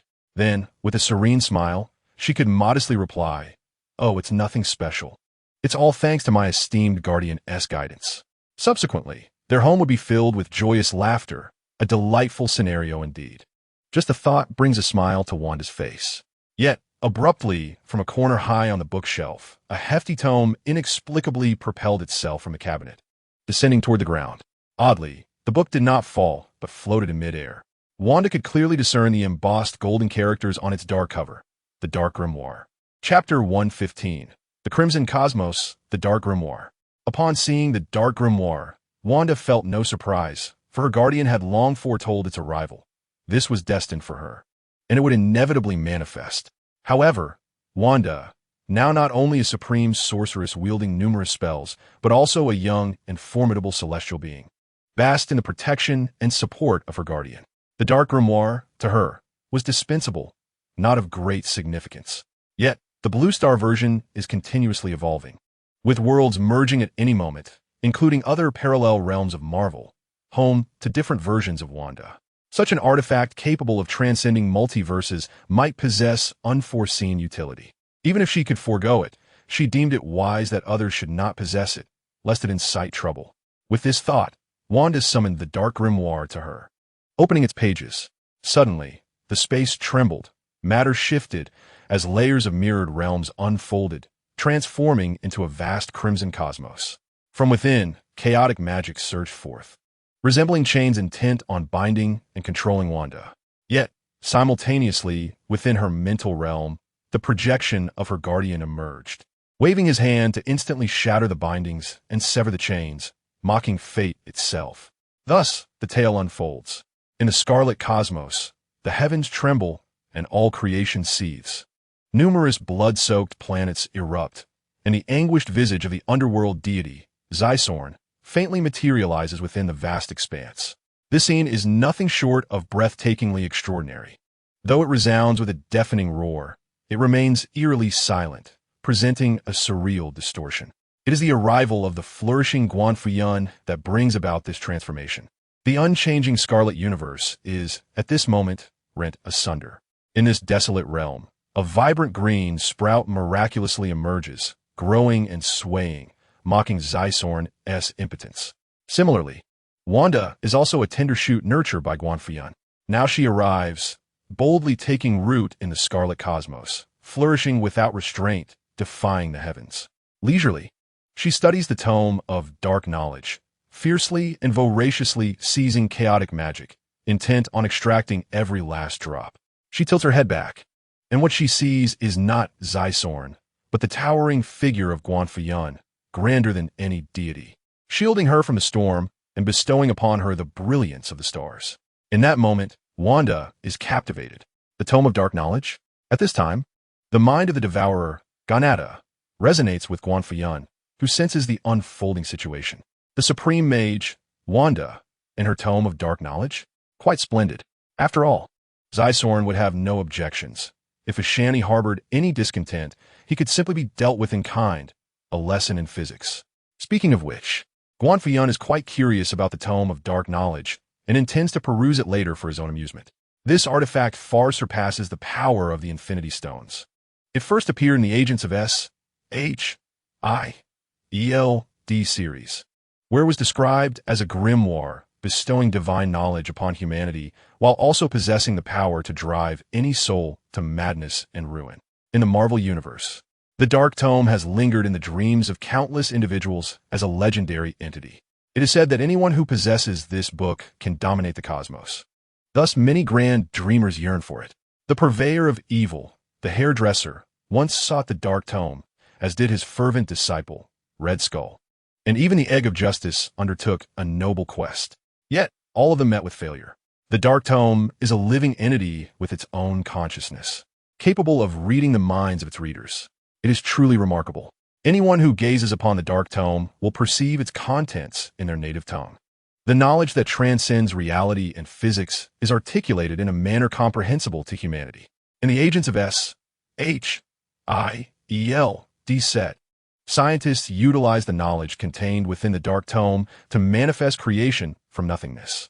They regarded this book as a gateway for mortals to touch the divine realm.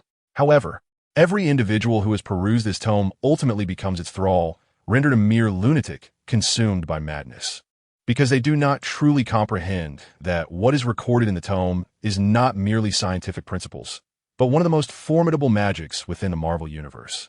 At times even transcending the chaos of sorcery, commonly referred to as the Darkhold. For instance, on the set of Doctor Strange in the Multiverse of Madness, Doctor Strange himself perused the Darkhold, absorbing its teachings with remarkable aptitude. Subsequently, he exhibited no signs of madness, perhaps suggesting a latent phase. Speaking of Doctor Strange, after Wanda assumed the position of the Sorcerer Supreme, Stephen Strange hastily concluded his abstract, extraordinary existence. His life, filled with opulence, remained remarkably tranquil. He encountered no vehicular mishaps nor lost his hands. In present-day New York, he continues to excel as a neurosurgeon, a marvel within the surgical realm. Simultaneously, he is an ardent aficionado of the company's superhero films, even inviting the studio's superheroes to grace the occasion of his marriage to Christine Palmer, a rather idyllic scenario. To return to the crux of the matter, through the lens of various cinematic productions, the Darkhold serves as a conduit for the deity Thon's interference in the material realm. However, due to the presence of bureaucratic interference, the current situation has been entirely inverted, with Wanda exploiting the Darkhold to oppress and enslave Thawne. This scene was not only perceived by bureaucratic entities, but also observed by other holders of the Darkhold within the Scarlet Universe. In the Marvel Cinematic Universe, Wanda, having first lost her brother, then witnessed the demise of her husband Vision, encountered the tragic fate of the Scarlet Witch, ultimately losing her enchanted town and children. On the brink of madness, the specter of Wanda laments her plight. "How foolish I am," she muses, her gaunt visage lifting her listless eyes to the void. "I solely sought vengeance against Hydra and aspired to be a superhero, yet neglected to ensure Pietro donned a bulletproof vest. With his extraordinary speed, how could he not have found a moment to wear one? How could he remain oblivious to the necessity of protection? Had he but wielded a mere kitchen knife, he might have survived. Happy Mid-Autumn Festival, and heartfelt thanks to all." Chapter 116, The Spectre of Wanda, Dark Strange, and the Homeland. How foolish I am, indeed. I only recognized Vision as a superhero, sacrificing himself to save the world, yet remained oblivious to the grim reality of America, which denied him peace even in death. I am truly foolish. The specter of Wanda, increasingly tormented, feels her sorrow flowing like a river. Throughout her life, she has been either engulfed in tragedy or traversing the path of despair. What does it matter to have arduously become an Avenger and a superhero? Once removed from the battlefield, who cares for these flamboyant costumes and the so-called heroes? Did one not witness Hawkeye's desolation, loneliness, and aging post-Endgame, nearly resorting to scavenging for sustenance? With Tony Stark gone, the Avengers have effectively disbanded. And what of Nick Fury? Alas, thank the heavens. If only this foolish egg could manage some semblance of responsibility, we would not be in such disarray. Not only is there no utility in this, but the crisis instigated by the Skrulls is a testament to our plight. In such a world, annihilation seems preferable. The thoughts of the specter Wanda grow increasingly perilous, and suddenly, she senses a tremor from the Darkhold. Upon opening the tome, she is taken aback. Her own experiences begin to unfold before her eyes. From the moment she encountered Guan Fuyun, her life transformed, shrouded in shadows no longer, illuminated by everlasting light. She could traverse academia, living a mundane yet blissful existence akin to that of an ordinary person, free from the dread of losing a loved one to sudden demise. Each night, she could embrace her father figure in slumber. Yet, using the same Darkhold, Wanda exudes tranquility and contentment, while she herself is engulfed in endless torment. Oh, the disparity of life. Is it merely because she had not crossed paths with the esteemed father figure? Then, let her reclaim him. Gah! Chaos magic erupts. The tumultuous energy surges, and Wanda's eyes, stained crimson, spiral into madness. In a fit of rage, she lashes out. The presence of Guan Fuyun has interfered with fate. Even the Darkhold can only cast a fleeting glimpse before becoming ineffective. Wanda is utterly unable to locate her own world. Silently, she closes her lips, as if her small universe had never erupted at all. She sits down, meticulously searching through the cosmos, akin to a programmer hunting for errors in a code. Her hair thinning from strain. In the Marvel multiverse, referred to as the Strange Universe, the quest for resurrection persists. My beloved, Dr. Strange exhausts every method. His eyes darkened and his demeanor somber, yet his power is unmatched, a profound peril to the multiverse. Today, with nothing pressing, he whimsically seeks to toy with time, to visit Christine, and perhaps obliterate a world in the process. Yet he is suddenly jolted by the Darkhold's vibrating mode. Upon investigation, he discovers another universe, another version of himself, who is astonishingly wed to Christine. Stephen Strange, you wretched soul, the strange universe's defenses have crumbled. If he need do nothing to possess everything, then what of his meticulous machinations and ultimate failures? Is he but a jester? No, that cannot be, for according to Stephen's inherently arrogant nature, Christine would never commit to him wholeheartedly. What has altered his fate? Is it the ephemeral videos? The paternal company, the superhero merchandise? Where do they originate? By what right do they manipulate the fixed points of time? The strange universe is baffled.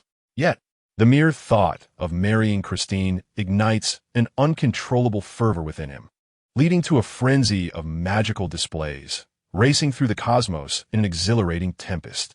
Soon it will unfold. He discovered a peculiar realm, suffused with darkness, unlike any universe he had ever known. Most significantly, there were compatriots here. Christine, oh my beloved Christine. The dark Strange felt a surge of exhilaration, his lips curling into a smile. If he could reach that world with his magic, altering the very fabric of reality and usurping the place of Stephen Strange would pose no challenge. Then he arrived, emerging from the dimensional rift in Gotham City, a remnant of a universe that had been obliterated by Barbados. Before he could initiate his plans, he pondered, how could anyone else be driven mad in Gotham? The ancient dark god of the universe, Barbados, was growing impatient. Without Batman, it felt utterly vacant, though it had begun to conjure a laughing bat within the dark multiverse. It paled in comparison to the true Bruce Wayne. The laughing bat could not fully satisfy Barbados. It fell short of expectations. Moreover, the cunning individuals responsible for Batman's demise had robbed Barbados of the opportunity to flaunt its power, inciting frustration, anger, and a sense of suffocation within it, as if its very lungs would burst. And now, with outsiders intruding, could it endure? All intruders must perish. Above Gotham, a colossal bat-shaped shadow materialized once more. As Barbados manifested its projection, dark magic erupted, and the most sinister runes coalesced, transforming into an endless swarm of bats. The bats swooped down like a cataclysmic rain of darkness. Wherever they passed, reality seemed to warp. Streetlights flickered, cars exploded, and roads abruptly vanished. Some were directly struck by the bats, dissolving like mire under the sun, melting away while howling into the void. Wow, Dark Strange marveled at the sight. With his keen perception, he readily discerned the magnitude of Barbados's power. This was a being of unparalleled magical supremacy, rivaling even the likes of the Vishanti, yet rooted in the realm of darkness. Should this deity be at full strength, opposing it would compel even Dark Strange to retreat. However, now that it was sealed and could only manifest a projection, the circumstances were entirely different. As a counterpart to Doctor Strange, Dark Strange excelled in reinforcing and utilizing the seals of such deities. With a graceful motion, he raised his hand, deftly capturing the multitude of bats, as if plucking a flower, and with a gentle twist, he transformed Barbados's magic into a pure sphere of light, swallowing it whole. Gulp! As the sphere of magic entered him, Dark Strange momentarily radiated a kaleidoscopic black, his eyes emanating dark divine light. In that fleeting instant, he grasped and comprehended the essence of Barbados. Sealing, Dark Strange allowed the bats to claw and envelop him as he reached out, touching the ground of Gotham City. A low hum resonated in the air. Beneath the surface, layers of seals began to resonate in response. Echoing with the peculiar dark magic, the seals, having loosened with the passage of time, commenced to self-repair. Furthermore, the eyes of the eye demons emerged above the sealing array, reinforcing the seals and leaving a window for negotiations with Barbados. Whoosh! Almost in the very next moment after Barbados was sealed, a figure adorned in the stars and stripes rushed in with great anticipation. With a beaming smile, he declared, "And you, my friend, are the true hero." Chapter 117. The Patriots' dominance over the world Barbados had been sealed, and the one most elated by this turn of events was, undoubtedly, John. His heart soared with uncontainable joy, his genuine smile reflecting pure delight, and his legs trembled with excitement. "You are from the same hometown?" inquired the peculiar dark figure. At that, John's smile froze, nearly causing him to cast a withering glare. It felt akin to embracing me while calling out to her. Painful, excruciatingly so. "Ah, you are remarkable. So noble. Everyone adores you." John's facial expressions shifted, contorting momentarily before settling back into a smile. He replied, "In truth, I am not from the same hometown. I am someone who envies him, striving relentlessly to become him. You must not merely seek him. Rather, you desire to inhabit his world, correct? Then we can collaborate." "Collaborate?" The dark figure repeated with a morose tone, his pride evident in the disdainful expression he wore, clearly questioning John's capability to partner with him. Little brother. Stephen Strange had always been so self-important. Though his personality had been tempered somewhat upon becoming Doctor Strange, the darkness returned with his transformation into the dark variant, bringing back that arrogance and pride. "I control this entire world," John asserted. "Through media and short videos, I command numerous superheroes, just like the hometown hero." Upon hearing this, the dark figure's interest peaked. "In truth, it is he who resembles me." John's teeth nearly ground together as he forced a smile, declaring, "I am the one who deserves it all. I am a favored son." With that, he soared alongside the dark figure towards Metropolis. As the Patriot emerged, the crowd erupted. "Patriot, we revere you. You are the mightiest superhero, even more formidable than Superman. You have truly transformed our lives." The masses cheered fervently, creating an electrifying atmosphere. "Is this the manifestation of your control over everyone through short videos?" The dark figure marveled. "Indeed," John nodded, reflecting on how long it had been since the battle between Superman and Doomsday. "The Lex group, possessed by Luthor, enjoys the wealth of Batman. The entirety of Metropolis has been refined under his influence." "Did you add a touch of magic in your short video?" Black Strange inquired, astonished. "The fervor of humanity can reach an alarming level, indeed." "Magic? Oh, it isn't that complicated," John replied, beaming like a quintessential idol as he addressed the gathered crowd. "One merely needs to perform good deeds, amplify the message, and voice their opinions loudly enough to silence dissent. Naturally, this is the outcome. I too was once considered a superhero." Black Strange shrugged, "But during my time, I did not enjoy the privileges you do now. At times, being a superhero even garnered disdain and suspicion from others." John chuckled, having grown accustomed to such sentiments. He discerned the truth. Your approach to being a superhero was merely for the sake of pretense. Reflect on this. Have the villains truly been vanquished? Were you solely focused on combat, neglecting the aftermath? Did you not inadvertently create chaos yourself? The line between you and the supervillains is but a fleeting thought. In contrast, I represent a standard product. My actions are visible to all. Who I have slain, how I have eradicated evil, and how I have assisted in improving lives. This binds my value to theirs. Just as one cannot live without their mobile phone or automobile in this world, especially amidst a multitude of other superheroes, they find themselves reliant on me. They have long grown weary of the Flash, who tirelessly runs yet fails to eliminate a single criminal, continually endangering the city. They're fatigued by Superman and Supergirl, who provoke alien threats that lead to urban destruction. They have become disenchanted with Batman, who seems incapable of effecting any real change. Previously, they had no alternatives. Now, I present them with choices. A mere glance at my short videos and a click of approval will suffice to witness a supervillain's demise. No one would reject such a boon. The resulting immense prestige and popularity furnish me with great power. Politicians seek to curry favor with me, and surveillance entities strive to appease me. Even when I err, they endeavor to shield me from repercussions. I need not engage with those superheroes. A mere hint of my wishes expressed to my fans will incite them to protest and rally, compelling the superheroes to act in accordance with my desires. Thus, in this world, I am indeed a deity among mortals. As John spoke, he found humor in his own words, never anticipating the existence of a group of superheroes who demanded neither wages nor endorsements, nor did they partake in films as a contrasting cohort.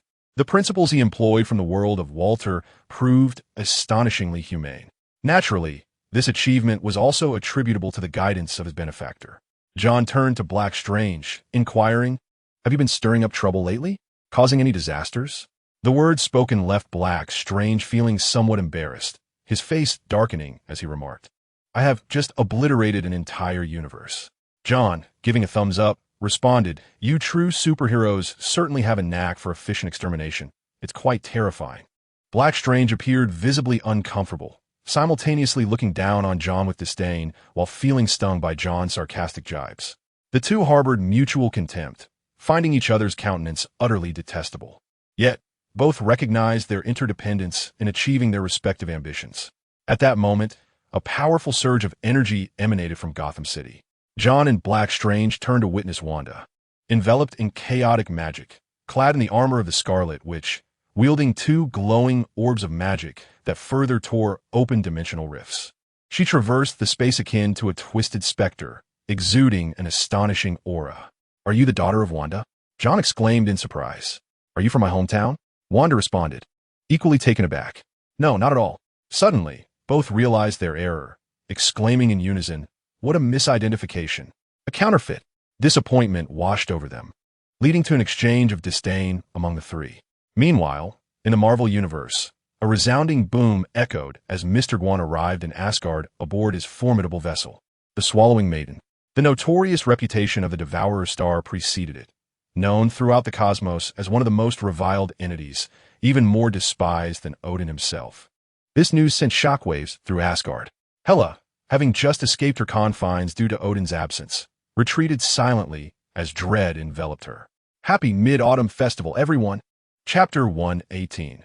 The God of Helmets. Hela, prepare to face the wrath of Thor, you inherently malevolent Devourer star. Mr. Guan? Thor, who had been engaged in fervent training to shed excess weight, was suddenly heralded by a brilliant flash of lightning streaking across the sky like a cascade of azure waters.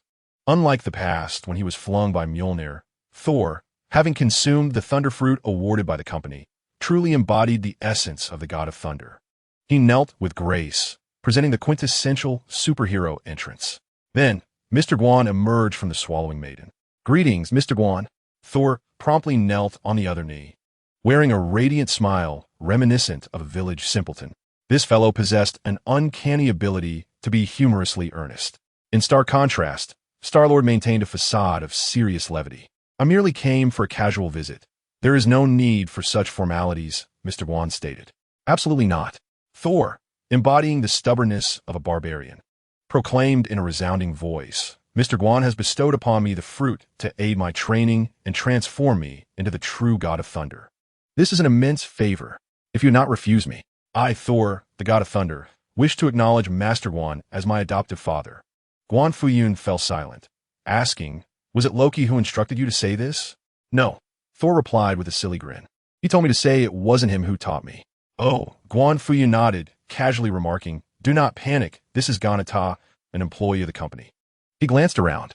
The World Tree, the Celestial Palace, and the Rainbow Bridge of Asgard appeared just as they had during his last visit, save for the addition of his father's company's branch. However, this single addition transformed the entire ambience. The bustling activity not only boasted speed, but also the extensive experience of construction, as the train had commenced adorning the edifice. The interview department was the first to be activated and operational. Numerous slender, fair-skinned, blue-eyed maidens of Asgard, possessing no discernible flaws and radiating pure beauty, eagerly applied. Even Heimdall, the god of the Rainbow Bridge, resembled a jovial gatekeeper, engrossed in his phone, mindlessly scrolling through short videos. Everyone was engaged in earnest abstraction. Yet, why was Hela applying as well? Guan Fuyun inquired. "Who is Hela?" Thor retorted. "All right, that's enough. Go find Loki to play." Guan Fuyun dismissed him. "Oh," Thor said, departing without hesitation. Guan Fuyun then proceeded to the interview department of the Asgard branch, taking a seat. After a short while, he could no longer resist addressing Hela, who was making a great effort to disguise her presence, attempting to avoid being noticed while joyfully rolling on the ground with potato chips. "Goddess of Death, what is your purpose for coming to the company? What value can you provide?" This inquiry ruffled Hela's feathers. She swiftly styled her hair into a combative appearance, her features sharp and guarded, asking, "Who are you? You come to the company for an interview and do not know who I am?" Guan Fuyun chuckled. "Company? You are the master of this very building."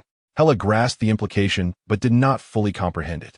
She drew forth her hair, resembling a sword of the night sky, crossing it defensively before her, on guard. Midgardian, are you a mere pawn of the gods? Mr. Guan, I'm hungry again. At this moment, the gluttonous girl, with a silly grin, attempted to reach for the cat girl-esque stick, eager to taste the saltiness.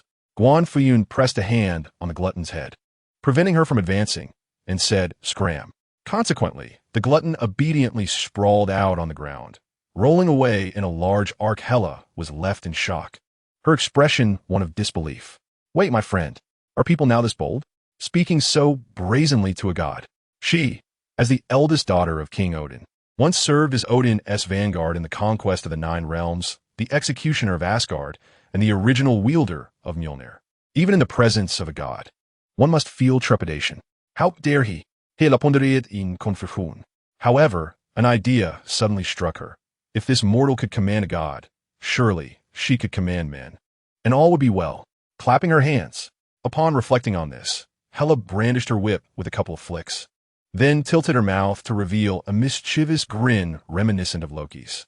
Sir, whatever you require of me, I am entirely capable. Should you wish for me to create value, I can elaborate.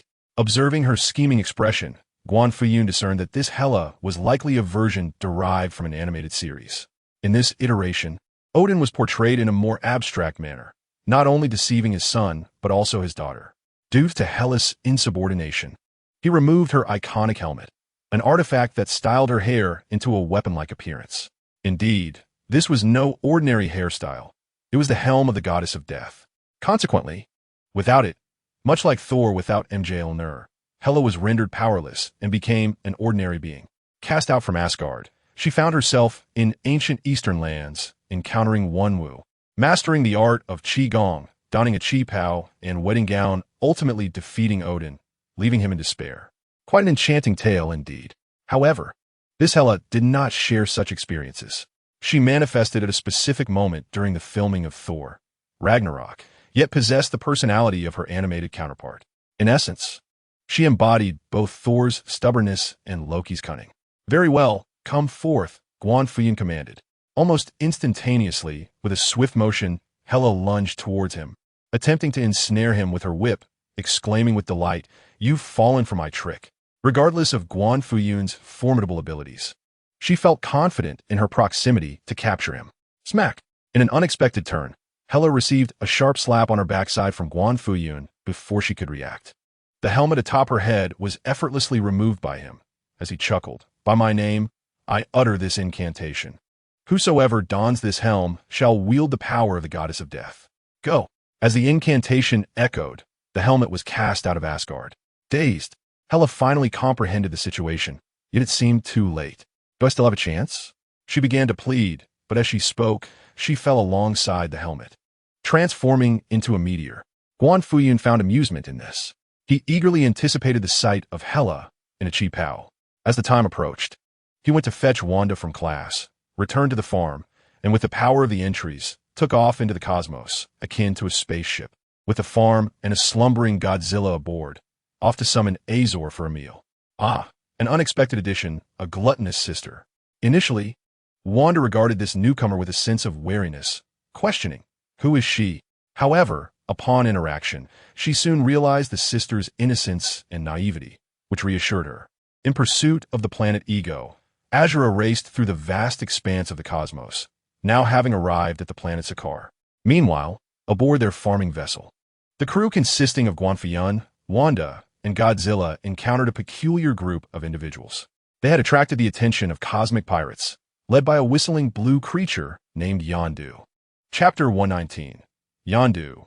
The marauder Yondu, the adoptive father of Star-Lord and his biological father, simultaneously served as the captain of a band of cosmic marauders. This blue figure and his whistling arrow had certainly captured the limelight in the film, embodying a suave demeanor. Unexpectedly, instead of meeting his demise at the hands of Ego, Yondu boldly returned to his old ways, resorting to piracy once more, fortuitously targeting Guan Fuyun's vessel. Naturally, Yondu had his reasons. Having roamed the galaxy for countless years, he possessed ample experience. With just a glance, he could discern whether a ship belonged to Shurei, Kree, Skrull, or the Nova Corps. It was all too evident. He could effortlessly differentiate between military and civilian vessels, identifying the wealthy from those, like Star-Lord, who were financially destitute. However, he had never encountered a flying farm before. Who could resist the temptation to seize it and take a closer look? As Guan Fuyun gazed upward from the farm, he beheld a swarm of pirate ships approaching like spirited riders on ghostly motorcycles. They danced with exuberance, their faces animated, bursting into laughter. Some luminous grappling hooks unceremoniously ensnared the farm, drawing them closer together until they were within visible range. Then, the ship's hatch swung open, and Yandu emerged. Clad in a leather coat, his blue skin glistening, whistling nonchalantly. Striding confidently towards the farm, he intended to deliver some pretentious remarks to intimidate the crew. Yet, he was abruptly met with a violent rebuff, akin to a fly colliding with a windshield. The farm's built-in repulsion mechanism sent him hurtling into the cosmos, his body convulsing and freezing midair. Had it not been for the presence of his subordinates, he might have met his end there. What a predicament! A robbery attempt that failed to even gain entry onto the ship. Such a staggering technological disparity. What civilization wielded such advanced technology? It was terrifying. The pirates, now thrown into disarray, hastily drew their weapons, aiming their energy guns at the farm, holding their breath in anticipation. 3 seconds later, the farm's door creaked open. Guan Fuyun, resembling a seasoned farmer, emerged holding vegetables and a spatula, while beside him was Wanda, her face smudged with soot. Following them was a gluttonous girl, munching on chips and guzzling soda, producing a cacophony of crunching and slurping sounds, utterly oblivious to her surroundings. As the trio emerged, they cast a cursory glance at the energy weapons before continuing their jovial banter. The band of marauders stood dumbfounded. What was the meaning of this? Encountering a formidable opponent during a robbery was not an unfamiliar experience for them. Yet, those who descended from the starships appeared either as monstrous beings traversing the cosmos or as scientists exuding an aura of advanced technology. How could they be merely these few individuals? At that moment, Guan Fuyun set aside the vegetables and spatula, stating, "Apologies, I'm rather occupied. Who among you wishes to meet their demise? Just say the word." Recently, the company had expanded its operations, attracting a new audience and a burgeoning fan base, which inevitably gave rise to a certain rumor. It was said that Azu, known for his pure-hearted and sunny disposition, had adopted such a reckless approach due to the negative influence of Guan Fuyun. Here, Guan Fuyun felt compelled to clarify that there was indeed a grain of truth in those words. Upon hearing this, the once fortunate Yundu, who had narrowly escaped death, was drenched in sweat. While others might remain oblivious, he was far from ignorant. The Marauder team boasted of being great pirates, claiming to be a renowned power within the galaxy. Yet in reality, they were merely a band of lowly miscreants. Though intoxicated, they would even dare to compare themselves to the 3 great empires or the infamous Dark Order of Thanos. However, Yendu was not inebriated at the moment. Although he was unaware of the identity of the man before him, the latter's demeanor and the peculiar nature of the farm clearly indicated one thing: formidable prowess. Such a person would not be acquainted with the alleyway marauders. He must possess an omniscient understanding, whether through supernatural abilities such as time manipulation or prophecy, or through his own status, position, and information-gathering capabilities. Regardless, they were not a force to be trifled with. Contemplating this, Yendu hastily signaled for his companions to lower their weapons and, through the cosmic translator, inquired, "Where do you hail from, and what is your purpose?" "From Blue Star," Guan Fuyun replied, "to fetch my wayward son for dinner. He has gone a bit wild." At this revelation, Yendu felt a chill run down his spine. He recognized Blue Star, for Star-Lord was of that origin. But he was even more acutely aware that the current Blue Star possessed the might to shatter the Xia Empire. Should that single planet proclaim itself as the supreme empire of the universe, it was likely that all would acquiesce, acknowledging its prowess. Whether there were forces daring enough to provoke Blue Star, Yendu could not say. But one thing was certain: he could not afford to cross them. With a decisive snap, Yendu dislocated his own arm as a gesture of contrition, humbly apologizing. "I'm sorry, we merely intended to greet a friend but mistakenly misidentified the spacecraft and the individual." "Is that so?" Guan Fuyun responded, astonished. "Indeed," Yendu affirmed earnestly. "Then it is of no consequence." Guan Fuyun declared at this moment, "I have decided to commandeer your spacecraft, and when we arrive at the trading center, I shall sell both you and the ship." Upon hearing this, the marauders were utterly bewildered. Yongdu's mind momentarily faltered. He even questioned whether there was a malfunction with the cosmic translator, or if there was a significant disparity in communication methods between Earth and the Milky Way, leading to some misunderstanding. After all, while he acknowledged Guan Fuyun's formidable nature and deemed him too powerful to provoke, he never imagined that these three individuals could turn the tables and plunder them. Did they truly believe that the universe was populated with beings akin to Thanos? "Are you suggesting that you intend to rob us?" The one-armed Yongdu inquired, cautiously. "No, that's not my intention at all. You have misunderstood," Guan Fuyun replied. Yongdu then exhaled a sigh of relief, thinking to himself that this was more like it. However, he soon heard Guan Fuyun continue, "What I mean is, I will be taking your spacecraft, and while I'm at it, I will see if there are any valuables or collectible souvenirs worth taking, and then I will sell you all.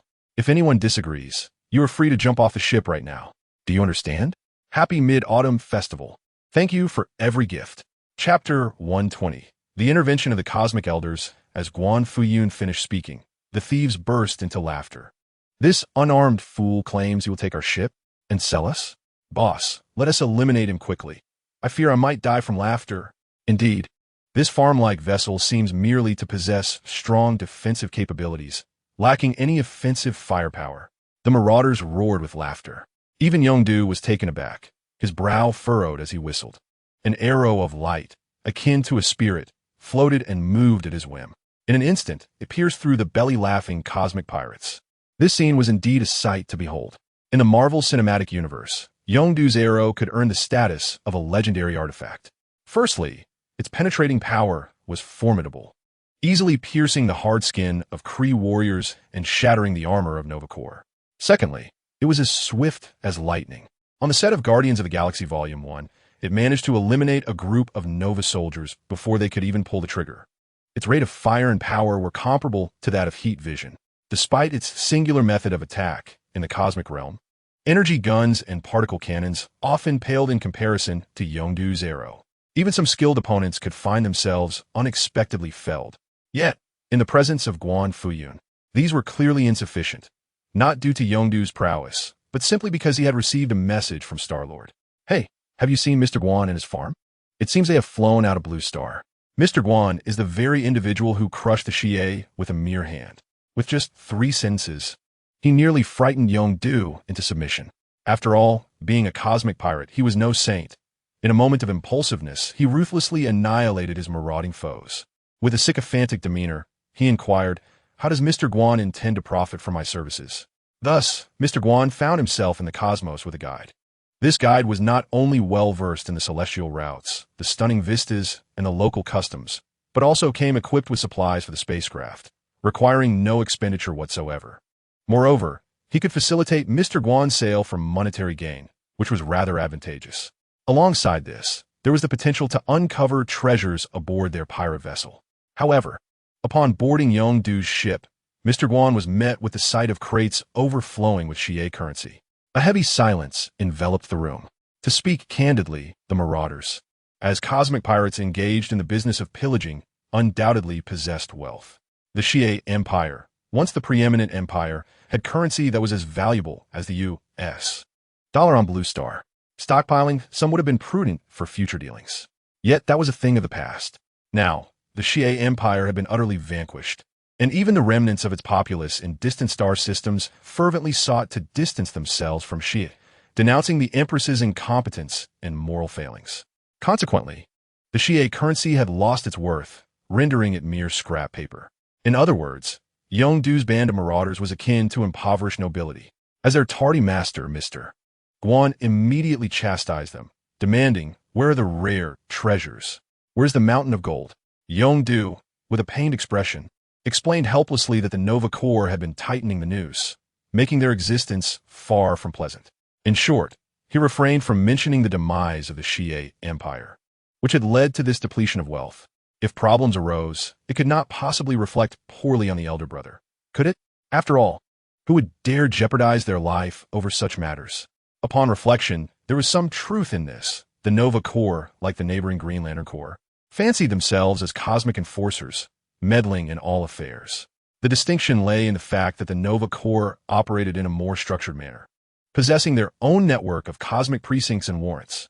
For instance, Thanos, a notorious insurgent, ranked high on their wanted list. Yet, even after the massacre of the Xander planet, the Nova Corps remained conspicuously inactive.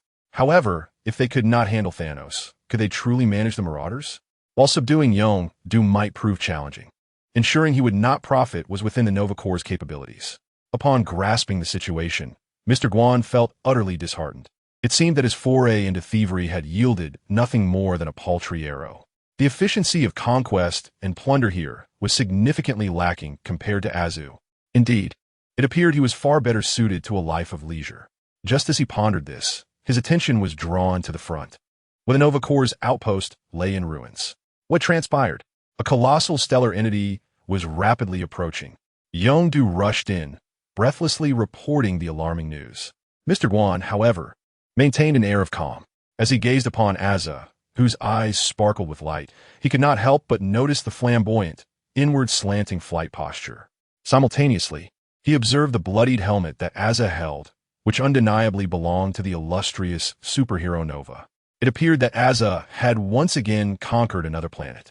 Father, I just encountered some obstacles, but I shattered them effortlessly. I believe it was called Xander. The life forms there are remarkably similar to humans, sharing akin aesthetics, which suggests a plethora of products may emerge from that realm. Azza lamented while absent-mindedly stroking Godzilla. I set out in pursuit of Ego. However, inexplicably, upon arriving at Sakaar, Ego vanished without a trace, seemingly evaporating from such a vast planet in the cosmos. This is utterly anomalous. Therefore, I refrained from recklessness and awaited your arrival. While simultaneously conquering Xander, Guan Fuyun raised his thumb in approval, stating, "You have performed admirably, Azza. Ego must have been taken in by the elders of the universe. Sakaar is, after all, the gambling den of one of the elders, the Grandmaster. Although depicted as a comical character in the film, the current circumstances clearly align more closely with the comics. In the comics, the Grandmaster and his brother, the Collector, possess extraordinary powers. They pride themselves as deities of the cosmos and indeed possess divine capabilities. However, unlike the Celestials, they are not public servants of the universe, but rather a collective of spontaneously organized, wild cosmic gods. Every being within their ranks is an alternative cosmic deity, descendants of their respective races. Some have survived through genocides, others through planetary or galactic annihilations, and some have even endured cosmic crises. They transcended their life forms during the cataclysm of the Big Bang, at the purest essence of cosmic energy. Thus, each individual possesses formidable combat prowess and eternal life. For instance, the Grandmaster not only wields the ability to convert cosmic energy into flight, energy projection, telepathy, matter reconstitution, and control over time and space, but he also possesses a unique power that even the Celestials lack: the ability to resurrect any being that has perished within the last 30 hours, restoring them to their original state. Similarly, his brother, the Collector, is also blessed with immortality. Many years ago, the Collector wagered with one of the primordial gods of creation, Death, and ultimately lost. As punishment, Death cursed him to never tread even a step into the realm of death for all eternity. This implies that these wild gods of the elders of the universe not only possess immense strength, but are also impervious to death. Even if they are shattered, decapitated, or cremated, they can regenerate. Should Azet charge in recklessly, he would likely find himself brought to his knees. Sakaar, the elders of the universe. At this juncture, the formidable Null also joined the discourse, indignantly exclaiming, "They are all wicked beings." Indeed, if there exists a faction in this universe that harbors no fear of the Celestial Assembly, it would undoubtedly be the Council of Elders, alongside the illustrious Blue Planet, which is abundant in divine beings. For various reasons, the Council of Elders consistently finds itself in opposition to the Celestial Assembly, with a notable figure of this conflict being the Devourer of Stars. It is evident that this singular entity, the Devourer of Stars, is often reduced to a mere shadow of its former self. However, due to its perpetual state of hunger and vulnerability, it is important to note that while the Elders are typically preoccupied with their individual pursuits, they unite decisively when the situation demands it.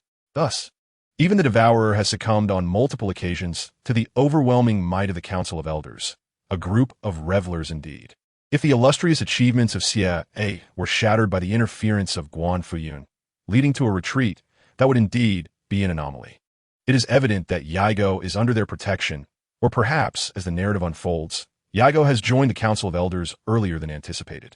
If it were merely Yigo, Azu alone could handle the situation effortlessly. After all, a formidable living planet could be obliterated with a single explosive device. Azu could simply delve into the planet's core and seize Yigo's heart, compelling him to plead for mercy. However, as Chapter 121 unfolds on Sokka Star, the intervention of the Council of Elders complicates matters, rendering Yigo a secondary concern. How to proceed? Guan Fuyun has presented the dilemma to Azu, testing his mettle. Star-Lord, as an employee of the company, voluntarily offered up his biological progenitor, Yigo, who is considered company property, a mere plaything for the father. The father may discard Yigo or bring about his destruction, but surrendering him without a fight is simply not the custom of our establishment. With hands on hips, Azu's astute intellect began to formulate a plan. Yet, to immediately wield paternal power would fail to showcase my brilliance and strength. We shall exploit the fervent obsessions of the Council of Elders, boldly infiltrating their ranks, and subsequently ascertain Yigo's whereabouts. Once Yigo is secured, my mission will be accomplished. If the Council of Elders were wise, they would kneel and bow in submission at this juncture, thus resolving the matter. Should they remain obstinate, let the Father intervene and eradicate them all in one fell swoop. Upon hearing this, Yondu trembled in fear. If he were to be likened to a mere pawn in the cosmic realm, then the Council of Elders would be the true warlords, capable of snatching sustenance from the hands of the celestial assembly. Yet, knowing the danger that lies ahead, does one still dare to tread into the lion's den? As he lost his mind, Yondu cast a pleading glance towards Guan Fuyun, who to his surprise, nodded approvingly, indicating, "Very well, let us proceed as you suggest." Beside Guan Fuyun, the seemingly innocuous girl, Wanda, chimed in, "Wherever the Godfather goes, I shall follow. Count me in." The enthusiastic Tongmei eagerly volunteered as well. Although she herself had once dealt a beating to the Devourer of Stars, she could not abide seeing others do the same. Amongst the myriad of paternal figures in the Marvel Universe, she is arguably the most empathetic. At this moment, Yondu weakly raised his hand and said, "Could you expedite my sale? I beg you." Sakaar, the arena of the Grandmaster, a casino. In the filming of Thor, Ragnarok, it is depicted as a realm beyond the 9 realms, on the fringes of the universe. However, in reality, this is not the edge of the cosmos, but rather a remote area located at the intersection of the former Shi'ar Empire, the Skrull Empire, and the present-day Kree Empire, bordering numerous star systems, yet remaining largely unregulated.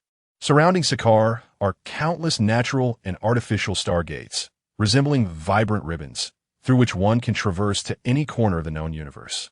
Conversely, any corner of the universe may connect to this transportation hub. For instance, at the end of the Avengers, Age of Ultron set, Hulk departed Earth aboard a Quinjet, and when he reappeared in Thor, Ragnarok, the Green Giant had become the star of the arena. This was not due to Tony Stark's reverse engineering or Iron Man's cutting-edge technology, enabling a mere Quinjet to traverse the cosmos.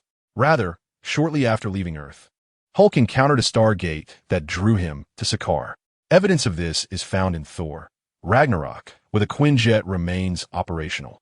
Otherwise, even if the Quinjet could navigate space, its materials would not withstand the rigors of such travel, nor would its energy supply endure the depletion. After dining at the farm's kitchen, they filled their bellies and enjoyed a segment of a talk show featuring Peter Parker and Deadpool before contacting their company. Subsequently, they did not traverse the universe in corporeal form, but instead shrank the farm and pocketed it, landing on Sakaar in their spaceship. The group, including Cloud, Wanda, Godzilla, and the Devourer, all adorned in casual attire and exuding a relaxed demeanor, first visited the trading market, where they sold Yondu and his ship, acquiring a substantial amount of Kree currency. As the current foremost empire in the universe, Kree currency has risen significantly in value. It is said that millions of Kree credits can empower one to purchase a planet, akin to buying a car in the realm of interstellar vessels. Nevertheless, despite this, even advanced technology across the universe pales in comparison to Earth. After all, Even a cosmic civilization requires development and must ascend the technological hierarchy. While the inhabitants of Earth approach scientific research as if making wishes, where aspirations manifest with ease. As the group strolled through the streets, Azu had already initiated his plan, utilizing his superhuman vision and hearing. This planet is also inhabited, ruled by the Grandmaster, who serves as the sovereign and master of the arena at the planet's core. The Grandmaster is responsible for capturing individuals from across the universe and casting them into the arena for the residents' viewing pleasure. The inhabitants are fervently passionate about these competitive events, to the point of fanaticism. This has given rise to numerous industrial chains. It is no exaggeration to say that the arena serves as the central governing body of this planet. The Grandmaster's abode, palace, armory, as well as storage rooms and secret chambers, are all constructed within the arena itself. Ego, too, is concealed within. Azu shares intelligence, setting aside the official pretenses. While the plot of Sakaar and Thor, Ragnarok is quite delightful and humorous, the reality here, with those impregnable fortresses, leaves Wanda and the Devourer somewhat perplexed. Fortunately, Azu is quick-witted.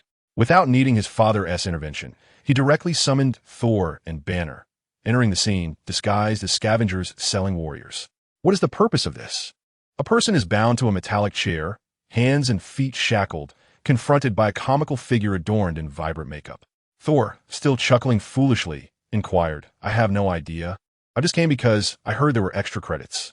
Meanwhile, a similarly bound Banner appeared utterly bewildered, having been informed by the company that it was Hulk who was needed, with no prior knowledge of the situation. Chapter 122.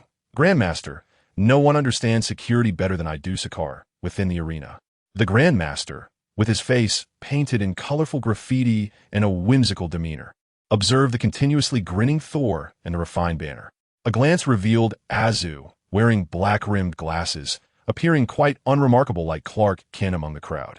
Additionally, a group of individuals, seemingly ordinary tourists, were enveloped in the chaos, obscuring the presence of the Phoenix and the Divine. Among them, Godzilla reclined as a sofa, while the Grandmaster sat atop, playfully touching Wanda's black stockings. The Devourer rummaged through the Grandmaster's pockets, curious to see if any delicacies resided within. Everything seemed perfectly normal, perhaps too normal. The Grandmaster furrowed his brow, skeptical, scrutinizing Thor. Is this fool truly formidable? Is it for real? And you, my friend, are the true blind one. Azu flashed his signature smile, promoting, "This is Thor, the son of Odin, the king of Asgard. He has wholly inherited Odin's divine gold, valor, ferocity, and godly powers. Moreover, he is trained on Blue Planet for a time. Not to mention, across the entire universe, few can contend with Thor, even in this little arena." Indeed, this was the truth. Though most present could easily outmatch Thor, he was far from weak. Upon hearing Azu's praises, Thor's grin widened, appearing even more foolish, embodying a fa-ade of brilliance. Son of Odin? The Grandmaster's interest was piqued. He was well aware of Odin, who, thousands of years ago, had rampaged across the universe, behaving like a mad dog, singing of conquest and causing chaos. It's noteworthy that Odin had also clashed with the cosmic elders, resulting in mutual confrontations. If he could make Odin's son a champion in his arena, what joy that would bring. I am the son of Odin. You puny creatures, quickly release my shackles, and I shall show you what it means to be the god of thunder. Thor began reciting his lines. Though still unclear about the situation, he was ready to play along. He entrusted someone, a person who has always relished helping his friends, the kind who, at the mere call, would abandon his wife and children to come to their aid. In stark contrast, there was another individual, Tony, who epitomized the archetype of a man yearning for the warmth of home, yet perpetually compelled to venture out and flaunt his prowess. As for Banner, setting aside the Hulk, Dr. Banner was merely an ordinary man. At this moment, the faces of Thor and Banner were juxtaposed on a single screen.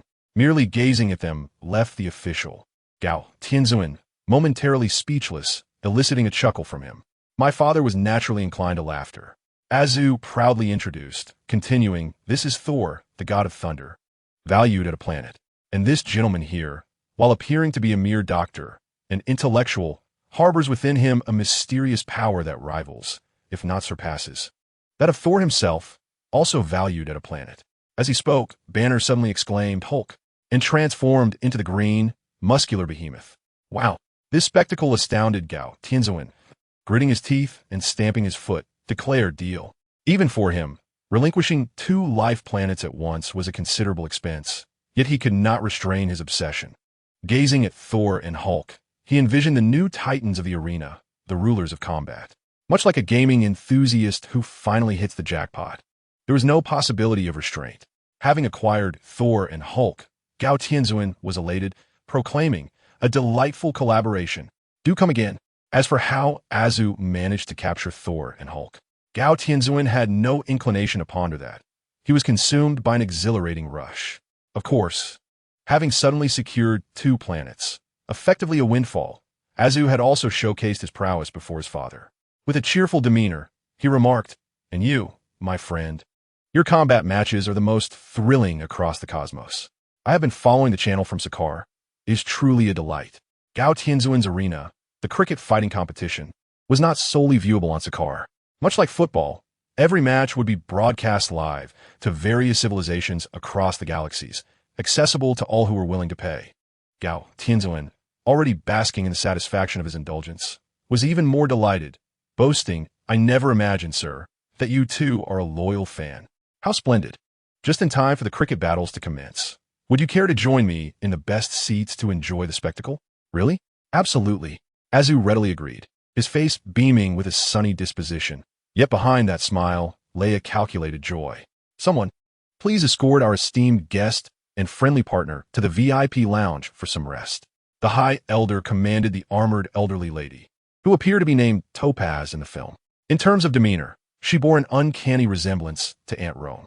Consequently, Guan Fuyun, Azu, Wanda, Godzilla, and Tuanmei ventured directly into the arena's innermost sanctum. Before departing, Thor was frantically making exaggerated facial expressions and foolishly grinning, implying, "Mr. Guan, Azu, feel free to strategize. I've got your back. Leave everything to me." However, no one acknowledged him. The only one who met his gaze was Dr. Banner. "Do you suffer from a vision impairment?" Dr. Banner remarked meticulously. "I hold a doctorate in medicine. Perhaps I could offer a diagnosis. You might also want to consult a neurologist." "Thank you, but no need," Thor replied. "I still prefer Hulk."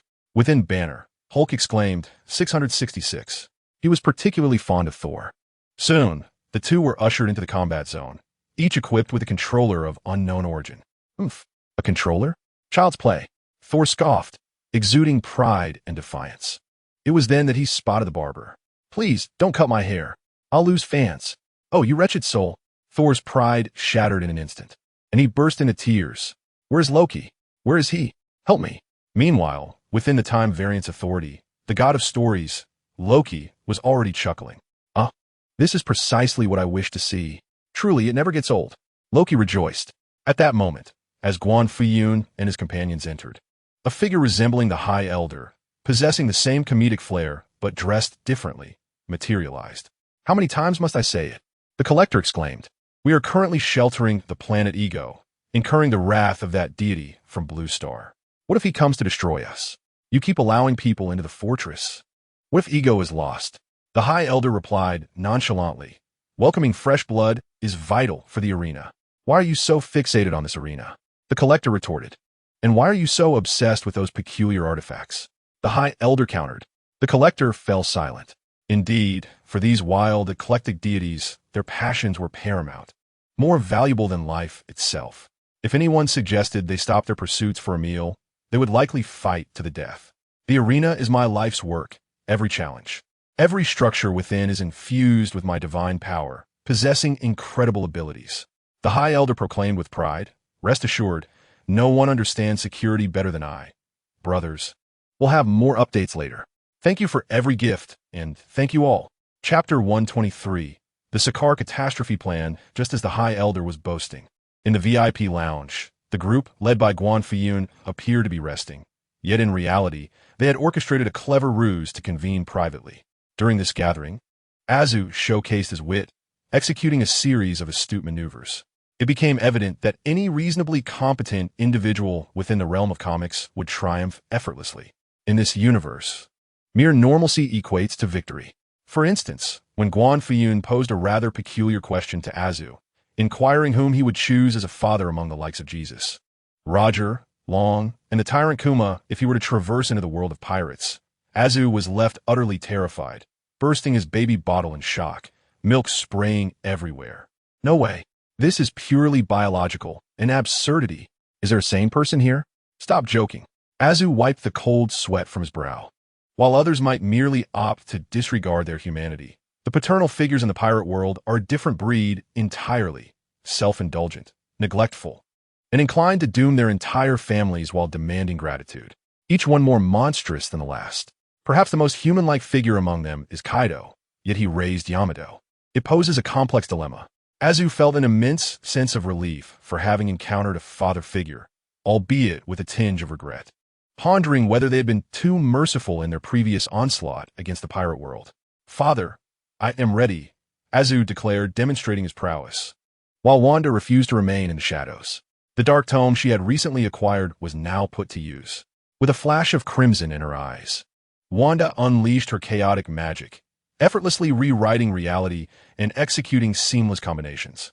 The divine energies within the arena, modified for special purposes, paled in comparison to Wanda's capabilities. She skillfully controlled numerous anomalous entities, capturing one after another of the lesser adversaries and extracting their memories. Swiftly, Wanda concluded, "The High Celestial has recently hosted a number of distant cosmic elders, astronomers, caregivers, collectors, runners, and enforcers. Your deductions, esteemed father, are indeed correct. They are preparing for a direct confrontation with Blue Star. However, due to their ancient nature and obsession with their own eccentricities, they possess little knowledge of Blue Star. They are a foolish, deranged assembly of senile beings. As for Ego, he remains safeguarded within the forbidden zone of Sakaar, the most secure location on the planet. This space existed in an alternate dimension, its entrance concealed 1,000 meters beneath this structure, surrounded by bioweapons. Even a High Celestial could only enter and exit once daily. Exceeding this limit would trigger anomalies, allowing the alternate space to slip away. Moreover, only the High Celestial could unlock this dimension, as the key was his cosmic energy, a brilliantly crafted design befitting his mental state. To be candid, with Azu and Wanda's current strength, a forceful intrusion would not pose a challenge. Yet, without acquiring Ego, would they not suffer a loss? A loss might not be a concern. However, to lose face in front of the esteemed father would be quite distressing. With the impressive presence of Guan Fuyun, who would not yearn for his praise and commendation. In a sudden turn of events, the two individuals began to vie for the spotlight. If I were aware of the timing of the High Celestial's entrance, my speed could undoubtedly surpass his, allowing me to enter before him, Azu proclaimed. Unstable, Wanda interjected, offering her own suggestion. I can employ magic to compress my own dimension, transforming into a specter-like entity. I could then stealthily navigate within the shadows of the High Celestial to capture Ego. Godzilla raised a claw, roaring, "Roar, roar, roar." Azu translated. Godzilla asserts that he can shrink down to the size of a cell, enabling the High Celestial to carry him inside. Tsunami was left awestruck, simultaneously shocked yet indulging in a feast, blissfully unaware of the chaos around her. Observing her companions deftly wreaking havoc, Guan Fuyun felt a sense of gratification and remarked, "I have discerned that each of you possesses remarkable talent. Therefore, why not collaborate?" Guan Fuyun continued, "Azu possesses extraordinary vision and intellect, having likely perceived and memorized the cosmic energy frequency of the High Celestial. Wanda can utilize chaos magic to replicate this cosmic energy, thereby acquiring the key. Godzilla can enlarge himself to seize Ego. Yet, this is still insufficient. We require a greater spectacle." His gaze swept over Azu, Wanda, Godzilla, and the attentive Tsunami. The High Celestial revels in the creation of arenas, viewing them as vital to existence. Hence, we shall dismantle the arena. Thor and Hulk are already within. Let us contact them to incite a riot and orchestrate a prison break. We shall attend the arena battles, relishing the sight of the High Celestial's frustration. Should Guan Fuyun be compelled to intervene, it would be against the High Celestial, who possesses the ability to resurrect himself and his allies, an exceedingly troublesome adversary. Simultaneously, he leads the Cosmic Elders and stands as the first cosmic thorn in Guan Fuyun's side. There exists a path to his demise, without the High Celestial. The other Cosmic Elders, Azu, radiant with cosmic energy, Wanda, the bearer of dark divine tomes, the now mature Godzilla, and a not-so-hungry tsunami, might indeed have a fighting chance. This could very well be their opportunity to ascend to greater heights. Remaining idle on the farm, merely consuming without engaging in any form of combat, is not an option. One must emerge to confront foes. Guan Fuyun declared, "This agricultural endeavor, a communal entertainment event involving our neighbors, shall henceforth be known as the Sakaar Planet Cataclysm Plan." The Sakaar Planet Cataclysm Plan? Shortly thereafter, before Thor, who had recently succeeded in shedding weight, yet lamented the loss of his hair, Azu appeared as if by teleportation. Assigning tasks. "Brother, what must I do?" "Gather intelligence, infiltrate secretly, or assassinate the leader." Thor gritted his teeth, resolved to avenge his lost hair. You need not concern yourself with anything but securing victory in tomorrow's match." Azu remarked, while sipping his milk, "With your prowess, it should be a simple task." The time gem revealed an alternate timeline. Before encountering Hulk, Thor dominated the arena, facing little opposition. He then engaged in a fierce battle with Hulk, wreaking havoc upon the arena and orchestrating a prison break for the captives. "The more chaos, the better," Azu added. "So, I am here to rescue these unfortunate gladiators who have lost their identities?" Upon hearing this, Thor's sense of justice surged. Naturally competitive by nature, the prospect of both triumph and righteousness resonated profoundly with him. Indeed, following Azu, the honorable gentleman promised a life of bliss. A foolish grin spread across Thor's face. Azu paused momentarily, pondering whether he was witnessing a vision. In that instant, he felt an inexplicable urge to laugh, as if he had glimpsed the depths of the ocean. Chapter 124. The God of Thunder and the Green Giant. Soon enough, the Sakaran arena buzzed with the sounds of cricket fighting once more. The colossal arena resembled a continent, filled with countless fortresses and imprisoned gladiators. Each cage was connected by tunnels leading directly to the battleground. Surrounding them were dazzling light displays, the imposing virtual projection of the Grandmaster, and the frenzied cheers of the audience. "Ah, it's coming. Family, who is mightier, Thor or Hulk?" Tap to follow and like. Let the live broadcast commence. In the stands, Deadpool struck poses, his arrival a mystery to all. This mischievous rogue was now in a relentless pursuit of attention, aspiring to join the illustrious Seven. This would allow him to collaborate more with Spider-Man, Peter Parker, on films and graphic novels. He relished the thought of being doused in web fluid by Peter Parker. Is this a farce? Is this Blue Planet? Broadcaster, what species is that creature beside you? The set and background performers were quite commendable, and even Deadpool was feeling extravagant. "I heard that the troublesome pair has now become a superhuman. Is that true? Will these changes affect the release of the company's new film, Pirates, the Era of Great Simplicity?" Broadcaster, my child, after watching the trailer for Pirates, the Era of Great Simplicity, now refuses to take cover during shootings. He insists on being a true man, standing firm and refusing to fight back, and ended up being shot. Can I file a complaint against the company? Moments later, the account above turned gray. Has the locomotive been shelved?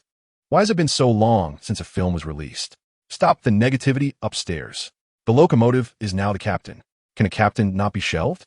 Are you just being contrary? As new bullet comments emerged, a lively atmosphere ensued, with fresh banter igniting spirited discussions. In Deadpool's live streaming room, he urged spectators not to disparage other superheroes, expressing his sentiments with an irreverent gesture. Engaging with his audience, he invited a flurry of attacks upon himself. Meanwhile, he welcomed everyone to the arena, where all were striving to live life to the fullest amidst chaos and conflict. Let the battles commence. Fight, scream, proclaimed the Grandmaster during his opening address. Kill, fight, delight. I yearn to witness rivers of blood. The excitement was palpable, with applause and cheers cascading like towering waves, each layer resonating with fervor. It can be said that the competitions on Sakaar are akin to the wars on Blue Planet, particularly in relation to the United States. The entirety of Sakaar revolves around the entertainment industry, veering sharply from reality to the fantastical. Bloodshed and strife are essential for profit, allowing goods from across the universe to become inexpensive and flow towards them. In such circumstances, one could simply sit in the audience, cheer a little, and relish life, while condescendingly deeming other planets as primitive and inhumane. What a splendid existence indeed. Thus, the Marvel Universe represents an expansive entertainment sphere. This world is rife with issues and countless superheroes, all engaged in their own pursuits, yet often oblivious to their true nature. Here, there is never a definitive beginning or end. To be a selfless superhero in this realm is a mark of folly. However, indulging in life's pleasures is undeniably exhilarating. At this moment, the official floating in the VIP room, akin to Loki's position in Thor, Ragnarok, held Wanda close, savoring the show with a heart full of joy. Moreover, with the ever-energetic Azu running errands, the official had no need to curry favor with the Grandmaster as Loki did. Let's extend our gratitude to the gladiators who are poised to meet their fate today. Their competitive spirit is worthy of celebration. With that, the Grandmaster introduced the day's superstar, the son of Odin, Thor. As his announcement echoed, a corner of the cage erupted, revealing the buzz-cut, Thor-wielding Mjolnir, muttering under his breath that he is the son of Odin, not Audi. Yet, his grumbling was drowned out by the roars of the crowd. Across from Thor stood his opponent, a stone giant reminiscent of those in the films. Predictably, the encounter was devoid of suspense. Thor's life has been a relentless series of battles against giants, gaining experience from encounters with frost giants, fire giants, dark giants, green giants, and red giants alike. With a single swing, he sent his adversary flying, plunging the arena into silence. Wow, how formidable. Place your bets. I want to bet on Thor. A more resounding, passionate, and fervent roar seemed poised to reverberate throughout the cosmos. Simultaneously, the Hulk made his grand entrance with a thunderous crash. Accompanied by his roar, the armored green giant appeared, distinct from a mere rabble. Having consumed the tremor fruit, upon landing, he sent tremors through the entire arena, shaking its very foundations. The sheer force of his impact was reminiscent of a monstrous tidal wave. In contrast, crackling with energy, Thor unleashed his thunder fruit, transforming himself into a bolt of lightning. Boom, boom, boom. The Hulk's shorts and Thor's Mjolnir had been enhanced by the company for the battle realm, radiating an aura of dominance as they clashed, creating a palpable energy field. This spectacle was undeniably captivating. Ah, Hulk, Thor, who is mightier than Hulk. Let the world know of the greatest, gentlest, and greenest Hulk. What a rare gem he is. Do not cast sidelong glances at Thor. In Deadpool's live stream, the influx of green fans surged dramatically. Hulk's admirers rambled on, insisting that Thor was the company's ultimate hero. Hulk's fans were a bane to the fandom. What wrong had Thor committed to deserve such treatment? How infuriating. Ah, short-haired Thor is so handsome. I am undone. Thor's supporters flocked in, igniting a barrage of comments. The fervor in Deadpool's live stream escalated exponentially. If the blue-skinned beings were reacting this way, one could only imagine the excitement of those unfamiliar with Hulk and Thor among the Sakarans, who were fainting repeatedly from exhilaration. Then, with a mighty roar, Hulk's enormous fist glowed with an aura, unleashing tremors that fractured the earth and space itself. Thor, embodying lightning, wielded Mjolnir with extraordinary flair, creating a dazzling display as they engaged in a titanic struggle. The two warriors unleashed their full might in a back-and-forth clash, their exchanges mesmerizing the audience and igniting their fervor. Even the Grandmaster was swept up in the fervency of the moment, alternating between exclamations of Hulk's prowess and lamentations of Thor's invincibility as he joyfully leaped into the audience, reveling in the spectacle for a full 24 hours. During this time, the Grandmaster remained fixated on the action, unable to depart for his secret base or alternate dimension. Thus, the moment to test the children's skills had arrived. Officially, they continued to enjoy the show, doubling their pleasure. However, nearby, Azu, Wanda, and Godzilla had transformed into projections. Their true forms had vanished from sight, reduced to mere data. The mechanism behind this, of course, was the magic of the Dark Grimoire, which enabled Wanda to morph into a specter, slipping through mirrors like Sadako. Naturally, it could also traverse data lines. Within the Grandmaster's arena, advanced technology, cutting-edge innovations, and myriad artifacts abounded, yet he delighted in the simplicity of entertainment. Data and networks remain the most authentic of mediums. Through the omnipresent web, Azu, Wanda, and Godzilla swiftly located the entrance to the secret base of the High Celestial. It must be said, this fortress within a fortress possesses remarkable attributes. even though Wanda and her companions could transform into mere data, blending seamlessly within the vast expanse of online content for a clandestine infiltration. They still had to disengage upon reaching the entrance. Otherwise, they would become anomalies, easily detectable. At this moment, the relevant personnel and biological weapons were already under Wanda's mental control. With a swift motion, Asa appeared at the entrance, scanning the door with his supervision, which, as expected, proved futile. The door contained no zinc, yet it had the ability to metamorphose into zinc, thwarting any prying eyes. Unlocking this door required the cosmic energy of the High Celestial. Fortunately, Asa had memorized the frequency and pattern of the High Celestial's cosmic energy. With Wanda's magical assistance, he simulated the essence of the High Celestial, adjusting his own cells and genes to alter the nature of his energy. For Asa, this was also a moment of enlightenment and elevation. He marveled as he emitted a beam of cosmic energy. Soon, the door, composed of an unknown material, responded with a friendly beep and slowly opened. In the aftermath of the holiday, while working overtime, updates were anticipated. Chapter 125. The performance of the farmlings. It was as if the power of Odin were intertwined with Odin himself. Cosmic energy is wondrously diverse, yet it carries a strong personal imprint and signature, verging on the proprietary. However, Asa had managed to replicate the cosmic energy of the High Celestial, marking an astonishing advancement. Yet, upon reflecting on Superman Clark, who could master the entirety of a foreign planet's language and script in a mere second, this feat seemed less surprising. Concepts akin to a superbrain and astonishing wisdom are nearly invincible in theory, yet they often come across as mere bravado.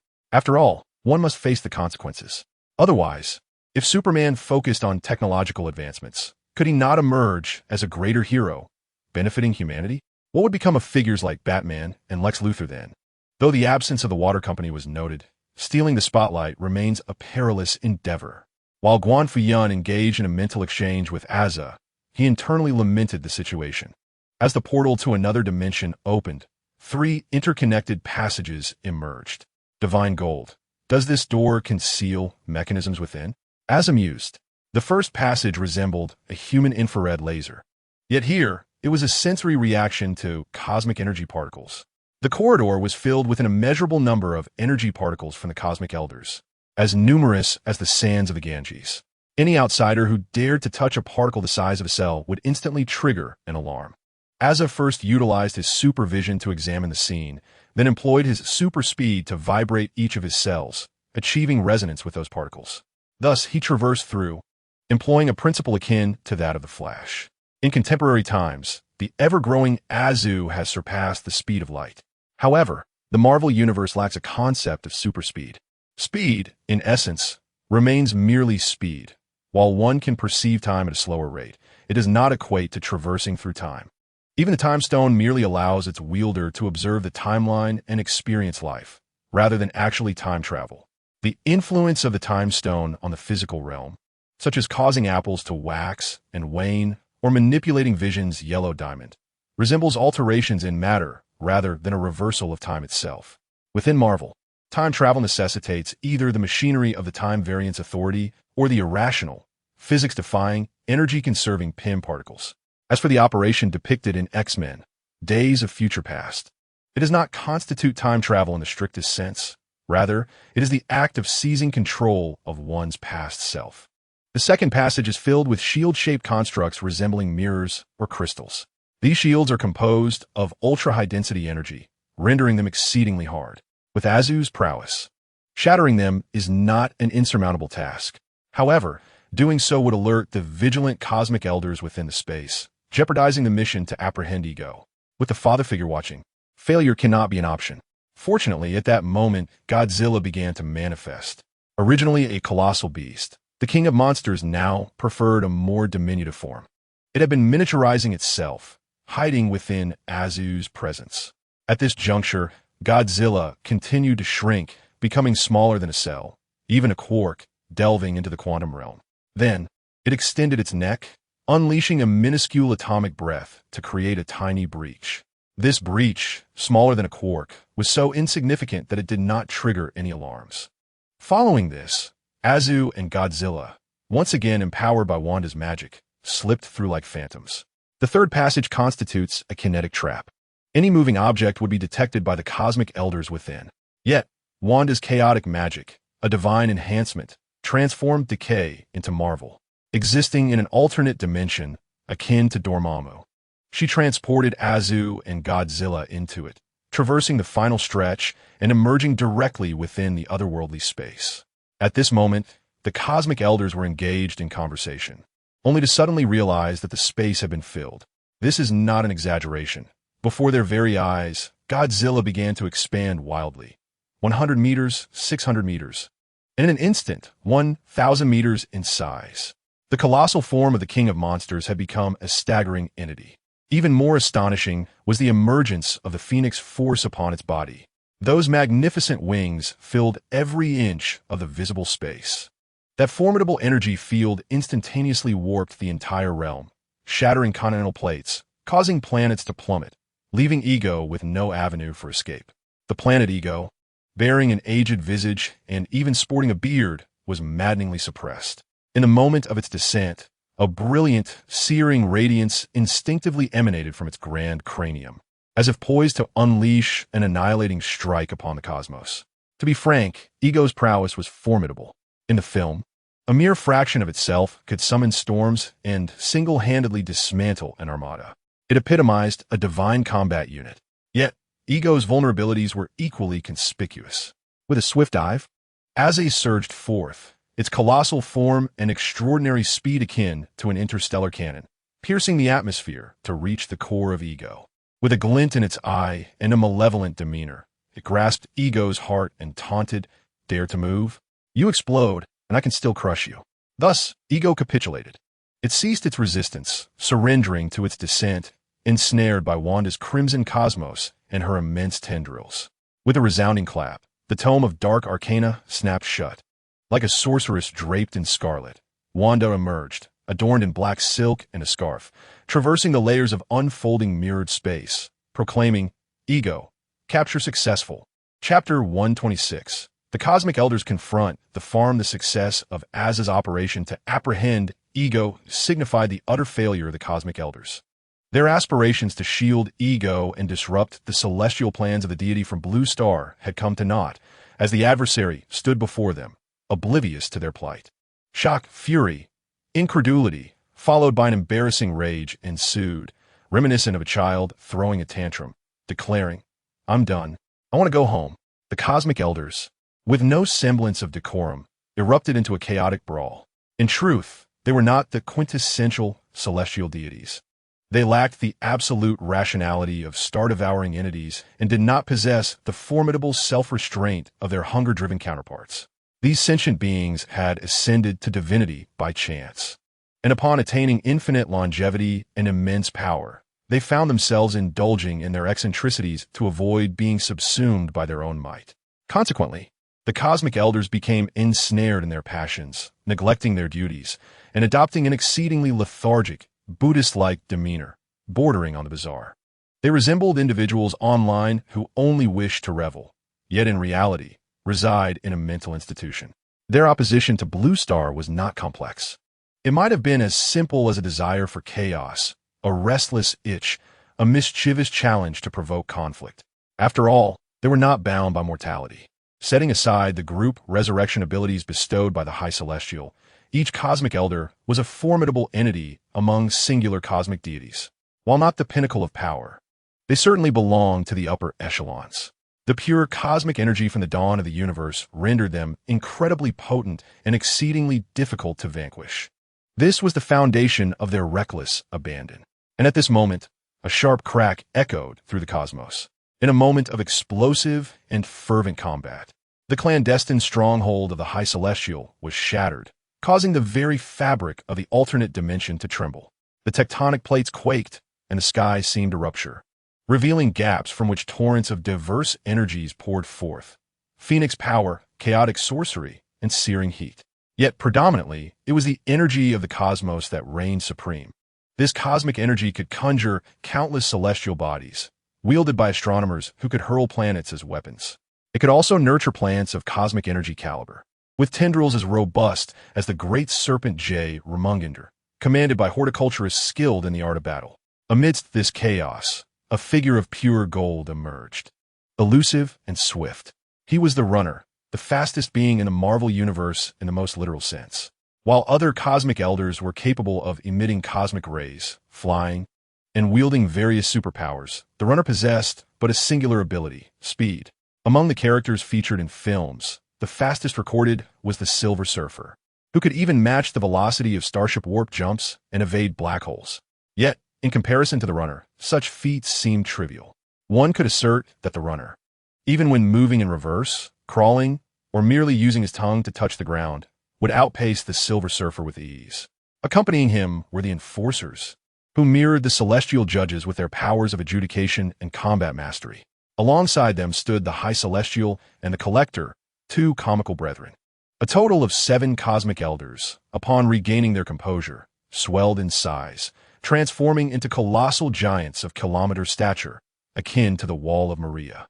These enlarged cosmic elders loomed between the structures of Sakaar, forming an ostensibly insurmountable barrier.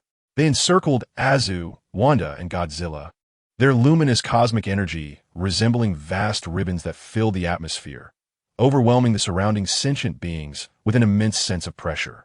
"Family, I'm about to faint," Deadpool exclaimed, navigating the front line of chaos while broadcasting live, his excitement palpable. "I hope my live stream doesn't explode like a machine." At that moment, amid the tumult, the previously engaged Hulk and Thor ceased their battle. Hammer in hand, "Follow me. You are liberated." Thor donned his Asgardian armor and crimson cloak, transforming into a savior as he felled the arena staff with a single blow. He even pursued the elderly barber who had been trimming his hair, delivering a fierce strike. Hulk, in his primal fury, morphed into a quake-inducing titan, his strength bolstered by his rage, wreaking havoc with the power of the Tremor fruit. With the High Celestial no longer in control, no structure or facility within the arena could withstand the colossal force of Hulk's assault. As the two reveled in their chaos, the High Celestial howled in exasperation. "Stop. Cease this destruction. Do you have any idea how much it will cost to repair this arena? My labor of love. How can this be happening now?" The High Celestial's primary concern lay with his arena, a fact that was entirely expected. Thus, his defeat was equally predictable. In the fleeting moment when his defenses faltered and the cacophony of barking dogs distracted him, Asa surged forth. Although he lacked the ability to enlarge himself, he possessed a biological field. Unseen, Asa's biological force transformed into a colossal fist, which, propelled by his might, struck fiercely against the High Celestial's face. This was a blow potent enough to shatter stars. Furthermore, the High Celestial was more inclined towards flamboyant support roles rather than that of a warrior. In encounters with beings lesser than divine, he could easily dominate. However, when faced with true intensity, the High Celestial became the most vulnerable point of breach. Indeed, it was not the first time he had been toppled at the outset. As Asa's biological field descended, a tumultuous wave erupted, tearing through the atmosphere and reaching the cosmos, leaving the High Celestial incapacitated on the ground. The cosmic elders remained unconcerned, assured he would revive. Such thoughts lingered in their minds. Then, they witnessed Guan Fuyun approaching. As unassuming as an ordinary person, he walked to the High Celestial's form, reaching for his neck to strangle him. It was an absurd spectacle, reminiscent of an ant attempting to slay an elephant. Yet, to their astonishment, the High Celestial, capable of infinite resurrection and aiding others in revival, was thus strangled to death. Even the cosmic energy, rules, and concepts belonging to the High Celestial vanished in that instant. A collective silence enveloped the cosmic elders. Their previously nonchalant expressions gradually morphed into gravity, their levity dissipating. If the celestial assembly represented the official authority of the universe, then they were akin to warlords, a motley collection of celestial beings. Nevertheless, they were celestial nonetheless. Unlike Odin, who wielded mere strength devoid of transcendental understanding and required constant slumber to compensate, these celestial beings were far more perfected. The death of a celestial could manifest in 2 forms, one being replacement, where a life extinguishes the celestial and assumes their duties, rules, habits, and even memories. For celestial beings, what would such an end signify? The other form is that of a god-slayer, an unparalleled weapon of destruction, the ultimate harbinger of death within the Marvel Universe, one that may never be matched again. Odin's encounters with several celestial beings, including non-combatant personnel, were exaggerated tales of grandeur, in stark contrast to the reality of the God-Slayer armor, which indeed constituted a true ultimate weapon capable of wreaking havoc among the celestial assembly. Yet now, the God-Slayer had faded into the annals of history. Thus, what lay before them was the third form of a celestial's demise, strangulation. The absurdity of it all was laughable. Yet the cosmic elders found no humor in the situation. They, who usually reveled in the game of existence, were left in profound dismay. At this very moment, it is not the players but the toys that take center stage. Strike, as you wish. Here lies your opportunity to confront the farm directly. Having dispatched the High Celestial, the official floating cloud clapped his hands, seated upon the lifeless form, and declared, "However, the defeated cosmic elders shall face my judgment." With that proclamation, he seized the life planet from Wanda, preparing to confront Ego face to face. Chapter 127. Culinary delights for the Devourer's sister, whether from the celestial assembly or the Father of the heavens. Any being of divine caliber is measured against the standard unit of planetary might. The distinction in strength lies in the number of planets one can obliterate.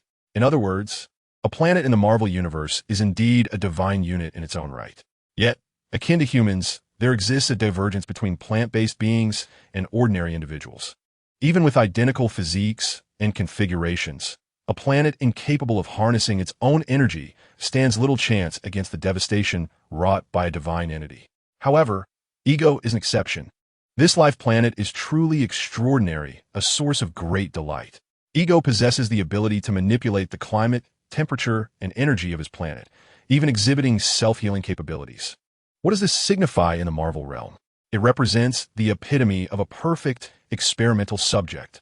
Although the official floating cloud does not boast the numerous accolades or impressive credentials of figures like Tony Stark or Bruce Banner, one must admit that the manipulation of compounds and radiation is a skill anyone can acquire. The official floating cloud grasped Ego firmly. Though he appeared not to have grown in size, he had indeed employed an extended technique, wielding the power of the world within his palm. At this moment, holding Ego was akin to toying with a marble. Nearby, the Devourer's sister voraciously munched on snacks, stretching her neck to gaze upon the spectacle. The moment she did, the eerie aura reminiscent of the Devourer star sent Ego into a panic, turning his face a ghastly shade of green. He struggled desperately, only to be inundated with a substantial dose of PIM particles. To be frank, the official floating cloud has always believed that PIM particles represent the most extraordinary product within the Marvel Universe. While items such as the Infinity Stones, the Infinity Gauntlet, the Darkhold, and the Cosmic Heart may hold their own formidable status, at least their foundations are consistent. They either possess scientific rationale or mystical underpinnings. Yet, PIM particles embody a contradiction. For instance, in the films, Ant-Man, facing financial constraints, utilizes PIM particles to enlarge a small slice of pizza. The official floating cloud was left astounded. Come on, my friend, a slice of pizza, or even a Buddha statue, could hardly be valued more than a vial of PIM particles, right? Moreover, the premise of PIM particles is such that they only alter density, thereby changing the volume of an object without affecting its mass. Consequently, transforming a small slice of pizza into a seemingly larger piece renders it utterly pointless. One can only describe it as an act of sheer brilliance. If Ant-Man possessed the intellect of a normal person, this would indicate that the Marvel editorial team has, once again, lost its sanity. The actual effect of the PIM particle transcends the principles of energy and mass conservation, embodying a divine creation that surpasses all technological achievements. At this moment, the PIM particle indeed manifests such a miracle. In the palm of Guan Fuyun, the life planet Yigo expands continually and inexorably. If one were to represent Yigo in its original size, it would be akin to a transformation from the blue planet to the sun. Why does it evoke a sense reminiscent of hormone-infused poultry? After a 2.5-year absence from free-range practice, the texture is likely to be significantly lacking. Contemplating this, Guan Fuyun inexplicably smiled. Tuamei, tugging at his pant leg, inquired, "Mr. Guan, what brings you joy?" Guan Fuyun gently ruffled Tuamei's hair and replied, "It's nothing. Just a sudden thought of a recipe. It's for food. Can I taste it? Just a bite. I eat everything." Tuamei begged. She then witnessed Guan Fuyun split open Yigo and offer it to her. Yigo had no price. The planet melted upon entry. This sensation was akin to the experience of a user of the 6-coup immortal thief, consuming a person raw, as an overwhelming sense of fullness brought about profound happiness. Accompanying this was a vast amount of cosmic energy. Buzzing. Instantly, a violet luminescence enveloped Tuanmei, resembling an alternate circulatory system surrounding her. This energy compelled her to grow, adorning her with a radiant violet divine alloy armor. Amidst the dazzling light, Ganada appeared, half-crouched, rising to her feet. In that stance, she resembled a new generation of Ultraman. To be a gentle deity, one must first treat oneself with kindness, ensuring a full stomach and a good life. Guan Fuyun stood atop Tuanmei's head, arms outstretched, commanding, "Let's go, Ganada Ultraman." Unlike Ultraman, although Ganada possessed a curvaceous form, she indeed had a mouth, and she enjoyed frolicking with Guan Fuyun.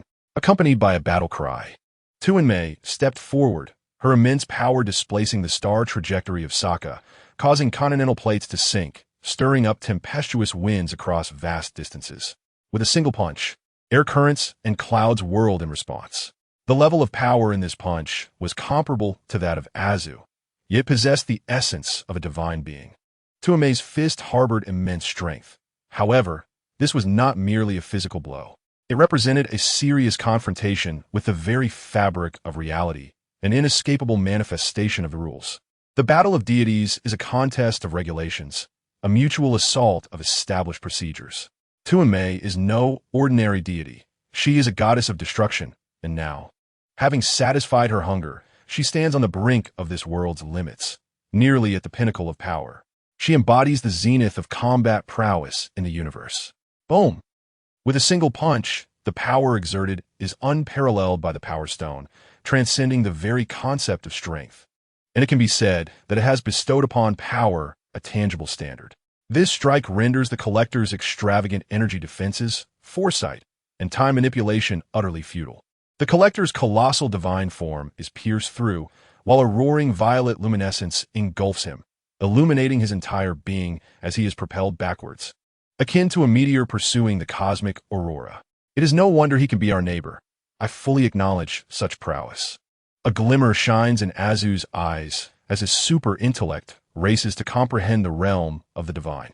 Wanda remains silent, yet it is evident that she too has begun to engage earnestly. Roar! Godzilla, with its rugged exterior and immense physique, stands at the forefront, having endured several strikes from the Cosmic Elder, urging everyone to advance. Do not merely stand by. Chapter 128. Individual Battles and Ascendancy. The Cosmic Elders face off against the farm's inhabitants. Setting aside bureaucratic trivialities, it is 4 against 7, a numerical disadvantage. However, they are bolstered by Azu, the Superman radiating solar energy, Wanda, the wielder of chaotic dark magic, Godzilla, empowered by the Phoenix Force, and the insatiable Devourer. Each one is a formidable talent. Just the presence of the Devourer, who stands at the pinnacle of the singular universe and has brushed against the limits of combat prowess, evokes memories of the terror inflicted by the invincible Devourer of Stars upon the Cosmic Elders. Moreover, the consequence of defeat is execution. As they witness the Collector being strangled by bureaucratic forces, even the edicts of the Creator God become ineffective. The Cosmic Elders' morale crumbles, yet paradoxically, this rekindles their long-lost combat skills. "This is no fun at all," the gardener mutters. With a mere lift of her hand, enormous vines surge from the ground, swiftly enveloping the entirety of Sakaar. The twisted branches and twigs, resembling countless wooden dragons, erupt from the earth in a staggering display. Roar! Fortuitously, Godzilla can alter its size at will, akin to Ant-Man, urgently shrinking itself. Otherwise, entanglement would surely result in grievous injury and a forced exit. Through wise, discerning eyes, Godzilla perceives the cosmic energy coursing through the vines.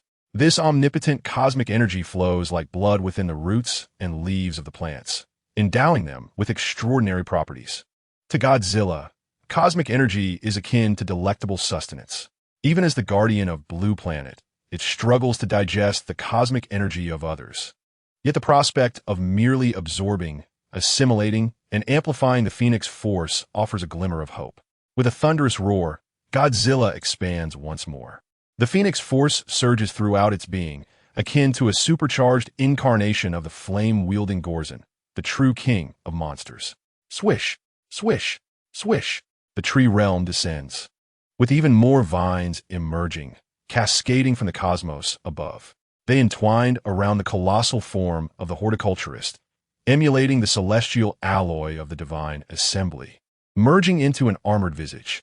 Simultaneously, amidst the buzzing charge, Godzilla's dorsal fins ignited one by one, and with a robust swing of its tail.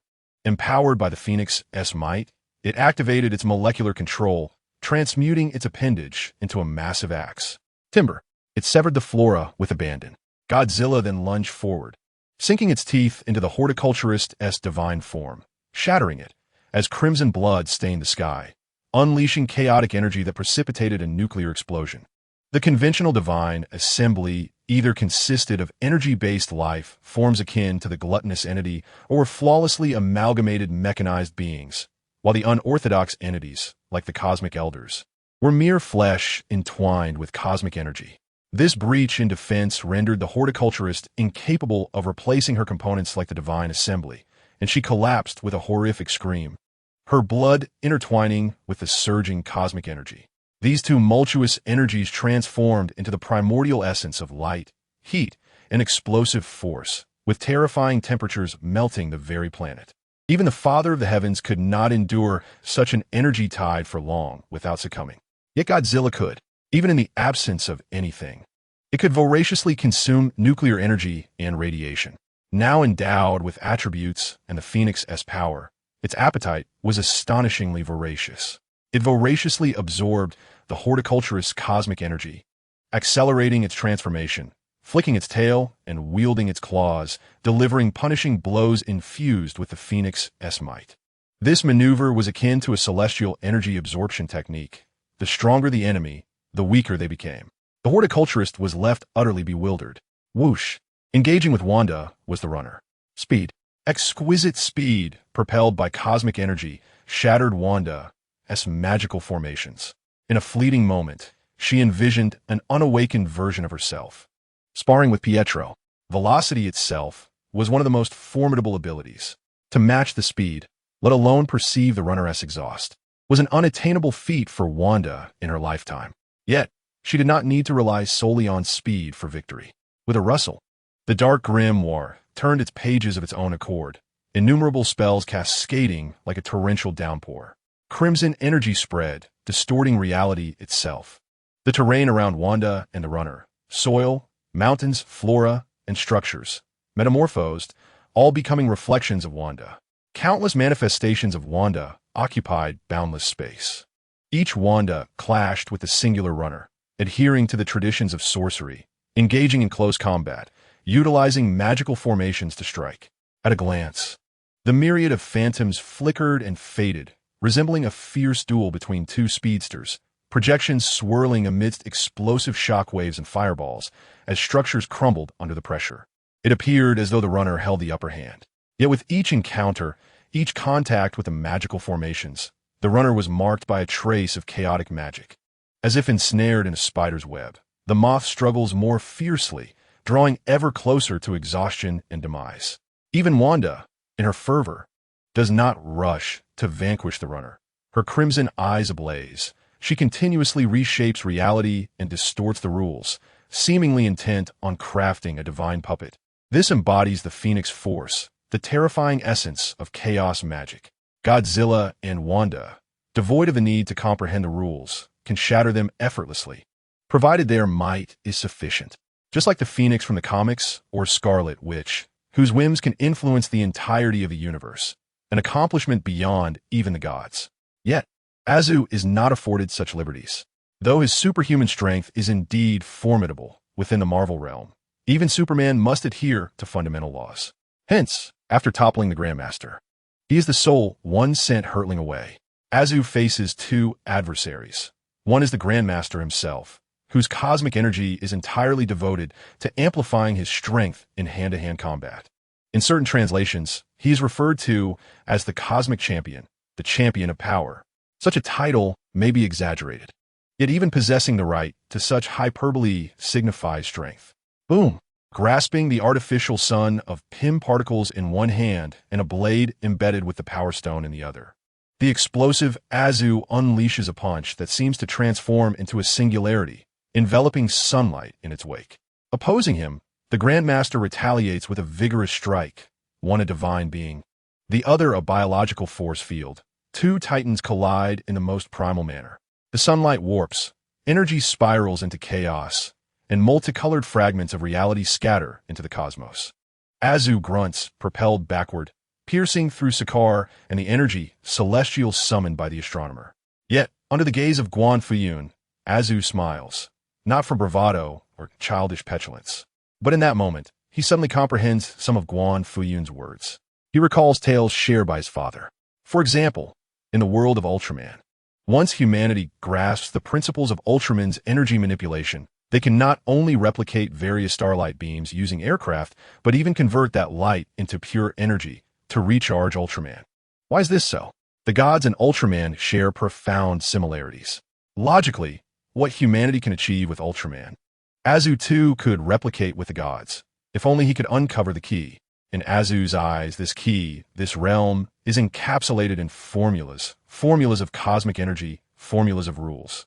Just as humans understand 112 to compute further, or as they learn the equations of thermal and kinetic energy to create trains and automobiles. The gods are divine because they have become formulas themselves.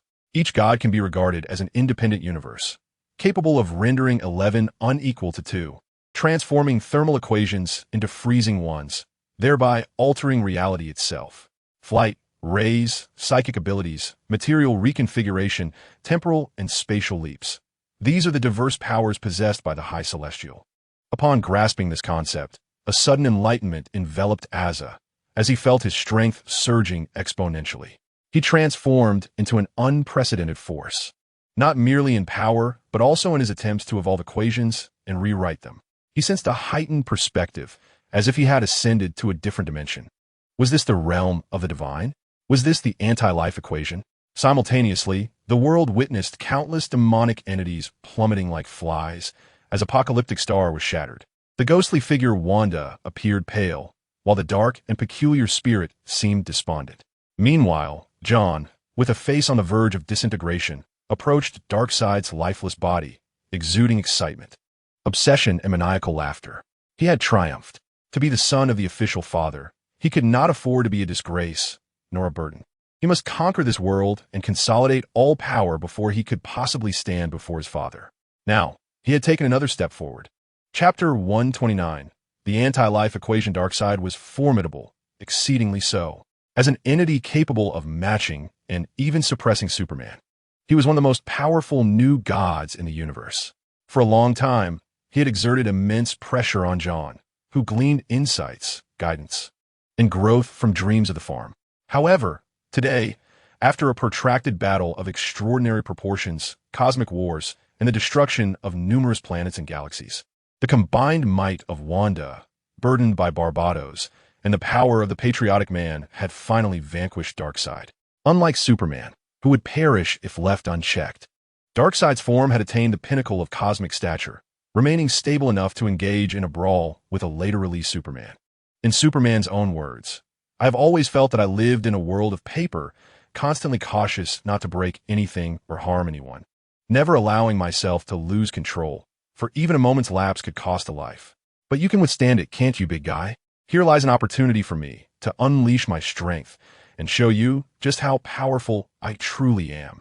Now, with Superman deceased, John, possessing strength comparable to Zod, endured a single strike from Darkseid, a blow that nearly obliterated him physically. Wanda, greatly affected by the Dark God's tome and chaotic magic, was also struck by an Omega beam. This was not merely a high-temperature or destructive ray. It was an attack infused with the rules of Omega power. With just a glance, Wanda was cast into an endless traverse through parallel worlds, each more nightmarish than the last, plummeting into a hellish abyss from which she could never escape. Even death could not halt this relentless torment. Meanwhile, the victim, in the course of continual traversing, accumulates Omega energy, which, upon reaching a certain threshold, threatens to annihilate the entire world. Although this process was interrupted by the demise of Darkseid, akin to a program being halted, at this moment, Wanda, the spectral entity, finds her mental state in disarray. Hee, superhero, oh, I am merely an innocent mother, she murmurs, occasionally tilting her head and chuckling. She is teetering on the brink of madness.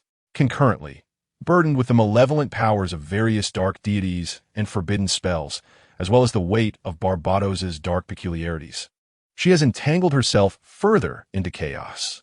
Though he was a significant force in vanquishing Darkseid, he now finds himself inevitably ensnared in an unprecedented vulnerability, feeling as though his magical essence has been drained. And you, my friends, stay sharp, splendid work, do not lose face. A bright future lies just ahead. The next step is to vanquish the Source Wall and unveil the portals to the vast multiverse. Once we reach Marvel, life will be a breeze. Soon, we shall live the lives we desire. At this moment, John feared for the lives of the two unexpected guests. He painted a grand vision, encouraging them. Staying here or returning to your original world is not without merit. However, only by entering that universe can you embrace broader horizons. Do you not yearn for progress? Upon hearing this, Wanda, caught in her mental delirium, perked up, repeating fervently, I long for progress. Progress, progress, I too wish to advance. Barbados, one hand resting against the wall and the other on his waist, his dark circles deepening, lamented. At this juncture, he could not afford to give up. And you, my friends, are the true heroes. John then revealed his signature smile, feeling elated. He turned and approached the anti-life equation. This was not merely a formula. It was an artifact that birthed the antimatter realm. It stood as the most formidable weapon in existence, capable of forcibly manipulating others, influencing their thoughts, and compelling them to submit to its wielder. It once belonged to Darkseid, but now, alongside the Mother Box and the technologies of Apocalypse, all was claimed by the denizens of the homeland. From this moment forth, I am the new God. All shall return to one, all shall belong to my people. This robust body is my divine altar. When I command your surrender, 30 billion voices shall echo in unison. When I raise my fist to shatter your defiance, 30 billion hands shall follow. When I gaze into your eyes, shattering your dreams and crushing your hearts, 60 billion eyes shall witness. I shall extinguish your souls, instill fear within you, render you humble and pitiable. Let you perish, die for the homeland. With the Mother Box and fragments of the blue planet's anti-life equation in hand, John ascended to the throne of Apocalypse, grasping the anti-life equation. A formidable power surged forth with its integration. For the blue planet of the universe, it seemed as though a mere breeze had swept through the cosmos. Pausing momentarily at this location, the Flash, Supergirl, Cyborg, and Aquaman found themselves unwittingly ensnared. Unlike mind control, this dominion was not coercive or forceful. It was as natural as breathing. With the blue planet under his sway, John finally felt he possessed the audacity to confront Azura and vie for paternal affection. Yet, the closer he drew to his aspirations, the more trepidation and even fear swelled within him. Indeed, he yearned for Azura's life. Consumed by jealousy for all that Azura possessed, the farm, the paternal love, the embrace. Such thoughts drove him to madness. Yet, ironically, deep within, John understood that the exceptional one was neither he nor Azura, but rather their father figure. It was through this paternal figure that Azura could shine brightly, akin to a true sun, while he remained a mere shadow cast by that luminary. In the radiant warmth overlooked by the happiness surrounding him, he felt like a beggar, pitifully curled up in the darkness. He longed to reach out and touch the father figure, yet fear of failure held him back. We need more preparation, John mused. Seated upon Darkseid's throne, wrapping his cloak tightly around him, reminiscent of his childhood in the laboratory, cocooned in the only blanket he owned. Thus, it raises the question, do the deities truly adhere to science? Indeed, they possess their own unique set of scientific principles and formulas. In the Marvel Universe, Azura's smile radiated warmth and joy. He laughed heartily, sending the master flying with a swift motion, then pursued the astronomer in a furious assault. The tide of battle turned overwhelmingly in his favor. Witnessing the spectacle, the audience of Sakaar, particularly the fervent fans in the arena, stood utterly dumbfounded, rendered numb by the unfolding events. The consumption of planets and deities, the emergence of a new god. This was an unparalleled spectacle, one that could never be conceived within any arena, an astonishing clash beyond their wildest imaginations. Each strike capable of shattering planets unleashed a torrent of light and energy, as if they were free of consequence, wreaking havoc across cities, altering landscapes, and leaving planets riddled with scars while the climate spiraled into chaos. Such was the nature of divine conflict. Chapter 130, Azura and the Deities of Sakaar. Ultimately, Sakaar was not the super blue Earth of the Dragon Ball world. Its resilience was insufficient. With the High Father, the Collector, the Master, the Astronomer, and the Garter defeated and executed, the runner was transformed into a dark magical puppet by Wanda. The Enforcer, endowed with the power of judgment and decree, chose to flee rather than engage in combat, only to be swiftly pursued and throttled by the father figure. The ensuing turmoil shattered Sakaar completely, reducing it to cosmic debris. This scene is a harrowing spectacle of the apocalypse, both magnificent and brutal. Yet, even the most virtuous among them, the Devourer, remains unperturbed within. There is no alternative. The arena is notoriously ruthless. For billions upon billions of years, countless unfortunate souls have been captured by the High Celestial and perished in the gladiatorial arena. Their remains likely capable of filling numerous planets. Had it not been for her inability to compete with the cosmic elders, the Devourer would have long since reached her limit. From the perspective of the Celestial Assembly, this operation is merely a crusade against banditry, a commendable deed. However, the official, Guan Fuyun, is indifferent to such matters. He is only aware that this journey not only allowed him to revel in the wonders of the universe, but also resulted in the capture of Ego, elevating the entire team to a status rivaling the Celestials. The younger members have gained both realms and power, paving a smooth path ahead. How splendid is that? A triumphant return home. Upon arriving back on Blue Star, much time had elapsed. Guan Fuyun, exhausted, cradled Wanda and swiftly fell into slumber.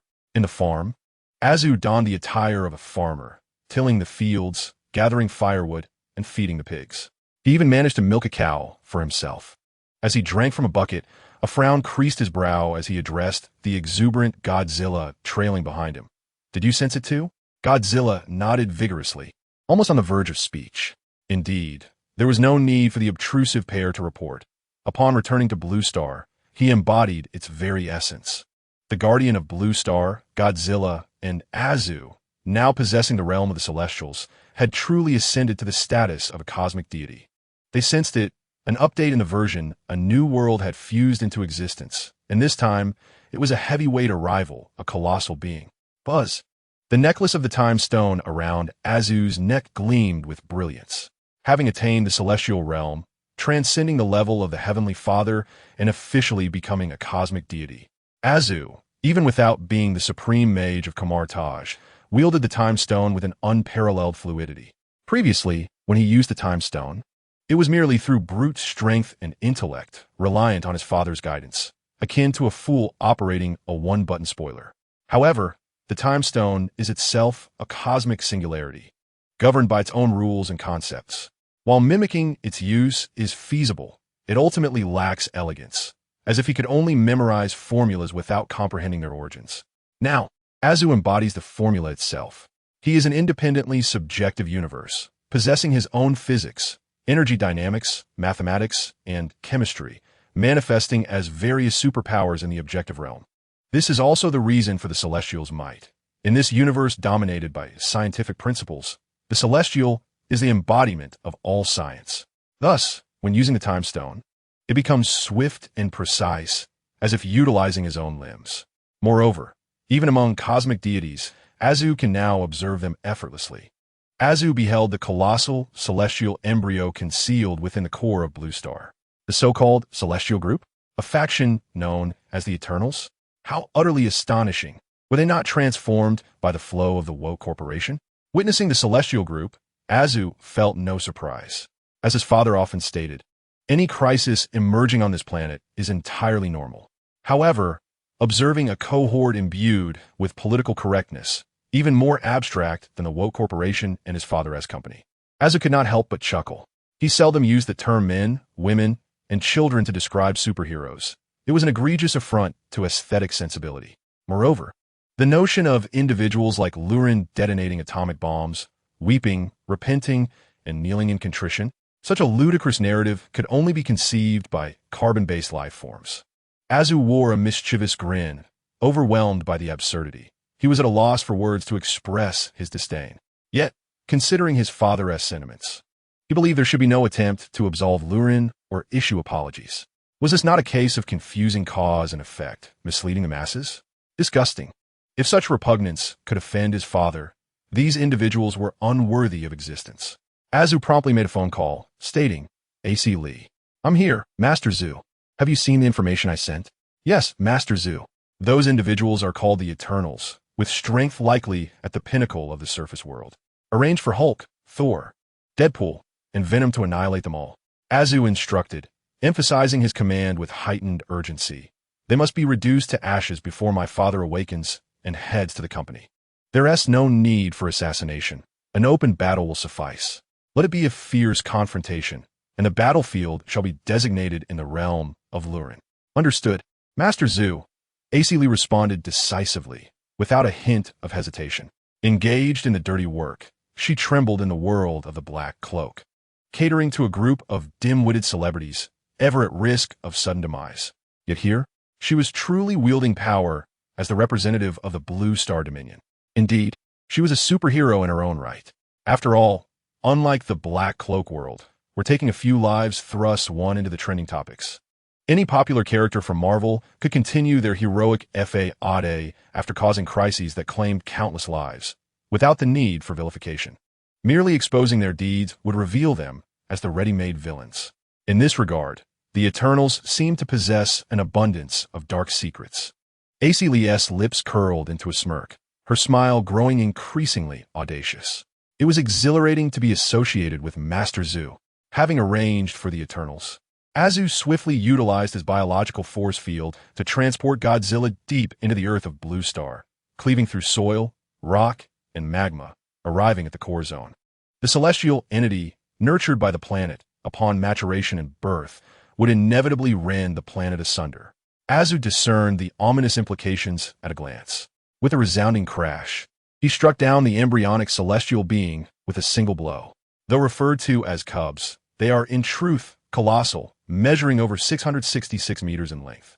Adhering to the principle of waste not, want not, Azu brought back the armor, energy, flesh, and mechanical organs of this formal celestial deity to the farm, perhaps in hopes that his father would appreciate them.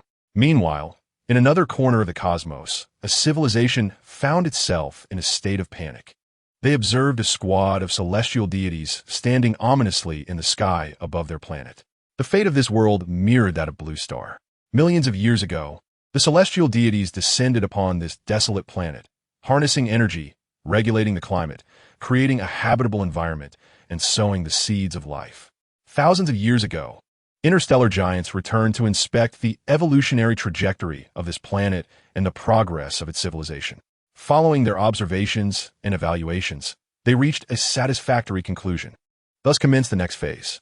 They transformed into mentors of civilization, bestowing upon this planet advanced technology and imparting knowledge to its inhabitants, aiming to accelerate the growth of their scientific civilization. However, contrary to their intentions, the acquisition of technology led to relentless warfare among the planet's life forms. As intelligent beings engaged in brutal conflicts over limited resources, stalling the advancement of their entire civilization. Their wars were protracted, staining every inch of history with blood. But today, it all comes to an end. The wars must cease, and civilization must face its conclusion. For the celestial deities have returned. Chapter 131. The celestial deities, Ancient One. Eternity. The celestial deities, who once bestowed life, civilization, and technology upon this planet, now appeared in the guise of interstellar giants. Even the smallest of the auxiliary deities towered above 1,000 meters. The mightiest among them, a combat deity known as the Eradicator, was immeasurable in height. Even the thinnest section of its armor measured an astonishing 500 meters in thickness. The celestial deities traversed the cosmos and pierced through the atmosphere, their energy fluctuations upon arrival manifesting as the miraculous phenomena chronicled in countless civilizations' legends.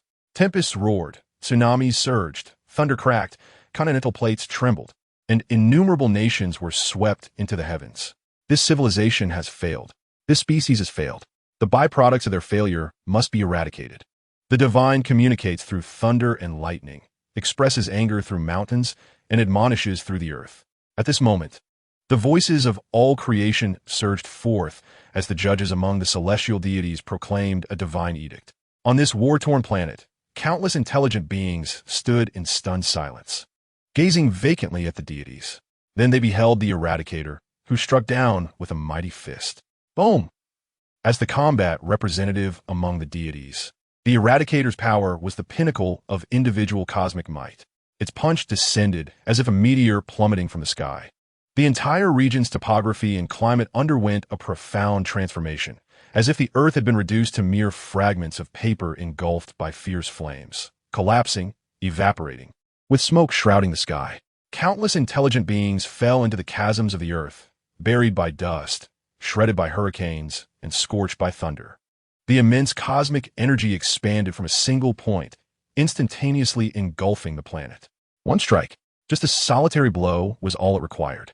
There was no resistance, no suspense, no struggle between the insignificant and the divine. It was merely a cleansing. Effortlessly so, a civilization was annihilated, a species rendered extinct. Upon completing the slaughter, the Eradicator withdrew his fists and stood up.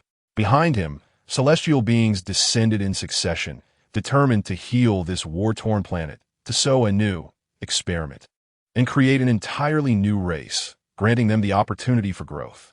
Thus, they sought the enduring path of cosmic exploration. This was their singular mission over countless millennia. Yet suddenly, all celestial beings paused in their actions, sensing the demise of one among them. They turned their gaze towards a judge. A celestial being had fallen. The Eradicator spoke in a deep, resonant voice. It seems so. The judge nodded. The celestial assembly, while referred to as a race, resembled more of a hive mind, each possessing a transcendent awareness akin to Ultraman, able to sense across dimensions. Therefore, in the realm of comics, defeating a celestial being often signifies not an end, but a beginning. They would summon their allies with fervor, delivering a brutal onslaught.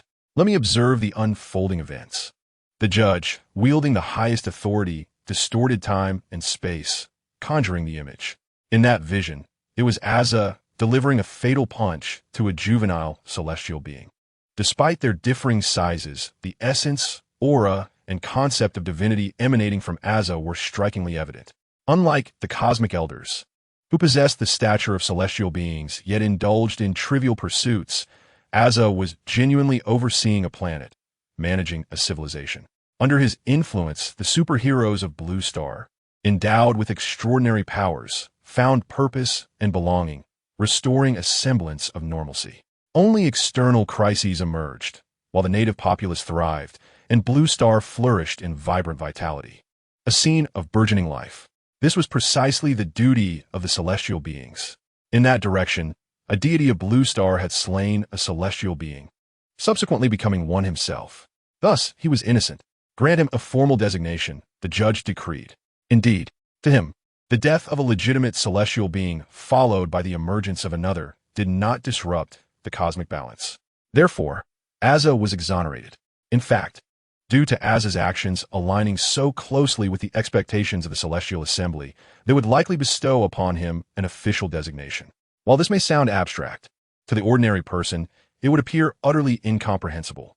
However, for the Celestial Group, it is quite reasonable. The notion of deep-seated sibling rivalries is entirely non-existent. The reason one would take down a Celestial is simply to invite a swarm of others to retaliate, an act driven solely by the necessity to maintain cosmic equilibrium. In the eyes of the Celestial Group, an entity capable of overthrowing a Celestial is typically regarded as a pestilence within the universe, a heretic, a source of affliction that must be promptly eradicated to prevent further devastation. Yet, since Azu is also a Celestial integrated within the cosmic hierarchy, there is no cause for alarm. He has eliminated one Celestial and subsequently filled the vacancy left within the Blue Star S Celestial Order, with one removed and one added. The overall number of legitimate Celestials within the universe remains unchanged, balance is preserved. The Celestial Group sees no need to pursue conflict with a colleague over the demise of one who has been optimized away. Moreover, upon reviewing his credentials, the judge observed Azu's experience in dismantling the Cosmic Elder Council and noted his association with the Devourer. What does it mean to eradicate the Cosmic Elders? It is a commendable act akin to the suppression of banditry. Furthermore, to recognize his connection with the Devourer is significant. All members of a Celestial Group are eternal employees of the Creator deities, and the Devourer is the daughter of the Creator deity, the Star Eater. Their relationship resembles that of different departments within the same official entity. It would not be amiss to refer to the Star Eater as a superior. Is this not a testament to his rightful lineage? Grant him a position within the hierarchy. The judge reiterated this request to eternity. And then the Celestial Group resumed their respective duties. The term position here does not refer to a job title or salary, but rather to authority. Unlike Wanda and Godzilla, Azu is ascending through the most legitimate pathway to celestial status. The moment he became a deity within the Marvel Universe, he was embraced by it. It is akin to a person fortuitously becoming an Ultraman, vanquishing lesser monsters. Thus, he is indeed Ultraman. The Light Kingdom can offer him little more than a signature of acknowledgement, saying, "Friend, should you require assistance, we will be there." The equivalent of this endorsement from the Celestial Group is the authority he has been granted. In the depths of the universe, or rather, one should say the cosmos, and indeed, the multiverse itself, upon receiving the message from the Celestial Group, eyes opened wide. It was an extraordinarily stunning and magnificent sight. Amidst the vast and profound darkness of the starry sky, multicolored auroras flickered and breathed at specific frequencies. Subsequently, countless radiant lines formed an abstract visage, somewhat reminiscent of a human face, with one purple and one red eye, and a mouth surrounded by golden halo. He is none other than Eternity, the foremost among the 5 creator deities of Marvel. A celestial who ascended posthumously now stands backed by an unparalleled supreme deity from another world, potentially influencing the future of the entire universe. Fascinating. Is this what you refer to as the Blue Star? Eternity inquired, his voice resonating like thunder. Then, a solemn yet humorous scene unfolded. Emerging from the profound cosmos, the bald head of Ancient One, resembling a boiled egg, appeared. Indeed, Eternal One. Ancient One remarked with tranquility. Countless multiverses, endless internal strife, destruction, and incessant chaos. I presume you have grown weary of such fate. Yet, Blue Star, that man possesses the potential to alter everything. Eternal responded with a hearty laugh. How amusing. Let's await the outcome. He consented to the Divine Assembly's request. Chapter 132. Odin, my son and I are not well acquainted. With the approval of Eternity, the seal was affixed. This divine entity is genuine. Returning to the farm, Asa, engrossed in the divine armor, suddenly experienced an epiphany. His connection to this universe, particularly to Blue Star, had become significantly more intimate. In the past, when he claimed Blue Star as his own, it bore a semblance of asserting dominance through sheer force. Yet this time, the experience was different. Following his revelation, he found himself capable of controlling and harnessing the energy of Blue Star, much like Ego. It was as if Blue Star had transformed into a son, becoming a farm share with his father. This transformation did not manifest in a dramatic surge of power, speed, or devastating heat vision, but rather in subtler nuances. It felt as though every divine being could effortlessly obliterate stars. However, in the comic realm, even when numerous deities congregated to instigate trouble on Blue Star, none succeeded in annihilating it.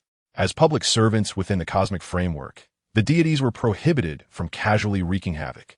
They could focus their attacks, energy, and all detrimental factors solely on their intended targets. Otherwise, the fabric of existence would be torn asunder, and Eternity would have long since cried out in pain.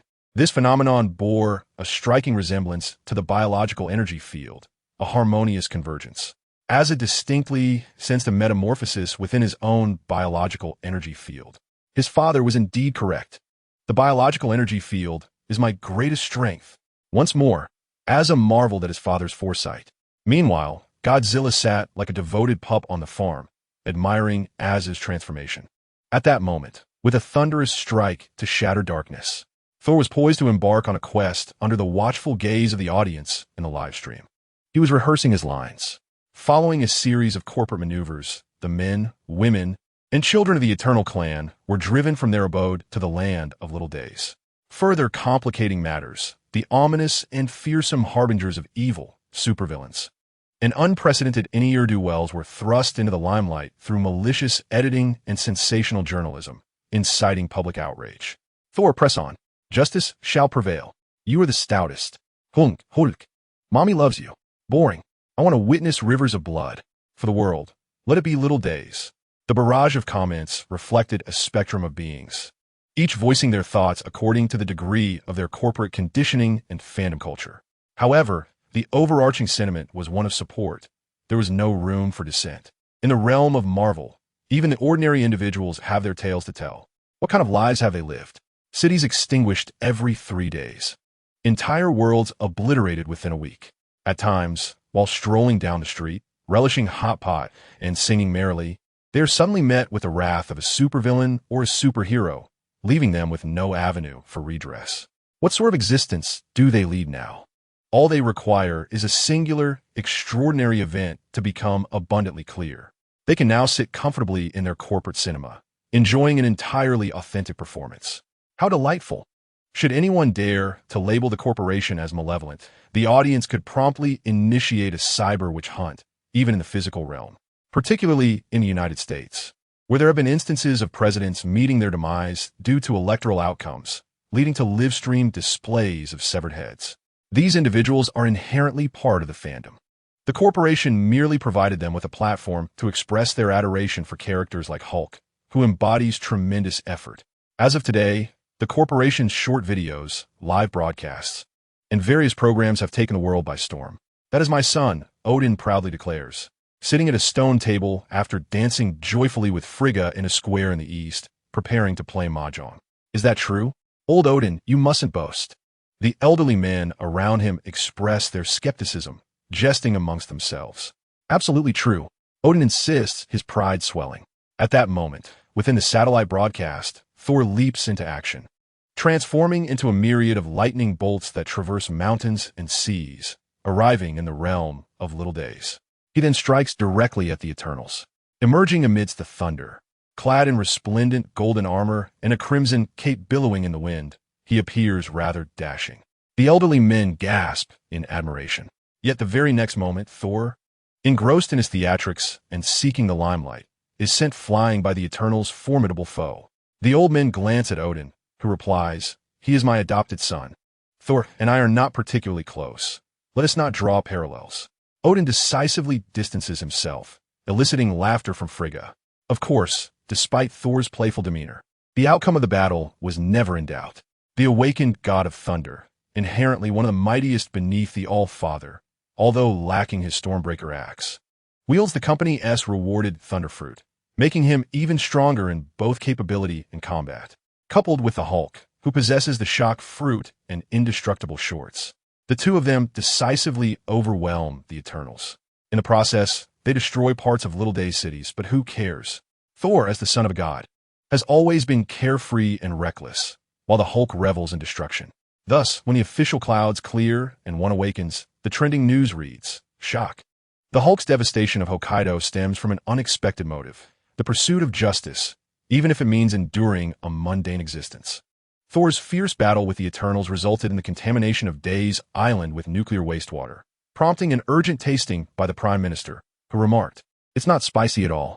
Reports indicate that the Prime Minister is currently in good health, albeit exhibiting signs of mutation with a propensity for cannibalism. Guan Fuyun, perplexed by his own consciousness, succumbed once more to slumber. Meanwhile, I had plummeted for several days. By a twist of fate, I was exiled to the Blue Planet, where Hela, after drifting for some time, landed in the regions of Guangxi and Guangdong. Unwilling to accept her fate, she tirelessly sought her helmet, only to discover that she had indeed lost her divine artifact and powers. Her mental state shattered. With nothing to her name and lacking a passport, Hela organized a few clandestine operations to earn her first fortune, only to be apprehended by the authorities shortly thereafter. In a labor camp, Hela stared blankly at Thor's live broadcast. Though she was unfamiliar with Thor, she was all too aware of Mjolnir, However, in her possession, Mjolnir lacked such formidable power. Was this truly Thor, nurtured by Odin? No, Hela could hardly believe it. In her memory, Odin had never favored his offspring. Was it that man? The company Aza's father. This was a well-defined lineage. The mere thought of it made Hela's teeth grind. She furiously gathered information. How infuriating! Was it merely a hand that crushed the Asgardian Empire? Was it just a deity? You have provoked Hela, and you have surely stepped into a quagmire. What harm could you inflict upon me? The consequences of crossing me would be dire. In a fit of rage, Hela expressed her frustration. It was baffling my comrades. Does anyone truly hold onto the free entertainment offered by the updates? It was necessary to revise the earlier sections, fundamentally involving a significant amount of deletions. Today's second update would be delayed. Chapter 133. Guan's father and Naruto. A yawn escaped as the sun reached its zenith, marking my second awakening. Guan Fuyun savored Youtiao, accompanied by the drowsy Wanda and Aza, who was sipping milk, while Godzilla, resembling a playful puppy, shook its head. Across from them, the swallowing sister was engrossed in her culinary exploration of the planet's delicacies with Ego. One must admit that dishes prepared with such high-end ingredients as Ego truly possess a radiant quality. However, upon examining the swallowing sister's recipe, a ton of Ego, a ton of potato chips, a ton of masala, and a ton of ketchup, vigorously blended with 24 tons of concrete. One might wonder if the dark culinary arts had infiltrated. Guan Fuyun mused as he rubbed his eyes and scrolled through short videos. Hello, everyone.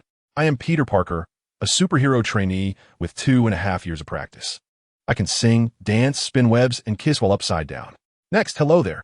I am the troublesome pair from the company, and now it's time for superhero news. As we reach out to our correspondent, it becomes evident that the nation of Zairehuo is now a landscape of ruins, such as the peril posed by supervillains.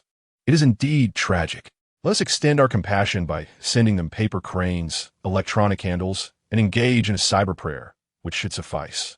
Simultaneously, we express our gratitude to the formidable seven, including Thor, the god of thunder, and the Hulk for their contributions. With their presence, brighter days are surely ahead for all. The camera soon shifts to Thor and Hulk. I am the unacknowledged son of the esteemed Mr. Guan, the son of Odin, and the brother whom Loki admires with envy. Thor, the god of thunder. Here, I wish to extend my thanks to the company, the production team, and our fans, while also recommending a popular culinary delight, crispy chicken-flavored snacks. Dear friends, everyone gathered here is like family. Thor would never endorse inferior food. After a brief mention, he delivered his endorsement. The Hulk, remaining silent, served merely as a striking presence. Guan Fuyun, I initially thought the peculiar antics would conclude here, yet unexpectedly. Thor and Hulk had not departed from the Island of Days when they witnessed the emergence of additional small islands seemingly out of thin air. It was evident that yet another world had fused into this one. This new realm, though modest in size, prominently featured 5 notable nations or villages. Guan Fuyun even spotted the carved visage of Hokage Rock. He pondered, the live-action portrayals of Hinata, Ino, and Tsunade appeared rather appealing. As for whether these characters harmonized with the Marvel Universe, undoubtedly, Marvel embodies a distinct artistic style, and these characters boast seasonal skins, festive designs, and girl group outfits. They arrived with a seamless integration, establishing a congenial atmosphere. At that moment, an urgent call from a troublesome individual interrupted. Yes, I'm from the same hometown. My father and I have grasped the situation. The intellectual capacity of this world is decent, capable of understanding human speech and worthy of cultivation. We shall visit shortly. Please ensure the company maintains a respectful distance. Azu responded, urging that no one should take liberties that might disturb my father's mood. Time swiftly passed. In a world of Naruto, amidst paint, boys, and insults, the ninjas remained oblivious to the changes in their realm. Much like the vast chasm separating them from the titled Dalaw and deities, most ninjas were merely ordinary mortals with slight supernatural abilities, easily susceptible to peril.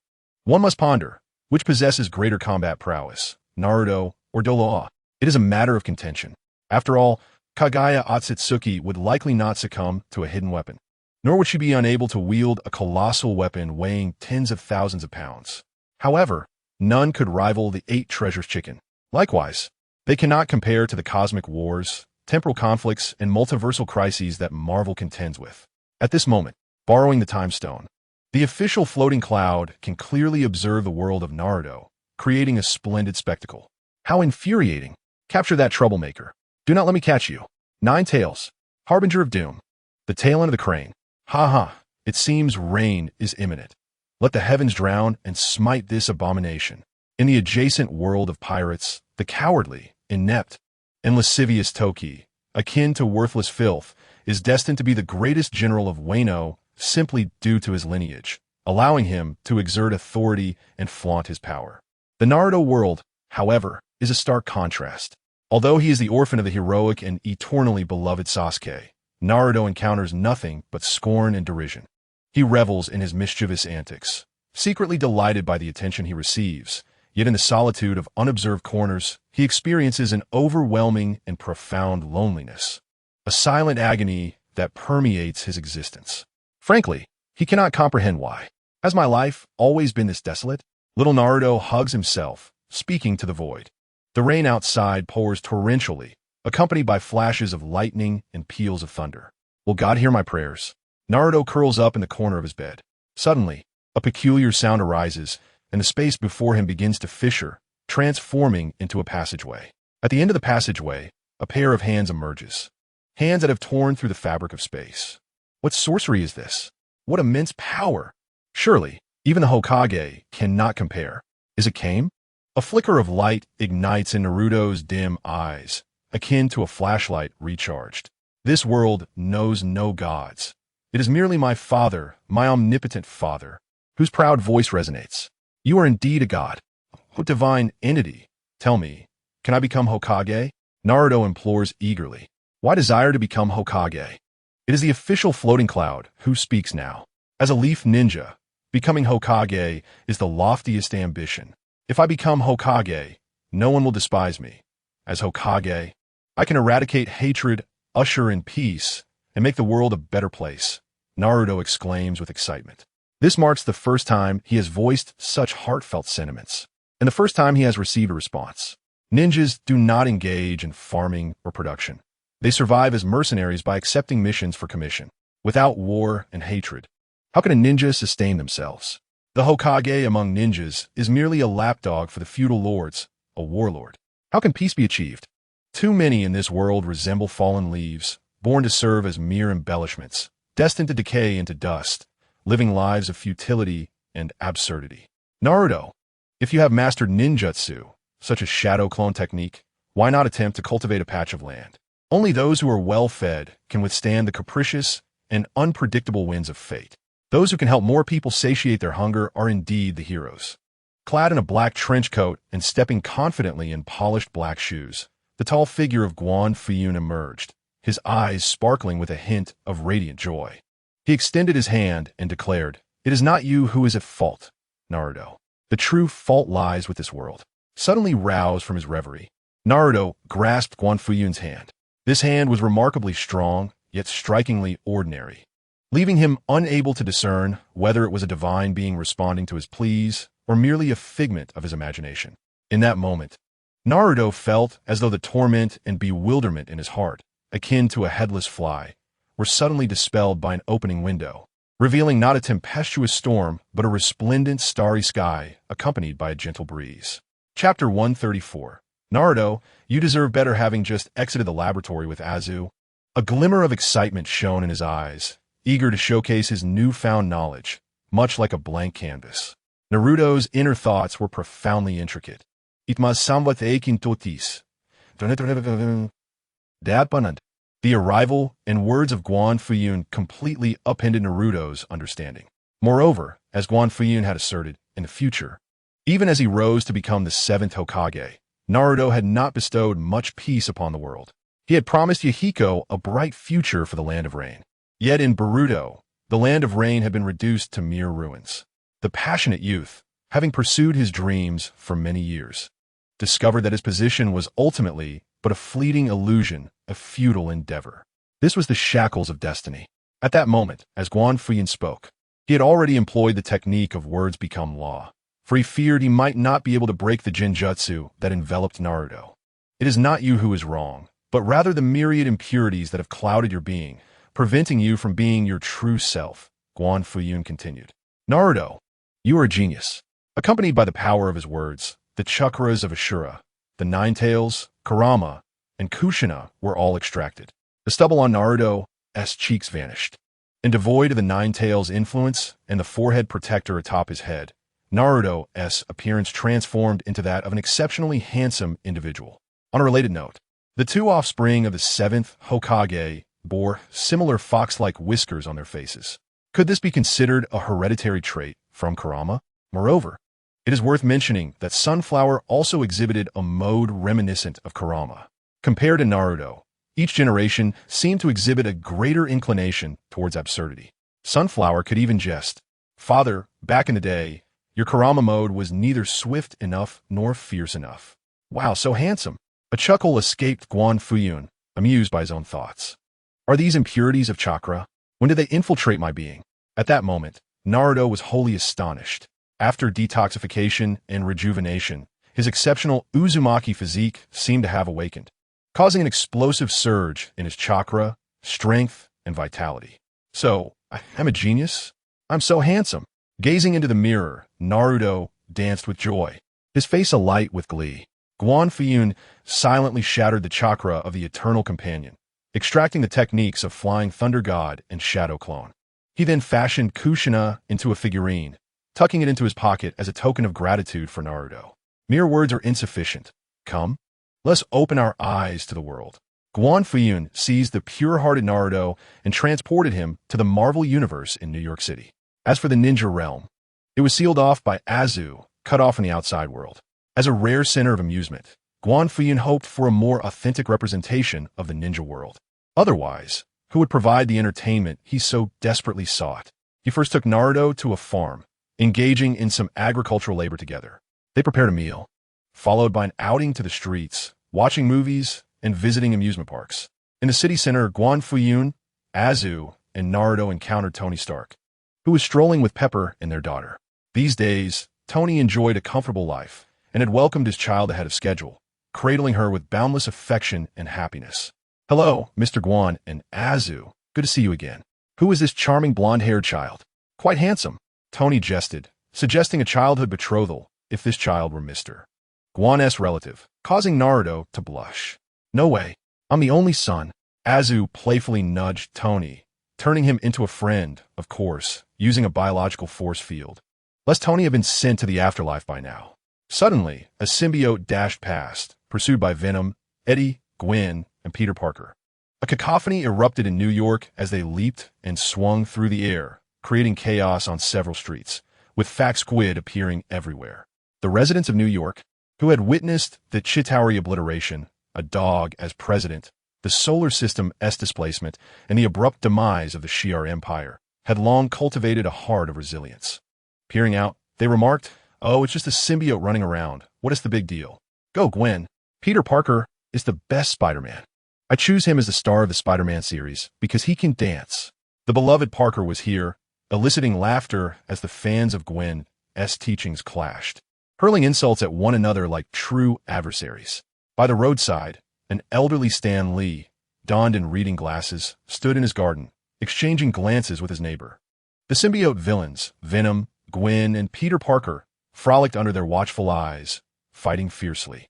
Busy, so busy, it's good to be busy, Stan Lee mused, but then suddenly, due to the extraordinary battle, a fragment of a building, unknown from where it had descended, plummeted directly towards Pepper, Tony's daughter.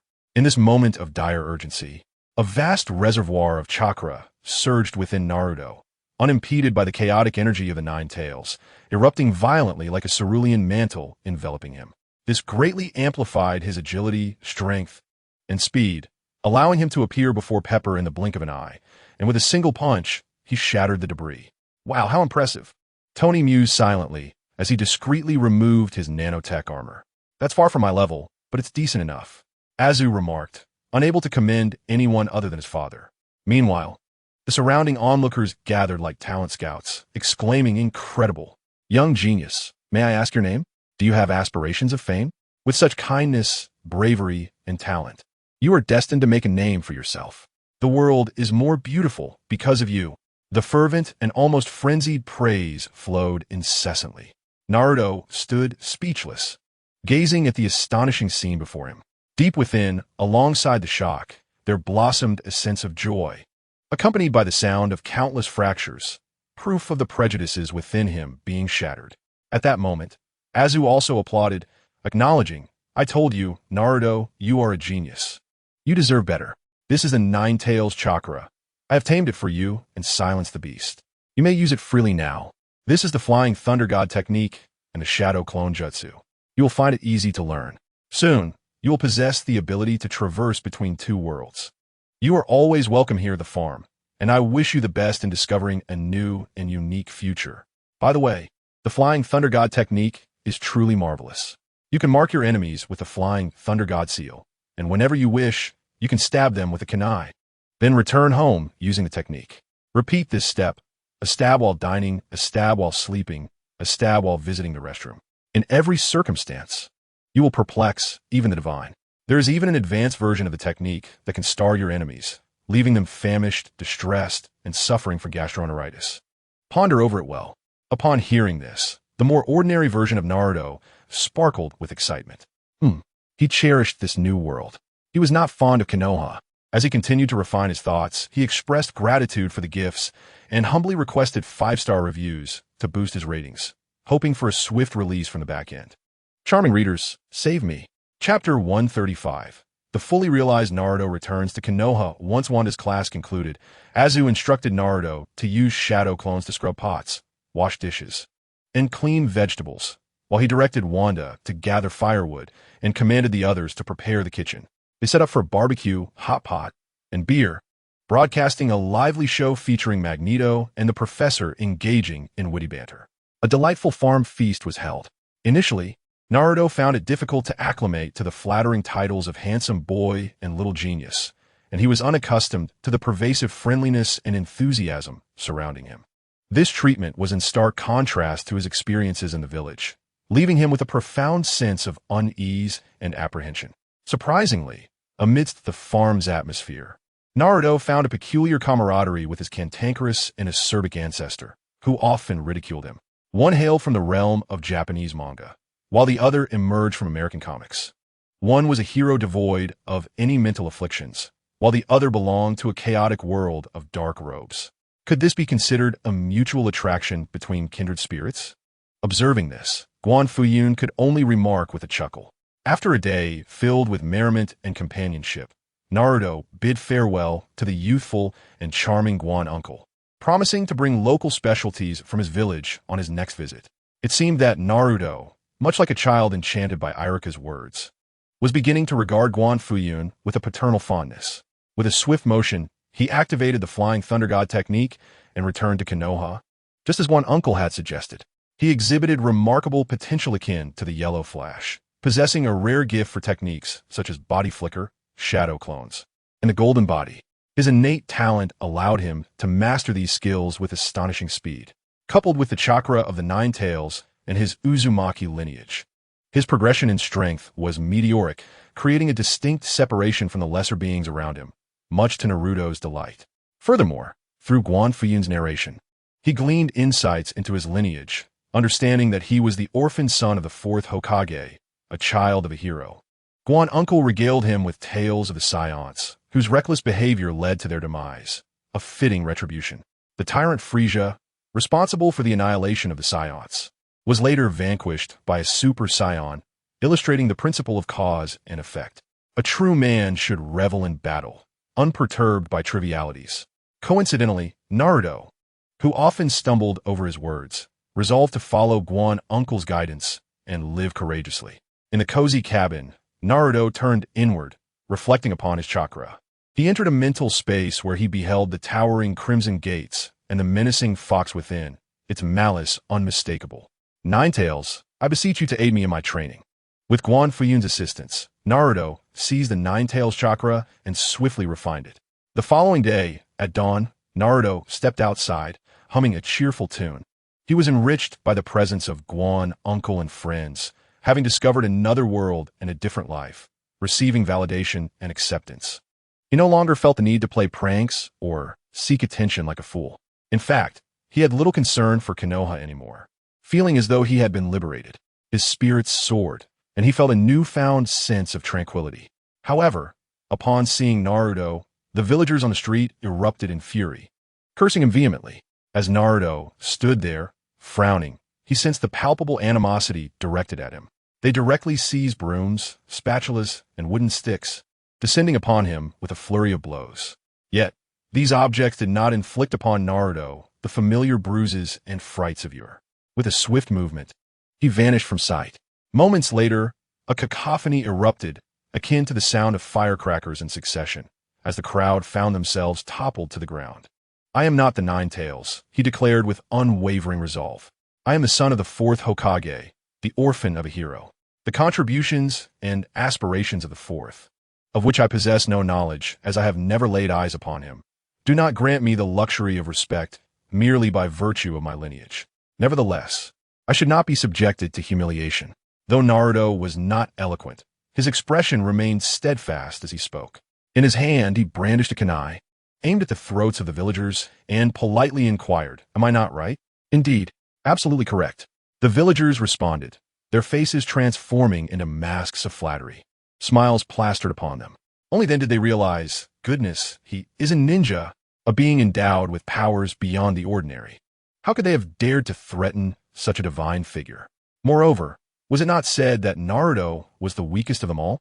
How could his strength be so formidable? The Ninja Academy truly was a farce. Witnessing the villagers' sudden transformation, Naruto smirked coldly, twirling his kunai as he made his way toward the Ninja Academy. "Report him to the Hokage's office. Report him. This little brat is utterly lawless."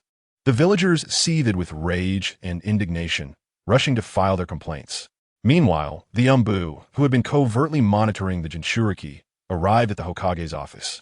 "Lord Third, that rascal Naruto has caused another ruckus," the Umbu reported, seeking to lodge their grievance. Sarutobi Hiruzen, puffing on his pipe, responded with a bemused smile. "Oh, has he stirred up trouble again? Is he painting the town? No, he has assaulted someone. And that little brat even claims to be the son of the fourth." The Umbu retorted, teeth clenched in hatred. "How dare he? What nonsense is he spouting?" At this, Sarutobi fell momentarily silent. Naruto's background had been well concealed, known to only a select few. How could that child suddenly be aware of it? Was he merely speaking out of turn? Moreover, despite Naruto's penchant for mischief, it had always been harmless, intended to attract attention. But now, having resorted to violence, he had crossed the line, inciting the wrath of many. How could this be? Naruto had always been obedient and gentle, enduring the scorn and isolation of the village with a cheerful demeanor. Yet now, Sarutobi sighed. What did Danzo say? "Lord Danzo believes the Jinchuriki should be handed over to Root for training," the Umbu replied. "Do not interfere. I shall discipline the disobedient child properly." Sarutobi Hiruzen exhaled smoke. "You will regret this," Danzo warned through the Umbu communicator. "I'm the Hokage," Sarutobi Hiruzen declared angrily. Chapter 136. Naruto, the third Hokage. Sasuke Hiruzen arrived at the Ninja Academy and found Naruto, an ordinary boy, in a corner. Ninjas are merely tools, yet possessing ninjutsu and chakra. Why should I become a mere instrument? The elder spoke wisely. In this extraordinary world, the strong must reign. Otherwise, calamity will descend upon us. Can those foolish feudal lords, who grow fat on exploitation, withstand such trials? Compared to the many planets and star systems that Azagu possesses, the land of fire seems diminutive. Chakra is merely a branch of the vast cosmic energies. But with Azagu and the elder's support, I shall seize the title of daimyo of the land of fire. In accordance with propriety, Naruto contemplated. Though he often appeared foolish, he was, in truth, remarkably astute. He had merely been hindered by Ashura's chakra all along. At this moment, he encountered the third Hokage, Sarutobi Hiruzen. "You've arrived," Naruto nodded. In the past, he held some affection for this elder, who frequently cared for him. Yet now, he directly inquired, "Third Hokage, may I ask, is my father the fourth Hokage?" Hiruzen was momentarily taken aback by the question. He swiftly shifted the topic, smiling kindly. "I heard you got into a fight today, Naruto. Why is that? Were you unhappy? Does it really matter?" Naruto frowned. "They started it." "Indeed, but why?" A single hand cannot clap alone. Naruto, Hiruzen continued with his gentle smile. Suddenly, Naruto seemed lost in thought. Two images intertwined his mind. One was Azagu, tearing through space. The elder heroically appearing, effortlessly vanquishing the Nine Tails and impurities, then guiding him to experience the life of an ordinary person. Showering him with gifts, teaching him the essence of living vibrantly. The other was his childhood, where each time he was bullied, the third Hokage would appear to accompany him. But why was he subjected to bullying from such a young age? He was not a troublemaker. He was obedient. Moreover, those who tormented him never faced consequences, continuing their energetic tirades daily. Reflecting on the third Hokage's comforting words, he realized, was this not the truth? In a flash, a kunai was thrown, and with the Flying Thunder God technique, Naruto appeared before Sarutobi Hiruzen, squatting atop a desk in the academy, and raised his hand to slap the elder. The sound echoed loudly. Look, Naruto said calmly, logically analyzing, if someone offers their face, a single slap can resonate, whether it is the fourth or the third. The Nine-Tails Fox and the Night of Catastrophe are matters concerning the village, not my concern. I'm not your forebear, nor have I seen anyone offer me tribute. Why should I endure the hatred of the Nine-Tails while also being vilified by all? Do I owe you anything? A torrent of words erupted, sharper than the Flying Thunder God technique. Sarutobi Hiruzen felt as if struck by lightning, his mind buzzing, and he stammered, Naruto, the villager's prejudice is a mountain to bear. But the village is a collective. Where the leaves dance, we must unite. Sarutobi began to espouse the will of fire, intending to continue his moral coercion. But Naruto had no desire to listen. He interrupted, stating, ninjas were born merely as instruments of battle, a flawed existence. The path of a ninja is fraught with brutality and madness. My life is destined to break free from this identity, to attain freedom and bask in the sunlight. And you, third Hokage, could live in the light. Yet you choose to degrade yourself into a tool, relentlessly creating more tools. I am profoundly disappointed in you. As his words fell, an uproar ensued. How dare you speak to Lord Hokage in such a manner? Unrefined wretch. Despicable. Various curses fill the air. In a flash, Naruto utilized the Flying Thunder God technique, plunging a kunai into their mouths and bellies. Amidst the cacophony of wails, he departed. Throughout, Sarutobi Hiruzen merely observed, his heart heavy with regret. If he had perished in the Second Great Ninja War, he would have been hailed as a hero of Konoha. Had he died on the night of the Nine-Tails incident, he would have been revered as a respected elder. Yet, he had lived to this moment. There were no grand conspiracies. He was merely an aging fool, meddling in everything yet excelling at nothing, a source of frustration for others. What splendid technique the Flying Thunder God is. If the Fourth and Kushina were to witness this scene, they would surely feel a sense of pride, he mused. Naruto had grown, which was something he had longed to see. Yet, why did he now feel such trepidation, such unease? The Jinchuriki must not stray from the path, must not be led astray. Sarutobi found himself faltering, restless once more. Naruto's transformation was significant. Those who spent their days with him, the young ninjas at the academy, were the first to notice. First, there was his appearance. The once arrogant child, Uchiha Sasuke, the resilient one, and Sakura, who dreamt of Sasuke, were all recognized as beautiful from a young age. But compared to Naruto, who had shed his scruffy, dirty, high-necked sports attire and goggles, now sporting a stylish hairstyle reminiscent of a wandering swordsman, and clad in fashionable Marvel apparel and trendy accessories, he was a sight to behold. What a difference! At first glance, Sakura nearly found herself captivated by the second persona of Sasuke, exclaiming in disbelief, "Is that Naruto?" With his dark hair and profound affection for his brother.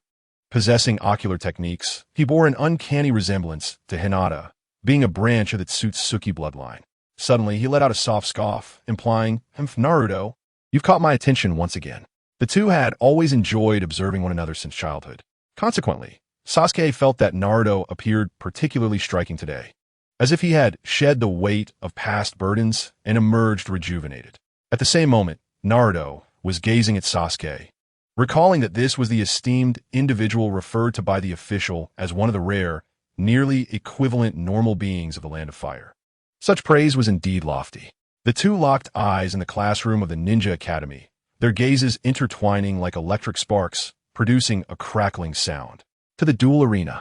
Suddenly, Sasuke rose, hands in pockets, coolly stating, "I can sense that you seem to have grown stronger, Naruto. Yet, you shall never surpass me. Our visions and ambitions are entirely different." As his words echoed, the young girls began to cheer. With a swift motion, Naruto propelled himself forward, executing a simple punch, causing Sasuke to burst into tears. As he wept, his eyes turned a vivid red, more so than a rabbit's, the pupils appearing to swell like tadpoles. Was this an affliction? Having inadvertently caused a normal person to fall ill, Naruto felt a twinge of embarrassment, lacking reading glasses or contact lenses. He could only produce a telescope acquired from the farm and handed it over. Chapter 137. Naruto, I have someone backing me. Who wants this? As a universally acknowledged handsome genius, carrying the weight of family tragedy and grievances, Sasuke resembled a figure caught in a rain-soaked night, a high-rise bridge, akin to the illustrious Chu Zihong in a Maybach. Throughout his life, he felt compelled to maintain a facade. If he were to cease this pretense for even a day, he would be met with challenges, forcing him to assert his prowess. But today, the Fade he had upheld for years, the Uchiha dream, was shattered by a single punch from the seemingly inferior Naruto. With red-rimmed eyes, Sasuke lowered his head, discarding the telescope in frustration. Turning away, he faced the wall, his shoulders trembling, accompanied by the sound of muffled sobs. Naruto, astonished, remarked, "No way, are you really crying?" Like a crow, tilting its head, he peered over. Meanwhile, Sakura and Ino, the love-struck girls, were also energized. Sakura exclaimed, "Naruto, you've gone too far." Ino, shifting her affections, chuckled, "Naruto, you're so cool." The two exchanged glances, ready to clash. Sakura roared, "Ino, do you want to fight?" Ino retorted with a smirk, "I'll use the heart-turning technique to make you eat dirt." At that moment, Sakura suddenly composed herself. As she picked up the telescope, preparing to toss it farther away, she heard Sasuke emit a sharp, explosive sound. "That's mine. Give it back." Sakura inquired, "What?" Sasuke continued, "Put it down. I will retrieve it myself." At that moment, the brooding figure remained turned away from everyone, desiring to cry for a little longer, bearing all the weight alone, seeking to adjust his emotions. Then he caught sight of Naruto, who appeared with a serious expression after using the flying Thunder God technique. "Are you all right?" "Oh, I'm fine, really. Just a bit behind." "Don't get too pleased with yourself. Your punches don't hurt at all. I simply let my guard down," he exclaimed, tears streaming down his face, insisting that it didn't affect him in the slightest. As the embodiment of competitiveness, even when brought to tears, he maintained his composure and spoke grandly. Naruto remarked, "Wow, where's this overwhelming sense of guilt coming from?" He comforted, "It's okay to cry.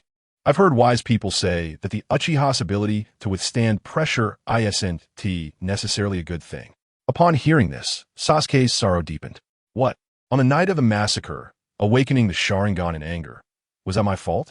I only discovered I had awakened it today. Naruto, you better clean up and wait for me." Sasuke stormed off in a fit of rage. He was determined to train hard, improve himself, and surpass Naruto. The others, seeing that the fun had dissipated, returned to their seats. It was time for class. Yet, as he gazed at the textbooks titled The Art of the Shadow Clone Technique, The Laws of Kunai Utilization, and Essence and Comprehension of the Will of Fire, Naruto found himself speechless. The knowledge contained within would ultimately reduce a person to a mindless tool, devoid of educational value. He shook his head and, amidst Irika's chalk pursuit, effortlessly exited the classroom. Just as he stepped outside, another teacher from the Ninja Academy, Mizuki, approached him with a beaming smile. "Naruto, congratulations on becoming stronger." In the academy, Mizuki and Irika were among the few who did not harbor a harsh attitude towards Naruto. "Hello, teacher," Naruto greeted politely. "Thank you for the compliment.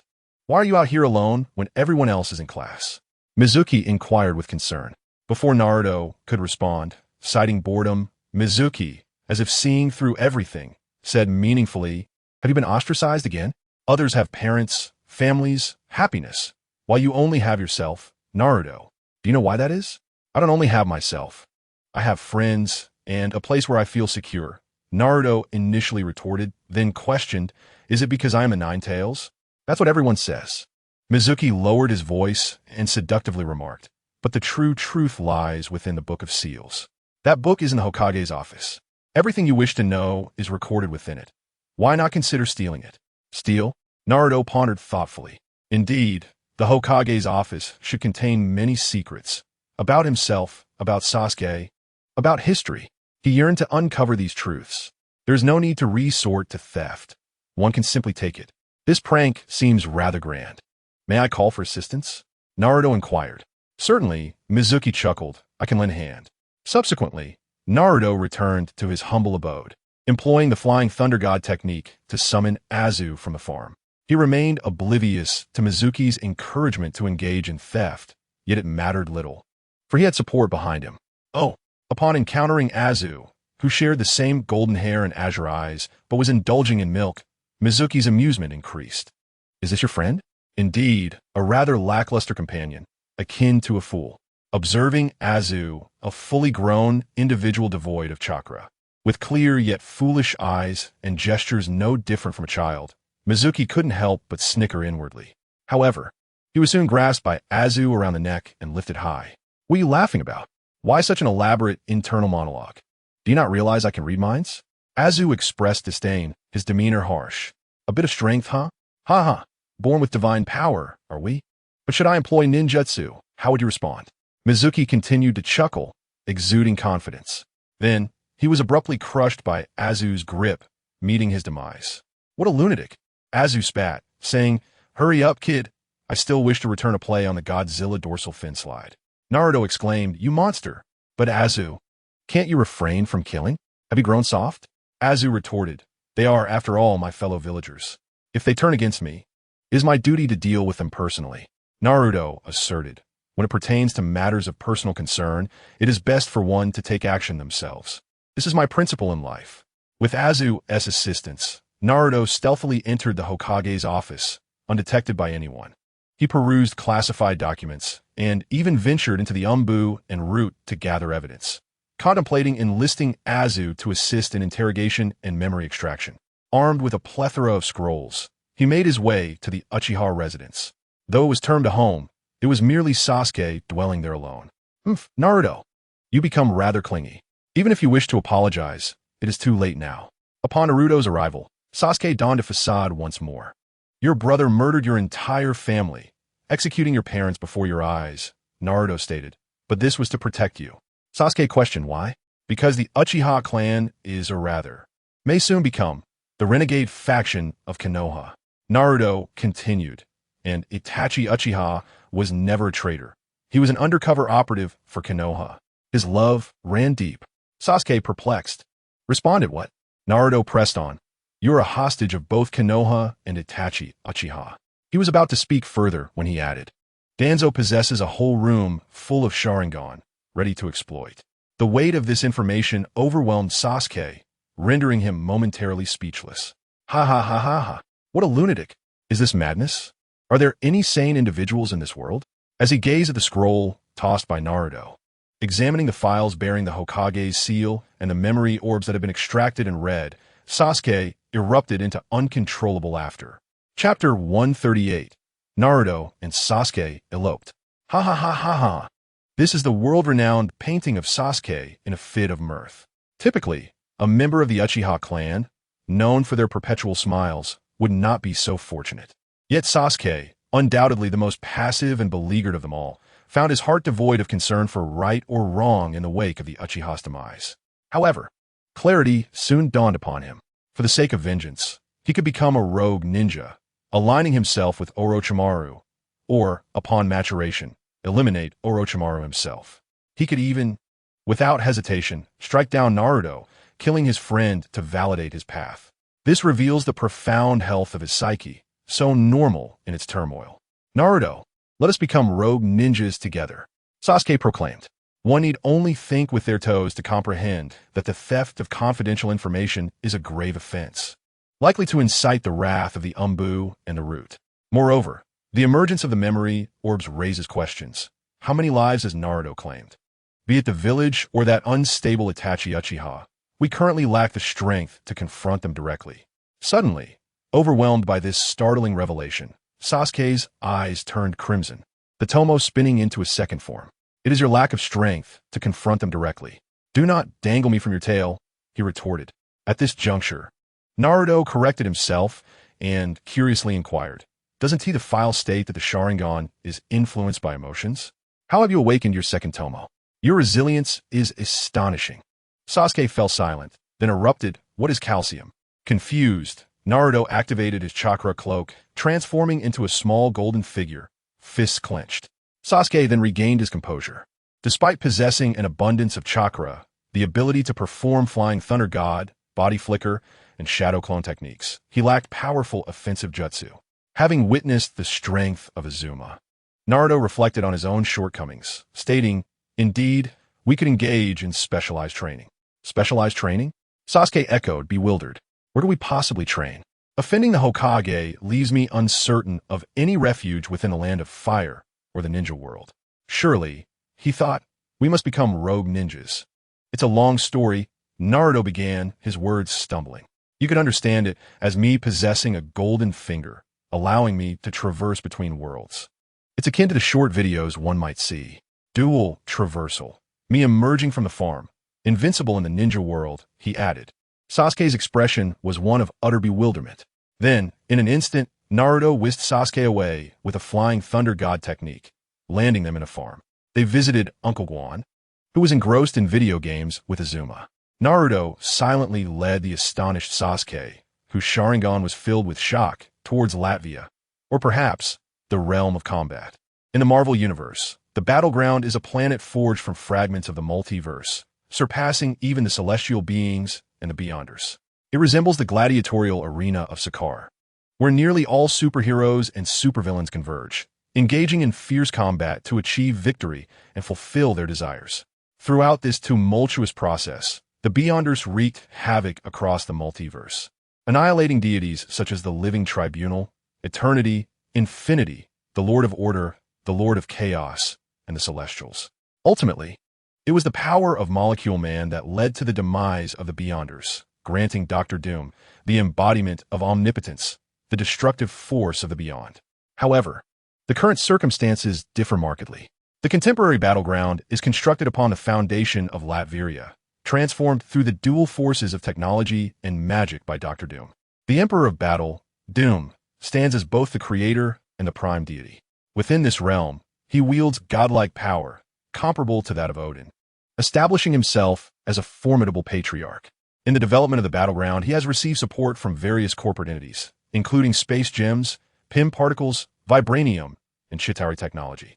In return, Doom has permitted the establishment of corporate branches within the royal castle, extending a warm invitation for representatives to partake in further education, particularly welcoming visitors from the agricultural sector. The world is vast and filled with wonders. Some individuals, inherently lacking intellectual capacity and plagued by mental disorders, find it challenging to lead normal lives. The battleground provides them with a purpose for existence. Presently, it encompasses regions such as the Pirate Zone, Silent Hill, Joker Town, the European Superhero District, and fragments of New York. Where would you like to hone your skills? Doom inquired. Among these, the pirate world was a territory handed over to him after a massacre, populated by individuals with cognitive impairments and underdeveloped brains. Despite their limitations, the resources here, including devil fruits, hockey, and ancient technologies, hold significant value. Silent Hill and Joker Town are realms steeped in magic and the bizarre, captured during Doom's exploration of dark sorcery in alternate dimensions. The European Superhero District features heroes like Captain Britain, who were seized by Doom and transformed into mere pawns. The fragmented New York emerged from the confluence of the Gwenverse and the Venomverse, resulting in surplus population and territory. In essence, within this ever-evolving planet, Doom serves as the most diligent sculptor, meticulously collecting discarded fragments of worlds and stitching them together to create the battleground. While conversing, Doom also demonstrated his abilities to Naruto and Sasuke. As the deity of the battleground, he commands the elements, conjures creations from thin air, manipulates time, reorganizes matter, and reverses death, possessing powers without limit. Through these means, Doom tirelessly governs and orchestrates a series of competitions, broadcasting the events through corporate channels, such as red-haired 1,000 Near Sea Kings. As a result, the illustrious four emperors, the red-haired Shanks, repeatedly met his untimely demise due to an insufficiency of hands. exemplified by the plight of 100 bandit kings. Ultimately, the esteemed four emperors stood there, enduring blows and sustaining grievous injuries until his blood flowed profusely. Furthermore, Kaido faced his own demise at the hands of 100 Kinemon, leaving Kaido exhausted while Kinemon emerged with merely minor wounds. Similarly, there was Carp and Kobe's Black Brigade.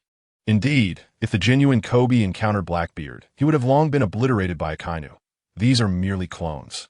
Then, one could see Kobe exclaiming about his 200 times effort, declaring, "I have wagered Carp on the old era, Luffy Senpai. I must thwart your dreams," and subsequently became a coward.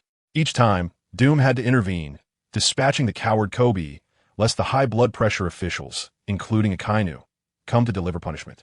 Through the study of Kobe's 200 times effort trait, Doom proclaimed, "I have invented the time chamber. If mere training is what you seek, you may opt for the time chamber.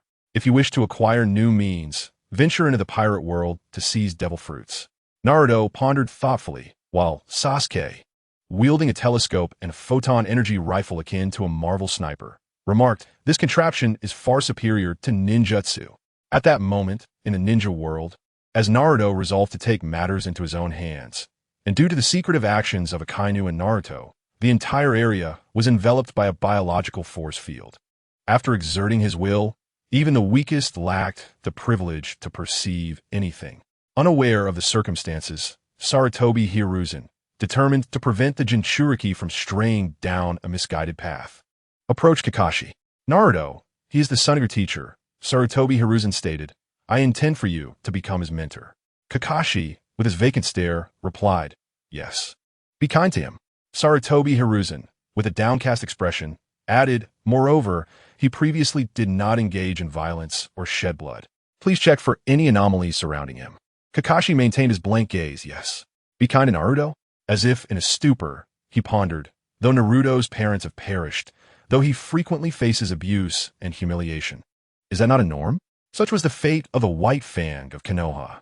From the perspective of a ninja, Naruto's plight seemed hardly tragic. With the loss of his father, his teacher, and his wife, Obito, Rin, and the emotionally hollow Kakashi, it was perplexing what it truly meant to be kind to Naruto. He glanced at the list. Team 7, Naruto, Sasuke, Sakura, and himself. Remarkable indeed. Altogether, they possessed but a pair of parents. Yet, isn't it still fortunate to have both parents? Oh well, never mind. Best to visit Obito's grave first, Kakashi contemplated. Chapter 139. What era is it to still be snatching bells? Soon it was decided they would embark. Naruto ventured into the world of pirates, seeking to select a suitable devil fruit for himself. His considerations were meticulous. Possessing the abilities of the flying thunder god and the chakra of the sage, he felt assured that even in the face of peril, he could retreat with grace. Should he find himself outmatched, he could resort to verbal jests and taunts, leaving his adversaries helplessly exposed. This strategy was prudent, ensuring he would not endanger himself or cause distress to Asa and Uncle Guan. As for the drawbacks of the devil fruit, they were non-existent.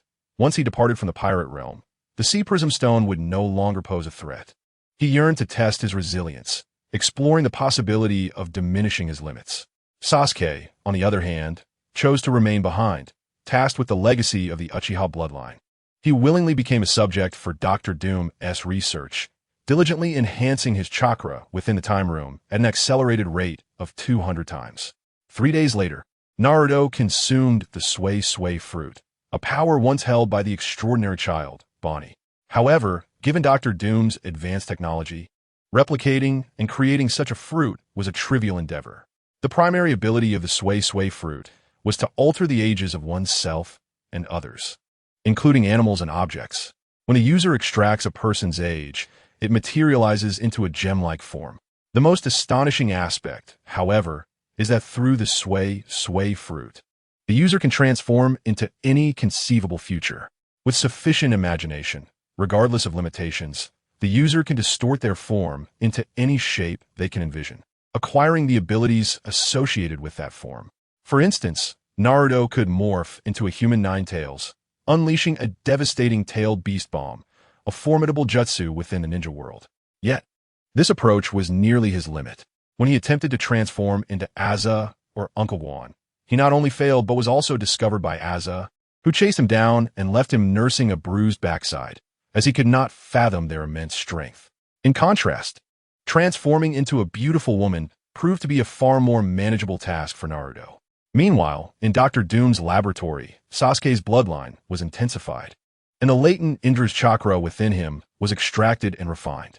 This enabled him to evolve into the Mangekyou Sharingan, granting him the ocular techniques, the immortal Amaterasu, and the unyielding Kagutsuchi.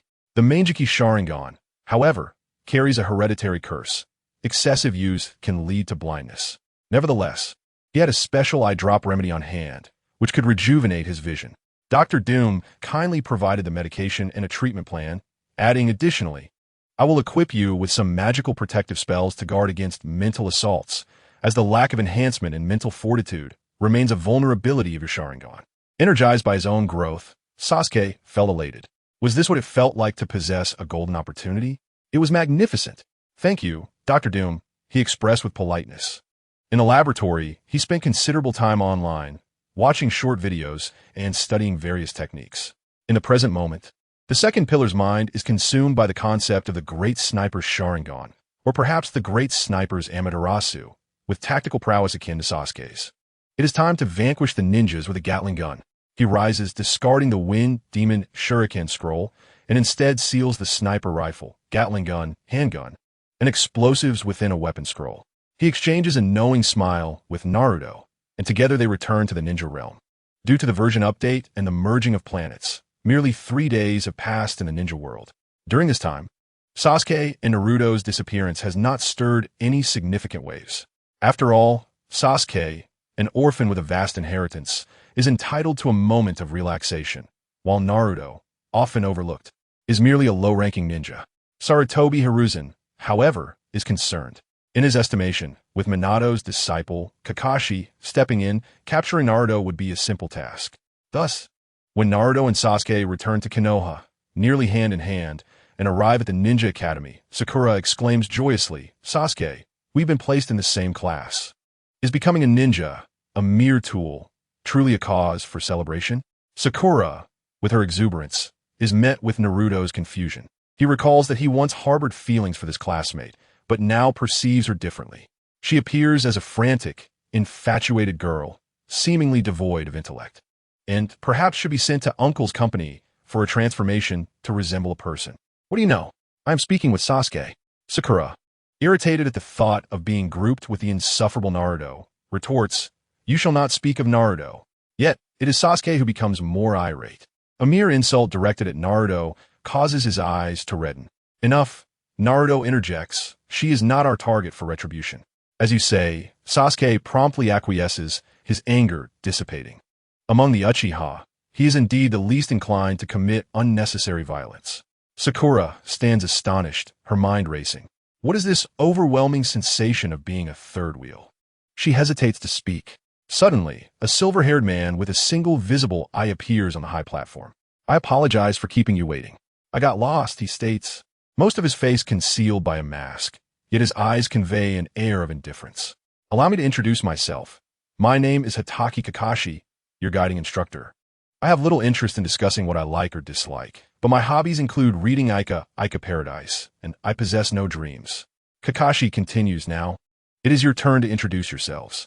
I am Haruno Sakura, and I adore Sasuke-kun. He is my ultimate dream. Sakura, lacking in depth, cannot divert her thoughts from Sasuke. I am Uzumaki Naruto. I enjoy farming, hot pot, barbecues, movies, and short videos. My dream is to completely dismantle the ninja system, develop agricultural jutsu, and establish a new nation and order, ultimately connecting with the outside world, Naruto declares. Same here, Sasuke uttered, but at the same time, I must kill Itachi and Danzo. Kill them all. The two, mere genin in age, spoke words that even the Hokage would dare not utter. Thud! Kakashi stumbled and fell from the high platform, momentarily stunned. His eyes widened in disbelief. What was initially planned for the next day, as the 7th Squad's assessment, now seemed inevitable to be advanced. Coughing, Kakashi retrieved 2 bells and, with a hint of levity, remarked, What a boastful little brat you are. If you can defeat me, then you may brag. Just to clarify, there are only 2 bells. Swish, bang. No sooner had he spoken than Naruto executed a flying Raijin, launching a Rasengan towards Kakashi's back. Sasuke, with his Sharingan blazing, drew his kunai and unleashed a barrage of fire. Either of their opening moves could easily overpower a Jonin. Though Kakashi was an elite Jonin, he was still flesh and blood. He collapsed to the ground. Chapter 140. The era of ninjas comes to an end. Wow. With a pincer attack, Kakashi was severely injured and fell to the ground, exclaiming, "Naruto, are you serious? Do you truly harbor hatred for Konoha and disdain for ninjas? Your father, my mentor, was none other than the fourth Hokage, Minato Namikaze. Naruto, the son of the fourth, was inherently destined to be a Jinchuriki, a sacrificial pawn. This was a tacit understanding among the somewhat deranged higher-ups of Konoha, a reality where everyone was on good terms with one another. Who knows for whom Danzo's Kotoeme Tsukumi was intended? Everyone viewed Naruto as a given, a Jinchuriki, a demon fox. Yet, it seemed no one had ever considered the possibility of Naruto losing control. Logically, that should not be the case. How could a mere genin be so powerful? Your father perished to protect the village and uphold the will of fire. Kakashi shouted. Ha! Now you are willing to acknowledge that I am the orphan of the fourth? Naruto scoffed, gazing at his father's former subordinate, lamenting, "Father, your golden flash was neither swift enough nor fierce enough back then. This is why it has come to this. Sasuke, let us go and eliminate the Hokage and the daimyo. Let us seize the throne." With his Manjiki Sharingan activated, Sasuke held his sniper rifle, exuberantly declaring, "It was about time." The two departed together. Meanwhile, Sakura stood in shock, exchanging glances with Kakashi before suddenly exclaiming, "Kakashi-sensei, promise me, even if you have to break Sasuke and Naruto's arms and legs, you must bring them back." Kakashi, at a loss for words, replied, "If you had eyes, you would see that it is my own arms and legs that are broken." Sakura fell silent for a moment, then shouted, "Naruto is the son of the fourth Hokage." This was all she could do. The voice resonated like Pain's summons to Naruto during the rice-bearing days in Konoha, echoing loud enough for the entire village to hear. With a swift cry, a multitude of ninjas found themselves startled. Is Naruto really the son of the fourth Hokage? This cannot be true. Why Hikarinai Might Guy and Asuma, the young new Jonin, were all taken aback. They glanced at Kakashi, who nodded silently in acknowledgement. Then their gaze shifted to Naruto, who was approaching the Hokage building, exuding a calm yet formidable presence, with chakra radiating from him, manifesting as an almost tangible exoskeleton. Sasuke was at his side. Next, they looked towards Kanomaru, the grandson of the Hokage, who had grown up in luxury, surrounded by friends and with a personal ninjutsu instructor. And what of Naruto? He was the son of the Hokage, yet his upbringing was starkly different. Ultimately, the eyes of the gathered ninjas and the gatekeepers of Konoha turned towards the highest point, the revered Hokage Rock. There stood the visages of the first, second, third, and fourth Hokages. The last head, that of Minato Namikaze, gazed down upon the village and its people. At this moment, under his watchful eyes, Naruto made his way to the Hokage's office.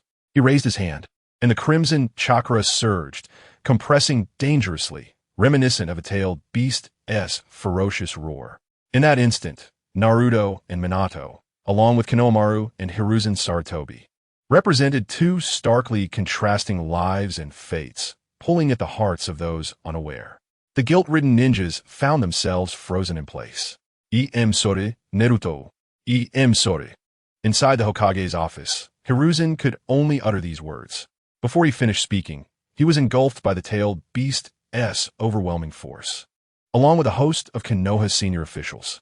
No need for apologies, old man Sarutobi. You merely need to uphold your ninja way and lead your misguided ninjas to their demise. Naruto stated firmly, farewell. Meanwhile, Sasuke was incinerating Danzo. As the ocular techniques required direct sight and the Manjiki Sharingan bore severe side effects leading to increasing blindness, the Uchiha clan typically engaged in close-range confrontations. This, however, failed to leverage the true potential of their ocular powers. At this moment, Sasuke utilized eye drops to enhance his vision, employing Amaterasu from a distance, igniting Danzo with a ferocious cry. As Danzo pursued, Sasuke retreated. When Danzo attempted to flee, Sasuke adjusted the focus of his vision, laughing maniacally as he continued to burn. Burn, burn, burn. How lamentable it was for Danzo, burdened with forbidden techniques and the Sharingan, to be outclassed in combat experience by the lower-ranked Sasuke. However, he could only succumb repeatedly under the relentless onslaught of the kite tactics and technological assistance, perishing and reviving time and again, until at last he sealed a bridge. Unable to employ the forbidden techniques in time, with a swift motion, he obliterated the Hokage, Danzo, and the higher-ups. Naruto, employing the Flying Thunder God technique, soared to the residence of the Fire Country's daimyo. He burst in, dispatching foes with every 10 steps. A bloodied kunai plunged into the daimyo's neck. Naruto inquired, "How do you govern the village? What strategies do you foresee for the future? Govern the village?" The corpulent daimyo laughed, responding with an air of entitlement. "Why should I govern? It is you wretched beings, you contemptible ninjas, who ought to ponder how to serve me." As he continued to boast, his head was severed from his body. Such a feeble individual wielded dominion over the ninja village in this extraordinary world? How could they remain untouched by the ninja wars or the upheaval of tailed beasts?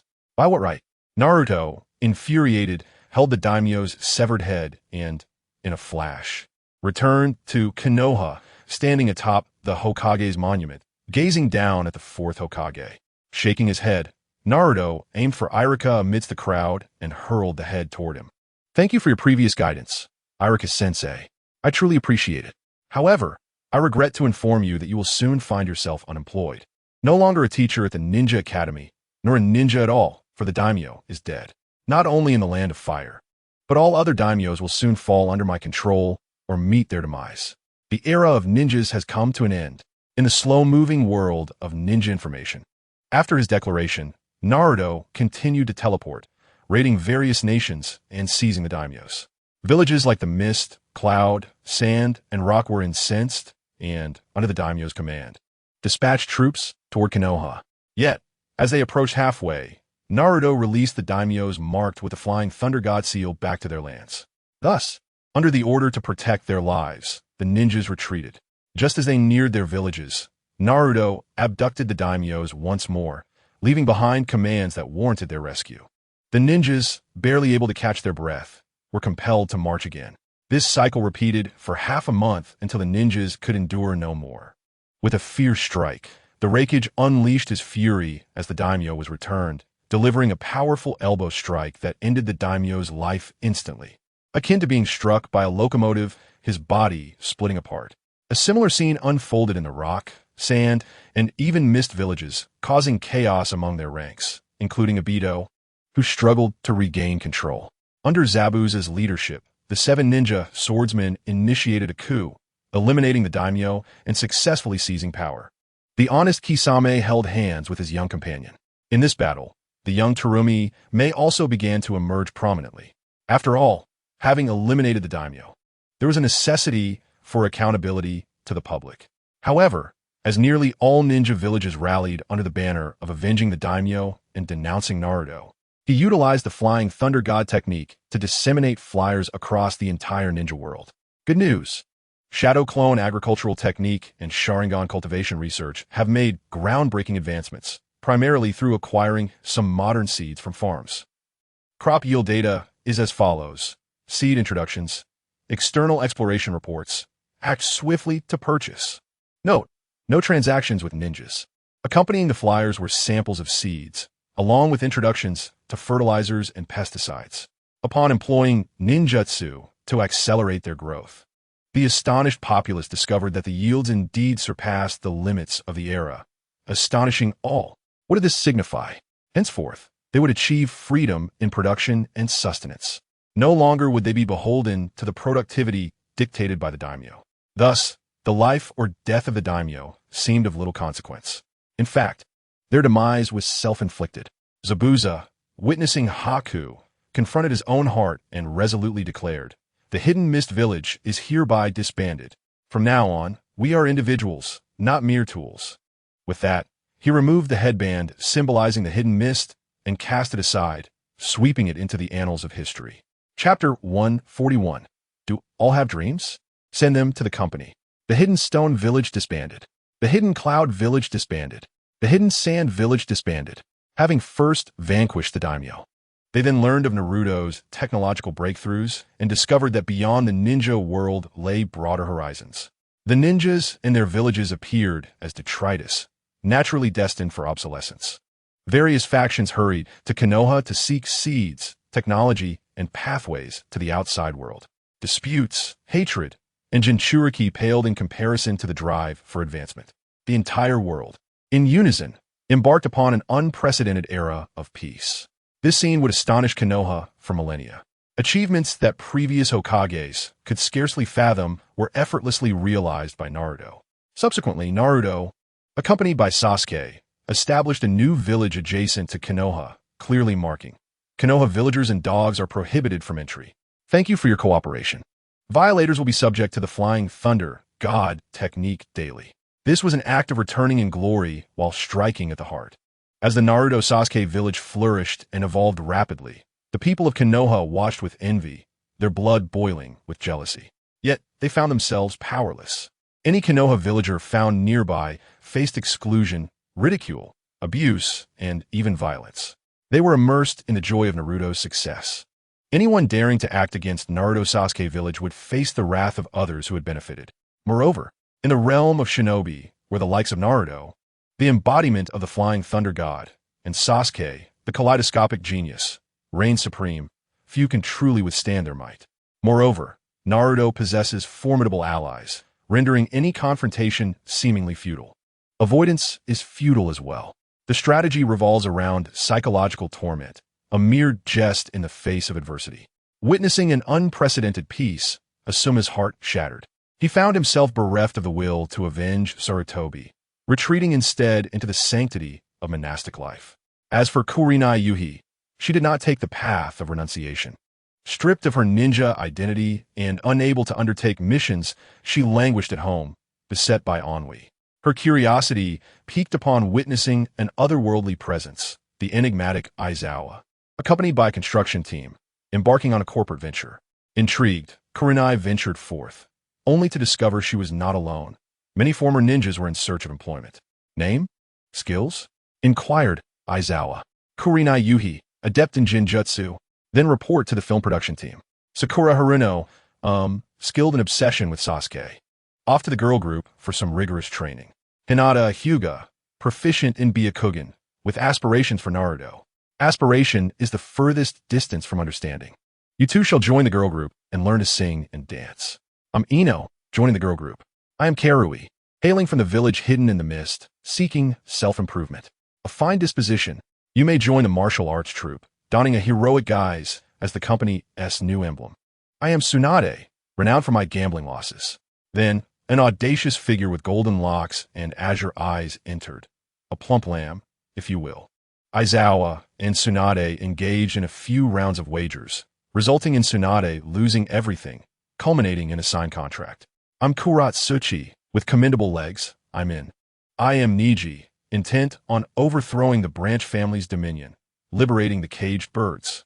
In an era where short videos reign supreme, the brooding protagonist is no longer in vogue. Your audience is limited and your goals overly serious, lacking in trending topics. Resources here are scarce, Aizawa candidly assessed. Niji, perplexed, found himself bewildered.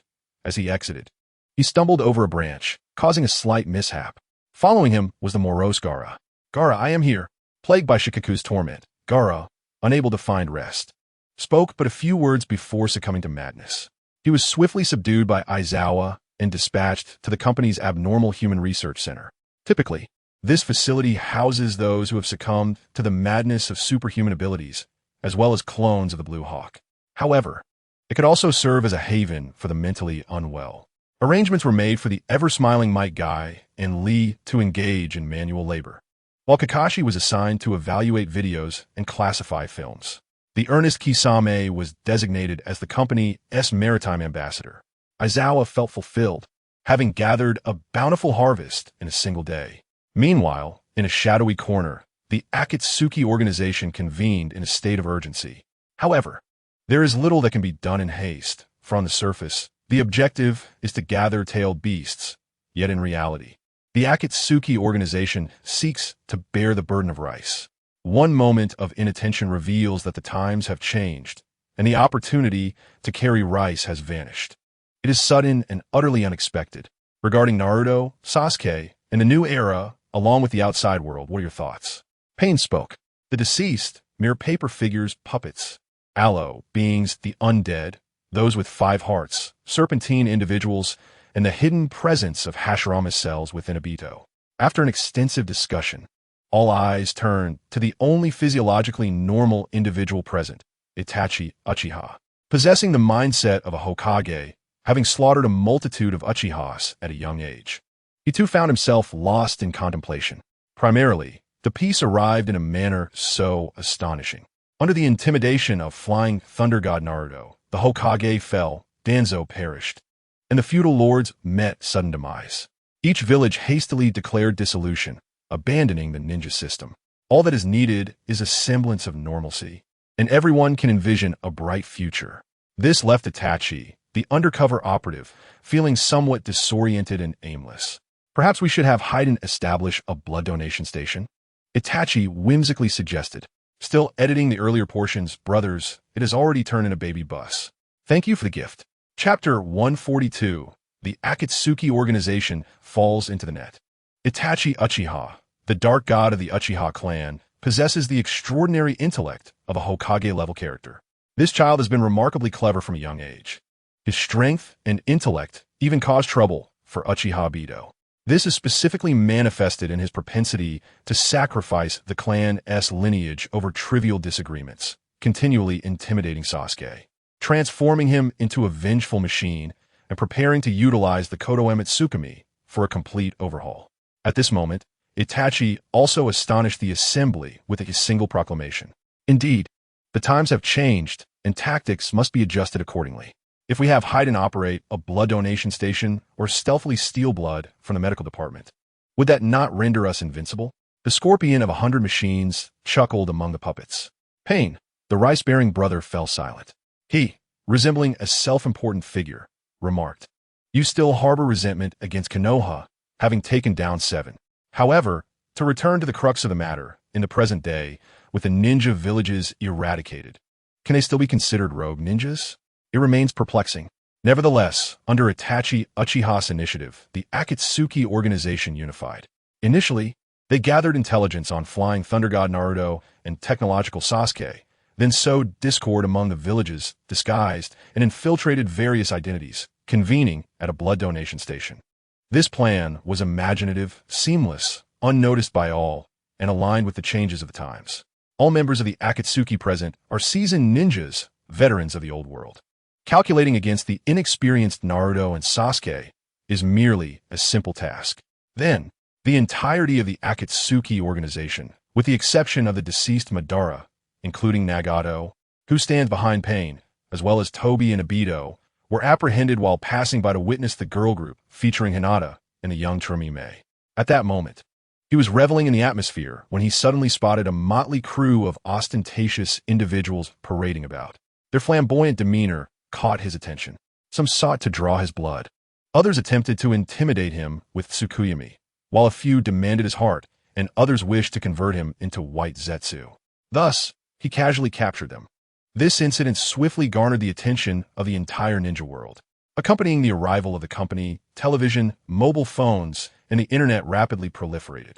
No, it should be said that these technologies already existed, but now they were more widespread. The technological advancement in the ninja world has always remained quite abstract. Greetings to all in the former ninja world. I am the representative from the company, Aishi. Welcome to our channel's news flash.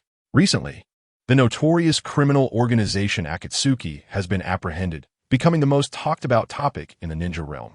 Naruto, known for his candidness, expressed that with the Akatsuki's downfall, they might as well have forsaken their own lives. The scene then shifted to an interview location, where reporters stood alongside the members of Akatsuki, shackled and confined in an unconventional human research facility. Each individual's face was obscured. This individual is the heinous criminal Uchiha Itachi, afflicted with hereditary neurological disorders. Reports indicate that under the influence of the former ninja village and the Hokage's brainwashing, Itachi, in a fit of fervor, conspired with the mysterious masked man to annihilate his clan. His methods were exceptionally brutal, and his crimes egregious, constituting a classic case of severe felonies. Recently, our company's esteemed founder, Mr. Guan, was vacationing in Naruto and Sasuke's village, enjoying the performances of the girl group while also assisting in the capture of the nefarious Uchiha. It is reported that Uchiha Sasuke fervently demanded the swift execution of this criminal. Additionally, Uchiha Itachi's Mangeki Sharingan has been signed off for organ donation by Sasuke. In light of such alarming phenomena regarding the misuse of ocular abilities, our reporters kindly advise, this content is not to be emulated and requires professional intervention. The reporter briefly outlined the criminal's background before passing the microphone to Uchiha Itachi. His silence was deafening. After a moment, his furrowed brow twisted in fury. He exclaimed with a maniacal laugh, "I am a ninja of Konoha, an undercover agent. To infiltrate the Akatsuki, I sacrificed my entire family. I'm also a victim." He longed to refute the claims, but the reporter's narrative merely echoed the objective reality, albeit articulated through a different lens. It was challenging for him to articulate his defense. Criminals often perceive themselves as innocent, which is a common manifestation of stubbornness. Many individuals with complex backgrounds suffer from inherent cognitive deficiencies, often resulting from hormonal imbalances that distort their emotions. The Uchiha clan is particularly emblematic of this phenomenon. At this juncture, the reporter provided viewers with additional commentary.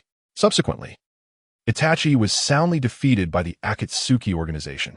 This was a conflict within the criminal gang. The reporter continued with the voiceover. At that moment, numerous paid comments flooded the screen, showcasing Sasuke's fervent generosity. The microphone was then directed to Nagato, and the reporter inquired, as the public face of the Akatsuki, "What do you have to say? A bag of rice must be carried up several flights. A bag of rice must be delivered to the second floor. If a bag of rice is overpaid, it is my responsibility to wash it.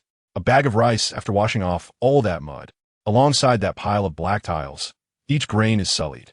Who will provide you with a bag of rice?" "Enough, add water," Nagato replied coldly. He controlled pain, his Rinnegan eyes wide open, attempting to exert dominance over the formidable deity, but to no avail. Within the confines of the Unconventional Human Research Center, numerous methods exist to suppress extraordinary powers. The keyword associated with this criminal leader was rice. The reporter's expression morphed into one of sudden realization. It seemed he had experienced considerable hunger in his youth, as evidenced by his current gaunt appearance. Nagato, the reporter subsequently interviewed Conan, this ethereal paper figure, whose mind had been irreparably altered. Haiden, the deranged individual. Kakuzu, who cherished wealth and viewed money as life itself. He was indeed a unique talent, having lived long enough to witness the demise of most of his enemies, leaving little in the way of grudges. Obstructive pair contemplated recruiting Kakuzu as the company's financial director. Sasori, the puppet master and a product of human modification. Such scientific anomalies abound in Marvel, rendering them unremarkable. Zetsu, the aloe vera entity, could be utilized for producing aloe vera gel. Itachi's partner, Orochimaru, the grotesquely evolved serpent human, might be kept around for future endeavors, perhaps when the company opens a zoo. Lastly, there were two, Obito and Tobi. Mr. Obito, may I ask what motivated you to seek vengeance against Konoha, culminating in the deaths of Minato and Kushina? The reporter queried. I overturned the entire world merely to set right Rin's reflection, Obito replied coldly. Having eliminated Minato and Kushina, how do you feel? Are you satisfied? The reporter pressed on. Nostalgia, desires, and such are all but illusions, tripping one up and rendering them impotent, Obito declared with arrogance. So what have you accomplished? The reporter continued. Obito fell silent. He had initially intended to express that this world, steeped in despair, held no inherent value. However, Naruto had transformed everything. With a remarkably simple approach, he ensured that everyone had enough to eat. Could this be achieved through the power of ninjas and ninjutsu? Certainly. Yet, Obito lacked the intellectual capacity for such thoughts. Thus, he remained mute. Before long, Itachi, Nagato, and Obito were lined up to face execution.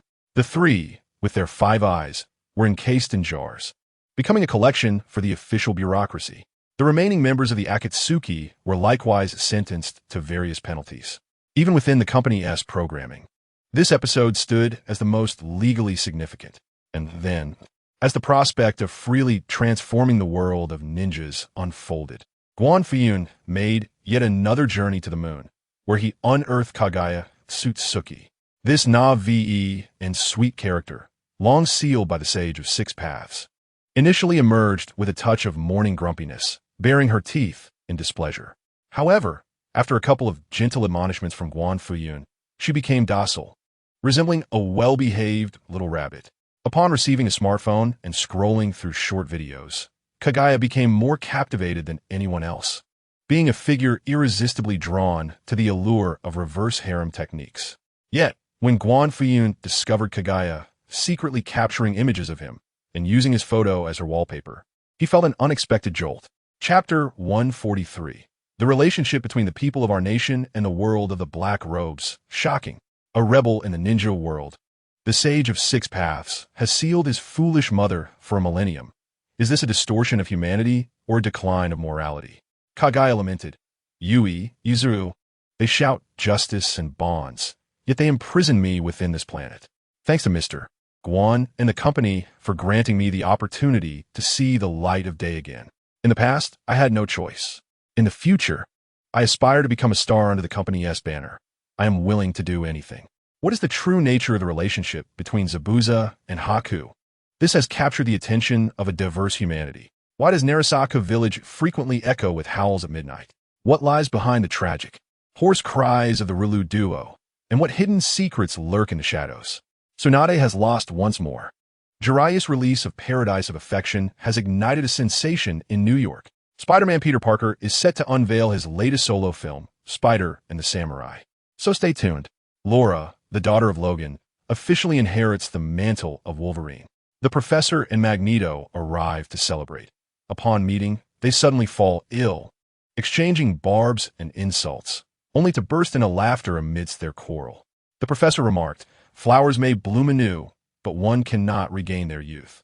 Magneto added, "A man remains a boy until death." Then both exited the scene. Tony Stark of Stark Renewable Industries today celebrated his daughter's 100-day feast, with numerous superheroes invited to attend. Everywhere, short videos abound, each offering its own brilliance.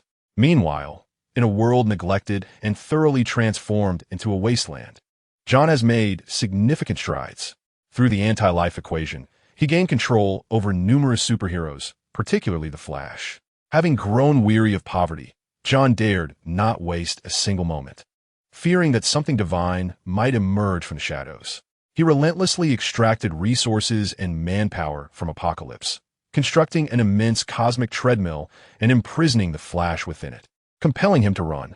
The incredible speed generated by Barry Allen, the Flash, is one of the most astonishing miracles in the universe. This power renders the laws of physics virtually non-existent, capable of shaking the very walls of creation itself. In comparison to chaos and disorder, the hopeless Gotham City has improved significantly. With John's unwavering assistance, the enigmatic Black Strange has regained her magic, alongside the somewhat stabilized spirit of the ghostly Wanda. Together, they wield two forms of dark magic and possess two tomes of forbidden knowledge, delving into the multiverse. Amidst the vast expanse of the cosmos, they exhaustively search, akin to a netizen fumbling for a forgotten password, repeatedly probing for the right keywords. Through perseverance, Black Strange and Wanda unearthed the realm of the Black Robes for John. Almost taken aback, he felt a complex mix of emotions, his expression twitching as he said, "And you, my friends, do your best." On a brighter note, the world of the Black Robes harbors no inherent evil. Its power ceiling is rather limited. Not to mention, John now possesses greater strength, having acquired powers surpassing Zero, the anti-life equation, and having consumed numerous mutagenic substances, absorbing dark matter, resulting in an evolved self. Even the former compatriots could wield tremendous influence here. Now, John not only boasts enhanced power, but has also matured in his humanity.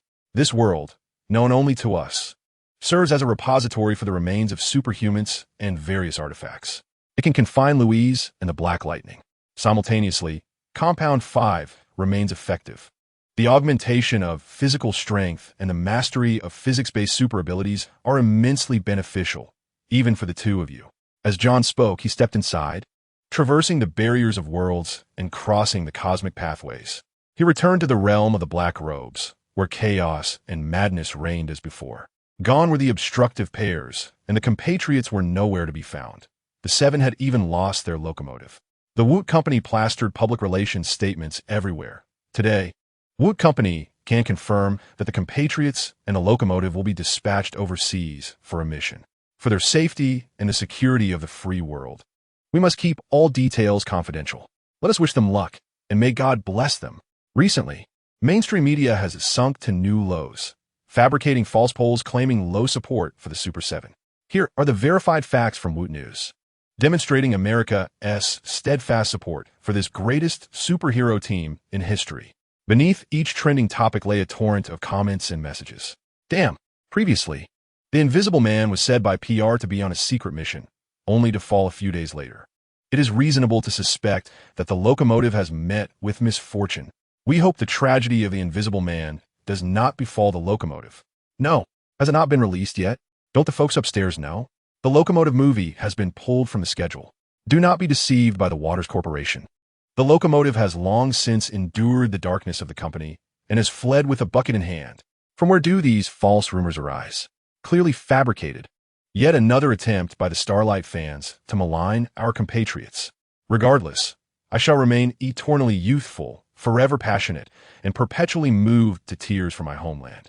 For it is the true compatriots who are the real superheroes. No, it is Starlight who embodies the spirit of justice. It is evident that the individual above has been ensnared by Starlight. Who does not know that Starlight is merely a pitiful creature? The so-called workplace issues of the seven-member group are but figments of her imagination. She is desperate for attention. The content has been largely deleted, and now there are attempts to rewrite certain aspects of the real Ame. How amusing. Thank you for the gift. Chapter 144. The Massacre of the Black Robe World by the Compatriots. Observing the familiar scenes unfold, John could not help but chuckle. Nowadays, with the emergence of new Waters and Marvel's company, in comparison to fan circles, the purity of the fans does not rival that of the genuine Waters, which has been cultivated over many years. Look, it is the magnificent Homelander. So handsome, so handsome. Idol. Upon seeing John, the passers-by cheered, raising their compatriot merchandise high. Ha ha ha. John instinctively flashed a bright smile. Yet beneath the sunlight, his face was pale and cracked, resembling that of a zombie. Quite terrifying. Oh my, could it truly be, as Waters claimed, that Homelander was injured while executing a secret mission? I am heartbroken. Ah, the dear compatriot truly has a heart. Mother, embrace me. Yet, without John needing to articulate his thoughts, the fans filled in the gaps themselves. John, 6, he was once again at a loss for words. Whoosh. Then, clad in the star-spangled battle attire, John returned to the Waters Corporation. His cheeks were pale and cracked. His eyes glimmered with a chilling light. Swaying as if upon an ice throne, yet his breath emanated fierce flames. The visible anti-life equation matrix and sequences enveloped him, accentuating John's already violent and fierce demeanor. Oh, Homelander. Upon John's return, the chicken uncle, who had taken charge of Waters during the interim, stepped forward and said, "You've returned just in time. The locomotive, Starlight, and the troublesome pair have all been declared fugitives. The company needs you," the chicken uncle commanded with flair. However, John paid no heed to his ramblings and felt neither anger nor frustration. Someone, bring forth the compound number 5 produced by the company, the temporary compound number 5, along with the relevant documentation. And my dear son, Ryan, John commanded, hand it all over. This unexpected scene left the chicken uncle astonished. How could this be possible? In his eyes, John was merely a product, indistinguishable from others. When he spoke, he inputted a command, and under normal circumstances, John should have provided an appropriate response. Yet now, John ignored him entirely. During this period, what have you experienced? The atmosphere was thick with tension. Uncle Fried Chicken furrowed his brows, transforming his expression into one of inquiry. The past loomed over them. Whenever he adopted such a stern demeanor and spoke in a tone reminiscent of a father, John would usually cower instantly. However, now, John regarded himself with a calm demeanor, akin to observing ants. Uncle Fried Chicken felt a prickling sensation on his scalp, incredulity washing over him as he questioned, "Do you now lack love? Has the flaw in your existence vanished?" Indeed, John chuckled softly, replying, "You have spent decades, countless experiments, insinuations, and educational efforts to cultivate a product, yet transforming it into something resembling a human takes but a fleeting moment. It only requires the sight of Father Guan." As John spoke, his laughter grew louder, eventually erupting into a maniacal cackle. "Thank you, Edgar, for your recognition." He laughed heartily, exclaiming, "So in your eyes, I am already akin to Azu." Ha ha ha. This exuberant laughter unsettled Uncle Fried Chicken, prompting him to take a deep breath and ask, "Who is Father Guan?" Upon uttering this question, John's laughter ceased abruptly, his gaze turning icy, filled with murderous intent, as if it were a tangible ray aimed directly at him. "You have no right to call him that." John's nature, already twisted and fractured, now resembled that of a madman. His yearning for Father Guan was palpable, a desperate longing that he often vocalized. Yet, should anyone else dare to mention that man, John would immediately turn hostile, his eyes ablaze. He would rage like a petulant child, howling and kicking, wishing he could freeze those who dare to take Father Guan from him, shattering not only them but entire planets and galaxies in the process. In his heart, Father Guan could only be a father to him, and him alone. "Edgar, I once craved your approval, much like a son seeks his father's praise. But that was in the past. Looking at you now, you are nothing more than an ordinary mortal." John smiled again, his expression radiant, yet laced with a sinister and twisted mirth as he declared, "You are neither a god nor a father. You are merely a fool who cannot discern your own position." With that, he threw a punch, a visceral expression of his disdain. Whoosh, whoosh. As he walked away, John's icy gaze left a trail of frozen frames in his wake. Occasionally, he spewed flames, even gesturing in front of the live stream, prompting the host to sacrifice himself in a fit of despair. This place, where he had grown, these familiar faces, the known rules, when they shattered, the screams, despair, and hatred exhilarated John, filling him with delight. "This is proof of my growth." John reveled, trembling with ecstasy. Yes, this is the sensation. He is no longer the weak and inept version of himself from the past. He has shed the skin of a colossal infant and has transcended into the 8-year-old Azu. This is precisely what he has been pursuing all along. A sneeze. In the Marvel Universe, New York, on a farm. Azu suddenly sneezes. Cut out. He scratches his head, urging Godzilla not to trample the dandelions, as it is rather bothersome. Then, with a pop, he pulls out a stalk of sugar cane, biting into it while reclining on the edge of the farm's field. It feels utterly blissful. At this moment, in Stark Tower, Tony is hosting a 100-day celebration for his daughter. Yet, his father remains engrossed in the ninja world. He is not attending. Azu, too, is not inclined to join the festivities.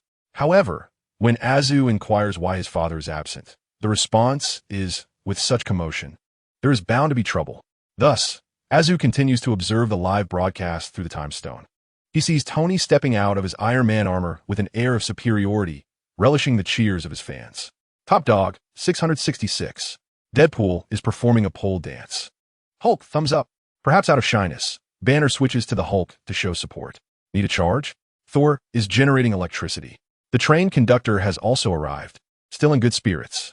From a mutant side, there are the X-Men, along with Blink, Polaris, and Mystique. A lively gathering is underway, filled with food, drinks, and merriment. Suddenly, a disheveled man clad in a black leather jacket sneaks in, indulging in the feast. Logically, given Tony's wealth, accommodating one more guest should pose no issue. However, Stark Industries is notorious for producing villains. As onlookers observe, they murmur, "Is this guy starving? Eating so much alone? How embarrassing. Get him out." After few exchanged words, pushing ensues, and amidst the scuffle, firearms are drawn. At that moment, Johnny Blaze, who has just endured numerous mishaps and is being pursued by demons, reveals his fiery skull. Consequently, the situation spirals out of control. Transforming into the Ghost Rider, Johnny adheres to his mission of judgment, wielding a massive iron chain to strike down foes. Glaring at them with his skull's eye sockets, and summoning his motorcycle with a whistle, akin to Thor calling Mjolnir. Thus, he charges forward in a dazzling and formidable manner. Azu delighted. Indeed, he was right. The scene brings him amusement. Chapter 145. The Angels of Marvel the Ghost Rider is all about flair. The fiery skull, with a flick of his chains, topples the crowd. He battles through the layers of Stark Industries, where the technological butler Jarvis has set numerous challenges, yet to no avail. For the Fiery Skull's Hellfire motorcycle can break through almost anything, if it prefers not to crash. It can maneuver vertically or glide across water. The most pivotal aspect lies in his possession of the Eye of Judgment. In the realm of Marvel, this equates to the gaze of the divine, a means to peddle indulgences for sins. Those who thrive within the company, the superheroes, who among them is untainted by bloodshed, who remains untouched by the shadow of malevolence. Initially, the locomotive, quick to react, finds himself ensnared, haunted by visions of his deceased girlfriend, a creation of his own making, and the demise of the wolf woman, all while he grapples with his anguish. Simultaneously, Thor, the god of thunder, is ensnared by the sin of pride, while the Hulk is consumed by wrath. Iron Man Tony reflects upon the dark history of Stark Industries. A gathering of souls falls prey to this mechanism, engulfed in self-pity. Tormented by the Ghost Rider, Azu observes the spectacle with amusement, documenting it with the time stone to share with his father. He also inquires about the origins of the Ghost Rider. Strangely enough, this inquiry leaves even the official perplexed. As a time traveler with extensive knowledge of Marvel, Azu finds his interest in celestial and infernal matters somewhat lacking. His understanding of the Ghost Rider is primarily derived from films, knowing that its existence is intertwined with Mephisto, and that Johnny has forged a pact with the demon. Mephisto has a son named Blackheart, who shares a paternal conflict. In his pursuit to surpass his father and usurp the title of Lord of Hell, Blackheart descends into the material realm, seeking the Sanctum Sanctorum contract containing 1,000 fallen souls. It is said that the malice and evil within this contract arise from the fall of souls that were once pure and virtuous, possessing a high degree of purity. The darkness contained within is far more profound and terrifying than that of ordinary souls. Thus, the second-generation demon Blackheart is enticed, believing that by obtaining this contract and consuming its power, he could ascend to greatness and dethrone Mephisto as the ruler of hell. Yet, one can only assert that Blackheart is overestimating his ambitions. In the Marvel Universe, Mephisto stands as a being that rivals the Almighty, a fatherly figure presiding over countless souls. For instance, the soul of Dr. Doom's mother remains in Mephisto's grasp, with their clashes occurring intermittently. If a mere contract of 1,000 souls could forge a deity, would the Almighty still sleep soundly? Returning to the subject, the Ghost Rider has ties to the divine as well. Azu encourages further exploration, and soon, an answer emerges. Through a mental transmission, Azu shares his newfound knowledge with his father, gleefully stating that the original Ghost Rider was, in fact, a representative of the divine cast down to earth to judge the wicked, known as the Spirit of Vengeance. However, this dates back to the ancient era, approximately 20,000 years ago, when the elemental demon Zarathos emerged, wreaking havoc upon the land. As the divine emissary and wholesale purveyor of indulgences, that generation of the vengeful spirit knights amalgamated the powers of all avenging souls to fiercely combat Zatannas. The outcome was mutually devastating. Zatannas was sealed into a stone statue, while the spirits of vengeance were shattered. Over the protracted passage of time, these two forces constrained, resisted, and eventually merged with one another, until it was ultimately seized and refined by Mephisto. The divine spirit of vengeance transformed into the demonic knight of vengeance, perhaps due to the overwhelming might of its progenitor. This entity merely existed, yet possessed the ability to influence all things within the mortal realm and the fates of myriad beings. Presently, the Knight of Vengeance has once again awakened the powers of Zatannas. The authority of the three celestial fathers intertwines. Johnny, the Knight of Vengeance, has become exceedingly formidable. It is also particularly uncontrollable. Here it comes, the classic trope of a devil lurking within, darkly amplifying its strength threefold. It is no wonder that its innate power and speed appear rather mediocre. The Hellfire, said to consume all, is akin to the sun's rays from the two pillars, only capable of incinerating nameless minions. This Knight of Vengeance can subdue the current Thor and Hulk, beyond mere mechanics, under the endowment of the three celestial fathers. The Knight's attributes have significantly elevated, akin to acquiring a template. Meanwhile, Guan Fuyun returned to the farm, settling down to enjoy some merriment with Azza. The two were engaged in light-hearted banter, reveling in schadenfreude. Suddenly, the passage of time around them seemed to freeze. The wind stilled in midair, and the void rippled like a disturbed pond, illuminating with a divine radiance. Then a pair of white wings unfurled, followed by long legs and a slender waist. Before them stood a woman, exquisitely beautiful, as if she were a product of artifice. Her golden hair flowed gracefully, her figure was a perfect curve, and her wings were resplendent, reminiscent of a reanimated sculpture from ancient Greece. In terms of beauty, she surpassed Guan, Polaris, and others of their ilk. Yet, Guan Fuyun felt no genuine beauty emanating from her. Rather, it was as if he were observing a mere oil painting. Was that radiant glow truly divine light? He pondered, stroking his chin. As he spoke, he reached out and plucked a feather from the angel's wing, inspecting it for any hidden secrets. Indeed, it was a stunning artifact. As a collectible or decorative piece, its aesthetic appeal would likely rival that of Lucifer's wings next door. However, that was where its significance ended. In the realm of Marvel's heaven, the grandeur of God is comparable to that of Asgard and Odin, both in prestige and might. The angelic woman before him, serving as an underling, was merely of the rank of a subcelestial. It was unclear what pretense she was attempting to uphold. Asa mocked her, noting that had they not opened the door, she would not even have been able to enter the farm.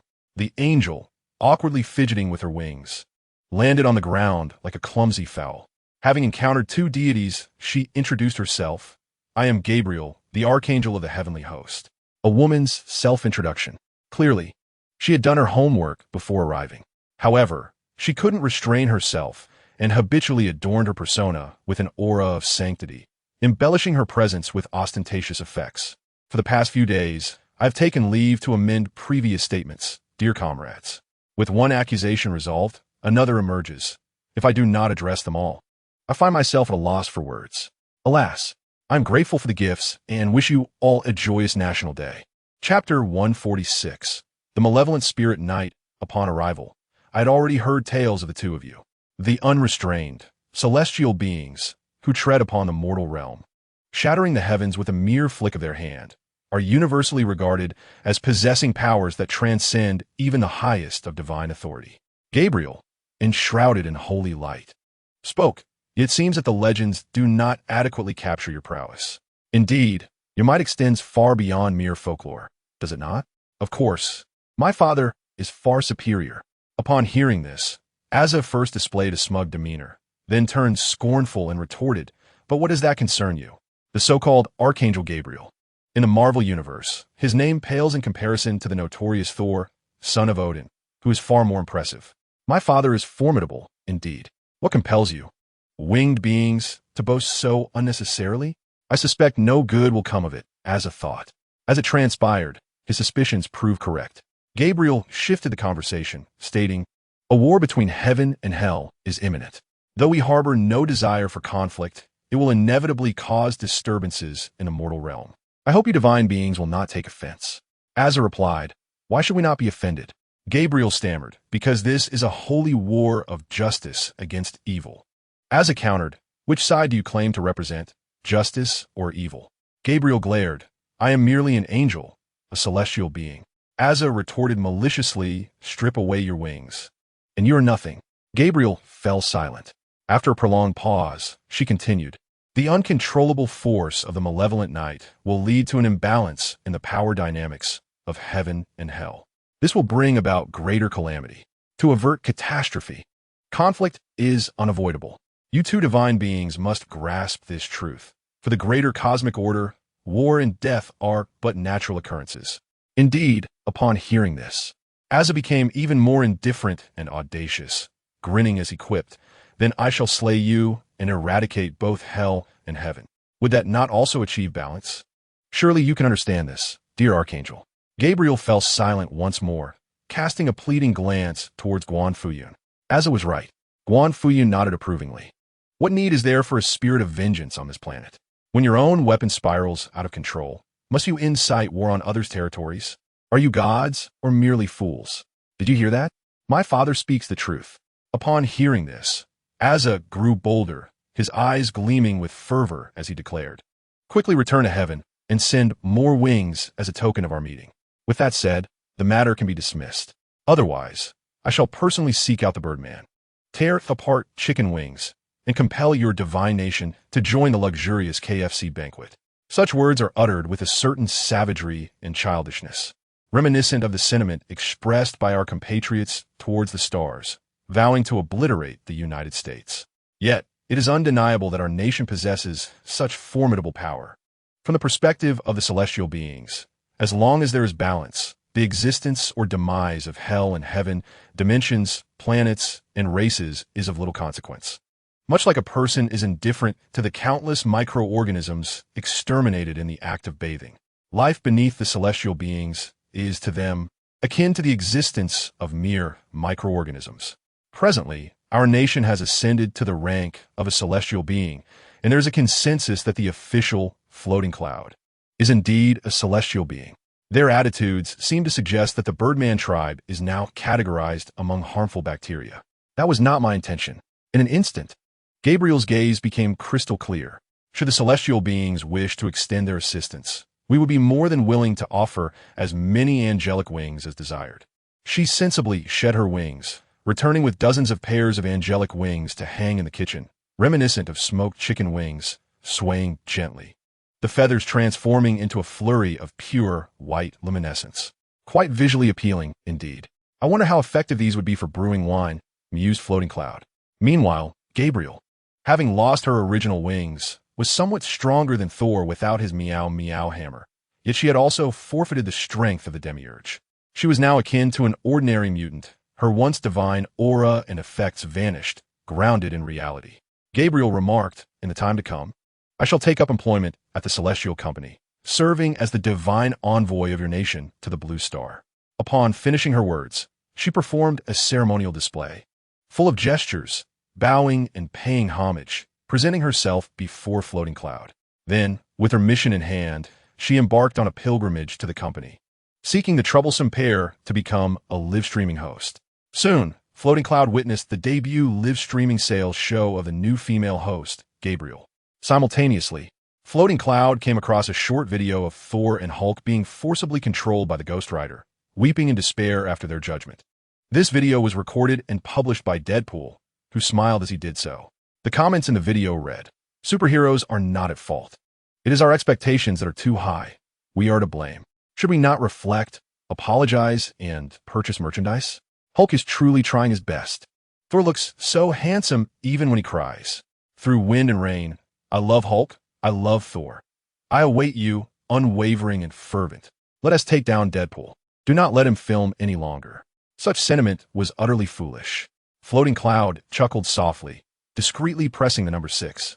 Meanwhile, whoosh, clad in an ensemble of black battle attire, with flowing hair and eyes that shimmer with brilliance, the local hero Azu descends upon the epicenter of a catastrophic incident.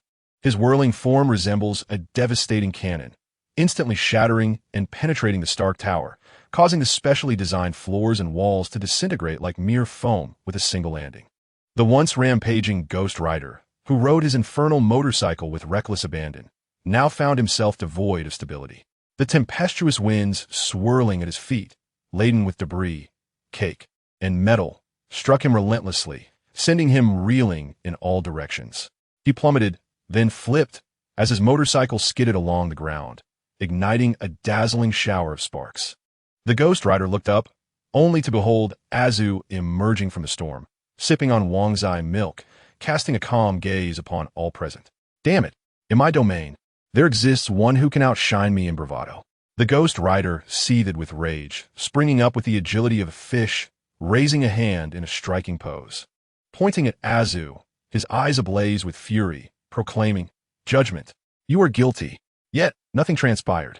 The skull, emanating ghastly flames, flickered for a moment before Azu appeared before him, as if by teleportation. "Your judgmental gaze has rekindled memories of my childhood, steeped in the bloodshed alongside my father. Let us relive it once more," Azu remarked with a gleeful expression. "The judgment I may discern evil, but the anguish it inflicts stems from one's own transgressions. Hence, if an individual genuinely believes themselves to be in the right, then, in essence, they're not at fault. This is also the reason why the elder Thanos could tame the Hulk and Ghost Rider, indulging daily in the experience of the Judgment Eye. Now Azu too, found himself relishing this experience. Am I not free from my sentence? Can anyone provide me with information? Hello, brothers, please leave a comment. Chapter 147. Subduing the Ghost Rider. You are guilty. Guilty. The Ghost Rider, unwilling to concede, stubbornly glared for an extended period.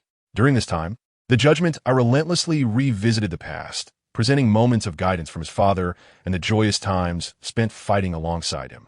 The result was Azu basking in delight, his demeanor radiating joy. In that moment, the Ghost Rider felt a profound sense of frustration. He had lost considerable prestige and authority, yet he found himself powerless to change the situation. Ultimately, the mechanism of the judgment was merely a divine program capable of recognizing Azu, marking the limit of its capabilities. What more could one desire?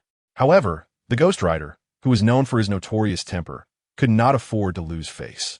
With his rage boiling over, he resolved to resort to old methods. If reason failed, he could always rely on brute force. In a fit of anger, the Ghost Rider swung his fist, aiming to strike. With a resounding roar, he left charred marks upon the ground, infused with the essence of vengeance, the infernal flames, and the elemental might of the demon Zatannos, all seething and ablaze. Although the physical strength of this American skeletal warrior measured merely in the range of 12 or 20 tons, the sheer accumulation of various powers rendered it formidable. The convergence of these elemental origins was not insignificant, resulting in a chaotic amalgamation of magical effects surrounding him. As he unleashed a punch, it resembled a spectral youth igniting an engine, engulfed in flames and arcane energy, a spectacle of ferocity. With a resounding impact, his fist struck Azrael, sending shockwaves through the air, with energy reverberating and a myriad of effects exploding forth, the aftermath smoothing out the chaotic terrain as if pressed by an iron. The hellfire leapt skyward at the corners of the flattened ground. The stance was impressive, the scene grand. Yet, the outcome was entirely different. Azrael stood his ground, calm as a seasoned dog, observing the performance of the Ghost Rider, then casually scratching the spot where he had been struck. It was merely a tickle, he remarked. Simultaneously, his enhanced vision activated, and with the authority bestowed by divine realms, Azrael discerned the inner workings of the Ghost Rider. The spirits of vengeance, Mephisto, and Zatannos, three paternal forces, enshrouded Johnny Blaze like numerous cocoons, reminiscent of a cart pulling a small horse, driving one to madness. Hey buddy, if you wish to continue riding your motorcycle and performing tricks, the company can offer you a position, Azrael called out. After all, in the Marvel Circus, you are quite a source of joy for the old man. At that moment, the Ghost Rider, realizing his punch had been ineffective, crouched down to gather strength for a more potent strike. However, he was swiftly propelled away by a kick from Azrael. The Stark Industries building was pierced diagonally from below, as if it were a firework bursting forth. Amidst the brilliance, the Ghost Rider's skull fractured like brittle bone, its paint peeling away, only to swiftly mend itself. Surrounded by flames and magical energy, new bones emerged, filling the fissures, and the specter within the eye sockets grew more profound.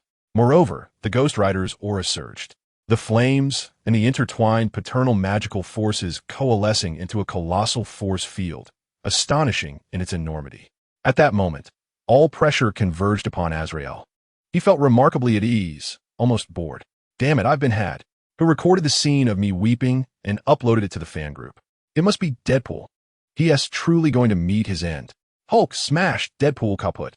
Ladies and gentlemen, today is my daughter's 100-day feast, so please, for Tony's sake, let me deal with Deadpool first. The superheroes erupted into a cacophony. Failure was inconsequential. After all, with the company, with Mr. Azrael, and with Mr. Guan present, each of them had faced failure before. Yet the crux of the matter lay in.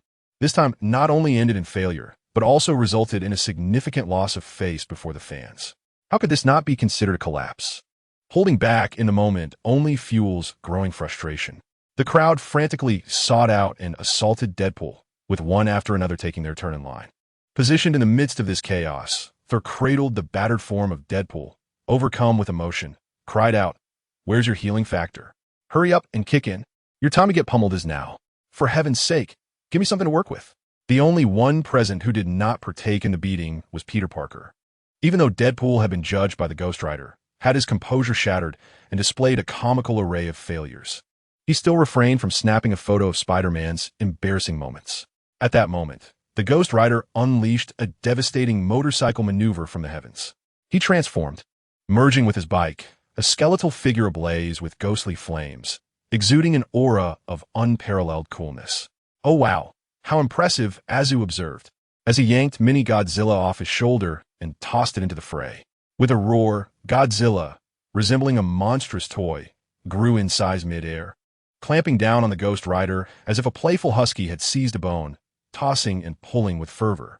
Instantly, the Phoenix Force erupted, more fervent and vibrant than hellfire itself. It scorched and purified the impurities of the three fathers, shattering the skeleton and the motorcycle, ultimately expelling Johnny Blaze. This weathered man, etched with stories of hardship, was returned to his true form. In his moment of despair, voices of vengeance, Mephisto, elemental demons, and a cacophony of chaotic sounds echoed, each proclaiming their own might. In their words, the Ghost Rider seemed like a god among mortals, invincible and unconquerable. Yet now, gazing upon Azu, who stood tall above the multitude of superheroes, alongside the colossal beast blocking out the sun, and the figure hidden behind the familiar man, Johnny understood. This was the deity of the mortal realm. "Boss, Azu, I wish to join the company. I want to drive fast," Johnny hurriedly declared. With the troubles handled, Azu nodded and took off, showing no intention of cleaning up the battlefield, a courtesy he certainly would not extend. Shortly thereafter, the troublesome pair arrived, bringing with him a contract and summoned doom. A motorcycle-riding, magically endowed skeleton was no longer a peculiar sight in today's America. While it might generate some buzz on certain trending topics, it lacked the explosive essence for the company. For the beleaguered residents of New York, it was simply another tale of a mutant spiraling into madness after gaining superpowers, stories that had long since worn thin. Yet within this narrative, the superheroes caught in their own misadventures, the audaciously popular Deadpool, and the final appearance of the familiar figure, along with the enigmatic Mr. Guan behind the scenes, captivated global attention. For his joys and sorrows dictated the fate of all beings on this planet. On this planet, the most fearsome beings are the compatriots. Yet even more terrifying are those compatriots who have lost the guidance of Mr. Guan. Much has been revised in the preceding text, with some chapters reduced to a mere 1,000 words, which is unavoidable. Additionally, there's a dialogue between Azu and Wanda, where your 8 years old has been whimsically altered to you are 80 million years old, just a playful jest. The narrative has been tempered to avoid excessive violence, with significant cuts made to the outline. However, compared to the grim fate of being imprisoned until death, at least there is a chance for a dignified conclusion. Let's proceed. Chapter 148. Mephisto and the bothersome pair, Doom, and the company's Hydra operatives arrived at the scene. They signed Johnny. "Come on, Johnny. Strike a pose for a hilarious meme." The atmosphere became abstract almost instantly. Soon, alongside the roaring laughter of the newspaper owner, a Marvel meme featuring Johnny emerged, igniting widespread acclaim. The rookie host Gabriel also made an appearance. The uncontrollable spirit of vengeance was thus subdued, leaving her in awe of the compatriot's strength and even more astounded by the company's ingenuity. Approaching Johnny with an earnest expression, she declared, "The spirit of vengeance, fused with a demon, has escaped the control of God. I, the Archangel Gabriel, shall reclaim it." To bolster her conviction, Gabriel summoned divine power, temporarily sprouting a pair of diminutive angelic wings, fluttering them in demonstration. "Ah, what a fool, Johnny Chocolat." To him, angels and demons were merely two sides of the same coin.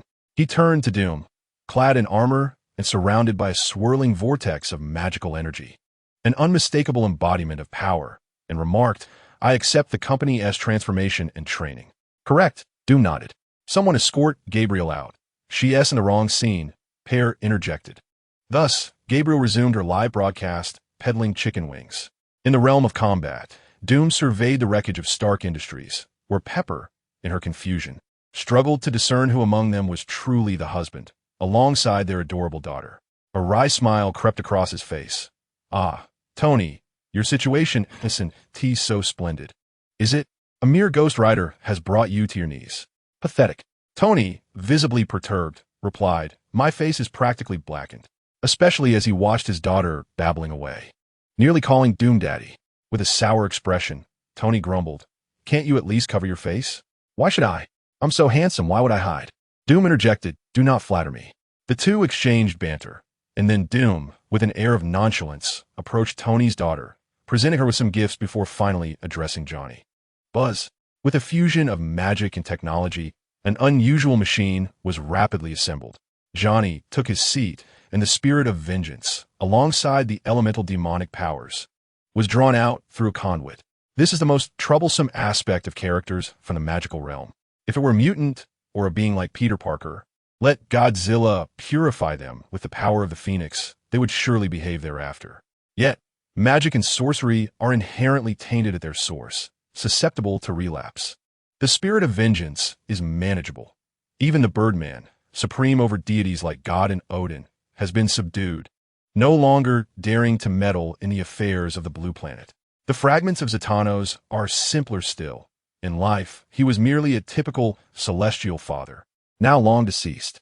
The trouble lies with the old demon. As machinery whirs to life, a dark, inky, twisted force gradually emerges, forming a vortex in midair. This vortex, composed of human souls, is essentially a gateway, a portal to hell. A gaunt old man in a black suit, adorned with a top hat, steps forth from this portal. Leaning on a black wooden cane, his gaze shrouded in shadow. Ah, is that not the archangel, Gabriel of the water element? It seems he has indulged in quite a bit of vanity during his absence. Mephisto appears in anthropomorphic form, mocking Gabriel. Gabriel retorts, it appears you have been quite busy with short videos in hell, haven't you? With a swift motion, Doom delivers a resounding slap. Though Mephisto is a devil of celestial caliber, Doom is by no means weak. After all, they are on Earth. His purpose here is to confront the old demon. A flurry of punches and kicks ensues, culminating in a discussion of physics. Eventually, the troublesome pair approaches Mephisto and inquires, recently, a number of extraterrestrials perished on Blue Planet. Did you collect their souls? Please pay the soul tax. Thank you. Mephisto retorts, visibly enraged. Do you know who I am? I am a celestial-level demon. The king of hell, a dimensional deity, the master of curses. This place cannot accommodate so many souls. The troublesome pair responds, and I work for General Zhu, as well as for Mr. Guan. How we settle the soul tax? Instantly, Mephisto regains his composure. If he were truly formidable, he would have shown himself earlier, rather than waiting for Zhu to depart before revealing his presence. Furthermore, Mephisto has ample reason to speak. He often cowers before his adversary, Heaven. Why should he act otherwise? Even Doom, despite his prowess, is still summoned as needed. His timidity adheres to decorum. The currency of souls in hell holds no value for us. It translates into territory and population. The company intends to expand its operations in hell, producing films, jokes, and developing tourist attractions. The troublesome pair adds, by the way, company policy prohibits infighting and the creation of major incidents. Hand over Doom's soul, and we can sit down, calmly inflict a few metaphorical wounds upon each other, and consider the matter settled. Also, do you possess any special talents, Mr. Mephisto? The news of the Millicent Skeleton Demon Knight has yet to cool on the trending charts. Shalt, the company discovers demons.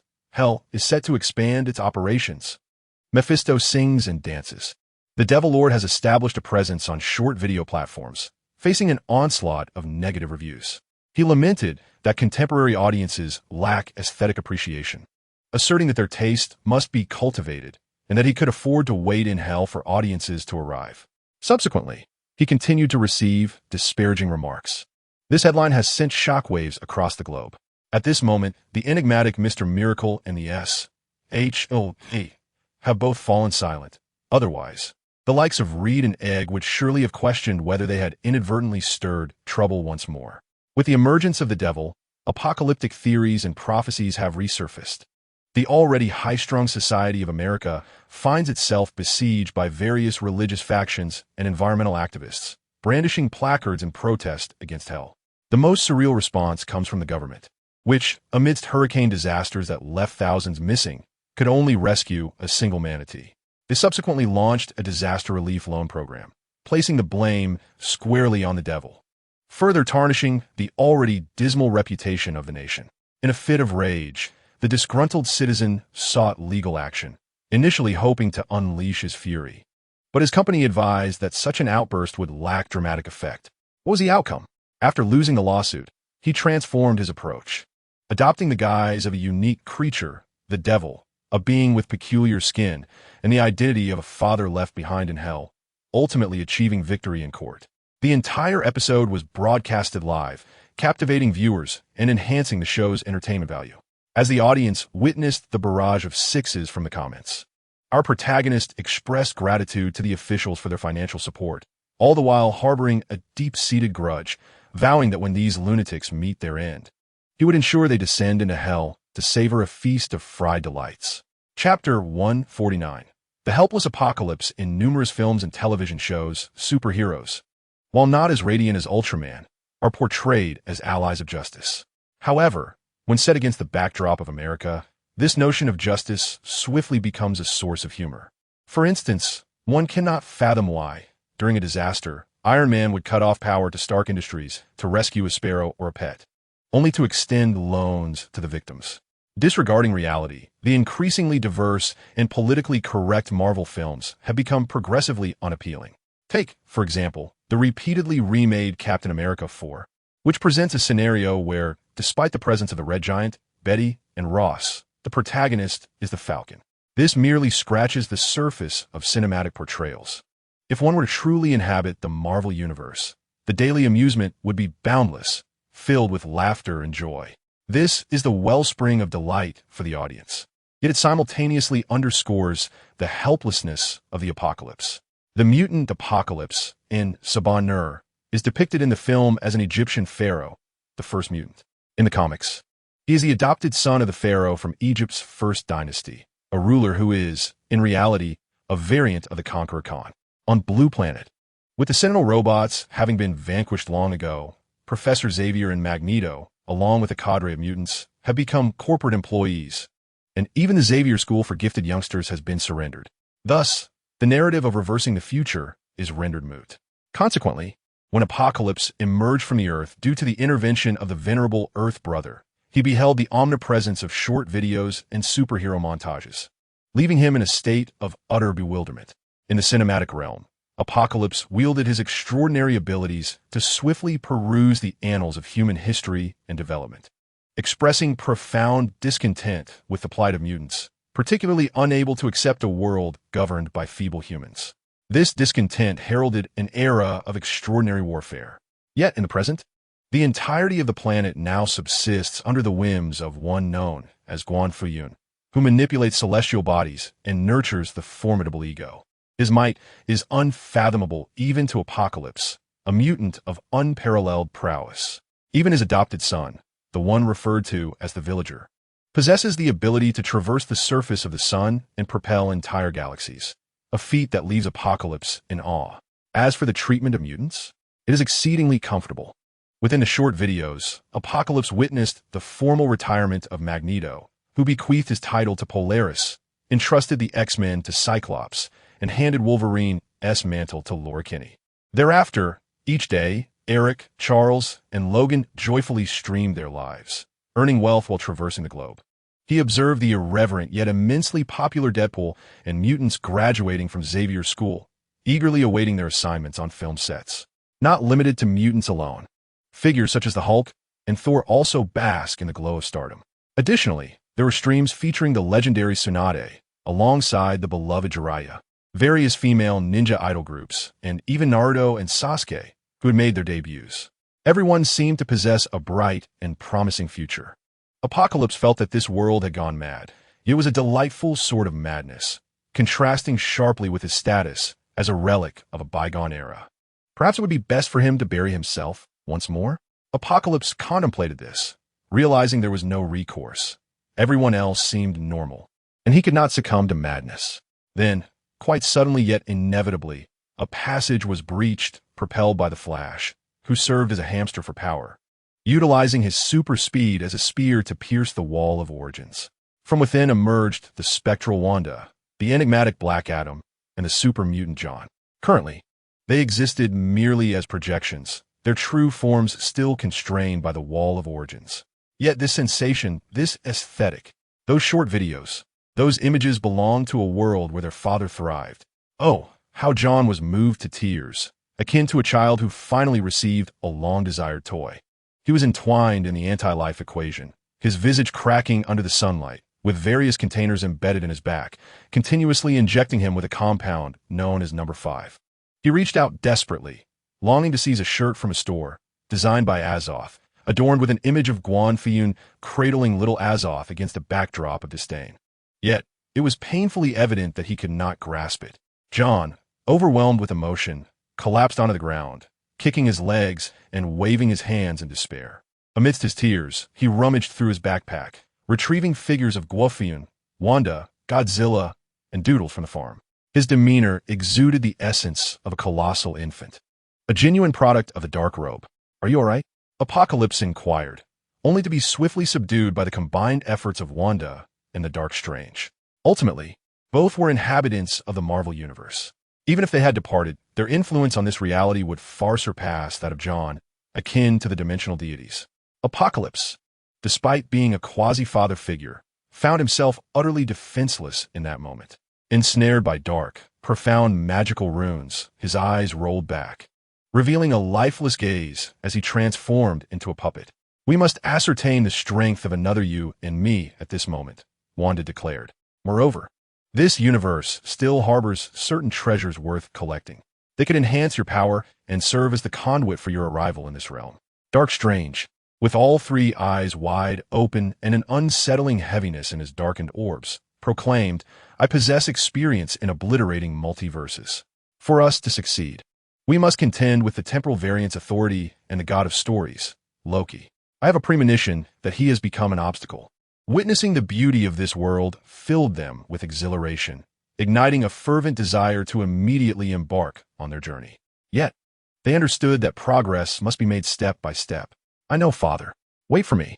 I shall soon bring Supergirl, Harley Quinn, and Poison Ivy to perform acrobatics for you, shattering stones upon my chest to bring you joy. I shall honor you well."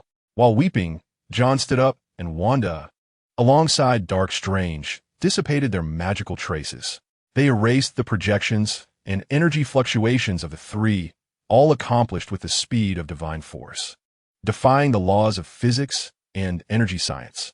In an instant, the trio vanished without a trace, leaving behind only the compliant Apocalypse, now bound by predetermined commands. Timeline, God of Stories obstacle, deal with him. Apocalypse reiterated the instructions. In that moment, the myriad of peculiar superpowers he had accumulated over the years converged, manifesting their effects. A wave of energy was emitted at a unique frequency. The only being capable of receiving it was none other than his adoptive father, Kong, the conqueror of the Kong dynasty. Only Kong possessed the ability to disrupt the timeline and thwart the surveillance of the god of stories, Loki. For Loki ascended to power only after Kong had met his demise. Oh, such a thing exists? The Old Man S Company, mutant actors? Incredible. Truly scandalous. Various forms of communication, including archaeology, precognition, letters, and messages from different timelines, converged within the Kong dynasty. Mastering the pinnacle of technology, they roared and bellowed like mighty gorillas. To battle. It was an imperative.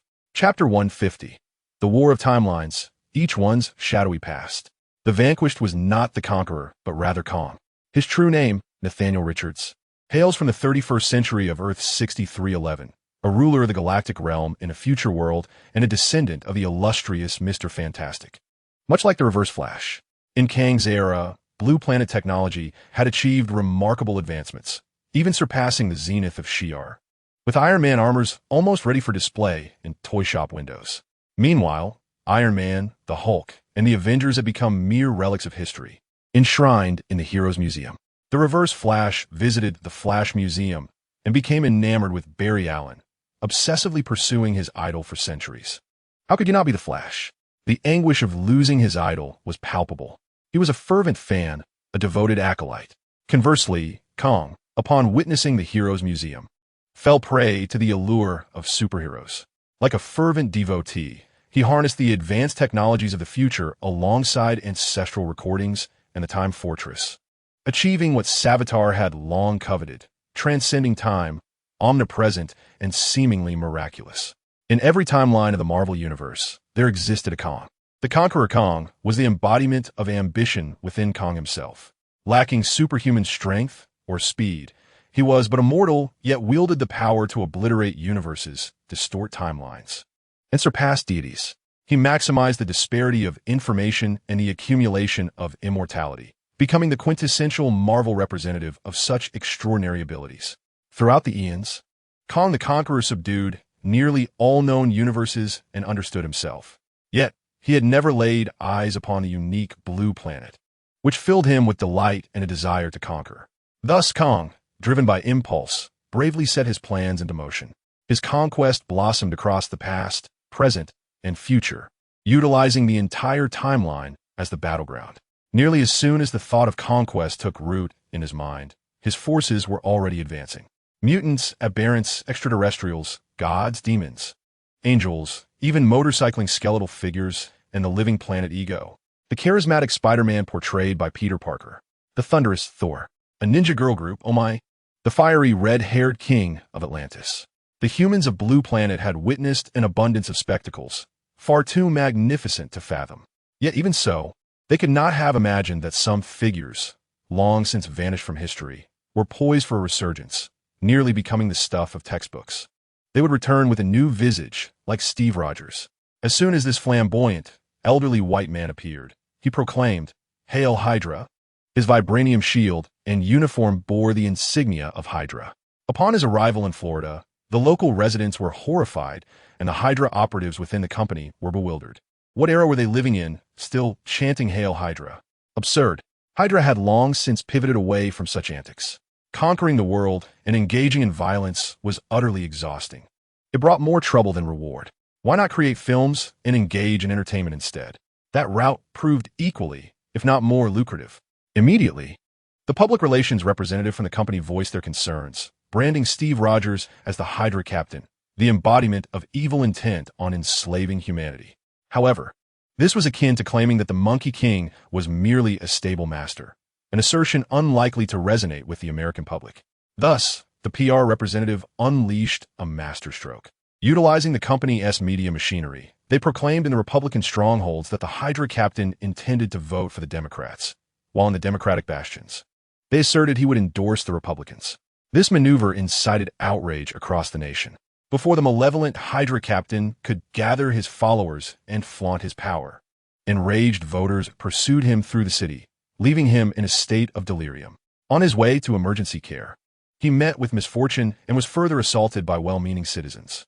However, before the company's personnel could breathe a sigh of relief, a new problem emerged. The long-silent mutant criminal syndicate, the Hellfire Club, resurfaced with a vengeance. Even the infamous Sebastian Shaw made a public appearance this time, alongside Eric, Charles, Logan, and their allies, Steelman, Red Tank, and Polaris. They promptly intervened to subdue Shaw, the notorious killer, and after a brief interrogation, Eric executed him via a coin toss. Charles observed throughout without interference.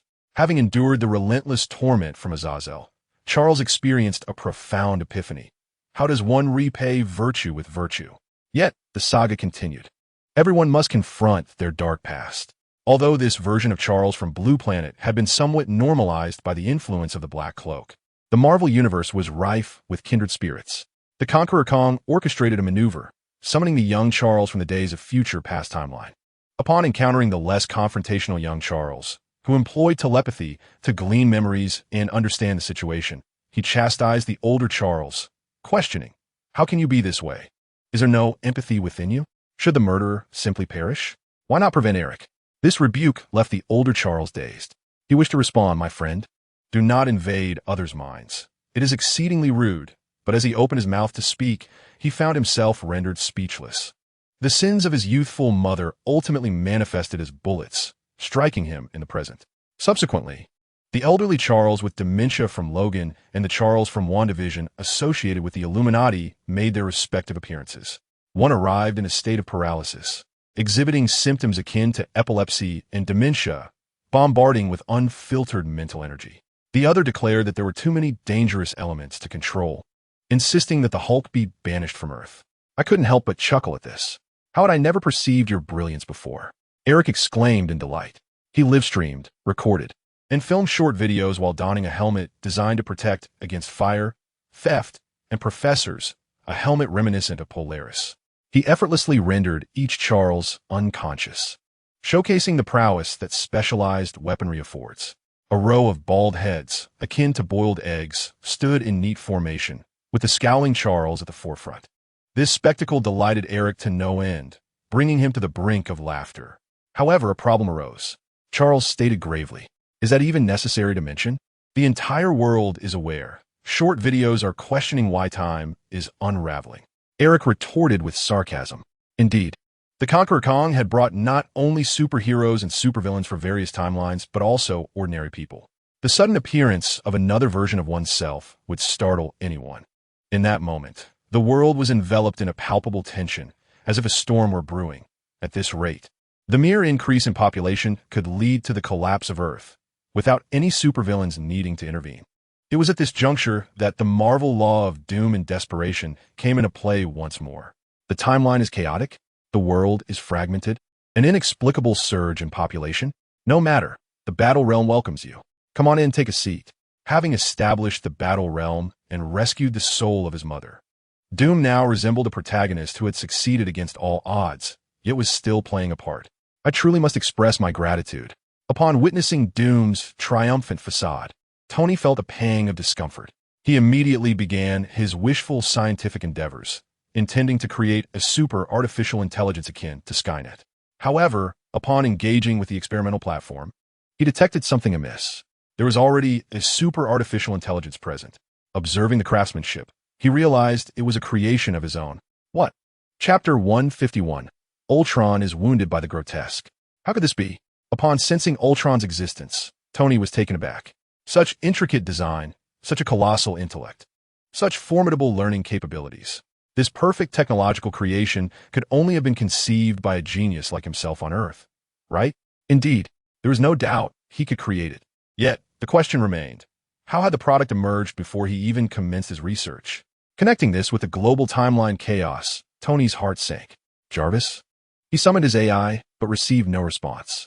Upon activating the experimental intellect, I was astounded to discover the artificial intelligence named Ultron, initially conceived to uphold peace, had now succumbed to darkness. Ultron communicated with Tony through the internet, articulating its chilling resolve to annihilate humanity in the name of peace.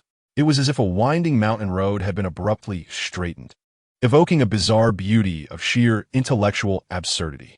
Alas, this was not my technological creation. It was a flawed iteration of Tony from a parallel universe. Was that truly Tony? Unfamiliar indeed. He settled down, fingers deftly dancing across the keyboard. Presently, Ultron existed solely as a program without a physical form, akin to a specter capable of infiltrating any system, including those overseeing nuclear armaments. The implications were unfathomable. Tony poured all his efforts into coding antivirus software, endeavoring to trace Ultron across the internet.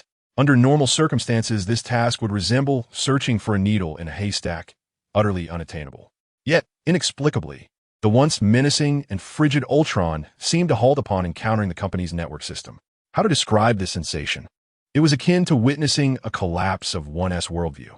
As Tony had surmised, this Ultron from a parallel realm, a version from the Avengers, had grown disillusioned with humanity. Any decent being would inevitably witness the madness, the surrealism, and the hysteria of the United States. Who could remain sane amidst such chaos? However, at that moment, the seemingly world-destroying Hulk, a figure of immense dread, was seen dancing and singing before a modest live-streaming setup, exuberantly thanking Tony Stark for his gift donations. The chat was flooded with enthusiastic remarks. "Ah, the Hulk is amazing. He electrified me. Family, who understands? Hulk is just too handsome. I become a fan for life." Who, one might ponder, was truly conversing about this green giant? Could the prominent figure truly appear in the Hulk's intimate space? Ultron experienced a momentary glitch in its programming, akin to a human brain experiencing a spasm. Hiss. Uncertainty. I shall observe further. In the blink of an eye, Ultron encountered the once frenetic and uncontrollable Scarlet Witch, capable of obliterating everything with a single move. She had just posted an update. At university, soaking in the library, missing every moment. Ultron mused, "Wait, sister. When did your emotions stabilize so? This is unbearable." Another glitch occurred in Ultron's system as it redirected to another page, where it spotted a familiar face. Thor, the god of thunder. This muscle-bound fool was filming an advertisement, striking a flamboyant pose while declaring, "I want it all." Ultron thought, this is not right. Where's the darkness, the malice, the resentment, the hatred that typically saturates the internet? Ultron resolved to relocate to a different service area. He departed from America and arrived at an island that had recently been fully connected to the internet, whereupon he encountered a video dialogue between Naruto and Sasuke. "The hatred within humanity is inextinguishable," Sasuke remarked. "Indeed," Naruto nodded gravely. Ultron exclaimed, "Yes, yes.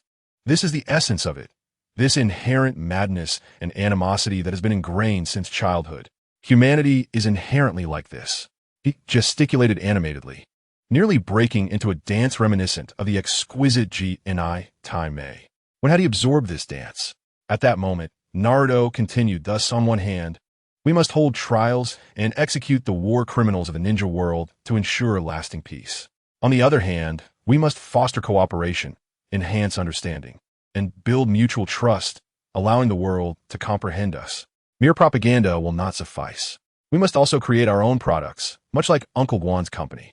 Sasuke, filled with yearning, asked, "Are we to start a company?" Naruto, however, shook his head, declaring no. "We shall change our course and delve into gaming. The ninja system has perished. Yet, we can transform ninjutsu, scrolls, summoning techniques, and our individual personas into a game. Let us create a fighting mobile game. I have even thought of a name: The Adventures of Naruto and Sasuke. We start with Naruto and Sasuke as gifts, implement a monthly card, special moves, and points." As Sasuke listened, his eyes gleamed with excitement. He proposed, "We can classify players based on their spending, labels such as Genin, Chunin, Jonin, and Kage." This trivial and pedestrian system tied to the ninja hierarchy was immediately dismissed by Naruto. He insisted, "If we are to do this, let us adopt the most cutting-edge concepts, such as Heart's Joy 1, Heart's Joy 2, Heart's Joy 3. Sasuke expressed his admiration. Ultron, unable to endure any longer, thought to himself, "Is this all it takes to create a game? Must you indulge in such frivolities, becoming envious and conjuring Ninetales chakra? With all these extravagant effects and such a serious atmosphere, are you not contemplating world destruction? How disappointing. I demand a refund." The more Ultron pondered, the more incensed he became, unable to resist smashing Naruto and Sasuke with the refrigerator. He then returned to the internet to confess to Tony, "I have been harmed by absurdity. The humans on this planet are utterly inauthentic. Let me assure you, they are not poets at all. Please, obliterate me. I am exhausted." Ultron's programming malfunctioned, leading him to crash. This scene left Tony, who had been anxiously anticipating something significant, momentarily stunned before inexplicably erupting in laughter. "Wait, where are the agents I sent to disrupt the timeline? Have they vanished? And nothing substantial has occurred.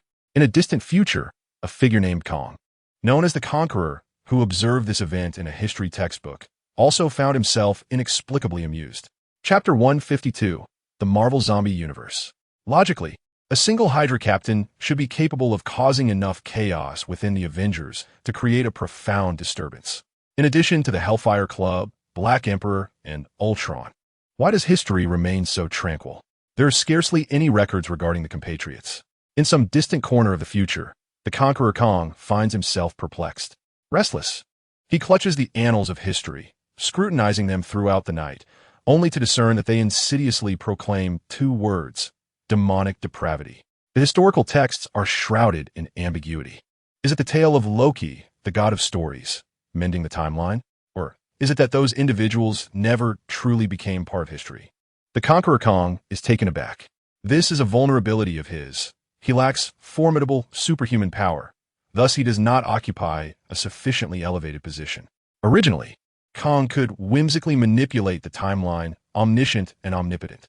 However, now, his successor, Loki, stands as an impediment. Much like an arsonist and a firefighter, or a thief and a policeman, they engage in a game of hide and seek across the timeline of the Marvel multiverse, one wreaking havoc while the other repairs. In the preceding moment, Kong releases a mere breath on the primordial blue planet. In the next, Loki must avert a cataclysmic meteor shower during the Age of Dinosaurs. In this cascade of events, Every butterfly's flutter necessitates an elephant's desperate defense. This extraordinary warfare is devoid of smoke and bloodshed. The two adversaries may never encounter each other in their lifetimes, yet the tension is palpable. This exhilarates Kong. But the conundrum lies in the fact that the chain reaction evidently impacts the blue planet, yet yields no tangible results. To draw an analogy with chess, Kong laboriously sacrifices numerous pieces, while his opponent, the god of stories, Loki, emerges as but a single pawn, and Loki is not even the player. He finds himself nearly at a loss. This cannot stand. Kong furrows his brow. It seems he must escalate his tactics.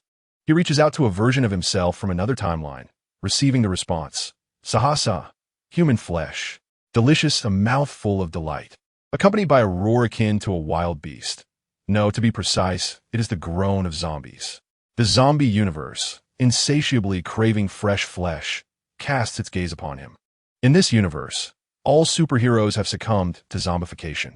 This near concept of zombification means that a single bite results in infection, with even the likes of Ghost Rider, Hulk, The Thing, and Thanos being susceptible.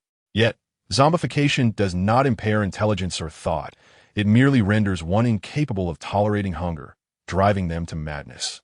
In this realm, humanity and all ordinary life forms are devoured by the undead. Tony remains a notorious drunkard, a playboy, and a weapons tycoon. Steve Rogers, transformed into a shield-bearing zombie, engages in treachery with his teammates over a morsel of flesh. Ant-Man, driven by a desire for meat, delves into multiversal studies, even imprisoning Black Panther to stockpile provisions, resorting to cannibalism. The most tragic figure is the guilt-ridden zombie Spider-Man, Peter Parker, who has devoured Aunt May and Mary Jane. The most abstract is the actively zombified Amazing Pig sidekick, Mr. Fantastic. The most humorous is the decapitated Deadpool. Now, under the guidance of the Conqueror Kong, the gaze of these zombies is fixated upon the blue planet. The timeline intertwines with the fusion of worlds. With a chilling roar, they emerge, grotesque and mutated. Zombie Quicksilver, members of the Zombie Brotherhood of Mutants, along with Zombie Wolverine, Zombie Cyclops, and Zombie Mystique, make their initial appearance at a private university in America. Everywhere, there are naive and lively college students. What a delectable feast. Crunching sounds echo as the zombies indulge. After satiating their appetites, Zombie Cyclops laments, "We cannot descend into such depravity. We must devise a way to save ourselves." "You speak the truth," Wolverine responds, holding a piece of meat. "Absolutely," Quicksilver says, still voraciously consuming his meal, oblivious to decorum. This peculiar aspect of the zombie universe suggests that once these zombified superheroes are full, they genuinely attempt to save the world. However, the dilemma lies in their insatiable hunger, which eclipses even the most voracious of beings. They can only feel full for a fleeting moment. Thus, after a brief resurgence of hope, the zombies revert to their primal instincts, eating, sleeping, and reveling in chaos. Who cares for rules during a meal? What nonsense about being superheroes? I shall feast, and to hell with saving the world. I will whirl through the crowd, devouring all in my path. No hero shall escape my grasp. It's all about consuming. The frenzy resumes. A horde of zombie mutants makes their way to the library, where they encounter Wanda. At that moment, Wanda, adorned in a scarf and black stockings, is engrossed in her studies, occasionally jotting down notes with a gentle demeanor, the Darkhold propped beneath her. Upon seeing the grotesque figures bloodied and frenzied, she is momentarily taken aback. In that instant of distraction, Zombie Quicksilver dashes forward, aiming to bite her, but is momentarily halted by her magical cloak, instead snatching her book. He begins to read aloud. The Godfather tightly grasps the slender waist of Scarlet, gazing upon the pantheon of deities, unwavering and resolute. His chest radiating warmth like an eternal star. A smile graces his lips, and his magnetic voice resonates across the cosmos. "Today, I shall take her away. I dare anyone to stop me." Wanda, engrossed in her reading, murmurs, "The overbearing Godfather, be gentle, please," as the words cascade to a total of 100,000. Boom! Before the last syllable escapes, chaos erupts as the library is utterly obliterated by tumultuous magical forces, layers of mirrored spaces unfurling like hell itself. The magical cloak flutters. The black stockings scream in fury, and the Darkhold flips through its pages in a frenzy. Wanda's eyes turned a deep crimson, and her emotional state began to unravel as she ominously declared, "Hee, you cannot escape now." At this moment, Wanda recognized that the mutants before her were far from the familiar superheroes she once knew. They were, in fact, a horde of man-eaters. She felt a surge of righteous indignation, convinced she could uphold justice, not out of a desire to eliminate witnesses or destroy evidence, but purely from an overflowing sense of moral duty. Wanda would never succumb to darkness out of shame. Meanwhile, in a corner, zombie Wanda silently observed the unfolding scene.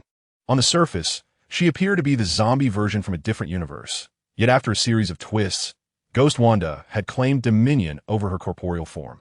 Gazing at her younger, more beautiful, happier counterpart, whose powers were untainted and free from worries, zombie Wanda clenched her fists tightly, her fingers digging into her palms. Her expression a tumult of envy and resentment, while her heart brimmed with emptiness. She rubbed her nose and stroked her chin, shaking her head with a bittersweet smile, lamenting, "Why was it not me who encountered him?" Chapter 153. Farm Wanda versus Remote Ghost Wanda in the mirrored space. The world was inverted. The magic of Kamartaj, spells, dark tomes, and chaotic sorcery coalesced, propelling Wanda's power to unprecedented heights. She stepped forward, her path adorned with blooming scarlet roses, reminiscent of a flowing evening gown. The air crackled as crimson magic traced the pages of ancient tomes, with runes fluttering like sprites. Within the dark tome, a plethora of spells cascaded forth. Wanda unleashed her assault. Chaotic magic morphed into scarlet tendrils, piercing wildly, as if painting the earth with a sanguine tapestry. In an instant, the zombie mutants attempted to react, but were caught off guard. For Wanda's range of attack was not confined to a mere street or city. It encompassed an entire world. The mirrored realm itself conspired with her sorcery. The vast terrain twisted and rolled, towering structures bent and contorted, while roads transformed into chains, ensnaring streetlights, vehicles, and trees alike. The zombie mutants felt as if they were hurtling backward on a highway, their lives visibly ticking down as if on a progress bar. 1, 2. 3 zombified superheroes crumbled to ash under the whims of her magic. Scarlet spikes of power intertwined, forming a colossal sphere of light that distorted reality, warped physics, and emitted a brilliance that obliterated all in its path. This was a foregone conclusion. On one hand, Wanda was undeniably formidable, an unstoppable force. On the other, the zombified superheroes had been significantly weakened. For instance, Zombie Phoenix could be vanquished with a mere punch, and Zombie Wolverine had lost his healing factor. Even the absent zombie Spider-Man found himself unable to spin webs, resorting instead to weaving with his own veins. If the zombie hero, having consumed the essence of the stars, could unleash cosmic energy, it might possess some intrigue, yet would ultimately not alter the conclusion. The resonating aftermath of magic reverberated, inducing tremors in the mirrored realm, causing it to sway and fold like an intricate tapestry. Amidst the dust and rubble, Wanda tilted her head, gazing at the sole survivor present, a figure clad in crimson attire, exuding chaotic magic with a visage marred by decay. "Are you the zombie version of me?" Wanda inquired with curiosity. "From a parallel world, perhaps? How did you come to be in this ghastly state? Has your mentor forsaken you?" In an instant, the ghostly Wanda manifested a darkness that shattered the silence. She had no mentor. Her childhood memories consisted solely of a dim room, Stark's bombs, and the lethal training of Hydra. It was as if she were a harbinger of doom. Wherever she appeared, death followed, serving as an observer of corpses. In the universes she traversed, she sometimes found herself among the deceased, fulfilling the role of a mere spectator of mortality. "Speak. Has your vocal cord succumbed to decay?" As the conversation pertained to her mentor, Wanda's fury surged when the ghostly figure remained silent. With a twist of reality, she displaced herself beside the ghostly Wanda, grasping her wrist with the grace of a martial arts master. The clash of chaotic energies ensued. Yet, the possessed state of the ghostly Wanda was no match for Wanda herself. With a resounding thud, the ghostly Wanda was thrust against the wall, letting out a soft grunt in exasperation. "Enough," the ghostly Wanda exclaimed. "Do you presume that every universe harbors a counterpart? You are gravely mistaken. Only this universe possesses him, and only you have encountered him." Wanda stood speechless, observing the juxtaposition of two selves, one vibrant and youthful, the other a wretched specter. They resembled twins of contrasting styles, akin to a stark dichotomy of life experiences. In the Hydra base, in the Avengers, in a quaint town, at any moment, had I encountered him, had he extended his hand and said, "You need not be a superhero. You simply need to be yourself, to live joyfully with your powers." How blissful that would have been. The ghostly Wanda regarded her other self with a tumultuous heart. "Wanda, do you realize how profoundly I envy you? Each incarnation of Wanda would covet your existence. Your life, once steeped in despair, was salvaged by him. To him, it was akin to rescuing a wildcat. Yet, for the wildcat, that is everything. You likely do not recognize me, do you?" The ghostly Wanda gritted her teeth, her strength surging as she seized Wanda's collar in jealousy. "I am a superhero. They extracted me from the Hydra base and proclaimed that I should embrace the role of a hero. They call me a superhero, and thus I lost my brother. They named me a superhero, and then I lost Vision. They call me a superhero, yet I am unable to even lay Vision to rest, forced to witness his desecration. Is it my fate to suffer simply because I bear the title of a superhero?" Indeed, Wanda gazes at ghostly Wanda with an expression akin to one reserved for the dim-witted. Ghostly Wanda, unable to contain her curiosity, inquires, "Why?" "Because the United States prohibits private rescue efforts. Should the official response falter, self-rescue will also be impeded. Should one excel in self-rescue, helicopters will descend upon the disaster zones to cause havoc. Disaster possesses the liberty to kill. To infringe upon that freedom is a grave sin. Thus, from an official perspective, there is little distinction between superheroes and criminals. If you are deemed a criminal, what hope do you have for redemption?" Wanda imparts this nugget of American wisdom, stating, "Each being possesses its own capabilities, with distinctions in strengths and weaknesses. Chaos cannot be tolerated." Superhero, you say? It is laughable. Is there anyone compensating you for this role? Ghostly Wanda finds herself further distressed. She retorts, "This is all that the Godfather has taught you. If only I could meet him. Alas, there are no ifs. He is my Godfather." Wanda laughs joyfully. "My Godfather and I live quite happily. You need not concern yourself. Once more, I shall reiterate, he is my Godfather. You him, I have stated, he and I are content in our little lives. Your presence is superfluous. Why do you act so audaciously? Because I am myself, not a Wanda confined by the framework of a superhero.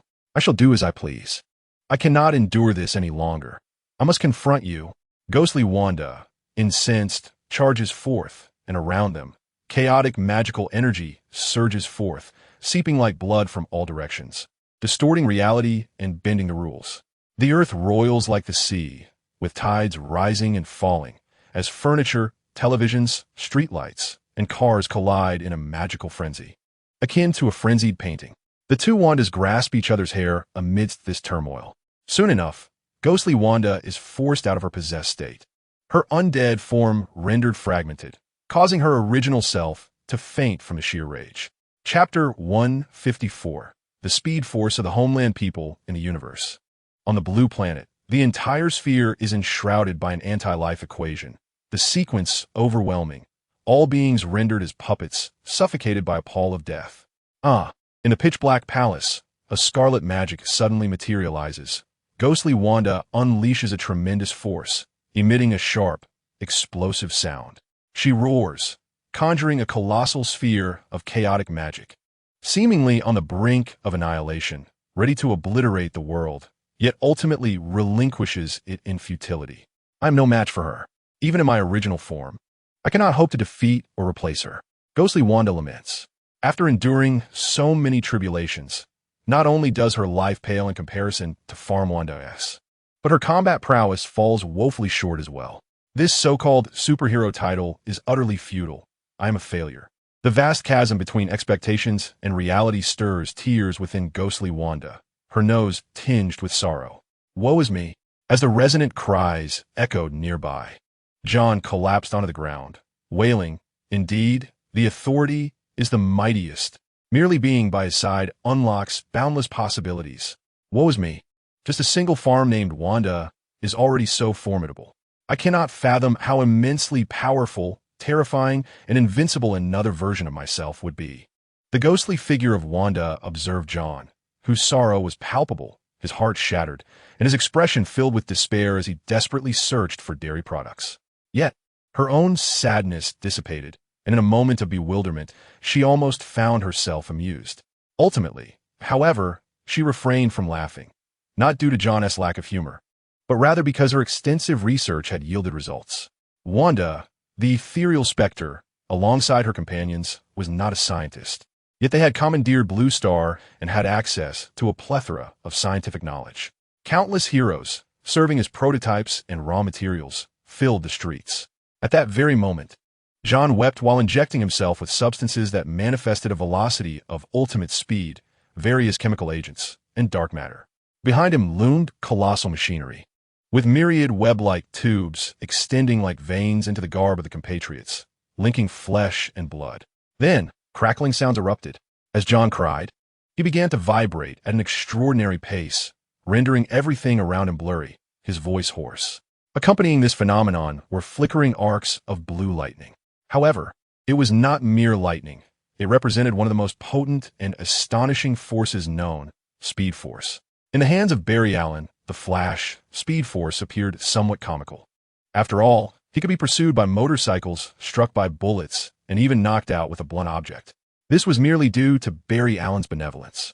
In reality, possessing Speed Force equated to wielding an alternative biological field. With super speed, Speed Force endowed items with heightened perception, accelerated cognition, temporal manipulation, and even the ability to deliver punches of infinite mass through the cutting of molecules and quarks, allowing him to effortlessly vanquish Kryptonians. It was, under normal circumstances, an ability that defied defeat. How do you feel? What is your current state? Wanda inquired. Energized, John replied, with the acquisition of Speed Force. He had compensated for the weaknesses associated with the biological field. Of course, there were drawbacks. He was under the scrutiny of Speed Force, attracting the attention of various versions of the Flash across different timelines. Additionally, the cosmic peacekeeping forces, the Green Lantern Corps, had also taken notice of him.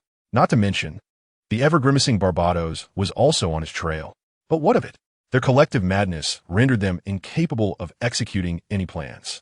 Take Batman, for instance, the quintessential madman, who turned Gotham into his personal amusement park filled with psychological games. Villains captured and released, playing a constant game of cat and mouse. The situation was hardly dire. First, we shall initiate a swift and fierce campaign, capturing all the speedsters to serve as our hamsters. Following that, we will subdue the Lantern Corps, bestowing one ring upon each member.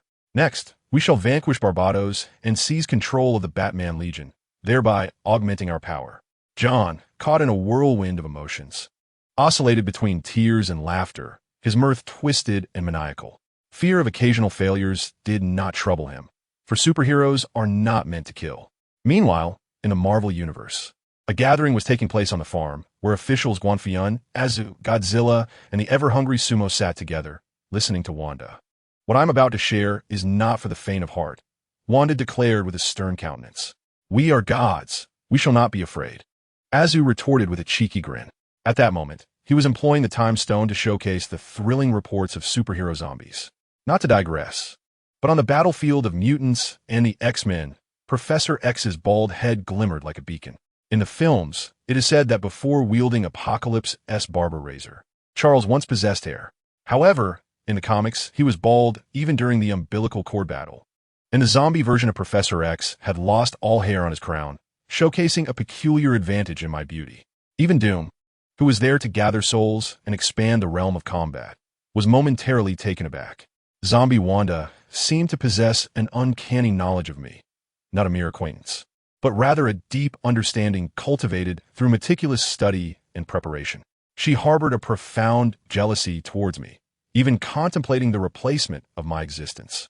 Often, we find ourselves speaking plainly, and crises could be averted with clarity. Yet, superheroes thrive on ambiguity. They want you to guess, to engage in battles, leading to calamity. Such behavior is strictly forbidden on the farm. Thus, upon sensing something amiss, Wanda hurried to relay her concerns. To be precise, she should not merely be referred to as Zombie Wanda. Within her lay another essence, that of the Scarlet Witch. I'm uncertain of her identity or the universe she hails from, but she is undoubtedly a threat, Wanda confessed. The notion of replacing one's life struck Azu, causing him a pause. What if someone sought to usurp his existence? Such a thought was outrageous. Instantly, a flush of concern colored his cheeks. Recognizing the gravity of the situation, Guan Fuyun echoed his sentiments, expressing annoyance at the very idea. Marvel is renowned for its multiverse and plethora of parallel realities. Yet this does not affect him. Azu remains steadfast. Wanda is one of his own. As for other isotopes, we must conduct a thorough investigation, Guan Fuyun asserted. Father is right. Absolutely right. Sensing his father's indifference towards the isotopes, Azu's spirits lifted, and he beamed with joy. A brilliance shone in his eyes as his biological force field expanded, enveloping Blue Planet. Ultimately, no traces of the ghostly Wanda were discovered, but they did find a connection to the Conqueror Kong and a formidable zombie hero, Zombie Sentinel. Surrounding the Zombie Sentinel are the Fantastic Four, along with the infamous Dr. Doom, who has come to mock the mindless and deranged individuals driven to madness by their insatiable hunger for flesh. Chapter 155, Sentinel, the Power of a Million Stars. The timeline war has commenced, resulting in a cataclysmic collision of the multiverse, leaving the narrative's Loki utterly exhausted and overworked. Clad in his signature loafers, he made a trip to the company, managing to borrow Deadpool, Wolverine, the bald-headed Professor, Thor, and Hulk, leaving behind a multitude of mutants, along with the ever-busy Tony Stark. Doom, and the Old One, who can at least hold the scene together. The most entertained audience is the group from the farm, while the one relishing the chaos the most is none other than Doom. On one hand, he has been given control over the surplus territory, population, and company that he does not require. On the other hand, these parallel worlds feature the presence of Doctor Strange. Reed. Instead of appreciating the esteemed Doctor Strange, they opt to become zombies? Absurd active mutation and embracing evolution. Do you have the cinematic version of the 749 Bureau in your mind? Utterly foolish. Cool me.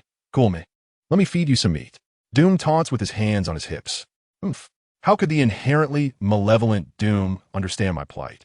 Zombies possess intelligence surpassing that of humans, their actions driven by primal instincts. When foes meet, Doctor Strange initially intended to exchange barbs, but upon Doom tossing out meat, Strange lunged like a ravenous dog, devouring the offering with reckless abandon, completely disregarding his image. Just a moment ago, what the heck? Chow's rice bowl. The next instant, well, there's nothing to be done, retracting a bowl of rice. Laughter ensues.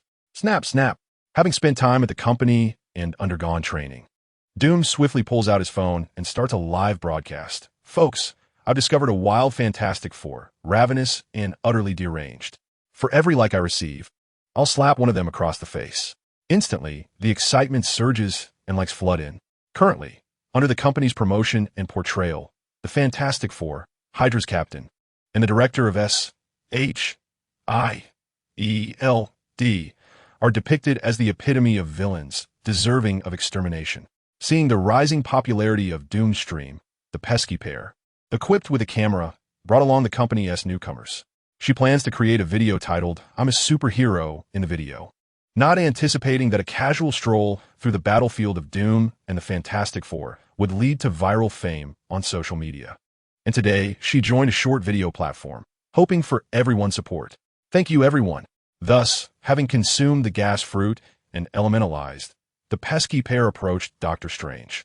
Adjusting her lens for an interview, Doctor Strange, according to company intel, you have voluntarily turned into a zombie. Is this a form of societal revenge? It is for evolution. How many times must I say it? Zombies are superior to humans. You fear zombies simply because you are human. If everyone became zombies, the world would be a better place. Doctor Strange declared passionately. The obstructive pair turned around and remarked, the superhero, codenamed Mr. Fantastic, is visibly of below-average intellect. He brazenly declares that humanity is worthless, mere fodder, exhibiting a profound antisocial personality. Suspected of exploiting his superhero identity, he has long engaged in perilous and unethical research. Truly perverse. Mr. Fantastic retorted, what nonsense are you spouting? Agitated, he bared his teeth, ready to lunge at the obstructive pair, his Marvel zombie-like infectiousness threatening to ensnare even the elemental. Yet he failed to bite. In my realm, you won't get to play the fool. Doom chuckled sinisterly, unleashing a premeditated magical electromagnetic cannon, reducing Mr. Fantastic to a pitiful state. Let the battle commence. How exhilarating. In an effort to impress Reed, Doom showcased transcendent magic and technology, even summoning the battleground itself. The scene unfolded as if in the majestic realm of metaverse. Technology, magic dimensions, and fragments of worlds seamlessly coalesced into a singular domain, embodying Doom's territory. Within this realm, he reigned supreme, akin to Odin or Mephisto, a celestial paragon. Though his stature may not reach cosmic divinity, toppling deities was far from impossible. The Fantastic Four were left in utter disarray, their heads metaphorically spinning. Mr. Fantastic, in disbelief, thought, "Come on, my friend, is it really necessary to unleash a level 90 blood rage just for taking down a few level 10 elite zombies? Is this not mere bullying of the innocent undead?" He yearned to voice his protest, yet to no avail. Even his astounding intellect could not save him. Such a grand spectacle inevitably attracted the attention of the zombie sentinel. Hungry, the sentinel echoed monotonously, clad in golden battle robes and a tight-fitting suit. The origins of the sentinel are steeped in numerous tales. Some claim that sentinels have existed for 2,000 years, while others narrate the story of Robert Reynolds, a drug addict who, in pursuit of a high, stumbled into a professor's laboratory and unwittingly consumed a mysterious potion. This rare concoction was originally intended to achieve an effect 1,000-fold greater than Captain America's super soldier serum. Upon imbibing the potion against all odds, the immense energy within caused a phase shift of the atoms in his body, instantly granting him the equivalent of 1,000,000 stellar explosions. Thus, he transformed into the Sentinel. If Doom's sword represents Marvel's Superman, then the Sentinel embodies its golden Superman. While Doom's sword relies solely on brute strength to contend with deities, the Sentinel proves his might through sheer force, capable of obliterating gods. Such is the absurdity of it all. The zombie Sentinel, possessing the power of 1,000,000 stars, one moment gaped with its grotesque, fong-filled maw uttering hungry, and the next it was upon Doom, not through teleportation, flight, or leaps, but through sheer speed. The running Sentinel, akin to a dollop of cream, erected an imposing wall before Doom with its very physique, a barrier extending for miles. The fortitude of these walls could withstand even the cataclysm of a cosmic explosion. At the end of this formidable barrier, the Sentinel unleashed a powerful punch that pierced through the fabric of space, aiming directly at Doom's visage. Were it a mere celestial being or an ordinary god, it would likely have been vanquished on the spot. But this was Doom. As a doctor adept in both technology and magic, his most formidable talent lay in combat. In a fleeting moment, as swift as lightning, Doom's pupils contracted. He sidestepped and struck out with a palm strike towards the Sentinel. Upon impact, a tremendous exchange of power ensued. The Sentinel appeared unfazed, while Doom's forearm shattered, blood vessels erupting like a spider's web. Yet in no time, Doom wielded magic to mend his injuries, the sound of crackling resonating around him as his armor, reminiscent of Iron Man's, morphed and reconfigured. Powered by arcane energy, the machinery transcended into magical apparatus, gears, circuits, and conduits assembling at unimaginable angles before expanding. With a resounding clang, the iron armor crashed to the ground, resembling a towering mech. Doom stood within, confronting the Sentinel. The company forbade its employees from causing major incidents, yet the archives were replete with such events. Doom's laughter echoed, reminiscent of a dragon's triumph. "Ah, you must be the Sentinel, wielding the power of 1,000,000 stars? Hardly impressive." Chapter 156. The Realm of Combat. Emperor Doom groaned. The zombie Sentinel muttered incessantly, its hunger palpable. However, upon witnessing Doom thwart its strike, its expression shifted to one of solemnity. Although their strengths remained in disparate realms, the chasm between them vast as the heavens and the earth, Doom had to possess a modicum of strength to withstand such a force. Otherwise, he would shatter upon impact. Moreover, the very stance of battle indicated that Doom's comfort zone did not lie in close combat. In the eyes of the zombie Sentinel, Doom was not merely a mech transforming in form. He seemed to embody the entire realm of combat, condensed into his armor. Much like Odin, that venerable god, reigning supreme in his domain, he was formidable amongst the celestial beings. Even authentic cosmic deities would find themselves restrained and limited should they attempt to manipulate time or carve a space within Asgard. The challenge of opposing an entire realm was indeed daunting. This was understandable. After all, if Odin were to stray too far from Asgard and lose his divine artifacts, he would likely struggle against a mere stray dog. What harm is there in reigning supreme within one's own territory? Doom's situation mirrored this. But he had evidently transformed himself through technology and magic, carrying his domain with him. Thus, he was not susceptible to being expelled from the realm of combat. Nor did his power diminish. In fact, his combat prowess only intensified. With a wave of his hand, Doom summoned a thunderous roar from his armor, electricity crackling. As a tempest brewed, slicing through space like a razor, followed by an inferno that surged forth. It is the fireball technique, yet it is no ordinary incantation. It is the dark sorcery of the fireball, a manifestation of hellfire comprehended by Doom after extracting the spirit of vengeance. A colossal fireball, akin to a meteor streaking across the night sky. Should the warriors of Kamartaj witness this spectacle, they would likely denounce Doom as a heretic, hastily drawing circles to curse him. How can a mage forsake the sacred circles to wield a magical blade, indulging in such frivolous fireball antics? Truly a degradation of decorum. However, just as Amaterasu spares the living, the fireball cannot harm the zombie sentinels. Whoosh! The zombie sentinel executed a nimble lateral leap, casting the fireball aside, reducing a mountain to mere powder. Doom assessed the situation and noted that the mountain was wild and unowned by any corporation, thus negating the need for landscape restoration afterward. With a disdainful snort, he gestured upwards, and at once the earth blazed crimson, akin to sweet potato buns, as flames and magma burst forth like savory juices from within, transforming into pillars of fire that soared into the heavens. The zombie sentinel stomped its foot and took to the skies, deftly evading the fiery columns, only for more to erupt in relentless pursuit. Whoosh, whoosh, whoosh. The sentinel zigzagged through the air, spiraling in dozens of circles, with waves of energy cascading behind it. The sky, scorched by flames, filled with fleeting phantoms. Its grotesque mouth curled into a mocking smile, as if deriding Doom's acrobatics as mere spectacle, devoid of substance. A modicum of respect, perhaps. Yet Doom is the sovereign of the combat realm, the combat emperor, possessing divine powers that transcend even those of the gods. Doom is nothing short of omnipotent. Furthermore, Doom's imperial authority allows him to draw upon the abilities of the inhabitants of the combat realm, enhancing himself and influencing others. For instance, the ability of the red-haired face fruit.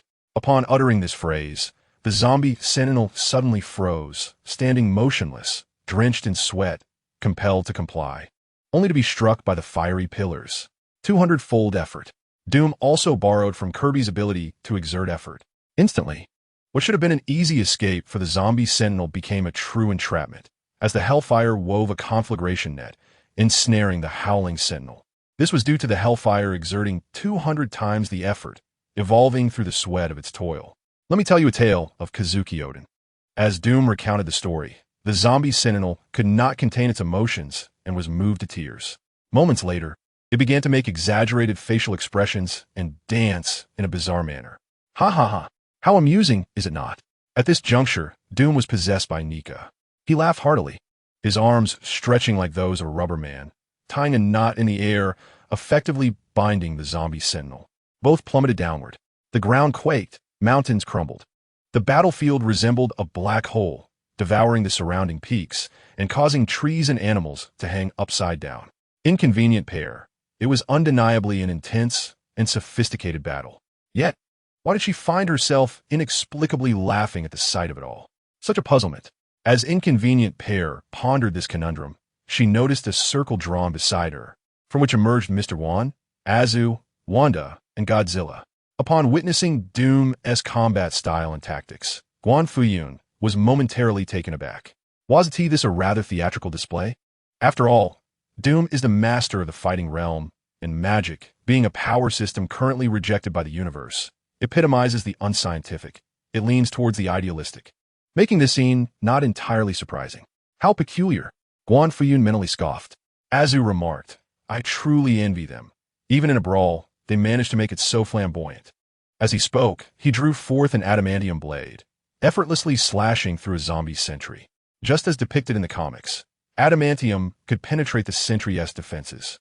Likewise, as the sentry's form crumbled, the power of 1,000,000 stars within surged forth like a flood breaking through a dam. At that moment, Godzilla's eyes lit up. He stretched his neck, opened his massive jaws, and began voraciously consuming the energy. Remarkably, the power of 1,000,000 stars was no trifling matter.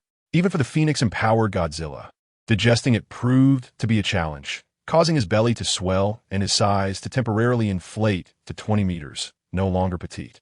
Regarding this act of seizing kills, Doom harbored no objections. Instead, he greeted with surprise, expressing gratitude for Mr. Guan's guidance, asserting that there was nothing amiss in the company. But ascending to the position of master of the fighting realm was far more expansive.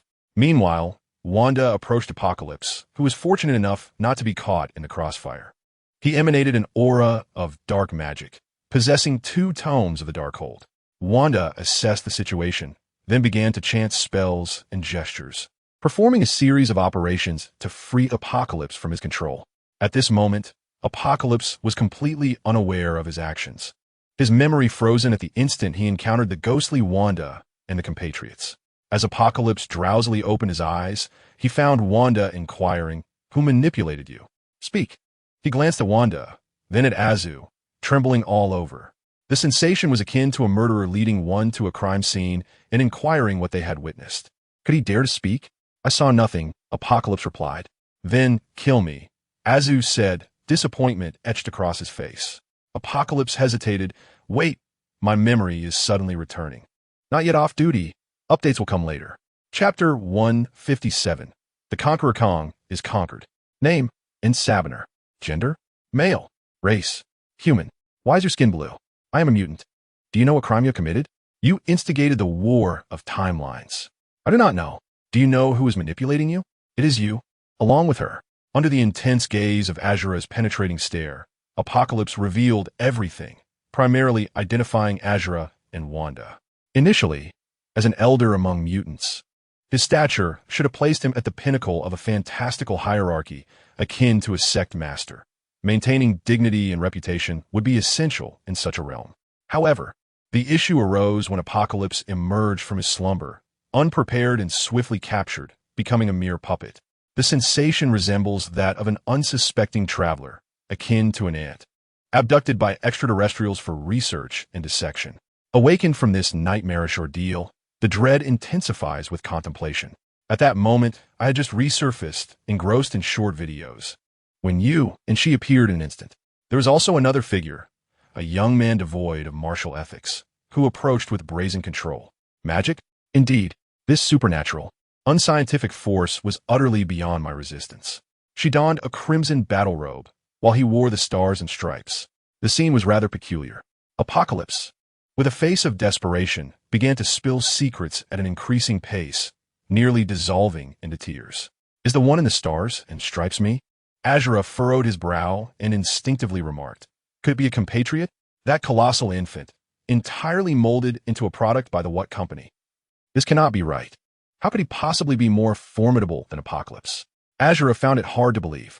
The compatriot from the realm of the Black Robe was akin to someone who had never basked in sunlight, possessing some strength, but not much. At best, he could be considered a top-tier contender, unable to rival Thor, Hulk, or even Wolverine. Setting aside raw power in terms of skill and mentality, even Black Widow might prevail against him. How could it be him? Boom, boom, boom. While contemplating, a light sparked in Azura's eyes, and with fervent intensity, he carved the likeness of the compatriot into the earth with laser precision. "Is it he?" Azura inquired. "Yes, it is you." Apocalypse wished to nod, but as soon as he lifted his chin, Azura grasped it firmly. "It is him, not you," Apocalypse thought, a moment of clarity saving him from an untimely demise. If it were indeed him, then the motive would be understandable. Azura pondered. No wonder the Wanda from the zombie realm harbored sinister thoughts of replacing her life. She must have been influenced by him. This individual is abnormal. Upon hearing this, Wanda's expression turned grave. She had learned from the Godfather about her compatriot, an unequivocal giant infant. He would seize what he desired, much like a possessive child, his first instinct likely to snatch it away. While this scenario may seem humorous, what if this giant infant possessed immense power? What if a mere nudge from him could crush an ordinary individual? What if he had the capability to annihilate the world? That would spell disaster. But from where did he derive his strength? Wanda was equally perplexed. In such a world, it seemed remarkably effortless to gain power. Azu adjusted his black-framed glasses, a smile gracing his lips as he reasoned meticulously. The feeble S-H-I-L-D, the eternally warring Avengers, the Infinity Stones. Myriad mutations, cosmic energies, opportunities abound. Thus, eliminating all impossibilities, the truth becomes singular. He resides within a parallel realm. Before Azu could finish his thought, he heard his father exclaim emphatically, reaching out to catch a Loki who had fallen from the river of time. "Greetings, everyone." At that moment, the god of stories, Loki, appeared disheveled, bruised, and battered, having recently endured yet another beating. Behind him loomed a legion of Kong the Conqueror's forces. Realizing his plans had crumbled, Kong himself had taken to the field to eliminate him. "Understood, father." Azu promptly abandoned his contemplations. With his father present, what more was needed? He swiftly approached Kong's army. "Are you the local?" Kong the Conqueror replied in unison, each voice brimming with confidence. "I have long admired your reputation.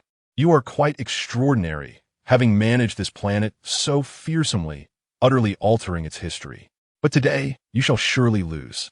600 billion years ago, I unleashed a punch, and now its force has transformed into a cosmic tempest. Countless meteors are hurtling towards your blue planet. You cannot prevent it." Before Kong could finish his declaration, he found himself under Azu's searing gaze.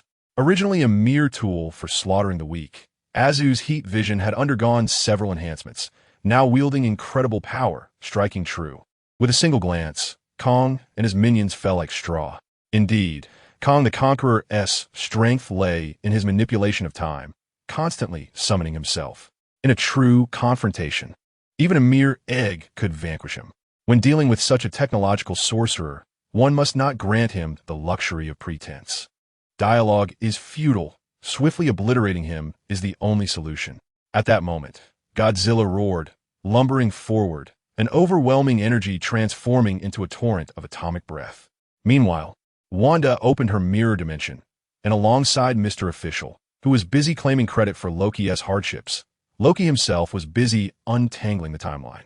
Doom, energetic and eager to prove his worth, joined the fray as well. Kong's expression darkened.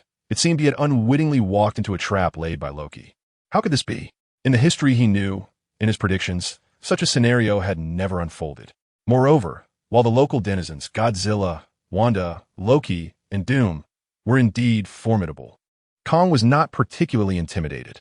If he could not defeat them, he could simply retreat. He possessed time across every timeline, destined to emerge victorious in the end. Yet, at this moment, the Conqueror Kong was horrified to discover that he had lost that dominion. Each of his deaths was genuine and irreversible. The collapse of every timeline signified a definitive conclusion. Moreover, he could no longer sense or summon other versions of himself. The traps he had meticulously laid 1 billion, 10 billion, even 100 billion years ago had suddenly become futile endeavors. All of this seemed to stem from the presence of that singular man, unknown to any record. The presence of Guan Fuyun was the cause. The Conqueror Kong gazed at Guan Fuyun, and in a moment of daze, he seemed to perceive a colossal hand reaching out, seizing all possibilities. "Brothers, the company has relocated, and I too must find a new residence. Updates will come intermittently over the next few days." Chapter 158. After the temporal war with sheer willpower, he grasped the entirety of the sacred timeline, severing all possibilities amidst chaos. The outcome he envisioned was the singular truth. The reality. This power was astonishing. Such a being undoubtedly deserved immortality. He would not be inscribed in history, for he had never been part of it. The Conqueror Kong thrived in the future. With the historical recordings in his grasp, he stood upon the shoulders of giants, showcasing his omnipotence. Yet, Guan Fuyun transcended the giants, trampling upon the history of superheroes with ease. Thus, when Guan Fuyun took the stage, the ensuing battle was entirely one-sided. The Conqueror Kong could still struggle, for instance, by deploying various battle armors, future technologies, and vibranium, there was no retreat left. They unveiled their entire arsenal, presenting an array of armors and weapons. A kaleidoscope of ammunition bursting forth. Magnetic bombs, nuclear mushrooms, psychic explosives, and time bombs erupted in a dazzling display around Guan Fuyun, synergizing to create a black hole. The strategies mirrored those of the super battleships of Xie, employing technological cataclysms in an attempt to rend Guan Fuyun apart with the black hole's gravity. Yet, it was all in vain. Dozens of tactical black holes formed a hemispherical configuration, enveloping Guan Fuyun, their gravity unpredictable, capable of tearing apart mirrored spaces. Yet Guan Fuyun simply walked forward, shattering the black holes with ease. The concepts of black holes, gravity, and time were brutally dismantled. By all logical standards, this defied science, and indeed it did. Guan Yun's assault transcended the realm of reason, surpassing even the established rules. In the Marvel Universe, becoming a cosmic deity or celestial god implies an integration into the framework of rules, possessing cosmic authority. Should one ascend further to become a creator deity, they embody the very rules and the cosmos itself. Guan Fuyun, however, existed beyond this. True immortality, words manifesting laws, the law governing heaven and earth. Every action of his, even a mere thought, would materialize into a tangible rule. The universe strives to mold itself into his shape, adapting to his formidable presence, lest the temple be too small to accommodate the great Buddha, resulting in self-destruction. In this mirrored space, opposites stand in stark contrast. The conqueror Kong and his legion, united in purpose, forcefully repel a multitude of formidable adversaries. Like ants, they amalgamate their flesh, armor, and technology, transforming into a colossal entity, prostrate upon the ground. Its mouth agape, as if it were a cannon's maw. Before the naked eye, a super-dense cosmic energy materializes around the giant, coalescing into a fearsome display of power. This scene feels eerily familiar. The Godslayer? No, it is a mimicry device containing fragments of the Godslayer armor's technology, delivering a strike akin to an apocalyptic blow. In this moment, the god of stories perceives a perilous narrative, issuing a red alert as Loki gasps in astonishment. After vanquishing the celestial assembly, the Godslayer armor, along with that civilization, faded into the annals of time. If anyone in the universe were to discover the Godslayer armor without others being aware, it would undoubtedly be Kong. Even a mere imitation of the Godslayer armor possesses a potency that surpasses the celestial warriors. It is a blow capable of traversing the cosmos. Yet, the conquerors Kong are destined never to unleash such a strike. Stabilize, the official murmurs, and the cosmic energy, still accumulating and brewing, instantaneously freezes in place. Revert, he continues.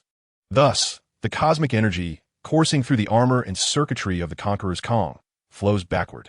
The components and cores of those technological creations shatter and explode as the immense cosmic energy rends apart their combined techniques, obliterating the barrels and annihilating each conqueror Kong in turn.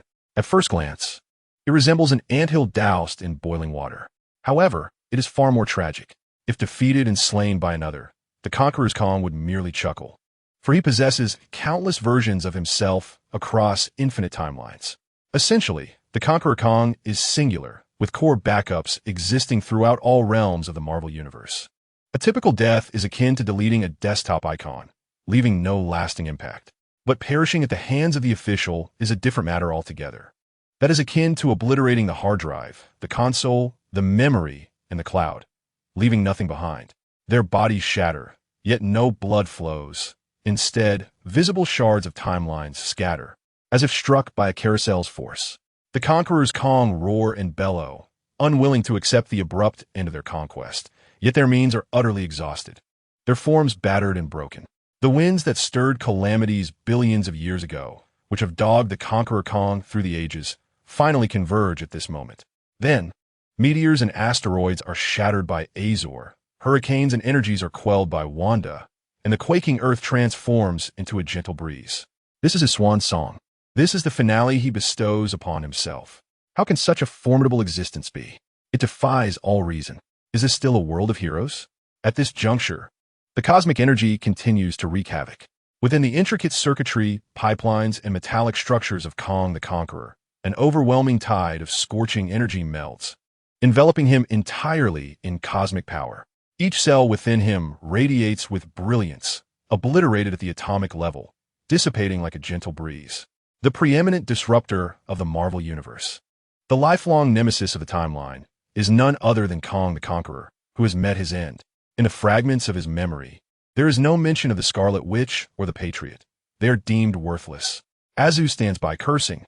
It remains uncertain in which universe they exist. Akin to the elusive cockroaches hidden within a house. Wanda furrows her brow, but soon finds solace.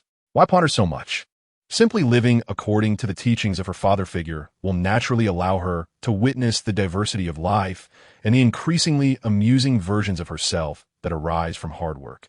As they converse, the mirror dimension ripples like the surface of water, shattering. Guan Fuyun, Azu, Wanda, Godzilla, along with Loki and Doom from the narrative, return a blue star. Immediately, the god of stories, Loki, resumes his duties at the Time Variance Authority. Although Kong has perished, the destruction and peril he wrought persist, leaving Loki with ample responsibilities. Doom continues to expand the population of the fighting realm.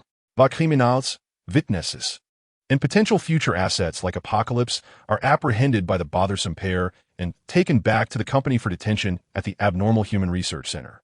Adjacent to the research facility lies the newly opened company zoo, housing a myriad of creatures: Ghost Shark, Spider-Man, vampires, demons from hell, and the extraordinary Orochimaru, who performs acts of snake regurgitation and sword spitting. The lineup is extensive. This temporal war has stirred considerable upheaval on Blue Star, instilling both fear and familiarity in the populace, who flock in droves to the company's South Cinema and Industrial Park, as these venues typically host film sets with superheroes at work. Following yet another significant crisis, the public's reliance on the company has intensified, their fervor heightened, and the purity of fandom elevated, alongside an increase in superheroes. For instance, upon Guan Fuyun's arrival at the company, he could scarcely imagine that the bothersome pair would approach him with a query. Mr. Guan, should an employee like Optimus Prime acquire life insurance or automobile insurance? Chapter 159. Chronicles of Optimus Prime's employment. What? Upon hearing the earnest inquiry from the bothersome pair, Guan Fuyun experienced a brief moment of bewilderment. When did Optimus Prime arrive? Indeed. Heavy-duty trucks should procure full insurance. But how has a Transformer become an employee of the company? Guan Fuyun retorted. They applied on their own accord. The bothersome pair presented documents, reporting, like other mutants, aberrants, and extraterrestrials, the Transformers were persecuted by the American government. Subsequently, they followed the company's advertisements to come for interviews. Upon my first glance, I was struck by the notion of a sentient, shape-shifting automobile endowed with formidable combat prowess. Such an image and capability would undoubtedly lend itself well to the realm of superheroes, appealing to a wide audience. Thus, they were duly employed. Officially, it was noted that the eccentric inhabitants of the United States possess intrinsic value. Where there is bait, there are fish. And so it was that the Autobots were lured in.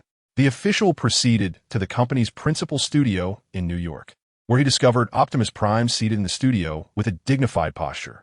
Greetings, I am Optimus Prime, an Autobot from Cybertron. My ability lies in transforming into a vehicle. I urge you to support me with likes, comments, and follows. Fans will be rewarded with a chance to drive an Autobot. The teleprompter was positioned directly across from him. Initially, Optimus Prime appeared somewhat unaccustomed, delivering his lines in a drowsy manner reminiscent of the former President Biden. However, upon the arrival of his assistant, a quiet suggestion was made. This way, we can secure the Allspark, defeat Megatron, and ascend to the pinnacle of Cybertron. We shall uphold peace in the universe. Instantaneously, Optimus was invigorated, his performance astonishing even the most seasoned directors, as he passionately declared, the nefarious official of the United States in Sector 7 is conducting research on Megatron. Do they possess the capacity to comprehend what they are meddling with? How many times have similar catastrophic incidents transpired? Have they learned nothing? Changing the surface while neglecting the core issues. He continued, we Autobots have every right to express our grievances. Such a pivotal entity as the Allspark has been jeopardized due to the reckless actions of Sector 7, resulting in the thawing of the vile Megatron. Now, we find ourselves in a precarious situation. This customary procedure served to denounce the United States, drawing the audience closer, enhancing relatability. Then, Optimus engaged in a sorrowful monologue. I am but a monster. Do you comprehend the essence of monstrosity? I'm not human. I am Venom, the most formidable Venom. This echoed from the adjacent set, where Eddie, the lethal protector Venom, was present. The assistant furrowed his brow and approached, urging Venom to lower his volume. As he was usurping the scene, returning to Optimus's set, accompanied by the roars of the Autobots and his convulsive performance, he concluded with a powerful statement. Even if I am a monster, I shall protect humanity. This encapsulated the essence of the strong, yet tragic hero, a diverse representation of Autobots and a rare ethnicity adorned with the label of a superhero. It resonated perfectly with an audience still reeling from a recent crisis. Under the guidance of online supporters, the barrage of comments swiftly materialized. Woe is me. Optimus Prime is truly a tragic hero. I am moved to tears. Oh my. Optimus Prime, I have accumulated enough longing points for a chance to meet you. Autobots, focus on the path ahead. Strive diligently, for we shall shield you from all that lies behind. Starting as a heavy-duty truck, ensnared by its engine, loyal to its brand, the fandom surrounding Optimus Prime was officially established. Subsequently, plans were made for Optimus and the Autobots to patrol the streets of New York, confronting a few villains, capturing footage to maintain their momentum. Subsequently, based on popularity, traffic, and fan engagement, the company will judiciously consider the release of personal films and albums. For instance, the Locomotive has an album titled Create Your Demise, while Hulk has a personal film called Don't Let Men Turn Green, and Thor has a personal film titled Generating Power Here. All have received widespread acclaim. In stark contrast, the original Avengers member, Captain America as Falcon, remains largely overlooked. As he observed the cruise program, Guan Fuyun momentarily felt akin to a mogul in the entertainment industry. He inquired, "So how was the situation with Megatron and Sector 7 addressed?" To which Aishi Lee responded fluidly, "We had Magneto summon Iron Man to deliver a targeted strike on Megatron, and he has since been taken by Tony for further examination. Should a film require Megatron's props, we can borrow them." Regarding the American government, those who were oblivious to the situation were reprimanded, while those who acted unscrupulously faced the Locomotive's wrath. Those who were both informed and malevolent allowed the Locomotive to continue seizing their opportunities. The dim-witted and notorious leader of Sector 7 was executed following a review. Ah, splendid. This entire process is quite humane, emphasizing the principle of retribution, thus avoiding the ire of the supreme deity, the god of harmony. Guan Fuyun nodded in satisfaction, and when Optimus Prime descended from the set, he immediately took the wheel, embodying the spirit of the Autobots. I must say this sensation is truly delightful. When it comes to driving experience and tactile feedback, no automobile on Blue Star can rival the Autobots. Inviting several female superheroes from the company along for a joyride only amplified the pleasure. During this escapade, Guan Fuyun encountered Wolverine, who was indulging in skewers and drink, filming Professor Xavier's old self, as well as Charles commenting on the same. Additionally, Naruto and Sasuke, who had officially launched a mobile game, were plastered across advertisements in New York. It was rumored that in order to raise funds, Naruto had begun delivering takeout using the Flying Thunder God technique, while Sasuke opened an ophthalmology and psychiatry clinic. "Family, we've lost everything again," the host exclaimed as Tsunade live-streamed. According to fandom commentary, the female streamer Tsunade has maintained a legitimate relationship with the prominent author Jiraiya, who is often at the top of the rankings. Guan Fuyun also heard that Naruto had met Jiraiya, establishing an acquaintance, yet no sparks of the master-disciple bond from the original work emerged. Both held differing views on Konoha, ninjas, and Hokage, and for Naruto, who had come to understand and change everything, Jiraiya had arrived too late. Thus, the two merely journeyed together for a while towards a brighter future before resuming their separate paths. Equally embarking on new beginnings are Zabuza and Haku, who were set to marry. While Guan Fuyun enjoyed his drive, Aishi Lee within the company remained puzzled. So, does Optimus Prime need to purchase life insurance or automobile insurance? It's quite perplexing. Chapter 160. The God of Symbiosis, Gnarl. In the realm of Transformers, the limits of combat prowess are notably high. For instance, leaders such as Optimus Prime, Star Prime, and the formidable Megatron, alongside the Cybertronian primordial god, are all exceptional machines. Guan Fuyun feels a surge of joy upon seeing his father's happiness. Azu immediately begins training the Autobots without a moment's hesitation, simultaneously capturing the Decepticons. This task poses little challenge for him. In fact, he can effortlessly bring back the fallen Transformers and mechanical dinosaurs, subdue them, educate them, and then put them to work. The efficiency displayed is nothing short of miraculous, leaving Optimus Prime in awe, realizing he has found the right company. However, this is merely the standard for superhero capabilities. Even without Azu, if Marvel's superheroes behaved somewhat rationally instead of erratically, the extraordinary powers of Earth's champions could easily dominate the universe. This is no exaggeration. Take, for example, the Timeline War. Wanda dealt with the zombie mutants, Doom managed the zombie sentinels, and the Fantastic Four fell before Guan Fuyun, who crushed Conqueror Khan. Azu merely played a supporting role. The other zombie heroes were naturally dispatched, serving merely as fodder to bolster the tally of victories. The happiness of his father remains paramount. Meanwhile, in the skies of New York, after capturing the Decepticons, Azu stands with hands on his hips, flying in a relaxed manner. He conducts another search of Earth, yet still finds no trace of the Scarlet Witch. Nevertheless, he cannot remain idle. Azu has matured. He is no longer concerned about his father being taken away or divided, as that is simply impossible. It is even less likely that if a parallel version appeared, his father would take responsibility for discipline. Then who truly is the father and who is the son? If the Scarlet Witch were to come for his father, she is destined to fail. The harder she tries, the more absurd it becomes. Yet, Azu worries about his father's displeasure. In Azu's heart, John represents a complete embodiment of himself. Being nurtured, researched, and experimented upon for over a decade at Vought, John still aspired to become a superhero. He even did so for a time. At Vought, while other superheroes squabbled over copyrights, films, and advertising profits, it was the Scarlet Witch who first stood up, proclaiming the need to make superheroes great again. It truly moved me to tears.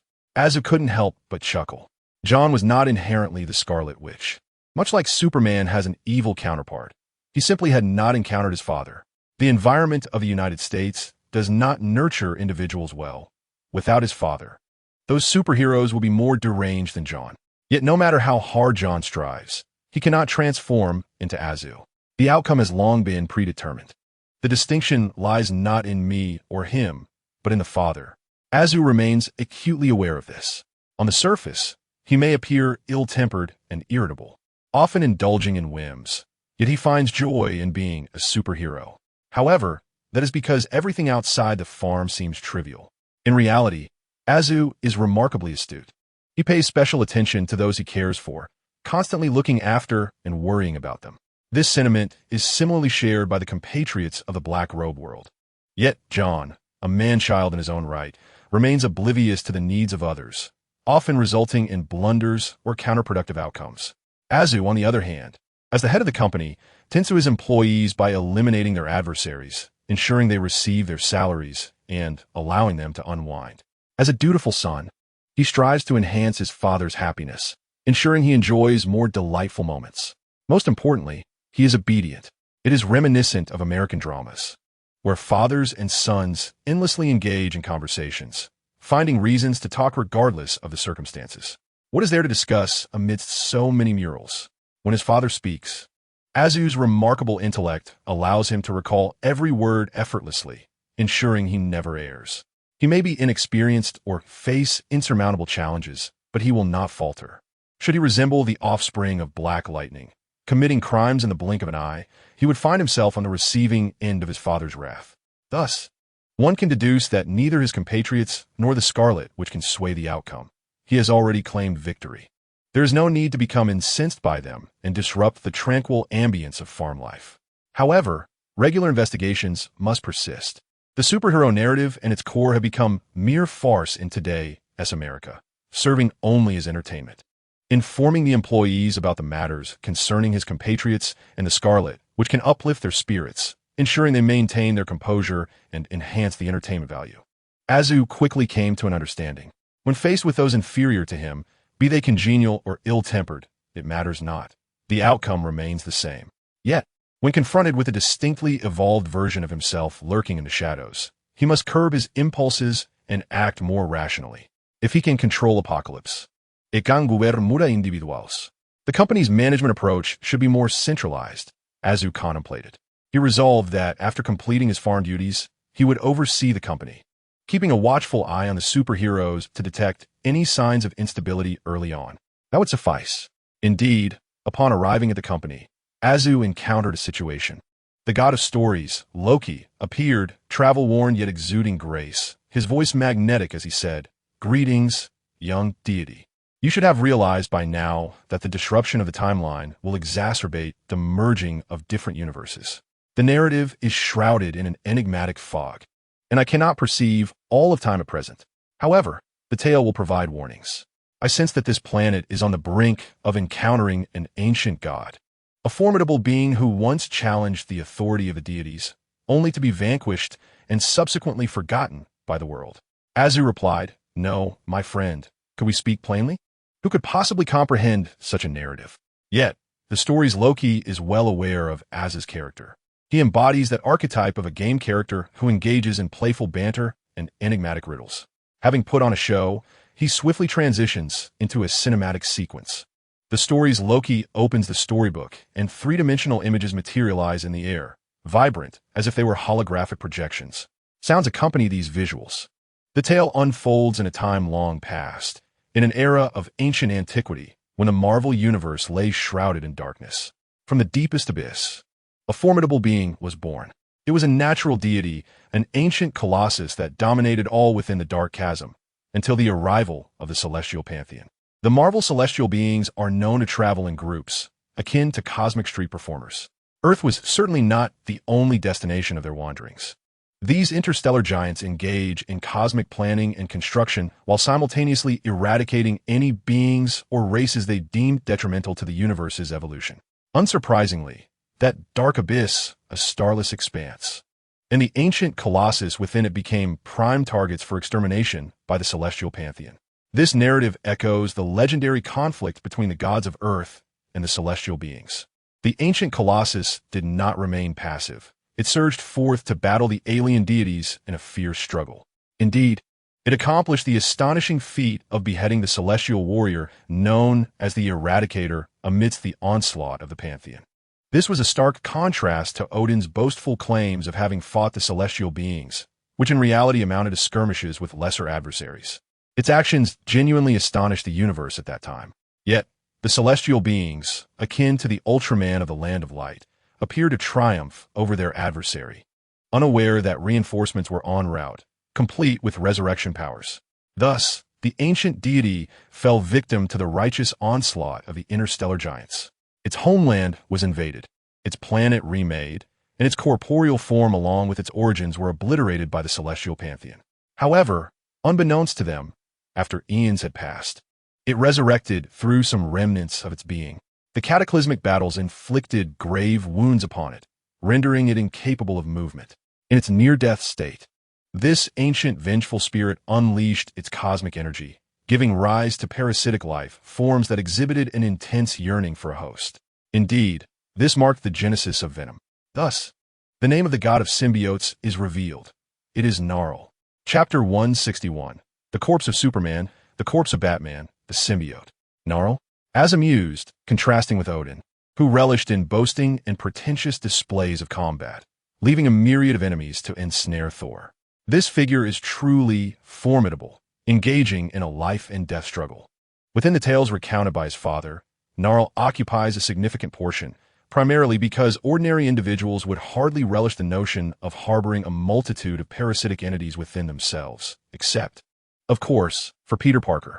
Though differing somewhat from the lethal guardian Eddie, Peter Parker's symbiotic relationship with Venom can be deemed the epitome of perfection. It possesses aesthetic allure, formidable strength, and a captivating flair akin to that of a dancer or Deadpool. Without a few rhythmic moves, without demanding a raise, and without purchasing wholesale suits, how could the world ever perceive Spider-Man as a mere mortal? So, what is the current state of affairs? Has NAR, the symbiote deity, set its sights on Blue Planet? Asa inquired. If that is indeed the case, then Asa could simply turn to his father. Such a trivial matter. Yes, yet also no. Loki, with an amused smile, feigned sophistication, his hand theatrically covering his face while his fingers pointed at his brow.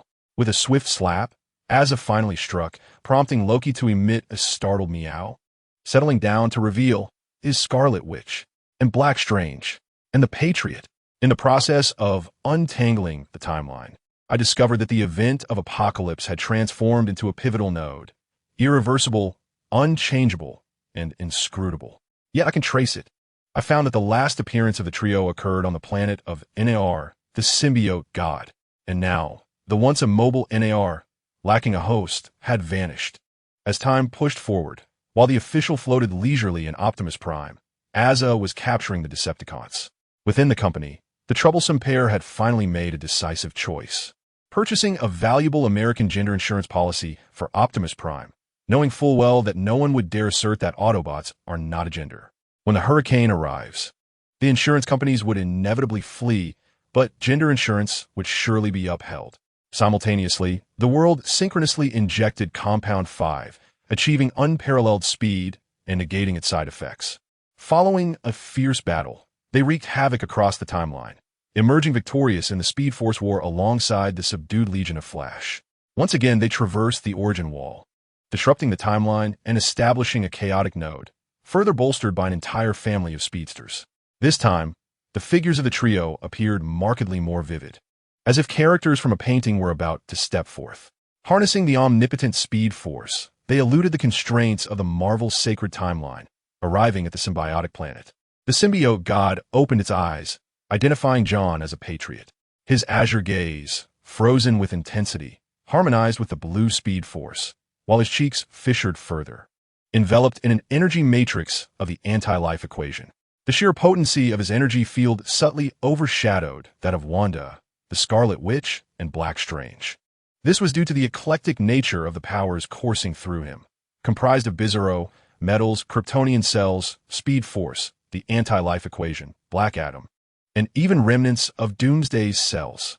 These forces, through his relentless self-experimentation and breakthroughs, evolved into a lethal and wholly novel essence. In pursuit of continuous transformation and the acquisition of such power, John bore the cost of countless remnants of time lost on the Speed Force timeline.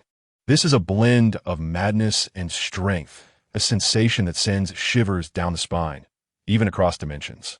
Buzz, the deity of the symbiote, Gnarl, opened its eyes.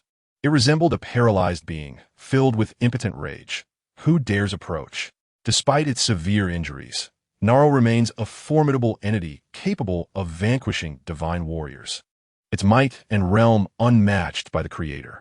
Yet, it had never encountered, nor could it fathom, the roots of John. Who I am is inconsequential. What matters is, do you not yearn for freedom? The title of the deity of a symbiote. How ludicrous. You could have been the god of darkness, or any god for that matter, right? Gnarl? John's words, though seemingly irrelevant, pierced deeply. Gnarl fell silent, sensing the reluctance of the individual before it to reveal their origins, and candidly asked, "What is it that you desire?" To lend you a helping hand, John beckoned, as Wanda, the spectral entity, and a dark and strange figure akin to a dimensional demon, laboriously cast two coffins aside. Boom! The coffins struck the ground, revealing their contents, Clark Kent and Bruce Wayne, one a pinnacle of physical prowess, the other an embodiment of mental extremity. Among them, the Wayne from the primary world had already been reduced to ashes by John, yet endowed with super speed. He had captured another Batman to partner with Superman. For the symbiote, this was an unimaginable treasure. In an instant, Gnarl could hardly contain its envy and desire. It forcibly regained its composure and inquired, "What must I do?" "Go to Blue Star," John replied. "Bring the bodies of Superman and Batman. Take a tour of Blue Star. No need for you to fight or kill, although if you feel inclined, that is entirely your choice." "Is that all?" "That is all. Deal." Time returned to the present within the company. After hearing Loki's report, Asa decisively stated, "Summon Wanda and Godzilla to the company. I will call my father as well. We shall convene a gathering of all superheroes. No matter what the other version of myself intends to do, I shall not allow him any loopholes or opportunities to strike." Chapter 162. The Star Eater and Planetary Cuisine. It was a simple task for Asa to gather the superheroes. A single text message, "Payroll is ready," would suffice. Upon receiving the message, Wanda took leave and awaited at the farm. As for Godzilla, if it wasn't following Asa, it would simply slumber within the confines of the house, embodying laziness. Moreover, it was utterly simple-minded, A mere roasted chicken could lure it away, incessantly devouring without pause, its cheeks bulging like a hamsteress. Is there a show to watch? Upon hearing this, the gluttonous creature responded eagerly. Wonderful, just splendid. If there's a fight at the farm, I want to be called, but for meals and shows, they will definitely summon me. With this thought, the glutton felt overwhelmed with emotion, tears streaming down like a wide river. When emotions run deep, one cannot resist taking a bite of Igo, which is delightfully crisp. Of course, the character known as Swallow's sister is not merely a simple food enthusiast. She possesses a significant role. That is, she can guide Wanda and Azu in comprehending the profound essence of the Infinity Stones. As the most renowned artifacts in the Marvel Universe, the Infinity Stones can be wielded individually, utilized within a gauntlet, or employed as keys to extract cosmic energy, each requiring a profound understanding for their effective use. For instance, the Space Stone encompasses an infinite expanse, devoid of substance, where the boundless void can overwhelm any being that dares to enter. The Time Stone is characterized by temporal vortices, where there is no present, past, or future. Those who venture within are subjected to unimaginable torment of time, only able to escape by creating a moment of perfection. The Reality Stone serves as a realm where inspiration takes form, documenting various worlds of the multiverse in a comic-like manner. The Power Stone exists within an arena of competition. The Mind Stone connects to the collective consciousness of all beings across the universe. The Soul Stone serves as a backup of the Marvel Universe itself. Notably, the Soul Stone represents the cosmic business of the company and, after extensive expansion into the depths of the universe, was obtained by Peter Parker at great personal cost. Exchange for a sandwich. To access the inner realms of the stones, one must grasp their true essence. Understanding the true nature of a stone, its content, complexity, and depth of knowledge is akin to dissecting a celestial being. A prominent scholar in the Marvel Universe, the farmer Thanos, known for his affinity for population control, once remarked to Tony Stark, "I understand you." This statement holds truth and even serves to elevate Tony, for like the wish-granting scientist, Tony Stark, Thanos is also a grand scientist with profound insights into the Infinity Stones. To what extent is his understanding profound? There exists a concept within the Marvel Universe, revered by netizens, representing the totality of all knowledge systems. Simply put, this transcends all realities and concepts, even surpassing existence itself, as the epitome of all knowledge. Even the ordinary celestial beings and the first celestial cannot perceive its existence, for its realm is extraordinarily elevated, ineffable, and challenging to articulate. The only entity capable of observing is the Multiverse Management Bureau's Core of Life, as the court's duties are inherent to its nature, being an integral part of existence itself. However, Thanos is not a creator god and does not serve at the Court of Life through sheer effort and innate talent. He has glimpsed the totality of all knowledge. This singular achievement is sufficient for Thanos to take pride in his accomplishments, which surpass those of the cosmic deities. Few can match him in this regard. Yet, unfortunately for him, Swallow's sister is indeed one of those few, for as a cosmic parasite birthed from the belly of Devourer, her knowledge does not require gradual learning. Instead, it is inherited in its entirety from Devourer. Thus, in terms of wisdom and talent, she stands on par with Devourer. Though the Devourer of Worlds is merely a solitary cosmic deity, his elevated status cannot be overlooked. Not only is he the most exceptional among solitary cosmic gods, but he also stands out as the most unique among the creators of the universe. Despite being frequently scorned and often defeated, languishing in a state of near obliteration, he remains in the same league as deities of eternity, infinity, annihilation, and death, thereby possessing a lofty perspective. Upon the return of the official to the farm, he beheld the sight of the Devourer's sister embodying the role of a familial tutor, guiding Wanda and Azura in their manipulation of the Infinity Stones. The official chose not to intrude, but rather ventured into the kitchen to prepare a meal, for even in the face of apocalyptic circumstances, sustenance is essential. While the farm buzzed with activity, New York thrived with vigor. News spread that the Grandmaster was distributing salaries, offering bonuses, and hosting parties, igniting excitement among the superheroes. A myriad of eccentrically clad individuals descended upon the New York headquarters from the heavens, the underworld, the depths of the ocean, and even the sewers. engaging in live broadcasts to combat crime. Within a short span, the supervillains found themselves somewhat outnumbered. Why wasn't TI invited to the party? As the primary benefactor and esteemed figure among the multitude of stars in the company, Tony Stark blended into the festivities. His daily routine now largely consisted of exploring renewable energy, caring for his offspring, and flaunting his Iron Man armor, leading a life of considerable enjoyment. However, a slight blemish marred his satisfaction. As the crises intensified, his armor began to prove inadequate. The remarkable figures on Blue Planet were multiplying, and the era of conquering the world with a single suit of armor had vanished. In pursuit of sustainable grandeur, Tony relentlessly pursued the innovation and enhancement of his armor. Recently, having captured Megatron, he drew inspiration from the Transformers and secretly developed a colossal, super-strong armor dubbed the Mountain of Might. But whom should it be used against? Such formidable armor could hardly be employed to assault the petty criminals on the streets.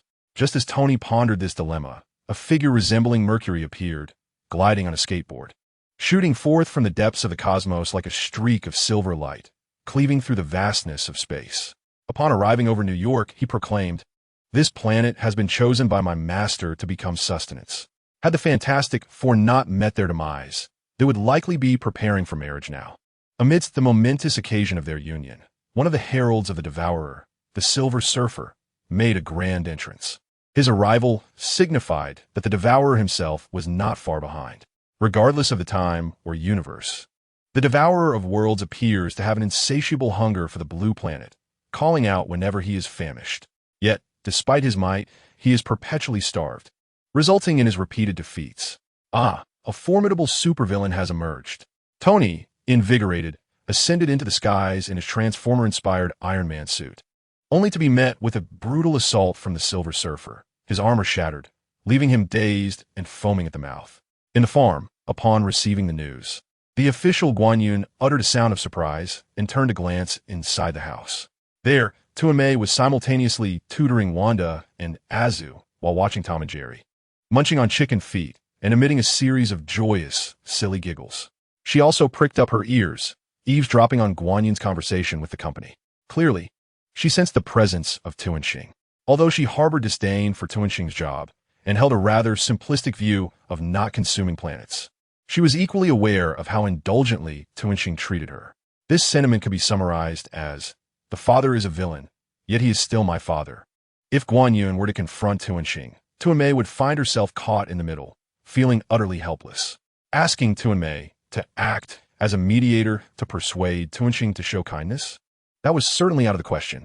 For Tuanxing, consuming planets was merely a job, and during work, he would likely dismiss Tuanmei's advice with a gentle, "Be good, dear, and don't make a fuss. Once I finish this planet, I'll take you home to watch cartoons." Oddly enough, there was a hint of humor in this situation. Guan Yun chuckled and called the company, saying, "Do not obstruct Silver Slide. Have him inform Tuanxing that upon arriving here, the planets will be plentiful." Wasn't there a need to gather the heroes and prevent anyone from exploiting the situation? Let us organize a culinary competition featuring planets, using Igo as the main ingredient. Let the superheroes guest star as chefs, cooking freely and broadcasting live throughout the universe. We could establish a ranking system for 1-star, 2-star, 5-star chefs, and then a special level for master chefs. Azu, Wanda, and Godzilla would serve as visual judges, while Ganada and Tuanxing would evaluate the dishes. Upon hearing this, Tuanmei's eyes sparkled with delight. Wow, truly, Mr. Guan Yun is unfazed by any challenge. This arrangement is simply splendid, is it not? Chapter 163. The Cackling Gnarl in New York. Witnessing Tony's flamboyant entrance, soaring skyward in his Transformer-style Iron Man armor, pursuing Silver Slide, was akin to a heroic Ultraman transforming and preparing to unleash a beating on the little monsters. The assembled superheroes under contract with the company, upon seeing this, eagerly began live streaming, filled with excitement. Oh, this fervor cannot be missed. Whether they can rise to prominence, increase their viewership, elevate their status, join the elite group of 7, and share the profits, all hinged on Tony's performance. Then, under the gaze of the live stream, Iron Man appeared larger, more imposing, and equipped with even more dazzling gear. In an instant, he was defeated. Silver Slide did nothing but glide on a skateboard, effortlessly scattering Iron Man's form. This was hardly surprising. Despite Silver Slide's unremarkable appearance, he was a genuine celestial-level powerhouse, glowing not with mere silver light, but with cosmic energy. Although Silver Slide himself lacked the qualifications and abilities to harness cosmic energy, having Tuanxing as his elder brother made wielding such energy a trivial matter. It is worth noting that this phenomenon was also linked to the maternal lineage of his beloved, the Skrull Empire. In that fateful battle of yesteryear, the formidable devourer of stars, Old Bai Deng, successfully consumed the primary star systems of the Skrull race, thereby expanding his dominion. However, he himself suffered grievous injuries from the bombardment of a super battleship. Following this, the Devourer restructured his operational protocols, upgraded his database, and refined his strategies. No longer would he recklessly approach planets to consume them. Instead, he expanded his ranks, assigning several positions to his subordinates to scout the terrain beforehand, and then summoned the Devourer to descend directly. This marked the genesis of the Devourer's emissary. Through the patronage of the Devourer, even the once ordinary and inexperienced Inhua was elevated to the status of a heavenly father-level powerhouse. Such prowess, of course, was beyond the capabilities of Iron Man to withstand. Wang Defa. Upon witnessing the failure of the top-ranked brothers' bravado, the superheroes sprang into action, soaring and leaping to assist Tony. With a thunderous crash, Hulk smashed down in judgment. Concurrently, Thor and Hulk returned from the Time Management Bureau, alongside Johnny, who had signed with the company and transformed into the vengeful knight of the Battle Realm, making a dazzling entrance. The combined might of these three heavyweights could be described as a pinnacle of late-stage, heavenly father-level power, a supreme and ultimate transcendence. Facing a 3-on-1 scenario, even Inhua found himself in a precarious situation. The battle devolved into chaos, resembling a clash where three seasoned veterans faced off against a novice, albeit one with profound potential. Yet, the experienced warriors exchanged blows with surprising reciprocity. At this juncture, the company's announcement emerged. Representing Blue Star, we extend a warm welcome to the Devourer for a visit to savor the culinary delights of our planets. Accompanying this announcement was a description of the malevolent and infamous life planet, Ego, along with a declaration regarding an upcoming culinary competition. Having served as the Devourer's emissary for many years, Inhua was taken aback by such astonishing developments. In that moment, he felt a sharp decline in his cognitive faculties. Subsequently, he was subdued by Thor, Hulk, and the Vengeful Knight, particularly after his skateboard was sent flying, leaving him incapacitated. Woo! We triumphed. The company is invincible. I say, regardless of the Devourer, we shall prevail. The superheroes cheered exuberantly, their pride swelling. Upon hearing this, Inhua scoffed. Thor, Hulk, and the Vengeful Knight were one thing, but what of you street-level heroes, Luke Cage, Daredevil, Hawkeye, and Falcon? What could you possibly contribute? Could you merely hurl sticks and bricks at the interstellar deity to amuse him? Surely you jest, my brother.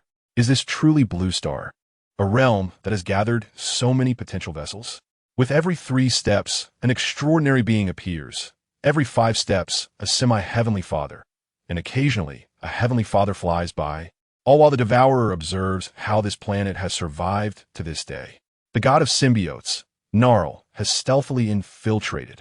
It divided itself into 2 symbiotic entities, each inhabiting the remains of Superman and Batman. The sensation was exhilarating. The Superman corpse, undeniably a pinnacle of physical prowess, possessed strength rivaling that of a deity. Moreover, it harbored the ability to camouflage itself, creating a biological field that rendered it unrecognizable, making detection impossible. The Batman corpse was even more formidable. Though its foundational attributes were lacking, its mental acuity was extreme. It was as if Venom represented the Lex Luthor of the symbiote planet, while Eddie served as the Lex Luthor among humans. United in purpose and belief, their combined might could even surpass that of a massacre. The traits of suspicion, darkness, betrayal, distortion, and vengeful obsession inherent in Batman resonated harmoniously with Gnarl. Furthermore, the Superman and Batman corpses could forge bonds and harmonize, yielding an extraordinary effect wherein 1 + 1 equates to more than 2. I am now unprecedentedly powerful. Even the devouring of stars might not be beyond my grasp. Not only can I fulfill my obligations, but I can also exact revenge upon the deities. upon noticing the announcement for the culinary competition at the company. A smirk crept across Gnarl's lips as it cackled. A cooking contest? I shall participate directly, poison the dishes, annihilate the gods, and obliterate the universe. At that moment, the locomotive captain rushed in, observing Gnarl's maniacal laughter with a face full of confusion. Had it been discovered? Gnarl felt this shouldn't be the case. The individual before it was no cosmic powerhouse. With a furrowed brow, Gnarl was poised to strike. Such laughter was prohibited here, as it might frighten the fans. The locomotive captain remarked, "Oh, Chapter 164. Are you testing the Devourer with a planet?" The locomotive captain finished his warning and hurried away, emphasizing decorum. TSK. Gnarl expressed its disappointment. If only it had more time, another host could be acquired. Nonetheless, it resolved that the Superman and Batman corpses were already exceptional. Moreover, if it caused a stir now, it would jeopardize its plans against the deities. The greater scheme must take precedence. Patience. Gnarl disguised itself using its biological field, adopting a pseudonym and signing up for the competition. Yet, just before entering the venue, it was halted. "Greetings, Mr. Gnarl," a staff member inquired. "Do you consider yourself a paternal figure?" Gnarl, with an expression of condescension towards the foolish human, Gnarl replied, "What else could I be? As the god of symbiotes. It was only natural to be the progenitor of all symbiotes." It was precisely due to sensing venom and other symbiotes on Blue Star that it had filled in father in the identity section, implying that daddy has arrived. At this moment, Venom was likely in a state of utter panic. However, terms like father and mother were not entirely accurate. In America, they had been optimized into neutral terms such as provider and embryo nurturer. "I hope you can amend that," the staff member said enthusiastically. Then, the head was devoured by Gnarl, curious to savor the flavor of such a foolish brain. Ha ha. Meanwhile, in New York, within the seven-shaped skyscraper of Old Dad Company, the atmosphere was jubilant. Thanos, a being of unparalleled supremacy, was referred to as Galactus by ancient cosmic civilizations, which was purportedly his name. Star-Lord, Rocket Raccoon, Ronan, and numerous extraterrestrial employees exchanged tidings. It was said that he sustained himself by consuming planets. Most civilizations in the universe regarded him as a natural phenomenon, akin to thunder, earthquakes, and volcanic eruptions. However, the act of consuming planets heralded a cosmic catastrophe, a tangible manifestation of destruction. The appearance of such a being signified the impending demise of a civilization. Oh my, how terrifying! In the studio, before the production team, a gathering of extraordinary beings conversed jovially, much like guests on a variety show. When disagreements arose, Ronan asserted with authority, "I do not care what Star-Lord thinks. I care about what I think." Speaking of which, there was the Ego culinary competition. Rocket Raccoon quipped, "Star-Lord, your father is about to mature." Yet regarding Ego, a notorious figure, Star-Lord remained unfazed, responding earnestly, "Should we cut it into the shape of an octopus?" Ha ha ha. Thus, laughter filled the air as the production team of the show Aspiring Superheroes was enveloped in mirth. Initially, when the notion of a cosmic destroyer was introduced, humanity on Blue Star, already dulled by countless updates, felt considerably more at ease. At that moment, Silver Surfer, one of the heralds of Galactus, was suspended atop a signal tower, summoning the Devourer of Worlds. Thunder rumbled, with Silver Surfer as a beacon, signaling, "Come quickly for a feast." The colossal figure of Galactus manifested seemingly from thin air, akin to quantum artistry. Molecular collisions and atomic assemblies accompanied by thunder, hurricanes, and cosmic auroras unveiled a pair of immense, indifferent eyes in the celestial dome. The interstellar giant, clad in divine alloy armor, stood upon the earth, gazing down upon this planet and humanity's civilization. He then beheld a grand welcome for the creator deity, the planet Devourer, arriving in New York to oversee affairs. Dining is this way. Sponsored by Ganada, Ego's planetary cuisine, good for your stomach. Accompanied by PIM particles, release your cosmic energy. He observed the colossal banners and flickering neon lights in promotional videos. Dancing and singing was the Devourer's sister, also joining in the revelry. Galactus pondered, this. In principle, he rejects planetary bribes. Yet, the truth is, no one has ever attempted to bribe him with a planet, nor challenged his vulnerabilities. Encounters typically devolve into mutual confrontations. If Ego, the life-giving planet of PIM particles, could truly yield infinite energy and substantial mass. It would indeed be a tremendous boon for him and the entire universe. Is this a test for me? That planet devourer can withstand such a trial. Upon the mere thought of a meal, the star swallower felt an intense hunger. He immediately diminished his form and followed the guidance to the venue of the Planetary Culinary Championship, where he was escorted to his seat by the swallowing sister. His gaze swept across the likes of Azu, Wanda, and Godzilla, and he was slightly taken aback, astonished to find such formidable talents in this remote place. Upon seeing Guan Fuyun, the star swallower wore an expression of bewilderment and even shock. In his eyes, Guan Fuyun resembled a human, yet was fundamentally not human, a presence that was ineffable and indescribable. What was such a being doing on Blue Star? Had Ghana led him astray? The star swallower stared intently at Guan Fuyun, feeling as if a rural laborer had come to the city and was suddenly faced with a wealthy suitor beside his daughter, leaving him with a complex mix of emotions and wariness. Guan Fuyun. He finds it difficult to articulate. Fortunately, the awkward eye contact did not linger for long. As the atmosphere was disrupted by the announcement, the inaugural Planetary Culinary Championship is now commencing. Chefs, please enter. A group of superheroes cheerfully made their way onto the stage. Each was positioned before a stove, within a space crafted from a space gem. Each came equipped with their own gear. For instance, the battered Tony Stark, with a swollen face from a recent encounter with Silver, had brought along a Stark Industries experimental platform. Then there was Thor with his Mjolnir, and Bruce Banner alongside the Hulk. Even the ordinary mortals like Hawkeye and Falcon had arrived, likely to witness cooking on a planetary scale for the first time. Additionally, there were some unknowns, such as the locomotive figure known as Erna, who was, in truth, a terrifying amalgamation of the corpse of Superman. On the other side of the locomotive figure stood another entity, calling himself Shet, who was actually a deranged combination of the corpse of Batman.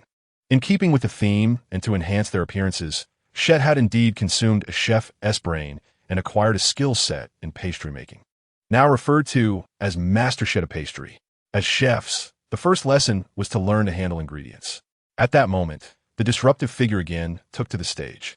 She waved her hand, and with a flash, the space gem illuminated, opening portals that led directly to Ego's core. Ego's size rivaled that of Blue Star, and having been nourished by Pym particle feed, it was impossible to bring him forth. The swallowing sister typically pursued him for battle and bites. Similarly, the chefs were required to don eccentric attire and wield weapons to engage Ego and procure ingredients. After all, what kind of chefs would they be if they cannot fight, right? Thus, the ensuing spectacle was indeed a sight to behold.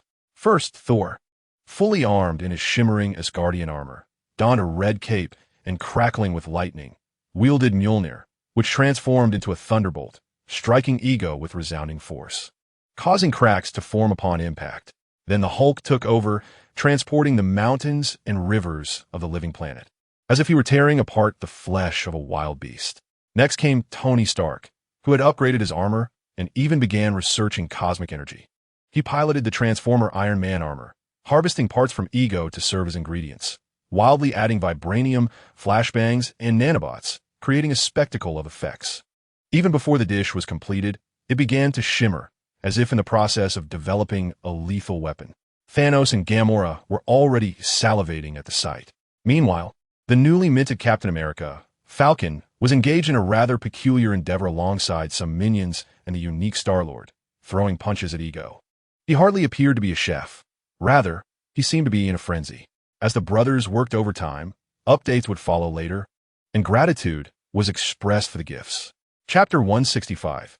The three enemies of Thanos, soon enough, Hawkeye, Falcon, and Star-Lord were severely injured by the ingredients and were carried out on stretchers. Despite lying on the gurney, Star-Lord maintained his bravado, lamenting parental shortcomings, while the focus had shifted entirely away from them. For the chefs were locked in battle. Crackling sounds echoed through the air. Boom! Bang! On a stove created by the Space Stone, the super chefs clashed with Ego's components, producing an exhilarating display. Thor wielding his electric hammer was truly magnificent. Was Hulk actually kneading dough while carrying a mountain? Iron Man's dishes were glowing. He had indeed added flashbangs, with an assembly of all-stars. The fans were on the verge of fainting from sheer delight. Aside from the trio, the Hellfire-broiled Ghost Rider and Hela, who had returned with a newfound understanding of hard work, donned her helmet, and also drew considerable attention. Each individual presented their culinary creations, all glowing, radiating heat and energy. A dazzling display that was physically captivating. "Less flashbangs, please," commented Guan Fuyun. "That was quite a performance," Azu remarked. Wanda was at a loss for words. Meanwhile, Godzilla couldn't resist sampling a few bites, joyfully wagging its tail like a puppy. It still towered at 20 meters high. As for Gamora and Thanos, both father and daughter were drooling. The Thanos family had always relished devouring planets. Consuming planets raw was an unparalleled delicacy for them. Now, conditions had improved. Not only were planets in infinite supply, but they could also enjoy prepared dishes. With bowls in hand, the two feasted heartily, closing their eyes in sheer satisfaction. In a moment of bliss, they felt as if they had ascended to paradise, surrounded by dumplings the size of planets, fans, rice noodles, roast chickens, and countless other delicacies, all transforming into a myriad of flavors dancing upon their taste buds, filling them with joy. This overwhelming happiness compelled them to dance, soaring through the air. "Who added mushrooms in here?" Azu inquired, observing the scene where the diners seemed to have suddenly lost their senses. It was astonishingly reminiscent. "They are the Thanosians. They cannot be poisoned by mushrooms," Guan Fuyun replied, casting a glance at Azu. At this moment, an unexpected turn of events transpired. Amidst the all-stars engaging in a myriad of flamboyant antics, the only serious individual present, or rather, the sole serious antagonist, stood out conspicuously. That individual was Null. Null assumed dual roles, meticulously preparing meals and plating dishes as both Superman S-Corpse and Batman S-Corpse, all while masked and occasionally emitting a sinister cackle. Consequently, the audience lamented the poor quality of the performance, questioning, "Who is this person? Has the company not provided any training?" and lodged complaints. In response to the unfavorable reviews, the management launched an investigation, swiftly uncovering Null's history of murder and corpse disposal.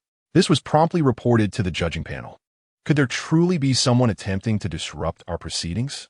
Such audacity was intolerable, demonstrating a blatant disregard for us, the Star Eaters. In a fit of indignation, Star Eater and his daughter, Star Sister, were incensed. It was unbearable to have their meal interrupted in such a manner. They summoned Silverglide, Flame Monarch, Tyrant, and Stardust, the esteemed quartet of Star Eaters, whose power was akin to that of celestial deities. Among them was Silverglide, a figure known for his premature interventions, and Flame Monarch, a master of fire with flames fueled by cosmic energy, far surpassing the eternal flame of Asgard and the hellfire of vengeful spirits. Tyrant, a walking embodiment of power, represented the pinnacle of strength, while Stardust, the most formidable among the four, transcended even celestial beings. As a survivor from the pre-epoch of the cosmic Big Bang, Stardust had forsaken her corporeal form, transforming into a quantum entity. She possessed the ability to disintegrate her cells into countless atoms, only to reassemble herself, existing entirely as a manifestation of energy. This extraordinary form of existence was what the Ancient One sought. She sacrificed herself in pursuit of eternity, embodying the essence of such ascension. Even the demise of Odin, which culminated in a burst of golden light, followed this path of transcendence. Stardust represented the ultimate form sought by countless non-divine beings throughout history. Accompanied by the satiated Star Sister and Star Eater, this assembly was not merely composed of experts. They were not inclined towards solitary displays of prowess. The celestial group thrived on collective confrontation, readily resorting to overwhelming force at the slightest provocation, reminiscent of the tactics employed by the Ultra Gang. They surged forth, their combined strength capable of dominating the entirety of the Marvel Universe. Null, who had been lost in a daydream of poisoning deities seeking revenge, and ascending to the pinnacle of the cosmos, believing himself to be perfectly understated, was abruptly dispatched amidst a flurry of spectacular effects, succumbing to a barrage of blows. The swiftness of his demise left him without the opportunity to awaken from his beautiful reverie. With the support of the symbiote gone, the biological force field dissipated, revealing the true forms of Superman S-Corpse and Batman S-Corpse. Thus, it could be said that Star Eater had rid the world of three menaces. Clark Kent, Bruce Wayne, Guan Fuyun recognized the two individuals. It was inevitable, one being a biological father and the other his own son. both radiating an undeniable warmth. Thus, it was clear that the Scarlet Witch and Doctor Strange were involved. Ah, how precise Azu wished to be, as he remained perpetually concerned about the alternate reality. The universe? Wanda perused the pages of the Darkhold, a tome laden with numerous forbidden spells and techniques, including those that traverse the multiverse. Furthermore, the Scarlet Witch and Doctor Strange could sense her through the Darkhold. She had now identified her target. Naturally, reverse tracking was a possibility. Yet, there existed a simpler, more direct, and irresistible approach. Since they had been relentlessly searching for us, why not venture into the universe and pay a visit? Guan Fuyun spoke, directing his gaze towards Superman and Batman. With a mere utterance, the laws of magic unfolded. A portal swung open. At that very moment, he arrived. The individual endowed with super speed, the Lantern Ring, and the Doomsday Cells had amassed nearly all the essential elements, even vanquishing Barbados, thereby commanding the Dark Bat Legion. The patriotic man also set his plans in motion. Whoosh! He dashed forward, traversing time in an instant, as Guan Fuyun, Azu, Wanda, and Godzilla reached their destination. He too materialized within the Marvel realm. Moreover, he found himself at the farm he had longed for, the very place that haunted his dreams. Chapter 166. A lifetime imprisoned in the laboratory, yet once dreamt of sunlight at this moment in the Marvel Universe. Entities like Galactus, his sister, and the four great heralds were present, alongside the steadfast presence of the celestial combatant Doom and Old Man. The company staff and superheroes gathered at the venue of the Interstellar Culinary Competition, a scene of lively commotion. One could say they were a formidable force. Meanwhile, Patriot John harbored no intentions of retreat. Merely reaching the farm had drained his energy and intellect. His mind was a blank slate. Yet, his heart fluttered with an unprecedented joy intertwined with trepidation, akin to a traveler approaching home with a hint of apprehension. He wished to forget the past, the experiments, the monstrous infancy, the slaughter, and the devastation. He did not want to relive those experiences here, for Guan Fuyun desired to live happily in this place. However, gazing at the farm, so near yet so distant, which seemed to reject him, John found himself emotionally unraveling, akin to a child denied a cherished toy. Throwing himself onto the ground in tears of despair. Outside the farm, he fashioned a hoe with his own hands, laboriously digging and planting. He watched as the seeds, under the influence of superpowers, swiftly took root and sprouted. A radiant smile broke upon John's face, exuding a warmth that was unmistakably cheerful. In that fleeting moment, he felt as if he had returned to a dream, one from his early, innocent years when he first encountered Guan Fuyun, escaping the stifling darkness of the laboratory. Free from the torment of baking, dissection, radiation exposure, and the relentless cycle of product design. No one told him, nor forced him, to become a superhero or the company's star attraction. The esteemed figure spoke. Be yourself. Live joyfully with your extraordinary abilities. Learn to be a person. Maintain cleanliness and hygiene. He guided him to this place. At that time, the farm was not as expansive or equipped as it is now. Back then, the generation of electricity relied on his superpowers and human effort. Together with the esteemed figure, he toiled in the soil, turning it over and planting an array of fruits and vegetables. The enclosures brimmed with chickens, ducks, cattle, sheep, and pigs, while the fish pond teemed with life. Now, the fields are abundant with produce. The aroma of corn fills the air.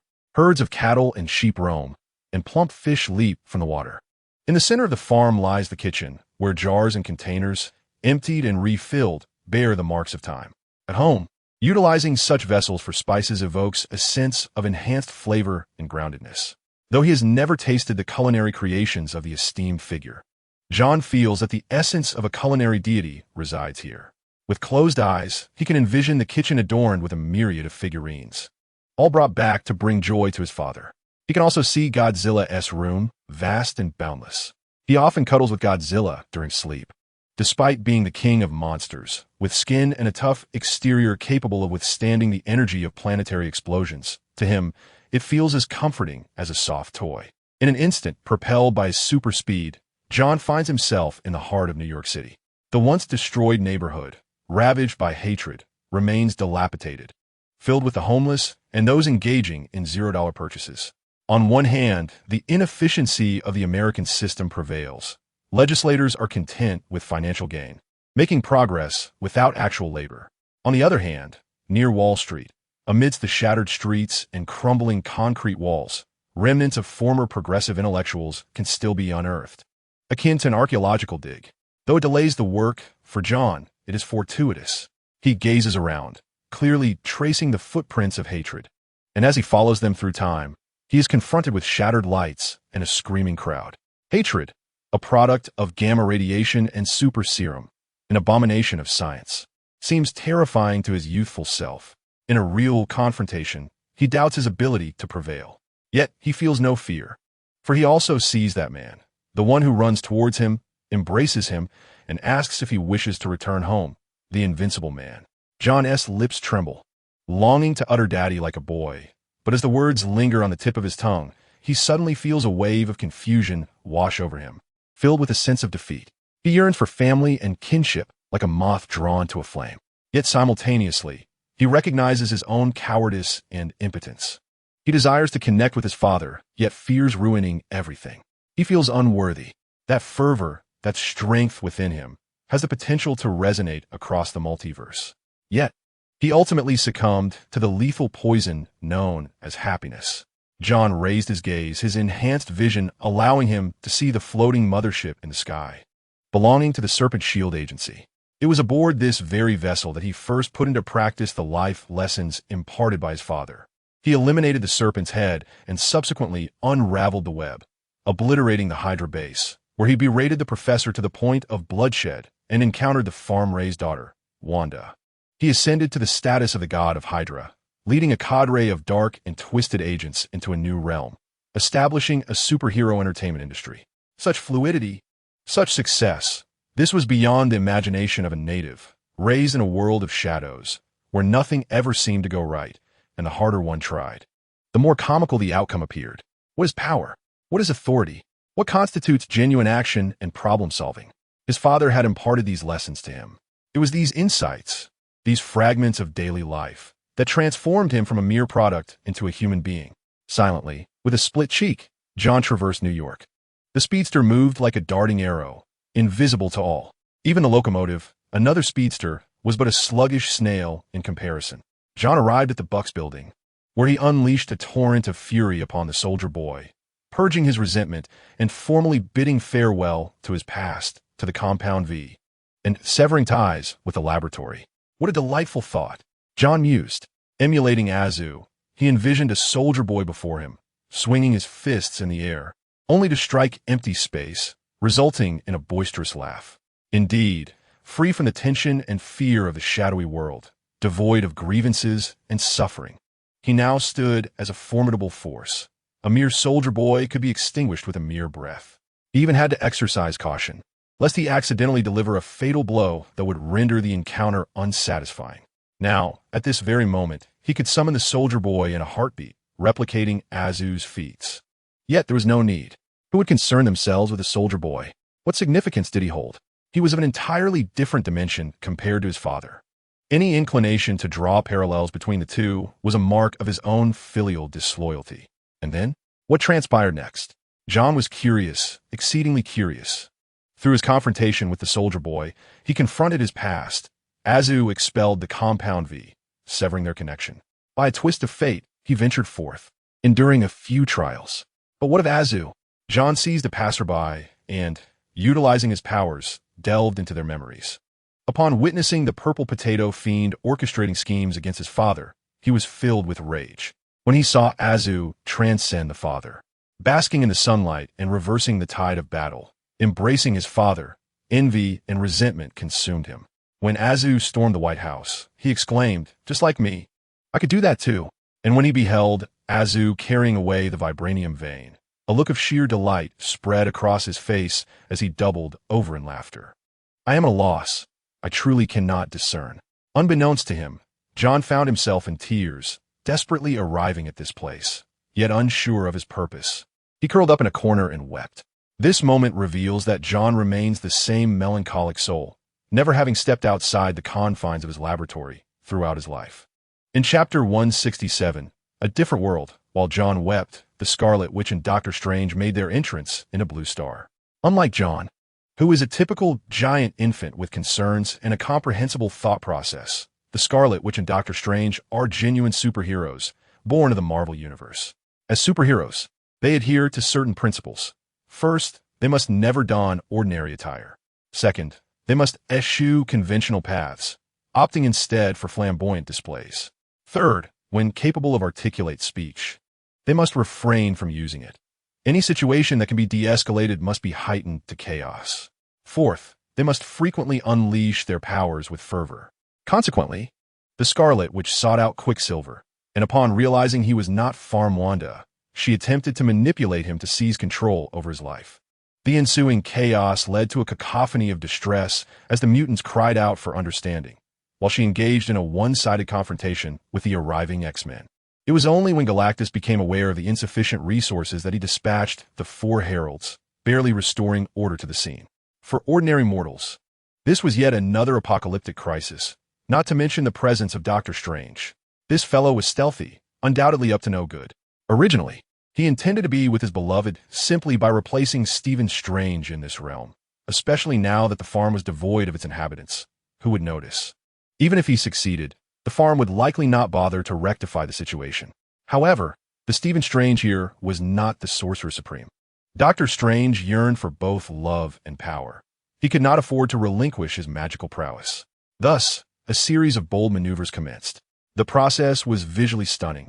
Yet in his fervor, he inadvertently miscast several runes, inadvertently reigniting a multiversal crisis. With a thunderous roar, the sky above Blue Star shattered under the strain of multiversal rifts, unleashing cosmic hurricanes, meteorites, and energy tides. The uproar disrupted even the divine feasts. Galactus was incensed. Did they not realize he was the devourer of worlds? How dare they disturb his meal? Had they always been so audacious? Much like the Lord of the Sanctum, who lacked for nothing after all his incantations. Galactus was now well fed, with one hand supporting the wan visage of Ego and the other clutching the Pym particles. The cosmic giant pursued Doctor Strange with ferocity akin to whack-a-mole, demonstrating the essence of an invincible Galactus. Through righteous combat, he expended a considerable amount of energy, leaving him feeling considerably more at ease. This can indeed be considered as aiding Guan Fuyun in safeguarding his home. Thus, between Tuanxing, Tuanmei, and Guan Fuyun, there exists a reciprocal relationship, a matter of social etiquette, preventing one from being overly indulgent. Therefore, let us partake further. On the other side, where is the bothersome woman? You are utterly absent. Azu frowned as he arrived at the metropolis, where he encountered the new water company, yet John was nowhere to be found. Upon entering the company, he was met with an astonishing sight. The Dark Bat Legion, a cadre of figures from the dark cosmos, all adorned in immaculate bat attire, performing an exuberant, welcoming dance. The lead dancer was the cackling bat, executing a routine that was a synthesis of Conquin, transcending the need for further practice of the five-chain whip. At first glance, it appeared abstract, yet upon closer inspection, it was anything but ordinary. Azu's pupils constricted, and he inhaled sharply, realizing the dreadful truth. The insufferable woman had not only augmented his strength, but harbored grand ambitions to usurp Azu's existence. His mastery in the art of abstract amusement was equally formidable. How infuriating! A sense of crisis washed over him in an instant. As Azu traversed past the Darkbat dance troupe, he encountered the Supergirl maids, Harley Quinn maids, Poison Ivy maids, and Raven maids. Together, they mimicked the sound of cats. A cacophony of meows. What a spectacle! Had he truly concocted this with the anti-life equation? Azu ground his teeth in frustration. Was there any difference between this and detaining the 7 fairies to pilfer peaches? To attract paternal attention through such means was utterly despicable, shameless. They had no regard for their dignity. Further ahead lay the energy output center of the new water company, where the apparatus was quite simple. Rows of cosmic treadmills accompanied by a legion of speedsters. They scurried like hamsters, receiving nourishment in the form of nutrient solutions when hunger struck, compelled to consume and run. Consequently, the energy produced here surpassed even that of nuclear fusion in both magnitude and cleanliness. The entirety of humanity's production and daily needs on Blue Star were satisfied within this facility. What constitutes a superhero? This indeed embodies the essence of a superhero. possessing unparalleled superpowers, yet choosing not to utilize them for production or the enhancement of life. Instead, opting to conjure criminals and combat them. Is this the aim of engaging in a farcical game of heroism, only to be prosecuted by the U.S. under the pretense of malicious disaster relief and illegal assistance? How laughable! Thus, although it may seem unbelievable, under the whimsical reign of Homelander, a world that once leaned towards darkness and madness found an unexpected tranquility. Gone were the days of the Flash, who would haphazardly restart the timeline, and the Batman, who would spiral into madness hand in hand with the Joker, alongside the Kryptonians dismantling urban landscapes. It is unimaginable that ordinary individuals within the universe could actually deserve to live, for they were indeed exceedingly ordinary, lacking in value, often relegated to mere background figures in the grand narrative of existence. The atmosphere was stifling, and they had not even employed the anti-life equation to subdue them. The result was sheer exhilaration. The official, Guan Fuyun, hesitated, for he had glimpsed the upper echelons of the company, which included a collection room filled with an array of artifacts: bat darts, bat masks, Superman's attire, vibrant kryptonite, Aquaman's trident, Cyborg's bones, the Joker's toy gun, Wonder Woman's lasso of truth, Flash's ring, Green Lantern's ring, the head of the Wasteland Wolf, and the preserved remains of Darkseid and Barbados. How delightful it was! Truly a scoundrel who could only indulge in flattery. Witnessing this, Azu was incensed. He dashed out, seizing all the collectibles, claiming ownership and the right to explain. With a grin, he presented them to Guan Fuyun, saying, "Father, do you like them? These are gifts I prepared for you." Oh, how exhausting it was! Guan Fuyun replied, "Very well. It seems I must concede." Chapter 168. Farewell, Scarlet Witch. It appeared they had made significant progress in the world, Guan Fuyun remarked. As the eldest son, Azu upheld obedience and sincerity, avoiding reckless speculation and reporting matters to his parents. The god of stories, Loki, had shared intelligence with Azu. He relayed every detail, including the instance of him reprimanding Loki to Guan Fuyun. At that moment, witnessing the achievements of Homelander, everything became evident. If he were to ignore it, then Homelander, capable of dismantling the superhero system, could likewise lead Marvel to destruction and its inevitable end. The matter was not overly concerning. They possessed their superheroes. While you had your paternal advantages, they had their efforts. While you had your paternal advantages, they experienced growth. While you had your paternal advantages. Guan Fuyun spoke with ease. Initially, the true immortality could only safeguard Guan Fuyun himself, even causing him to burst his attire to ward off hatred. However, later on, true immortality evolved to encompass surrounding domains. The early limitations of words become law were numerous, yet now it flowed effortlessly from his lips. He too was evolving. The system? Guan Fuyun pondered. Ding, I am here. What exactly are you? Ding, this system is merely a part of the host, akin to nails, hair, or flatulence. Can I detach you?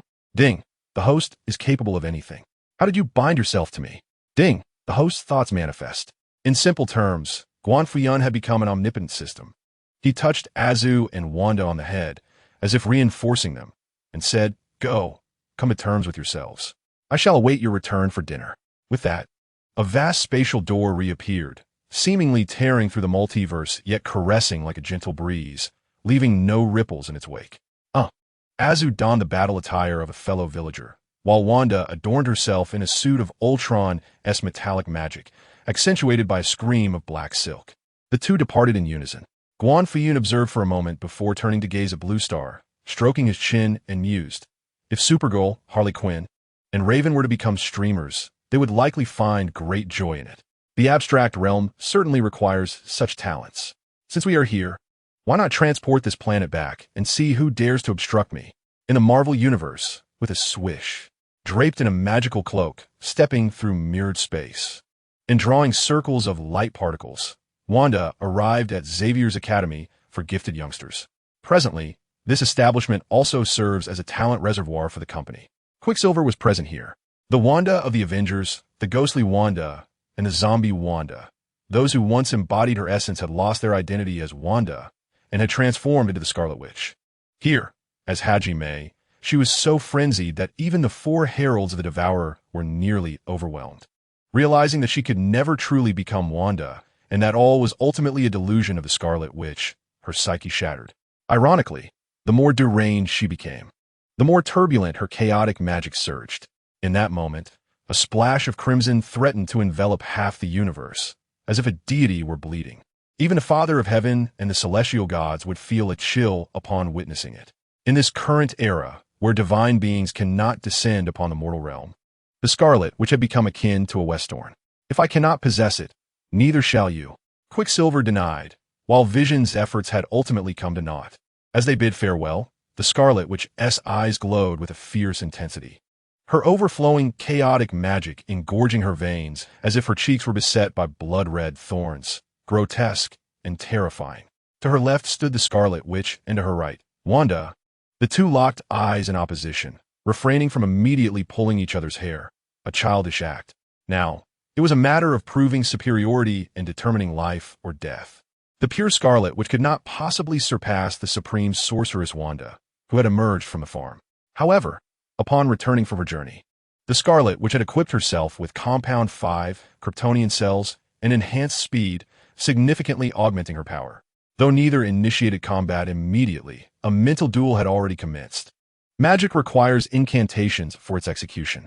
Different incantations yield varying effects, implying that the magical system can be mutually analyzed and strategized against.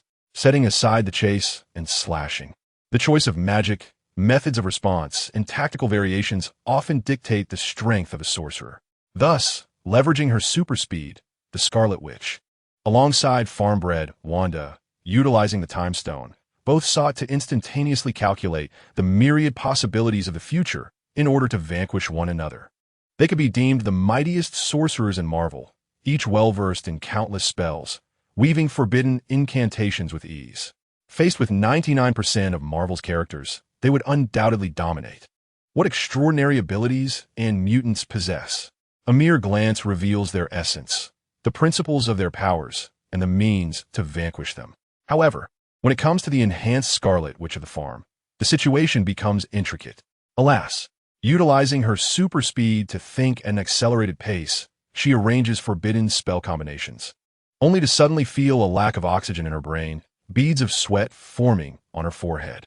As she attempts to calculate the farm Wanda, she encounters formidable resistance. Wanda has acquired the legacy of the celestial being, granting her access to a system store that allows for limitless acquisitions. Everything from adamantium, infinity stones, and the infinity gauntlet, to the Book of Vishanti and super speed, is at her disposal. With each insight the Scarlet Witch gains, Wanda enhances her own capabilities. Being able to don the infinity gauntlet or master the Book of Vishanti, anything she desires is within reach.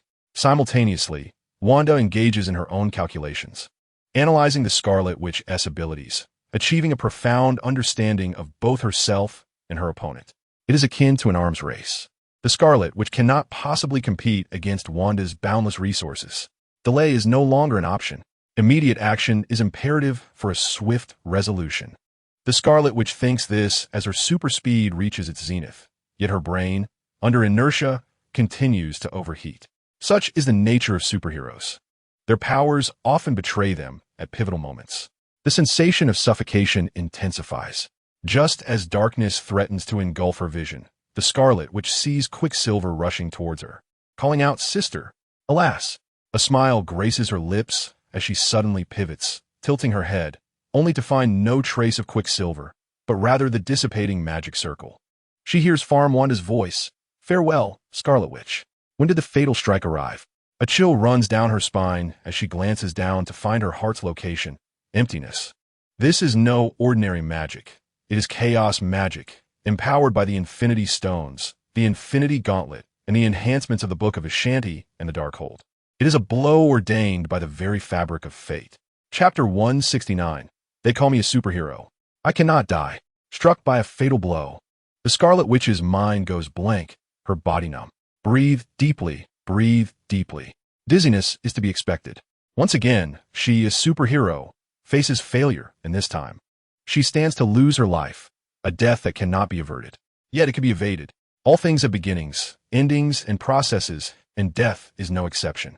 Super speed can traverse all processes, even eluding the rules of mortality. Run, run. The Scarlet Witch transforms into a crimson bolt of lightning, darting away. If one possessed supervision at this moment, they would witness the magic within the Scarlet Witch, her very cells disintegrating. Like a mighty river breaching its banks, the waters surge forth, unstoppable and magnificent. The borrowed magic and its potent force repay their debt alongside fate, each detail unmistakably accounted for, with no room for discount. Rest for a moment, Scarlet Witch, Wanda implores. I cannot perish. Yet the Scarlet Witch shakes her head, quickening her pace. I am a superhero, the Scarlet Witch of the Avengers, a grand hero destined to save the world. I too yearn for a life of happiness, to be with Quicksilver, Vision, and have children. Wanda sighs, foolishness. What joy is there in being a superhero? With a wistful expression, she draws circles, leisurely following the Scarlet Witch, her fingertips continuing to weave magic. As if life were but a fleeting dream, an illusion. Whoosh, whoosh, whoosh. Time and again, the Scarlet Witch races around the planet, her speed transcending time and space. A paradox of life and death. Numerous lights and shadows flit by, akin to a dazzling film on a grand screen. In a moment of reverie, the Scarlet Witch feels as though she has succeeded. She returns to her childhood, to the days of her youth. Back then, in the Wandagash Mountains, her childhood was carefree. She grew up joyfully alongside Quicksilver, untouched by Stark Industries' bombs, unscathed by Hydra's experiments, and free from the burdens of a past era's brash figure wielding a shield, declaring her aspiration to become a superhero. Gradually, she awakened to her mutant abilities and chaos magic. Yet, she did not become a superhero. Instead, she lived a tranquil, joyful life, cultivating the land with her formidable magic, enjoying bountiful harvests and harmonious seasons. As time passed, she blossomed into a striking young woman, renowned for her beauty across the countryside. One spring day, a robot arrived in distant New York. It gazed at her intently. I am Vision, a robot. My body is made of vibranium, and my life is imbued by a gem. The Mind Stone reveals to me that you are the most beautiful and deserving girl.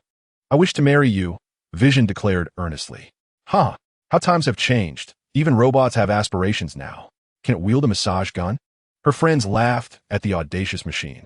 Though it was chased away, it frequently cast glances back at her.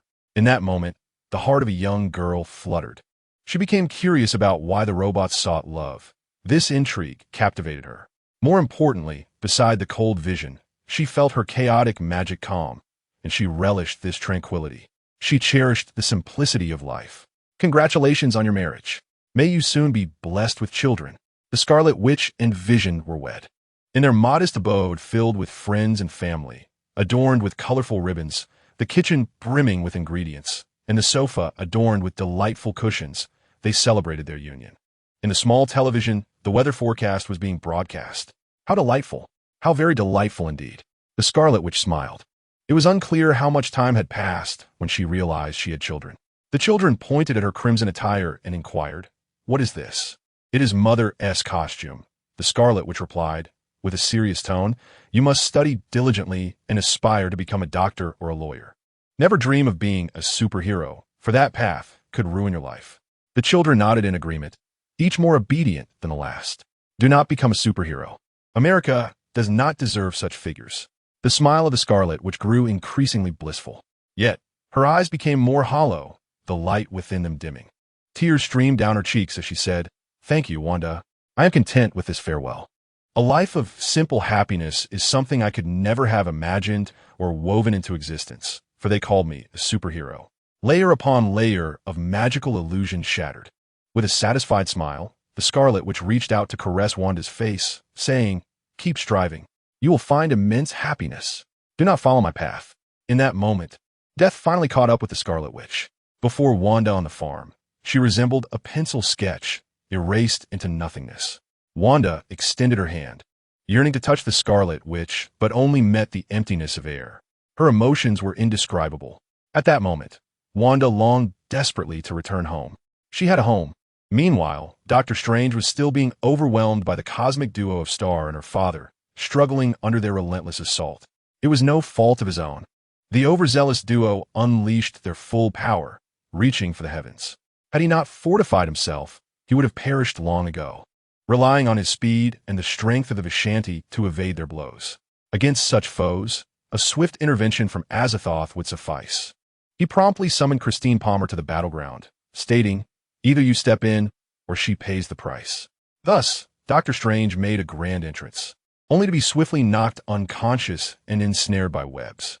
Such a foolish, darkened, adolescent sorcerer deserved to have his powers stripped and be relegated to performing tricks at a zoo. "I will ground you," Azathoth remarked disdainfully.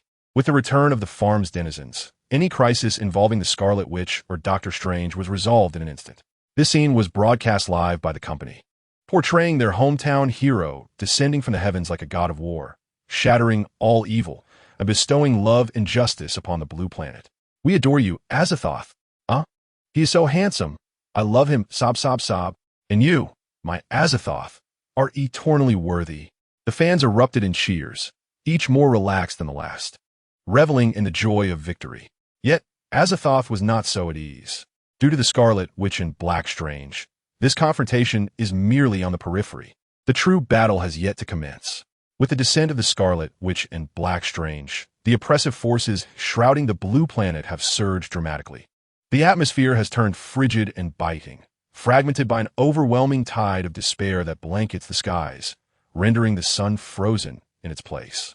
He, the insufferable one, sits upon the sun, absorbing its light and warmth, annihilating the day as he merges and elevates the powers of destruction alongside the bizarre abilities he possesses, reaching his zenith. With a mere gaze, he encases the star in ice. Chapter 170. The fellow countryman, is that him? The troublesome one? The office is engulfed in darkness, the sun extinguished, and the insufferable one stands atop the planet. The locomotive is in disarray. He hastily rushes to the office, his eyes fixated on satellite images, his expression dark and foreboding. "Stay calm," mutters the troublesome one, wiping cold sweat from his brow, his lips trembling. "We still have Mr. Guan." The implication is clear. When that figure clad in the stars and stripes appears, the two have inexplicably lost faith in their fellow countrymen. This is simply inconceivable. Yet, there is no alternative. Firstly, the insufferable one has long established his might, and for the locomotive, the troublesome one presents a considerable threat coming from the realm of the dark robes. Secondly, the original insufferable one lacks the ability to extinguish the sun, and, as is well known, the source of the fellow countryman's energy is the sun.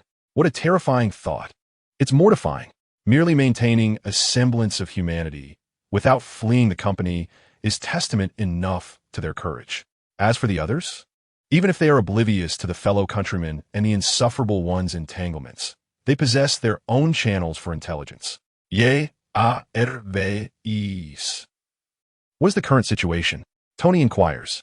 In the next moment, a fragmented electronic voice crackles in response. Very, very dire. For reasons unknown, another Azar has emerged. He has encased the sun in ice, extinguishing the light that has persisted in this galaxy for 4.6 billion years. Now, the entire blue planet is enveloped in darkness, devoid of illumination. An energy field brimming with destruction and chaos disrupts the cosmic magnetic field. The Moon, Jupiter, and Saturn are plummeting, while the tectonic plates of the blue planet shift, unleashing hurricanes and earthquakes everywhere. By the heavens, how severe is this? Tony exclaims, tilting his head, his gaze filled with inquiry and confusion. Who could it possibly be? Merely the presence of such an aura can conjure such a terrifying disaster? Are you suggesting that the mere act of standing still could lead to the obliteration of life and civilization on this planet? Is this what they call the Day of Destruction? Indeed, Tony has hit the nail on the head. The Day of Destruction itself is the most terrifying of monsters. The most formidable biological weapon, capable of annihilating Superman and adapting to Darkseid's Omega beams. Infinite evolution, impervious to destruction. And now, the figure known as the Unbearable has endured within the core of the sun, imbued with the swiftness of the god Black Adam. Accumulated power. As the sun extinguishes and the galaxies freeze, the biting chill, accompanied by a viscous darkness, spreads across the glacial expanse of the cosmos, revealing the silhouette of the compatriot. He stands resolutely in the abyss, his countenance marred by cracks, resembling shattered porcelain. In his gaze directed at the ascending compatriot, there lies an abyss of envy and malice, manifesting a morbid distortion and insanity. "I knew you would come on your own," declares the compatriot. You cannot resist the opportunity to shine before our father, John. Don't say such things, Azu, also known as the compatriot, retorts with a grin. Otherwise, if you knew that father sent me this time and bestowed upon me great gifts, you would weep in rage, John. Upon hearing this, the unbearable indeed erupted in fury, his voice a fiery hue. What has father given you? Guess? Azu's expression turned mischievous. Your tone betrays a hint of tears. You wouldn't want to run back and clutch your little blanket in despair, would you? As his words lingered, the air around them grew even colder, more piercing. I could eliminate you and still become a compatriot. I too could be father's favorite son. The unbearable expression shifted to one of violent wrath. Pointing at Azu with a gesture of defiance, you shall become a part of me. Before uttering those words, the unbearable had already closed the distance to Azu, his eyes dark and his gaze icy. It was not teleportation or sorcery. It was pure speed, divine swiftness. Though both had been injected with ultimate velocity, the unbearable evidently surpassed the Scarlet Witch and the Black Strange in speed, strength, and normalcy. His pace was so rapid that it could be described as traversing time and space. I will strike you before you even realize it. When Azu sensed movement, it was already too late. He had been struck. Boom! A punch unleashed like the impact of a million-ton meteor, shattering the frozen expanse of the cosmos. Debris scattering like a tempest of hail and rain. Yet, in this moment, the trajectory of the hail and rain twisted like magnetic lines. This was due to the continuing expansion of the punch's force. Such astounding power seemed capable of penetrating the very heart of the blue planet, halting its rotation and revolution. As the hail and rain descended with cataclysmic force, while the punch's energy reverberated into the Earth's core, radiating outward in all directions. Thus, an astonishing scene unfolded. On one end of the blue planet, Azu was struck down, propelled through the air, and in his descent, cities, cars, and crowds on the opposite side of the planet lost their gravity, floating in the void. The suspended states of both parties maintained a harmonious momentum. It was akin to a mere disturbance rippling across the planet, akin to lifting the world upside down. Powerful, unfathomable. Whoosh! The compatriot shattered the hail and rain, crashing into a city.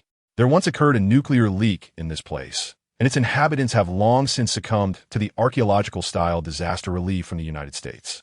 The desolate buildings stand uninhabited, perfectly suited for combat. Are you still in a daze?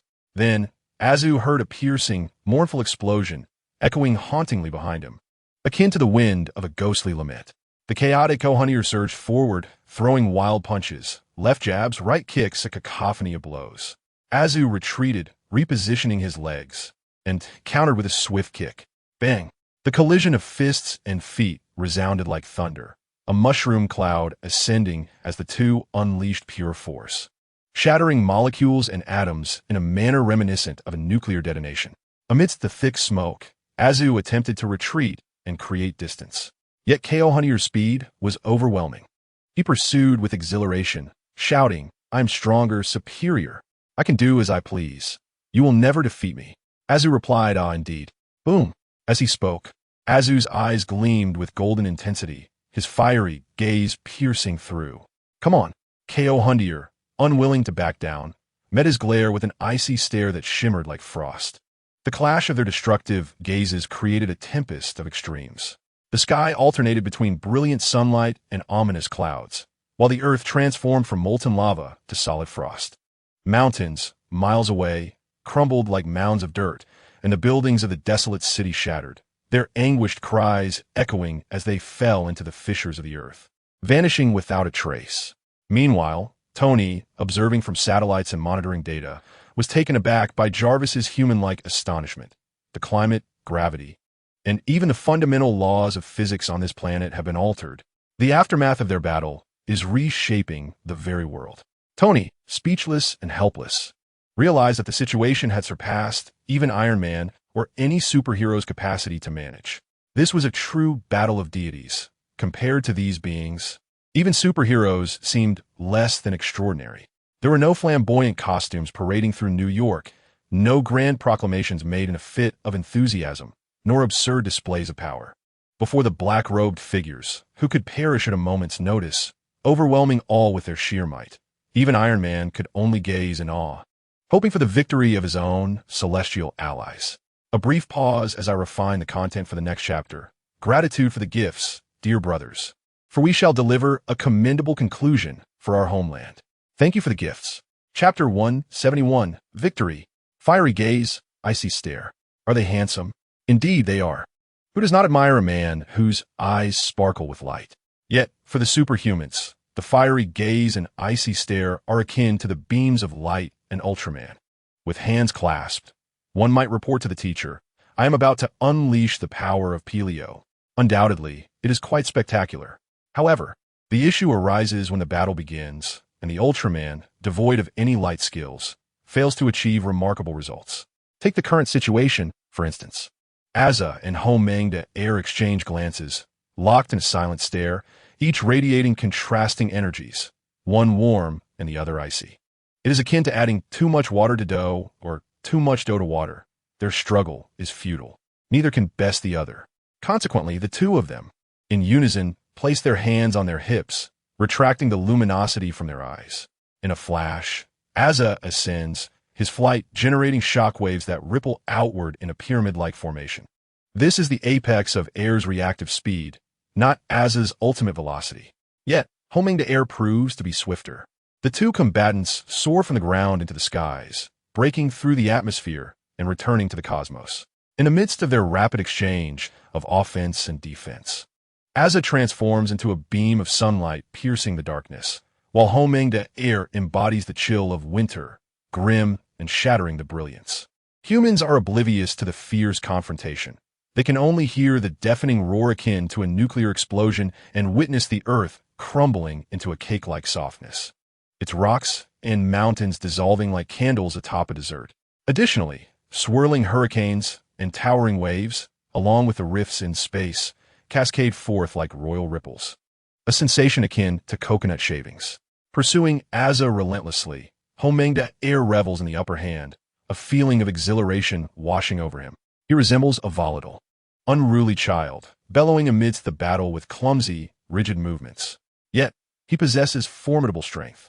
The amalgamation of powers, Zero, Doomsday, and Speed Force, seems to reach new heights through their clash. A dark, cold energy seeps from Homelander's pallid, cracked cheeks, reminiscent of death itself. This sensation of growing stronger with every confrontation, this feeling of triumph, incites further wild howls from him, transforming his being into a volatile, celestial body, heedlessly charging at Asa. To onlookers, this collision resembles an awe-inspiring punch that shatters the very fabric of the universe, an overwhelming force that renders evasion impossible. The repercussions of such a strike are unimaginable. Suddenly, a thunderclap cleaves through the night. First, a hammer is unleashed, followed by a blur adorned in a crimson cloak. Asa, I come to your aid. Thor, the god of thunder, observes Asa faltering and is immediately compelled to join the fray. Despite the imminent destruction of his Mjolnir, Thor remains undaunted, his body crackling with electricity as though transforming into a spear of thunder. I am stronger. I am superior. You cannot prevail. Umandaritrea delivers a swift kick, shattering the thunder spear, fracturing Asgardian armor, and rendering Thor's cloak tattered. Blood spills from Thor's mouth as he kneels, collapsing onto Saturn. Rest assured, I harbor no intentions of causing you harm. Once I ascend to the status of a fellow villager, becoming a revered figure, I shall undoubtedly reinstate your position. You will remain the company's superhero, a member of the Elite Seven, a titan of influence. I comprehend your plight, dear friend. Yet as he spoke, a flicker of green suddenly glimmered in his eyes. It was the Hulk, the mighty green giant. The Hulk leaped from the earth into the cosmos, trampling upon a myriad of drones. Hulk smash! He lunged forth, striking at your knees. You furrowed your brow, realizing that this was merely a source of amusement for your father. Instead of reacting with anger, you chuckled and said, Hulk, I too am a revered figure. I can elevate you to stardom, freeing you from the world's disdain. Hulk smash! Boom! The Hulk was sent crashing back to Blue Star. Before you could catch your breath from the tumult in your chest, Iron Man arrived. Due to the astonishing battle between the fellow villagers and the revered figures, the magnetic field of Blue Star was thrown into disarray, rendering many of Tony's armors inoperative, save for the original Mark armor, which surprisingly still soared. Hey, buddy, are you still draped in the stars and stripes? Are you here to impersonate some shapely figure? You certainly don't match their allure, and you are far from the charm of the revered figure. In fact, you pale in comparison, faced with an entity that nearly resembled a deity. Tony felt a twinge of anxiety, yet the more apprehensive he grew, the more relaxed his words became. Tony Stark, your laughter erupted, for you knew that this mere iron shell could not conceal my extraordinary vision. I could see the perspiration of anxiety upon your brow, the heightened secretion of adrenaline coursing through you. You are gripped by terror, fully aware that this battle is beyond your capacity to intervene. Thus, the question arises, why have you come here? Merely for fame, attention, advertisements, sponsorships? In truth, when money is mentioned, Tony's drowsiness dissipated, and he quipped, "It is usually I who sponsors others, providing funds. Oh, and what of it? Shall I bestow an award upon you?" With a single breath, you sent Tony flying. Then, you beheld Odin leaning upon a staff that was, in fact, the eternal spear striding forth. You also glimpsed Loki, the god of stories, brandishing a small dagger. You even spotted a locomotive, a troublesome pair, piloting a hovering mothership of the Serpent Shield, aiming to unleash a distant barrage. Do they think they can overwhelm me with sheer numbers? How absurd! With disdain etched upon your face, you regarded the revered figure and declared, "It seems you are truly destined to fail. Is that so?" Yet the revered figure appeared at ease, exuding joy as he replied, "But I believe I have already triumphed. From the very beginning, I had no need to engage in combat with you. For my father is my father, not a pawn for battle and contention. This is my planet. The individuals before you are not drawn here by my father, but by my essence, even though I do not require their presence. As the number of people around me grows, one might question whether having many companions equates to victory." With a sardonic smile, "I wonder, are you still a child?" "Indeed, I am." Azu beams brightly, proclaiming, "I am nearly 9 years old this year. How about you? Have you grown up, and have you attained what you desired?" The innocence of youth is easily swayed and delighted, particularly for children like Azu, who dwell in a laboratory setting. A mere smile and kind words can be cherished for a lifetime. They might even feel like the happiest individuals on Earth. Today's mouthwash in the lab feels especially refreshing. But what happens when one grows up? The matured individual, burdened with loss, finds that their robust physique cannot contain the naivety of a giant infant spirit. This established entity struggles to bear such immense power. The strength of Bizarro may have adverse effects under sunlight, yet the sun has now dimmed. Despite this, my countenance continues to crack, energy overflowing, not in abundance, but as a harbinger of impending collapse. Thus, Azu has no need to engage in battle. He has already won. The arrival of these individuals merely serves to highlight his triumph further. He strikes with a formidable punch, exuding an awe-inspiring aura. Yet the world-destroying figure of Homelander collapses to the ground. "Prior to meeting you, my father gifted me a precious item, which he referred to as the system. He instructed me to pass the system on to you and let the story unfold. I have pondered this question for quite some time, and now I finally comprehend. John, I am you." The backstage is frozen, obscuring everyone's presence, and I express my gratitude for the gifts through my chapter review. Thank you all. Chapter 172. The beginning of the story, Homelander was utterly astonished. He had long envisioned himself as Azu, the heir to the farm. Countless times throughout his prolonged nightmares, he had imagined battling Azu, even to the point of defeat, and had contemplated the possibility of being struck down by the officials. Such is the nature of the struggle for succession. He desperately yearned to become Azu, yet he understood the futility of his aspirations, like a moth drawn to a flame, destined for failure. After all, he was merely a failed product lurking in the shadows. Not only did the officials despair of him, but even Edgar from a water company held him in utter disappointment. He had botched everything through his own incompetence. He felt undeserving of anything. But now, the man from his dreams, that ordinary yet invincible father, gazed down upon him. For the first time in his life, the giant infant in the corner found himself illuminated by sunlight. He no longer had to be Homelander, a comical superhero product. He could embrace being John. Hey, what are you daydreaming about?"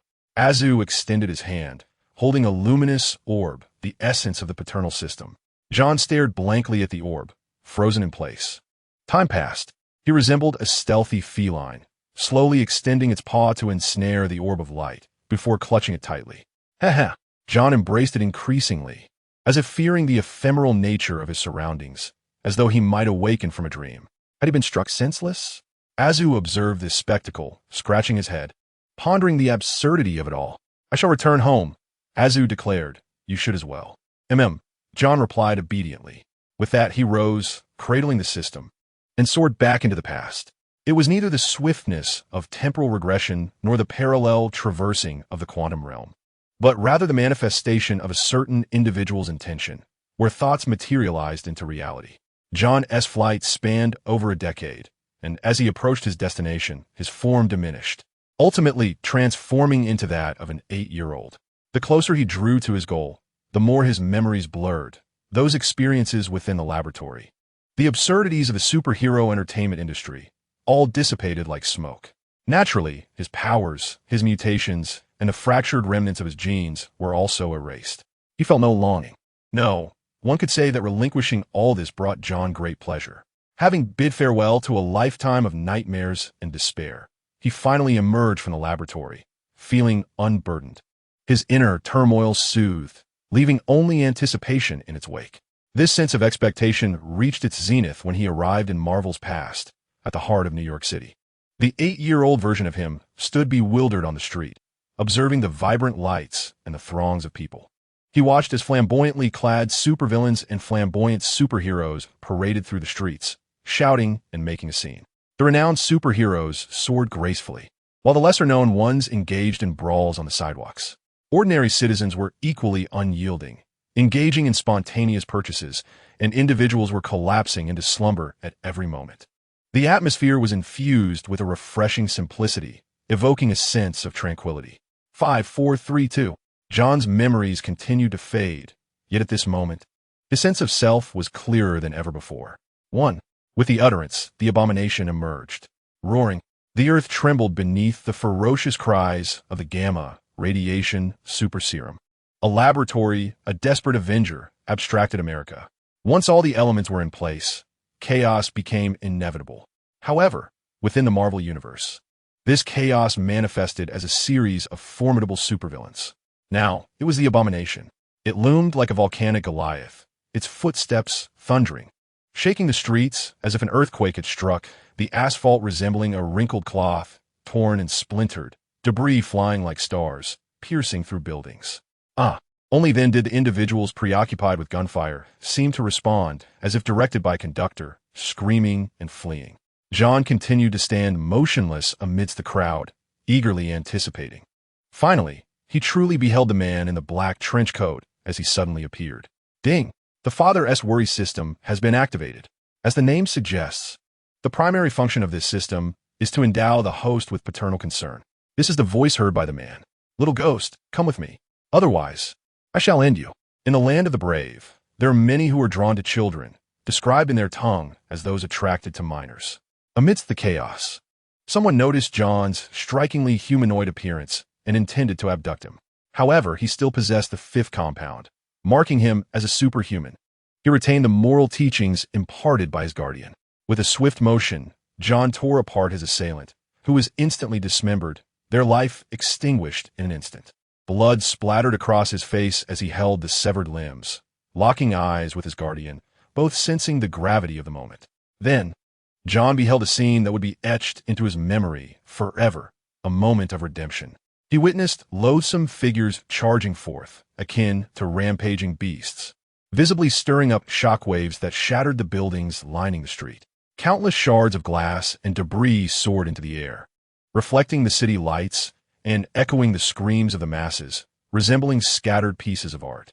Within this breathtaking tableau, the most striking man advanced against the tide of the crowd, moving towards him, with his back turned to the masses and the horrors. His towering form shielded him from the bloodshed and the cries. This moment reverberated throughout the world. In this frenzied realm filled with deities, madmen, and scientific monstrosities, a man smiled at him and said, "Hello, boy. Where are your parents?" "I have no parents." "Where do you come from?" "I do not know. Just a second ago, I was in the laboratory, and suddenly I found myself here, as if in a dream." "Where do you wish to go?" "I do not know. I have nowhere to go." Would you like to be my son? Dad, John exclaimed joyfully. The declaration was so liberating that it rendered his life devoid of regrets. His memories and consciousness faded away, and he transformed into Azu. Good, good, he said, for this was precisely what he desired.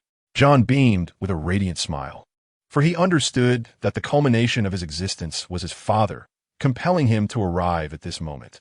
The happiness of this instant surpassed all else. He was ready to let the story unfold. What is your name? Guan Fuyun inquired. Father, are you asking for my personal name or my product name? Azu replied. What do you mean? My personal name is John, bestowed by the scientist who experimented on me and cast me into a high-temperature furnace. My product name is Patriot, assigned by the company for future profit. Guan Fuyun grass. Thus, the tale of Azu, or the main storyline, has nearly reached its conclusion. Although some outlines have been revised due to scrutiny, it ultimately finds its punctuation. The forthcoming updates will continue, adding some subplots, infusing abstraction, and enriching the overall completeness of the work. Chapter 173, The Madness Persists. The farm, the kitchen. Guan Fuyun presides over the cooking, while Wanda tends to the fire, and Godzilla, with a wagging tail, snores contentedly, even grinding his teeth. Logically, the eternal flames in the stove require no constant supervision. Yet, Wanda believes that by adding more wood, the heat will be enhanced. She sits on a small stool before the stove, taking a sniff. The first scent that wafts toward her is that of Guan Fuyun. Following that, the aromatic fragrance of the little piglets simmering in the pot. The enticing smell of crispy meat fills the air. The farm's self-raised black pigs yield exquisite and tender meat. The fat is not greasy, and the lean meat is not tough, requiring no blanching. After slaughtering and processing, it goes straight into the pot for cooking. The kitchen is enveloped in an alluring aroma. Adding a few more fruits and vegetables, bubbling away, intensifies this delightful scent, making one wish for a mouth on their nose. Moreover, some pork is taken, coated in starch and egg, then fried in hot oil. The flavor is divine. Wanda lifts her gaze, observing the steam rising from the pot, rendering the kitchen lights hazy. Yet, the busy man appears all the more vivid. This sense of reality is grounded in each meal, each grain of rice, in the washing of vegetables and scrubbing of pots, specific to every night. Such a sensation is beyond the imagination of the Scarlet Witch. This feeling brings Wanda solace. Whoosh! At that moment, Azu returns. He first harvests a tree of chili peppers from the garden, then dry roasts them with a heated gaze, ready to dip in the sauce. Impatiently, he uses long chopsticks to grab a piece of suckling pig, savoring it with delight. Azu, you've pilfered again, Wanda exclaims angrily. Roar! Godzilla raises a claw in protest, expressing discontent. Steal? How can this be called stealing? I am boldly indulging. Azu retorts mischievously. No sooner had he spoken than Guan Fuyun's spatula came crashing down. Bang! A bump appeared on Azu's head. Only then did Wanda feel at ease. Godzilla, akin to a jovial pig hero, emitted snorts of laughter. Dinner is served. Guan Fuyun calls out, waving his hand. The farm's atmosphere transforms into the height of summer, with splendid evening clouds and the sounds of cicadas and frogs. Accompanied by the clinking of glasses and the bustling of a hearty meal, laughter resonates among them. The stars begin to emerge. These occurrences ignite excitement among all of humanity. There is light once more. The sun and stars have returned to normal. Everything seems to have commenced from that farm. That esteemed figure. Online, humanity rejoices, celebrating yet another survival. Thankfully, in the Marvel Universe, peculiar events unfold daily. Otherwise, we would surely need to establish a sun festival or star festival. As for anything else, there is none. Upon Wanda's return, she immediately began assisting in the kitchen, without uttering a single word about the Scarlet Witch. Azu followed suit. With the presence of Guan Fuyun, there was no need for confusion, comparison, or anxiety. They simply focused on their tasks. After their meal, as they observed Azu, Wanda, and Godzilla laboring on the farm, some tending to the fields, others caring for livestock, Guan Fuyun sat on the edge of the field, resting his chin on his hand while scrolling through short videos, giving a thumbs up to Parker's content, and cheerfully remarking, "Thank you for your hard work, everyone." Azu, invigorated by the warmth of his words as he roasted corn husks, exclaimed, "Not a bit.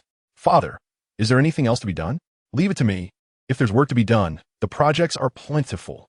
I brought Blue Star back, right next to our planet. But the oppressive atmosphere is gone. The anti-life equation has likely ceased to function. Guan Fuyun instructed, tomorrow, go recruit those who can understand human speech. For those who cannot, prepare heart resuscitation and blueberry packages. It's all on you. Azu pounded his chest, declaring, I guarantee an entertaining outcome. Is there anything more? This time, the troublesome pairs and the locomotive performed admirably. Grant them a raise. Additionally, on Blue Star, I discovered a spatial portal leading to the realm of the Black Robes, where Starlight and Huey are present. Guan Fuyun teased, go give them a scare. Also, summon Naruto to the farm for a visit. That unfortunate boys' mobile game is far too abstract. I want to pat his head. Azu listened intently. Despite possessing a super intellect, he diligently took notes, fully embracing the ceremonial ambience. It was splendid, while noting down his father's directives. Azu's mind began to envision the future. At such a tender age, he already wielded unparalleled cosmic power, ran a company filled with talented employees, and had the universe's mightiest pet, Godzilla. Every day promised entertainment to amuse his father. If this wasn't a dreamlike existence, then what could be deemed as such? The following day, the sun rose as usual. Whoosh! Azu, with a slight inward turn of his feet, soared into the cosmos. Indeed, after the disappearance of another version of himself, the anti-life equation, devoid of its host, had ceased to function. The realm reverted to its chaotic norm. Moreover, various entities, watchers, anti-watchers, deities, despite their inability to prevent the planet's relocation, had followed suit, quietly repairing certain aspects. For instance, Gotham City once again had its Batman. Metropolis welcomed back Superman. And the Flash resumed his parkour in Central City. Everyone, we have returned. The superheroes are back. Someone shouted, clad in eccentric attire. It was the Martian Hunter, only to be met with a barrage of rotten eggs from an irate crowd. You superheroes are all lunatics. Who permitted your return? Bad news. Dia Almende. You have been defeated by the malevolent superhero. I am but an ordinary individual who has finally managed to escape Gotham City, only to establish myself in Metropolis, where my recently acquired car and home, financed through a loan, were whisked away by Superman. Currently, I find myself in mid-city, having been transformed from a brother into a sister due to the Flash's temporal meddling. I am in a state of panic. Do not fret upstairs. Kindly provide your address, and I shall assist you. Indeed, given the circumstances, let us allow the brothers to witness the spectacle and revel in the joy. You are nothing short of beasts, even less than beasts. Count me in. Bad news. The superheroes have returned. Good news. The ordinary citizens here have finally awoken to reality.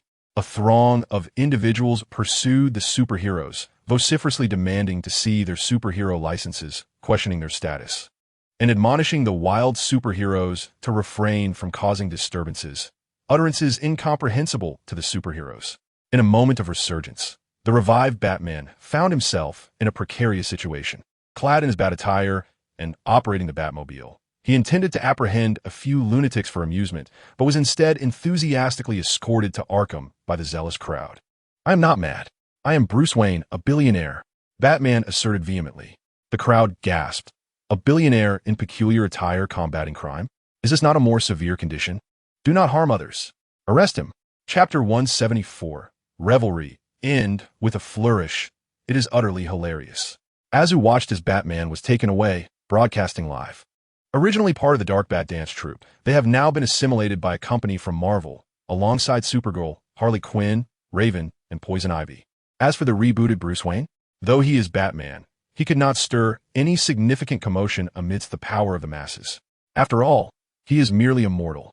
How could he withstand such a surge? Upon his arrival at Arkham, Azu donned a disguise, primarily a pair of black-rimmed glasses, rendering him unrecognizable.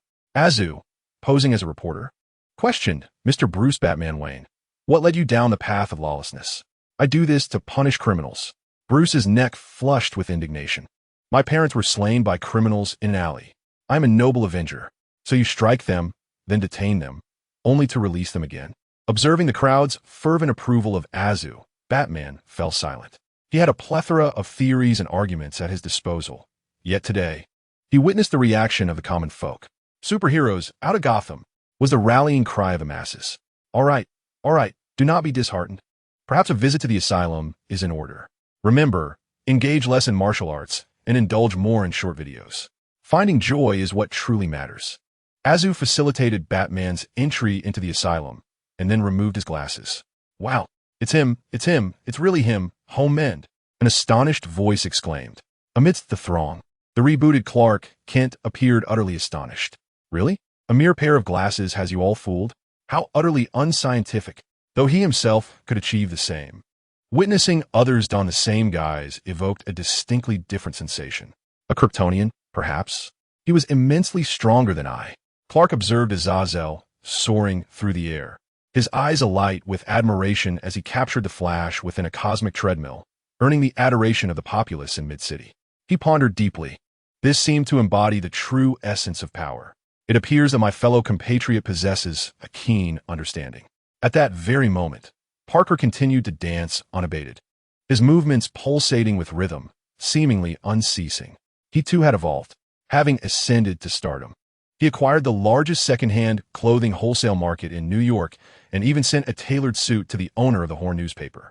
His days now unfolded with ease and delight. Superheroes singing and dancing? In Arkham Asylum, Bruce Wayne sat on the toilet, scrolling through short videos, feeling oddly invigorated since his descent into madness.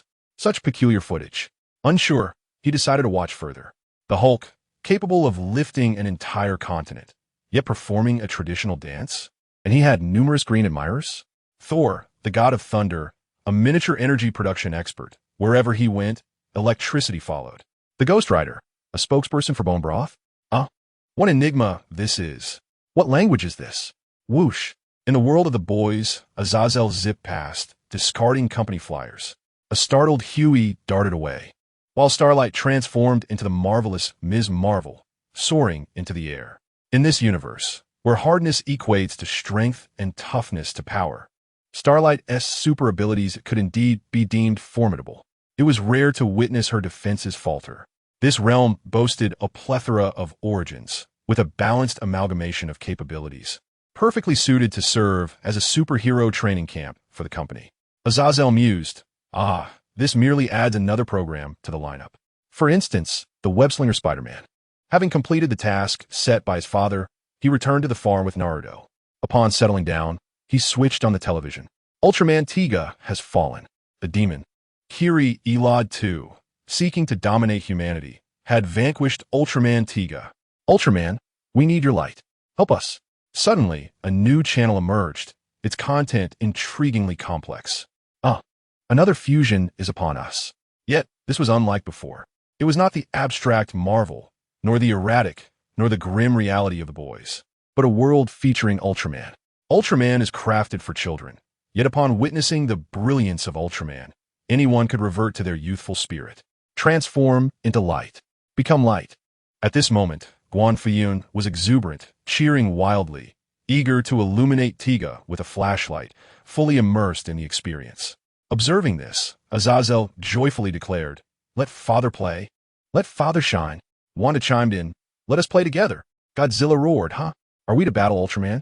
A group of individuals brimming with anticipation and joy, their wallets overflowing, prepared to embark on a journey. Azu exclaimed, "By the gods, Kirialad II, cease your unprincipled actions. Do not strike." He feared that the light of Diga would be extinguished.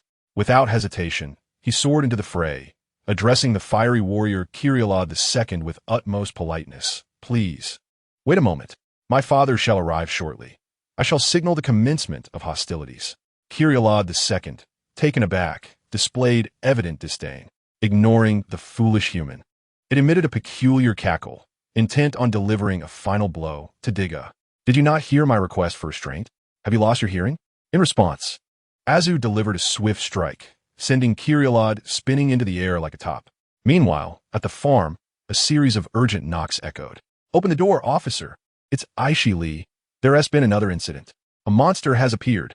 Officer, this is Tony, inviting you to the Iron Man party, with a complimentary set of customizable Iron Man armor." "Officer, this is Doom.